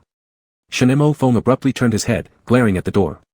At the same time, Bai Anan, who had noticed something was off in the West Wing room, invisibly peeked in with half her face from the door. Shinemo Feng was caught off guard as he unexpectedly made eye contact with Bai Anan. And just like that, the jealousy he barely managed to suppress surged back within a second. He shouldn't be able to see me. Bai Anan quickly pulled back, signaling silently to the other divine beasts, all of you stay invisible. Good, Shinemo Feng's eyes were dark as well as he took a step toward Yi Chen, feeling an imaginary verdant green aura on his head, accompanied by chirping birds and blooming flowers. It was all so picturesque for March. You brought her home. The muscular boar calmly inserted itself between Shinemo Feng and Yi Chen, preventing the enraged Shinemo Feng from getting physical. Young Master Shen's emotions were interrupted again by the pig, leaving him momentarily lost for words. Bai Anan outside the door was utterly surprised. You can see me? Shinemo Feng paused, realizing this was the second time today someone had asked him this question. At this moment, a few curious divine beast younglings also came running over with their small cloth bags filled with winter wool flowers, invisible as they peeked into the West Wing room, spectating Brother Chen and Brother Feng's romantic drama. You guys too. Yi Chen was gasping for air, unable to look Shinemo Feng in the eyes. Shinemo Feng glanced around and felt faint, losing all composure as he screamed, how do you even have so many kids? Yi Chen was struggling to articulate his response. It definitely wasn't because they were secretly married and had 8 kids. Oh no. The Hao baby was startled, instinctively covering its rabbit ears to pretend it was a human child before hastily retreating a few steps. It looked up with a round anxious face at the equally tense Bai Anan big sister and whispered, how can Brother Feng see us? Alright, let me handle it. Bai Anan, as someone familiar with Shinemo Feng through her artist identity, quickly pieced together the situation. Though she didn't understand why their illusion charms suddenly failed on Shinemo Feng, it was evident that Shinemo Feng knew nothing about it, while Yi Chen was pale and speechless, clearly struggling to express himself. Bai Anan waved her hand, all of you stay away from me, don't get involved when the lightning strikes me, She stopped mid-sentence, choked. The other divine beasts in the scene silently turned to Shinemo Feng. They all suddenly sensed a familiar energy presence from an old acquaintance. Chapter 80. Shinemo Feng's body suddenly stiffened, unable to move. After leaping down from the wall, the strange force that had been faintly surging within him rudely took control of his body. A mist-like white vapor began to billow out from his collar, sleeves, pores, and even orifices, coalescing into a thick cloud, spreading even across his irises. Yi Chen exclaimed in shock, Brother Shen. Shinemo Feng paid no heed to Yi Chen's call. He hung his head, his expression bizarre, a rapid succession of emotions flashed across his face in less than a second each, astonishment, understanding, sadness, confusion. It was as if he'd received an overwhelming amount of information in a short time. What's wrong with him? Yi Chen panicked, rushing forward to embrace Shen Feng and looking desperately at the divine beasts for help. Baianan swallowed dryly, half mumbling to herself, half speaking to Yi Chen, the spiritual essence of Diding. So he was the child who cultivated Diding's pellet. That makes sense, his family is extremely wealthy, why didn't I think of it earlier? The person who borrowed strength from Diding must be his father. Diding? Yi Chen's pupils shrank instantly. He recalled the words he heard when he first met Zhou Buqiu, that child who was only 2 years old when he helped cultivate Diding's pellet, using his body as a vessel. But a 2-year-old child couldn't use divine power, so Diding transferred its divine energy to the child's father instead. This person gained the ability to read people's hearts, becoming invincible in the business world, establishing himself as a well-known entrepreneur with assets worth astronomical numbers. Years later, Zhou Buqiu could not remember the name of that tycoon. Yi Chen also thought it wasn't relevant to him and never pursued the matter. It turns out it was Brother Shen's father. Yi Chen was thoroughly bewildered. Diding had lain dormant inside Shen Feng for over 20 years, absorbing his purple qi to nourish the pellet. During this period, Diding woke up vaguely a few times but never properly regained consciousness. Today, the host's intense emotions stirred the powerful purple qi, coinciding with the fact that the inner pellet, which had been continuously repaired by various herbs over the past few months, was now complete, thus. The Diding's inner pellet has been restored, Zhe said, swiftly stepping backward towards the door. He's about to leave the host's body, don't worry. The other divine beasts followed Zhe's example, retreating like they were avoiding a ghost. Li's transformed pig led the charge, pushing others aside and snorting its way out of the room. In a blink of an eye, the western annex house left only Yi Chen and Shen Feng inside. Yi Chen's face turned pale with a mix of heartache and fear. Clutching his boyfriend tightly who was literally steaming from every pore, he cried out, "What are you all running for? Is Brother Shen going to explode?" Zhe looked at him with pity, slowly explaining, Diding takes pleasure in peering into people's hearts and eavesdropping on secrets. If you're beyond 5 meters, it won't hear clearly, it's safe distance. Li shook his screw tail and gruffly agreed, staying before Diding is just like being naked without any privacy. Baianan logically countered, you're naked right now too. So, does this mean Diding waking up means Brother Shen will also have the ability to read minds from now on? Yi Chen broke out in cold sweat at the horrifying thought, wanting to step back but unable to, as Shen Feng clung onto him limply. If Yi Chen let go now, Shen Feng would collapse straight to the ground. In the span of a few seconds of hesitation, the white haze covering Shen Feng's eyes disappeared entirely. The rampant surge of spirit energy surrounding him abruptly ceased, converging on his shoulder into a solid shape. After 24 years, Diding reappeared in the world. Diding was dainty in size, able to sit comfortably on Shen Feng's shoulder. Its form lay somewhere between weasel and badger, featuring a fluffy long tail, radiant white fur, and 6 slim, willow leaf-shaped animal ears protruding from both sides of its head. Around its earlobes, tiny specks of light gently floated, giving it a dreamlike appearance. Its eyes were a jade-like light green, one glance alone could make someone feel as if they were streaking down the street, with no privacy whatsoever. Yi Chen stared at Diding for a mere second before panic set in, and he tried to flee. However, he hadn't taken more than a step when a strong arm swooped in and dragged him back. Come back, Shen Feng said coldly. Next, Shen Feng turned Yi Chen around, forcing him to face himself. One hand gripped his waist while the other clamped his jaw. His face rapidly drew near until their foreheads touched. What? Yi Chen was confused. Before he could finish, Yi Chen felt unusual heat spreading from where their foreheads connected, as though something invisible was seeping through their skin contact and exiting Yi Chen's body. At the same moment, fragmented sounds started erupting chaotically in Yi Chen's mind. Initially, they were merely unintelligible noise, but after a few seconds, Yi Chen realized these noises were actually rapid voices, akin to highly sped-up audio files. Despite the speed, Yi Chen managed to focus and pick out some familiar phrases. I will do my best to repair the spirit veins of the Mountain and Sea realm. This Wushui, can it raise spiritual beasts? I can only materialize things that belong to the Mountain and Sea realm. Those were all memories related to the repair of the Mountain and Sea realm. Shen Feng had his eyes tightly shut, furrowing his brows deeply, sweat beading on his temples as if he was receiving those pieces of information. He clutched Yi Chen with all his strength, while Diding sat leisurely on his shoulder licking its paws. Zhe explained from a distance, he is reading your memories. What? Upon hearing this, Yi Chen immediately panicked, trying hard to push Shen Feng away. Brother Shen. Wait. Don't read anymore. Diding's divine power can act on the brain of living beings, it listens to the inner sounds of the 6 realms of existence, essentially capturing and deciphering the brain waves of living creatures, Zhe continued in a composed tone as if giving a biology lesson. Within 5 meters, Diding can roughly decode instant thoughts. The closer the distance, the more accurate the decoding of instant thoughts will be. Touching the spiritual forehead enables selective reading of various types of information stored in the brain cells. If I'm not mistaken, he should be exploiting a loophole in the rules of word spirits. Zhe smiled, Mr. Shen is currently reading secrets related to the Mountain and Sea realm within your mind. These secrets are being probed by his divine power himself, so no one has leaked them to him. Upon hearing that Shen Mo Feng was merely reading information related to the Mountain and Sea realm, Yi Chen's struggles lessened considerably. But just then, Bai Zhe added casually, however, if the control over divine power is not precise enough, there's a chance of accidentally reading other memories. Shit. Yi Chen froze for a second before struggling fiercely out of Shen Mo Feng's embrace, bounding and hopping until he reached the door outside. The moment Yi Chen fled, Shen Mo Feng suddenly opened his eyes. His dark, piercing gaze immediately locked onto Yi Chen, but instead of mentioning the Mountain and Sea realm, he slowly enunciated 3 words through gritted teeth, $300. Yi Chen drew in a sharp breath, feeling weak at the knees, almost kneeling down in front of Shen Mo Feng. What about $300? Bainan softly asked Yi Chen. Shen Mo Feng's jawline was rigid, his fists clenched tightly, veins protruding from his arms. Come here. Brother Shen, I know I'm wrong. Can you please stop reading my mind, alright? Yi Chen's face alternated between red and pale as he discreetly moved further away from Shen Mo Feng, his voice tinged with a sob. Diding tilted its head, eyes slightly curved, looking delighted. Like a field rat having a great time eating watermelons. Yi Chen. What do they mean when they say look stem from one's heart? This is it. Shen Mo Feng strode forcefully towards Yi Chen, emanating a sinister air.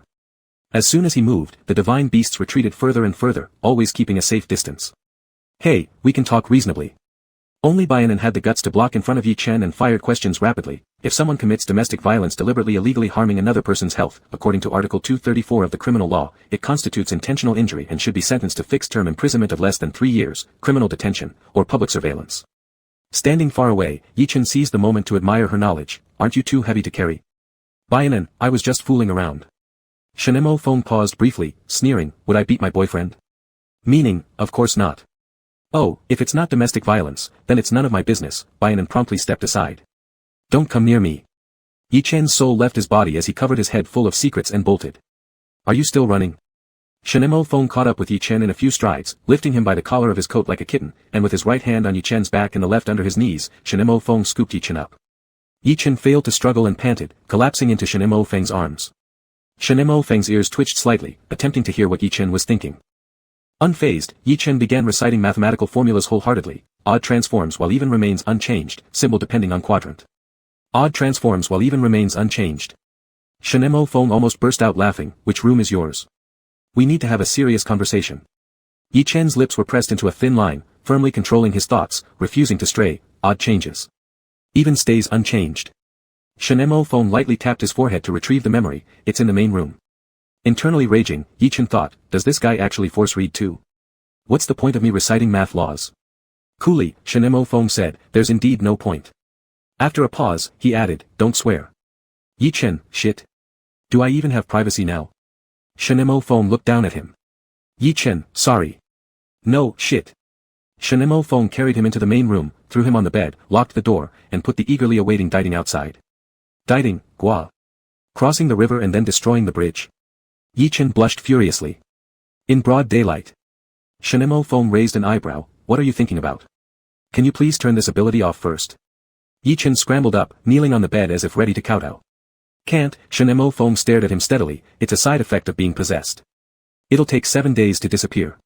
Yi Chen got down from the bed, saying in a quavering voice, then, can we meet again next week? I'm scared with you like this. No. Shen Mo Feng walked over and sat on the bed, grabbing Yi Chen who tried to escape, forcing him to straddle his lap while gripping his slim waist tightly. Despite his slightly gloomy expression, Shen Mo Feng remained relatively calm overall, much more gentle in tone compared to before Diding appeared. Yet, there was still something subtle yet deranged gleaming on that handsome face. Let's settle this account carefully, Shen Mo Feng spoke every word deliberately. You chased my car, for $300. You're a professional fake fan. Yi Chen's face burned as if it could serve as a sun hanging in the sky. He refused to admit it until death. Shen Mo Feng nodded knowingly. You've admitted inside.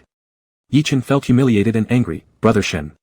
Shen Mo Feng's pupils shivered slightly as he muttered slowly, during the filming of Quest for Dominion, when you came to find me at noon, it wasn't about discussing acting or getting closer to me, but...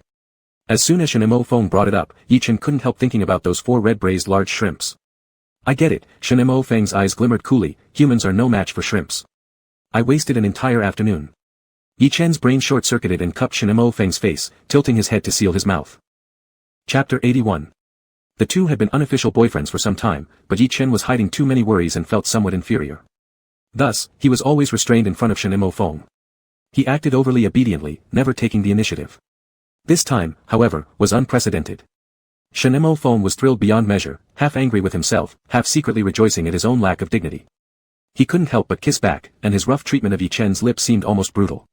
He assumed this was Yi Chen's delaying tactic, expecting him to keep scheming up infuriating yet comical excuses. But as Yi Chen responded, his heartbeat faltered. Precisely speaking, it wasn't that there was no sound at all, it was like white noise from a radio on an empty frequency, betraying no meaningful psychological activity. This little liar, whose mouth ran as fast as a train, had an empty heart after just one kiss. Shenemo Feng paused slightly, his heart softening a touch. Craziness quotient reduced by 1%. After a while, the two parted breathlessly. Shenemo Feng's cheeks were slightly flushed, yet his expression remained perfectly controlled, still emanating an unsettling gloom. Shenemo Feng interrogated him seamlessly. During the location shooting 4th Ascension, you went to my room to take a shower. Big brother, Yi Chen turned crimson, attempting to bypass scrutiny through cuteness. Could you kiss me again? Shenemo Feng's lips curled mockingly as he pressed onto Yi Chen's soft lips, lightly kissing him while asking intermittently, was it, to use my shower gel? Yi Chen can't even silence Shen Ji's mouth anymore with kisses. It can't, Shenemo Feng released him. Answer the question. Was it to use my shower gel? Yi Chen's scalp tingled. Desperately resisting at all costs, he even called out a nickname he normally wouldn't dare utter, trying to distract Shenemo Feng. No, it's definitely not, big brother. It really wasn't, because it wasn't just about using the shower gel, it was also for shampoo, body lotion, essential oil. Still daring to play word games with me? Shenemo Feng, his ears going numb from being called big brother, still didn't let him off easily. You've taken advantage of so much. Yi Chen was about to lose his mind. Twisting and wriggling in Shenemo Feng's embrace like a sugarcane worm, he babbled endlessly, trying to disrupt Shenemo Feng's hearing. I didn't, Shengu, I'm not. You can't be like this. Please stop. I beg you. And another thing, Shenemo Feng raised his voice, reckoning things item by item. When I invited you for dinner, you mentally called me dad. When I saved you from that tree branch, you called me dad. And when I tutored you privately for your acting skills, you still called me dad in your head. Do you think I'm old enough to be your father? No. I didn't think of you as a dad. Yi Chen blushed all the way down to his behind. I thought of you as my boyfriend. They were respectively, providers of food and clothing, a parent who has helped him reborn, and then, the teacher who once taught is respected for life. The trilogy of the old father. Shenemo Feng coolly remarked, the trilogy of the old father. Yi Chen was almost fainting from shame. I didn't mean it that way. It's husband trilogy. Still lying. Shenemo Feng stared straight at him. If you think I'm too much older than you, you can say it outright. Not at all. Yi Chen instinctively argued back, yet he had indeed pondered the age difference, which Shenemo Feng could now see through him. So, before Shenemo Feng exposed his lie, Yi Chen admitted defeat, lowering his head to rest his forehead against Shenemo Feng's shoulder, rubbing gently, confessing voluntarily, I did think a 7-year gap was a bit large before, but later I realized it doesn't matter. Besides, how perfect it is for you to be a few years older, Yi Chen's Adam's apple moved as he whispered lightly, am I not your little boy? Shit. Shenemo Feng cursed inwardly, feeling his spine grow hot, nearly wanting to abandon everything without further inquiry. However, thinking about all the lies Yi Chen had told, he couldn't swallow this indignation. He had to torment Yi Chen further to feel satisfied. Thus, Shenemo Feng controlled his emotions, saying coldly, you joined several middle-aged health groups where you advertised pillows, using me as an example, right? Yi Chen lost his voice. Please stop talking about it. The worst part was coming. Yi Chen's mindset collapsed completely. Panic-stricken like a puppy, he tried to jump off Shenemo Feng's lap to escape regardless of the consequences. Run first, consequences be damned. If he continued to get his secrets uncovered, he would surely die from embarrassment. Be honest. Shenemo Feng used his right arm to tightly encircle Yi Chen's waist. His left hand rose up and delivered a slap to Yi Chen's buttocks, the force so light that, it was clearly flirting. Yi Chen was struck into a daze. Miraculously, his already maximally red face reddened even further. Shenemo Feng calmly reiterated, hearing that your old father smokes heavily, coughs incessantly when the weather turns cooler, sleeping fitfully throughout the night, must pierce your heart nightly like a twist of agony. Humph. Yi Chen's head lolled to the side, his body limp against Shenemo Feng's shoulder as if on his last breath, abandoning all resistance. Your old father here, Shenemo Feng spoke slowly, since using the pillow you endorsed, even with just 6 hours of sleep a day. He paused slightly, feels vigorous and full of energy, able to run and jump around. Isn't that right? Yi Chen didn't say anything, but his thoughts involuntarily answered, yes. Shenemo Feng gently rubbed Yi Chen's waist with a half-smile, do I feel vigorous and energetic, baby? Clenching his teeth, Yi Chen felt regretful tears welling up in his eyes. Now he was regretting it, so much regret.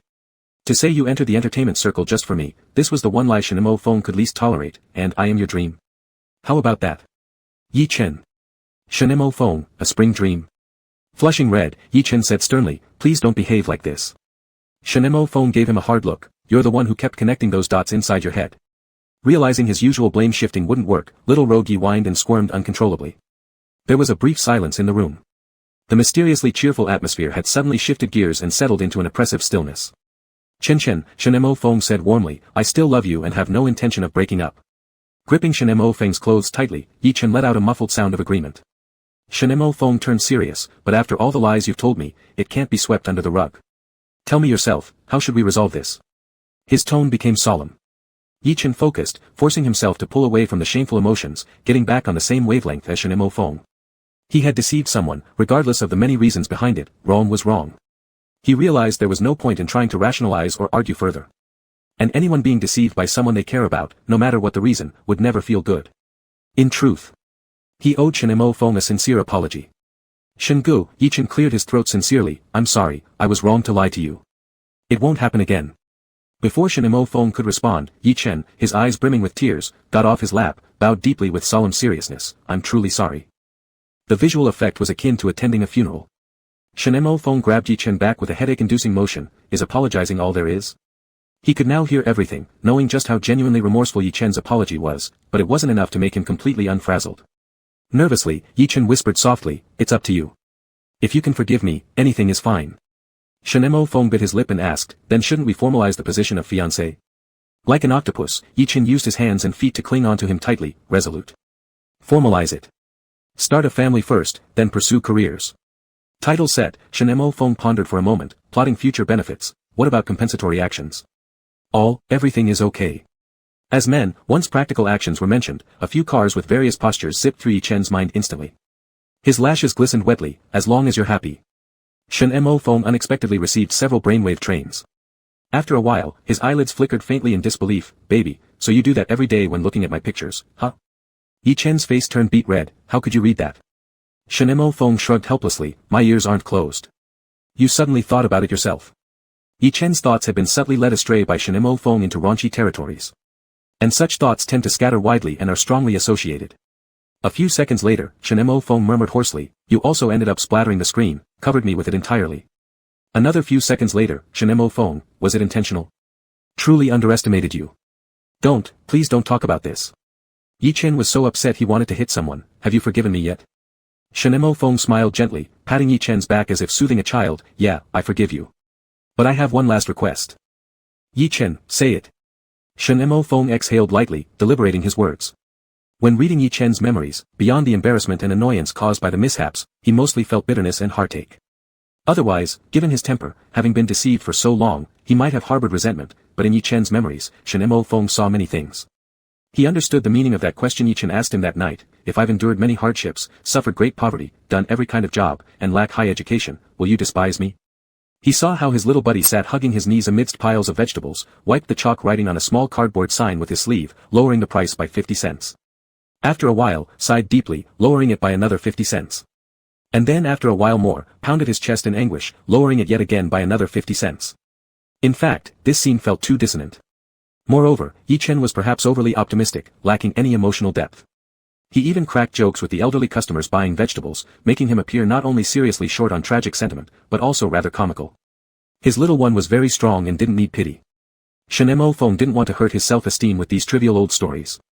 Yi Chen nervously looked at him. Shinemo Feng pinched his face lightly, his tone relaxed, let me spoil you from now on, tell me more of what you want, mine will be yours. Lowering his eyes, Yi Chen was still not used to this mode where his boyfriend bought him everything, awkwardly replying. Oh. After thinking for a moment, Shinemo Feng found an excuse, since we're officially together now, I should give you a token of my affection. Baby, is there anything you particularly like? Accustomed to being polite, Yi Chen replied, nothing special. But his thoughts were out of control. A Lamborghini? It was indeed something young boys would like, and Shinemo Feng smiled faintly, feeling unimaginably tender at heart, I'll take you tomorrow. He didn't finish his sentence when a trace of confusion flashed in his eyes. Embarrassed, Yi Chen wiped his face. Shinemo Feng's lips twitched as he slowly confirmed, Lamborghini, tractor. Chapter 82. Yi Chen, embarrassed, said, you don't need to buy it for me. I've already bought the Dongfanghong tractor. The goods will arrive in a couple of days. The young boyfriend who had long planned to buy the Lamborghini tractor secretly purchased the Dongfanghong instead. Shinemo Feng was seized by a strong sense of disarray, unsure of where he was for a moment, stunned for 2 seconds, uncertainly asking, then, how about using both tractors together? Aren't you fond of it? He feared Yi Chen would decline, so he added, besides, it's also good for my father. The immediate task at hand was to grow their business, earn enough divine power, and plant an immortal tree. Bearing this in mind, Yi Chen stopped being courteous. His eyes brightened, and he decisively said, then let's have the Dongfang Hong operate exclusively on the mountain. Conveniently, that model can switch half-axes with the Mountain King, making it suitable for farming in hilly areas. As for the Lamborghini, it won't be driven up the mountain. The bumpy roads might damage the machinery. This romance was simply indescribable. Shenemo Feng hesitated but remained silent, taking out a cigarette, biting the filter mouthpiece, and smiling all the while, all right. He finally understood where Yi Chen's adept agricultural techniques on reality shows came from. When a boyfriend gives such a luxurious gift, he should naturally respond with cuteness and affection. Yi Chen thoughtfully considered this. Chen. Shenemo Feng looked at him helplessly, alternating between laughter and tears. Slightly awkwardly, Yi Chen leaned over, touching Shenemo Feng's corner of his lips gently with his own, his voice becoming incredibly soft, thank you, big brother. As he spoke, he could no longer suppress his inner planning for expanding farmland acreage, types of crops, and cost accounting. Over the past few days, he'd been active on tractor discussion forums, humbly seeking advice and browsing posts. He had a basic grasp of fuel consumption and efficiency. With the horsepower of the Lamborghini, farming 100 acres a day seemed like child's play, no matter how many acres the spirit realm required him to cultivate. Some people appear outwardly cute and affectionate but are actually entirely preoccupied with farming. Shenemo Feng was once again kissed by Yi Chen voluntarily, amidst the simple atmosphere of agriculture overcoming numerous obstacles as he hardened slightly, demonstrating true love. And right after kissing Shenemo Feng, Yi Chen immediately began calculating diesel usage. Shenemo Feng, ? Little piglet. Yi Chen. Though the Lamborghini was certainly good, its fuel consumption must not be underestimated. Plowing and harrowing an acre would likely consume around 5 or 6 liters of oil. Diesel cost 6 yuan and 50 fun per liter. A full day of plowing would cost over 1,000 yuan just for fuel, though now even if it cost more than 1,000 yuan a day, he could still afford it, and the gains were simply unimaginable. Baby, Shenemo Feng pinched Yi Chen's cheeks, powerless to say, I'll cover the fuel expenses. With his face flushed red, Yi Chen sheepishly moved closer and kissed him again. Shenemo Feng carefully listened to the heartbeat and slowly said, I'll also pay for the seeds and saplings. Don't worry. Once Yi Chen tied himself to this wealthy partner, his exploitation reached unprecedented heights. All the wonderful things he previously dared not dream of surfaced uncontrollably in his mind. A brief silence later, Shenemo Feng raised his eyebrows, incredulous, excavator, can you also drive one? I cannot, Uncle Li can. That's the person you initially misunderstood. Since Shenemo Feng had already heard, Yi Chen introduced him straightforwardly, Zhe can draw the topographical map of Bird Mouse Homed Mountain in just a few days. The biggest challenge of hillside planting is scattered plots with altitude differences. After using the excavator for land preparation, tractors can run smoothly without significantly altering the terrain but improving efficiency considerably. After explaining for a while, seeing Shenemo Feng didn't say much, Yi Chen insincerely apologized, let's not talk about farming, it's kind of boring. Don't pretend, Shenemo Feng looked at Yi Chen with a world-weary gaze that saw through everything, exposing his thoughts, you just thought of having me feed the pigs 3 seconds ago. I was just daydreaming, Yi Chen cleared his throat, defending himself, Yazi always fights with the pigs. How could he let Brother Shen feed pigs? Raising pigs was merely a sideline and didn't require urgency. Of course, Yi Chen had plans to rope Shen Gu into farming instead. Shenemo Feng, oh. It wasn't Yi Chen's fault for wanting to grab everyone he met to farm. After all, in the future, even if he earned loads of money, hired mortals could only work in the present world for him. Planting, production, and construction in the mystical realms had to rely on divine beasts and them few informed mortals. Forget mentioning young and strong Shenemo Feng, Yi Chen didn't plan on letting his potential future father-in-law go free either. Of course, that would be after Shen Ting returned to youth. After all, Yi Chen wasn't someone overly cruel. Even my dad is in your thoughts. Shenemo Feng chuckled with amusement, pinching Yi Chen's waist lightly. Twisted by the pinch, Yi Chen begged for mercy, big brother, if you keep reading my mind, I'll start memorizing formulas. Fortunately, the side effects lasted only 7 days, barely tolerable. If they lasted a lifetime, how could he survive? But perhaps this was the karmic retribution for deceiving others. Yi Chen sighed. 10 minutes ago, Shenemo Feng had carried Yi Chen into the main house under everyone's watchful eyes.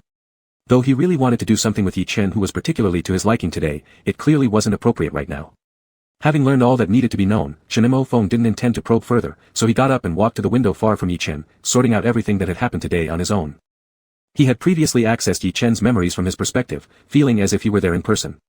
Coupled with the subtle influence of Shen Ting over the years, he quickly accepted these supernatural things and understood them without much difficulty. However, the fact that Shen Ting had used the divine power of dieting for many years shook him quite a bit and was hard to let go of. He traced his memories from childhood to adulthood, searching for any embarrassing battlefields in front of his father that he hadn't been aware of, fortunately finding nothing particularly humiliating. When he was young, Shenting's business was just getting started. Although everything went smoothly, he spent little time with his family, either working alone in the study or going out to do business. Later, when the Shen family made a fortune, Shenting was even less at home, spending half a year abroad each year, claiming to be recuperating, conducting inspections, or traveling. Now reflecting on it, Shenting might have been deliberately staying away from those close to him, fearing that if the truth were ever revealed one day, his wife and children would develop estrangement from him. After more than 20 years of reading people's hearts, whether Shenting had ever felt disappointed in those close to him, or regretted his choices back then, all remained temporarily unknown. Shenemo Feng quieted himself for a while, shifting his thoughts, and remembered Li, who was misinterpreted earlier this evening, causing him great embarrassment. He stubbed out his cigarette, turned to Yi Chen, and said, "Let's go out together, I will apologize to Uncle Li, then you take me inside the Sea Mountain realm to have a look." "Okay." Yi Chen pulled at the edge of his clothes, a flush of excitement appearing on his face as if taking his fiancée to meet the in-laws. Shenemo Feng teased him, "Where is the pigpen? Take me on a good tour later, it can also serve as my future office." "Ha ha ha." Yi Chen happily exclaimed, "Your office is big and beautiful, with a water view." Shenemo Feng smiled but his heart wasn't in it, "Is that so?" "How happy." Yi Chen put on a serious face, cough. Shenemo Feng laughed, ruffling his head. The two walked out of the main room, and Yi Chen introduced Shenemo Feng to the divine beasts.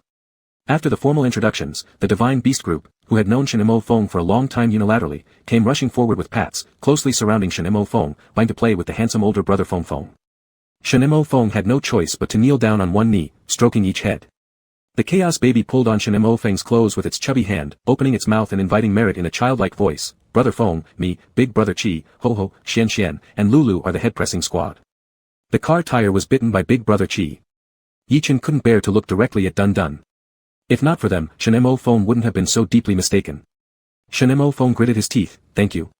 "You're welcome, it's what we should do." The chaos baby got so excited that it lost shape, quickly turning its face to fix its features. As usual, Chi-Chi drew the line between itself and other noisy babies, composedly bowing, "Hello, Big Brother Feng." Shenemo Feng paused slightly, giving Chi-Chi plenty of face, saying, "Hello, Big Brother Chi." Chi-Chi tensely copied pockets, lightly coughing, "We can pick vegetables together if we get the chance." Shenemo Feng. "Okay." The crafty Ho-Ho baby flicked its round tail and sat on Shenemo Feng's forearm, a childishly round face full of false longing. "Big Brother Chen says you will send us children an ice cream machine. Is it true?" "Yi Chen. I didn't. It's not me. Don't make it up." "It's true," Shenemo Feng sneered, playing with Ho-Ho baby's rabbit ears, turning to Yi Chen, "This one looks most like you." If it weren't for the different ears, it really looked like a little Yi Chen meat hidden after marriage. After becoming familiar faces with various divine beasts, Yi Chen took Shenemo Feng inside the Sea Mountain realm for a visit. Now the farmland covers more acres, plus a forest area with over 3,000 trees, and we also need to climb mountains. Yi Chen enthusiastically recommended the means of transportation. "I usually ride Dang Kong." Mr. Shen's disdain almost became tangible. "I won't ride it." Yi Chen gently caressed Dang Kang's piggy head, like a car salesman at a 4S store. "Riding is soft, runs fast and steady, fuel efficient, only burning one spirit fruit for a round trip up and down the mountain." Having experienced the event where a wild man turned into a pig, Shenemo Feng had some shadows regarding pigs, firmly stating, "I will walk." Yi Chen wanted very much to admire Shenemo Feng's dignified appearance riding a pig. They are not actually pigs. Shenemo Feng heard Yi Chen's inner thoughts, amusedly laughing. "Then I'll give you another vehicle, come in and drive it." Yi Chen sincerely refused. "The car can't climb mountains, how convenient is it compared to a pig?" In the end, the two walked hand in hand through the fields, chatting sweetly. Before they knew it, Shenemo Feng had already used his phone's memo app to jot down a long list of agricultural machinery, crop seeds, and fertilizer purchases. "I really seem like some dazzling gold digger coaxing her rich benefactor to buy things," Yi Chen worriedly thought. That night, Shenemo Feng went home to find Shenting, telling him about Diding's awakening and the immortal tree. The two didn't need much talking to communicate. After searching fruitlessly for methods to extend his life, Shenting decided to fully support the business of Chenfeng Health Products Company, Limited, and Yi Chen successfully got the leg up from Daddy Shen. Shenemo Feng, cough, the company name is Chenfeng. Shenting, oh. Shenemo Feng, Dad, do you think this Feng refers to the Feng in my name? Shenting, do you have nothing better to brag about? Just come out of the closet already. Chapter 83. That night when Shenemo Feng forcibly climbed over the wall of Yi Chen's courtyard, someone still managed to take a picture of it. At the time, his young master temperament surged. Regardless of everything else, he made a huge commotion. It wasn't surprising that the paparazzi who wanted to strip celebrities bare heard him, and even innocent passers-by could hear it too. There was no way for the news not to leak out. The next day, the big scoop about the enmity and love affairs of the currently popular young idol Yi Chen was trending on Weibo's homepage, sparking a great wave of traffic. Hashtag Yi Chen makes a stunning comeback and meets another setback, Doge, hashtag. Hashtag Yi Chen's pig chase video hashtag. Hashtag Yi Chen has a fated conflict with pigs hashtag. Everywhere were gifs and video edits from the second episode of A Leisurely Holiday, where Yi Chen got teased by piglets at a pig farm. In the video, Yi Chen knelt on one knee beside a bathtub, humbly massaging the tender piglet's hoof, flattering the little pig. Just look at this fatty body, without cutting it open, we all know it's surely the best 3-layer pork belly, beautiful. Haha, Chen is just too humble. At 1:14, Shen Mo Feng's glare at the pig is hilarious. Haha, stew it and get revenge for your kid. The production team, this is our staff, no stewing allowed. The younger brother is truly pitiful. In the last episode, he barely established his image as a multi-talented person, only to cry in the pigsty. Chen, last season pigs chased me, this season I chase pigs, evened up right? To even up is to make me laugh until I die. The ultra topic for the Fengye CP is filled with their interactions, so many that they are impossible to analyze, with sweet moments flying all around. The two hottest scenes were, after showing off his skills in the kitchen, Yi Chen saw a female artist surpassing male artists in food consumption. Guyu joked with Yi Chen, telling him not to find a girlfriend because he would easily be eaten into poverty, and Shen Mo Feng was there stoking the flames, urging Yi Chen to find a boyfriend while calling himself a boy in one scene, and in another, on the morning of the second day in the car, Yi Chen looked dispirited due to poor sleep, and was scolded by Shen Mo Feng for playing on the phone late into the night, then fell asleep resting his head on Shen Mo Feng's shoulder. I am a boy, I'm dead. Chen is so unambitious Aya. Look how red his face is. It's definitely not because of playing on the phone. Shen Mo Feng mentioned the phone but Chen clearly hesitated. Dangerous comment, not only didn't he play on the phone, but he got played with. Woo Chen sleeping on Big Brother Feng's shoulder is so cute. I don't want to give my little goose away. All sorts of marketing accounts also followed the trend to gain attention, teasing about Shen Mo Feng and Yi Chen's couple fans having a happy new year. The reaction of the Fengye girls to such comments was, arrogant sneers. They followed their main character. New Year's daily task, 1/1 complete. Just everyday routine New Year celebrations all 365 days. Our Fengye girls are well off, lying flat with our mouths open brings in the sugar. Yi Chen's Weibo account is very disciplined, aside from selfies and program information, he doesn't post much else, and at most politely responds to Shen Mo Feng's haughty mentions. But Shen Mo Feng is different, more or less every 3 days, he posts something extravagant. Shen Mo Feng v, with winter coming, my throat is dry, friend made pear syrup with their own hands. At Yi Chen. Attached is a photo of a large bottle of pear syrup, with a red label stuck on top. Shen Mo Feng v, large temperature difference in March, easy to cough, a friend made pear syrup for me. Another bottle. Again, a photo of the pear syrup, this time with a blue label on the bottle. Shen Mo Feng v, April came, not for any particular reason, my friend personally made this pear syrup for me. This is the third bottle. This time, it's an orange label. Shen Mo Feng v, afraid it will expire, drinking 3 cups a day. Shen Mo Feng v, can't drink anymore. By the 5th Weibo post, the 3 bottles of pear syrup had completed their round of ostentation. Then. Shen Mo Feng v, handmade pillow, very comfortable. At Yi Chen. Attached is a photo of an extremely plain white pillow. A passenging decided to stir slightly, is such an ordinary pillow worth taking a picture? Shrug, confused. Big Master Shen, whose mind was wicked as hell, caught him among the masses. Shen Mo Feng v reply to comment, who asked you to manage it? Thijing got his comment deleted and blocked, banned from commenting for 3 days, hopping mad on his own Weibo. It shouldn't be the filter, Big Brother Feng really gives me this feeling, like he can't help but announce to the whole world every minute. But from Hongrui's boss down to the assistants, including Chen's brokers and assistants, everyone is desperately holding him back, but as soon as the opportunity comes, he will streak yelling. Yes. Thanks to the 2 sisters, perfectly described what I've been feeling. Ha, imagined the scene and laughed so hard the neighbors called the police. The internet was filled with discussions about the reality show and the joy of shipping, but Shen Mo Feng's bold move of forcibly entering a private residence had fallen completely silent. Firstly, this material was too intense. Secondly, Shen Mo Feng's outbursts were against the unwritten rules of the entertainment circle, so the party revealing it had to weigh their options carefully. Otherwise, if they triggered Shen Mo Feng's crazy side, they wouldn't know which would come first, an explosion of traffic or being slammed into submission. As a result, after careful deliberation, the news didn't even surface before being ruthlessly suppressed. As Shen Mo Feng's agent, other business capabilities might be secondary, but one must have top-notch crisis management skills in the industry. Night. A minivan struggled to drive into the alleyway, stopping in front of the courtyard gate. After the car came to a halt, the gate quietly opened. Several assistants got out and began carrying things into the courtyard one by one. Shen Mo Feng was completely covered up, his tall and slim figure quickly disappearing within the gate.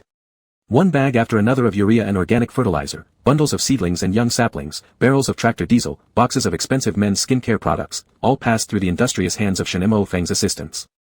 While the purchasing assistant was responsible for moving items, Xiao He was somewhat absent-mindedly flipping through his schedule book, uncapping a water-based pen, confirming completed tasks one by one. Ordered nitro tractors at the Lamborghini showroom. Asterisk note, estimated delivery next month, include pickup under May's pending matters. Square root. Ordered a Lu M3-25 excavator from Iron Armor Machinery Network. Asterisk note, mining bucket type. Square root. Recruited 3 customer service personnel and 3 shipping personnel for the online store. Square root. Purchased fertilizers, diesel, crop seedlings, skincare products, list as follows, square root. Locating large processing factories near neighboring counties or finding existing plants available for transfer. Pending. Confirmation complete, Xiao He closed the schedule book, his mind perfectly calm. Am I really, a star's assistant? After working in this industry for so long, he'd seen quite a few big spenders, but this level of eccentric spending was something new. Shen Mo phone, go back. Come pick me up at 7 tomorrow morning. Xiao He managed to suppress his impulse to post anonymous gossip on forums and replied calmly, all right, Mr. Shen. Shen Mo phone rewarded him via WeChat with an 8,888 yuan red envelope, with hard work attached as a note. Xiao He, thank you, boss. I really can't understand you rich people. In the Shanghai realm, the 8 broken suns had recently rotated into perpetual daylight status, appearing randomly suspended in the sky. The time had passed 8 p.m., yet the light was still comparable to that of mid-afternoon. A heavy breeze pressed over the tree tips, and waves of ripe crops surged greenly like sea waves, framing a shiny brand new Dongfenghong tractor. Its bright crimson body paint was impeccably red, clean and glossy, its edges reflecting the light with every movement forward. The overly thick and solid tires looked anything but rural from afar, instead, they carried an aura of majestic authority and style. Yi Chen sat inside the cabin, while Bai Zhe held a manual outside the cab, teaching him how to operate the tractor. The divine beast, well-versed in all things in heaven and earth, naturally had no trouble learning a tractor himself and then teaching others. The main transmission control lever should be set in neutral, Bai Zhe's delicate fingers touched the devices inside the cabin one by one. His voice was calm and gentle, not loud, yet each word was crystal clear, heard easily. His divine power temporarily enhanced the listener's focus, memory, and understanding, aiding learning. Yi Chen listened attentively to Bai Zhe's lecture, feeling his IQ increasing, +1. Shen Mo Feng followed a few supernatural beasts transporting agricultural tools, walking over to watch his young boyfriend's first tractor lesson from afar. It was sunny, yet Yi Chen basked happily in the joy of getting a new machine, his face turning rosy from the sun. This flush would likely look ugly on an ordinary person, but on Yi Chen, it made him cuter instead. Like what? Pulai's original form.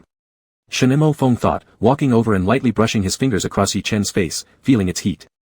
Seeing Shen Mo Feng arrive, Bai Zhe paused his teaching. Brother, Yi Chen, wearing an indigo work jacket, tugged at the sleeve of Shen Mo Feng's haute couture outfit. His excitement raised his tone higher than usual as he caressed the steering wheel and asked, doesn't this red paint look good? Is it nice? Nice.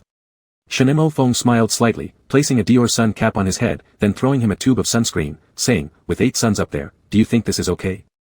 I'm used to sun exposure. Yi Chen adjusted the more than 2,000 yuan hat in surprise and straightened up, saying seriously, I can't handle sun exposure. Shen Mo Feng threw a sunscreen tube costing 700 yuan alone, which wasn't necessary but simply due to habitual consumption patterns where even the assistants bought blindly expensive items. Yi Chen, who was used to saving, felt that he couldn't afford such extravagance and instinctively squeezed out just a tiny bit. Shen Mo Feng let out a soft sigh, took the sunscreen, and squeezed a large stripe onto the back of Yi Chen's exposed hands and both cheeks, saying, spreading it too thinly won't work. Yi Chen hesitantly rubbed the sunscreen on his face, using the luxurious cream, wearing a stylish sun hat, as he learned to drive the tractor. This wasn't just some farmer, this was a farmer boy. After seeing the two finish their affectionate moment, Bai Zhe resumed teaching. Shen Mo Feng listened from the side, seeming to have everything under control, but in reality, understood little. Terms like tilling and plowing instantly hit his knowledge blind spots, making him headache even listening to Bai Zhe explain. However, Yi Chen grasped agricultural practices at a glance. Whatever Bai Zhe said, Yi Chen would nod obediently and mutter under his breath while counting on his fingers, use low gear 4 for plowing, medium gears 1, 2, 3, use low gears 1, 2, 3 for rotary tilling, and medium gears 1, 2, 3 for sowing. Bai Zhe naturally had a preference for students who caught on quickly, softly saying, you don't need to memorize all these right away, you'll know naturally with time. Yi Chen, full of pride, replied, I've already memorized them all. Once you understand the principle, it's easy to remember. Then, Yi Chen carefully followed the steps to start the tractor, its engine roaring as it slowly crawled over the empty land. Bai Zhe elegantly adjusted his monocle, following by the machine's side, testing his new student like a driving school instructor, calling out loudly, try turning now. The key points for turning are Amidst the vroom vroom sound effects, Yi Chen's bright young voice struggled to be heard through the cabin. Turn early, steer slowly. Less steering, less returning. This is fucking adorable. Shen Phone watched from afar, chuckling to himself. Chapter 84. The tractor drove far away. In the strawberry planting area separated by several ridges of land from Shenmajuan, a few divine beast babies were picking newly ripened spiritual energy cream strawberries. This was their picking task for the day. Each baby wore a children's apron to prevent them from getting their clothes dirty while working. On their short arms hung small bamboo baskets, some were half empty and others practically had no strawberries at all. However, their aprons were soaked with fruit juice, showing red and pink splashes. It seemed they didn't pick less but ate more instead, storing it all in their little tummies. Yi Chen was seriously imitating a tractor. Shenmajuan had nothing to do and walked leisurely toward the babies. He gave off an impression as if he was a handsome loafer known for idling around the village, relying completely on his wife working in the fields to support him. Big brother Feng Feng, the divine beast babies greeted him incoherently. Pu Lu's cheeks were inflated by the strawberries, looking slightly tense. Ho chewed fiercely a few times, gulped it down, and acted like nothing happened. Chaos underestimated its own capacity, stuffed with cream strawberries, allowing juice to drip down from the corners of its mouth, wiping it off casually until it disappeared. Shenmajuan smiled and said, keep eating. Don't worry about me. He wasn't particularly fond of children, but these adorable divine being babies were good-looking and endearing. Each one was chubby and lively, that even those who disliked children would be inclined to like them. Who can lend me a basket? Shenmajuan asked. I can lend you. The closest Xuanwu baby handed over one. Inside, there wasn't even a single seed left, causing Shenmajuan to take it speechlessly. It was too evident how much they'd eaten.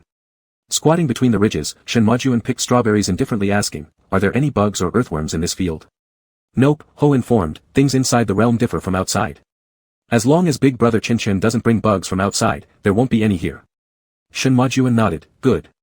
Big Brother Feng Feng is scared of bugs and worms. Ho guessed, propping up his cheek. Not really, Shenmajuan chuckled lightly, just asking out of curiosity. Ho blinked and delivered a milk-filled lecture for Big Brother Feng Feng. Big Brother Chen said that earthworms are ecosystem engineers. Though ugly, they loosen the soil, helping crops absorb water and fertilizers better, letting uncle farmers and young farmer brothers achieve twice the results with half the effort. We shouldn't fear them. While rolling up his sleeves and picking strawberries, Shenmajuan paid half attention with one ear listening and the other forgetting, carelessly responding to the baby's cute chatter with, aha, that's so.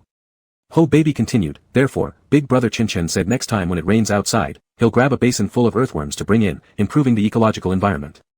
Shenmajuan paused. Ho poked Shenmajuan's forearm. Big Brother Feng Feng, why are you getting goosebumps? Are you cold? Shenmajuan stood up straight and listened carefully. The heart sounds of other divine beast babies. Big Brother Feng Feng is cold. I'm so hot. Help Big Brother get clothes. Can Big Brother wear Chen's clothes? Ho's heart sound. Hee, Big Brother Feng Feng has such a small co. Ha, talking big but playing nice. So fun to play tricks on him. Tell Big Brother Chen about this. Tisk. Shenmajuan pinched the rabbit ears. I can hear you. This little rascal, looking most understanding and adorable but also the naughtiest. A complete clone of Yi Chen. Ah. Ho was surprised and quickly pulled back his rabbit ears to cover them. I forgot. Again failing without calculation, the mastermind Ho ran all the way to the furthest ridge from Shenmajuan and started picking strawberries again. Shenmajuan filled a basket of cream strawberries and took a picture. Shenmajuan V, a friend planted this in their yard, guess how sweet it is. Fans have become numb to the flaunting. Even a few non-CP fans among regular fans are urging him to announce their relationship worldwide. So, did you visit Chen's house? Is it as sweet as your love? Bro, just make it official already. I feel bad for you, it's unnecessary to hide, not needed at all. Make it official +1, guaranteed not to unfollow, shedding tears all day because of love, but it's worth it. After Shenmajuan posted his Weibo, he returned the basket to the Xuanwu baby. Soon after, due to idleness, he was apprehended by Ainen, and then carried into the clouds to a mountain for labor reformation. Little Shen, Ainen called affectionately, like a grandmother. Shenmajuan was momentarily lost for words. He had met Ainen before but was not close, and she used to respectfully address him as Mr. Shen at that time. I see that you're not skilled in anything else. Ainen shoved a shovel into his hands, just dig tree pits. They should be 40 by 40 by 40 centimeters, not very precise. Just estimate and dig. Dressed impeccably, young Master Shen stood on the barren mountain holding the shovel, looking almost pitiable. Dig faster, Ainen urged, her glossy twin braids bouncing as she wiped sweat with a white headscarf. Her rosy cheeks lit up in a bright smile, revealing a mouth full of white teeth. She was the perfect reproduction of an industrious woman from an 80s promotional poster. These young leaf cloud pines are useful. We need to speed things up. There was no way to escape being conscripted as labor for Yi Bapi. Be it old or young, male or female, human or beast, all were equal before the landlord, just hired hands. Shen Majuan had even joked before about becoming a long-term laborer at Yi Chen's place. It turned out his words were prophetic. Shen Majuan leaned the shovel aside and took off his cumbersome coat, reflexively looking for a hanger. Bai Anan stretched out her hand. I'll hang it for you. Thank you. Shen Majuan handed over the coat. The coat fabric seemed thin but wasn't light when lifted. The hem flowed gracefully, giving off an excellent quality, with a fresh scent like cold spring water. Doesn't this cost tens of thousands? Bai Anan clicked her tongue in admiration and casually flung the coat onto a rough-barked cloud pine branch covered with scars. Shen Majuan paused silently, then swung his shovel, bending his head down to dig diligently. Without the coat, his broad shoulders and suddenly narrowed waistline became more apparent, while his legs looked exceptionally straight and well-proportioned. His boots below were exquisitely crafted. Shen Majuan stepped on the shovel and pressed it down with force. The blade penetrated deep into the soil layer, mimicking Bai Anan's technique by pressing the handle downwards using leverage principles. Dirt flew everywhere, covering his face. Ugh! Shen Majuan stumbled back a few steps, wiping his face and spitting saliva. Ha ha ha! Bai Anan laughed. If someone like you could mess up digging a tree pit so badly, you're truly a spoiled boy. Isn't it because I was following your method? Shen Majuan scowled, lit a cigarette and continued. Once he had dug a row of pits meeting the standard, Shen Majuan broke into a heavy sweat, leaning against a cloud pine tree to sit on the ground and rest. Pine needles drifted down lightly, resembling clouds, dispersing around his nose tip.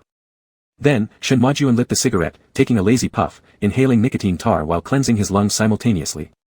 He hadn't rested for long when one of the divine babies suddenly came running, barreling towards them with little stomping feet. This divine baby girl was no taller than Shen Majuan's lower leg, with jet black hair hanging loose, and two sturdy curved ram horns growing on top of her head, each horn larger than her own face. Shen Majuan recalled that this was a recently formed Tao Tai baby, who was beloved by everyone due to being the only little girl currently around. They affectionately called her Tao Tao. Tao Tao wore short sleeves and suspenders trousers, carrying a bright orange knitted bag as large as an adult's palm diagonally over her shoulder. On her delicate shoulder sat a long-handled mattock twice her height, chirpily calling, Brother Foam Foam. Sister Anan. Uncle Lee said we've mined enough today, so he sent me over here. Shen Majuan slowly exhaled a wisp of smoke, such a tiny little girl, digging mines. It's not that he underestimated divine beasts, those pups earlier were divine beasts too, but their strength appeared comparable to that of a human child of the same age. You help dig holes. Bai Anan handed Tao Tao a spade. Whoa! Tao Tao thrust the spade into the soil, jumped up like a bean, landing on the tread of the spade, which cut through the soil like tofu. In the blink of an eye, it was buried in the dirt. Ee-ya! With both her stubby arms hugging the handle tightly, Tao Tao applied steady force, and a spadeful of soil was effortlessly scooped out. Though seemingly exerting much effort, in terms of speed, she far surpassed Shen Majuan. With his self-respect crushed to smithereens, Shen Majuan fell silent. Without pausing for breath, Tao Tao dug several planting holes in quick succession, dropped the spade, and started patting her tummy. Divine baby Tao Tao's tummy is hungry now, losing energy. Divine baby Tao Tao decided to eat snacks. Shen Majuan twitched his ear slightly, flicked away the cigarette butt, stood up, and approached Tao Tao. He reached into his pocket, pulling out a couple of sugar cubes he'd prepared beforehand, offering them to Tao Tao like treasure. Do you want some? Tao Tao accepted without hesitation, politely saying, Thank you, Brother Foam Foam. But inside her heart, there was a faint sense of disdain. Not enough to fill her tooth gaps. Shen Majuan felt a tightness in his chest. Tao Tao unclasped the orange small bag always slung across her body, stuffing both her chubby little hands inside. As she pulled her hands out, the opening of the little knitted bag widened instantly to the size of a wash basin, and next, she took out an unplugged rice cooker. Shen Majuan watched closely. Tao Tao placed the rice cooker on the ground and performed the trick again, extracting a covered large iron pot from the bag. Apparently, she carried a pot of rice and a pot of stewed meat with her all the time. This orange knitted bag was made from Yi Chen's accumulated chaos fur over these past months. Chaos baby would shed fur like a ginger cat, and Yi Chen knew the shed chaos fur could be reused. Whenever he washed or combed the chaos baby's fur, he carefully collected the fallen orange fur into a small bag. Moreover, upon learning that Brother Chen wanted to make a small bag for Tao Tao to carry food, the chaos baby sneaked into the bathroom on a dark and windy night, resolutely shaving itself bald like an egg. This act helped it leapfrog over the underwhelming performances of Pulu and Phoenix in the fiercely competitive, top 3 ways to spoil your little sister, ranking. Once enough chaos fur had been collected, Yi Chen followed online tutorials to soak and clean the fur, letting it air dry naturally before using 2 wire brushes to fluff up the chaos fur fibers until they were soft and fluffy. He then spun the fur into a ball of yarn using a miniature spindle made by Uncle Lee. The hardest part, sewing the pouch, was handled by Anan. This palm-sized chaos bag could hold up to 3 cubic meters of items. The day Yi Chen received the finished product, the first thing he did after returning home was to put it on Tao Tao's back. In the future, our little Tao Tao can carry a few pots with her. Yi Chen's eyes sparkled with deep paternal love, and never worry about being hungry no matter where she goes. Chapter 85. On the day the planting work was over, Yi Chen and a few helpers went through the chaos mark, moving the goods to be shipped tomorrow and the packaging boxes to the office in the neighboring city. That 90 square meter office space had already begun operating normally. Yi Chen hired 2 customer service representatives from a recruitment website. Both were young women who had recently graduated from university. Yi Chen didn't dare to personally conduct the training, so after much deliberation and based on Bai Yanin's advice, he entrusted the task of training employees to Fu Shi, who ranked 8th among the dragon sons of Longzi. Different from Bai Shi, who ranks 6th with only one character difference, Fu Shi has an elegant disposition. His true form is small and delicate, unable to carry steels, but he is often carved on either side of inscriptions. This is because Fu Shi has a reading habit and loves reading texts. In ancient times, he often lingered before stone tablets engraved with texts to read them, having been spotted a few times by mortals. After awakening in modern times, his habits remained the same. Even when going to the bathroom, he would hold a cleanser and read its ingredients and instructions. Fu Shi, who was recruited by Bai Yanin to clear land at the Birdmouse Conest Mountain, had a shy personality and was indistinguishable from a socially awkward couch potato except for his handsome appearance. He hesitated to make any requests out loud and, during his leisure time, would flip through Yi Chen's old scripts. After finishing them all in a few days, he could still stare at the Gucci logo on Yi Chen's hoodie and enjoy it immensely. On the 6th day of Fu Shi's land-clearing mission, Yi Chen, who went up the mountain to care for the seedlings, accidentally found Fu Shi shaking his head while fully engrossed in reading the instructions of Gong Kong.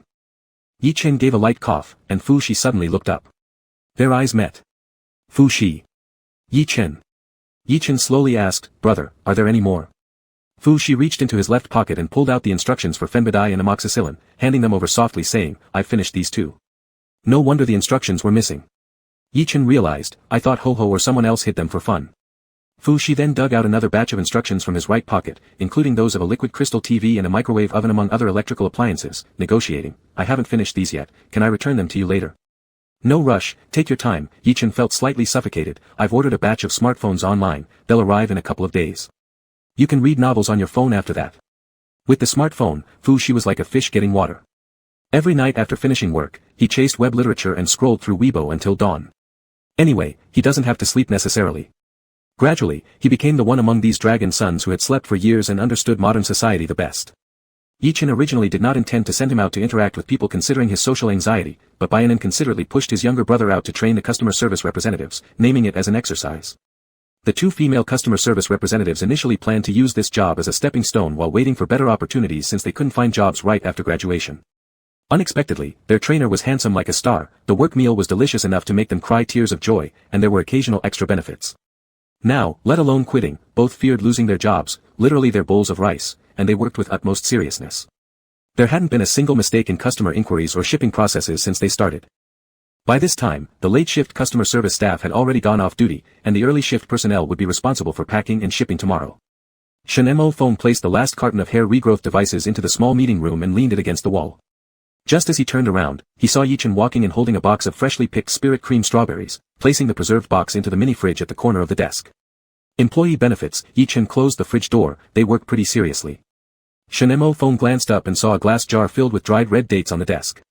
Spirit jujube, it can be used for tea. Yi Chen uncomfortably scratched his cheek. It's good for girls, no stomach pain. Shenmo Feng sarcastically remarked, your employees must feel very happy. It's mutual. Yi Boss kindly smiled and rubbed his hands while discussing management philosophies. With good company benefits, employees also care about the company. When the apples come down, I'll give them a sack each. You can't buy apples this tasty anywhere. Shenmo Feng shot him a cool look and said, oh. Yi Chen quickly added, and I'll give you a sack too. Shenmo Feng. I'm recruiting people for you here. Shenmo Feng scanned the office, continuing, we'll need to add a few more workstations. Let's temporarily make do with what we have in the initial stage. No problem, even if there are 10 more, we'll still fit. Yi Chen walked to the table and measured, let's place 2 computers here, and 2 over there. If the 2 female customer service reps knew the strawberries in the fridge were placed there by Yi Chen and Shenmo Feng was teasing Yi Chen due to them, they might faint on the spot. In the main room, by the window was Yi Chen's big bed. Along the wall were 8 children-sized beds placed side by side. The divine beast buns had finished washing up and turned back to their original forms, playing and laughing on the beds. Shenmo Feng escorted Yi Chen into his home, but before he could say a word, he was immediately locked in by the intense and curious gazes of the divine beast buns, leaving him unable to do anything. Shenmo Feng looked pure and innocent. Good night, sleep well. A quick glance revealed that he really did seem like an ordinary person. Yi Chen took off his sweat-soaked work jacket and tossed it into the laundry basket, revealing lean yet defined arms. In a low voice, he said, "Good night, brother." Shenemo Feng left through Yi Chen's courtyard gate, turned left, and walked to his own courtyard entrance. He felt restless, like a dog pacing around. These past few days, Yi Chen had been busy, while Shenemo Feng himself had been constantly chased by various trivial tasks. Combined with the surrounding chaotic heartbeats making him feel very uncomfortable, both physically and mentally exhausted, when he just caught a glimpse of Yi Chen taking off his jacket, he suddenly realized, from the time they officially became a couple to now, he hadn't even touched Yi Chen's fingertips once. Half an hour later. After finishing his shower and drying his hair, Yi Chen returned to the bedroom. In the main room, only a small night light was lit, most of the divine beast pups had fallen asleep. Their rhythmic breathing was soft, just like the fur of baby animals. Yi Chen tiptoed onto the bed, fished out his phone, opened the WeChat conversation with Shenemo Feng, and saw the words, typing, displayed at the top. Yi Chen quickly sent, 1. Shenemo Feng paused. Yi Chen, faster than you. Yi Chen, I saw you were typing. Shenemo Feng smiled faintly and typed, missed you, baby. Yi Chen's cheeks flushed slightly as he cooed, me too. Shenemo Feng, are the little divine beasts all asleep? Yi Chen, almost. Shenemo Feng, I want to climb over the wall. Yi Chen's heart tightened. Shenemo Feng, to crawl into your bed, is that okay? Yi Chen became so dry-mouthed that he didn't know what to say, but managed, no, you might wake them up. Shenemo Feng, if they wake up, I'll tell them Big Brother Chen is teaching me how to drive a tractor, showing me how to operate the gearshift in the blanket. Yi Chen turned beet red hearing the innuendo, his forehead breaking out in a fine sweat under the quilt as his replies came and went, edited and rewritten. Before he could respond properly, Shenemo Feng sent an even racier message. Embarrassed out of his mind, Yi Chen replied, brother, stop saying these things. Shenemo Feng sent another raunchy line, making Yi Chen cringe further. Veins almost bursting, Yi Chen begged, please don't say more. Shenemo Feng finally sent something normal, I'll stop if you come here. Yi Chen, alright, give me 3 minutes. With that, he quietly slid out of bed, carefully putting on his clothes in the dark. After a moment, Yi Chen sneaked to the foot of the wall and stood still. Of course, he could have gone through the front door, but since Shenemo Feng had mentioned wanting to climb over the wall to see him earlier, Yi Chen himself also couldn't help but get the urge to flip the wall. Climbing over walls was always fun, adding some thrill even to perfectly legitimate actions. Next to the courtyard wall was a large water vat left behind by the previous owner. Too heavy for Yi Chen to bother moving, it had remained there all along. The edge of the vat was just about waist height, making it an ideal stepping stone for climbing the wall. Yi Chen stepped up 1 foot onto the rim of the vat, pushed off, and stood on top of it. However, instead of hurrying to climb, he stood there holding the wall ridges idly, letting the night breeze cool his recently dried hair. The tips of his freshly dried hair carried slight moisture, shining black in the moonlight, contrasting beautifully against his rosy lips and pearly teeth, breathtakingly handsome. This stunning young man spaced out momentarily, lost in impure thoughts. Big Brother Shen last said we should wait until my 20th birthday to truly do that. His wandering thoughts weren't entirely his fault, those naughty lines Shenemo Feng sent earlier really got him riled up. From the other side of the wall, Shenemo Feng, who was just preparing to open the door to welcome his young lover, stopped in his tracks and quietly concentrated, his ears perked. Yi Chen. We're going to wait for over 3 more months. If being 18 makes it legal, why insist on waiting till 20? How is an old bachelor supposed to rescue another old bachelor? Shenemo Feng gritted his teeth out of frustration. He pitied Yi Chen's young age and pure character, fearing that they might bring a bit of guilt during intimate moments which left him nearly driven mad. However, Yi Chen didn't show any appreciation. Besides, not that chaste either. At this point, Yi Chen thought again. Still, Big Brother Shen was forced to plant trees on the mountain today by Sister Anan. His back must be sore already. Thus, I'll just jump over directly without preparing anything. Yi Chen braced himself with both arms and leaped, landing solidly on the wall head with one leg while using both hands for balance, squatting confidently atop the wall. The narrow alley between their 2 courtyards measured approximately 1 meter wide, easy enough for anyone to jump across. Yi Chen vaulted smoothly onto Shenemo Feng's courtyard wall and prepared to call out, when he heard a clear click of a lighter below. Heard my back isn't good anymore. Shenemo Feng, with a cigarette dangling from his lips, tilted his face slightly upwards. Through the white mist reminiscent of moonlight, he cast a glance towards the stunned youth on the wall and asked again, what do you need to prepare? Yi Chen. Shenemo Feng. Ah. Ah. Ah. Yi Chen leaped back like a gibbon. I don't need to prepare anything. How did Brother Shen? How could he be eavesdropping at the wall root? So unbecoming. Shenemo Feng looked down, stifling a laugh while biting his cigarette. Standing in the courtyard, Yi Chen frantically typed messages on his phone, strongly condemning Shenemo Feng's sleazy act of squatting by the corner to listen to someone's inner thoughts. But Shenemo Feng, who always replied instantly to WeChat messages, didn't respond this time. After a moment, a paper plane drifted over the 2 walls, landing perfectly and lightly bumping into Yi Chen's forehead as if by some miracle. Yi Chen's heart skipped a beat as he unfolded the plane. On the snow-white paper were 2 elegant lines of handwriting, this was literally the standard plot for a youthful romance drama. 10 seconds later. Yi Chen's face turned so red it almost set fire to the entire quadrangle. He carefully folded the paper twice, tucked it into his pocket, and immediately yelled across the wall, "How can you write such dirty things on something as pure as a paper plane?" Shenemo Feng tapped off the ash and typed on WeChat, "Bring the things you were preparing over here." Chapter 86. Yi Chen forced himself to maintain a basic level of calmness. He rubbed his face hard, and with his forehead hair in disarray, he quietly slipped back into the room like a cooked shrimp that could walk. Using the faint light from his phone screen, he felt under the bed and pulled out a dish of vegetables. This pot was filled with tightly packed green leafy plants that had an ordinary appearance, resembling wild greens found in the mountains. Since they were secretly planted under the bed by their owner, they suffered from severe lack of sunlight, resulting in thin stems. Each leaf seemed to bear an air of patient endurance. Yi Chen parted the dense leaves and skillfully picked something from between them. After picking for a while, he spread his hand, revealing more than 10 green fruits the size of peanuts on his palm. The skin of the fruit was thin and soft. Yi Chen picked one up and pinched it lightly. The fruit burst open with a pop, releasing slippery sap all over his hand. This fruit pulp had the consistency of oil but was slightly thicker. It also emitted an aroma similar to musk, rich, slightly spicy, and raw. It carried a purely animalistic allure. Yi Chen's Adam's apple moved slightly as he wiped the juice off his hands with a tissue. Then, he put the dozens of small fruits into a resealable plastic bag, holding it as he headed towards the courtyard gate. Even after just a few steps, his right thumb and index finger, which had been soaked most in the fruit juice, started feeling subtly warm and slightly itchy. Unsettled, Yi Chen scratched them a couple of times. This magical plant is called suqing, whose fruit oil has practical effects such as moisturizing the skin, relaxing muscles, relieving pain, and stimulating mucous membranes. According to the spiritual realm records, during a certain period in ancient times, suqing was once cultivated extensively by a realm master who used it as a cash crop. It was widespread among the common people. However, the next realm master was a chaste cultivator who would feel chest discomfort upon seeing such lewd things, so he burned all the suqing fields, leaving only a few plants in his own vegetable garden. Yi Chen had been growing this suqing for quite some time, keeping it hidden under the bed to avoid being discovered by the divine beasts. After doing some research online, he learned that it hurt a lot the first few times when doing that. Considering Shenemo Feng's preference, rush wasn't good for the body, and Shenemo Feng probably wouldn't let him use it either. So, he secretly looked up information in the spirit realm's database and actually found a treasure. Am I too prepared? Too premeditated? Isn't this a little too wanton?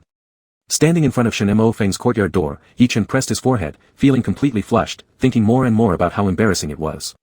He couldn't even raise his hand to knock on the door and stood there frozen. Suddenly, the door opened. A warm big hand gripped Yi Chen's wrist and forcefully pulled him inside. Shenemo Feng embraced him tightly, slammed the door shut, and locked it with one hand. With a mischievous smirk, he repeated, "Too wanton." With a red face and stammering voice, Yi Chen asked, "Why do you always eavesdrop?" Pretending to be curious, Shenemo Feng said, "What's so wanton?" Tightening his grip on the bag, Yi Chen remained silent. Fortunately, it was Shenting who had long-term access to the divine hearing ability. Regardless of the intrigue-filled part of the business field, Shenting still maintained a proper lifestyle. If this power really belonged to Shenemo Feng, coupled with his acting skills, goodness knows how wicked he would become. "Let's talk inside," Shenemo Feng said as he scooped him up and took big strides into the bedroom, placing him on the bed. Dressed in an outfit full of student-like charm, Yi Chen resembled an inexperienced younger classmate. Shenemo Feng gazed at him, feeling his chest go numb with excitement, not just because of the visual appeal but also due to Yi Chen's thoughtfulness in guessing what he liked. He held onto Yi Chen's slim ankle with one hand and helped take off his shoes with the other. The canvas shoe's white fabric was strikingly noticeable, and the white socks inside seemed freshly washed and brand new, carrying the smell of detergent. Chen. Shenemo Feng's heart was pounding painfully as he gave the foot a gentle squeeze. "I'll take it off myself." Originally semi-reclining on the bed, Yi Chen suddenly found his breathing uneven when Shenemo Feng gave his foot an ambiguous squeeze. Hurriedly, he bent down to remove the other shoe, but before he sat up, Shenemo Feng caught him unawares and kissed him. "I've touched every part of you already," Shenemo Feng said, kissing him while fumbling with the buckle of his belt, probing further, "How come touching your feet makes you this sensitive?" Yi Chen couldn't explain it either, just feeling an extraordinary and unusual sense of shame. Hearing his heartbeat, Shenemo Feng pushed further, lifting Yi Chen's calf and leaned over to kiss his ankle. "Ah." A moment of silence followed. "Are you worried about lung fungal infections?" Shenemo Feng asked. No. Yi Chen was almost driven mad. "I'm overthinking. I don't have athlete's foot. It's just. I read some news about this earlier. Why can't I control my wandering thoughts? Some people, on the surface, appear very obedient and cute." Shenemo Feng's lips curled up slightly, but in fact, they're thinking all sorts of things. A random thought popped into Yi Chen's mind out of nowhere. "After I go back, I'll discuss with Diding to borrow the divine power for 7 days and read Shen brother. No, I didn't think of anything. Is that so? Shinemo Feng said with a leisurely tone, then I need to take full advantage of these remaining few days. Saying this, he tossed the belt he had taken off onto the ground casually, teasing Yi Chen with his fingertips like playing with a mouse, asking, what are you wearing inside? Yi Chen tightly closed his lips without making a sound. Aha, Shinemo Feng continued questioning, describe it. Color, material, style. Yi Chen turned his head away, eyes tightly shut, his chest rising and falling at an alarming speed. Shinemo Feng lightly nibbled on his lips, smiled, and confirmed, is it really that wild? Big brother, can you? Yi Chen trembled as he asked, can we start? The shame of this slow torture was almost killing him. Shinemo Feng hovered above him, kissed him, their two figures entwining in an inseparable embrace. The bedroom gradually filled with the sounds of soft pants and groans. Clothes on the floor went from scattered sparsely to being strewn about in disarray, except for one pair of white socks. The slim foot wrapped in the white socks, paired with the adolescent yet powerful calves. Also those misty eyes blending innocence with longing, the slightly open lips bitten until muffled groans escaped them, unwilling to close, along with his reserved posture, hands gripping the sheet, thin muscles tense by unease, fine bones and veins prominent on the backs of his hands, perfectly interpreted what it meant to be pure yet desirable. Shinemo Feng was patient, teasing and tempting for quite a while. By the time Yi Chen was soft like a melted ice cream, Shinemo Feng opened the little bag beside Yi Chen's pillow, picked out a musk green fruit, and burst it with a gentle squeeze. If there were no side effects, and it made the other comfortable, why not? Juice covered his whole hand. After a while, that juice found its way where it was supposed to go. The next morning, Yi Chen woke up to the alarm clock. By the time last night progressed, Yi Chen's consciousness became somewhat blurred. Being deflowered after being a virgin for too long was terrifying. Yi Chen suspected that he didn't fall asleep last night, but rather passed out. He moved, waking Shinemo Feng who remained deaf to the ringing alarm. Shinemo Feng glanced at the time, threw the phone aside, and pulled the slender waist over to him. He massaged it with warm palms, his morning voice slightly raspy and extraordinarily sexy, baby, any discomfort? Yi Chen silently evaluated his own condition. He felt refreshed overall, although some parts had a soreness that could still be endured. After he fell asleep, or rather passed out, last night, Shinemo Feng had helped clean him. No discomfort, Yi Chen whispered softly. Shinemo Feng tilted his gaze down, smiling faintly at him. Their eyes met, and all sorts of indecent memories flooded Yi Chen's mind. Last night, after being teased until he lost control, combined with the slight aphrodisiac effect of the musk green, his initial shyness quickly vanished, turning him as shameless as Shinemo Feng. Everything, from shameful words to extreme acts, were coaxed out of him, leaving not only himself but also the innocent bedsheet utterly ravished by Shinemo Feng. Yi Chen touched the bedsheet, it was dry, exuding the fresh scent of detergent. It had been changed. Shinemo Feng laughed lowly, hearing something. Big brother, aren't you supposed to wake up early today?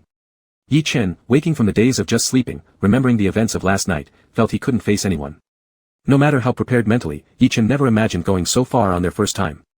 In his understanding, their initial times should have been more tender and innocent. Damn pervert. Yi Chen wished he could crawl under the bed. Shinemo Feng raised an eyebrow, pervert. No, you heard wrong. Yi Chen's battered body visibly turned red before his eyes, stammering and trying to escape, finding a place to calm down. I'll go make breakfast for you. Yesterday, I boiled congee. A simple stir-fried dish will do. Yi Chen bent down to pick up clothes scattered around, talking non-stop to dilute the shame. What do you want to eat? There are all kinds of vegetables in the field. Shinemo Feng got up, grabbing the fleeing young man and pressing him back on the bed. He kissed him and said, I set my alarm early, so no rush. Not rushing or not, the key is he's momentarily embarrassed to see you. Yi Chen buried his face in Shinemo Feng's chest, refusing any eye contact. You're embarrassed to look at me. Shinemo Feng gently pushed Yi Chen's head, forcing him to look at him, knowingly asking, why? Yi Chen hastily buried his face back into Shinemo Feng's chest, refusing to look up. Holy crap, these pecs are just too perfect for burying my face. Shinemo Feng, holy crap, these pecs are just too perfect for burying my face. Yi Chen felt like his brain was on fire. Wa. Please let me go cook breakfast. Baby, Shinemo Feng tightened his embrace and said teasingly, you just put your pants on and run off. What a scumbag. No. Yi Chen exclaimed earnestly, I'm putting on pants to cook. Brother, stop touching. Don't do that anymore, brother, my heart is racing so fast. Hey, brother, I can't take it anymore. If you keep this up, I'll have a heart attack. Shinemo Feng had overslept and lost control of his strength, accidentally turning the obedient little boy into a tsundere.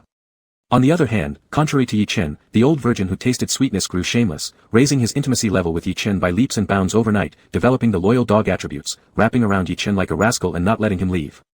10 minutes later. Can you please take a break, just for a moment?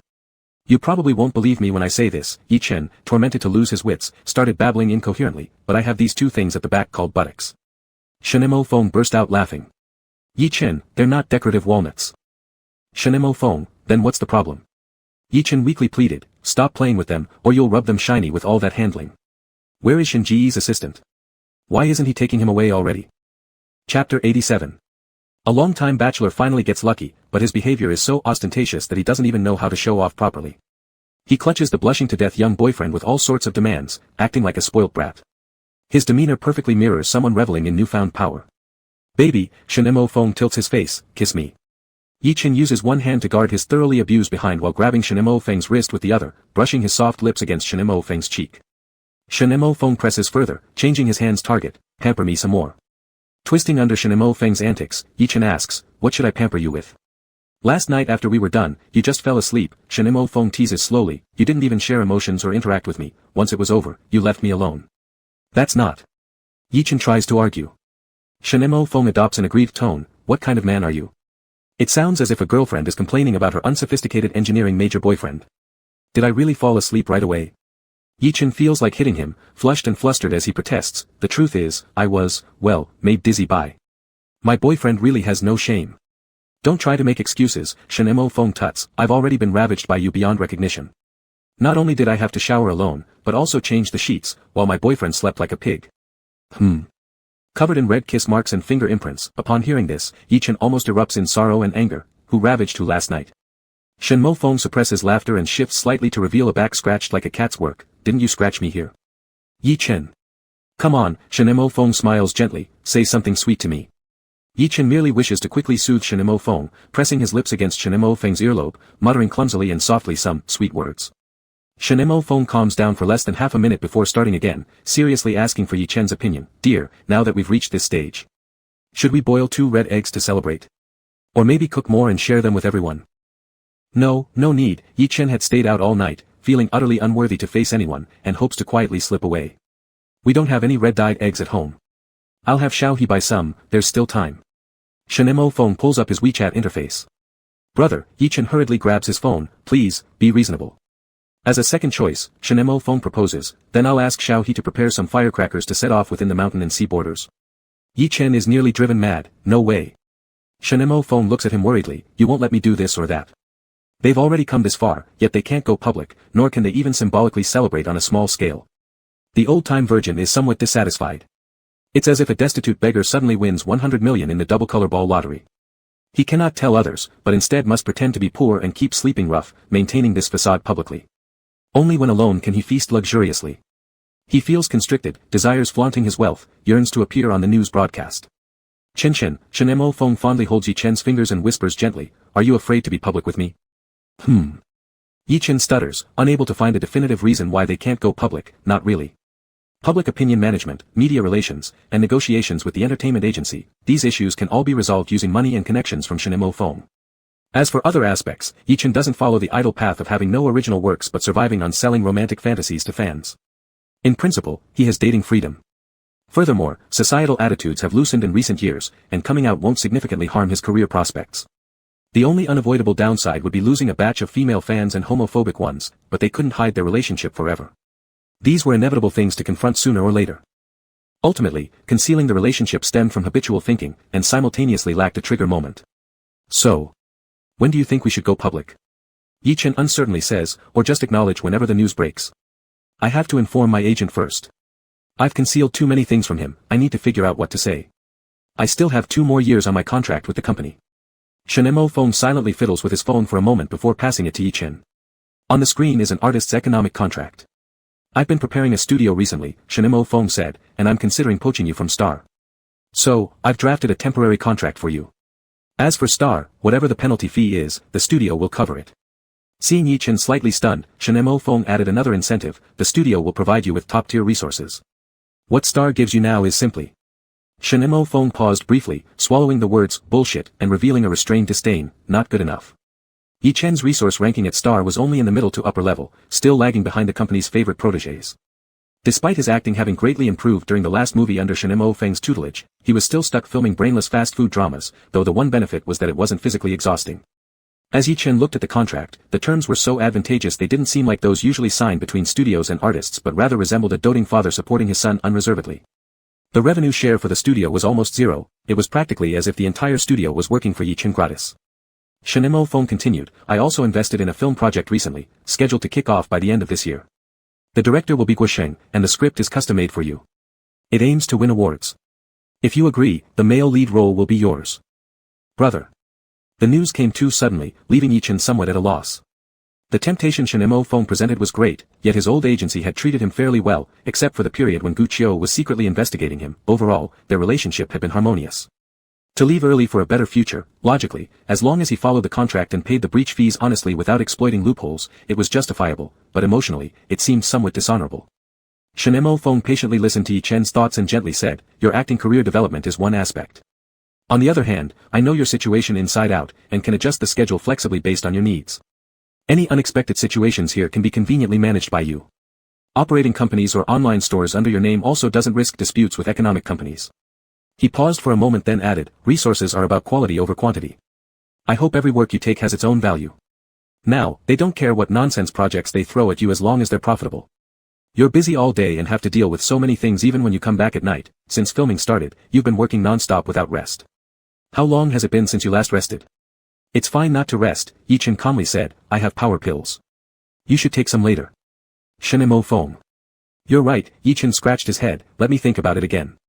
Gu Qiu had always suspected something heavily, and in the past half-year, her hair had become noticeably thinner. Every time she saw Yi Chen, she wanted to ask, but knew she wouldn't get an answer, making her feel extremely conflicted.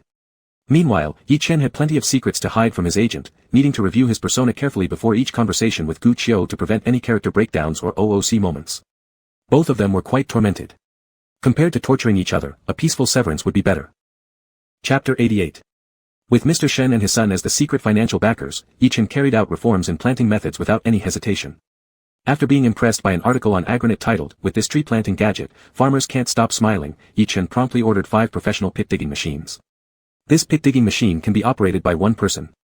It uses diesel fuel, has an electric motor at the top with 2 handles, and is connected to a spiral drilling rod below. The wide and tough blades look like a tornado-shaped potato.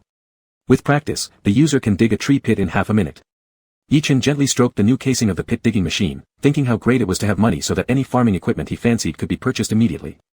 Shinemo Feng, Yi Chen, Baianan, along with Qiu Niu and Qi Wen who were responsible for the nurturing of sacred wood plantations during this period, stood in a row on a vacant piece of land on the mountain, each holding a pit digging machine. Bishi, who was a substitute tree planter, sat on a tree stump listening attentively. Yi Chen, standing at the front of the line, pointed at various parts of the pit digging machine while giving them a lesson. The first thing you should do before starting the machine is to check the oil level. Make sure it's within the upper and lower marks on the dipstick, then fill it accordingly. Alright.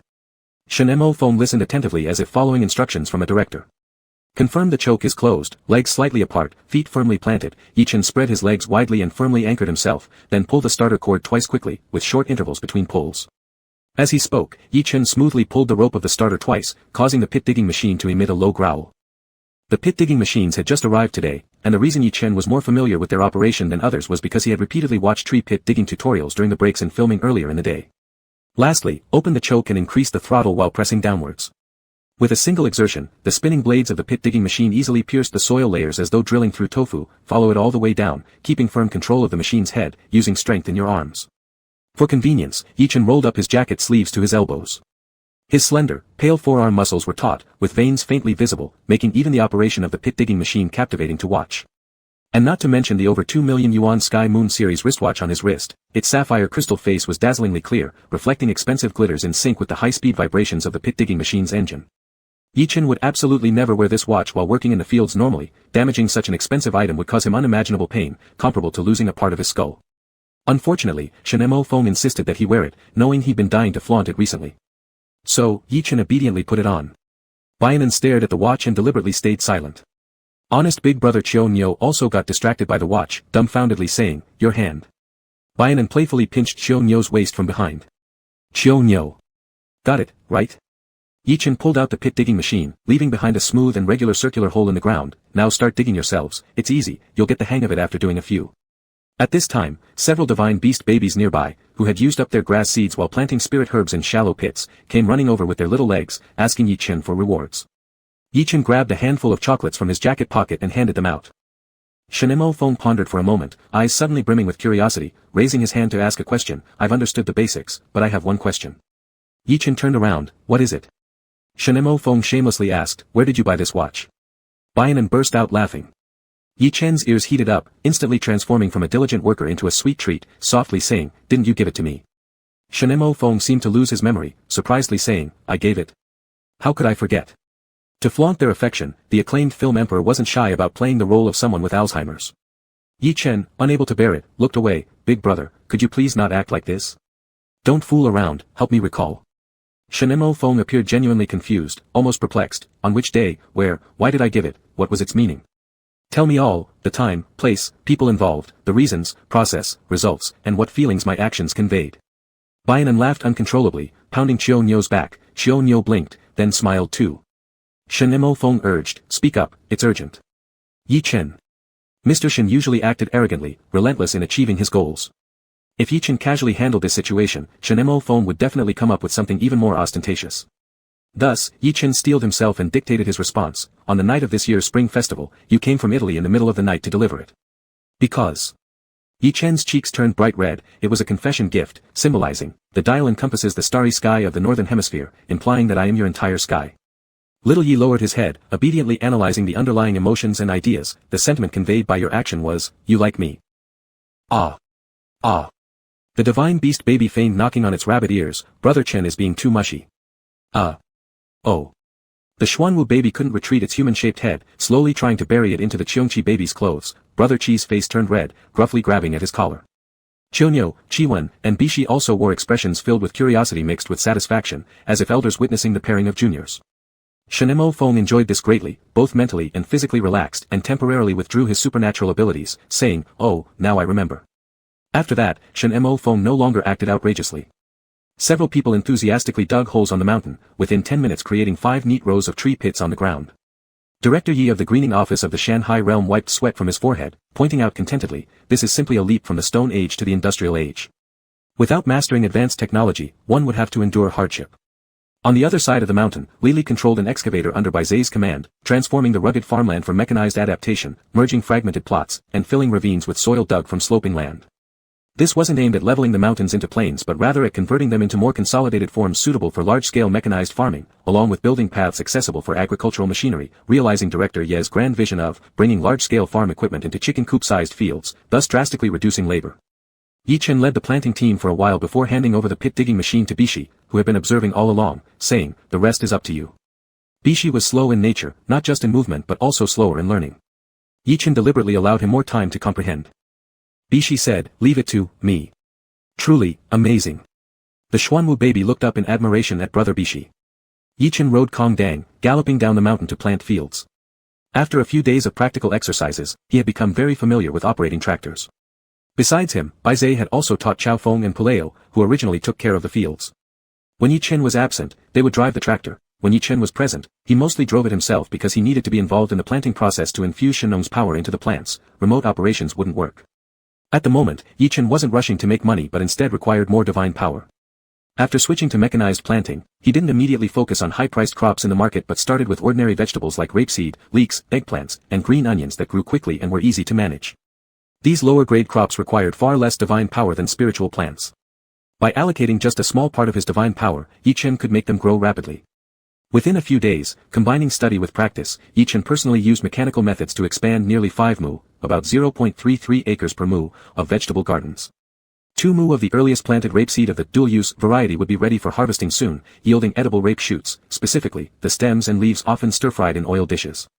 Based on estimates, each acre could produce about 200 kilograms of these shoots, totaling 400 kilograms from 2 acres. After harvesting the shoots, they could collect another batch of rape seeds. Pressing oil from these spirit-infused seeds promised to be extremely fragrant.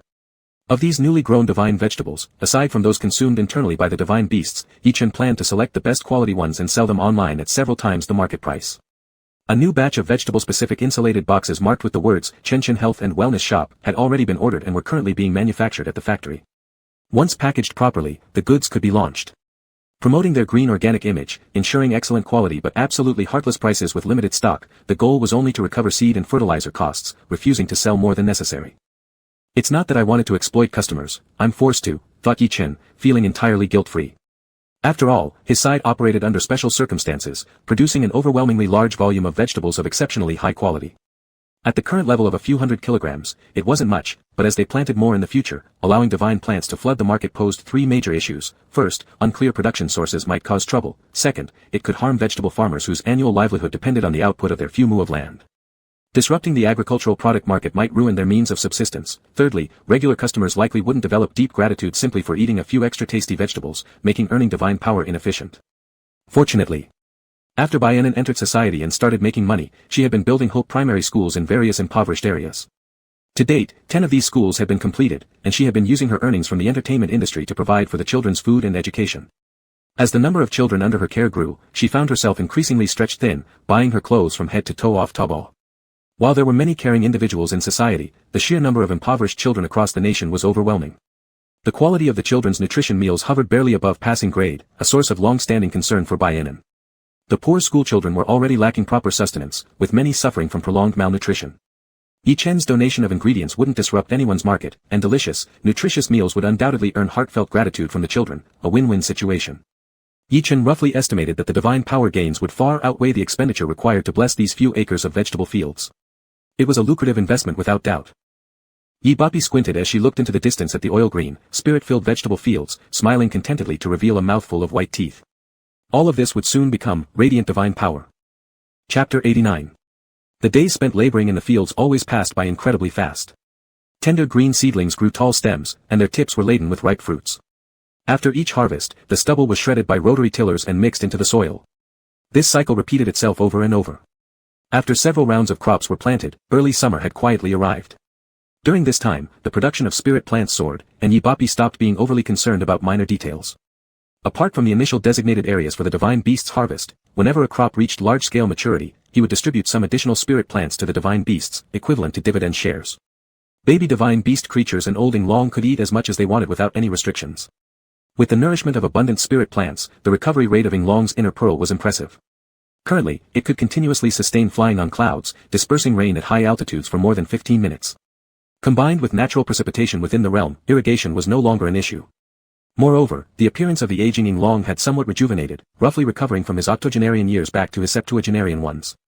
He discarded both his cane and adult diapers while also showing a significant increase in intelligence, often engaging in strategic contests with his guardian, Ho Baby. "Grandpa Dragon, where have you been?" In the courtyard, Ho Baby hopped around energetically looking for him. Long curled up in a corner of the large water jar in the yard, knees drawn to his chest, and ears pressed against the side of the pot listening for any sound. His old eyes sparkled with cunning. Ho Baby appeared innocent but was actually sly. "What are you hiding from? Did you misbehave again? This damn little rabbit." Long sweated profusely, his spiritual energy in disarray, causing uncontrolled streams of it to gather into a tiny cumulus cloud above the water jar. Rumble, the miniature storm cloud, barely bigger than a soccer ball, generated faint thunder that sounded similar to a belch. But it was enough to expose Long's location. Ho Baby tiptoed towards the edge of the water jar. Long. Suddenly, 3 knocks on the wall of the water jar resounded, dang dang dang. Ho Baby smiled gleefully, "Caught you." Long, "Ayaha." "Roar roar, don't scare people," Yi Chen said casually while tugging on a rabbit ear as he happened to pass by. "If Grandpa Dragon doesn't want to come out, let him stay in the tub." Ho Baby quickly dropped the stone, her small plump hands crossed behind her back, looking dejected as she mumbled, "All right, Brother Chen. Are you and Brother Feng going out?" "Yeah," Yi Chen nodded, "just checking on the factory." Not long ago, Chen Mo Feng had acquired a nearly bankrupt craft-making factory under the name of Chen Feng Health Products Company. The factory was located in a handicraft-developed town along the southeastern coast of China. Covering more than 3,000 square meters, it already had existing employees and facilities such as dormitories, canteens, living centers, and various types of workshops. There were CNC lathes, sanders, edging machines. All commonly used machinery was available to process raw materials for various crafts including jade carving and woodwork without issue. Yi Chen only needed to purchase a few small machines or components before starting operations right there. During the acquisition process, Baizhe successfully leveraged Zhang Zhaoqian's network of contacts to secure Yi Chen a few Class II medical device and health product production permits. The era of unlicensed black workshops was over. Meanwhile, Zhang Zhaoqian also began privately studying the spirit plants within the mountain and sea realm, trying to explain their benefits to the human body using modern scientific theory. With the support of the factory for output, Li Li stopped doing manual labor himself, shifting roles from carpenter and excavator driver to become both the workshop director and design department director, responsible for providing technical guidance to the workers in the factory. Every few days, a new product design plan was issued. The muscular man resembling an iron tower sat in the office drawing blueprints every day with an intellectual flair. As for the important work of finance, Yi Chen handed it over to Zhou Bushu. This financial tycoon wouldn't need to carry a hoe anymore to analyze global trade trends. Previously in charge of customer service training, Fu Shi continued managing personnel, commuting daily between the coastal town's factory and the Beijing suburban office through chaos marks to monitor employee work situations. Xiao Niu, who was diligent and honest, served as the warehouse manager, responsible for transporting raw materials produced in the mountain and sea realm to the factory daily, then delivering the finished products from the factory to the shipping office. Apart from these key positions that could potentially reveal issues, all other company jobs were carried out by ordinary mortal employees. The mortal employees knew nothing of the company's secrets. They only realized how delicious the free work meals were, which tasted so good they felt it was against reason. Those who usually ate one bowl of rice at home could easily consume 3 bowls in the staff cafeteria. If it weren't for Shinnon bloodline plus tractor-level endurance, the Chenfeng Health Products Company might go bankrupt just because of the employees' appetite. Yi Chen wore a set of deep blue coarse cloth work uniforms, with a baseball cap and dust-proof mask in the same color system. Shen Mojing dressed similarly beside him. Even though work clothes usually make one look bloated, they couldn't hide Shen Mojing's tall and slender figure. His shirt buttons were not fastened tightly, revealing 2 clavicles and a hint of chest muscles beneath. Don't catch a cold. Yi Chen glanced at him and obediently helped to button his shirt. Shen Mojing affectionately grabbed Yi Chen's wrist, his words carrying a double meaning. Yi Chen was originally thin, but over this period, whether it was due to setting up the company while filming or being continuously drained by Shen Mojing every night without sufficient nutrition, he had clearly lost a few more pounds, making the lines of his wrists even sharper. The two walked towards the chaos mark leading to the factory. Yi Chen brushed off Shen Mojing's hand and muttered softly, "We agreed there wouldn't be any of that this week. Let me rest." Such a restriction couldn't be blamed on Yi Chen being overly picky. After Shen Mojing started engaging in sexual activity, he acted just like an animal, day or night, anytime he could catch Yi Chen alone, dragging him back inside for all sorts of activities. At first, Yi Chen found this fresh and exciting, easily melting under his advances and willingly enduring whatever beastly acts Shen Mojing would perform. Over time, Yi Chen gradually couldn't keep up with such high frequency of activity. After all, he was just a regular human, whereas Shen Mojing was like a dog. So, at the start of this week, Yi Chen firmly demanded a break so both himself and the bed could rest. And now, by Thursday, Shen Mojing was almost unable to hold back. Yi Chen said calmly, "There are still 3 days." Shen Mojing smoked a cigarette, his lips slightly parting as he murmured, Yi Chen shivered at the sound and pressed his lower back, speaking with experience, "If you don't moderate yourself, I will end up having weak kidneys." He then launched into a health product pitch. When you're young, if you develop urinary frequency, urgency, and other problems, no amount of money will fix them. Shen Mojing was momentarily stunned by the 6-part kidney weakness argument. Yi Chen's ears flushed slightly red and he continued, "Besides, haven't I already given you a substitute? You should use it instead of only relying on me." "I have used it." Shen Mojing lazily exhaled a puff of smoke. "For soaking wolfberries." Yi Chen pondered for a moment, "Take your wolfberries to go with your masturbation toy." Shen Mojing smiled mockingly, "Does it help with my health?" Yi Chen. The two passed through the chaos mark and entered the restricted warehouse area of the factory where mortal employees weren't permitted. Shen Mojing stepped on the cigarette, picked it up, grabbed Yi Chen's work uniform, pulling him into a dimly lit corner behind the shelves. Tilting his head, he nibbled on Yi Chen's neck twice, saying, "After we finish, can't you just take strength pills? And there's musk green too, so why are you so exhausted?" "It's not just about being tired." Yi Chen backed into the shelf corner, replying sarcastically, "I've noticed that spot has been rubbed raw. It's funny you're laughing. Why don't you try rubbing each other for a few hours and see how you feel?" Chapter 90. It's been 4 days since I last touched you. Shen Mojie was restless. "Bro, everything must be done in moderation. As the saying goes," Yi Chen earnestly advised, "an iron rod can be ground into a needle, a French breadstick can be ground into Vaseline." Shen Mojie frowned, "Vaseline?" Yi Chen grinned lewdly, "Lip balm. Rhymes, doesn't it, bro?" Shen Mojie clenched his teeth, pushing Yi Chen further back into the corner of the shelf. "Why didn't I notice how talkative you are before?" "I wasn't close enough to you before," Yi Chen modestly smiled, "so I couldn't display myself fully." Shen Mojie ran his thumb over Yi Chen's lips. "They were here to supervise, yet he forced the topic toward something inappropriate. Looks like I'll have to find something to shut you up." The warehouse door was locked tightly, the light dim. The shadows of the shelves were stretched or flattened by the lights from various angles, creating a dense and overlapping pattern on the ground. Dust floated in the gel-like yellow light, while several packaging boxes lay scattered around. This messy environment was oddly harmonious with the atmosphere of lust. Yi Chen worried that Xiao Niu, who managed the warehouse, might suddenly burst in, but this concern instead became a catalyst for desire. He was pressed against roughly for a kiss, melting helplessly into a small bowl of sweet soup. "Bro, As his breathing gradually grew heavier, a pale, slim hand began restlessly scratching at paper boxes on the shelf. With one careless stretch, he accidentally knocked down a few hair growth machines. The person kneeling below rubbed their head, which had been hit by the falling machines. Ouch. Yi Chen's cheeks flushed red, his eyes misty. Sorry. Please, continue. But Shenmajia simply stopped, his mouth closed, motionless. Embarrassed, Yi Chen said, bro. Shenmajia raised his hand to rub his temporomandibular joint. Let's give your mouth a rest. You've been going on longer than before, little friend. Biting his lips, Yi Chen attempted to take matters into his own hands, but Shenmajia quickly grabbed his wrist and pinned it against the wall.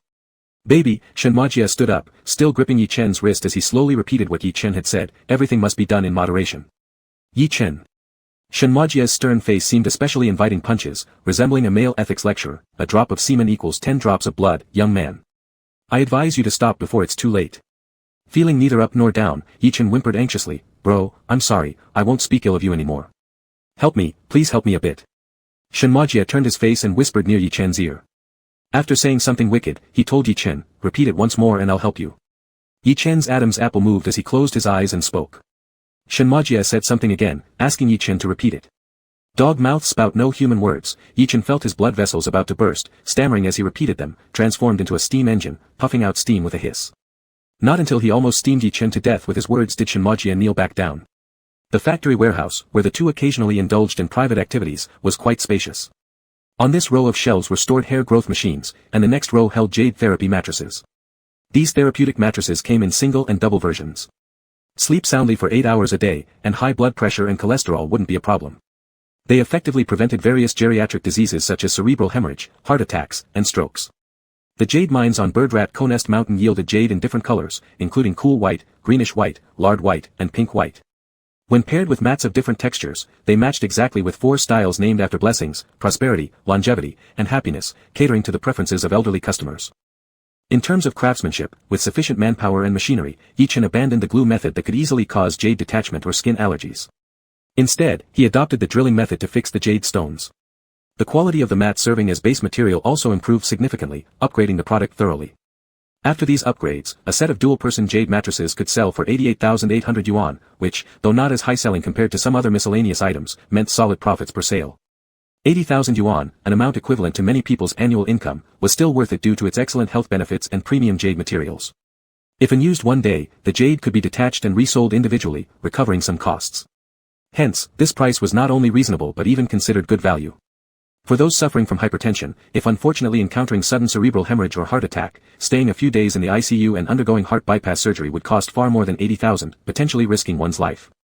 However, Yi Chen did not want to set the price beyond what ordinary people could afford, given his ultimate mission was to benefit the masses, not just to make money. Apart from the jade therapy mattress as the flagship product, Yi Chen collaborated with Li Li to develop several new products, crafting various seemingly unremarkable but highly effective health products based on the ways and effects that spiritual plants influence the human body. According to the classic of mountains and seas, the Ninko plant, which looks like a tree with white flowers and black seeds, keeps one from being confused when consumed, was an excellent remedy for the eyes. Yi Chen thus designed a pure natural herbal vision eye mask filled with dried Ninko. This mask could be reused until the scent of Ninko disappeared, effectively relieving eye fatigue. It also helped control intraocular pressure for glaucoma patients and prevent cataracts. Priced at 388 yuan per set, it came with a pair of small earplugs that cost only 50 cents to make, making its sales skyrocket. The ancient texts also mentioned guay wood as having leaves shaped like pears but red-veined, keeping consumers from jealousy. Inspired by this, Yi Chen created a tranquil mind health comb with carved patterns resembling ancient spiritual runes that Bai Zhe had taught Li Li. These carvings enabled the guay wood comb to continuously absorb heavenly energy without relying on the pyramid shape typically used for such purposes. Users were instructed to brush their hair twice daily following Yi Chen's made-up Chen's morning and evening calming hair brushing exercises. This exercise promised to lower nervous system excitability, alleviate anxiety, and even prevent panic attacks while providing calming effects for ordinary users. As to why Yi Chen fabricated these exercises, there were 2 reasons. First, the guay wood needed to contact the scalp for several minutes to take effect. Secondly, he wanted to divert attention from any skepticism regarding the material of the comb by sharing the credit with the hair brushing routine. After all, mystic products should have just one star feature, a hair growth machine was enough. The legend further described a lian wood with yellow blossoms and bristling appearance, allowing the consumer to never forget anything. Yi Chen transformed this wood into fitness wooden balls sold alongside another nonsense exercise, the Chen's hand acupressure massage routine, also invented by him. According to Yi Chen's marketing talk, the wooden balls help elderly individuals combat or prevent Alzheimer's disease through finger movement and acupressure massage. 2 in a set, they came in various styles, such as imitation ornamental walnuts, auspicious patterns, lion heads, catering specifically to middle-aged and elderly aesthetic preferences.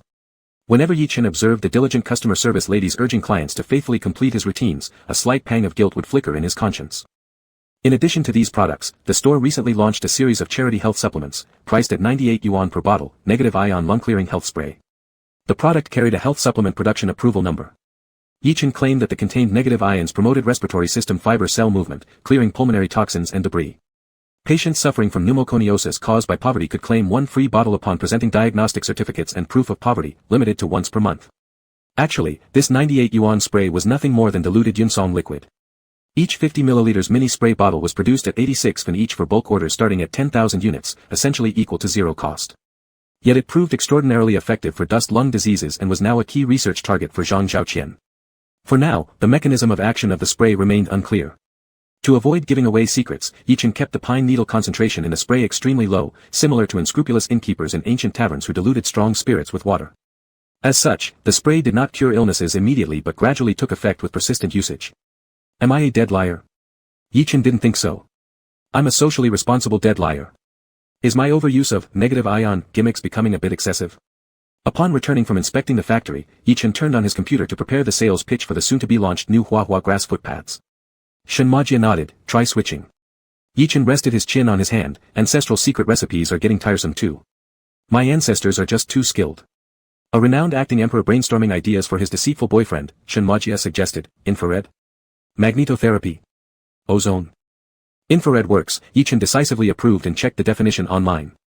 An idea sprang to mind, and he promptly spun a web of lies. We'll do infrared foot pads then.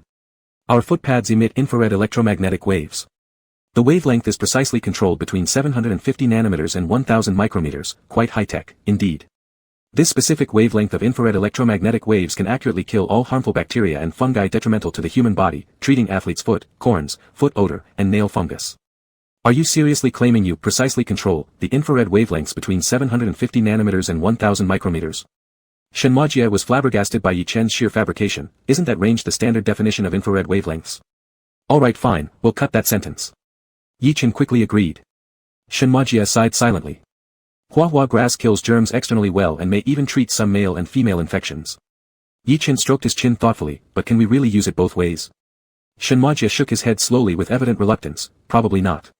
Yi-Chen typed rapidly on the keyboard, let's release a special line of infrared health underwear, made from the same material and following the same principle. Before long, an entirely new sales pitch was drafted. Yi-Chen sent it to Fu Shi, assigning him to train their staff and promote the product to existing customers. The small WeChat account that Yi-Chen had used to join countless health-preserving groups was now fully handed over to Fu Shi. He trained 2 customer service agents to expand their clientele in various groups. Initially, these 2 employees thought they had accidentally joined a scheme targeting middle-aged and elderly people and planned to resign after only a few days of work. However, upon personally trying the company's products, which at first glance seemed fake, they were astonished to find they actually worked. It was just that the sales pitches were overly persuasive. Now, both were exceptionally skilled in convincing others. I think this isn't enough, Yi-Chen stretched lazily at his desk. We should add another set of pitches and hire 2 more customer service agents. What to add? Shenmajia absent-mindedly posted a tweet. He shared a picture of the coconut chicken soup he had enjoyed for lunch. Shenmajia V, simmered for 4 hours. Comment section. Alright, we know Yi-Chen cooked you soup again. Step aside. Drip, May 12th lunch card, my heart feels no emotion, Doge. Old Shen, you're getting out of hand. Making Yi-Chen cook every meal. Shenmajia V replied to comment, I helped prepare. Chapter 91. After Shen Mo Foam replied, the comment section became even more boisterous. Everyone speculated that the 2 were already living together, and Shen Mo Feng's sense of pride was fully satisfied. He happily put away his phone and leaned over to see Yi-Chen preparing some scripts. Shen Mo Feng, do we need another one? Yes. After typing a message in his QQ chat window with Fu Shi, Yi-Chen turned to Shen Mo Feng and said, Bro, I think this way, our main customer demographic consists of middle-aged and elderly people who are concerned about health preservation. These people are also the primary targets for other health supplement scammers. I feel it is my duty to save these seniors from those fraudsters' clutches. A warm current passed through Shen Mo Feng's heart. Yi-Chen said solemnly, so I can snatch them into my own clutches. Shen Mo Feng. Yi-Chen exclaimed meaningfully, fellow competitors are enemies. I'm going to crush the other scammers out there. There should be no villain other than me in this world. Shen Mo Feng moved closer and glanced at the draft document on the computer screen that had just started. Unable to help laughing, he said, fraud prevention guide. I've asked Xiao Zhang and Luo Luo, who manage our WeChat groups, to occasionally remind our old customers. There are now so many ruthless health supplement sellers copying us, Yi-Chen furiously typed while shamelessly twisting truths. The ruthless health supplement sellers. It's not even clear who copied whom. But anyway, these copycat, ruthless health supplement sellers have a quality far below ours, Yi-Chen read aloud as he typed, so, how do we identify these black-hearted supplements? Shenemo Feng teased, except you, anyone similar is a ruthless seller. You're right, Yi-Chen frowned, but we can't phrase it this way, bro. Shenemo Feng kissed Yi-Chen's claw, no rush, we'll figure it out together. In the end, they worked together to develop an anti-fraud guide. Anyone who discourages seeing doctors or taking medicine is a scammer. We advocate regular checkups at proper hospitals whether effective or not, prioritizing the doctor's advice, Yi-Chen summarized, those offering free physical exams or gifts are all frauds. Everything in our store costs money, calling customers dad or mom are definitely frauds. We conduct business honestly, we call everyone dear. Under the friendly atmosphere of, we're just here to make quick cash, the youth idol drama, Qian Qian Shiguang, starring Yi-Chen and Baianen was quickly and perfectly wrapped up. After wrapping up the handover with the production company, subsequent royalties smoothly came in. Deducting company commissions, taxes, etc., Yi-Chen netted more than 8 million RMB. Including the previous advance payment, it could be said that Yi-Chen had taken another big step forward in repaying debts. On the way to Starlight Entertainment, the notification sound of the funds arriving sounded off, and Yi-Chen pulled out his phone to open the bank app. Pulling Shenemo Feng aside, he said, brother, look. Shenemo Feng glanced down. The 7-digit balance on the screen briefly flashed before it was completely wiped out by the word spirit rules. Yi-Chen beamed, isn't it magical? He has a large heart. Shenemo Feng sighed helplessly, magical. To prevent Yi-Chen from feeling pressured, Shenemo Feng once offered to help pay off this debt but was firmly rejected by Yi-Chen. The reason was the property certificates and land deeds were under Yi-Chen's name. This 100 million yuan could be considered as mortgage loan without interest, and Yi-Chen did not want to gain undeservedly. He would earn money slowly to repay his own mortgage. After careful consideration, Shenemo Feng decided to respect Yi-Chen's wishes. As for the breach of contract penalty Yi-Chen incurred during his mid-term transfer from Starlight Entertainment, Shenemo Feng bore it in the name of the studio. Though deeply troubled about this penalty and wanting to shoulder at least part of it, Yi-Chen was gently but firmly refused by Shenemo Feng. When an artist breaches due to personal reasons, they naturally have to cover the penalty themselves. But when talent agencies poach artists, the new agency usually pays the penalty to the original agency. This is also partly because of my personal reasons. Yi-Chen was rather conflicted. His secrets kept piling up, harder and harder to conceal. Moreover, Gu Qiu had been highly suspicious of him already. If he stayed in Starlight longer, he'd expose himself eventually. He had no choice but to leave, and in the end, it boiled down to his own problems. What personal reasons? Shenemo Feng raised a finger and gently pressed it against Yi-Chen's lips, smiling, you were poached by me, young man. I coerced you, tricked you, forced your hand, and you had no choice but to follow me. Seeing Yi-Chen's eyes still wavering slightly, he leaned closer and softly asked, am I wrong? Didn't you submit to me? Have you or haven't you? Yi-Chen exhaled, lowering his head in resignation and quietly said, I have. Using his forehead to lightly touch Shenemo Feng's shoulder, he muttered softly, I followed. And so the matter was settled. Yi-Chen's early contract termination was negotiated by Shenemo Feng's studio manager with Starhan Entertainment. Given the nature of such negotiations, this one remained surprisingly peaceful. Yi-Chen had to complete all currently confirmed acting engagements with Starhan and compensate for subsequent losses. Today, he came to the company to handle the last few trivial matters and say goodbye to Gu Qiu. Gao Ran would be leaving with Yi-Chen, but Gu Qiu was Starhan's broker and couldn't leave, nor did he want to. Although Yi-Chen's stardom was evidently brilliant and he was a cash cow, Gu Qiu had long known there was something off about Yi-Chen. He wanted to capitalize on Yi-Chen's rising popularity to make money but was also worried that Yi-Chen might cause trouble under his management, which made him extremely anxious recently. Now that he had managed to get rid of this hot potato, he wouldn't chase after it again. Big brother Qiu, Yi-Chen apologized, I owe you quite a bit of gratitude for your care during my time here, even if I've given you plenty of headaches. This is just a small token of appreciation, please accept it. Gao Ran brought in something rolled up like a mat. Gu Qiu grumbled irritably, what's this? Didn't you always say my presence raised your blood pressure? A luxurious jade mattress slowly unfurled on Gu Qiu's desk, and Yi-Chen earnestly explained, you can lay this on your bed at home. It stays cool in summer and warm in winter, and it has effects on regulating blood pressure and lipids. It's mine from our family's jade mine. Gu Qiu sighed wearily, you're still holding on to this whole, my family owns a mine, shtick? Fine, let's say it's a joke. Yi-Chen's tone carried an indulgent edge, actually, it's not from our family's jade mine, I bought it for over 80,000 yuan. Gu Qiu sighed, finally, some honesty from you. Upon hearing this, Yi-Chen fell into a mild silence. There's more. Yi Chen picked up another delicate gift bag, which contained a custom-made gift box without the logo of Yi Yi Health Preservation Shop. Opening the box, he introduced each item carefully. This is a Chinese herbal eye mask that relieves various eye diseases and fatigue. This is a calming comb for anxiety. It helps when you're feeling tense. And here's a health handball. It's great for preventing memory loss in seniors. You could give it to uncle and auntie, or you could use it yourself if you want. Gu Qiu pondered for a moment, then asked slowly, are you secretly doing micro-businesses behind my back? Not really, Yi Chen smiled hypocritically, they're specialties from my hometown. Gu Qiu nearly choked, your hometown. After finishing all these playful banter, Yi Chen grew solemn and said seriously, Brother Qiu, thank you for bringing me into the industry. If it weren't for you, I'd probably still be playing extras. This time, I truly. Spare me the drama, if it wasn't me, it would have been someone else. Gu Qiu waved his hand dismissively, wiping his face, just go. The news of Yi Chen's amicable settlement with Starhan Entertainment and his transfer to Shen Mo Feng's personal studio swept across Weibo servers like a flood. The CP-related topic soared to unprecedented heights, far outdistancing the second place in terms of heat rankings. Just as Shen Mo Feng was scheming to come out, CP fans were celebrating wildly by setting off fireworks, and some exclusive fandoms lost their final hope, when suddenly, a bombshell emerged. This supersized scandal split open with a crack. The impetus for this bombshell stemmed from a barely noticed water thread on an entertainment forum months ago. Original poster, my mom discovered this while shopping in a health pillow store. Doesn't this model wearing an eye mask look somewhat similar to Yi Chen? Moreover, the store name even includes the character Chen, so my mind just started making connections. Images.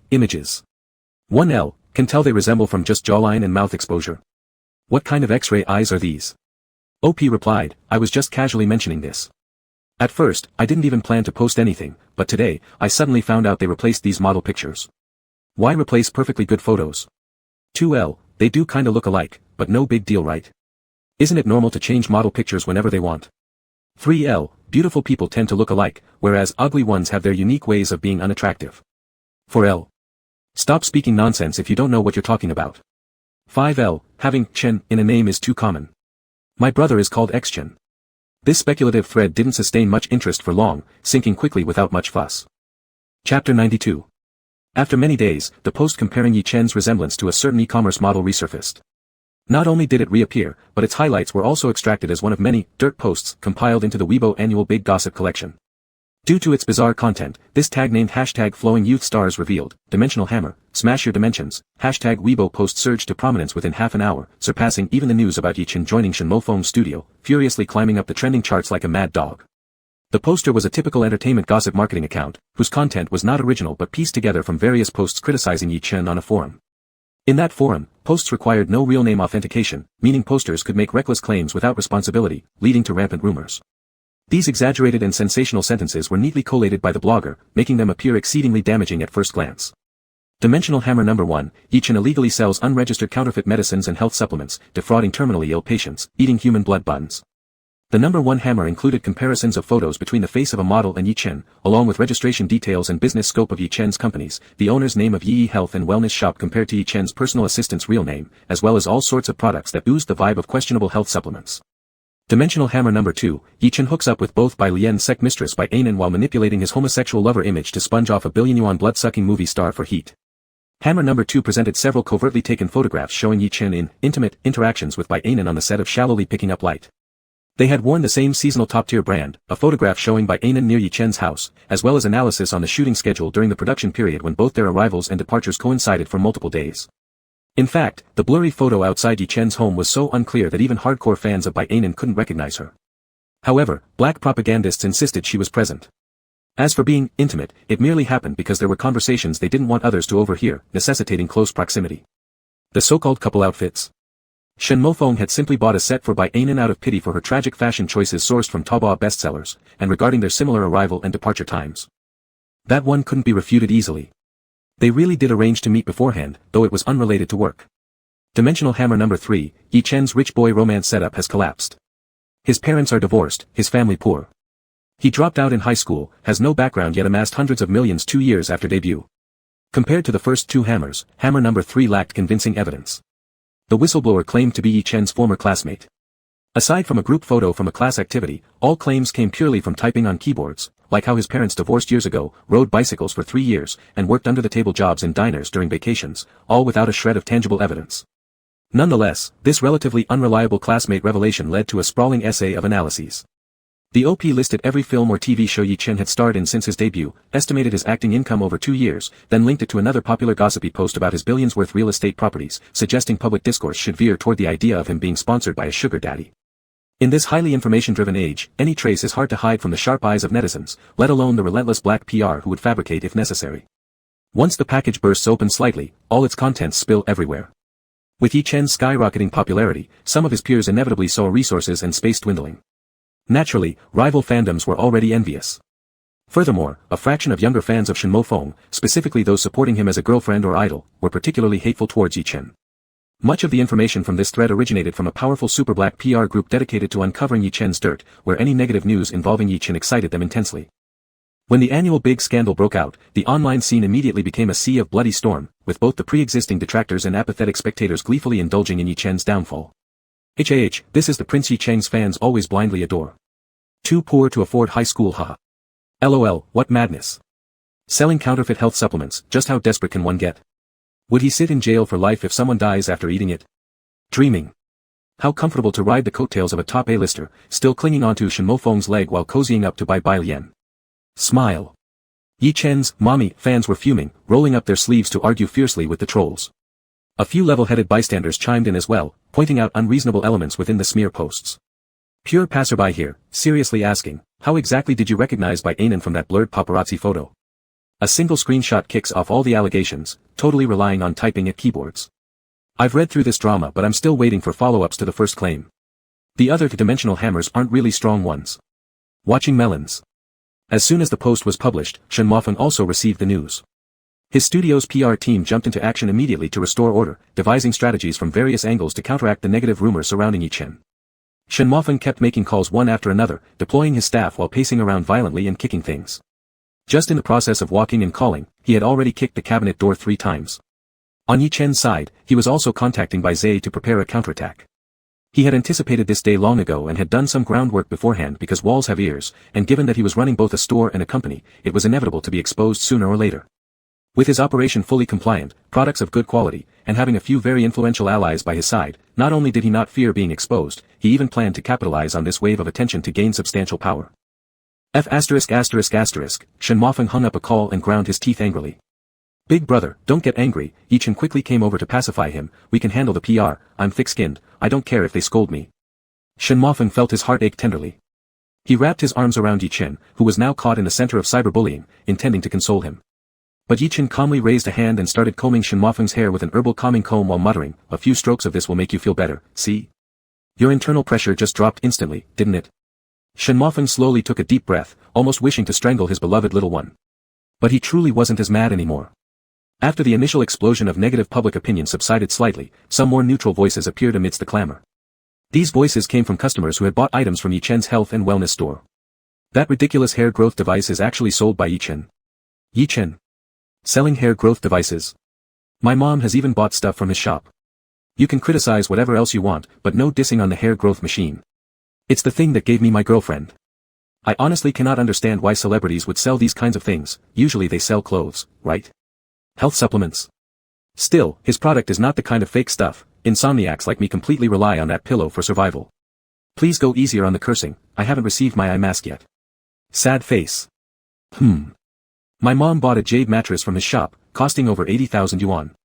At first, we all thought she got scammed, but she insisted otherwise. After appraising it, it turned out to be genuine mutton fat jade. If it weren't cut into pieces making it less valuable, I'd take it down and sell it. I suspect selling such items is actually losing him money, rich people's mentality, I just don't get. There were definitely planted comments among them, but mostly real people joined in. Many have the herd mentality, once someone speaks up, others follow suit confidently. As the number of bystanders joining the battle increased, the official microblog of Yi Yi Health and Wellness Store posted a timely clarification tweet. Yi Yi Health and Wellness Store V, we sincerely thank everyone for paying attention to our small store. The post emphasized the legality and standardization of the online store operations, showcasing pictures of the factory workshop environment and production qualifications. Each item available in the store was highlighted with production batch numbers, including both health products and Class 2 medical devices, and all procedures proved to be legitimate and error-free. Once the microblog post was issued, chaos erupted in the comments section.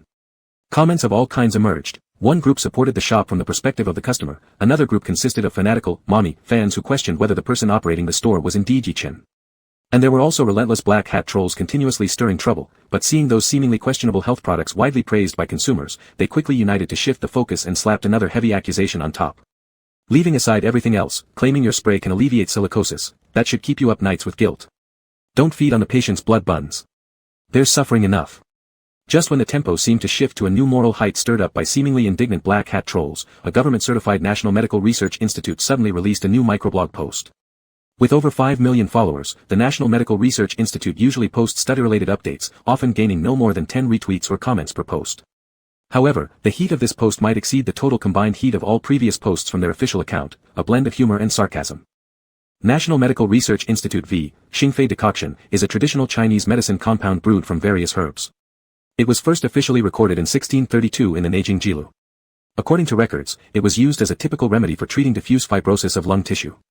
Due to missing portions of the recipe, no progress could be made in research until recently. Academician Zhang Xiaoqian and his team at the National Medical Research Institute discovered an inhalable gas spray highly similar in effect to Xingfei decoction, which can effectively alleviate silicosis. This discovery offers new research directions for treating this condition. For details, see web link. The comment section erupted into WOC. Beneath, there was a more detailed explanatory article but still left out how the spray actually worked or its pharmacological mechanisms. It only stated that ongoing research would reveal further insights. Additionally, the sample of the inhalable gas spray had been provided free of charge to the state by a direct inheritor of the original formula.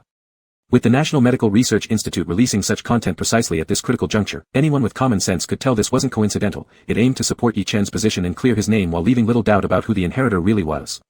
Casual onlookers who harbored no ill will toward Yi Chen were left dumbfounded, yet his haters showed no signs of backing down.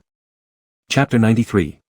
Some people can easily fabricate 10,000-word smear campaigns from the smallest trace of rumor, but when they get proven wrong, they suddenly start demanding strict evidence. The slightest bit of ambiguity disqualifies any real proof of a reversal. This isn't what you'd call a reversal, nor does it explicitly accuse Yi Chen by name. Question. +1, I don't get what the YC fans are getting so excited about. YC fans, please stop dragging the National Medical Research Institute into this.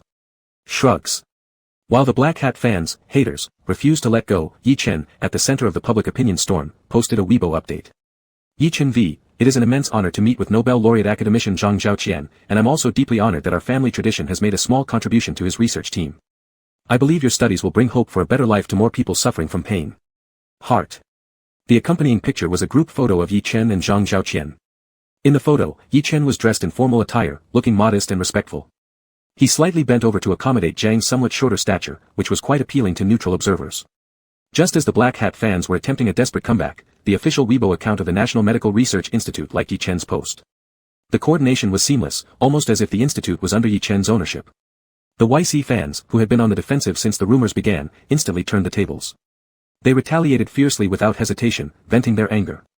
The turnarounds came quickly, didn't they? Ha ha ha. Hello. Who said we YC fans were falsely claiming connections? Come out now, your face awaits. Smiling. After countering, the YC fans focused on Yi Chen opening a store and his family heritage. Chen opened a store without telling us. Orders are placed already. Okay. Our little brother is actually from a traditional Chinese medicine family. No wonder he handles plants so well. Is it because of growing herbs? Ha ha ha. Wah. I've cleared my stock. Can brother Chen give me a signed photo? The heir of ancient prescriptions entering the entertainment industry, secretly opening a store to sell medicine without notifying the fans. This storyline could be written into a novel, ha ha ha. The Black Hat fans, after being mentally slapped hard, quieted down for a moment before shifting their focus to question the effectiveness of the medicinal formula, trying to create an atmosphere where quacks harm people. Their official Weibo only mentioned a new direction for treatment. Whether there is actual efficacy remains uncertain. Many similar medical studies end up going nowhere, yet YC fans have already built a persona around him as the inheritor of a traditional Chinese medicine lineage. Awkward. +1, let's wait and see whose face gets smashed when the study fails. What age are we living in, still bringing up the set of traditional Chinese medical formulas? Obviously fraudulent. After a brief period of peace, a new round of fan-hater battles erupted. As the two sides continued to argue, some comments that were starkly different from the usual tone of the entertainment circle were rapidly boosted to the top. I am a family member of a patient. My father is a minor who has suffered from pneumoconiosis and was previously bedridden for years on oxygen therapy. 2 months ago, upon hearing from another patient that their spray helped relieve symptoms, we tried it. Now, my father can walk again. If I'm lying, may heaven strike me down and curse me to die miserably. All I fear is that your slander might affect the progress of the study or the semi-finished product sales. To all those spreading negativity, people need a conscience. You don't know what kind of pain we endure. And since you have no idea how effective this drug is, please don't spout nonsense and rob us patients of our last hope. Patients facing economic difficulties can receive the spray for free upon presenting medical records and poverty certificates. Highlight, free of charge. Father is using it now, condition improved. Sending myself up. Many of the accounts liking these comments to the top were internet trolls, but none of the comment posters themselves were trolls. They were all genuine beneficiaries of Yun Song spray, launched after its development. Some had sought medical help for years and had inevitably shared much of their experiences online. The authenticity was clear at a glance. They cared little about the squabbles between fans and haters in the entertainment circle and only wanted to protect their effective and moral lifeline amidst the negative waves sweeping through public opinions. This step-by-step debunking of lies shattered the hammer number one of dimensions, carefully forged by the Black Hat fans. Although scams are rampant in the health supplement industry, 9 out of 10 cases likely involving fraud, Yi Chen's products unexpectedly proved to be high quality. The business process was surprisingly regularized and greatly helped many sufferers. Their attempt not only failed to pull Yi Chen into the mud but instead propelled him towards a moral high ground. Moving forward, the most they could do was ridicule Yi Chen for his unique style, running out of new material to tarnish him. Seeing the failure of hammer number 1, the haters then shifted their focus to hammer number 2, mocking Yi Chen for falling in love while allegedly preying on Shinemo phone. Wasn't he pretending to fall in love with Bayanan while filming? TSK, he kept secretly dating her and yet exploited his connection with a renowned actor just to hype their CP, taking all the credit for himself. He even managed to insert himself into Shinemo Feng's studio. Forget other skills, but this ability of clinging to the powerful definitely makes Yi Chen top-notch in the industry. Not long after, Bayanan also released a statement on Weibo. The first part of the statement clarified that there was no romantic relationship between them, using bland platitudes urging everyone not to spread rumors and hinting at legal action against rumor makers. In the latter half of the post, however, she revealed an incredibly detailed financial ledger. The ledger was quirky, it was full of lists like potatoes, cabbages, and tomatoes, resembling market orders from farmers' markets, where items were counted by tons. The receiving parties were various Hope primary schools funded by Bayanan. At the bottom of the list was Yi Chen's signature, done in an elegant hand. Bayanan v. The above lists are of food supplies for the love lunches provided to the various primary schools I've helped fund. He learned about my efforts in charity work and, because he wanted to provide long-term, steady help for impoverished schoolchildren but lacked experience, he repeatedly privately consulted me regarding these matters. Our relationship goes no further than this. Please don't overinterpret it, nor twist the purpose of Yi Chen's involvement in philanthropy. When poor, one perfects oneself, when prosperous, one benefits all. That's all there is. At the end of the statement were dozens of pictures showing Yi Chen visiting and checking in at each of the Hope primary schools. In these pictures, Yi Chen was surrounded by smiling children, flashing his trademark dimples. Comments and reposts immediately began flooding in, as Bayanan fans, Yi Chen fans, and fully equipped internet trolls united to control the comments section, creating an atmosphere of harmony. How many good deeds has our beloved brother secretly done without telling us? Angry. Thanks to the Black Hats, if it wasn't for you guys, we wouldn't have known how excellent Chen truly is. I saw this post and bought 100 love lunches too. Good job, Chen. Picture. Meanwhile, all unfavorable trending topics targeting Yi Chen had been taken down entirely. Rapidly climbing up the charts were posts clearing his name and lauding him. Hashtag the best Yi Chen. Hashtag Yi Chen free support for poor patients. Hashtag Yi Chen's love lunch. Hashtag Bayanan deny romance. In a short time, the morale of the Yi Chen haters weakened significantly, as Yi Chen stood tall on moral high ground. Now, anyone attempting to criticize him would be judged harshly by bystanders. Humph, the trending topics came off fast enough.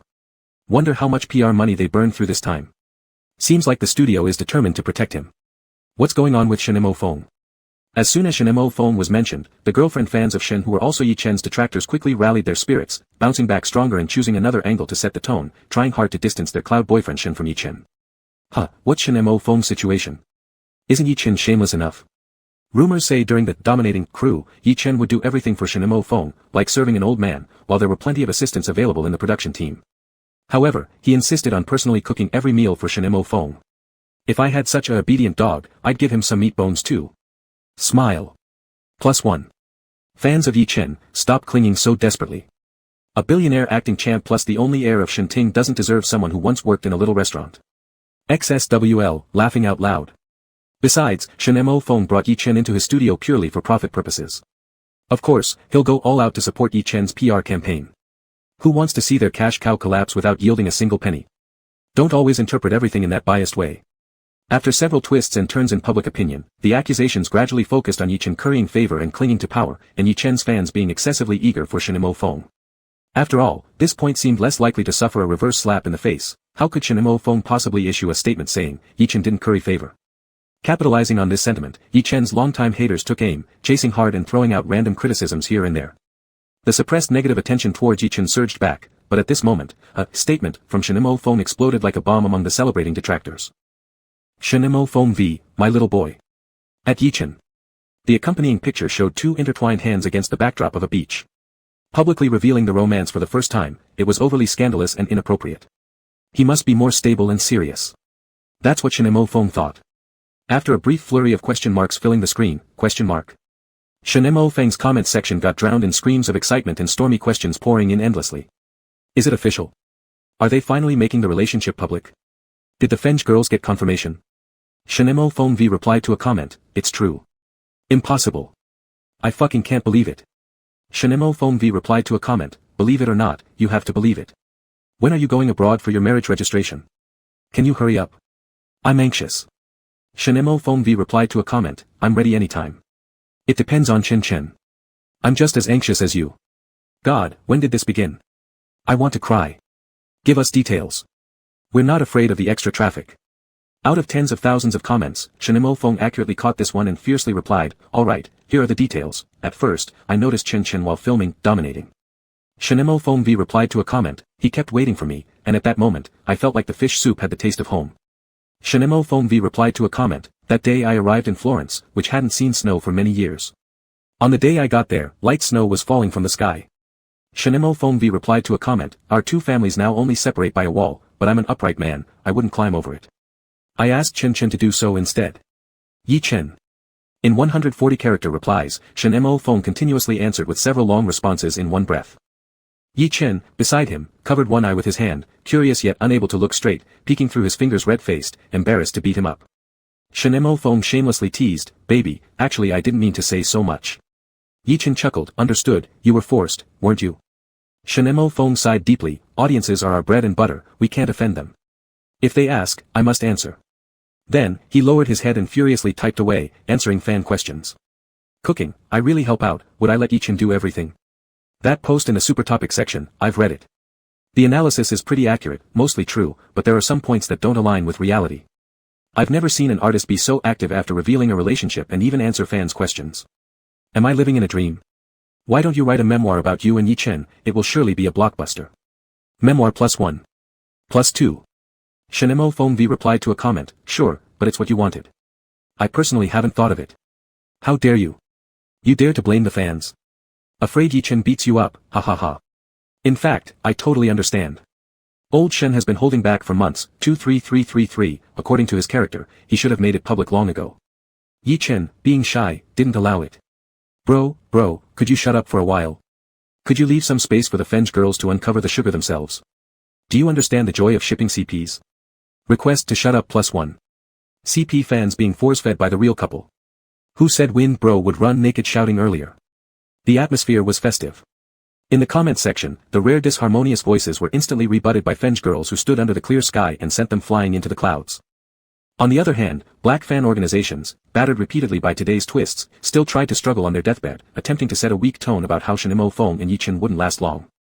However, Shin Feng didn't act if not necessary, but once he acted, it was decisive. Before this rhythm had time to grow, Shin Feng's tweet about their romance, with over 10,000 retweets, was forwarded by another major V. Shenting V, from now on, we're family.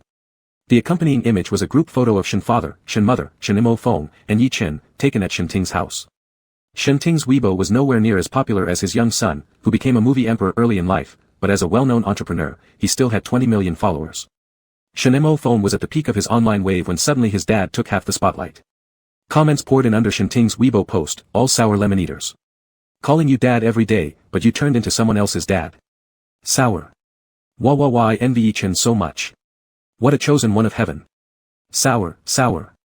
I observed the constellations at night and found excessive yang energy in your home. You need a foster daughter. How about me? Shenting V replied to a comment, thank you, 2 sons are enough for me. Realizing that Shenting actually picked comments to reply to, netizens became even more enthusiastic. Do you approve of Yi Chen? Shenting V replied to a comment, very satisfied. The madam has such a great bearing. Shenting V replied to a comment, elegant and dignified. Mrs. Shen is so beautiful. No wonder she gave birth to such a handsome son. Shen Tingvi replied to a comment, that's right, my wife is the most beautiful. Shenimo Feng. Yichen gleefully flipped through Shen Ting's Weibo, sighing, you really take after uncle. The gene for being a show-off when there are people around, it must be on the Y chromosome. Not a bit wasted, it's all passed down to his son. Chapter 94. A few days later, with concerted efforts to confront critics and the collaboration of a powerful PR team, the turmoil was finally completely quelled.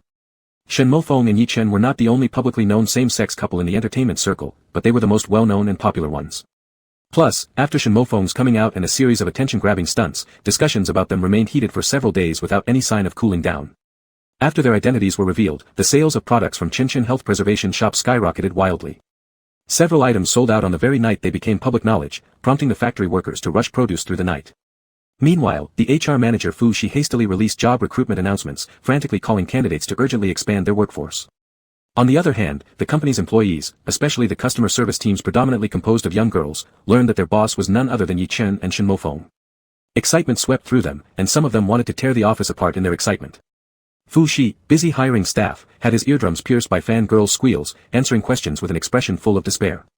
Fu Shi, it really is them, yes, Yi Chen, is, heir to a renowned traditional Chinese medicine family. Fu Shi, I've definitely seen them in person. They're both great, even better looking than on camera. Fu Shi, autographs? We'll see when there's an opportunity. Along with skyrocketing sales, divine power was also surging in from all directions. The number indicating divine force in the app jumped so fast, it was as if a taxi meter was running wild. After accumulating divine force for almost half a month, Yi Chen specially cleared out a piece of land in the sacred wood planting area. From the 10 seedlings of immortal trees, he carefully selected one and, with the same respect as he'd planted his late father's memorial tree, planted the sapling in the sacred wood zone. The sapling was no thicker than Yi Chen's finger, delicate and unremarkable, resembling a branch casually picked up from the roadside. Following every step meticulously outlined in Immortal Tree Seedling Cultivation Technology detailed explanation, which he could recite backward, Yi Chen tended to the young plant.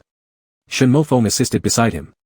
Once the delicate sapling was planted, Yi Chen tentatively tried to actively channel the divine force embedded in his spirit orifices, a new skill unlocked thanks to the quantitative change cumulatively transforming into qualitative advancement.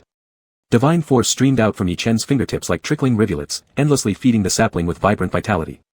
After infusing every bit of the remaining divine power, the fragile sapling visibly sprouted and branched out slowly at a rate visible to the naked eye, producing fine twigs that resembled capillaries and bud leaf tips that shone faintly with a pearly white glow. Underneath the soil, where the human eye couldn't reach, the fibrous root system stretched resolutely and quietly, expanding around the tiny tree. Around the sapling, powdery light specks gently rose, hovering elegantly in mid-air, encircling the immortal tree. Yi Chen retracted his hand, sighing softly, all the divine power I've accumulated over such a long time was depleted in a blink. Shen Mofeng smiled, from now on, it will be easier to accumulate divine power. Our store's sales have multiplied during this period. It's just that our inventory hasn't kept up. Not far away near the melon patch, there parked a Lamborghini tractor, shiny and sleek, looking like a transformer. In the field, the baby divine creatures tied with little aprons were busily picking melons, chubby little hands tapping solemnly on watermelon skins. Pick the sweetest ones, we're going back to make juice and ice cream, Ho Baby directed while cradling a soft furry ball in his arms. During this period, 2 more divine creatures awakened. In Ho Baby's arms lay Zhen Baby, who looked identical to a kitten except for the 5 tails. Zhen Baby carried a heavy, fierce burden and refused to be cued easily, frequently showing off small sharp teeth to roar and demonstrate its ferocity. However, it repeatedly succumbed under Yi Chen's playful teasing using catnip-laden chi or homemade cat sticks, involuntarily exposing its soft belly for Yi Chen to rub whenever touched inadvertently. Recently, Ho Baby had also learned to pet cats, rather, to pet Zhen. As for the other recently awakened divine creature, it was Kuan Peng Baby. All divine creatures were born from heaven and earth's essence and did not need to reproduce, some were single entities without duplicates, while others had peers, depending largely on how the essence of heaven and earth felt at the time. There were a big Kuan Peng and a small one, the elder one stayed deep at the bottom of the South China Sea sleeping for decades, while the younger one had just learned to transform its form. Soon after the little Kuan Peng had transformed, it unknowingly picked up some eccentric habits from strange science videos it watched. By the way, where has Kuan gone? Yi Chen looked around anxiously. Among the group of babies in the melon patch, Kuan Peng's absence stood out. Shen Mofeng, Pu Lu isn't here either.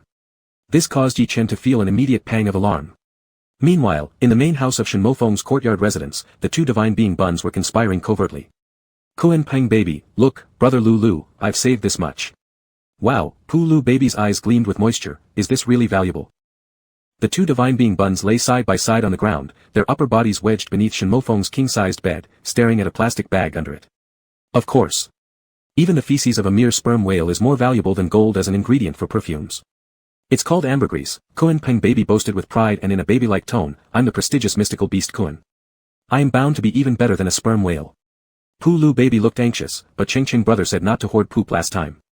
Chi brother and Ho Ho brother also said not to. No worries, I hide it under Fong Fong brother's bed. Ho Ho once told me that the most dangerous place can be the safest one. Kuan Peng Baby rested his chin on his hand, they don't understand. Once I sell all these poops, I'll buy you loads and loads of chocolate. Pulu Baby beamed with joy, Kuan Peng poked him, then will you stick around me? Even barnacles cling to sperm whales. Pulu Baby rubbed his clothes corner softly, saying, I'll stick. Leaf Chen and Shen Mofeng eavesdropping behind the door could only remain speechless. With a crash, Yi Chen burst through the door. Shen Mofeng had a complex expression. Yi Chen rolled up his sleeves, advancing step by menacing step towards Kuan Peng, grinding his teeth, you little fish fry. In a split second, Kuan Peng switched personas, glancing fearfully around, what happened? What did little Kuan do this time? Yi Chen pointed to the bed base, take a look yourself. Little Kuan Peng's face turned red as he shook his head desperately, it has nothing to do with Peng Peng. All those are from Kuan Kuan. Now I'm Peng Peng, I just woke up. Still glaring, Yi Chen demanded, call Kuan Kuan out then. Kuan Peng tried hard for a moment but sighed despondently, he's hiding. I can't get him out. Yi Chen pounced like a famished tiger, can't call him out. I reckon you're Kuan Kuan pretending to be someone else. Chirp chirp. Kuan Peng let out a startled bird call and instantly switched into the Peng form, flapping wings to escape out of the window. Indeed, it was Peng Peng just now, Pulu whispered quietly, the spiritual aura smell changed. I can tell. Yi Chen fell silent for a while. It's truly challenging to manage a child with dual personalities.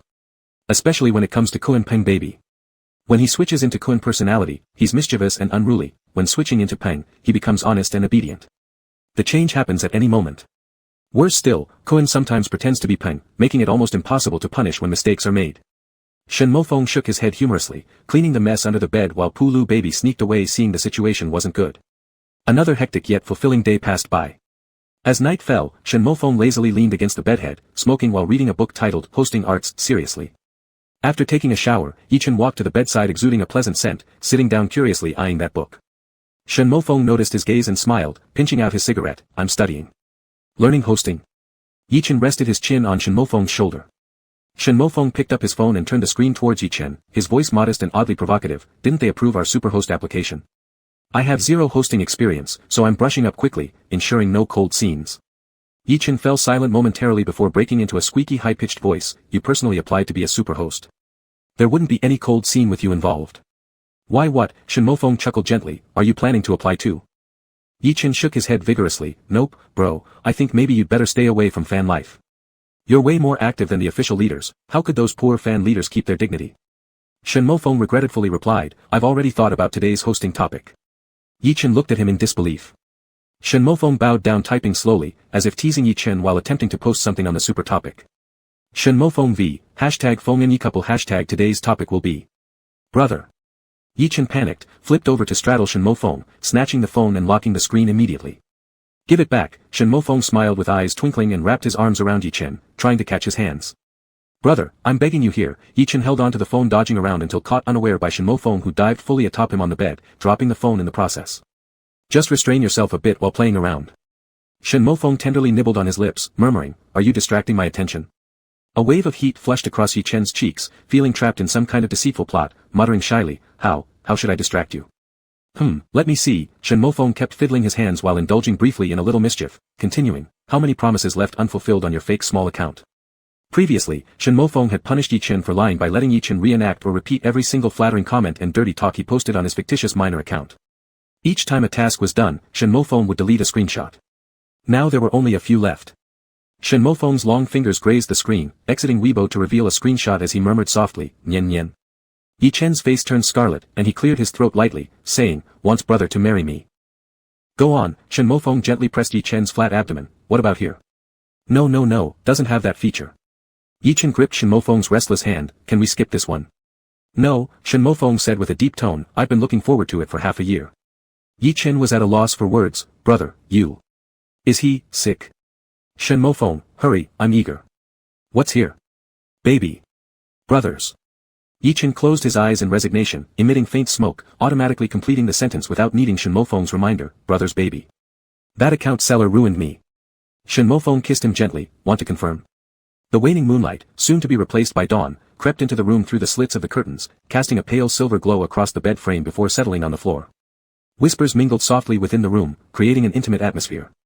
In the adjacent yard, separated only by a wall, the divine being buns snored pleasantly in their 10 neatly arranged children's beds, lost in peaceful dreams as light as feathers. In the small dimension storing the primordial spirits, glowing bubbles floated serenely in the tranquil darkness, while a fledgling by a bird chirped faintly in its dream before hatching. Within the Mountainancy realm, the soft glow of the setting sun caressed the fields lush with spiritual grasses and dense forests, as well as the Ying dragon coiled by the Washui river with eyes closed in repose. The farmland, swayed by the evening breeze, shimmered like melted jade, undulating wave after wave until it reached the edge beyond the sight of human eyes. All things within the realm thrived endlessly. Dawn arrived, riding on the wind. Chapter 95, The Naughty Kiddo Gang. Twilight was gathering. The bell during the big recess pierced through the walls covered with vines, and students in junior high school uniforms emerged in 2s and 3s from the school gate to search for food. This was an 18-line junior high located in a neighboring city of the capital. The school had a terrible reputation and abysmal academic performance. The only slightly noteworthy piece of school history was that it had produced a few juvenile delinquents. The narrow and dirty dead-end alley behind the school was a gathering place for garbage and undesirable individuals, as if the considerate school authorities had specifically provided this location for bullying. In the alley, a frail boy was hesitantly showing his wallet to a group of bullies, pulling out a few small denomination bills and muttering, "Truly, this is all there is." The bully disdainfully pushed away the wallet and said, "Show me your WeChat wallet." The boy remained silent. In pain, he brought up the WeChat payment interface. There was over 2,000 yuan in his WeChat wallet, New Year's money he hadn't yet spent. The bully whistled. In the information age, people were reluctant to carry cash when they went out, and mugging kept up with the times. No more stealing wallets, just directly scanning QR codes. The bully took out his phone, "Scan me." The boy looked pale and pleaded, "Please, big brother, I beg you." The bully grew impatient, "Shut up." Just as the gang of bullies and the victimized boy were at a deadlock, a group of unexpected guests suddenly rushed into the alley. There were 8 of them, each averaging less than 1 meter tall, uniformly dressed in what appeared to be kindergarten-style overalls, short-sleeved shirts, and white sneakers, revealing their chubby and short little arms and legs. One wore a bunny head hat, one wore sheep horn hats, another carried a toy turtle shell. 8 babies who looked so cute they could bleed. Visibly around 3 years old on average, their little faces were exquisitely beautiful, like a group of child stars who snuck off the set. The gang of bullies looked perplexed at these unknown children. "Go away, go stand somewhere else," said the bully first to react, scowling and trying to shoo them away. The baby with the bunny head hat fiddled with the rabbit ear decoration on the hat and chirped innocently, "Big brother, this alley already belongs to Chi Ji's territory, no robberies allowed." The bully paused, then laughed, "Ha ha ha ha ha." The other small-time hooligans also couldn't help but laugh. "Haven't been weaned yet, kid. If you cause any more trouble, I'll spank you." The baby with the bunny head hat slowly frowned and pointed to a seemingly insignificant paper on the entrance of the alley wall, softly saying, "We've written our territorial demarcation." The paper was torn from a drawing book, with wobbly handwriting stating, "This alley is under Chi Ji's protection, please pay protection fees willingly." The bully. The lackeys of the bully. After a brief silence, the gang of bullies burst into laughter, even more heart-wrenchingly. At this moment, amidst the mocking laughter of the bullies, the tallest among the babies, wearing a pointy hat, solemnly furrowed his round little face and calmly stated, "So, there's nothing more to talk about." The whole gang of bullies laughed until they lost their fighting spirit. Even the male classmate being robbed couldn't help but chuckle twice. The atmosphere in the dead-end alley was as festive as the Chinese New Year. The baby wearing the pointy hat thoughtfully pondered for a moment, tilted his head, and ordered the weakest-looking baby girl in the baby brigade, "Dispose of them." The baby girl with the sheep horns heard this and turned her neck, which was thin like a broomstick, popping the joints in her tiny hands audibly. The bully continued laughing wildly, however, in the next second, his pupils reflected the white sneakers on the feet of the sheep-horned baby girl. The white shoes were at his eye level, perfectly aligned. With a dull thud, half of the bully's face was kicked sideways, and a bloody back molar flew like a bullet, colliding with the brick wall and almost sparking flames. The sheep-horned baby landed steadily on the ground while the bully howled in agony, collapsing and covering his face. Next. The sheep-horned baby girl showed no expression, raising her chubby little finger adorned like a bun, beckoning to the lackeys of the bully. What the hell? The lackeys regained their senses from the shock and fled without looking back once, completely disregarding their leader's injuries. Brotherhood dissolved instantly. These kids were clearly not normal. The boy who was about to be robbed was also frightened. As he attempted to run, he was held by the collar by the sheep-horned baby girl. That delicate hand seemed to weigh thousands of jeans, an ancient Chinese measure, and though the boy strained with all his might, the sound of his shirt ripping ever so slightly indicated that the grip on his clothes would not loosen. The baby with the sharp-pointed crown who seemed to be the gang leader fell silent, merely playing with a pencil sharpener in deep thought, blowing the pencil shavings out from the sharpener as if some mafia boss handling a gun. The lamb-horned girl curtly said, "Protection fee." You. The boy stammered, unable to form a complete sentence. The baby with the rabbit head hat fiddled with its rabbit ears and chirped, "This is Chi-Ge's territory from now on. A one-time protection costs 10 yuan, cash only, no WeChat payment." This was because the kids didn't have phones yet. The boy trembled as he handed over several small bills without even counting them, dumping all the cash into the baby's hand. Chi-Ge took the money, counted out 10 yuan, and returned the rest to the boy's pocket, saying in a sweet but stern voice, "In this game, you need to be trustworthy.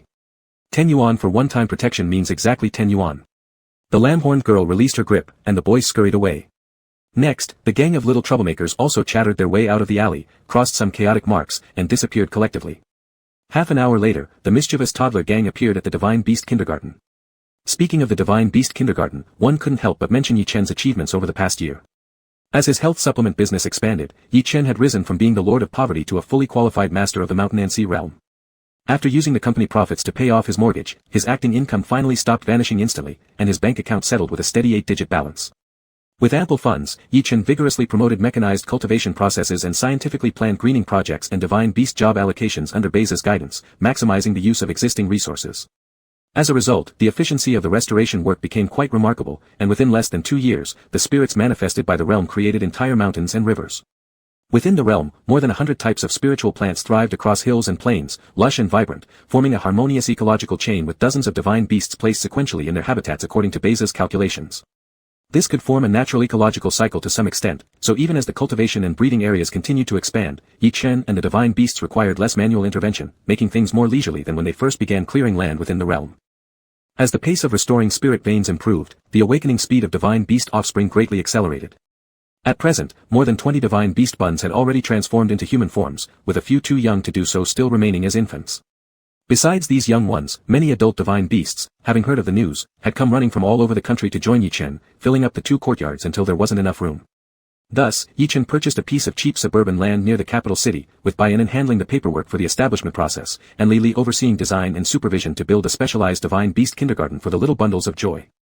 The kindergarten occupied a significant area, equipped with a playground, children's dormitories, large gaming rooms, music rooms, sandpits, swimming pools, etc., providing much better conditions than living in the courtyard houses. Yi Chen, Shenimo Feng, and the adult divine beasts took shifts caring for the kids, and Yi Chen organized the awakened toddlers into large, medium, and small classes based on the order of awakening, for easier management. Today, the last lesson of the evening at the kindergarten was a music class.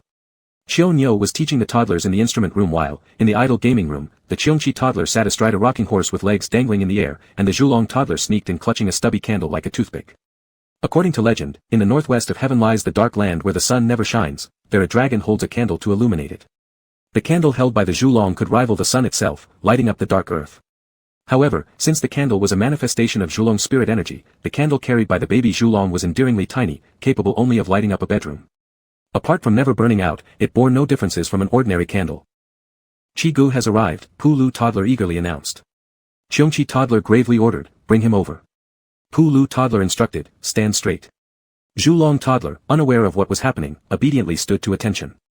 Pu Lu toddler patted Zhulong toddler down from head to toe with chubby hands, explaining, this is called a pat-down search, to make sure you don't smuggle any guns, blah, blah. Qiongqi toddler cleared his throat, black eat black. Ah, Zhulong toddler tried to clear his name, half understanding, my water gun is in the toy box. Good, Pu Lu toddler stepped aside. Feeling the sly gaze of his natural predator, the hound beast toddler, Zhulong toddler nervously clutched the candle in his hand and approached Qiongqi toddler, pulling out a 20 yuan note from his bib pocket. Big boss Qiongqi said, Tao Tao, show him the goods. Baby Taotia's chubby cheeks puffed as she opened a fuzzy orange pouch woven from chaos fibers, inside which lay 9 bags of spicy strips.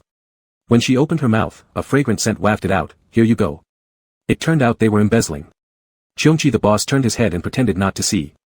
Rice noodles, a snack of dubious hygiene and excessive additives, could cause slight damage to the young divine beast's tender and fragile inner pearls. Though reversible, it could still negatively impact their growth and development.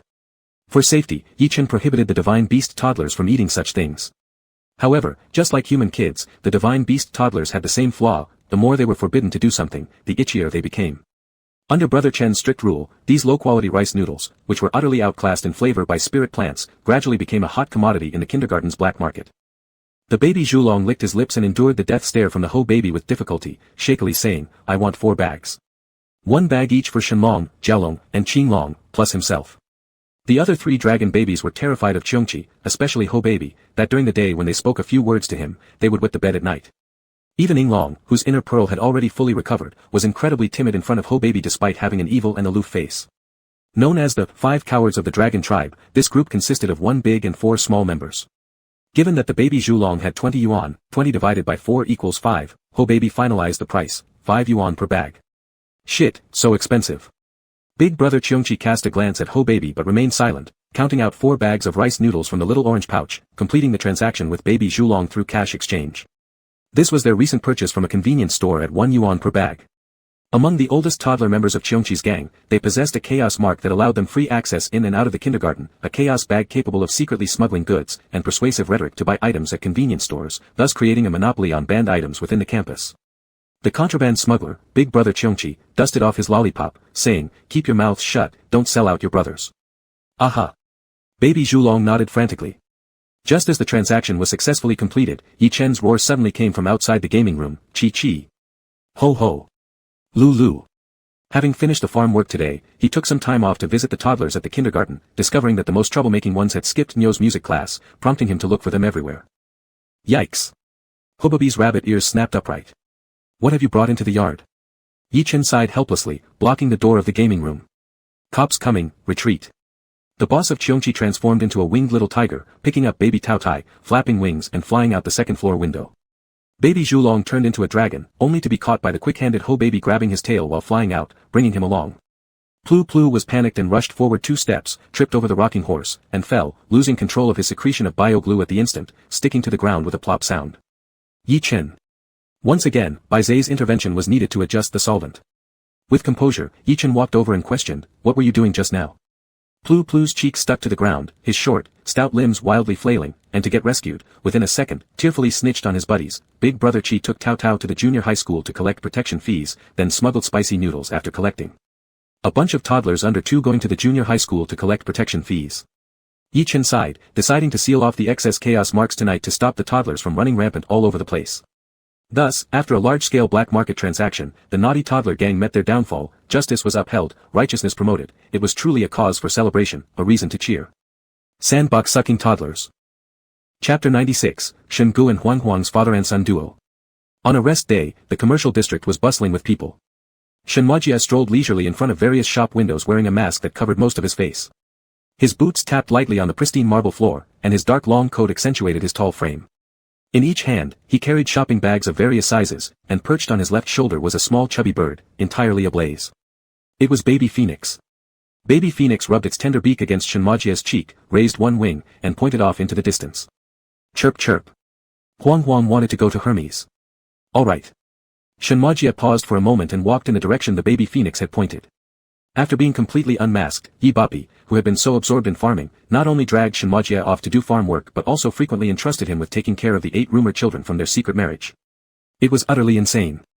Perhaps due to similar auras, the arrogant and self-centered Baby Phoenix naturally liked Shenmajia, and would stick to him for no apparent reason. In Shenmajia's eyes, these divine beast kids were equivalent to the little nuisances that came along with marrying a wife. Thus, although he didn't have any particular fondness for them, he still treated them well because of his feelings toward Yi Chen. He warmly took care of the young ones, spent money generously on them, and treated them all equally. However, since Baby Phoenix especially clung to him, his interaction with the Phoenix naturally increased. And all this, in the overly self-confident eyes of Huang Huang, was proof that Big Brother Fifing favored only her/him. All because Huang Huang was too cute, too beautiful. Baby Phoenix thought solemnly, her black beady eyes filled with gravity. This made the self-absorbed Huang Huang increasingly clingy.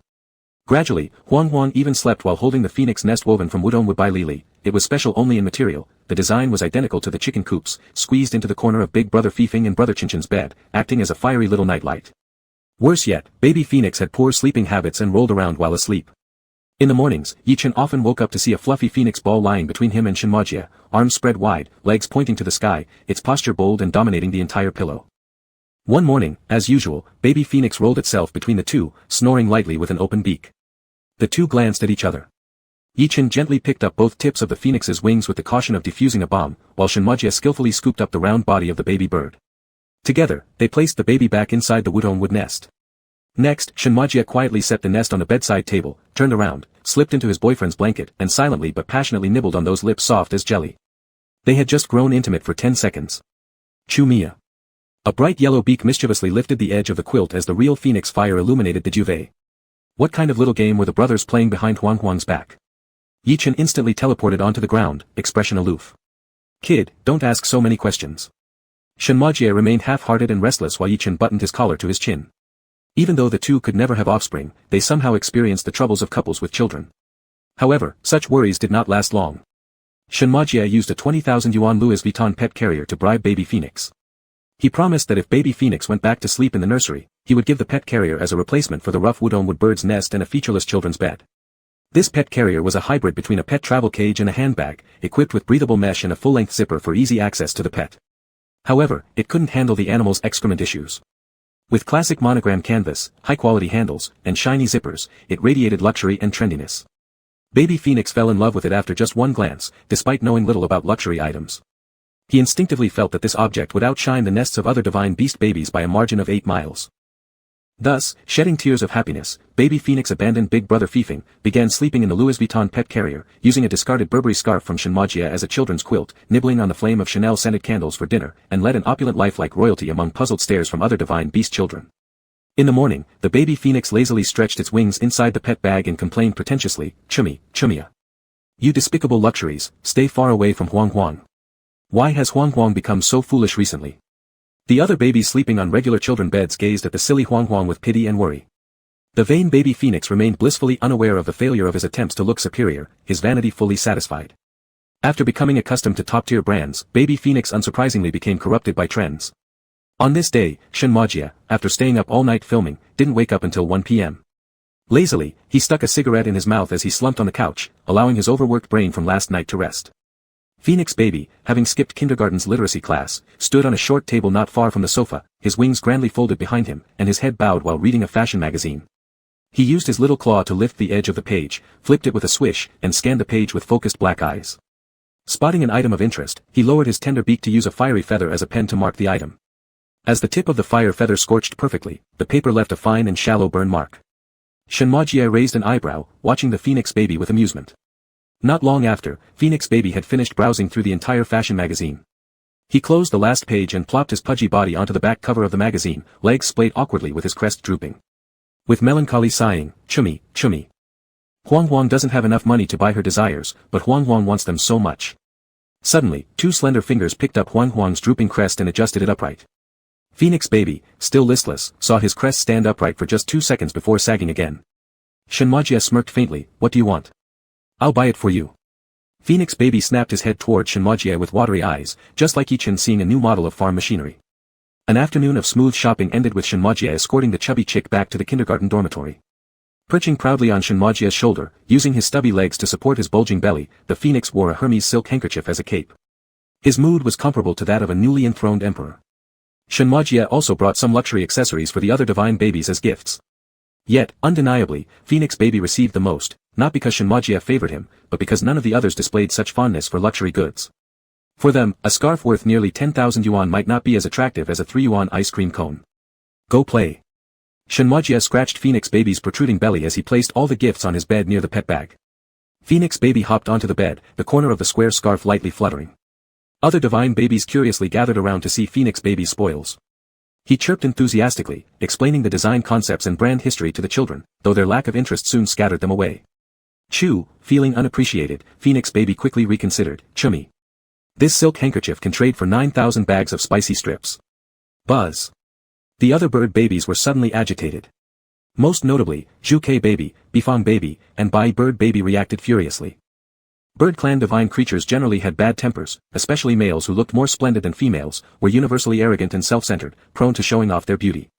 A few bird clan babies gathered together every day to squabble, and ever since the supremely self-absorbed Zhuke baby awakened a few days ago, the atmosphere in the kindergarten grew increasingly tense, echoing with the undertones of The Empress's War. Zhuke baby, with its crimson feathers glowing subtly, shimmering like carved rubies, jumped in front of the Phoenix baby and greedily pecked at the handkerchief with jealousy, Jijiao. Zhuke also wanted to wear the handkerchief. Phoenix baby bristled its crest, flapping its immature wings towards Zhuke baby, Chumiya. You are too garishly red, wearing a handkerchief wouldn't make you look good anyway. Bai bird baby haughtily said, Chug. Ours is still the best color. Although the Bai bird baby looked like a plump ball on the surface, in reality, it was a fusion of male and female bodies.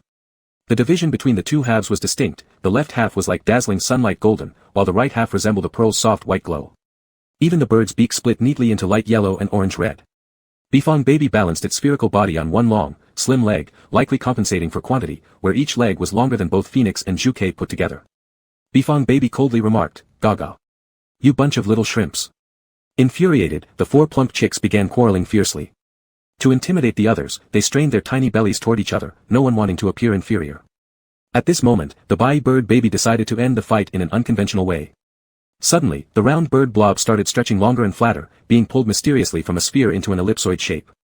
When this stretching reached its limit, with a pop sound, one large bai bird baby unexpectedly split into 2 smaller ones. Chew. Chummy. Chew. Phoenix baby narrowed his black eyes cautiously. Split, separate for what? Could it be? The female Bifong baby tenderly pecked the male Bifong baby's beak. The male Bifong baby lovingly kissed back. Then, both Bifong babies turned their heads in unison toward the other bird babies and asked in unison, "Jogu Jogu?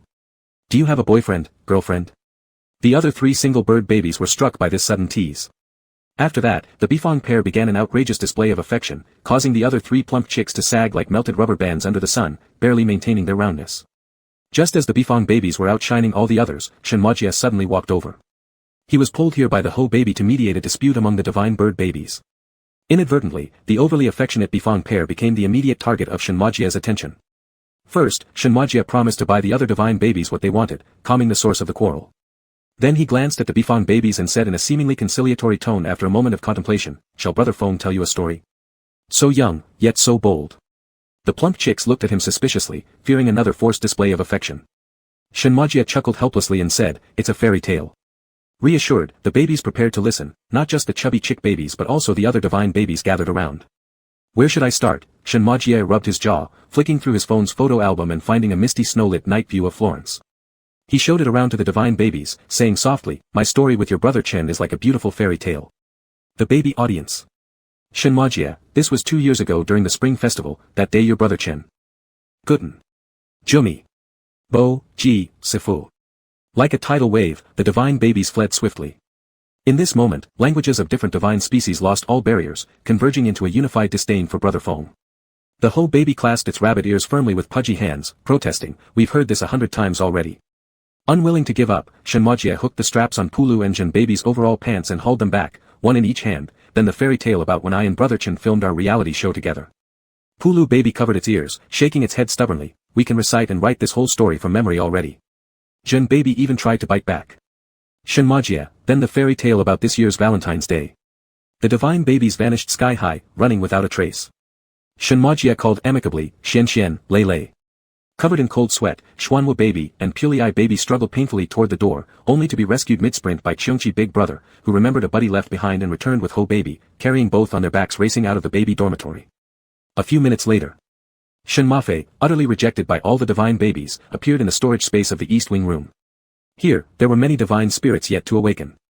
Among them, the largest luminous bubble housed a divine baby resembling a butterfly.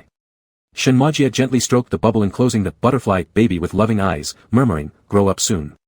The butterfly baby hadn't awoken, yet responding instinctively, its butterfly wings trembled lightly, producing sound vibrations, "Grow up soon." Shenmajia wants to hear Brother Feng's story.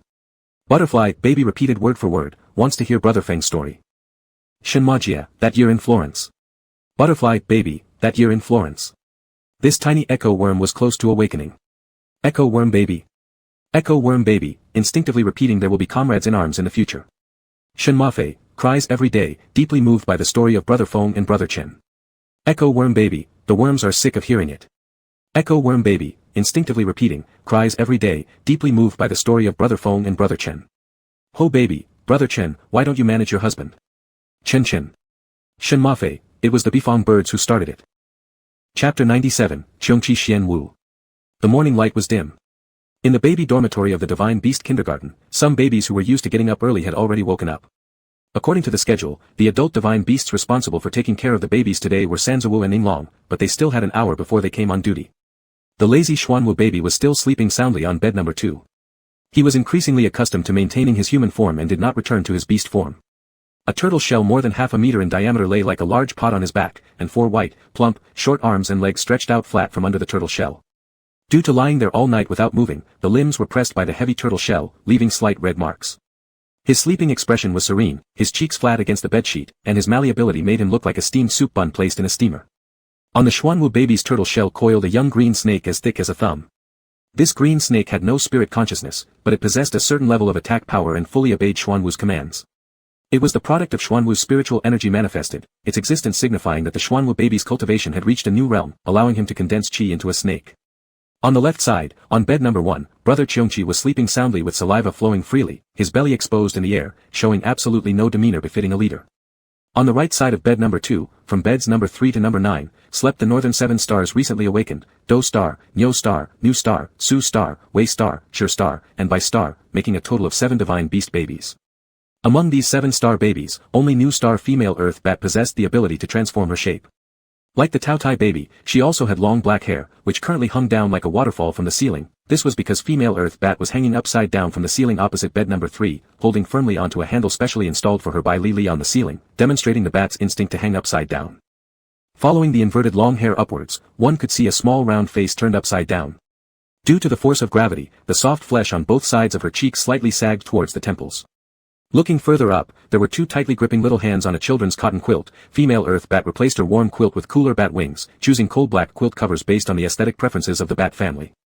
As the other 6-bed 7-star babies gradually woke up, female earth bat loosened her grip on the quilt and gently flew down, silently organizing the other 6-star babies in the name of being the oldest among the northern 7 stars, preparing to start their day's work. Dumu baby resembled a basketball-sized rhino, stout and solid like a mini tank, with a faint glow emanating from the horn on its forehead. Nyo Ji Nyo baby sported a coat of molten gold-like fur, akin to a newborn calf in the mortal world. Su Ri Shu baby was about the size of an adult's fist, with orange fur, so fat that it wobbled in 3 directions as it moved. Wei Yu Yen baby was a small and chubby chick with purple-black wings and a snowy white chest and abdomen. And then there were Room Hu Zhu baby and Bywater Yu baby. 6-star babies who could not yet transform lined up on the bed, while the dignified female earth bat issued an order. Let's help Senior Xianxian turn over first. Senior Xianxian hasn't moved all night and is going to be numbed by his shell. Legend has it that the northern 7 stars collectively formed the Xuanwu divine beast guarding the northern land, whereas in fact, the northern 7 stars are the divine servants under Xuanwu, simply put, Xuanwu senior subordinates. The 7-star babies rushed forward, using horns, claws, pig noses, all pushing against the edge of the Xuanwu baby's turtle shell. Sensing the movement, the Xuanwu baby opened his eyes slightly, his gaze slowly becoming terrified. However, before he could even speak, his 7 subordinates successfully flipped him over with a shout. Hiss. The little green snake coiled on the turtle shell nearly got squished. Flip, back. The Xuanwu divine beast was demoted to Flipper King, lying on his back, slowly flapping his fat hands and feet. Fortunately, before he finished his sentence, the Qiongqi baby had already supported the edge of the turtle shell with one hand and pushed him back onto his stomach. Qiongqi baby frowned and ordered the star babies, don't help Xianxian turn over, he doesn't like it. Xuanwu baby, yes.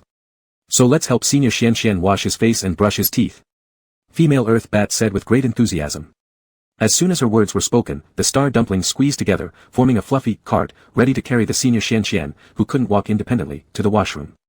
Xianxian was picked up by the female earth bat and Wei Moon swallow baby on both sides, and flown onto the cart formed by the star dumplings. Because Xianxian with his attached turtle shell was too heavy, the fluffy cart instantly collapsed under the pressure, with the Su De mouse baby right at Xuanxuan's landing spot puking out melon seeds all over the place, being crushed until he vomited. Xuanxuan's little face turned red, feeling embarrassed. Oops. Qiongqi supported her forehead and turned away, unable to bear the sight. The fluffy cart was declared a write-off just 5 seconds after it rolled out of the workshop. Su Sun mouse baby struggled to get up. The name, Su, is truly representative, it is indeed very feeble. Su Sun mouse baby squeaked, squeak, squeak. I am the least able to handle pressure, so why put Lord Xuanxuan's butt on my head? The female earth bat baby blinked her decorative items on her face and said, sorry, I'm blind. All the babies fell silent for a moment, unable to refute. Bats are indeed blind. I'll carry Lord Xianxian. Qiongqi's little cheeks were as black as the bottom of a pot, and she carried Lord Xianxian towards the washroom. The star baby deities clung tightly around Lord Xianxian, eager to show their mettle. Qiongqi swiftly took care of everything for Xianxian, squeezing toothpaste, mixing warm water, prying open his mouth, pouring water into it, pressing his head down to let the water flow out using gravity, probing the toothbrush into his mouth, brushing teeth, pouring water again to rinse off the foam, washing his face, and wiping his cheeks. Her movements were fluid, almost perfect, clearly behaving like someone who has taken care of a paralyzed old partner for half a lifetime. Naturally, Lord Xianxian could do all these things himself, it just takes longer. The star baby deities had no room to interfere at all. After a moment of silent exchange through 6 pairs of eyes and 1 pair of decorations, they decided to flatter Lord Xianxian in spirit, trying to please him mentally, and barely fulfill their duties as divine servants. After brainstorming among themselves, the female earth bat opened her mouth as the spokesperson and praised. Lord Xianxian is truly immovable like a mountain. Lord Xianxian is truly firm like a rock. Qiongqi rolled her eyes all the way to the heavens, showing some disdain for this group of underlings dragging behind. Lord Xuanxuan's chubby cheeks turned red. Thank you. After releasing 2 compliments, the female earth bat ran out of words. The star baby deities brainstormed again. A minute later, the female earth bat stammered. Lord Xianxian is truly immovable like a mountain. Lord Xianxian, firm like a rock. There was really nothing else worth praising. With Qiongqi taking charge of everything, the star baby deities completely lost the chance to serve Lord Xianxian and could only begrudgingly follow him wherever he went.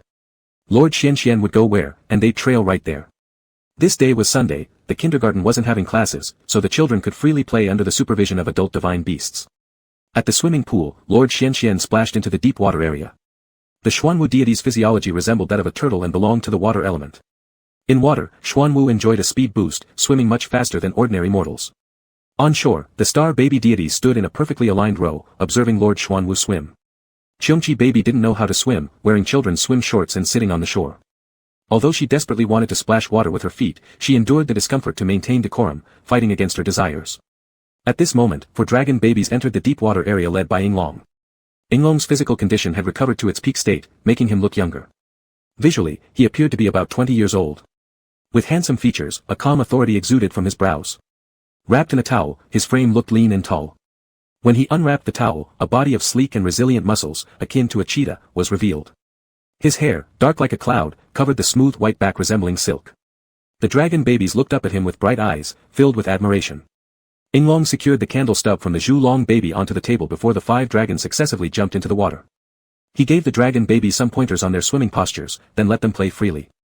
After a while of chasing and playing around, Qinglong baby suggested inviting Xuanwu baby, also of the aquatic clan, to join and see who could swim the fastest.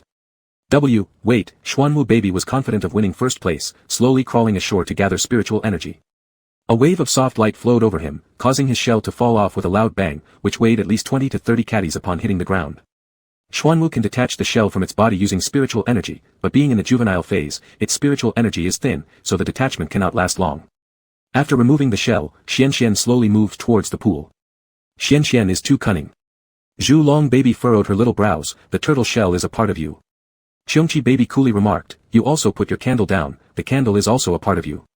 Zhulong baby was left speechless and dared not say a word. She could argue back, as the candle is much lighter than the turtle shell, and they shouldn't be compared this way, but she'd be done in by brother Qi. The Zhulong baby's tiger eyes brimmed with tears. Next, the 5 babies occupied 5 swim lanes. As the female earth bat gave the order, 5 pudgy figures shot out like fish, pushing layer upon layer of water waves aside.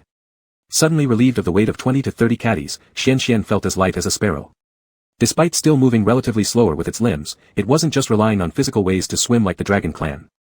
Instead, surrounded by mystic water force, it was extraordinarily swift, looking like a fleeting shadow. Within several strokes, it had already left the 4 dragon babies far behind. 12 seconds later, Xianxian took the lead. A few seconds after that, the 4 dragon babies also arrived at the opposite bank one after another. Yinglong, who was dozing on the bottom of the pool, flicked an eyelid and saw the young dragons getting steamrolled. His face showed slight anger, and his thin lips opened slightly, spitting out a string of bubbles. Gurgle gurgle. Unworthy progeny. The sound travels well in water. The dragon babies heard their big brother's sarcasm and turned red with embarrassment. Jialong baby caught hold of Xianxian and said with an air of milkiness, don't run away after winning, let's have another race. After a few more seconds, Xianxian crushed them again. 3 rounds. 4 rounds. Xianxian maintained an absolute advantage throughout. 3, 2, 1. Start. The 5th round began as ordered by Pulu baby acting as referee from the shore. As Xuanxuan's little legs pushed off, he noticed a tall figure swiftly passing by his side. Clearly, this body type was different from the chubby dragon babies. It was Yinglong. Xianxian hesitated for a moment before hurriedly catching up. When he was still 10 meters from the finish line, Yinglong had already arrived first. Yinglong brother just happened to want to swim, it wasn't a race against us. Xianxian thought. Just as he was thinking this, Yinglong frowned, pointing a finger at him while pointing back at himself with his thumb. I am the first place. Xianxian was shocked. Is big brother Yinglong's brain not functioning properly yet? Yinglong's gaze became sharp as he glared at him. Xian was perplexed, attempting to argue reasonably. Long. Bro. Long cut him off ominously. Second place, not bad. Xian. The approaching dragon babies didn't know how to react, feeling a bit happy about the victory for their clan but also somewhat ashamed. Zhulong baby softly said, brother, shouldn't divine beast babies and greater divine beasts compete separately? Long gave him a sidelong glance. Who says so? Indeed, no one really did say so. Zhulong baby pouted silently. Again, come. Xian, irritated, climbed ashore, shouldering his shell. The sixth round began. Long once again shamelessly dived into the race. At the same time, a white light flowed around Xuan's body, transforming him into his original form which could better utilize the mystical water force, a small green turtle resembling jade being propelled forward rapidly by crazily surging water waves, its speed instantly doubling or even more, leaving Long far behind. The original form's mobilization of mystic water power was too powerful. Xian didn't initially intend to cheat this much. He reached out his turtle claw and angrily smacked the edge of the opposite bank as if taking revenge, successfully reclaiming the first place. 3 seconds later, Long splashed dramatically out of the water, expressionless as he said, let's go again. Xian was about to accept when Long's figure suddenly shot up, transforming into his true form. A monstrous creature suddenly appeared in the swimming pool, the blue water surged everywhere. 2 dragon babies were even thrown out of the pool by this overflow of water, sliding on the ground for several meters. Long's thunderous voice resonated beneath the water. 3, 2, 1, start. After speaking, the 45-meter-long Long swam 5 meters forward in a 50-meter lane. Xian was shocked again. Long cared nothing for his dignity as he intoned solemnly, that's all. Xian, the entire turtle stiffened. Seeing Long cheating, Qiongqi baby tightened her little face and stood up, walking towards the children's swimming area. Long nonchalantly retreated 5 meters. 3, 2, 1, start. Again, he swam 5 meters forward, done. Long, start, done. Long, start. Plop. Something fell into the water. Next, a bun-like little fat hand grabbed Long's whiskers. Hobbaby, wearing a children's life ring, floated beside the dragon head, adorably saying, how can Big Brother Dragon bully kids? Long turned pale with fright, his scales widening. How Baby wiggled his rabbit ears, looking innocent. Adults who bully kids will be taken away by a giant white rabbit, and their skulls will be smashed. Long shook his head, freeing his whiskers from How Baby's grasp, then immediately pulled his body back, shrinking over 40 meters in 1 second to just under 6 feet, instantly creating a nearly 50-meter distance from How Baby, one end of the swimming pool versus the other. Subsequently, Long hastily grabbed his swim shorts without even checking which way they faced, rushed on, and scurried out of the swimming hall. Xian looked around and realized the dragon babies had mysteriously disappeared without a trace, truly proving the reputation of the 5 cowards of the dragon clan. Xian transformed back into human shape, his drooping mouth corner showing dispiritedness as he stared at the chaotic adult swimming area wrecked by Long's true form. An old dragon of 1,000 years bullying a 3-year-old child. Qiongqi baby, feeling somewhat uncomfortable, glanced at Xian. After hesitating for a moment, she jumped with a splash into the nearby children's swimming pool, putting her hand on her hip while the other hung at her side, turning her head slightly, indifferently saying, come on, let's race. Ah. Xian looked bewildered. Qiongqi couldn't swim, and he knew it. Qiongqi baby scratched his head irritably. I let you crush the weak. Xuan's pupils slowly lit up. But not because of being allowed to crush the weak. Right at the great moment when their friendship was elevating, as the female tofu baby gave her command, the Xingqiu babies jumped into the water one after another like dumplings following Qiongqi, all striving for Lord Xian to enjoy the wild pleasure of trampling on weaker ones. As soon as they entered the water, Wei Yuyan and Shuriyushu, too small in body size, sank to the bottom directly, while Shiruizhu, who belongs to the fire element in Wuxing, bubbled and rolled his eyes, seemingly ready to fall once again. Though crushing the weak is fun, it's a bit too much weakness. Xian hurriedly bumped the drowning babies to the shore. His round face was full of helplessness. Just, don't, follow, me, anymore. The bat baby puffed out her cheeks unhappily. We are the Northern Seven Xiu, if not serving the Northern God, then who should we serve? Xian had no idea what to do when he suddenly remembered Qiongqi baby's complaint about having too few goons. A plan slowly emerged in his mind, serve. Brother Qi. The Xingqiu babies, ? Xian rapidly said, I am, your, boss. He is, my, boss. Seeing that the Xingqiu babies still hesitated, Xuan's mouth corner drooped slightly. This is, an order. Upon receiving the order, the Xingqiu babies steeled themselves and went to be goons for Qiongqi overlord. Chapter 98, Qiongqi times Xuanwu, Part 1. Every evening after 7 o'clock is the free activity time for the little ones in the children's dormitory, and also the illegal assembly time for Qiongqi gang. Brother Qi led all members of the Qiongqi gang to sneak into the kindergarten projection room. The Bao strategist adjusted the equipment and looked for a playback source.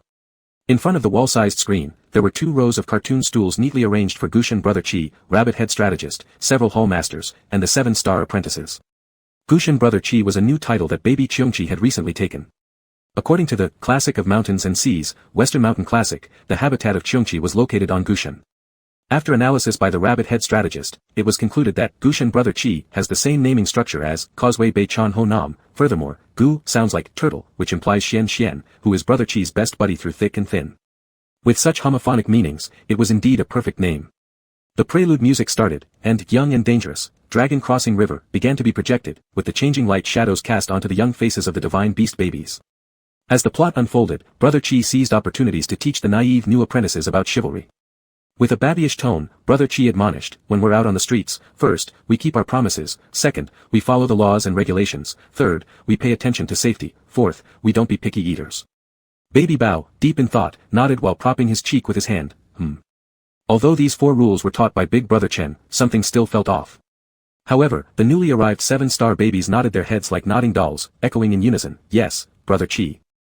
After the movie ended, the meeting was over. Dismissed. Brother Chi stood up and headed toward the baby dormitory. The apprentices automatically lined up in 2 neat rows along the corridor, making quite an imposing sight. All human-form babies were dressed uniformly in Burberry children's black trench coats, looking rather impressive. Their coats fluttered dramatically in the strong wind. The smallest among them, Su Ri Rat, was rolled along as he walked due to the wind. At the back of the group, Kunpeng Baby switched personalities after the movie, turning into Ping mode. His chubby little hands kept forming seals to conjure spiritual winds, blowing fiercely on the children's coats, imitating special effects from the movie, thereby giving Brother Chi full face value. That afternoon at 1 o'clock was nap time. As today's childcare worker, Yichin quietly patrolled dormitory number 1 for the babies, occasionally adjusting blankets for those kicking them off or tucking in corners snugly. Pissed, seeing Yichin approaching, Su Ri Rat Baby used his light pink little paws to grip the bed rail, signaling that he needed to pee. Yichin picked up the rat baby, glancing casually around, when he noticed Xiao Xian's little bed was empty at some unknown point in time. Looking around, Yichin didn't see Xiao Xian anywhere and had to bring rat baby to relieve himself first. As soon as he stepped into the restroom door, he saw Xiao Xian squatting solemnly by his child-sized wash basin. Inside the basin filled with water, its surface shimmered with varying shades, images constantly flickering, resembling a projection screen. Xian. Yichin steadied himself, recognizing that this was likely the water calamity technique described in the environment spirit article he'd read before, a specialized skill of aquatic divine beasts, using water as a medium to foretell disasters within the area they are tasked to protect. Earthquake. Xian anxiously pinched his own cheeks. Yichin quickly moved closer to look, where? When? The images reflected in the child-sized basin kept shifting, first showing mountains collapsing and the ground splitting apart. Then, severe tremors spread to nearby villages where poorly built self-constructed houses crumbled like paper-cut models. Beneath heaps of collapsed buildings, dried white stiff arms stretched through the cracks. Xian slowly squeezed out a place name, adding, 3 days later. Alright, I got it. Yichin took out his phone, preparing to contact the adult divine beasts to convene an emergency rescue meeting, to discuss how to conduct some discreet anti-seismic work before the tragedy occurred. The divine beasts' mission is to safeguard the people. This kind of work falls well within their job responsibilities. Must. Xian, go. Xian broke out in sweat anxiously, using his tiny bun-like hand to gradually grab hold of Yichen's clothing corner, quickly saying, Xian is, the main guardian deity, of the north. Being one of the 4 symbols, even though baby Xuanwu is currently just an infant, her hierarchical rank is extremely high. Apart from the 7 stars of the north under her direct command, many other divine beasts cannot compare to her in terms of status.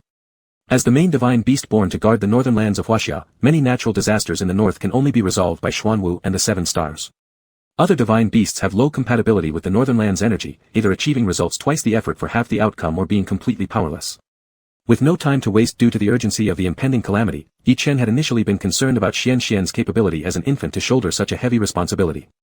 However, seeing his determined attitude, Yichen did not hesitate any longer.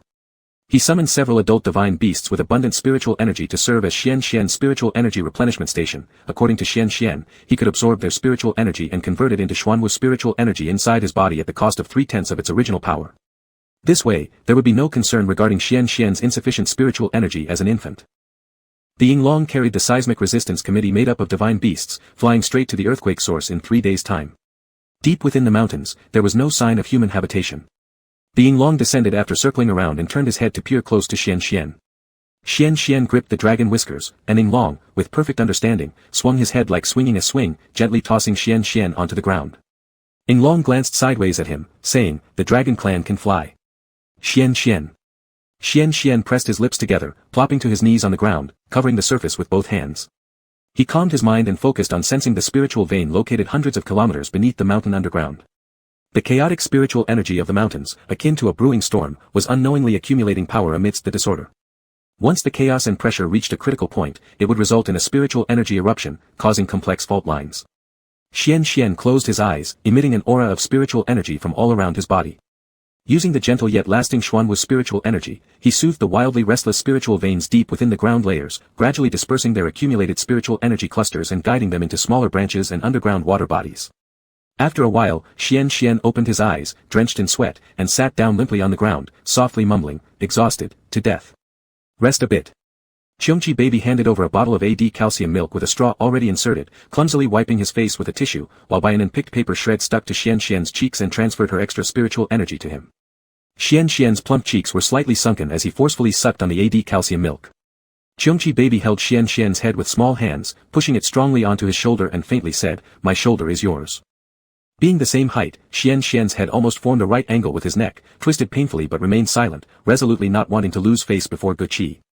Seeing this, Yi Chen wordlessly lifted Qi Qi and stuffed a cushion under his bottom to raise him higher. The two divine beast bundles snuggled together softly.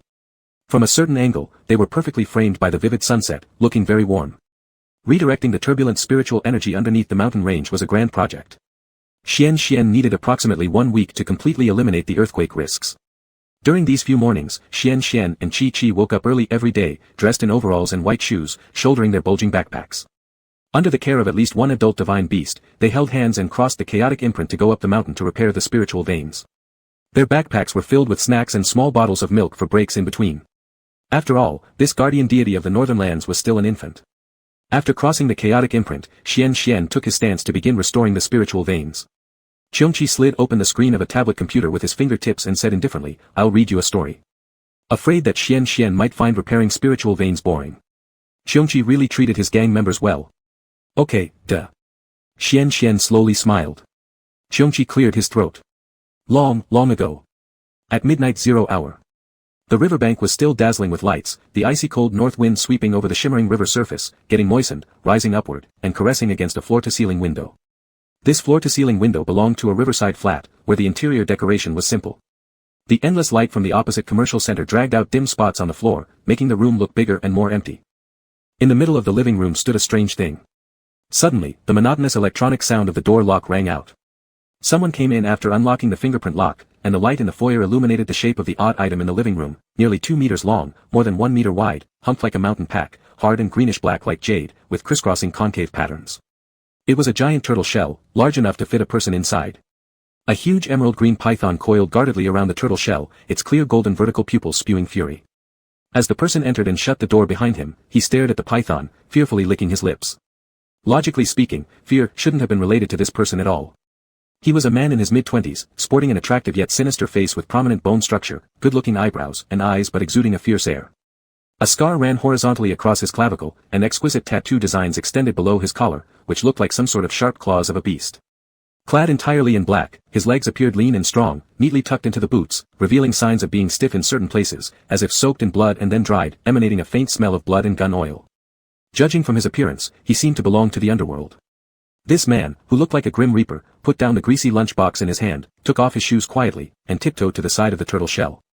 Under the glare of the giant python, he knelt on the floor with a look of servitude and raised his hand to knock on it. Knock, knock, knock, the sound of the turtle shell was crisp. Ahem, are you there? I've brought stir-fried snails for you. Silence reigned. There were 5 semicircular holes under the edge of the giant turtle shell, obviously serving as passageways for the turtle to extend its 4 limbs and head. The man crouched down on the ground, trying to reach his hand into one of the holes and coaxed, "Talk to me." Fuck. The man quickly withdrew his hand, the rough fingers that had been used to handle guns bore a row of tooth marks. A slow voice came out from the turtle shell, "I smell blood." The giant python also suspiciously moved closer and touched the man's clothes with its forked tongue. The man threw off his blood-crusted shirt far away, revealing a set of ancient bronze-like powerful muscles and a back full of fierce Qiongqi beast tattoos, and said deeply, "I only used my hands, not the gun, no deaths." The voice inside the turtle shell, "You've used the gun. I can smell the oil of the gun." The man sat up reluctantly and futilely wiped his hands all over his body. The voice inside the turtle shell, the smell is already here, stop wiping. The man sulkily stopped. The voice inside the turtle shell slowly went, it was agreed, we'd spend this weekend together, you're busy, so never mind, and you didn't answer my phone calls. That voice sounded aggrieved, I called dozens of times. I'm exhausted. The man simply squeezed his head into the hole under the turtle shell, gently soothing, and after a while, the speaking ceased. From inside the shell came ambiguous water sounds, as if kissing. The fury of the giant python slightly reduced, it rustled and slithered away, coiling into an enormous heap on the ground. After a while, the kissing paused. The man still had his head stuck in the turtle shell, with the rest of his body exposed outside, murmuring, are you coming out or should I go in? Having received a reply, he popped his head out of the turtle shell. The originally 2 meters by 1 meter turtle shell surged in size as if alive, doubling in length and width within the blink of an eye. The man inserted his hands under the edge of the turtle shell, lifted it up, and crawled inside. Inside the turtle shell was spacious. There floated many pale blue water balls as large as pearls in the air. These glowing water balls illuminated the small world brightly. A person dressed in pajamas lay on the ground covered by the turtle shell, refusing to lift their head or speak, a sign that the residual anger hadn't yet subsided, just barely holding back their temper.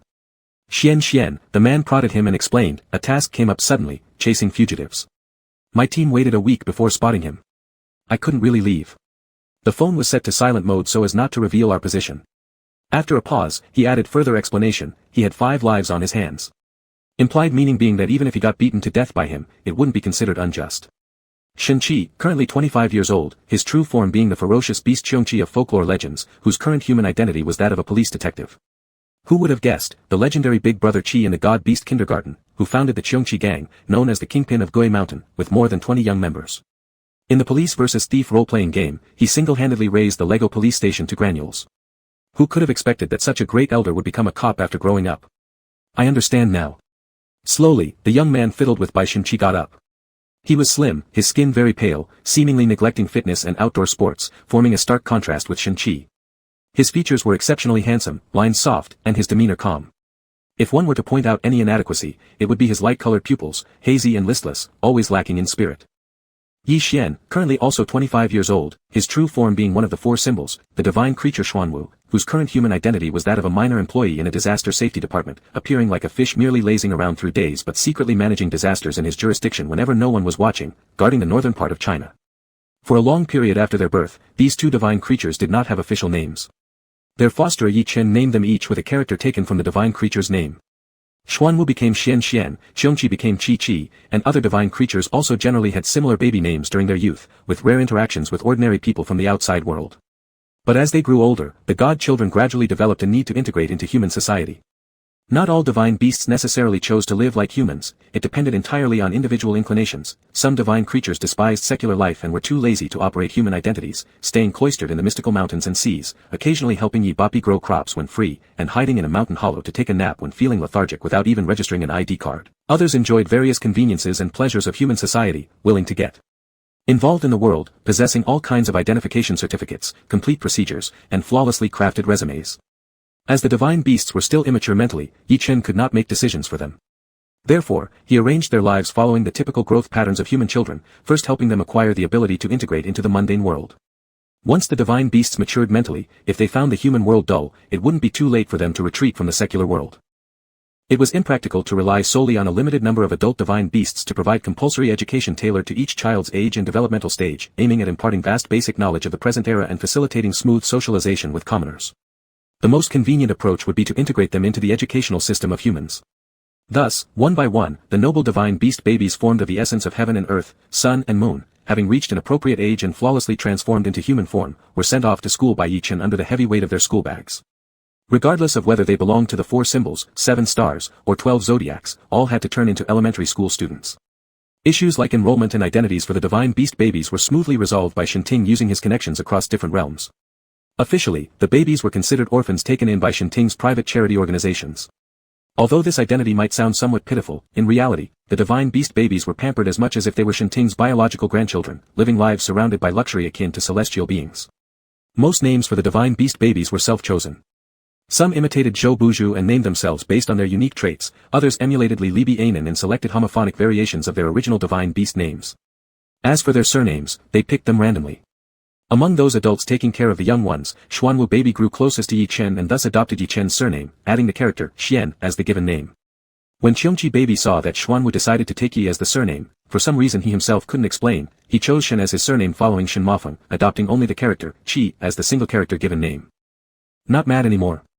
Shen Qi tugged gently on Yi Xian's sleeping robe sleeve. Yi Xian slowly nestled closer to Shen Qi's embrace. Shen Qi stepped back slightly. I'm dirty, let me take a shower. Yi Xian drawled out lazily, hold me. That drawn-out tone carried a hint of tenderness. Shen Qi's Adam's apple moved subtly, and before he realized, he had already firmly pulled Yi Xian into his arms. Born with sluggish movements, especially so during his childhood, Yi Xian barely managed to achieve self-care around the age he entered primary school. Later, as he aged, the impact of slowness gradually diminished, and when fully exerted, Yi Xian almost appeared no different from ordinary people. However, racial differences are hard to eradicate. Even in his effortless natural state, Yi Xian remained slow-paced. Back then as a child, Yi Xian's unhurried demeanor seemed merely amusing. But now that he has grown up, adorned with an appearance so alluring, every time he drags out words slowly, Shen Qi interprets it decisively as coquetry. The small space began to warm up as a hand stroked over Shen Qi's tattoo of Cheongchi on his back. On the tattoo were several shallow but long scabs, looking like they were clawed a couple of days ago. Shen Qi's physique was robust, his bronze-colored skin tightly wrapped around muscles, emanating the scent of blood, steel, and gunpowder, appearing dangerously alluring. Meanwhile, Yi Xian maintained an innocent expression, seemingly relishing a warm, pure hug. Yet outside the shell, the python conjured by Xuanwu's spirit had returned to the turtle shell sometime unnoticed, its tongue flicking about unrestrainedly, rubbing against the shell with two rod-like objects, each scale expressing its impatience. This snake symbolized Xuanwu's will and faithfully reflected Yi Xian's emotions. Hearing the restless rustling sound made by the python, Shen Qi didn't even care whether the ground beneath him was floor or bed as he roughly breathed while pinning Yi Xian down. His breaths were ferocious and frenzied, yet his actions were restrained and gentle. Outside, the python continuously wriggled, melting onto the ground like soft mud, its motion synchronized with the trembling frequency of the turtle shell. Which resulted in a shell tremor. 18 years ago, both Yi Xian and Shen Qi were 7 years old. They were supposed to start their first grade in primary school.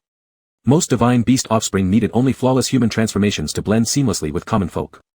However, due to Yi Xian and Pu Lei's special constitutions, aside from appearances, their slow movements also drew unusual attention, which concerned Yi Chen about these two getting bullied or excluded once integrated too early into the mundane world, or worse yet being misjudged by teachers and classmates as having mild disabilities, leading to negative psychological effects. Pu Lei, timid and frail since infancy, never left home, always fearing contact with mortals. However, Yi Xian, having relied on Shen Qi since childhood, harbored no fear towards the outside world and instead yearned for it. Fearful of Yi Xian facing disillusionment in the real world, Yi Chen took a resolute step to carefully explain to Yi Xian the pros and cons of schooling along with his own concerns, leaving the final decision to Yi Xian. After carefully selecting words and explaining thoroughly, Yi Chen cautiously asked, "Do you understand? What's your decision?" "I understand, Brother Chen. Then I will not go to school yet." Yi Xian slowly lowered his little head. He looked like a typical out-of-school child. While the other divine beast babies were busy buying stationery and packing their bags, Yi Xian lay listlessly on the small bed pretending to sleep, unmoved even by Shen Qi's call. That night, under a pitch-black sky, Yi Xian slowly crawled out of bed, stealthily opened Shen Qi's school bag, and gazed at it with envy in his eyes. The next morning, before departure, Shen Qi checked his school bag with the same vigilance as an arms dealer inspecting goods and was surprised to find that the 8 new pencils in his pencil box had all been sharpened to a point, and the textbooks had been covered with crooked book covers. On each book's first page beside Shen Qi's name written in uneven handwriting was a drawing of a little turtle. Also, tucked in the bag's side pocket for water bottles was a miniaturized turtle shell no larger than 3 centimeters in diameter. Shen Qi turned around and saw Yi Xian lying on the bed without his shell, facing the wall with his head twisted awkwardly and sticking out. "Xian Xian." Shen Qi frowned, then pattered over and tapped Yi Xian. Yi Xian didn't move an inch. Shen Qi climbed onto the bed and tried to turn Yi Xian's head with both hands but ended up wiping away tears and snot instead. "Fuck," young Qi let slip a profanity, "who bullied you?" Yi Xian was forced to turn his face, brimming with 2 big teary pouches, sniffled, and sobbed, "I cannot go to school." "Aren't you the one who didn't want to go?" Realizing something was amiss, Shen Qi stopped mid-sentence and whispered, "Did Brother Chen tell you not to go?" "I want to go, but I'm too slow. The teacher and classmates may think I'm strange," said Yi Xian, his voice desolate as if bidding farewell forever. "You take my shell, and the little turtles on the books, pretend they are me, and go to school for me." Shen Qi bit his lips, yanked Yi Xian off the bed without another word. A minute later, Yi Chen twitched his eyebrows and stared at the 2 divine beasts stacked in front of him. Sad beyond words, Yi Xian had been carried by Shen Qi with his tear-soaked little round face buried in Shen Qi's shoulder, soaking through Shen Qi's brand new school uniform. Shen Qi said calmly, "Brother Chen." Yi Chen blinked, "Big Brother Qi." Thus, Big Brother Qi and Brother Chen engaged in a negotiation at the level of big shots. After learning about Yi Chen's concerns, Shen-Chi assured Yi Chen he would guarantee Yi Xian's safety at school, prevent classmates from bullying him, report Yi Xian's daily conditions back to Yi Chen, and agreed that if Yi Xian couldn't adapt to human life, he would be allowed to go home. In return, Yi Chen promised to inform the school beforehand, explaining Yi Xian's special situation in a way ordinary people could accept. Actually, Yi Chen had no intention of forcing Yi Xian not to go to school. His initial aim was to let Yi Xian make his own choice. Unfortunately, Xian was so well behaved that he chose against his will not to go. Hence, after a brief negotiation, Yi Xian also picked up his school bag, held his head high, and proudly went to school with Shen-Chi. Years later, while struggling in the sea of problems, Yi Xian utterly failed to understand why he had wanted so desperately back then to attend school at all costs, even risking embarrassment over the matter of his turtling ahead. A month after Yi Xian and Shen-Chi enrolled, Shen-Chi got into a fight at school. The victim was a chubby kid, towering, dark-skinned, and strong-built, considered Dwayne Johnson among the first-grade students, wielding considerable power in class. Several boys followed him like lackeys every day.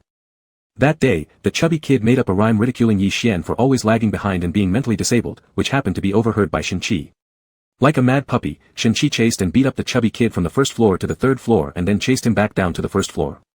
Despite being bloated with fat, the chubby kid was powerless against the lean Shen-Chi and was thoroughly beaten into dizziness, causing his loose milk teeth to finally fall out.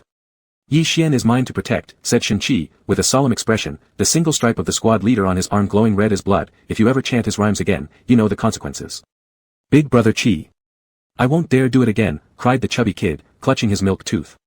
From this battle, Big brother Chi became famous overnight. Since then, no classmate dared to joke about Yi Xian anymore, while the chubby kid submitted to Big brother Chi's intimidating demeanor, leading his gang of followers to pledge allegiance under Chi's banner. Every day after school, they happily helped Yi Xian carry his school bag and even paid out of their own pockets to bribe the discipline committee members with spicy noodles and soda pop, erasing Shen-Chi's and Yi Xian's violation records for whispering during study hall. One big break period, while copying Shen-Chi's homework, the chubby kid trembled with excitement upon discovering a plot against Shen-Chi and reported it to him like a loyal dog. Who? Asked Shen-Chi, lifting an eyelid. Sitting at the same table, Yi Xian also looked nervously in the direction. Here, and here, the chubby kid flipped through Shen-Chi's textbook. Look, someone has drawn turtles next to your name. Tell me who did it and after school we'll beat him up. It's not a turtle. Yi Xian's eyes widened in anger. It's Xuanwu. Shen-Chi's expression darkened as he said word by word, the divine beast that guards the north. The chubby kid laughed heartily, uncaringly saying, does Xuanwu look this ugly? Isn't it just a turtle? Yi Xian's little face turned bright red all at once, and he slowly twisted his short fingers under the desk. Shen-Chi remained calm, glancing at him and quietly saying, it was well drawn. Yi Xian tightly closed his lips, his cheeks reddening even more. But this time it was a different kind of red. Seeing the chubby kid about to argue further, Shen-Chi turned around and dragged the chubby kid out of the classroom. A few seconds later, the corridor echoed with the sounds of pummeling and the chubby kid's cries of pain. Brother Chi is killing me. Eh. When the Xuanwu reaches the juvenile stage, it no longer needs to carry its shell. Not only that, but it can remove its shell and adjust its size. 3 centimeters in diameter is the smallest limit. The person carrying this turtle shell will naturally be protected by the Xuanwu's power, making them immune to drowning. This power will also form a barrier in times of danger, acting like an invisible shell to defend the carrier against a certain level of external harm. Because the turtle shell brings many benefits to the carrier, after secretly placing the miniaturized shell into Shen-Chi's bookbag side pocket, Yi Xian didn't think about retrieving it. However, Shen-Chi was uneasy about it, fearing that his carelessness might cause trouble. What if I lose it? Shen-Chi furrowed his tiny brows. It won't get lost. I recently learned magic. Yi Xian explained, attempting a cool finger snap. However, due to doing it too slowly, it looked like he was just rubbing his fingers together. After finishing the silent snap, something suddenly poked out from Shen-Chi's bookbag side pocket. It was the emerald green turtle shell. Automatically standing upright, it balanced on its thin edge before toppling toward the direction Yi Xian was in. After falling, it stood upright again, and thus, the little turtle shell tumbled towards Yi Xian at full speed. Even faster than Yi Xian himself could run. Seeing the turtle shell able to automatically find its way back to its owner, Shen-Chi stopped worrying about losing it and decided to keep it, considering it a testament to his friendship with Xian. He even took some shavings and broken wax from the class's general cleaning supplies, occasionally polishing and waxing the turtle shell. With a sense of reciprocity, Shen-Chi drilled a hole in one of his baby teeth that had fallen out from his left side, stringing it onto a rope to give to Yi Xian as a pendant. Meanwhile, the corresponding baby tooth on Shen-Chi's right side had been hanging on a nail by Yi Chen's door for opening packages. You can use it to sharpen pencils. It was very sharp, and Shen-Chi delivered this with nonchalance while exuding a hint of arrogance. Yi Xian slowly responded, I'm reluctant. Shen-Chi persisted, then cut apples. Really sharp. No. I want to preserve it. Yi Xian placed the tooth pendant into the most hidden storage compartment of his stationery box. Though Shen-Chi was originally only good at fighting and not physically much stronger than ordinary people, getting hurt when hit and dying when killed, since being protected by the invisible turtle shell, he became more resistant to attacks, combining offensive power with defensive resilience and achieving undefeated status in provocations and brawls. Thus, whenever Yi Xian needed to adapt to new environments in human society or rebuild social connections with large numbers of strangers, like during primary to middle school transition, high school entrance exams, or redivided classes in high school, Shen-Chi would use physical means to let the less virtuous individuals around Yi Xian understand. Yi Xian is simply slow-spoken and has difficulty articulating, but he is neither ill nor stupid and has someone protecting him. Under Shen-Chi's protection, Yi Xian's academic journey was smooth and stable. Occasionally, when luck ran low and he encountered school bullying, Shen-Chi would retaliate for him immediately. The only thing Yi Xian had to worry about was Shen-Chi causing trouble everywhere, always seizing every opportunity to pick fights. Although Cheong-Chi belonged to the human faction and knew how to protect companions, as one of the four evils, his nature of bloodlust and cruelty was hard to change. During his infancy phase, he already loved watching violent movies and monopolized the task of slaughtering chickens and fish within the sea of mountains and rivers realm, indulging in the sensation of killing and violence to feed the ominous spirit of the ferocious beast growing deep in his heart. This wasn't initially considered an issue because those chickens and fish were meant to be eaten anyway, so there had to be someone to slaughter them. But as Shen-Chi matured, his innate ferocity grew greedier. The effects of slaughtering small livestock without intelligence gradually diminished day by day. By the time Shen-Chi turned 16, slaughtering chickens and fish could no longer satisfy his ferocious nature. On this evening, in a dim alleyway untouched by the fading sunlight, Yi Xian strolled slowly in his high school uniform styled after British designs. The buttons and his tie were fastened neatly, but his pace was dragging. His long trouser pockets bulged slightly with a thick wallet and a new smartphone peeking out. Coupled with his thin, seemingly easily overwhelmed figure and handsome yet weak-looking face, along with slightly drooping eyes, it made him look like an irresistible target for muggers. Yi Xian wandered from one end of the alley to the other, then back again, walking several rounds without any luck. Finally, he slouched against the wall and squatted down, muttering glumly, "No one is coming to rob me either." Shen-Chi dispelled the spiritual aura enveloping his form, lifting the illusion that concealed him from ordinary people, and emerged from a shadowy patch at the base of the wall. He wore the same uniform as Yi Xian, but on him, it looked completely different. His jacket left wide open, only 3 out of 5 shirt buttons fastened, half the shirt tucked into his pants, the other half dangling out, and his tie hanging loosely like a runaway horse.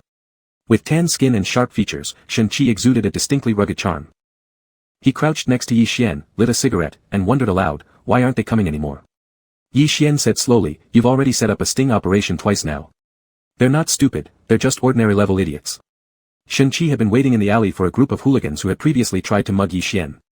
On one occasion when Shen-Chi bought a pack of cigarettes and left Yi Xian waiting alone for 2 minutes at the alley entrance, some troublemakers had targeted him.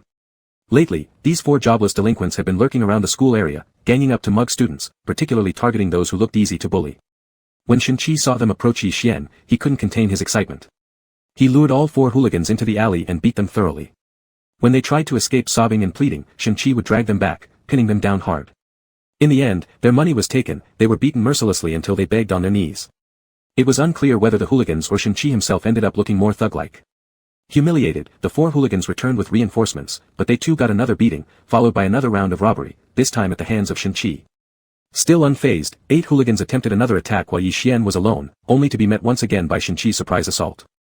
This time, though, none of the 8 carried cash or mobile phones. Not only did they aim to prevent being robbed, but also eliminated the possibility of Alipay transfers, a clear indication that they had anticipated failure and prepared meticulously. Shen-Chi had become addicted to the violence, desiring another fight, even shamelessly using Yi Xian as bait. However, the targets didn't fall for it, seemingly avoiding the area altogether, leading to a noticeable improvement in local security. Just for attempting and failing to rob Yi Xian, these hooligans endured such a miserable fate. If they'd succeeded, Shen-Chi would have ripped them apart. As Yi Xian sat there leaning on his hand, his face bathed in the dim light of the alley seemed unusually soft. Shen-Chi glanced at him a few times, crushed his cigarette butt underfoot, and extended a hand toward Yi Xian, an unmistakable demand for money. "What do you want?"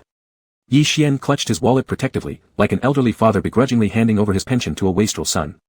Shen-Chi conjured a flimsy excuse, to buy cigarettes. Every year at the end of December, Shen-Chi's and Yi Xian's dividends from the Mystical Creatures division of Yi Chen's company were distributed among the mystical creatures of the sea of mountains and rivers. However, the majority of the shares allocated to minor mystical beings such as Shen-Chi and Yi Xian were kept in savings accounts opened in their names by Yi Chen, leaving only small amounts as pocket money. Though relatively substantial compared to ordinary human students, Shen-Chi's spendthrift habits meant he often ran out of cash by the end of each month. Moreover, the money Shen-Chi stole from the robbers during the previous incidents had already been handed over to Yi Xian. "These are classmates' money," Yi Xian frowned seriously. "I still need to investigate. find out who was robbed and return it. Shen-Chi wasn't genuinely demanding money, but nonetheless threatened with mock menace, will you give it to me or not? I won't give it to you. Yi Xian looked down. Shen-Chi, in a fit of mischief, declared, I'll just take it then. Back when Shen-Chi was young, he modeled his speech and actions after actors in movies, trying hard to uphold the image of an older brother and avoid losing respect among peers. But as he grew older and gained real authority, especially during puberty, he no longer felt compelled to maintain an air of maturity all the time, revealing flashes of youthful impulsiveness. Seeing Shen-Chi getting worked up, Yi Xian instinctively wanted to retreat into his shell to avoid danger, but realizing there was no shell on his back, he curled up his arms and legs instead. Shen-Chi reached out, half-heartedly pawing at Yi Xian's pockets, while Yi Xian playfully yet mock-angrily dodged. After a bit of roughhousing, Shen-Chi hadn't managed to get a single cent, but he calmed down. The itch in his heart disappeared. What he truly wanted was just to fool around with Yi Xian, to touch him, and to see the way Yi Xian laughed with squinted eyes when tickled. With his pale complexion and soft, tender cheeks, Yi Xian truly resembled a small animal that spent its days curled up inside its shell, sheltered from all the elements, nurturing delicate and precious flesh. In a harmonious society, one couldn't dabble in the underworld, leaving Brother Qi feeling wronged. Chapter 99 Xiongqi x Xuanwu, 2. Shen-Chi's sharp gaze swept over Yi Xian like a knife. The association with the tender life within the shell made Shen-Chi recall their rafting trip on Yingwater last week among the divine beasts. Yingwater was originally a lake atop Guishan Mountain, but after Yi Chen successfully manifested Qi Shui last year, he waved his hand in mid-air, pointing the lake shore of Yingwater southwestward. That night, a torrent roared down from the mountain peak, as effortlessly as raindrops breaking the dust on glass, carving out a riverbed through the rocks and merging into Qi Shui to the southwest. Guishan Mountain is rugged, and Yingwater cascades down from its peak with small waterfalls every 5 meters and larger ones every 10 meters, making it ideal for extreme rafting, a favorite spot for these semi-divine beasts to revel and take risks. That day, Shen-Chi stayed on the bank watching them shouting excitedly in the water while refusing to get in himself. Protected by the power of Xuanwu, Shen-Chi could not drown, but his nature inclined him to avoid water, he couldn't bring himself close to it nor learn to swim. He had merely come along for Yi Xian's sake, fearing other divine beasts might shun Yi Xian for speaking too slowly and wouldn't chat with him. Drifting in the Yingwater were pieces of white jade resembling floating ice, and the bottom was covered with fine red coral. Yi Xian's thin frame, set against the deep red of the water, seemed whiter than a reflective board, so white it almost looked dangerous. And it wasn't enough for Yi Xian, water droplets clung to his body, reflecting light from several dying suns around, causing Shen-Chi's eyes to water painfully when glancing at it. He hastily averted his gaze whenever caught staring. F***ck, so white it hurts the eyes. Shen-Chi awkwardly shifted his glance but quickly settled it on Pu Lu and Pu Lei who were equally pale as Yi Xian. Feeling inexplicably restless, Shen-Chi suddenly found Shen Huang popping his head out of the water. Shen Huang is the phoenix, affectionately nicknamed Huang Huang, who grew up treating Shen Mo Feng as an older brother. Unable to accept the fact that her beloved Feng Feng was merely human, Huang Huang insisted that Shen Mo Feng was an unawakened relative, inherently also part of the Phoenix clan. At one point, young Huang Huang even spread rumors claiming she was hatched and incubated by Shen Mo Feng, until she was spanked by Shen Mo Feng. Huang Huang has the pettiness of a paramecium. She harbored resentment for 16 years about being teased as a bald chicken because submerging once extinguished her flames. Now, as a full-grown phoenix, she enjoys flaunting her swimming skills before those former, land-dwelling, friends. Seeing Shen-Chi comfortably seated on a large rock by the shore with not even a toe dipped in water, Shen Huang pushed him in without hesitation. Knowing Yi Xian's powers always protected Shen-Chi, whether he wore his shell or not, whether dragged into a river or even the Mariana Trench, Shen-Chi wouldn't perish, what the F***ck. Shen-Chi swallowed some water, spinning helplessly in the rushing current, trailing the words, find death, which gradually faded away. While Shen-Chi couldn't drown, getting wet still left him disoriented. His wings, initially functional, had become mostly decorative due to increasing body weight. With eyes clenched shut and determination to maintain appearances, he refused to call for help, deciding to drift downstream where the waters calmed near the base of the mountain, making it easier to reach the shore. Suddenly, his body collided with something slippery. It felt slick, akin to damp moss on stones at the lakeside, yet far softer, elastic and taut, and after 2 seconds, faint warmth began radiating. It was skin, human flesh. Shen-Chi slightly froze, lifting his gaze. Don't be afraid. Yi Xian held him in the rapid currents, his chin resting naturally on Shen-Chi's shoulder, soft whispers brushing past his ear. Shen-Chi's mind blanked out, overwhelmed. The water of Yingwater added to its slippery nature, such that dipping a finger into it and rubbing it against the thumb felt like holding a slim film of grease. With only swim trunks separating them, they were tightly pressed together, barely shielded by the thin layer of water, allowing Shen-Chi to feel as if he could discern every contour of the other's skin. Shen-Chi, unable to bear it, jerked sharply. Don't move. It's okay. Misinterpreting Shen-Chi's panic as fright from the sudden fall into water, Yi Xian hugged him tighter, pushing toward the shore with the flowing river assisting them. Together, Yi Xian and the river managed to push a soaked Shen-Chi ashore. Knowing he was unharmed, Yi Xian still offered concerned words, are you all right? I'm fine. Shen-Chi replied roughly, his face flushed like that of a young girl, fixating on Yi Xian while involuntarily replaying their brief yet intimate contact. He couldn't grasp why he was so unsettled, leading him to grow even more flustered. Counting carefully, it had been a long time since he had been this close to Yi Xian. When they were younger, Shen-Chi and Yi Xian had been extremely close, often sleeping curled up together. During the time when Yi Xian was so slow that he could barely take care of himself, Shen-Chi even helped him with the most intimate things, like holding him while he urinated. There were two reasons why Shen-Chi took such good care of Yi Xian. 1, as the first to awaken among the divine babies, he naturally took on the role of an older brother. 2, because of his violent temper and impatient nature, he would get agitated whenever Yi Xian moved slowly and ended up assisting him out of sheer frustration. As this went on, Shen-Chi gradually developed the habit of helping Yi Xian, and Yi Xian grew increasingly attached to him, resulting in a growing bond between the two. Later, when Pu Lei awakened, though also slow, Shen-Chi couldn't look after both of them at once, so he focused on caring for Yi Xian, leaving Pu Lei to be raised by everyone chipping in. Even though the two little bundles had grown incredibly close, almost becoming one entity, as they grew older and Yi Xian's ability to care for himself improved, they started unconsciously maintaining some distance, whether changing clothes, taking baths, sleeping, or using the restroom. Gradually, they began handling these activities separately without any clear starting point. In fact, Shen-Chi would occasionally feel uncomfortable seeing Yi Xian so lightly dressed, just like how he hesitated to look earlier. Shen-Chi couldn't remember the last time he had embraced Yi Xian. And forget about the last time he had held Yi Xian while completely naked, probably before he turned 5. Shen-Chi's thoughts churned wildly. Yi Xian looked at him blankly and asked, "Your face?" Flushed. For the first time, Shen-Chi interrupted Yi Xian's slow speech. He transformed into his original form, a tiger whose roar echoed through the valley, and swiftly charged toward Shen Huang, who was gleefully watching. Truthfully, he wasn't even in the mood to hit Shen Huang, but he wanted to hide his flushed face behind his tiger fur. Of course, despite Shen-Chi claiming he didn't have the heart to beat Shen Huang, the phoenix still took quite a beating. "Will you dare do it again?" Boom. Squawk. "What if you repeat it?" Bang. Mule squawk. The phoenix's cries of distress reverberated across the mountain forest. After thoroughly punishing Shen Huang, Shen-Chi's inexplicable agitation persisted. Frustrated, he stormed into the sacred rooster breeding area and slaughtered 3 rows of chicken coops. But even this didn't help, the agitation disappeared as suddenly as it had come, leaving Shen-Chi regretful for killing so many chickens. Yi Chen felt sorry for the wasted meat, quickly organized people to collect and freeze the dead chickens. It took a week of elaborate culinary endeavors to consume all the chicken, yet there were still leftovers. In a narrow alleyway, Yi Xian had been pushed down by Shen-Chi during their earlier scuffle, and now dust covered his back and pants. Without thinking, Shen-Chi instinctively reached out and slapped off the dust twice before realizing where that soft and bouncy feeling came from. Shen-Chi froze for a moment, pulling his hand back abruptly as if bitten by a turtle, his handsome face flaming red. Suddenly, the memory of last week's incident when he held Yi Xian naked in the river returned vividly, accompanied by unspeakable fantasies branching from it. Unaware of all this, Yi Xian calmly brushed off the dust, utterly oblivious to how shaken his best friend was. Done. Shen-Chi choked out. A primal urge surged within him. No, it wasn't exactly savagery, Shen-Chi thought. This surge was different from the desire for bloodshed, yet it stemmed from the same origin, it was another kind of raw desire. The inexplicable restlessness from when Yi Xian embraced him last mirrored this urge. What he really craved was to nibble Yi Xian somewhere, neck, cheeks, collarbone, anywhere, but it had to be Yi Xian. All done. Let's go home. Yi Xian looked up meekly, concerned when Shen-Chi's gaze seemed predatory, asking, "Are you experiencing your savage tendencies again?" "Yeah," Shen-Chi muttered gruffly, covering his embarrassment. "I haven't seen blood for a few days, it's making me uncomfortable." He had originally intended to beat up those street thugs today, but they had evaded him, which indeed left him a bit unsatisfied. However, the savage instincts were entirely under control, it was merely a pretense. Yi Xian nodded slowly, understanding.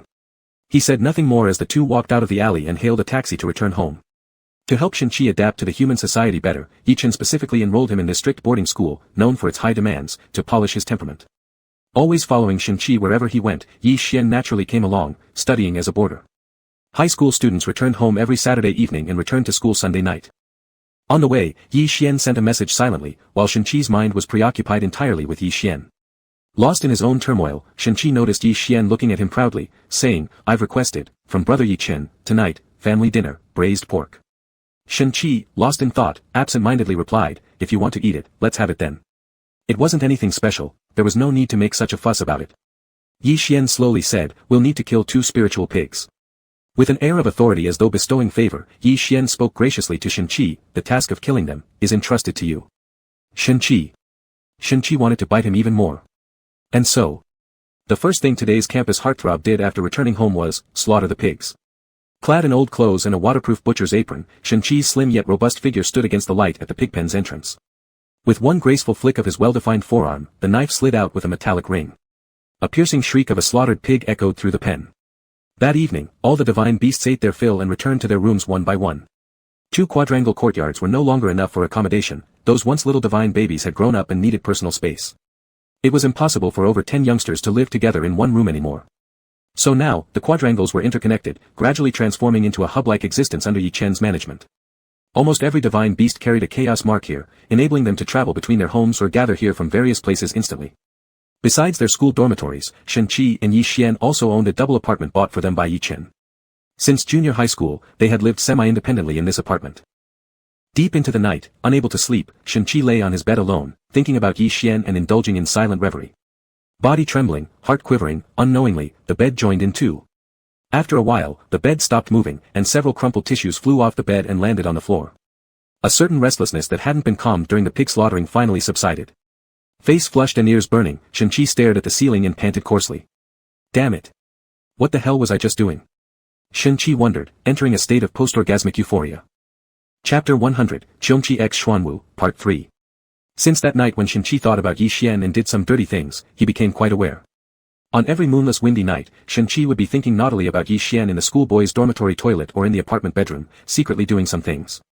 But after each time, once the passion subsided, he would feel self-loathing to the point of wanting to drown himself and feed the sharks, making him toss and turn unable to sleep. It wasn't that Shen-Chi was troubled by gender issues, his and Yi Xian species didn't even align anymore, so gender meant nothing. Besides, Shen Mo Feng had always been outspoken about the little incidents between him and Yi Chen, and their group had long grown accustomed to it, not finding anything wrong with two people of the same sex being together. The problem was that Shen-Chi, as a righteous man, shouldn't be preoccupied with thoughts about his brother's backside behind his back. It was too dirty, too unbrotherly. Brothers were there for you through thick and thin, not to take advantage of. Shen-Chi couldn't even imagine Yi Xian's reaction if he ever saw through these secret thoughts. They once shared an intimate, pure friendship. Shen-Chi feared letting Yi Xian know he had somehow defiled it. In the apartment, scholar Shen-Chi jumped off the bed, tidying up a wastepaper basket full of balled-up paper, put on a piece of clothing, and prepared to slip out into the corridor to discard the trash and destroy the evidence in the dark. He wouldn't do this again, Shen-Chi resolved. It was the last time. Sneaking like a thief towards the bedroom door, just as he was tiptoeing and half-opening the door, Yi Xian came out sleepily from the opposite room. Yi Xian bare-chested, clad only in a pair of underpants, with the living room curtains wide open, his delicate collarbone, snow-white straight legs, smooth chest and back, along with other parts, were all bathed in a pool of sparse moonlight, drenched in a glow, tender enough to seem waterlogged, so fresh it could claim Shen-Chi's life. You. Seeing Yi Xian in such a state caught Shen-Chi completely off guard.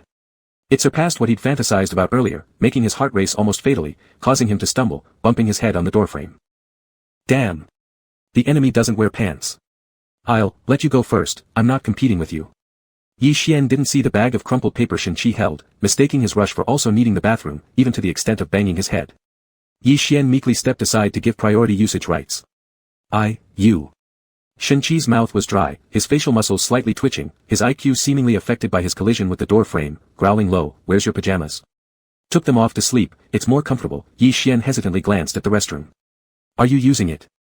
Put something on. Shen-Chi gasped. This was almost a test of his humanity. Bemused, Yi Xian resisted, retorting, "We're in the dorm." He normally wore pajamas at the 6-person school dorm, but staying in his own bedroom at home during the dead of night, whether wearing pajamas should theoretically be his own decision. Do we have to manage this as well? Isn't that madness? Yet Shen-Chi stared at him intensely, eyes frightening and tone aggressive. Yi Xian, used to following Shen-Chi's ways, the beast prone to unpredictable mood swings could be somewhat excusable for being temperamental, just like Tao Tao, one of the 4 fiends, who became extremely moody for a week every month. Not wanting to provoke Shen-Chi into a rage, Yi Xian pursed his lips and closed the door to put on his pajamas. Even the tuft of hair standing on end atop his head drooped limply. A moment later, Yi Xian dressed properly in pajamas, silently walked into the restroom, his usually amiable face rarely showing tension. As gentle-natured as he might be, he still felt hurt by the harshness. Shen-Chi stood like a frenzied guard dog, both fierce and dumbfounded, watching Yi Xian enter the restroom, then keeping an eye on Yi Xian exiting. As fear of being discovered began to fade, Shen-Chi realized how unbearably obnoxious and stupid he'd been, appreciating how tolerant Yi Xian was. Therefore, when Yi Xian unhappily snuggled back under the covers, the bedroom door gently opened, Shen-Chi cautiously peeked inside. Yi Xian thought this madman was checking up on his sleeping attire, sulkily lifting the blanket and saying, "I'm wearing it." Shen-Chi wiped his face and said, "Take it off." Yi Xian gradually got angry. "Shen-Chi, are you sick? Shen-Chi readily admitted, yes, I'm sick. Yearning sickness, loving his brother's sickness. The latter part remained in his mind. I will never, take it off again, to stop you, from accusing me. Yi Xian petulantly covered his head with the quilt, refusing to expose any bit of himself. Silence followed outside the quilt. After lying curled up in sorrow for several minutes, sleepiness took over. Thinking Shen-Chi had left, Yi Xian confidently probed his head out from under the quilt, only to find Shen-Chi's piercing gaze fixed directly on him. Exclamation point. Yi Xian's heart skipped a beat in shock. I'm wrong. I'm just an idiot, don't take me seriously. Shen-Chi, seeing little turtle peeking out, scooted over like a bashful little wife to sit by Yi Xian's bedside. He tugged at Yi Xian's blanket in what seemed like teasing but came across as lewd, take it off, or should I help you? 10 seconds later, Shen-Chi was slowly kicked out. Click, the sound of Yi Xian locking the bedroom door. Shen-Chi. In the classroom, Shen-Chi slumped lifelessly at his seat like a dead dog, with 2 dark circles under his eyes, looking deathly pale and as if he were bound to face some calamity within days. No other reason, just sleepless nights. Every time he thought of that last moment with Yi Xian, it always became the billionth final moment. Lusting for his brother, then feeling guilty, Shen-Chi couldn't sleep well for nights on end, his teenage heart thumping loudly, driving him insane, leading to all sorts of crazy thoughts. At one point, he even thought about testing Yi Xian, wondering if Yi Xian might feel something similar towards him that he hasn't realized yet. After all, hadn't Shen-Chi himself only recently become aware? This way of thinking quickly spiraled into deeper fantasies until he felt certain that his bond with Yi Xian could be sealed. Best friends since childhood, their loyalty stronger than gold, in 30 minutes, he'd already rewritten the vows of eternal love 10 times in his mind. But after some more time passed, when the madness waned and calmness returned, he feared that Yi Xian might simply see him as a brother, possibly rejecting him once he figured it out, maybe not even wanting to remain brothers anymore. Being torn up like this for several days left Shen-Chi so conflicted that his eye rims and forehead both darkened, making him look like a handsome living ghost. During the noon nap, Yi Xian slowly drifted toward Shen-Chi from the 3rd row to the back. Shen-Chi's seatmate, noticing Yi Xian, quickly got up to use the restroom, creating space for Yi Xian. Sitting next to Shen-Chi, Yi Xian asked gently, what's been going on these past few days? The sleeping robe incident had long passed. Yi Xian, not overly suspicious, thought that chasing Shen-Chi away once plus Shen-Chi's apology meant they were even, so he stopped being mad and began worrying about Shen-Chi's mood. Nothing. Shen-Chi feigned ignorance, leaning to the side, turning his back to Yi Xian as if uninterested. I didn't do anything to upset you, did I? Yi Xian guessed uneasily. If anyone else irritated Shen-Chi would have solved it right away. He never let anger from one second spill over into the next, except for Yi Xian's provocations, which Shen-Chi swallowed silently. Thus, any change in Shen-Chi's emotions prompted Yi Xian to immediately examine himself first. No, don't guess wrongly. Shen-Chi muttered unhappily but refused to turn around. Since the first class of the afternoon was PE, Yi Xian changed into a sports short-sleeve top. His thin frame hung loosely in the fabric, and Yi Xian's youthful freshness was almost overflowing. Those arms extending from beneath the half-sleeves, his translucently white skin showed faint blue veins, uniquely sexy for a lean young man. He was beautifully clear-eyed and stunning to look at. At the sight of those bare arms, Shen-Chi's imagination ran wild, conjuring up forbidden images, including of mating between Qiongqi and Xuanwu. It surged forward uncontrollably like an unleashed wild dog. Annoyed with himself for such vulgar thoughts that tainted their brotherhood, his ears flushed red with shame, he decided to stop looking at Yi Xian. This.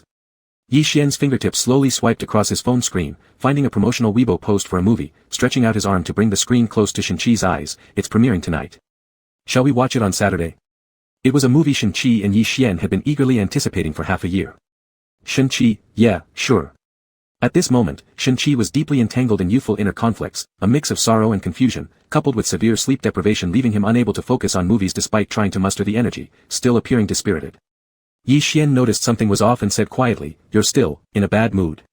Tell me where I've gone wrong. I wouldn't ignore you anyway. These past few nights, I've been wearing my pajamas.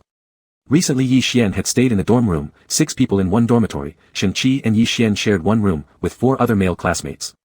This comment landed differently in Shen-Chi's suspicious ears. It sounded like Yi Xian declaring loyalty, following everything Shen-Chi said, preventing the other 4 boys from seeing him naked, obedient to an extreme. Shen-Chi knew Yi Xian didn't mean it that way, but he still couldn't help indulging in wild imaginings, eventually scolding himself for being stupid. Chi-Chi. Seeing Shen-Chi frozen in place, Yi Xian coaxed him with his nickname, using a voice so low no classmates could hear, then leaned his body onto Shen-Chi, whispering gently, don't, ignore me, okay? Shen-Chi nearly lost it from this blatant display of puppyish coquetry and quickly dodged further away from Yi Xian, panicking, don't crawl on top of me. His tone was unexpectedly harsh. For a boy aged 16 or 17, being carefree was the norm. They could be occasionally short-tempered or even curse at each other as idiots, all perfectly usual. However, Yi Xian wasn't just anyone. He'd been under Shen-Chi's wing since childhood. Shen-Chi would blow up at others but always spoke gently to Yi Xian. Yi Xian's lips twitched faintly. Lately, Shen-Chi had been somewhat ignoring him, even avoiding looking at him whenever possible, which Yi Xian thought might have been his imagination until now. But apparently, Shen-Chi was irritated by him. The injustice that Yi Xian felt was growing exponentially, so much so that it seemed about to crystallize.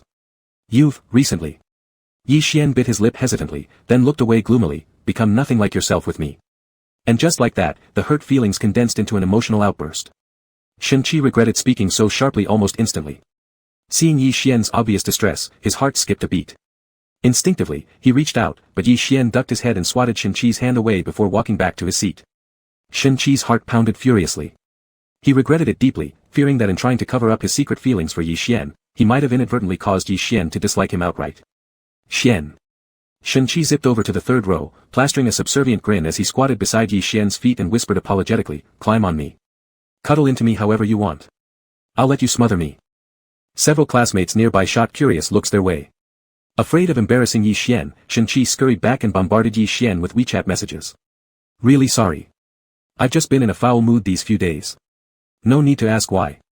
Just pretend I'm on my period or something, but I shouldn't have taken it out on you. I won't anymore. Xian Gu, considering how many years I've spent attending to your every whim, brushing your teeth, washing your face, even soaking your toes, give me a break here." In a rush of panic, Shen-Chi typed furiously, "Your pee, since we were kids, has been my responsibility. Even if I haven't earned merit, I've surely labored enough for you. You don't have to forgive me, fine. But please, give me back my place." Yi Xian. Ears burning red, Yi Xian powered off his phone and chucked it into his desk drawer, cutting off Shen-Chi's endless rambling. By the time PE class began, Yi Xian still wouldn't speak to Shen-Chi. As Shen-Chi poked, tugged, and nudged Yi Xian, the latter remained poker-faced, leisurely sidestepping with an expressionless gaze fixated on his sneakers tips. When lining up for PE, Shen-Chi sneaked himself into the middle-height boys section next to Yi Xian rather than staying up front, bending his long legs slightly in a half-squat. "Hey," Shen-Chi nudged Yi Xian with his elbow and whispered conspiratorially, "I'll take you to the premiere tonight." Yi Xian slowly raised his hand. "Teacher, he's standing next to me, talking." Their PE teacher followed the complaint, noticing Shen-Chi squatting awkwardly amidst the formation. The whole class burst into laughter. Shen-Chi was promptly hauled back to the front by the collar. That little turtle hatchling, now learning how to rat him out. Shen-Chi gritted his teeth. Chapter 101, Qiong Qi Xuanwu, 4. The PE teacher was considerate towards students who hoped to play ball during class, teaching in a relaxed manner. After the formation was completed, the whole class traditionally ran 800 meters around the field, and after that, they were free to do as they pleased. Yi Xian exerted himself, sprinting with all his might, wishing to use the power of the Xian water force to mobilize all the water vapor in the air to propel him forward. After 100 meters, Yi Xian was rushing like the wind, 10 meters behind the smallest and most frail girl in the entire class. The girl, 5 meters away from the tail of the main group, was running painfully, twisting her upper body, holding her small abdomen which hurt every time she ran. If Yi Chen hadn't already informed the teacher and established Yi Xian's image as physically weak, for Yi Xian's performance alone, he would have been labeled with a negative attitude and punished with an additional 10 laps around the field. Shen-Chi led the pack at the front for a little while as part of the routine, then deliberately slowed down his pace. During PE class lap runs, Shen-Chi often ranked dead last alongside Yi Xian, casually roaming in the rear. However, he redeemed himself every time by turning heads at the biannual school sports meet, consistently outpacing even the school's track and field team. "You're waiting for me, bro Chi." A male student friendly to Shen-Chi joked as he overtook him. Shen-Chi gave a sly smile, "I can't run anymore, need to wait for my skills to cool down." The tide of runners surged past, Shen-Chi reunited with Yi Xian at the back. "Don't, follow me," Yi Xian said emotionlessly. Shen-Chi, unabashed, responded, "Then should I not slow down?" Yi Xian clenched his fists, rendered speechless. Thus, both huffed and puffed as they buried their heads and ran. Seeing Yi Xian no longer chasing him away, Shen-Chi dog-like moved closer, lifting up the corner of his uniform shirt and whispering, "Grab it." He feared Yi Xian being tired, so during the run, he always allowed Yi Xian to borrow strength from him. Normally, Shen-Chi let Yi Xian grip his wrist, but now estimated Yi Xian wouldn't want to touch him, so he let Yi Xian hold the corner of his shirt. Yi Xian, like a little turtle, retracted his hand, showing no interest in grabbing it. "Aren't you tired running on your own?" Shen-Chi asked. Yi Xian grumbled, "Tired." Shen-Chi, "Come on. Yi Xian, I don't need your help." Shen-Chi's face bore some smiles of flattery, seemingly having 100 methods to please Yi Xian, yet inside he was panicking with mild urgency. Reluctant to change into athletic wear for PE, Shen-Chi kept his uniform open, his tie fluttering askew in the wind as he ran.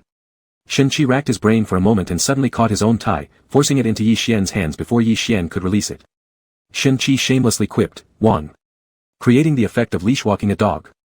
A snort escaped Yi Xian's lips. After laughing, he slowly and mercilessly turned his head back to its previous position, releasing the Qiong Qi lead rope.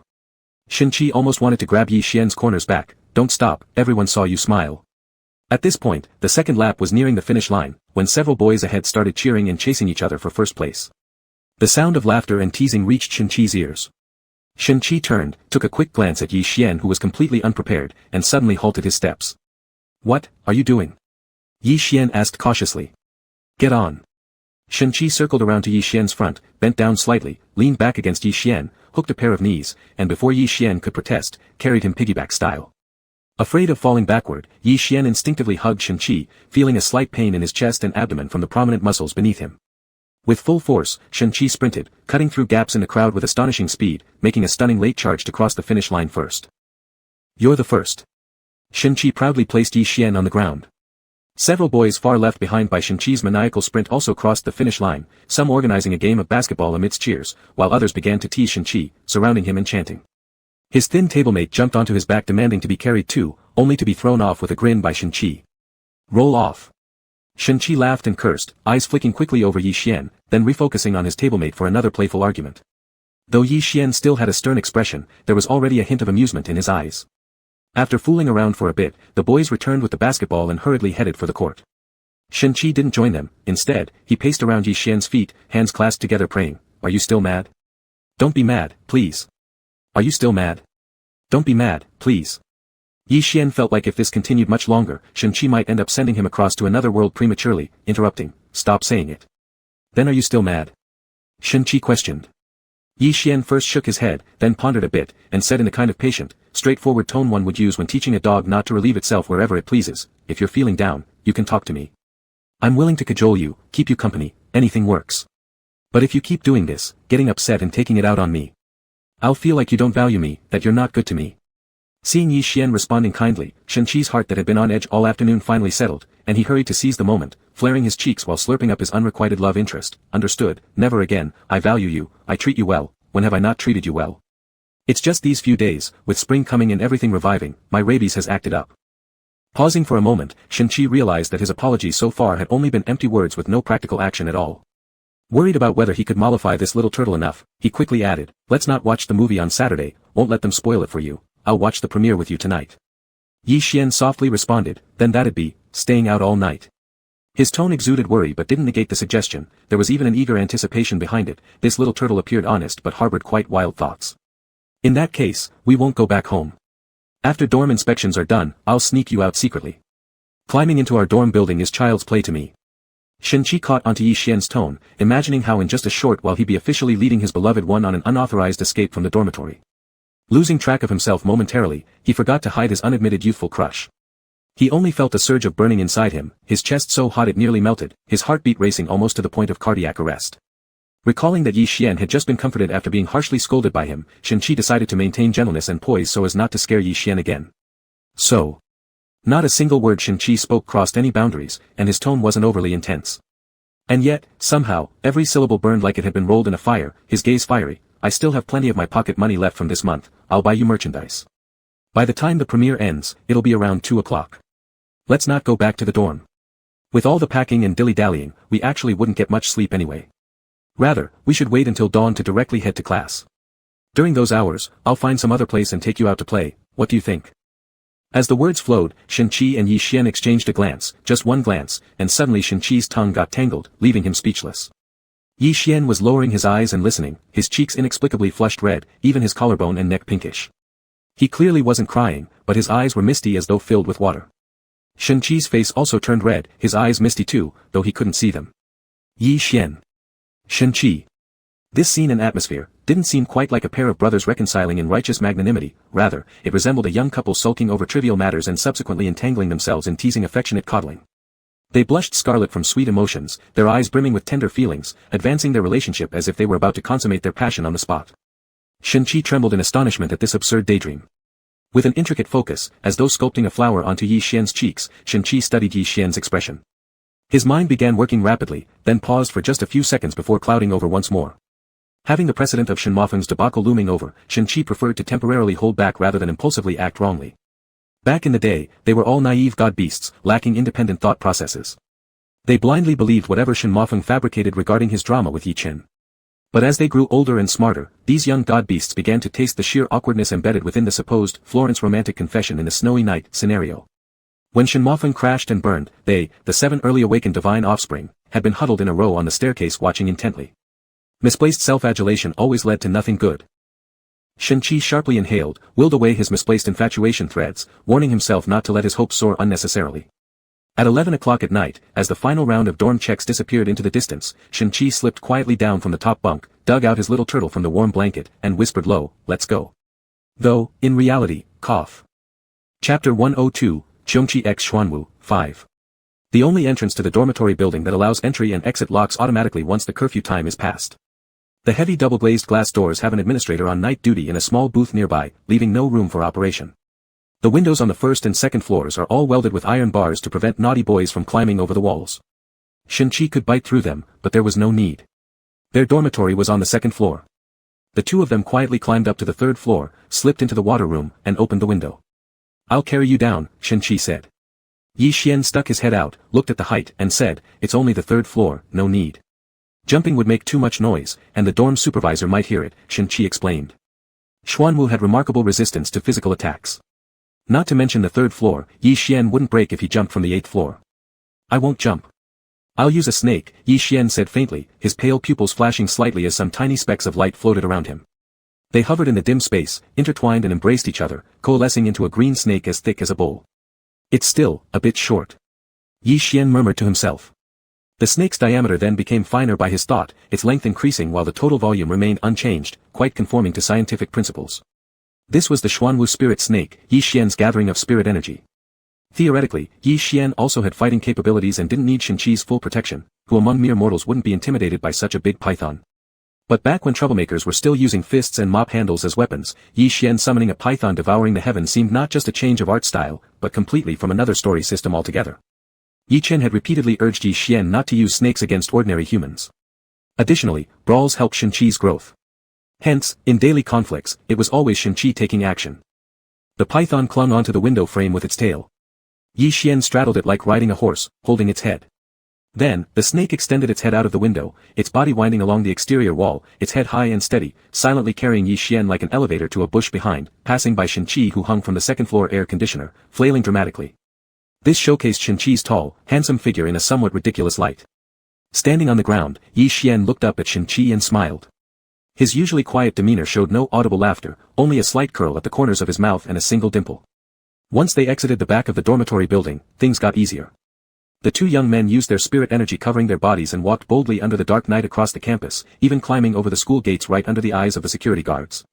Once outside the school, Shen-Chi took Yi Xian along the school fence for a bit until they found a motorcycle parked at a certain spot under the wall. The appearance of this motorcycle was extremely imposing, almost belonging to a different species compared to regular small motorcycles used by people for daily commuting. It weighed 600 or 700 caddies, resembling a steel beast. Some polished mechanical parts shone proudly on the outside, flowing under the light cast by the street lamps. This motorcycle was mighty and dominant, known as a tough guy among vehicles. Only someone with Shen-Chi's broad shoulders, long legs, and muscles could handle it. Putting a short-legged and skinny person on it would make the rider look more like a blade of grass inadvertently growing on the motorcycle. This bike was Yi Xian's birthday present to Shen-Chi for turning 16. A famous motorcycle brand, a symbol of wild masculinity, teenage boys see it and immediately go weak in the knees. The price tag for this model that Yi Xian bought for Shen-Chi left students stunned, costing nearly all of the lucky money Yi Xian had saved over the years and part of his pocket money. Though the guardians were generous with these divine offspring, Yi Xian had never been extravagant. In Shen-Chi's view, this was the kind of bike one could only dream of touching. Every week after returning home, Shen-Chi would polish it until it shined brilliantly, followed by fierce kisses, wishing nothing more than to drag it to bed and sleep with it. However, due to the lack of chances to ride it normally, today it would finally get put to use. "Where did the car come from?" Yi Xian asked. The bike was usually parked in the parking lot below the apartment, but Shen-Chi hadn't left the school all day. "I had Tao Tao bring it over," Shen-Chi replied. Yi Xian's eyes bent slightly in relief, and his tone sounded pleased. "So Tao Tao has learned how to ride a motorcycle, she's really capable." Shen-Chi chuckled lightly. "She hasn't, plus I still have the keys." Yi Xian. Clearly, Shen-Chi had already fallen far off the list of the most pampered younger siblings. In any case, she runs nightly. Shin-Chi climbed onto the motorbike, shamelessly adding, she happened to pass by here, so I had her carry over the motorbike. It's nothing much, she even gets to practice load-bearing endurance.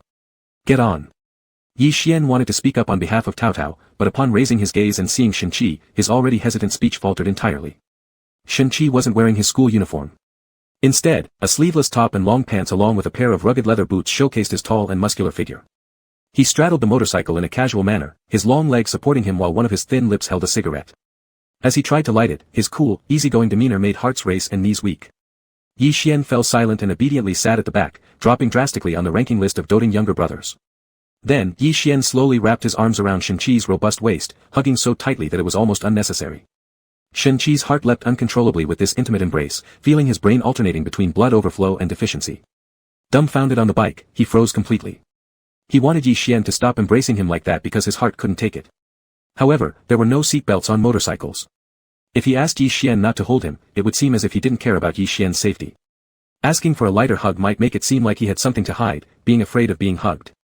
After much deliberation, Shin-Chi could do nothing but stay dumbfounded, feeling the warmth transmitted from Yi Xian's chest. After calming down following a smoked cigarette, Shin-Chi finally got his act together, lit the ignition, gripped the clutch, and the steel giant roared to life. Just after driving 10 meters, Yi Xian suddenly pressed his soft cheek against Shin-Chi's back. With a screech, Shin-Chi slammed the brakes immediately, his handsome face turning beet red. It feels just like dating. Yi Xian rubbed his cheek against him softly and whispered, what's wrong? And yet he continued to rub. Damn you. And using your face, rubbing me. Shin-Chi acted as though mad, his cheeks flushing red. His gaze flickered, his expression full of springtime emotions. He stuffed another cigarette into his mouth and inhaled deeply, forcing himself to calm down. Using the excuse that Yi Xian couldn't see his face from behind, he coolly replied, let's review the route. His attitude and tone were clearly inconsistent. In fact, he was worried that he'd drive into a ditch if he got too excited. Fatigue driving is undesirable, and passionate driving is equally hazardous. Before the midnight screening began, they successfully arrived at the cinema where the crowd was mainly couples by an estimate of 80%. Contrary to his usual tough guy image who always cold-bloodedly watches films, Shin-Chi imitated those overly affectionate couples by queuing up to buy popcorn, grilled sausages, and drinks. Moreover, the popcorn was caramel and chocolate-flavored, very girly. As everyone knows, tough guys don't eat snacks. But a tough guy's little boyfriend might. Once the premiere ended, Shin-Chi accompanied Yi Xian to browse through character figurines in the cinema's merchandise store. On the matter of consuming cultural products, Shin-Chi belonged to the camp that liked to work but only watched it once before moving on. Buying figurines seemed too girly. On the contrary, Yi Xian repeatedly rewatched his favorites, carefully dissecting them and even buying related merchandise and visiting fan sites. Faced with 3 different figurines Yi Xian couldn't decide among, Shin-Chi extended his big hand and grabbed all of them without hesitation. An adult must choose all. Yi Xian softly muttered, but I'm still a minor. This sentence somehow struck a nerve in Shin-Chi, making him act crazily, enthusiastically saying, I'll buy it, give it to you, it's a weekend gift. Will your pocket money be enough? The young turtle asked. There are only 3 days left in the month, I won't starve anyway. Shin-Chi didn't bother calculating and knew his money would cover the figurines. If not, I'll go hunting in the mountains. He referred to various immortal mountains in the realm of Shanghai, where Yi Chen prohibited divine beasts from slaughtering spiritual beasts excessively to maintain ecological balance. But catching a few to fill one's stomach was completely fine, so Shin-Chi relied on the mountain resources fearlessly. After purchasing the figurines, the two left the cinema and got onto the motorcycle. Checking the time, it was 3 a.m., and sunrise was 2 hours away. Shin-Chi carried Yi Xian, roaring through the long streets. Yi Xian never asked where they were going, behaving as if he didn't exist on the bike. Until the motorcycle entered the dark alley near the school where extortion incidents often happen and continued speeding towards the pitch-black wall at the end, Yi Xian peeked out from behind Shin-Chi and slowly stared at the end of the alley, uneasily muttering, what? The night sky was black as ink, and there were no streetlights in the alley. Yet Yi Xian caught sight of a hint of warm light. Everything happened in a flash. Before Yi Xian could think clearly or even fully pronounce a syllable, Shin-Chi decisively accelerated and drove the motorcycle straight into the pitch-black wall at the end of the alley. Suddenly, Yi Xian felt weightlessness beneath him. In the next moment, the engine roared fiercely, propelling them through the chaos mark that inexplicably appeared on the wall, soaring toward a beach covered with pale white sand, where the sun rose gloriously over the horizon, blending sky and water. In an instant, light flooded the world. The sun has risen. There was no one on this beach, nor any sign of tourist activity. As far as the eye could see, there were no buildings. This was clearly a stretch of wild sea that had yet to be developed for tourism.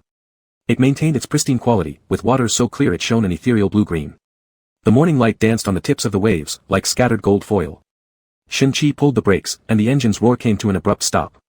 Suddenly, the vast wilderness grew quiet, leaving only the rhythmic sound of the waves rising and falling, gentle like the breath of a giant deity.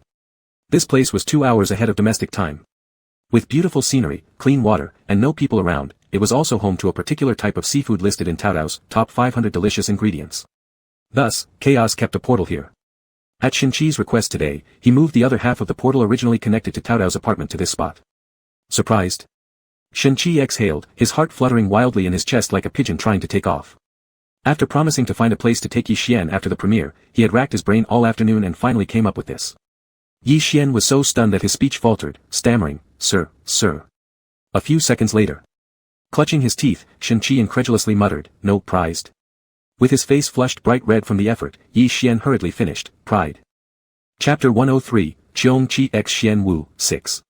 The two got out of the car and gazed far into the eastern horizon. The delicate clouds were lit by the morning sun, like waves of fire surging. The sea breeze blew their clothes tightly against their skin, the young man's lean figure appeared flat.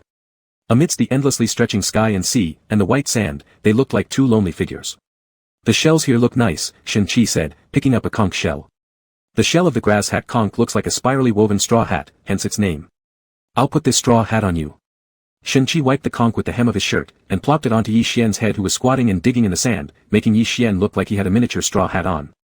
Yi Xian dug out a long, white sea snail from the sand, slowly stood up to prevent the grass hat conch on his head from falling, yet he didn't reach out to steady it because without touching it, it was truly a hat. Once touched, it'd just be an easily falling off grass hat conch. Then, he placed the white seashell on Shinchi's forehead and smiled tenderly, saying, "This for your hair, as a hairpin." The dawn light highlighted his facial features, adding an ambiguous beauty typical of adolescence, his dark eyelashes prominently outlined on his lightly golden skin, so tempting, yet so innocent. Shinchi looked at him, feeling his heart contract. If this little obedient turtle couldn't be his, would the tens of thousands of years of his future life still have any flavor? Besides fighting, what else could bring him joy? Shinchi thought. Both with a seashell atop their heads, they stared at each other and laughed stupidly. While laughing, an unusually large wave rolled towards them, almost wetting their shoes and trouser cuffs. Yi Xian tilted his head slightly, his gaze scanning the coastline, and immediately the shoreline nearby receded obediently following Yi Xian's gaze, as if behaving like a well-trained cat. The sea dared not move. They aimlessly played by the sea for a while, taking pictures of the sunrise and of each other. Shinchi sat down on a dry patch of sand, watching Yi Xian carefully pick things along the perfectly calm coastline, shells, sea snails, interesting stones. All were being gathered in the hem of his shirt, revealing a segment of his thin white waist. Naturally, there was nowhere to store what he picked, so they'd throw it away when leaving, but the joy lay in the process of selecting. Yi Xian gathered those amusing bits and pieces and settled next to Shinchi, leisurely displaying each treasure one by one. Even a beer bottle bottom, polished smooth by the sea, now bore the weighty responsibility of pretending to be an emerald under the sunlight, held high against the light. Their two fuzzy heads leaned together, appreciating the verdant color of the bottle bottom as though it were a precious gemstone.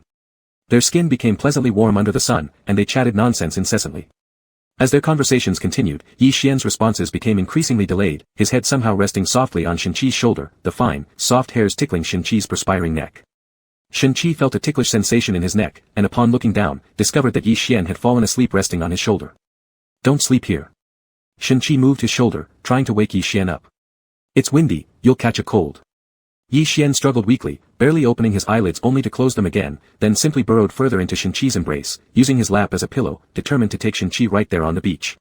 "Hey, wake up." Shinchi's Adam's apple moved slightly as he tentatively pinched Yi Xian's cheek and quickly released it as if burned.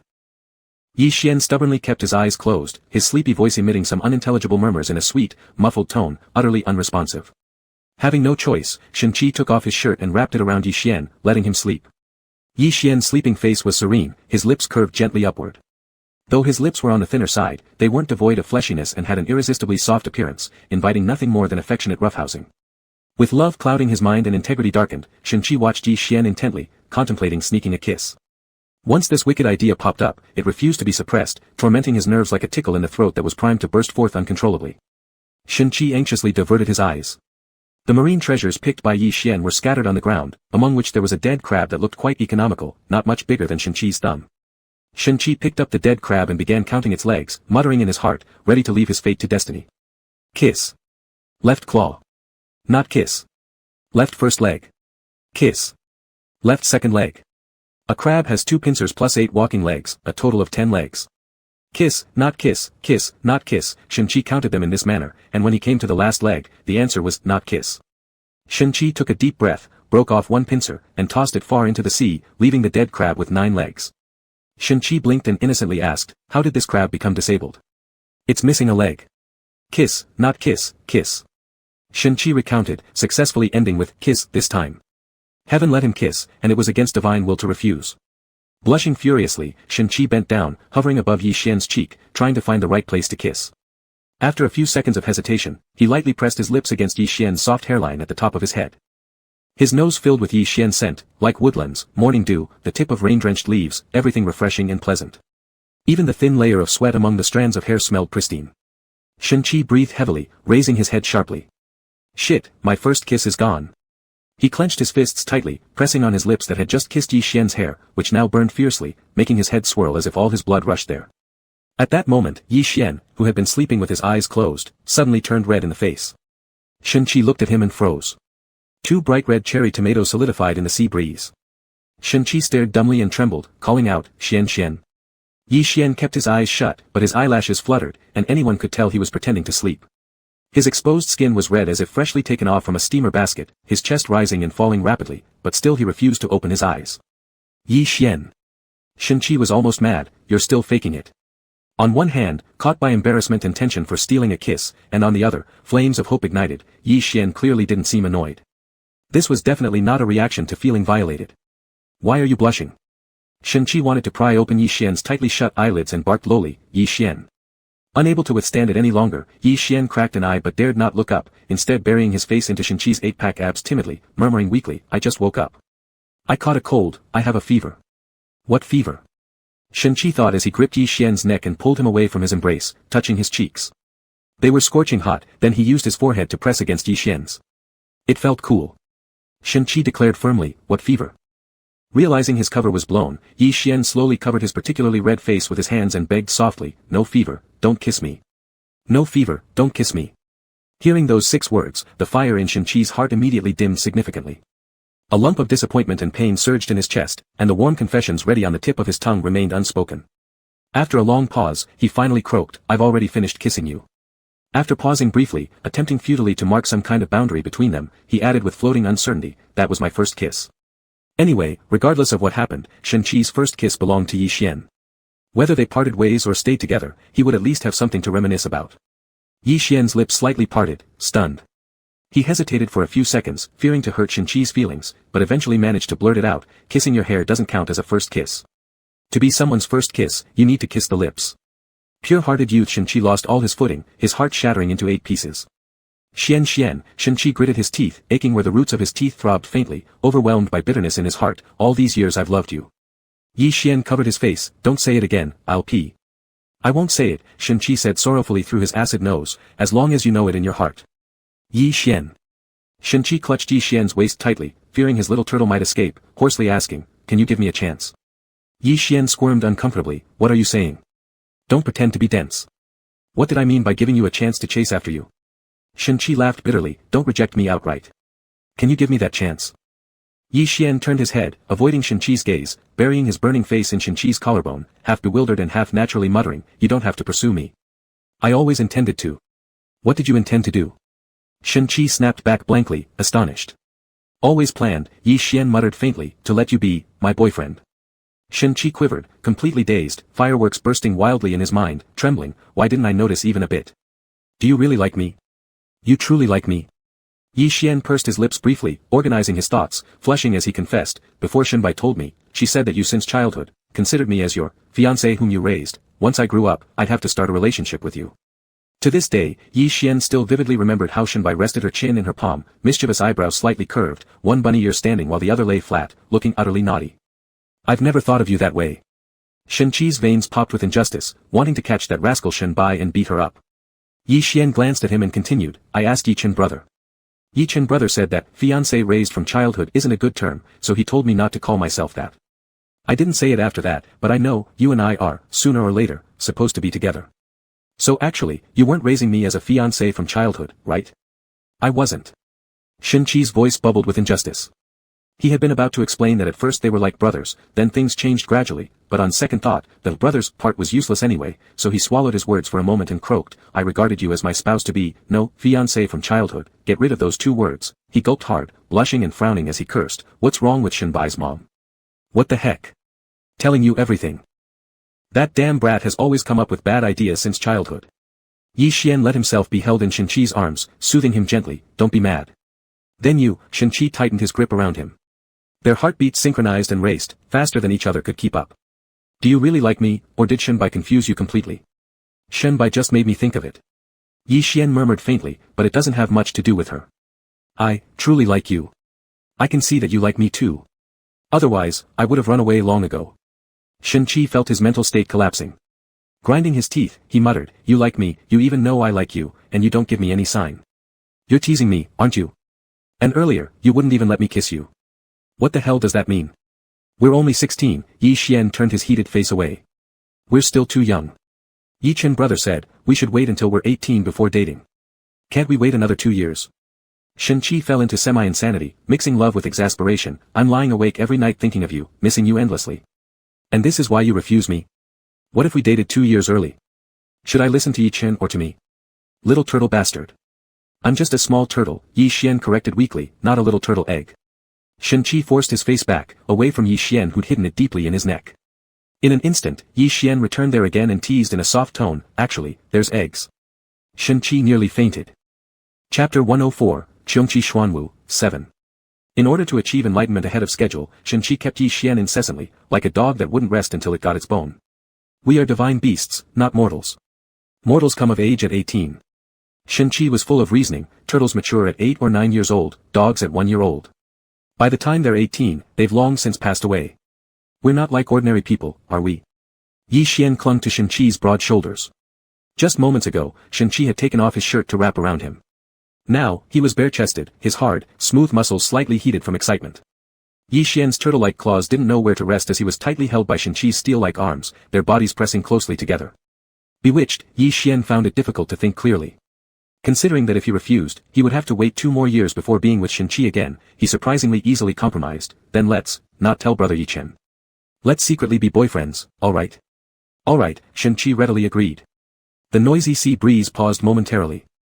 Shenqi caressed Yi Xian's back as though petting a cat and tentatively called out, Shenqi's boyfriend? It was almost like calling oneself the child's father.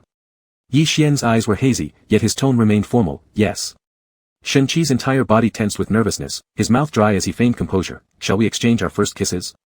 Yi Xian turned his head and gently pecked Shenqi's cheek. Shenqi awkwardly returned the kiss. Their lips brushed over each other's burning cheeks, warming them even further through the heat transfer. They lightly touched each other's lips like dragonflies skimming water. After briefly parting, they pressed together passionately. Shenqi's distinctly jointed large hands crumpled Yi Xian's clothes. Yi Xian instinctively stroked Shenqi's bare back but quickly retracted his hand when he realized how lewd it seemed, his earlobes red enough to bleed, feeling that this touch was inappropriate and somewhat upsetting. The salty wind mixed with the scent of seaweed and the sweet lips of the person in his heart, along with the sweat carrying a fresh aroma of youth and the lingering chocolate fragrance on his breath, all these elements carefully wove together the love story of 16-year-olds. On this stretch of white sand, they clung to each other, kissing with an exploratory spirit akin to investigating scientific mysteries, curiously yet clumsily touching each other. They used their lips to study the curves of each other's corners, the softness of their cheeks, the transparency of their earlobes, and the curvature of their necks. Until they grew overly passionate and instinctively pulled apart slightly to let the sea breeze cool their heads. An hour later, having become sufficiently sticky sweet with each other, the motorcycle roared out from behind the wall at the end of the dead-end alley. The sunrise that had just risen 2 hours ago chased across countless miles from the beaches of Australia to a hutong in Beijing, continuing its rise, stubbornly illuminating them. The motorcycle raced, the sun skillfully weaving through the bamboo-like forest of buildings. Look, wherever we go, the sunrise follows us, Shenqi said casually, just like Kua Fu chasing the sun. Yi Xian wasn't as adept at teasing. He enthusiastically nodded, his face brushing against Shenqi's back. Shenqi returned to the apartment to send the motorcycle, then took a taxi to school. Before the self-study class bell rang, Shenqi's boyfriend and Yi Xian's boyfriend entered the classroom one after the other. With a long-hidden affection now fulfilled, Shenqi was frenzied and restless, unable to sit still for a second. During the self-study period, instead of using WeChat, Shenqi tore a narrow strip from a blank sheet, writing a small note. After finishing, he rolled it into a thin stick resembling a toothpick, poking the back of the student in front of him and whispering, "Give this to Yi Xian." The note passed hand to hand among classmates, evading inspections from the principal and the homeroom teacher's piercing gaze from the back door, finally reaching Yi Xian. Upon unrolling it, Yi Xian saw just 2 words. Baby. Xuanwu baby blushed fiercely. Xiongqi baby did too. Apart from his sexual orientation, Shenqi was straightforward in every other aspect, his straightness tinged with a hint of naivety. Not skilled in overly mushy expressions, the term baby was something he'd learned from Shenimo Feng, who always called Yi Chen this. Shenqi thought it was way too mushy to call a guy baby, but he couldn't help himself and wanted to share something intimate with Yi Xian. After gritting his teeth and sending the note, he ungraciously slumped onto the table, pretending to sleep because he was too embarrassed.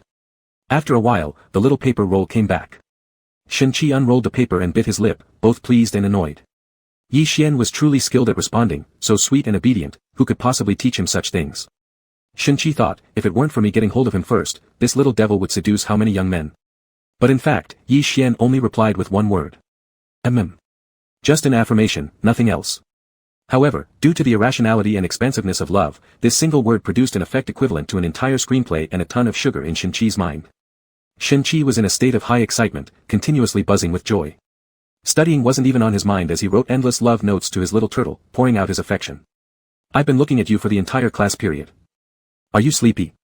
If you are, tell Mr. Zhang that you have a stomachache and go back to the dormitory to sleep, I'll take notes for you. Come lay on my lap during the break between classes. Xianer, do you miss me? Shenqi sat at the last row while Yi Xian was at the 3rd row counting from the front. Shenqi's notes flew across the classroom, enlisting fellow classmates along the way to assist in this love ritual. Eventually, the male student sitting in front of Shenqi could no longer bear it and demanded to switch seats with Yi Xian. This caused Shenqi to become a little more subdued, until he switched to WeChat. Yi Xian typed diligently, considerately saying, using WeChat is better. It won't disturb other students' learning. Shenqi, then you must keep screenshots of all our chat history. Yi Xian, okay. Shenqi, forget it, I'll screenshot them myself. I don't trust you. I suspect you don't love me as much as I love you. Yi Xian, stop overthinking. Shenqi teasingly questioned Yi Xian half in jest and half in earnest, do you *****ing even love me? Since we kissed by the sea, it's been 3.5 days now. Count on your fingers how many times you've told me that you love me throughout such a long relationship. Yi Xian. After we started dating, I discovered that my apparently suave, cool, handsome, and rugged boyfriend is essentially a silly drama queen. What should I do? With resignation, Yi Xian typed, I love you. Click. From the back of the classroom came Shenqi's sound of taking a screenshot. That day, before the big study session began in the evening, Shenqi went downstairs to buy food for both of them. A group of boys in their class formed a team to play video games, and Yi Xian eagerly watched. His reaction time was slow, and his game operations were so terrible that he practically seemed like an enemy undercover agent. Playing with him only led to headaches, so most of the time, he simply watched enviously. As the guys played, the crowd of onlookers grew larger, resembling elderly men gathered around chessboards in a park. Submerged in a sea of teenagers, Yi Xian had a mild temperament and was straightforward, thus classmates didn't particularly care about keeping distance. His shoulders were padded, his neck was hooked, and some even rested their chins lightly on top of his head, stretching long necks to look at the phone screen, using him as a chin rest. Yi Xian found nothing problematic with these actions and focused intently on watching the game. However, just then Shenqi returned with 2 portions of food. As soon as he entered the classroom, he saw a cluster of rough-and-tumble males surrounding his boyfriend, their hands and feet completely unruly, hugging and cuddling Yi Xian, who seemed unperturbed and merely fixated on the enticing screen content. Shenqi's composure broke instantly. Slamming down the meals, Shenqi made loud noises pushing tables and chairs around, then boldly strode into the last row and sat down, maintaining a cold demeanor, waiting for his little turtle to crawl over, tenderly cooing and clinging to him, voluntarily promising to keep away from those wild men in the future. Wow, amazing. Kill him. Use your ultimate. The boisterous shouts of the boys drowned out the noise Shenqi made smashing the table and chairs. Then, a slow sigh of admiration emerged from the crowd, so impressive. Praising the wild men. Shenqi immediately stood up and strode over to where the boys were clustered around the table, squeezing himself inside. He lightly knocked on the edge of the table with his knuckles and quietly said, Yi Xian, come outside. Yi Xian looked at him, then obediently stood up and followed him to the corridor. As they walked, Shenqi suddenly came to a halt and turned sharply, banging Yi Xian's head against the wall with jealousy bubbling up. Realizing what was going on, Yi Xian couldn't help but laugh at Shenqi's irrational jealousy. Humph. Suddenly, the authoritative voice of the Dean of Studies cut through the air behind Shenqi. Shenqi. The corridor is off limits for horseplay. The Dean of Studies gave them a sharp glance, acting as if he'd already uncovered everything, turning first to Yi Xian and sternly saying, Why are you laughing when he hit the wall? Is it funny? You're making a fool of yourself. Stand here as punishment. He then turned to Shenqi, don't you love hitting walls? Hit this one 100 times, and then go back to your evening study session. Having fired his warning shot and feeling confident that he had reinforced the integrity of the school environment, the Dean of Studies slapped his buttocks and walked away. Shen-Qi and Yi Xian. Chapter 105 Qiongqi x Xuanwu, Part 8. Yi Xian stood by the wall with his head lowered humbly. Shen-Qi, still harboring jealousy, glared at him fiercely and followed the instructions of the head teacher. He slammed his hand on the wall with a thud, causing Yi Xian's hair to flutter in the airflow. After retracting his hand, Shen-Qi prepared to strike again. After several slaps, feeling somewhat embarrassed from the eyes of passing classmates, the fiery jealousy was covered by unease. His facial features softened, and the barely concealed smile at the corner of Yi Xian's lips became more pronounced. By the 10th slap, both of them burst out laughing simultaneously. After laughing, Shen-Qi quickly regained his stern expression and said coldly, "You're not allowed to laugh." Being half a head taller than Yi Xian leaned forward, resting his head naturally against Shen-Qi's shoulder, and tightly held around his waist with what looked like turtle claws. Shen-Qi cleared his throat slightly, maintaining a serious expression, prying open the small hands gripping his waist and pressing Yi Xian back against the wall. With his arm exerting an oppressive pressure, he interrogated, "Where did you go wrong?" Yi Xian turned his head slowly left and right. Seeing that there was no one on either side of the corridor, he extended his neck forward, pecked Shen-Qi's lips lightly, then pulled back and whispered, "Nowhere. I just watched them playing games." Shen-Qi's face turned crimson as he menacingly stated, "Don't coo." Very obediently, Yi Xian explained earnestly, "I can't play alone without teaming up. When I teamed up, I was lagging behind, so I just observed." Though Shen-Qi's heart melted, he kept his face solemn. "What game?" "I'll bring you." Yi Xian mentioned the name of a game. Shen-Qi nodded, stating semi-jokingly but seriously, "In the future, don't get too close to those wild men. I'm jealous. Who knows, I might end up beating them up accidentally." Yi Xian softly contradicted, "They are all classmates, not wild men." Shen-Qi wouldn't give up, wild male classmates. Yi Xian sighed helplessly, "Fine." After some contemplation, Shen-Qi decided he couldn't limit normal physical contact between Yi Xian and others of the same sex, so he precisely demarcated his territory. "It's okay to touch heads or shoulders, but hugging necks and waists is forbidden. Below the neck and shoulders belong to me." He paused, then added, "The same goes for me. Below my neck and shoulders belongs to you." Yi Xian raised his hand and gently pressed Shen-Qi's lips with his fingertips, adding carefully, "Above the neck, here also belongs to me." He then gently pinched Shen-Qi's earlobe, "And here." Shen-Qi drew in a sharp breath, overexcited with ferocious eyes, threatening, "You flirted, and now you're going to pay when the corridor's empty." Thus, 10 minutes after the self-study bell rang, the two ended their punishment of standing in the corridor and slapping the wall, returning to class for study. From entering the classroom to sitting back down, Yi Xian kept covering his mouth with his uniform sleeve, switching to his left hand once seated. He even put on an appearance of deep thought, his earlobes red. After observing him for a few minutes, Yi Xian's seatmate sent a silent note curiously, "What happened to your mouth, bro? Did someone nibble it?" Yi Xian replied, "Eating spicy food, got red." "Seatmate, didn't you have to stand as punishment during break? Where did you eat it?" Yi Xian's face reddened even more, writing, "Ate spicy snacks secretly while being punished." At the last row of the classroom, Shen-Qi covertly downloaded the game under the cover of a pile of books, spending all his weekly allowance on the game with the determination to carry his little turtle player to victory. Shen-Qi spent several days practicing hard non-stop, then blew through 3 weeks' worth of pocket money, improving his gaming skills and equipment, advancing to a relatively arrogant level in the server. On Saturday when they returned to the apartment, Shen-Qi waited outside the bathroom door. Wrapping a towel around his waist, steaming hot water vapor clinging to his body, Yi Xian exited the bathroom. Seeing Shen-Qi sitting on a stool by the bathroom door holding his phone, his long legs stretched out making the stool look absurdly short, resembling a bathhouse gatekeeper. "Want to form a team?" Shen-Qi wiggled his phone, looking at Yi Xian's toes whitened and tinged pink from the heat water, moving up to his delicate ankles and thin straight calves. They were pleasing to the eye, perhaps still retaining the scent of shower gel, any dog would be tempted to take a bite. Before Shen-Qi had seen enough, he felt shy and forcibly tore away his gaze, lowering his head, and casually cast a skill on a random monster nearby, his handsome face tensely set as if saying, "I'm very busy fighting monsters and have no time to look at you." Clearly waiting for his boyfriend to come out of the bath, yet when it came time, he hesitated and didn't dare look directly. After examining him for a moment, Yi Xian smiled faintly and said, "Let's form a team." Then slipped into loose beach pants, bare-chested, and walked slowly into Shen-Qi's bedroom, pacing leisurely around the bed edges, pulling the disheveled bed sheets flat in the 4 corners. Once done, he flopped onto the bed, the mattress following suit and quivering suggestively. He lay face down, his waist dipping provocatively, even the ill-fitting beach pants could not hide his stunning curves. His skin, contrasting starkly against the dark bedding, appeared extraordinarily white.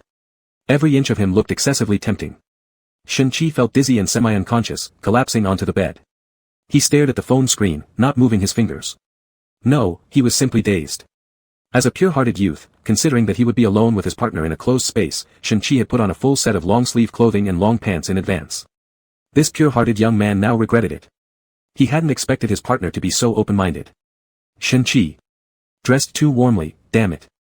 The two formed a team, with Shen-Chi taking Yi Xian's rookie account and rampaging through the game. Shen-Chi killed monsters up front while Yi Xian picked up scraps for experience points at the back until his backpack was full. Then, Yi Xian sold the items to an NPC, Shen-Chi fought enemies ahead, while Yi Xian sneaked behind for killing blows to accumulate more kills, playing smoothly and effectively together. In the heat of the game, Shen-Chi casually glanced up and suddenly realized that Yi Xian, who had originally been several meters away from him, had silently moved closer without his noticing. Yi Xian's hand occasionally brushed against Shen-Chi's rolled-up sleeve and forearm, the skin smooth like satin. Shen-Chi was momentarily stunned as his mind struggled to process what was happening. Then, Yi Xian stretched out his left foot and hooked it around Shen-Chi's ankle. Shen-Chi licked his lips and said, Xian. Yi Xian simply leaned closer, pressing his body against Shen-Chi's. Resting his head on Shen-Chi's shoulder, he asked, "What's wrong?" A flash of white light appeared, and Shen-Chi was dead. Glancing at the screen where Shen-Chi was killed by the enemy's ultimate skill, Yi Xian slowly turned away. TSK. Shen-Chi stretched his neck to catch Yi Xian's expression. Quickly, Yi Xian buried his face into his arms. Smirking under his breath, Shen-Chi used physical force to turn Yi Xian over fully and saw how hard the mischievous little turtle was trying to suppress laughter, his eyes reddening at the corners. "You," Shen-Chi went slightly crazy, "aren't focusing on the game but flirting with me?" "I'm just, feeling cold, need to stick close," Yi Xian falsely defended himself, lifting Shen-Chi's shirt to warm his hands against Shen-Chi's brick-like abs. "I must punish you properly," Big Brother Chi threatened seriously, "you're done." Then he rolled up his sleeves, took off his clothes, even started unbuttoning his pants. Yi Xian lazily spread the blanket and pushed Shen-Chi toward his nest, as if escaping. But after burrowing inside, he stopped, like a turtle retreating into its shell. Shen-Chi immediately followed and crawled into the same nest, pinning Yi Xian down. Yi Xian suspected he was being pressed halfway into the mattress. Shen-Chi gently nibbled on his lips and complained pitifully, "I found you to be quite bad." He wasn't even as kind as their dog Shen-Bai. Drooping his eyelids, Yi Xian's gaze wandered downward toward Shen-Chi's lower half, though his tone stayed obedient. "Then you feed me to sharks." Feeding someone to sharks was a phrase Shen-Chi often used when pretending to be a big shot during his childhood, scaring other divine children with these words. Shen-Chi looked downward along Yi Xian's gaze, hesitated, then blushed fiercely and made a suggestive comment. "Which one?" "The one down there." After making the suggestive comment, even his soul trembled. "Aha."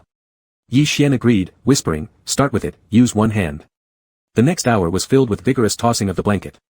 2 sharks ate 4 hands, truly turning into man-eating sharks. Time flew by quickly. High school life was rich and fast-paced, faster every day. Being a fierce beast, Shen-Chi always needed to start trouble or get into fights to attain some inner peace and tranquility. It was simple during school. To provoke a fight, Shen-Chi specialized in combating school bullying. At first, whoever bullied Yi Xian got beaten by Shen-Chi. Later, no one dared to bully Yi Xian, so Shen-Chi began protecting any student being bullied.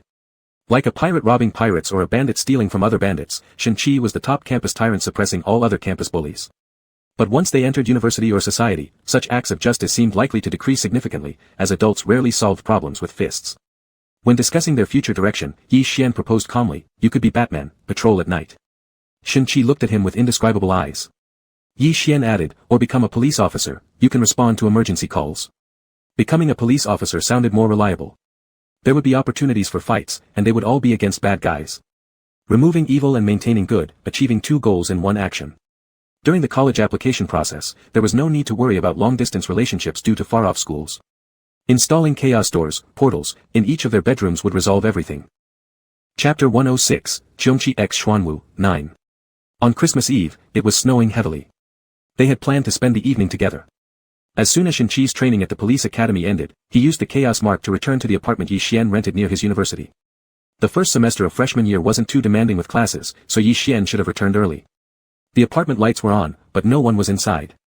Unable to reach Shen-Chi by phone, he put on his coat and went downstairs to look for him. Downstairs, Yi Xian was walking along the roadside with 2 large bags of ingredients and seasonings, crunching through the snow. Seeing him from afar, Shen-Chi hurriedly ran towards him. The multifunctional police overcoat issued by the academy was thick and long, making ordinary people appear bulky when wearing it, but it couldn't conceal Shen-Chi's tall and powerful figure. He ran up to Yi Xian, taking both bags in one hand while wrapping his other arm around Yi Xian's nose and ears that had turned rosy red from the cold. He said half affectionately and half reproachfully, "Didn't we say we would eat out? The snow is heavy, and the roads are slippery." Yi Xian warmed his face with his free hand. "We'll stay at home and have a hot pot. Baby, wrap your arms around my neck." Saying this, Shen-Chi suddenly bent down, slid his right arm under Yi Xian's waist, and lifted him up with one arm. Initially stunned, Yi Xian quickly circled Shen-Chi's neck with his arms to balance himself and comfortably sat on the leveled arm. In this single-armed hold, Yi Xian was significantly taller than Shen-Chi. When entering the building entrance, elevator door, or the apartment, the cautious little turtle instinctively ducked his head several times. Shen-Chi took a deep breath. "I won't bump you." Yi Xian murmured faintly, "It's not like I've never been bumped before." Recalling a certain moment, Shen-Chi's weathered face flushed red, and his lips tightened into a line. Once they entered the house, Yi Xian got down from Shen-Chi's arms and slipped into his overcoat. He slowly said, "I'm frozen, can you give me a hug?" Shen-Chi placed the bags down, opened his overcoat to wrap it around Yi Xian, and kissed the top of his hair lightly. Taking the opportunity, Yi Xian's icy hands began to slowly grope around Shen-Chi's body. After a while, he softly asked, "Where did your wallet and phone go?" Shen-Chi was astonished, feeling his pockets only to find them empty. Under Yi Xian's soft cotton sweater, his flat abdomen showed some sharp lines, as if something rectangular had been hidden inside. Stepping back, Shen-Chi scrutinized this little thief. "It wasn't me who stole them." Yi Xian casually tugged his clothes. "If you don't believe me, search me." "Policeman uncle." "Policeman, what?" Shen-Chi laughed, both amused and annoyed, repeating, "Uncle." Attempting to cover up the evidence, Yi Xian held the concealed item, seemingly trying to appease while calling out, "Policeman big brother." The next second, he was pushed against the wall, thoroughly searched by Shen-Chi. His snow-speckled overcoat slipped off his shoulders and pooled at his feet. Shen-Chi's rough hands, hardened from equipment training, lifted Yi Xian's sweater hem, exploring his back while his voice deepened with desire. "Where did you hide the stolen goods? Confess, and there will be leniency, or else." Shen-Chi nibbled on his earlobe until it turned red, roughly commanding, "I'll take care of you." Trembling, Yi Xian dropped the wallet. However, Officer Shen didn't care about the evidence anymore. Instead, he cradled Yi Xian in both large hands and carried him toward the bedroom. Yi Xian wrapped his legs around Shen-Chi's waist, worried about falling. By the time they finally started preparing the hot pot, it was already past 7 in the evening. While Shen-Chi was still showering, Yi Xian tied his apron and sneaked to the preparation counter to wash and cut vegetables. Knowing that Yi Xian would try to help, Shen-Chi hastily finished his perfunctory shower, wrapping a towel around his waist before coming out. He easily picked Yi Xian up from behind, placing him on the sofa like a stuffed toy, confiscating the knife, the apron, and stealing a kiss before hastily putting on loungewear and rushing to the kitchen to chop vegetables. "Is there anything I can do?" Restless, Yi Xian eagerly returned to the kitchen. "You." The policeman officer was slicing sweet potato slices. The knife flashed quickly as though leaving trails in the air. Despite being just a freshman at the police academy, he pretended to be very experienced. "Go reflect on why you stole my wallet, any dissatisfaction with society, and why you violated the law knowing it." Shen-Chi pulled at his collar, revealing a patch of red marks on his clavicle, shamelessly adding, "and why you assaulted an officer earlier." "You weren't." Yi Xian blinked, pretty happy about the assault, right? Shen-Chi smiled faintly, arranging the sweet potato slices onto a plate. Inside, the hot pot bubbled merrily. Sliced ingredients floated lively in the boiling water. The broth was half white with fresh flavors, half red with spiciness. 2 pairs of chopsticks dived into the pot, carefully searching for cooked ingredients. Unfortunately, during the process of offering each other, the chopsticks collided mid-air, sending 2 slippery shrimp balls plopping back into the pot, regaining 5 seconds of life. Both of them laughed at the same time. Outside, the heavy snow on Christmas Eve showed no signs of stopping. The mundane world was completely immersed in the gentle white. The frost-like fine snow was the debris of time, rustling and whispering incessantly, filling every gap in the years, yet still not content. Their story, to be continued. Chapter 107, A Reunion of the Past. The year-end was approaching once again. Shenmogeng's studio freed up the Spring Festival schedule for its 2 artists months in advance. The mythical beasts working as department managers in Yi Chen's company had just completed their hectic year-end overtime right before New Year's Eve, sending out the annual bonuses for all the mythical beasts at the last moment of the workday. The planting, breeding, and restoration work in the Shanghai realm had also come to a temporary halt, and everyone was on vacation. The bustling activity in the courtyard suddenly fell silent, only to be revived the next morning on New Year's Eve with the warm aroma of the festival filling the air, mingling with the dust stirred up by the cleaning. In the nursery room, the young mythical beast babies were sleeping soundly in the 2 rows of small beds, sprawled out in various positions. On the ground lay several baby blankets kicked off during the night, along with a turtle shell kicked off by Xian. Huang Huang had wet the bed, burning through her chicken nest and the bedboard, now lying confusedly on the floor with her fur in disarray. Tao Tao was hugging half a pillow, her little eyebrows knitted, snoring with a sense of indignation as she couldn't figure out why the cake tasted like cotton. Outside, the adults had already begun the thorough cleaning for the spring festival. Over the years, most mythical beasts had been recuperating from injuries or secluding themselves, being less influenced by modern society. They didn't find the New Year celebrations tiresome but rather found them lively and interesting. As for Yi Chen, he had grown up lonely and never resisted the idea of a family reunion. Instead, he yearned for it. He planned to do everything related to the festival, cleaning, making dumplings, putting up spring festival couplets, and setting off fireworks without complaint. Yi Chen changed into old clothes suitable for working and slapped down a stack of old newspapers he'd scavenged from Fushi, who had a reading habit. Sitting cross-legged, Yi Chen began folding dust caps. After finishing, Yi Chen happily carried a pile of paper hats around, placing one on anyone he met until Shenmogeng's turn came. Shenmogeng was tying a small broom to a bamboo pole while smoking a cigarette.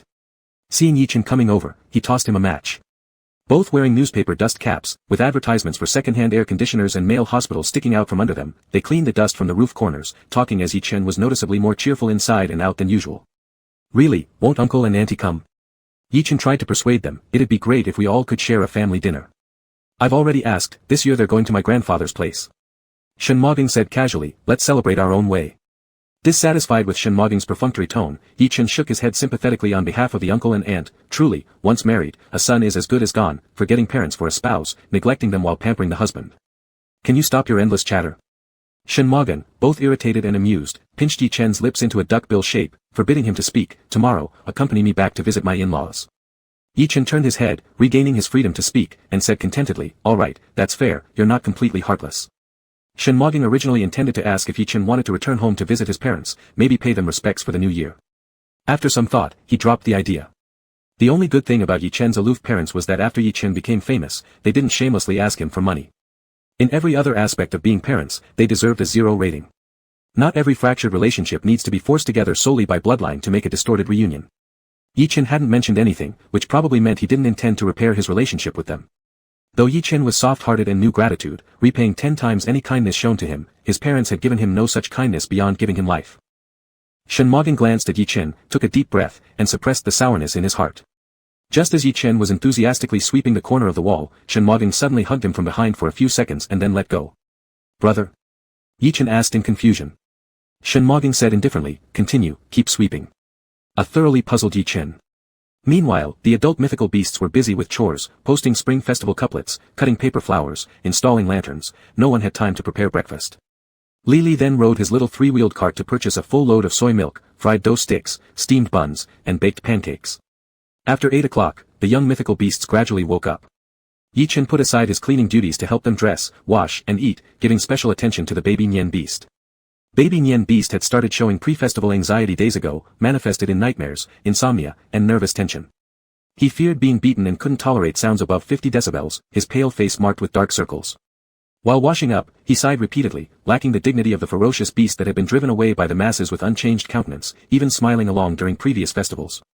Zhou Buchu, seeing the baby Nian beast's cowardice, laughed and said, you used to set off firecrackers more joyfully than anyone else before your downfall.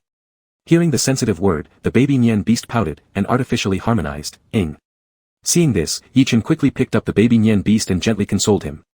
They, the mortals, woo. Baby Nian beast relied on brother Chen Chen and burst into childish tears, they are all going to, pass through me. I've done nothing wrong. Why are they all passing through me? Yi Chen patiently listened to baby Nian expressing his fear of the spring festival, wiped away his tears and snot, consoled him, and promised that no one would beat him or throw firecrackers at him in the future. Nowadays, fireworks are banned in city centers, Yi Chen said gently. Upon hearing that fireworks were not allowed, baby Nian's expression relaxed slightly. Shenmogeng then approached and whispered to baby Nian, pulling out a bill, don't cry, big brother Foam Foam will give you lucky money. I'm just. Baby Nian suddenly cried louder, eyes rolling back, nearly fainting as he blurted out, I am exactly, the sway that gets pressed by the lucky money. The origin of giving lucky money is to suppress evil spirits, including the Nian beast. Naturally, whenever the subject of lucky money arose, baby Nian would shed a flood of sorrowful tears. Shenmogeng. Yi Chen frantically signaled for Shenmogeng to leave, not wanting him to make things worse. Shenmogeng silently retreated behind Yi Chen. When it came to soothing children, Yi Chen was an expert. In no time, he calmed baby Nian's emotions and let him return to the baby bedroom to play with his tablet, exempting him from the group activities during the spring festival. The other youngsters joined in the thorough cleaning work for New Year's Eve. Each was given a small cloth to wipe the floating dust off furniture. Yi Chen didn't expect much but wanted them to feel involved. Surprisingly, Xian Baby, after mastering his hydrokinetic power, turned out to be a housekeeping prodigy. As soon as he brightened his pupils slightly, the water in the small bucket defied gravity, forming a water ball hovering in the air. Following Xuan's gaze, the water ball floated onto the furniture and floors, taking away dirt and grime without leaving any trace of dampness. A while later, the water ball, now dirty, splashed back into the bucket, and Xiongqi Baby would carry the bucket to get fresh water.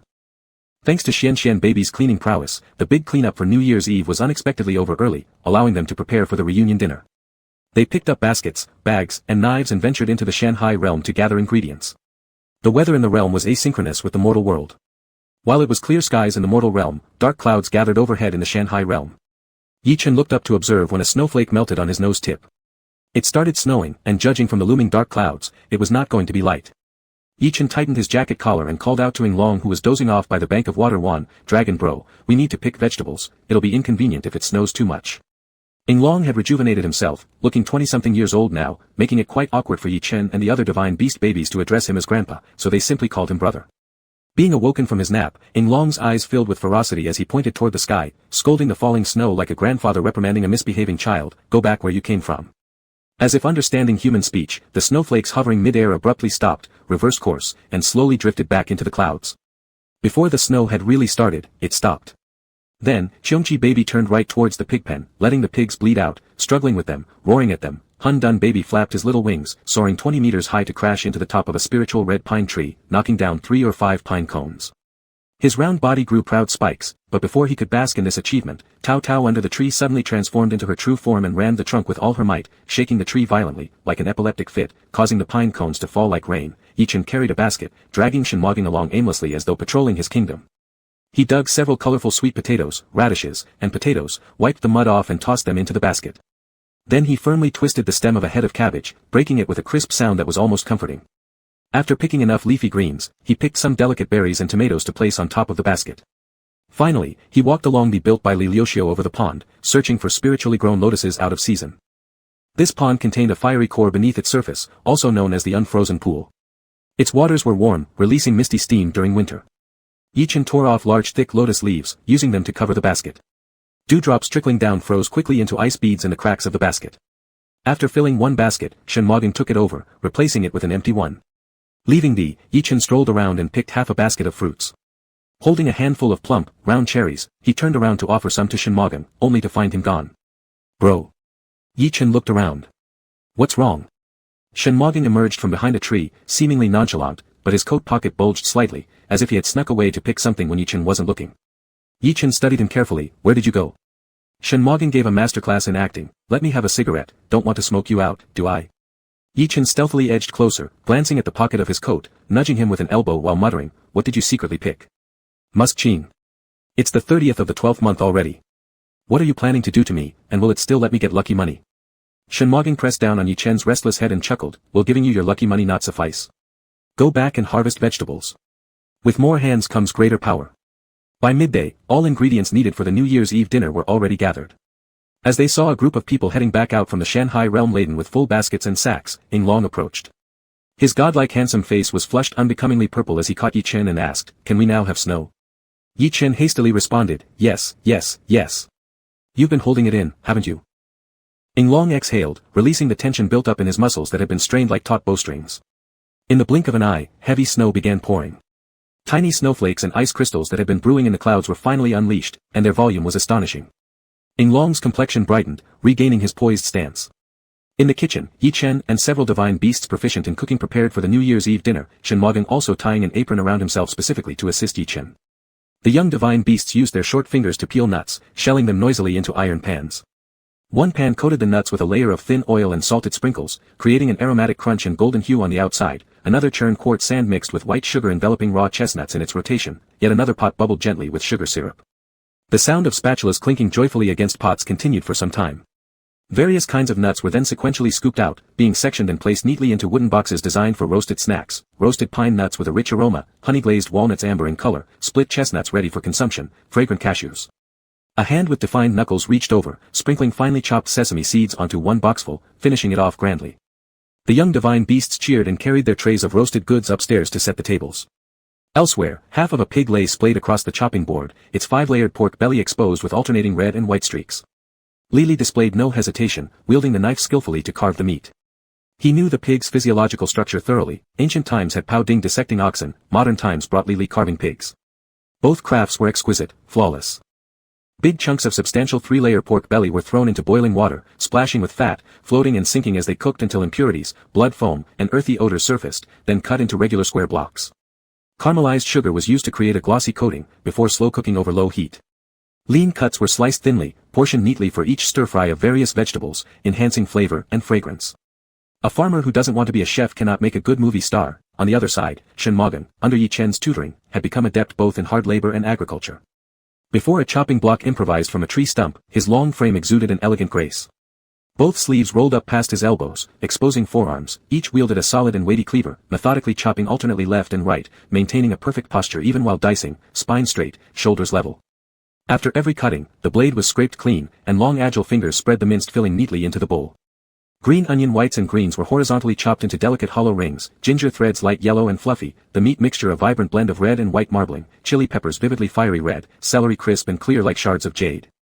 Besides Shenmoging this hub of ingredients, Yi Chen occasionally grabbed some ginger and chili powder from Shenmoging's mix to stir-fry, or carried away a basin of minced meat along with handfuls of celery, wrung dry, to mix with seasonings.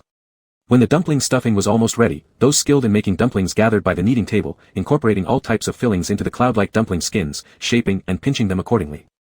The New Year's Eve dinner was laid out across multiple tables, everyone sated with drink and food. After tidying up the kitchen and dining hall from their feast, midnight had already passed.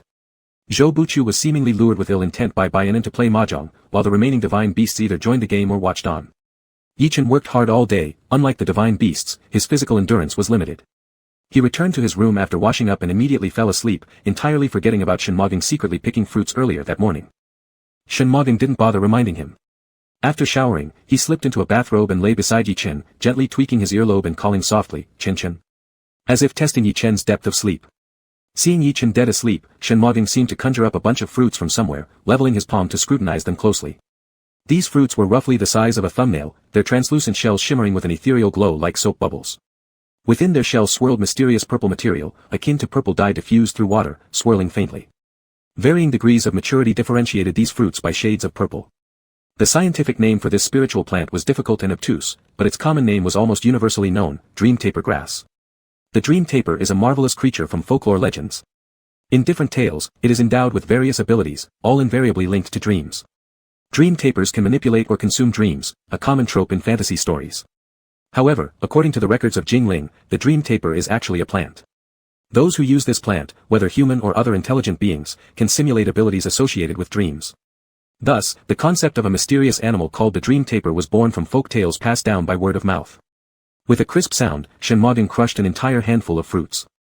The purple mist enclosed within the fruit shells escaped between his fingers and diffused throughout the bedroom, emitting a sweet yet disorienting aroma. A few seconds later, the scene of the bedroom before Shenmogin's eyes shattered like flowers in a mirror or moonlight on water. The colors around him blurred chaotically like haphazardly painted oil paintings, then reassembled into meaningful images during his next breath. In these images, Yi Chen was rehearsing lines with a celebrity actor. The magnified anxiety within the dream prevented him from seeing the words on the script clearly no matter what he tried, causing him to break out in cold sweat. Suddenly, Shenmogin raised his hand and, utilizing the temporarily acquired ability of the dream taper, dissipated this meaningless dream with a wave. As Yi Chen's dream broke into fragments and fell away cleanly, absolute darkness surrounded Shenmogin. The sea of Yi Chen's subconsciousness engulfed him. When the spirit hidden within Shenmogin woke up after a long sleep, since it had been using Shenmogin's body as a place for recovery, it granted him a small favor as an additional tiny reward. It compelled Shenmogin to read Yi Chen's memories about the Shanhai realm, helping him bypass the secrets that must not be revealed. But when reading the memories of the Shanhai realm, Shenmogin, inexperienced in manipulating the divine powers of Tingling, accidentally accessed some unrelated memories. Though Bai Zhe suggested this might happen due to his imprecise control over divine powers, Shenmogin initially believed it. Later, as he gained more insight into Tingling, he began suspecting that this chaos was intentional. Tingling possibly misdirected the flow of divine power for its own entertainment, though Tingling did not admit to it. Among these inadvertently read memories were moments where Yi Chen took on the role of a fake fan for 300 yuan. This revelation completely unraveled Yi Chen's scam, resulting in a spectacular failure akin to heaven collapsing. Moreover, Shenmogin unintentionally accessed a few other segments of memory unrelated to being a fake fan or the Shanhai realm. These segments were so easily misread because they carried profound anguish and thus floated atop the ocean of memories, entirely visible and unblurred by time, like wounds on the surface of the skin refusing to heal properly and unwilling to become harmless scars. Because those sensitive to kindness are also sensitive to malice. Times of loneliness, suffering, helplessness, reception of cruelty, and being abandoned by the world. 15 years ago, young Yi Chen was 5 years old. His mother was a renowned beauty pursued by many admirers from her youth, while his father stood out among them all for his good looks. Little Yi Chen, inheriting the excellent genes of both parents, outshone even child actors resembling porcelain dolls seen on screens. By East Asian standards, the size of the young boy's eyes relative to his face appeared somewhat exaggerated, and he possessed exceptionally long eyelashes, making him look like a character stepped out of a beautifully drawn manga. For an unfortunate 5-year-old stuck with cold-blooded parents, however, physical attractiveness brought little benefit. For each of their parents, eager to start new families and embrace second chances at happiness, he was nothing more than an attractive inconvenience. Yi Chen's future stepfather refused to raise a stepson. After Yi Chen's mother put up relentless resistance, the court awarded custody of him to his father. With a single judicial ruling, he returned to a desolate new home with his father. Father was always busy and had no time to contact nearby kindergartens. He would often stay away from home for entire days. Hungry and yearning for his mother, little Yi Chen had no way out except to quietly climb onto a stool and rummage through the food storage cabinet. Mimicking his father's way of making instant noodles, he shakily turned on the gas stove and boiled water in a milk pot. As the water reached boiling point, young Yi Chen, with a pair of tender little hands, attempted to grasp the pot handle. Due to his lack of strength, he didn't hold it securely. Suddenly, the milk pot tilted. The boiling water tipped over, almost spilling out of the pot and splashing onto Yi Chen's hand. Little Yi Chen's pupils contracted sharply as he sensed the impending scorching pain, unable to change anything in less than a second.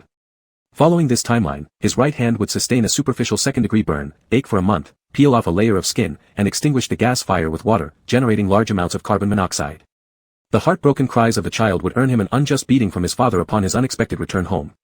Just then, a steady and powerful large hand suddenly reached out from behind little Yi Chen, covering his small hand while simultaneously gripping the pot handle. With a reverse press, the tilting milk pot loudly returned to its original position. A couple of drops of boiling water splashed onto the back of the large hand, but little Yi Chen remained unharmed. Little Yi Chen thought it was his father and timidly looked up, only to see a stranger. The stranger was better looking than his father, younger, taller, and impeccably handsome, with a gentle expression that radiated reliability. "Be careful," the stranger said, his voice resonating like a cello. A strange uncle entering the house should be a terrifying event. Little Yi Chen had received safety education at kindergarten and knew he should stay away from unfamiliar uncles and aunts. He was usually shy around strangers and wouldn't dare speak. Yet for some reason, he felt no fear toward this unfamiliar uncle, even a mysterious sense of familiarity as if they'd known each other for a long time. The unfamiliar uncle reached out to turn off the gas stove switch. The flame shot up 5 centimeters high, and the boiling water bubbled wildly, scattering droplets that made him withdraw his hand. Little Yi Chen stared blankly at him. The unfamiliar uncle paused momentarily, then fully turned the switch in the opposite direction, extinguishing the fire. Little Yi Chen. Unfamiliar uncle. The unfamiliar uncle lightly coughed and said, "I've never used a gas stove." After a pause, he added, almost defiantly as if fearing being looked down upon, "But I can use an induction cooker." Little Yi Chen scratched his head politely and said, "Thank you, uncle." All of this happened extremely naturally. He didn't even think to ask how the uncle got in, whether the door was unlocked, what business he had, or whether he was looking for Yi Dad. Some mysterious force subtly influenced little Yi Chen into accepting everything without questioning. However, the unfamiliar uncle dismissed little Yi Chen's politeness with disdain and sarcastically said, "Call me brother." Though he was clearly a generation older. Little Yi Chen grumbled silently in his heart but obediently called out, "Brother."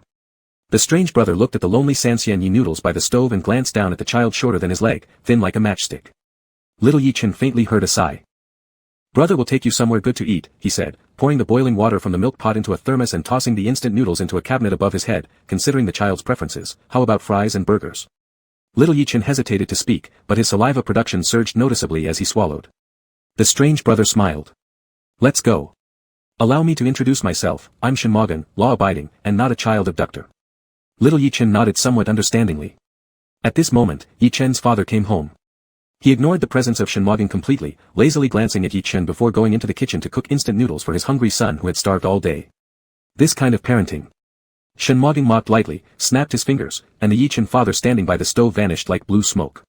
This was Yi Chen's dream, and wielding the power of the dream taper allowed one to manipulate dreams. Little Yi Chen was terrified, like a lost chick searching for its mother hen. He stretched his neck abruptly, his childish voice high-pitched and shrill, "Ah! Dad! Brother, where is my dad?" Shenmogan looked benevolently at him. "Your brother sent him to work."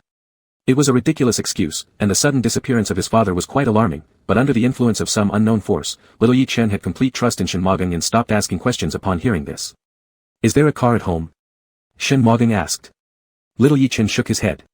Shenmogan grinned mischievously. "Toy car."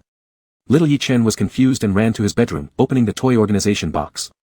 Inside were all his adorable treasures, cars, buses, road rollers, fire trucks, fighter jets, passenger planes. And a whole set of plastic dinosaurs, a gift from his grandfather on Yi Chen's 5th birthday. Grandpa and Grandma treated little Yi Chen very well. They were more patient and responsible than his parents. Which one do you want to ride? Shinmoging squatted in front of the toy box, resting his chin on his hand. Or shall your brother take you flying in an airplane or riding a dinosaur? Dare you? Little Yichin thought the brother was just playing around and giggled as he shook his head. Not daring. Then you're only capable of riding a pig? Shinmoging poked his stomach playfully. Little Yichin bent over, covered his stomach, twisting to avoid being tickled, laughing even harder, thinking to himself that he hadn't even ridden a pig before. How silly it would be to ride a pig, so he definitely wasn't going to ride one. Shinmoging slightly lifted the corner of his mouth and retracted his hand. Choose a vehicle yourself. Little Yichin didn't believe the brother could drive away with a toy car and without thinking, pointed casually, landing on the bus. Shinmoging picked up the toy bus and said, let's go eat burgers. 5 tiny fingers immediately clamped tightly around Shinmoging's free hand, as if afraid he might run away. Yichen's father had brought him back to the house left by his second uncle after his passing. The second uncle had no children and his wife had died early, thus, he bequeathed his meager estate to his nephew. The house was located in the Old Town District, an old and dilapidated apartment building. The residents were anxiously waiting for demolition. The yard was filled with bicycles, tricycles, rotten old furniture, time-honored trash bins, and a gravel road that was uneven and flooded. Owners without manners left their dogs' excrement right in the middle of the path. Shinmoging, dressed impeccably and handsome, appeared in the courtyard, standing out awkwardly like a time traveler. Little Yichin vaguely sensed this sense of discordance, his face reddening with embarrassment as he urgently shook Shinmoging's hand, wanting him to leave quickly. However, Shinmoging didn't seem to care at all. He bent down, placing the toy bus on the ground, then ran toward the doorway with Little Yichin like a mischievous boy who had just set off fireworks, urging with a hasty yet playful tone, run. Hurry up. Little Yichin giggled again, drawn into the game. His short legs worked furiously, even overtaking Shinmoging who was deliberately holding back, reaching the door first and turning around. Out of nowhere, the roughly 5-centimeter-long toy bus began to rapidly grow in size. The metallic panels and mechanical parts stretched, emitting an ear-piercing screech, while the windshield and headlights cracked crisply. It resembled both a young man undergoing a growth spurt and a tree sapling sprouting and budding in the spring rain. In the blink of an eye, its length exceeded 10 meters. Aside from the overly new condition and vivid paintwork designed for children, it was almost indistinguishable from a real bus running on the streets. Amazing. Shinmoging muttered to himself, surprise evident in his expression as if he hadn't been entirely certain what would happen. Little Yichin was utterly astounded yet ecstatic, his heart pounding so hard it made his chest hurt. He had witnessed magic. A miracle. He grinned wildly, trying to express his joy, his small face practically unable to contain his happiness. He looked up at the brother who could perform magic but was startled to find that he had vanished. The brother who was just beside him a second ago had disappeared without a trace. A sudden uneasiness settled over Little Yichin as his excitement halted.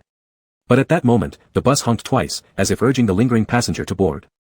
Little Yichin dashed to the door and found Shinmoging already seated at the driver's position. At some point, his clothes had transformed into a bus driver's uniform. The tight muscles pushed his white shirt taut, with a black tie, arm badge, and a cap resembling a police hat, his fingers encased in long white gloves as they rested on a steering wheel far larger than those of ordinary vehicles. Dressed in this uniform, the languid air of a wealthy gentleman disappeared completely, revealing instead a demeanor akin to an efficient and meticulous bus driver. He was practically a character actor. Little Yichin grinned widely, finding all of this simply too much fun.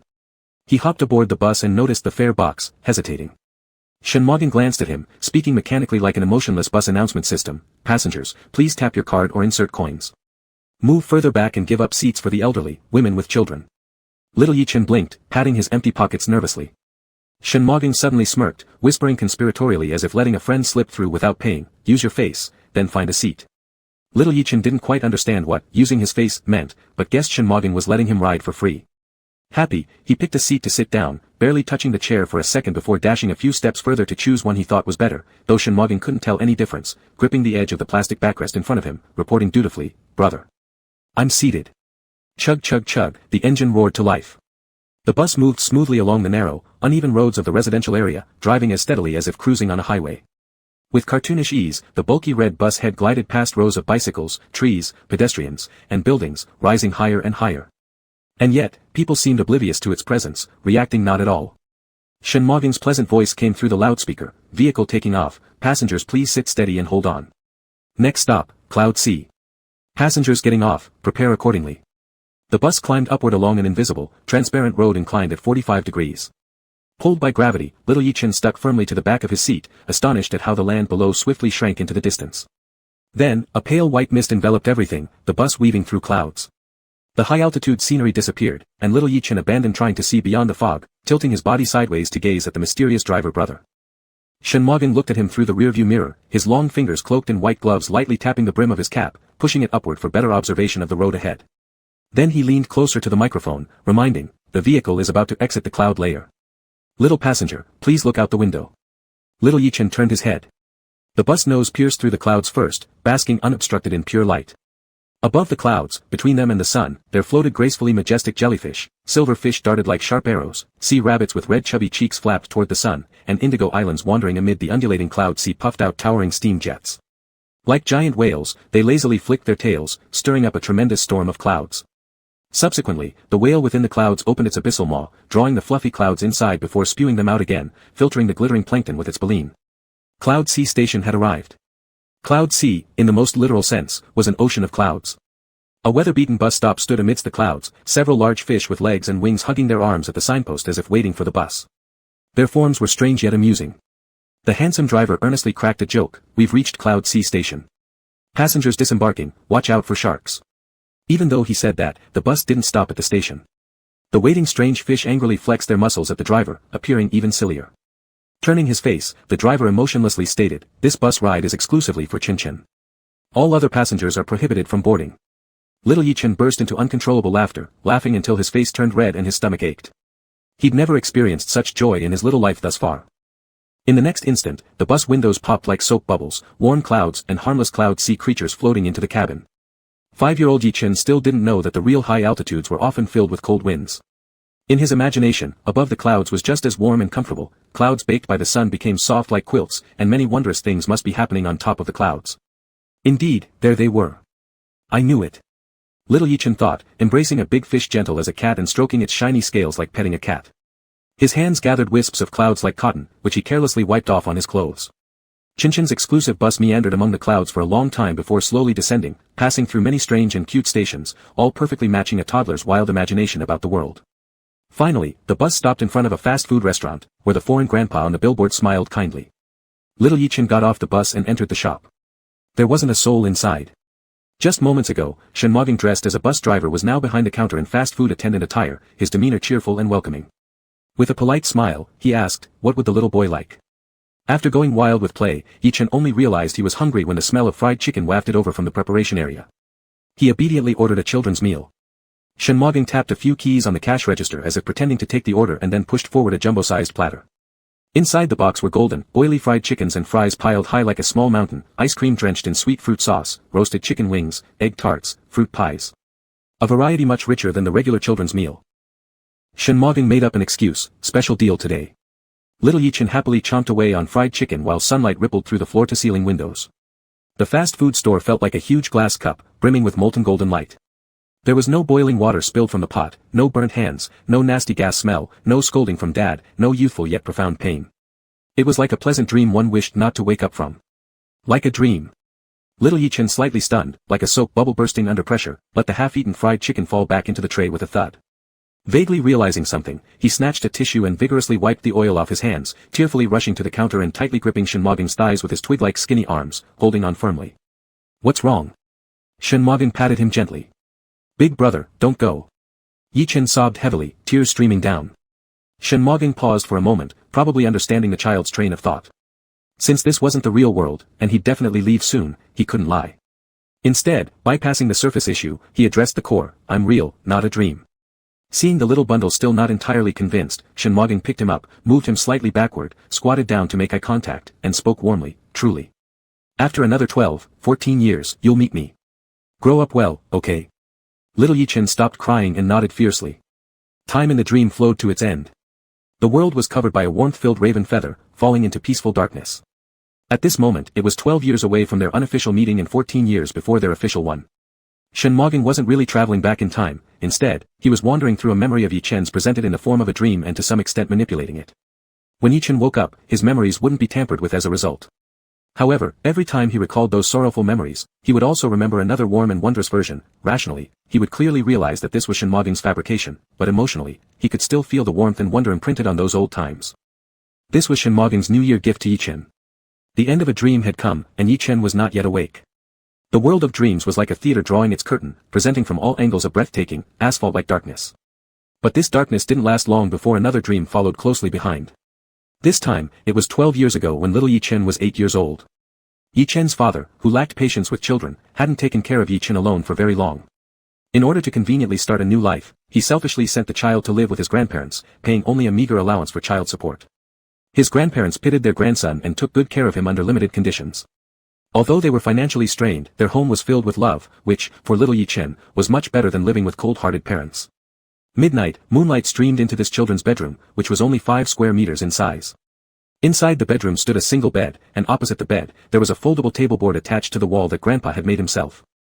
Normally folded onto the wall, little Yi Chen would pull it down to do his homework. The thick wood had been meticulously polished by Grandpa and even treated with clear varnish, so as to prevent splinters from injuring Yi Chen's small hands. Next to the table, there was a 4-tiered bookshelf-cum-display cabinet crafted by Grandpa too. Given the overall space constraints, the shelves were narrow and couldn't hold bulky items, but books and toys fit just fine. The lower 2 tiers held children's reading books, all of which had been wrapped with covers by Yi Chen. As for the upper 2 tiers collection of toys, Grandma Yi, the dust prevention expert, tailored crocheted sleeves for each toy to protect them from dust accumulation. Though little Yi Chen protested, ineffectively, he could only watch resentfully as the toy soldiers and plastic dinosaurs were dressed up in colorful miniature sweaters. In short, though the furniture, wallpaper, and flooring were old, the grandmother kept everything spotlessly clean, maintaining a cozy ambience. But at this exact moment, 8-year-old little Yi Chen sat disconsolately clutching a soft cushion soaked with vomit and dirty wet fur, seemingly oblivious to its filthiness, gripping it tightly while his knuckles turned pale blue-white. Wrapped inside the cushion was the corpse of a cat. It was a tabby cat, raised by Yi Chen's grandparents. Its name was Xiaohua, older than Yi Chen by 6 years. At 14 years old, this elderly cat suffered extreme physical decline and died due to acute gastroenteritis. Having lived so long, the feline possessed great humaneness. It remained quiet and unboisterous in its young master's arms, calmly licking Yi Chen's fingertips as if soothing him before peacefully passing without apparent suffering. Little Yi Chen couldn't stop the tears streaming down as he rubbed his cheek against the now cold head and stiff paw of the old cat, remembering how it used to snore happily at the foot of his bed just a few nights ago. A pet nurtured for such a long time felt no different than family. Little Yi Chen vividly remembered a time when he was younger, when his grandparents' neighbor had a large dog. Perhaps it was a height perspective issue related to his shorter stature back then, but Yi Chen felt the dog was almost as big as a bicycle. The neighbors claimed their dog was smart and never bit people, leaving it unleashed, sometimes not even supervised. Every time the door opened, they simply let the dog roam freely in the yard for convenience. Terrified of the dog, Yi Chen thought one bite would sever his neck. Objectively speaking, decapitation might have been exaggerated, but being killed certainly wasn't out of the question, so every time he encountered that huge animal, he'd run away in terror. Driven by instinct, the dog pursued him all the more fiercely, appearing savage with frothy mouth, further scaring Yi Chen senseless, causing him to scream and pick up small stones to throw at the beast. Thus began an ongoing feud between the boy and the dog. Worried about their grandson getting bitten, Yi Chen's grandparents confronted the neighbors, but the muscular dog owner bullied them with his height advantage, pretending to listen but ultimately ignoring their concerns, even glaring if the elders complained too often. That day, Grandpa forgot to close the screen window, and the old cat slipped out through the second-story window. Coincidentally, neither grandfather nor grandmother was home when it escaped. Little Yi Chen searched everywhere for the cat and finally looked out the window to find it sitting comfortably on a large tree in the yard. Xiaohua, Xiaohua, Yi Chen called out, but the old cat ignored him. Any cat inevitably has its own ideas and quirks, none would obediently wag their tail and bound to their owner upon a call. Fearing the old cat might wander off and get lost, little Yi Chen grabbed the spare key hung on the doorframe and rushed downstairs to catch it. Xiaohua, come down. Little Yi Chen stood under the tree, craning his small neck to shout loudly. But the old cat only lazily eyed its foolish little master with amusement. At that moment, whether it was out of vengeance after hearing Yi Chen's cries or mere coincidence, the neighbor's big dog burst out from the hallway like a gust of wind, barking ferociously as it charged straight toward little Yi Chen. "Aw!" Little Yi Chen's face went pale, and he scrambled to pick up some pebbles. Just moments before, when the old cat had been lounging contentedly, suddenly it leapt down like a leopard, standing protectively in front of Yi Chen. Its back arched high, fur bristling fiercely as it hissed, "Meow." The big dog, seeing its smaller size, didn't take the old cat seriously and circled around it to reach for little Yi Chen. But just as the dog was off guard, the old cat pounced swiftly, aiming at its eyes with a sharp claw. The big dog reacted quickly, twisting its head to avoid the blow but ended up with 3 deep, long gashes below one eye. After landing a successful strike, the old cat instantly retreated half a meter, readying itself for another attack. However, the dog proved to be all bark and no bite. It whimpered and scurried back home without waiting for another round. Afterward, the neighbor never let the big dog roam freely again, freeing little Yi Chen from the threat so that he could play in the yard with other kids. Xiaohua was just such an old cat, an important member of Yi Chen's family. And now, it was gone. Grandpa suggested burying Xiaohua somewhere, but little Yi Chen wouldn't hand Xiaohua over no matter what. He didn't want the beloved feline to lie in cold soil. Seeing his grandson's resolve, Grandpa reluctantly agreed to let the old cat stay with Yi Chen for one more night. Little Yi Chen didn't know how to express his feelings then. If he had described it later as an adult, it would be as if a piece of his heart had been ripped away. In short, his sobs wouldn't stop, wrapping him tightly in a heavy and relentless sadness like a water-soaked towel, stifling and impossible to escape. For children, death is something that needs to be learned. While Yi Chen cried, a hand holding tissues appeared in front of him, wiping away his tears. Through tearful eyes, little Yi Chen looked up and saw beside him a strangely familiar young man who seemed bathed in moonlight, shimmering as though covered in frost.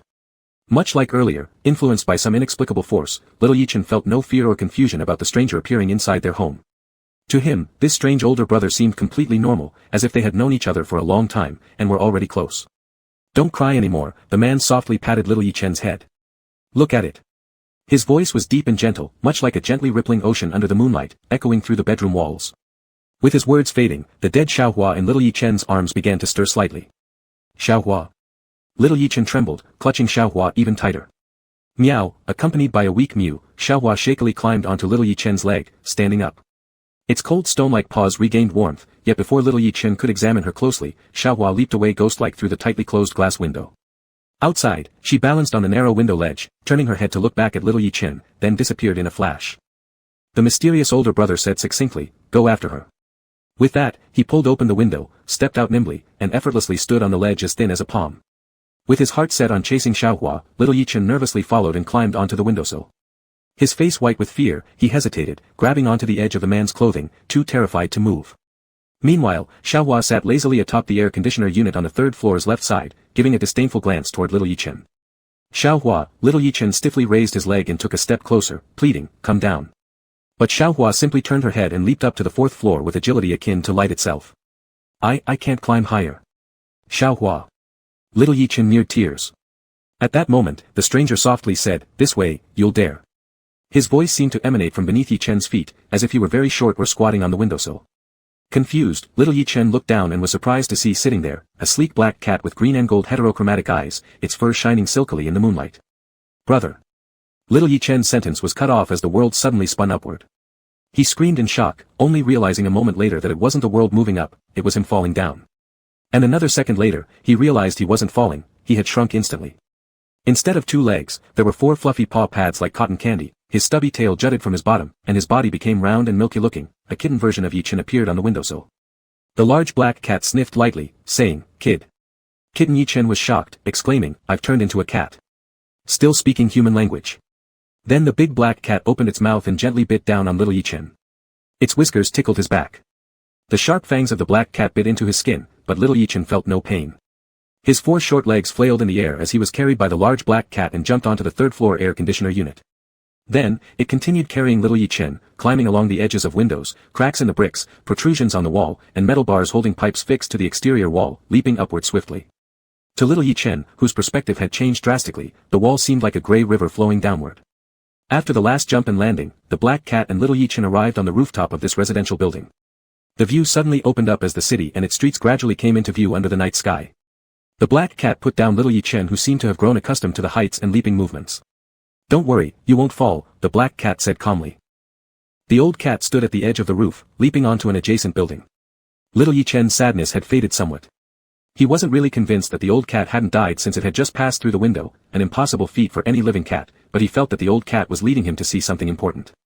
This made him eager to follow rather than dwell in grief. The big black cat nimbly leaped toward a higher building after the old cat. Though the distance between buildings couldn't be calculated precisely, if mechanics were followed, these cats should have been pulled to the ground mid-air, yet both landed safely on the opposite side. No one was carrying little Yi Chen now. As Yi Kitten, his clumsy tail dangling between his legs became an obstacle, and he ran to the edge of the terrace on all fours, peering down. For some unknown reason, the fear of heights diminished greatly, and a sudden confidence welled up inside little Yi Chen that he could leap just as successfully as the other 2 cats. This confidence arose abruptly, as though he were trapped in a dream defying logic.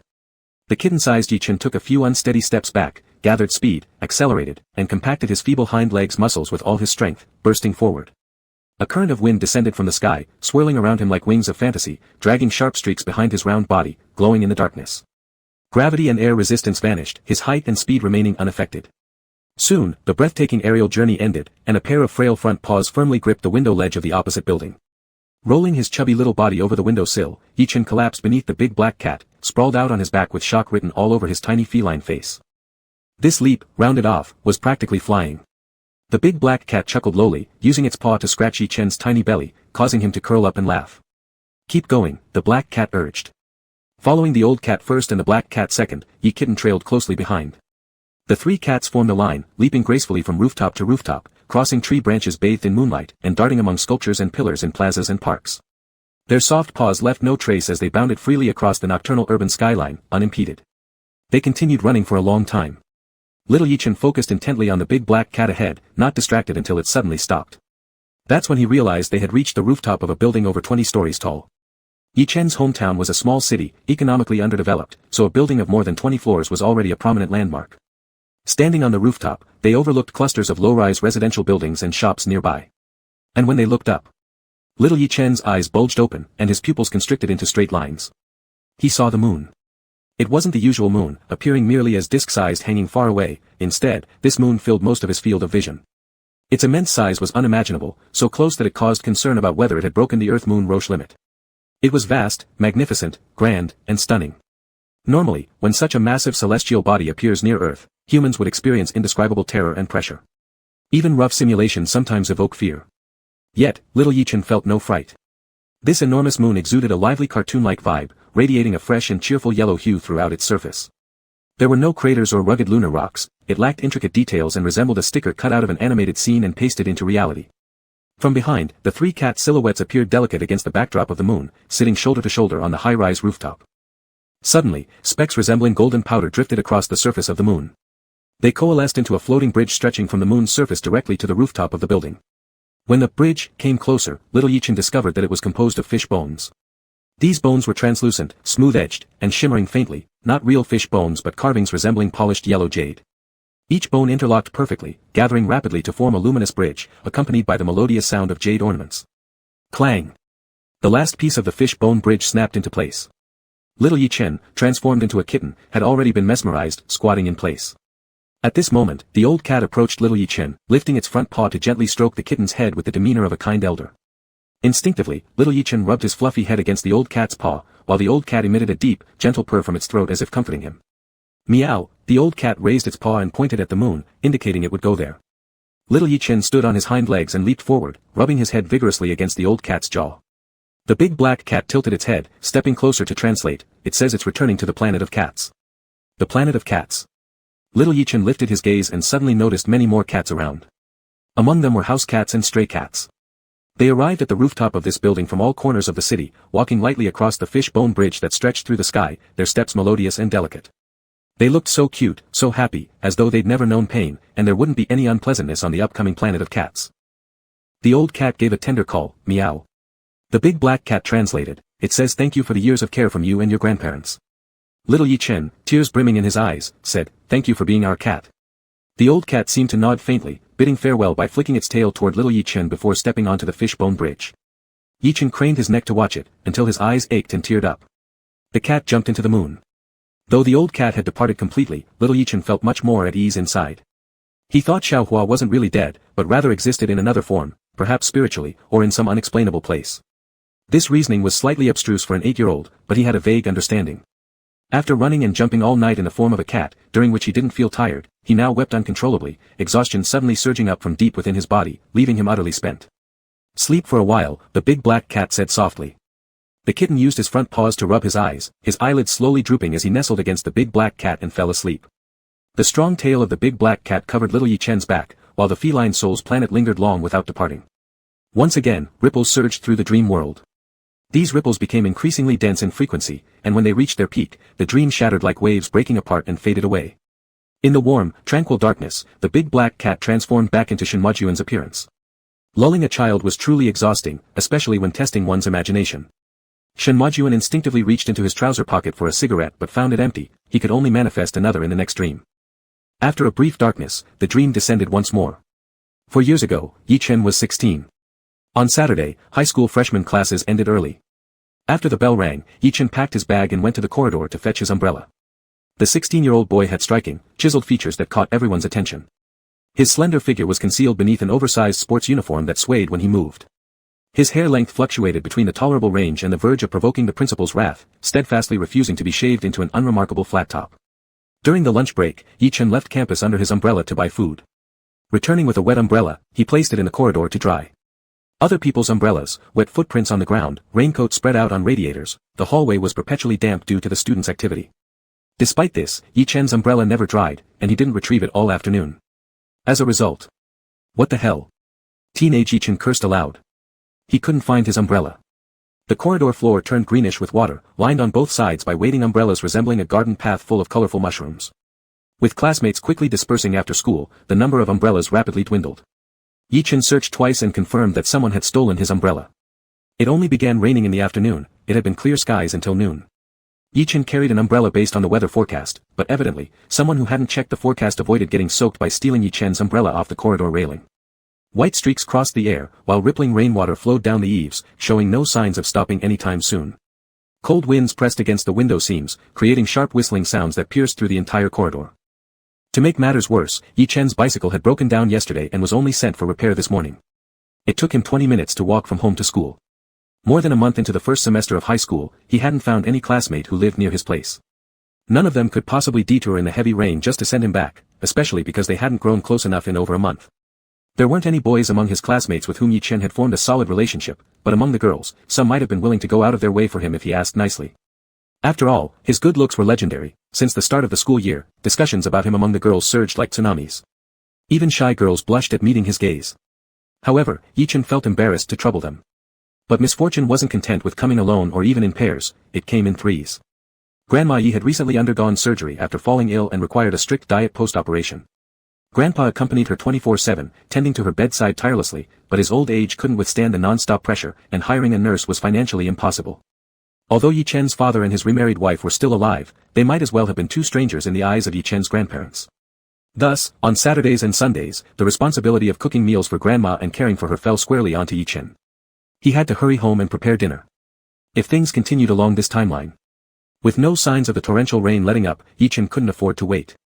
Back at his seat, he would fish out the plastic bag left over from his lunchtime takeaway, cram his weekend worksheets and practice books inside, tie it shut, and stuff it into his backpack. Then he'd use his school uniform jacket as a makeshift cape, wrapping it over his head and backpack before sprinting through the deluge. At first, he'd try hailing a taxi, but on such rainy days, cars were scarce. Later, drenched from head to toe, not even available taxis would take him due to the slippery roads. He'd stumble and fall, scraping his knee in the process. When he finally reached home, soaked to the bone, he'd rush to shower, change clothes, and cook hastily. Afterward, he'd grit his teeth and hail another taxi to visit the hospital where traffic jams made the meter jump so fast that it nearly caused palpitations in the poor boy. By the time Yi Chen arrived at the hospital with the insulated container, mealtime had long passed, leaving both elderly relatives starving. This marked the most unforgettable unlucky day of his teenage life, a day when everything seemed against him, the weather, the timing, and human relationships alike. All troubles came crashing together in one terrible storm. Worse yet, he had to act nonchalant so as not to worry his grandparents. If I were a girl, I'd let you see what royal-level crying scenes look like. In the evening, dragging his aching knee and limping down the hospital corridor to fetch hot water, Yi Chen glared at passing patients and medical staff, thinking ferociously. But since I'm a guy, this is how it has to be. Yi Chen silently sniffed and swallowed his urge to cry, vowing to face his grandma with nothing but positive optimism and vigor. But this time, the script had written something different. Torrential rain poured down relentlessly, silver raindrops forming a dense curtain under the sheltered eaves that had turned into a watery grotto. Yi Chen secured his plastic-wrapped worksheets and exercise books tightly inside his bag and draped his school jacket over his head. Taking a deep breath while peering at the heavy downpour, he muttered, "All right." Preparing himself mentally for a drenching, he dashed headlong into the downpour outside the building. His long, agile legs sliced through the air as his worn but clean sports shoes headed toward the ground covered in a thin layer of water. Splash! Water droplets flew everywhere. Huge raindrops immediately soaked his jacket, and soggy fabric clung unpleasantly to his skin. The slippery muddy ground beneath him, none of it happened. All Yi Chen heard was a faint puff sound beneath his feet. Then, an ethereal soft mass floated up and descended. He glanced down sharply, startled enough to almost sit on the ground. The water was gone. Instead of dirty rainwater mixed with dirt collecting on the ground, there lay a thick, snow-white carpet of dandelion seeds as soft as cotton and as pure as fresh snow. Stretching endlessly across the earth, it looked as though autumn rain had instantly transformed into early snow. Yi Chen stood stunned, blinking repeatedly. Opening his eyes again, the dandelion seeds continued to replace the rainstorm, swirling around in the air with unusual dryness and smoothness. They landed lightly on him and brushed off just as easily. Under normal circumstances, Yi Chen's reaction would have been, first, pinch his thigh hard and rub his eyes vigorously to confirm this wasn't a dream or hallucination. Second, if it were real, forget logic and snap a selfie immediately to share on social media. Third, dive into confusion, pondering, how did this happen? Searching online, checking real-time tweets, calling others to ask whether their areas were also experiencing dandelion rain. Even preparing grandma's special diet could wait a little longer in such a situation. However, just like always, an inexplicable force disrupted Yi Chen's rationality and sense of wonder. Instead of panicking or questioning further, he oddly accepted the bizarre phenomenon after the initial shock. The dominant thought in his mind was merely, great, I won't get soaked. He lowered his school jacket from over his head and ran towards home. On the road, pedestrians still held their umbrellas and wore raincoats, each one displaying a normal expression as if they hadn't noticed that the rain had turned into dandelion seeds. Yi Chen ran through the pure white, soft expanse, finding the world wondrously surreal. An invisible barrier in his mind blocked any reality-oriented thoughts. He returned home and skipped taking a shower or changing clothes, instead deftly starting to cook. Steam gushed from the steamer as the water boiled, with light and plain steamed dishes specifically prepared for his grandma. Adjusting the power and timing accordingly, Yi Chen began preparing a regular meal for himself and his grandpa. It was more economical to buy ingredients at the market and cook than to purchase ready-made meals, and this way they could also eat better.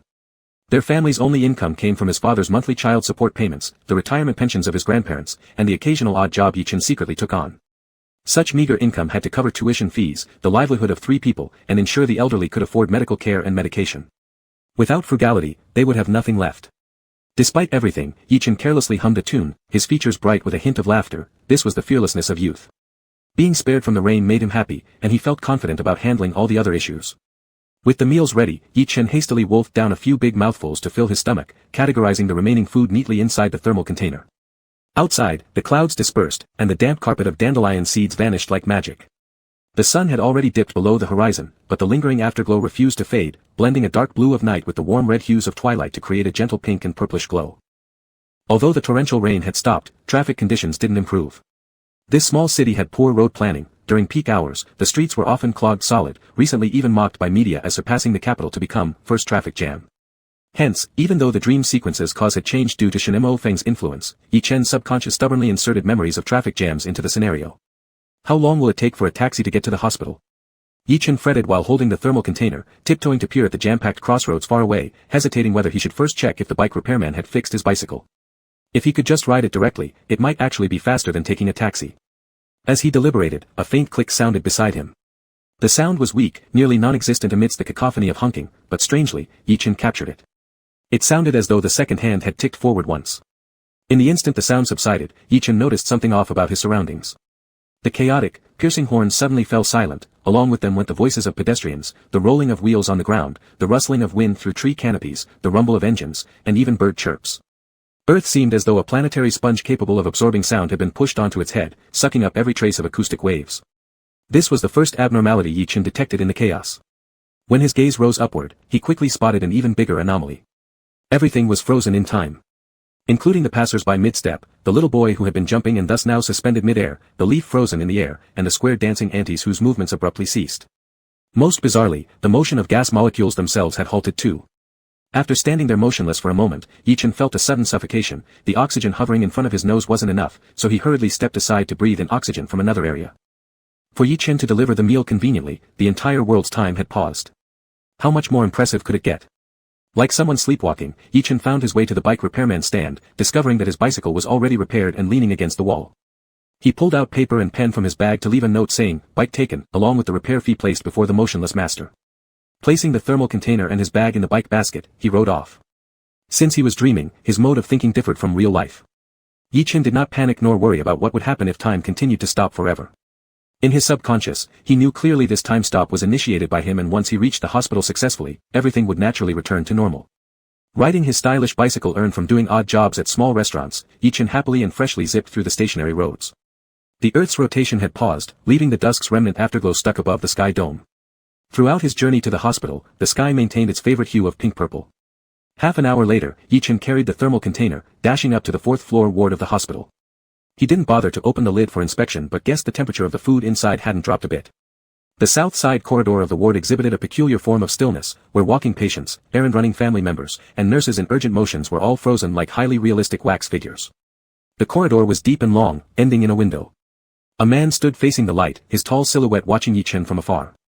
A 16-year-old child was fresh and tender like a blade of grass dotted with dew, his features stunning enough to make one's heart race, beautiful in a way that would make future lovers envious, resenting how they hadn't been born a few years later to grow up together with him like childhood sweethearts.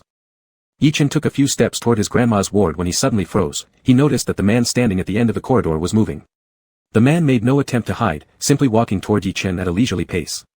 As a stranger, his gaze on Yi-Chen felt slightly intrusive, but under the influence of subconscious, Yi-Chen didn't feel violated or uncomfortable. Instead, his ears turned red all of a sudden, and the little deer in his heart began frantically jumping around as if he were already dating this person. What the hell? Did I just get bent by looking at him once? Yi-Chen was shocked. As the two were about to pass each other, the handsome man glanced down at his hand, and Yi-Chen followed his gaze to see an ornate pocket watch in his grasp. Then, one long finger pressed the button on the edge of the watch dial, and once again, Yi-Chen heard the faint tick-tock sound of the seconds hand. The next second, the world came back to life, filling the previously dead silent corridor with clamor, everything moving once more. Still somewhat dazed, Yi-Chen saw that the man had no intention of stopping, so he hurriedly called out in a stuttering voice, "Thank you." The man didn't turn back but merely waved a hand. The dream was enveloped again by soft darkness. Shenemo Feng floated in the gap between dreams, waiting quietly for the darkness to pass. He knew Yi-Chen had endured much hardship before meeting him. His little friend was always so optimistic and kind, never destroyed by misfortune or poverty, even using his own unique quirky humor to fight against adversity. But Shenemo Feng understood it was because Yi-Chen was naturally like this. It couldn't be credited to the harsh trials of life, for pain wasn't something good. He only wished Yi-Chen hadn't experienced so many hard times. Thus, Shenemo Feng lingered through a few more of Yi-Chen's dreams, through which he returned to the illusory past, to all those moments where Yi-Chen needed him, yet he hadn't arrived yet in Yi-Chen's life. When dawn approached, Yi-Chen opened his eyes slightly, half asleep and half awake. He hadn't stopped dreaming all night, and all these dreams revolved around his past, becoming increasingly fantastical and beautiful, 9 out of 10 being focused on Shenemo Feng, well, except for the last dream before waking. Yi-Chen had just dreamed about the time when he first dropped out of school to become a drifter in the capital. Back then, he lived alone in a cramped, dingy little room measuring just a few square meters, so impoverished that he almost scraped rust off screws to replenish iron in his body. In his dream, there was this penniless version of him who impulsively helped a wounded black cat one day after it recovered and was set free, showing its gratitude. From that point onward, every morning upon waking up, Yi-Chen found gifts outside his door, wallets, gold bars, antiques. He didn't know where the big black cat stole them from, but the Yi-Chen in the dream was a disciplined and law-abiding good youth, so he handed over everything to the police and the state. Until one morning when Yi-Chen opened the door and saw half a pig carcass sitting right there. The black cat sat beside it licking its paw, its bright golden eyes inspecting Yi-Chen as if challenging him, "See what you do now with giving this to the nation." Dream Yi-Chen stared, speechless. Then he was abruptly awoken by the bizarre turn of the dream. Just as he opened his eyes, Shenemo Feng happened to wake up too. Bro, Yi-Chen clung to Shenemo Feng like a twisted candy stick, half asleep and half awake, mumbling, "Why are all my dreams about you?" Shenemo Feng shamelessly replied, "You must have missed me." In fact, if Yi-Chen thought carefully once he fully woke up, he'd figure it out, but since he was still dazed, he let Shenemo Feng fool him into blankly humming agreement. Shenemo Feng suppressed a laugh, kissed his forehead gently, and said, "Go back to sleep, it's still early." So Yi-Chen closed his eyes again and fell back asleep.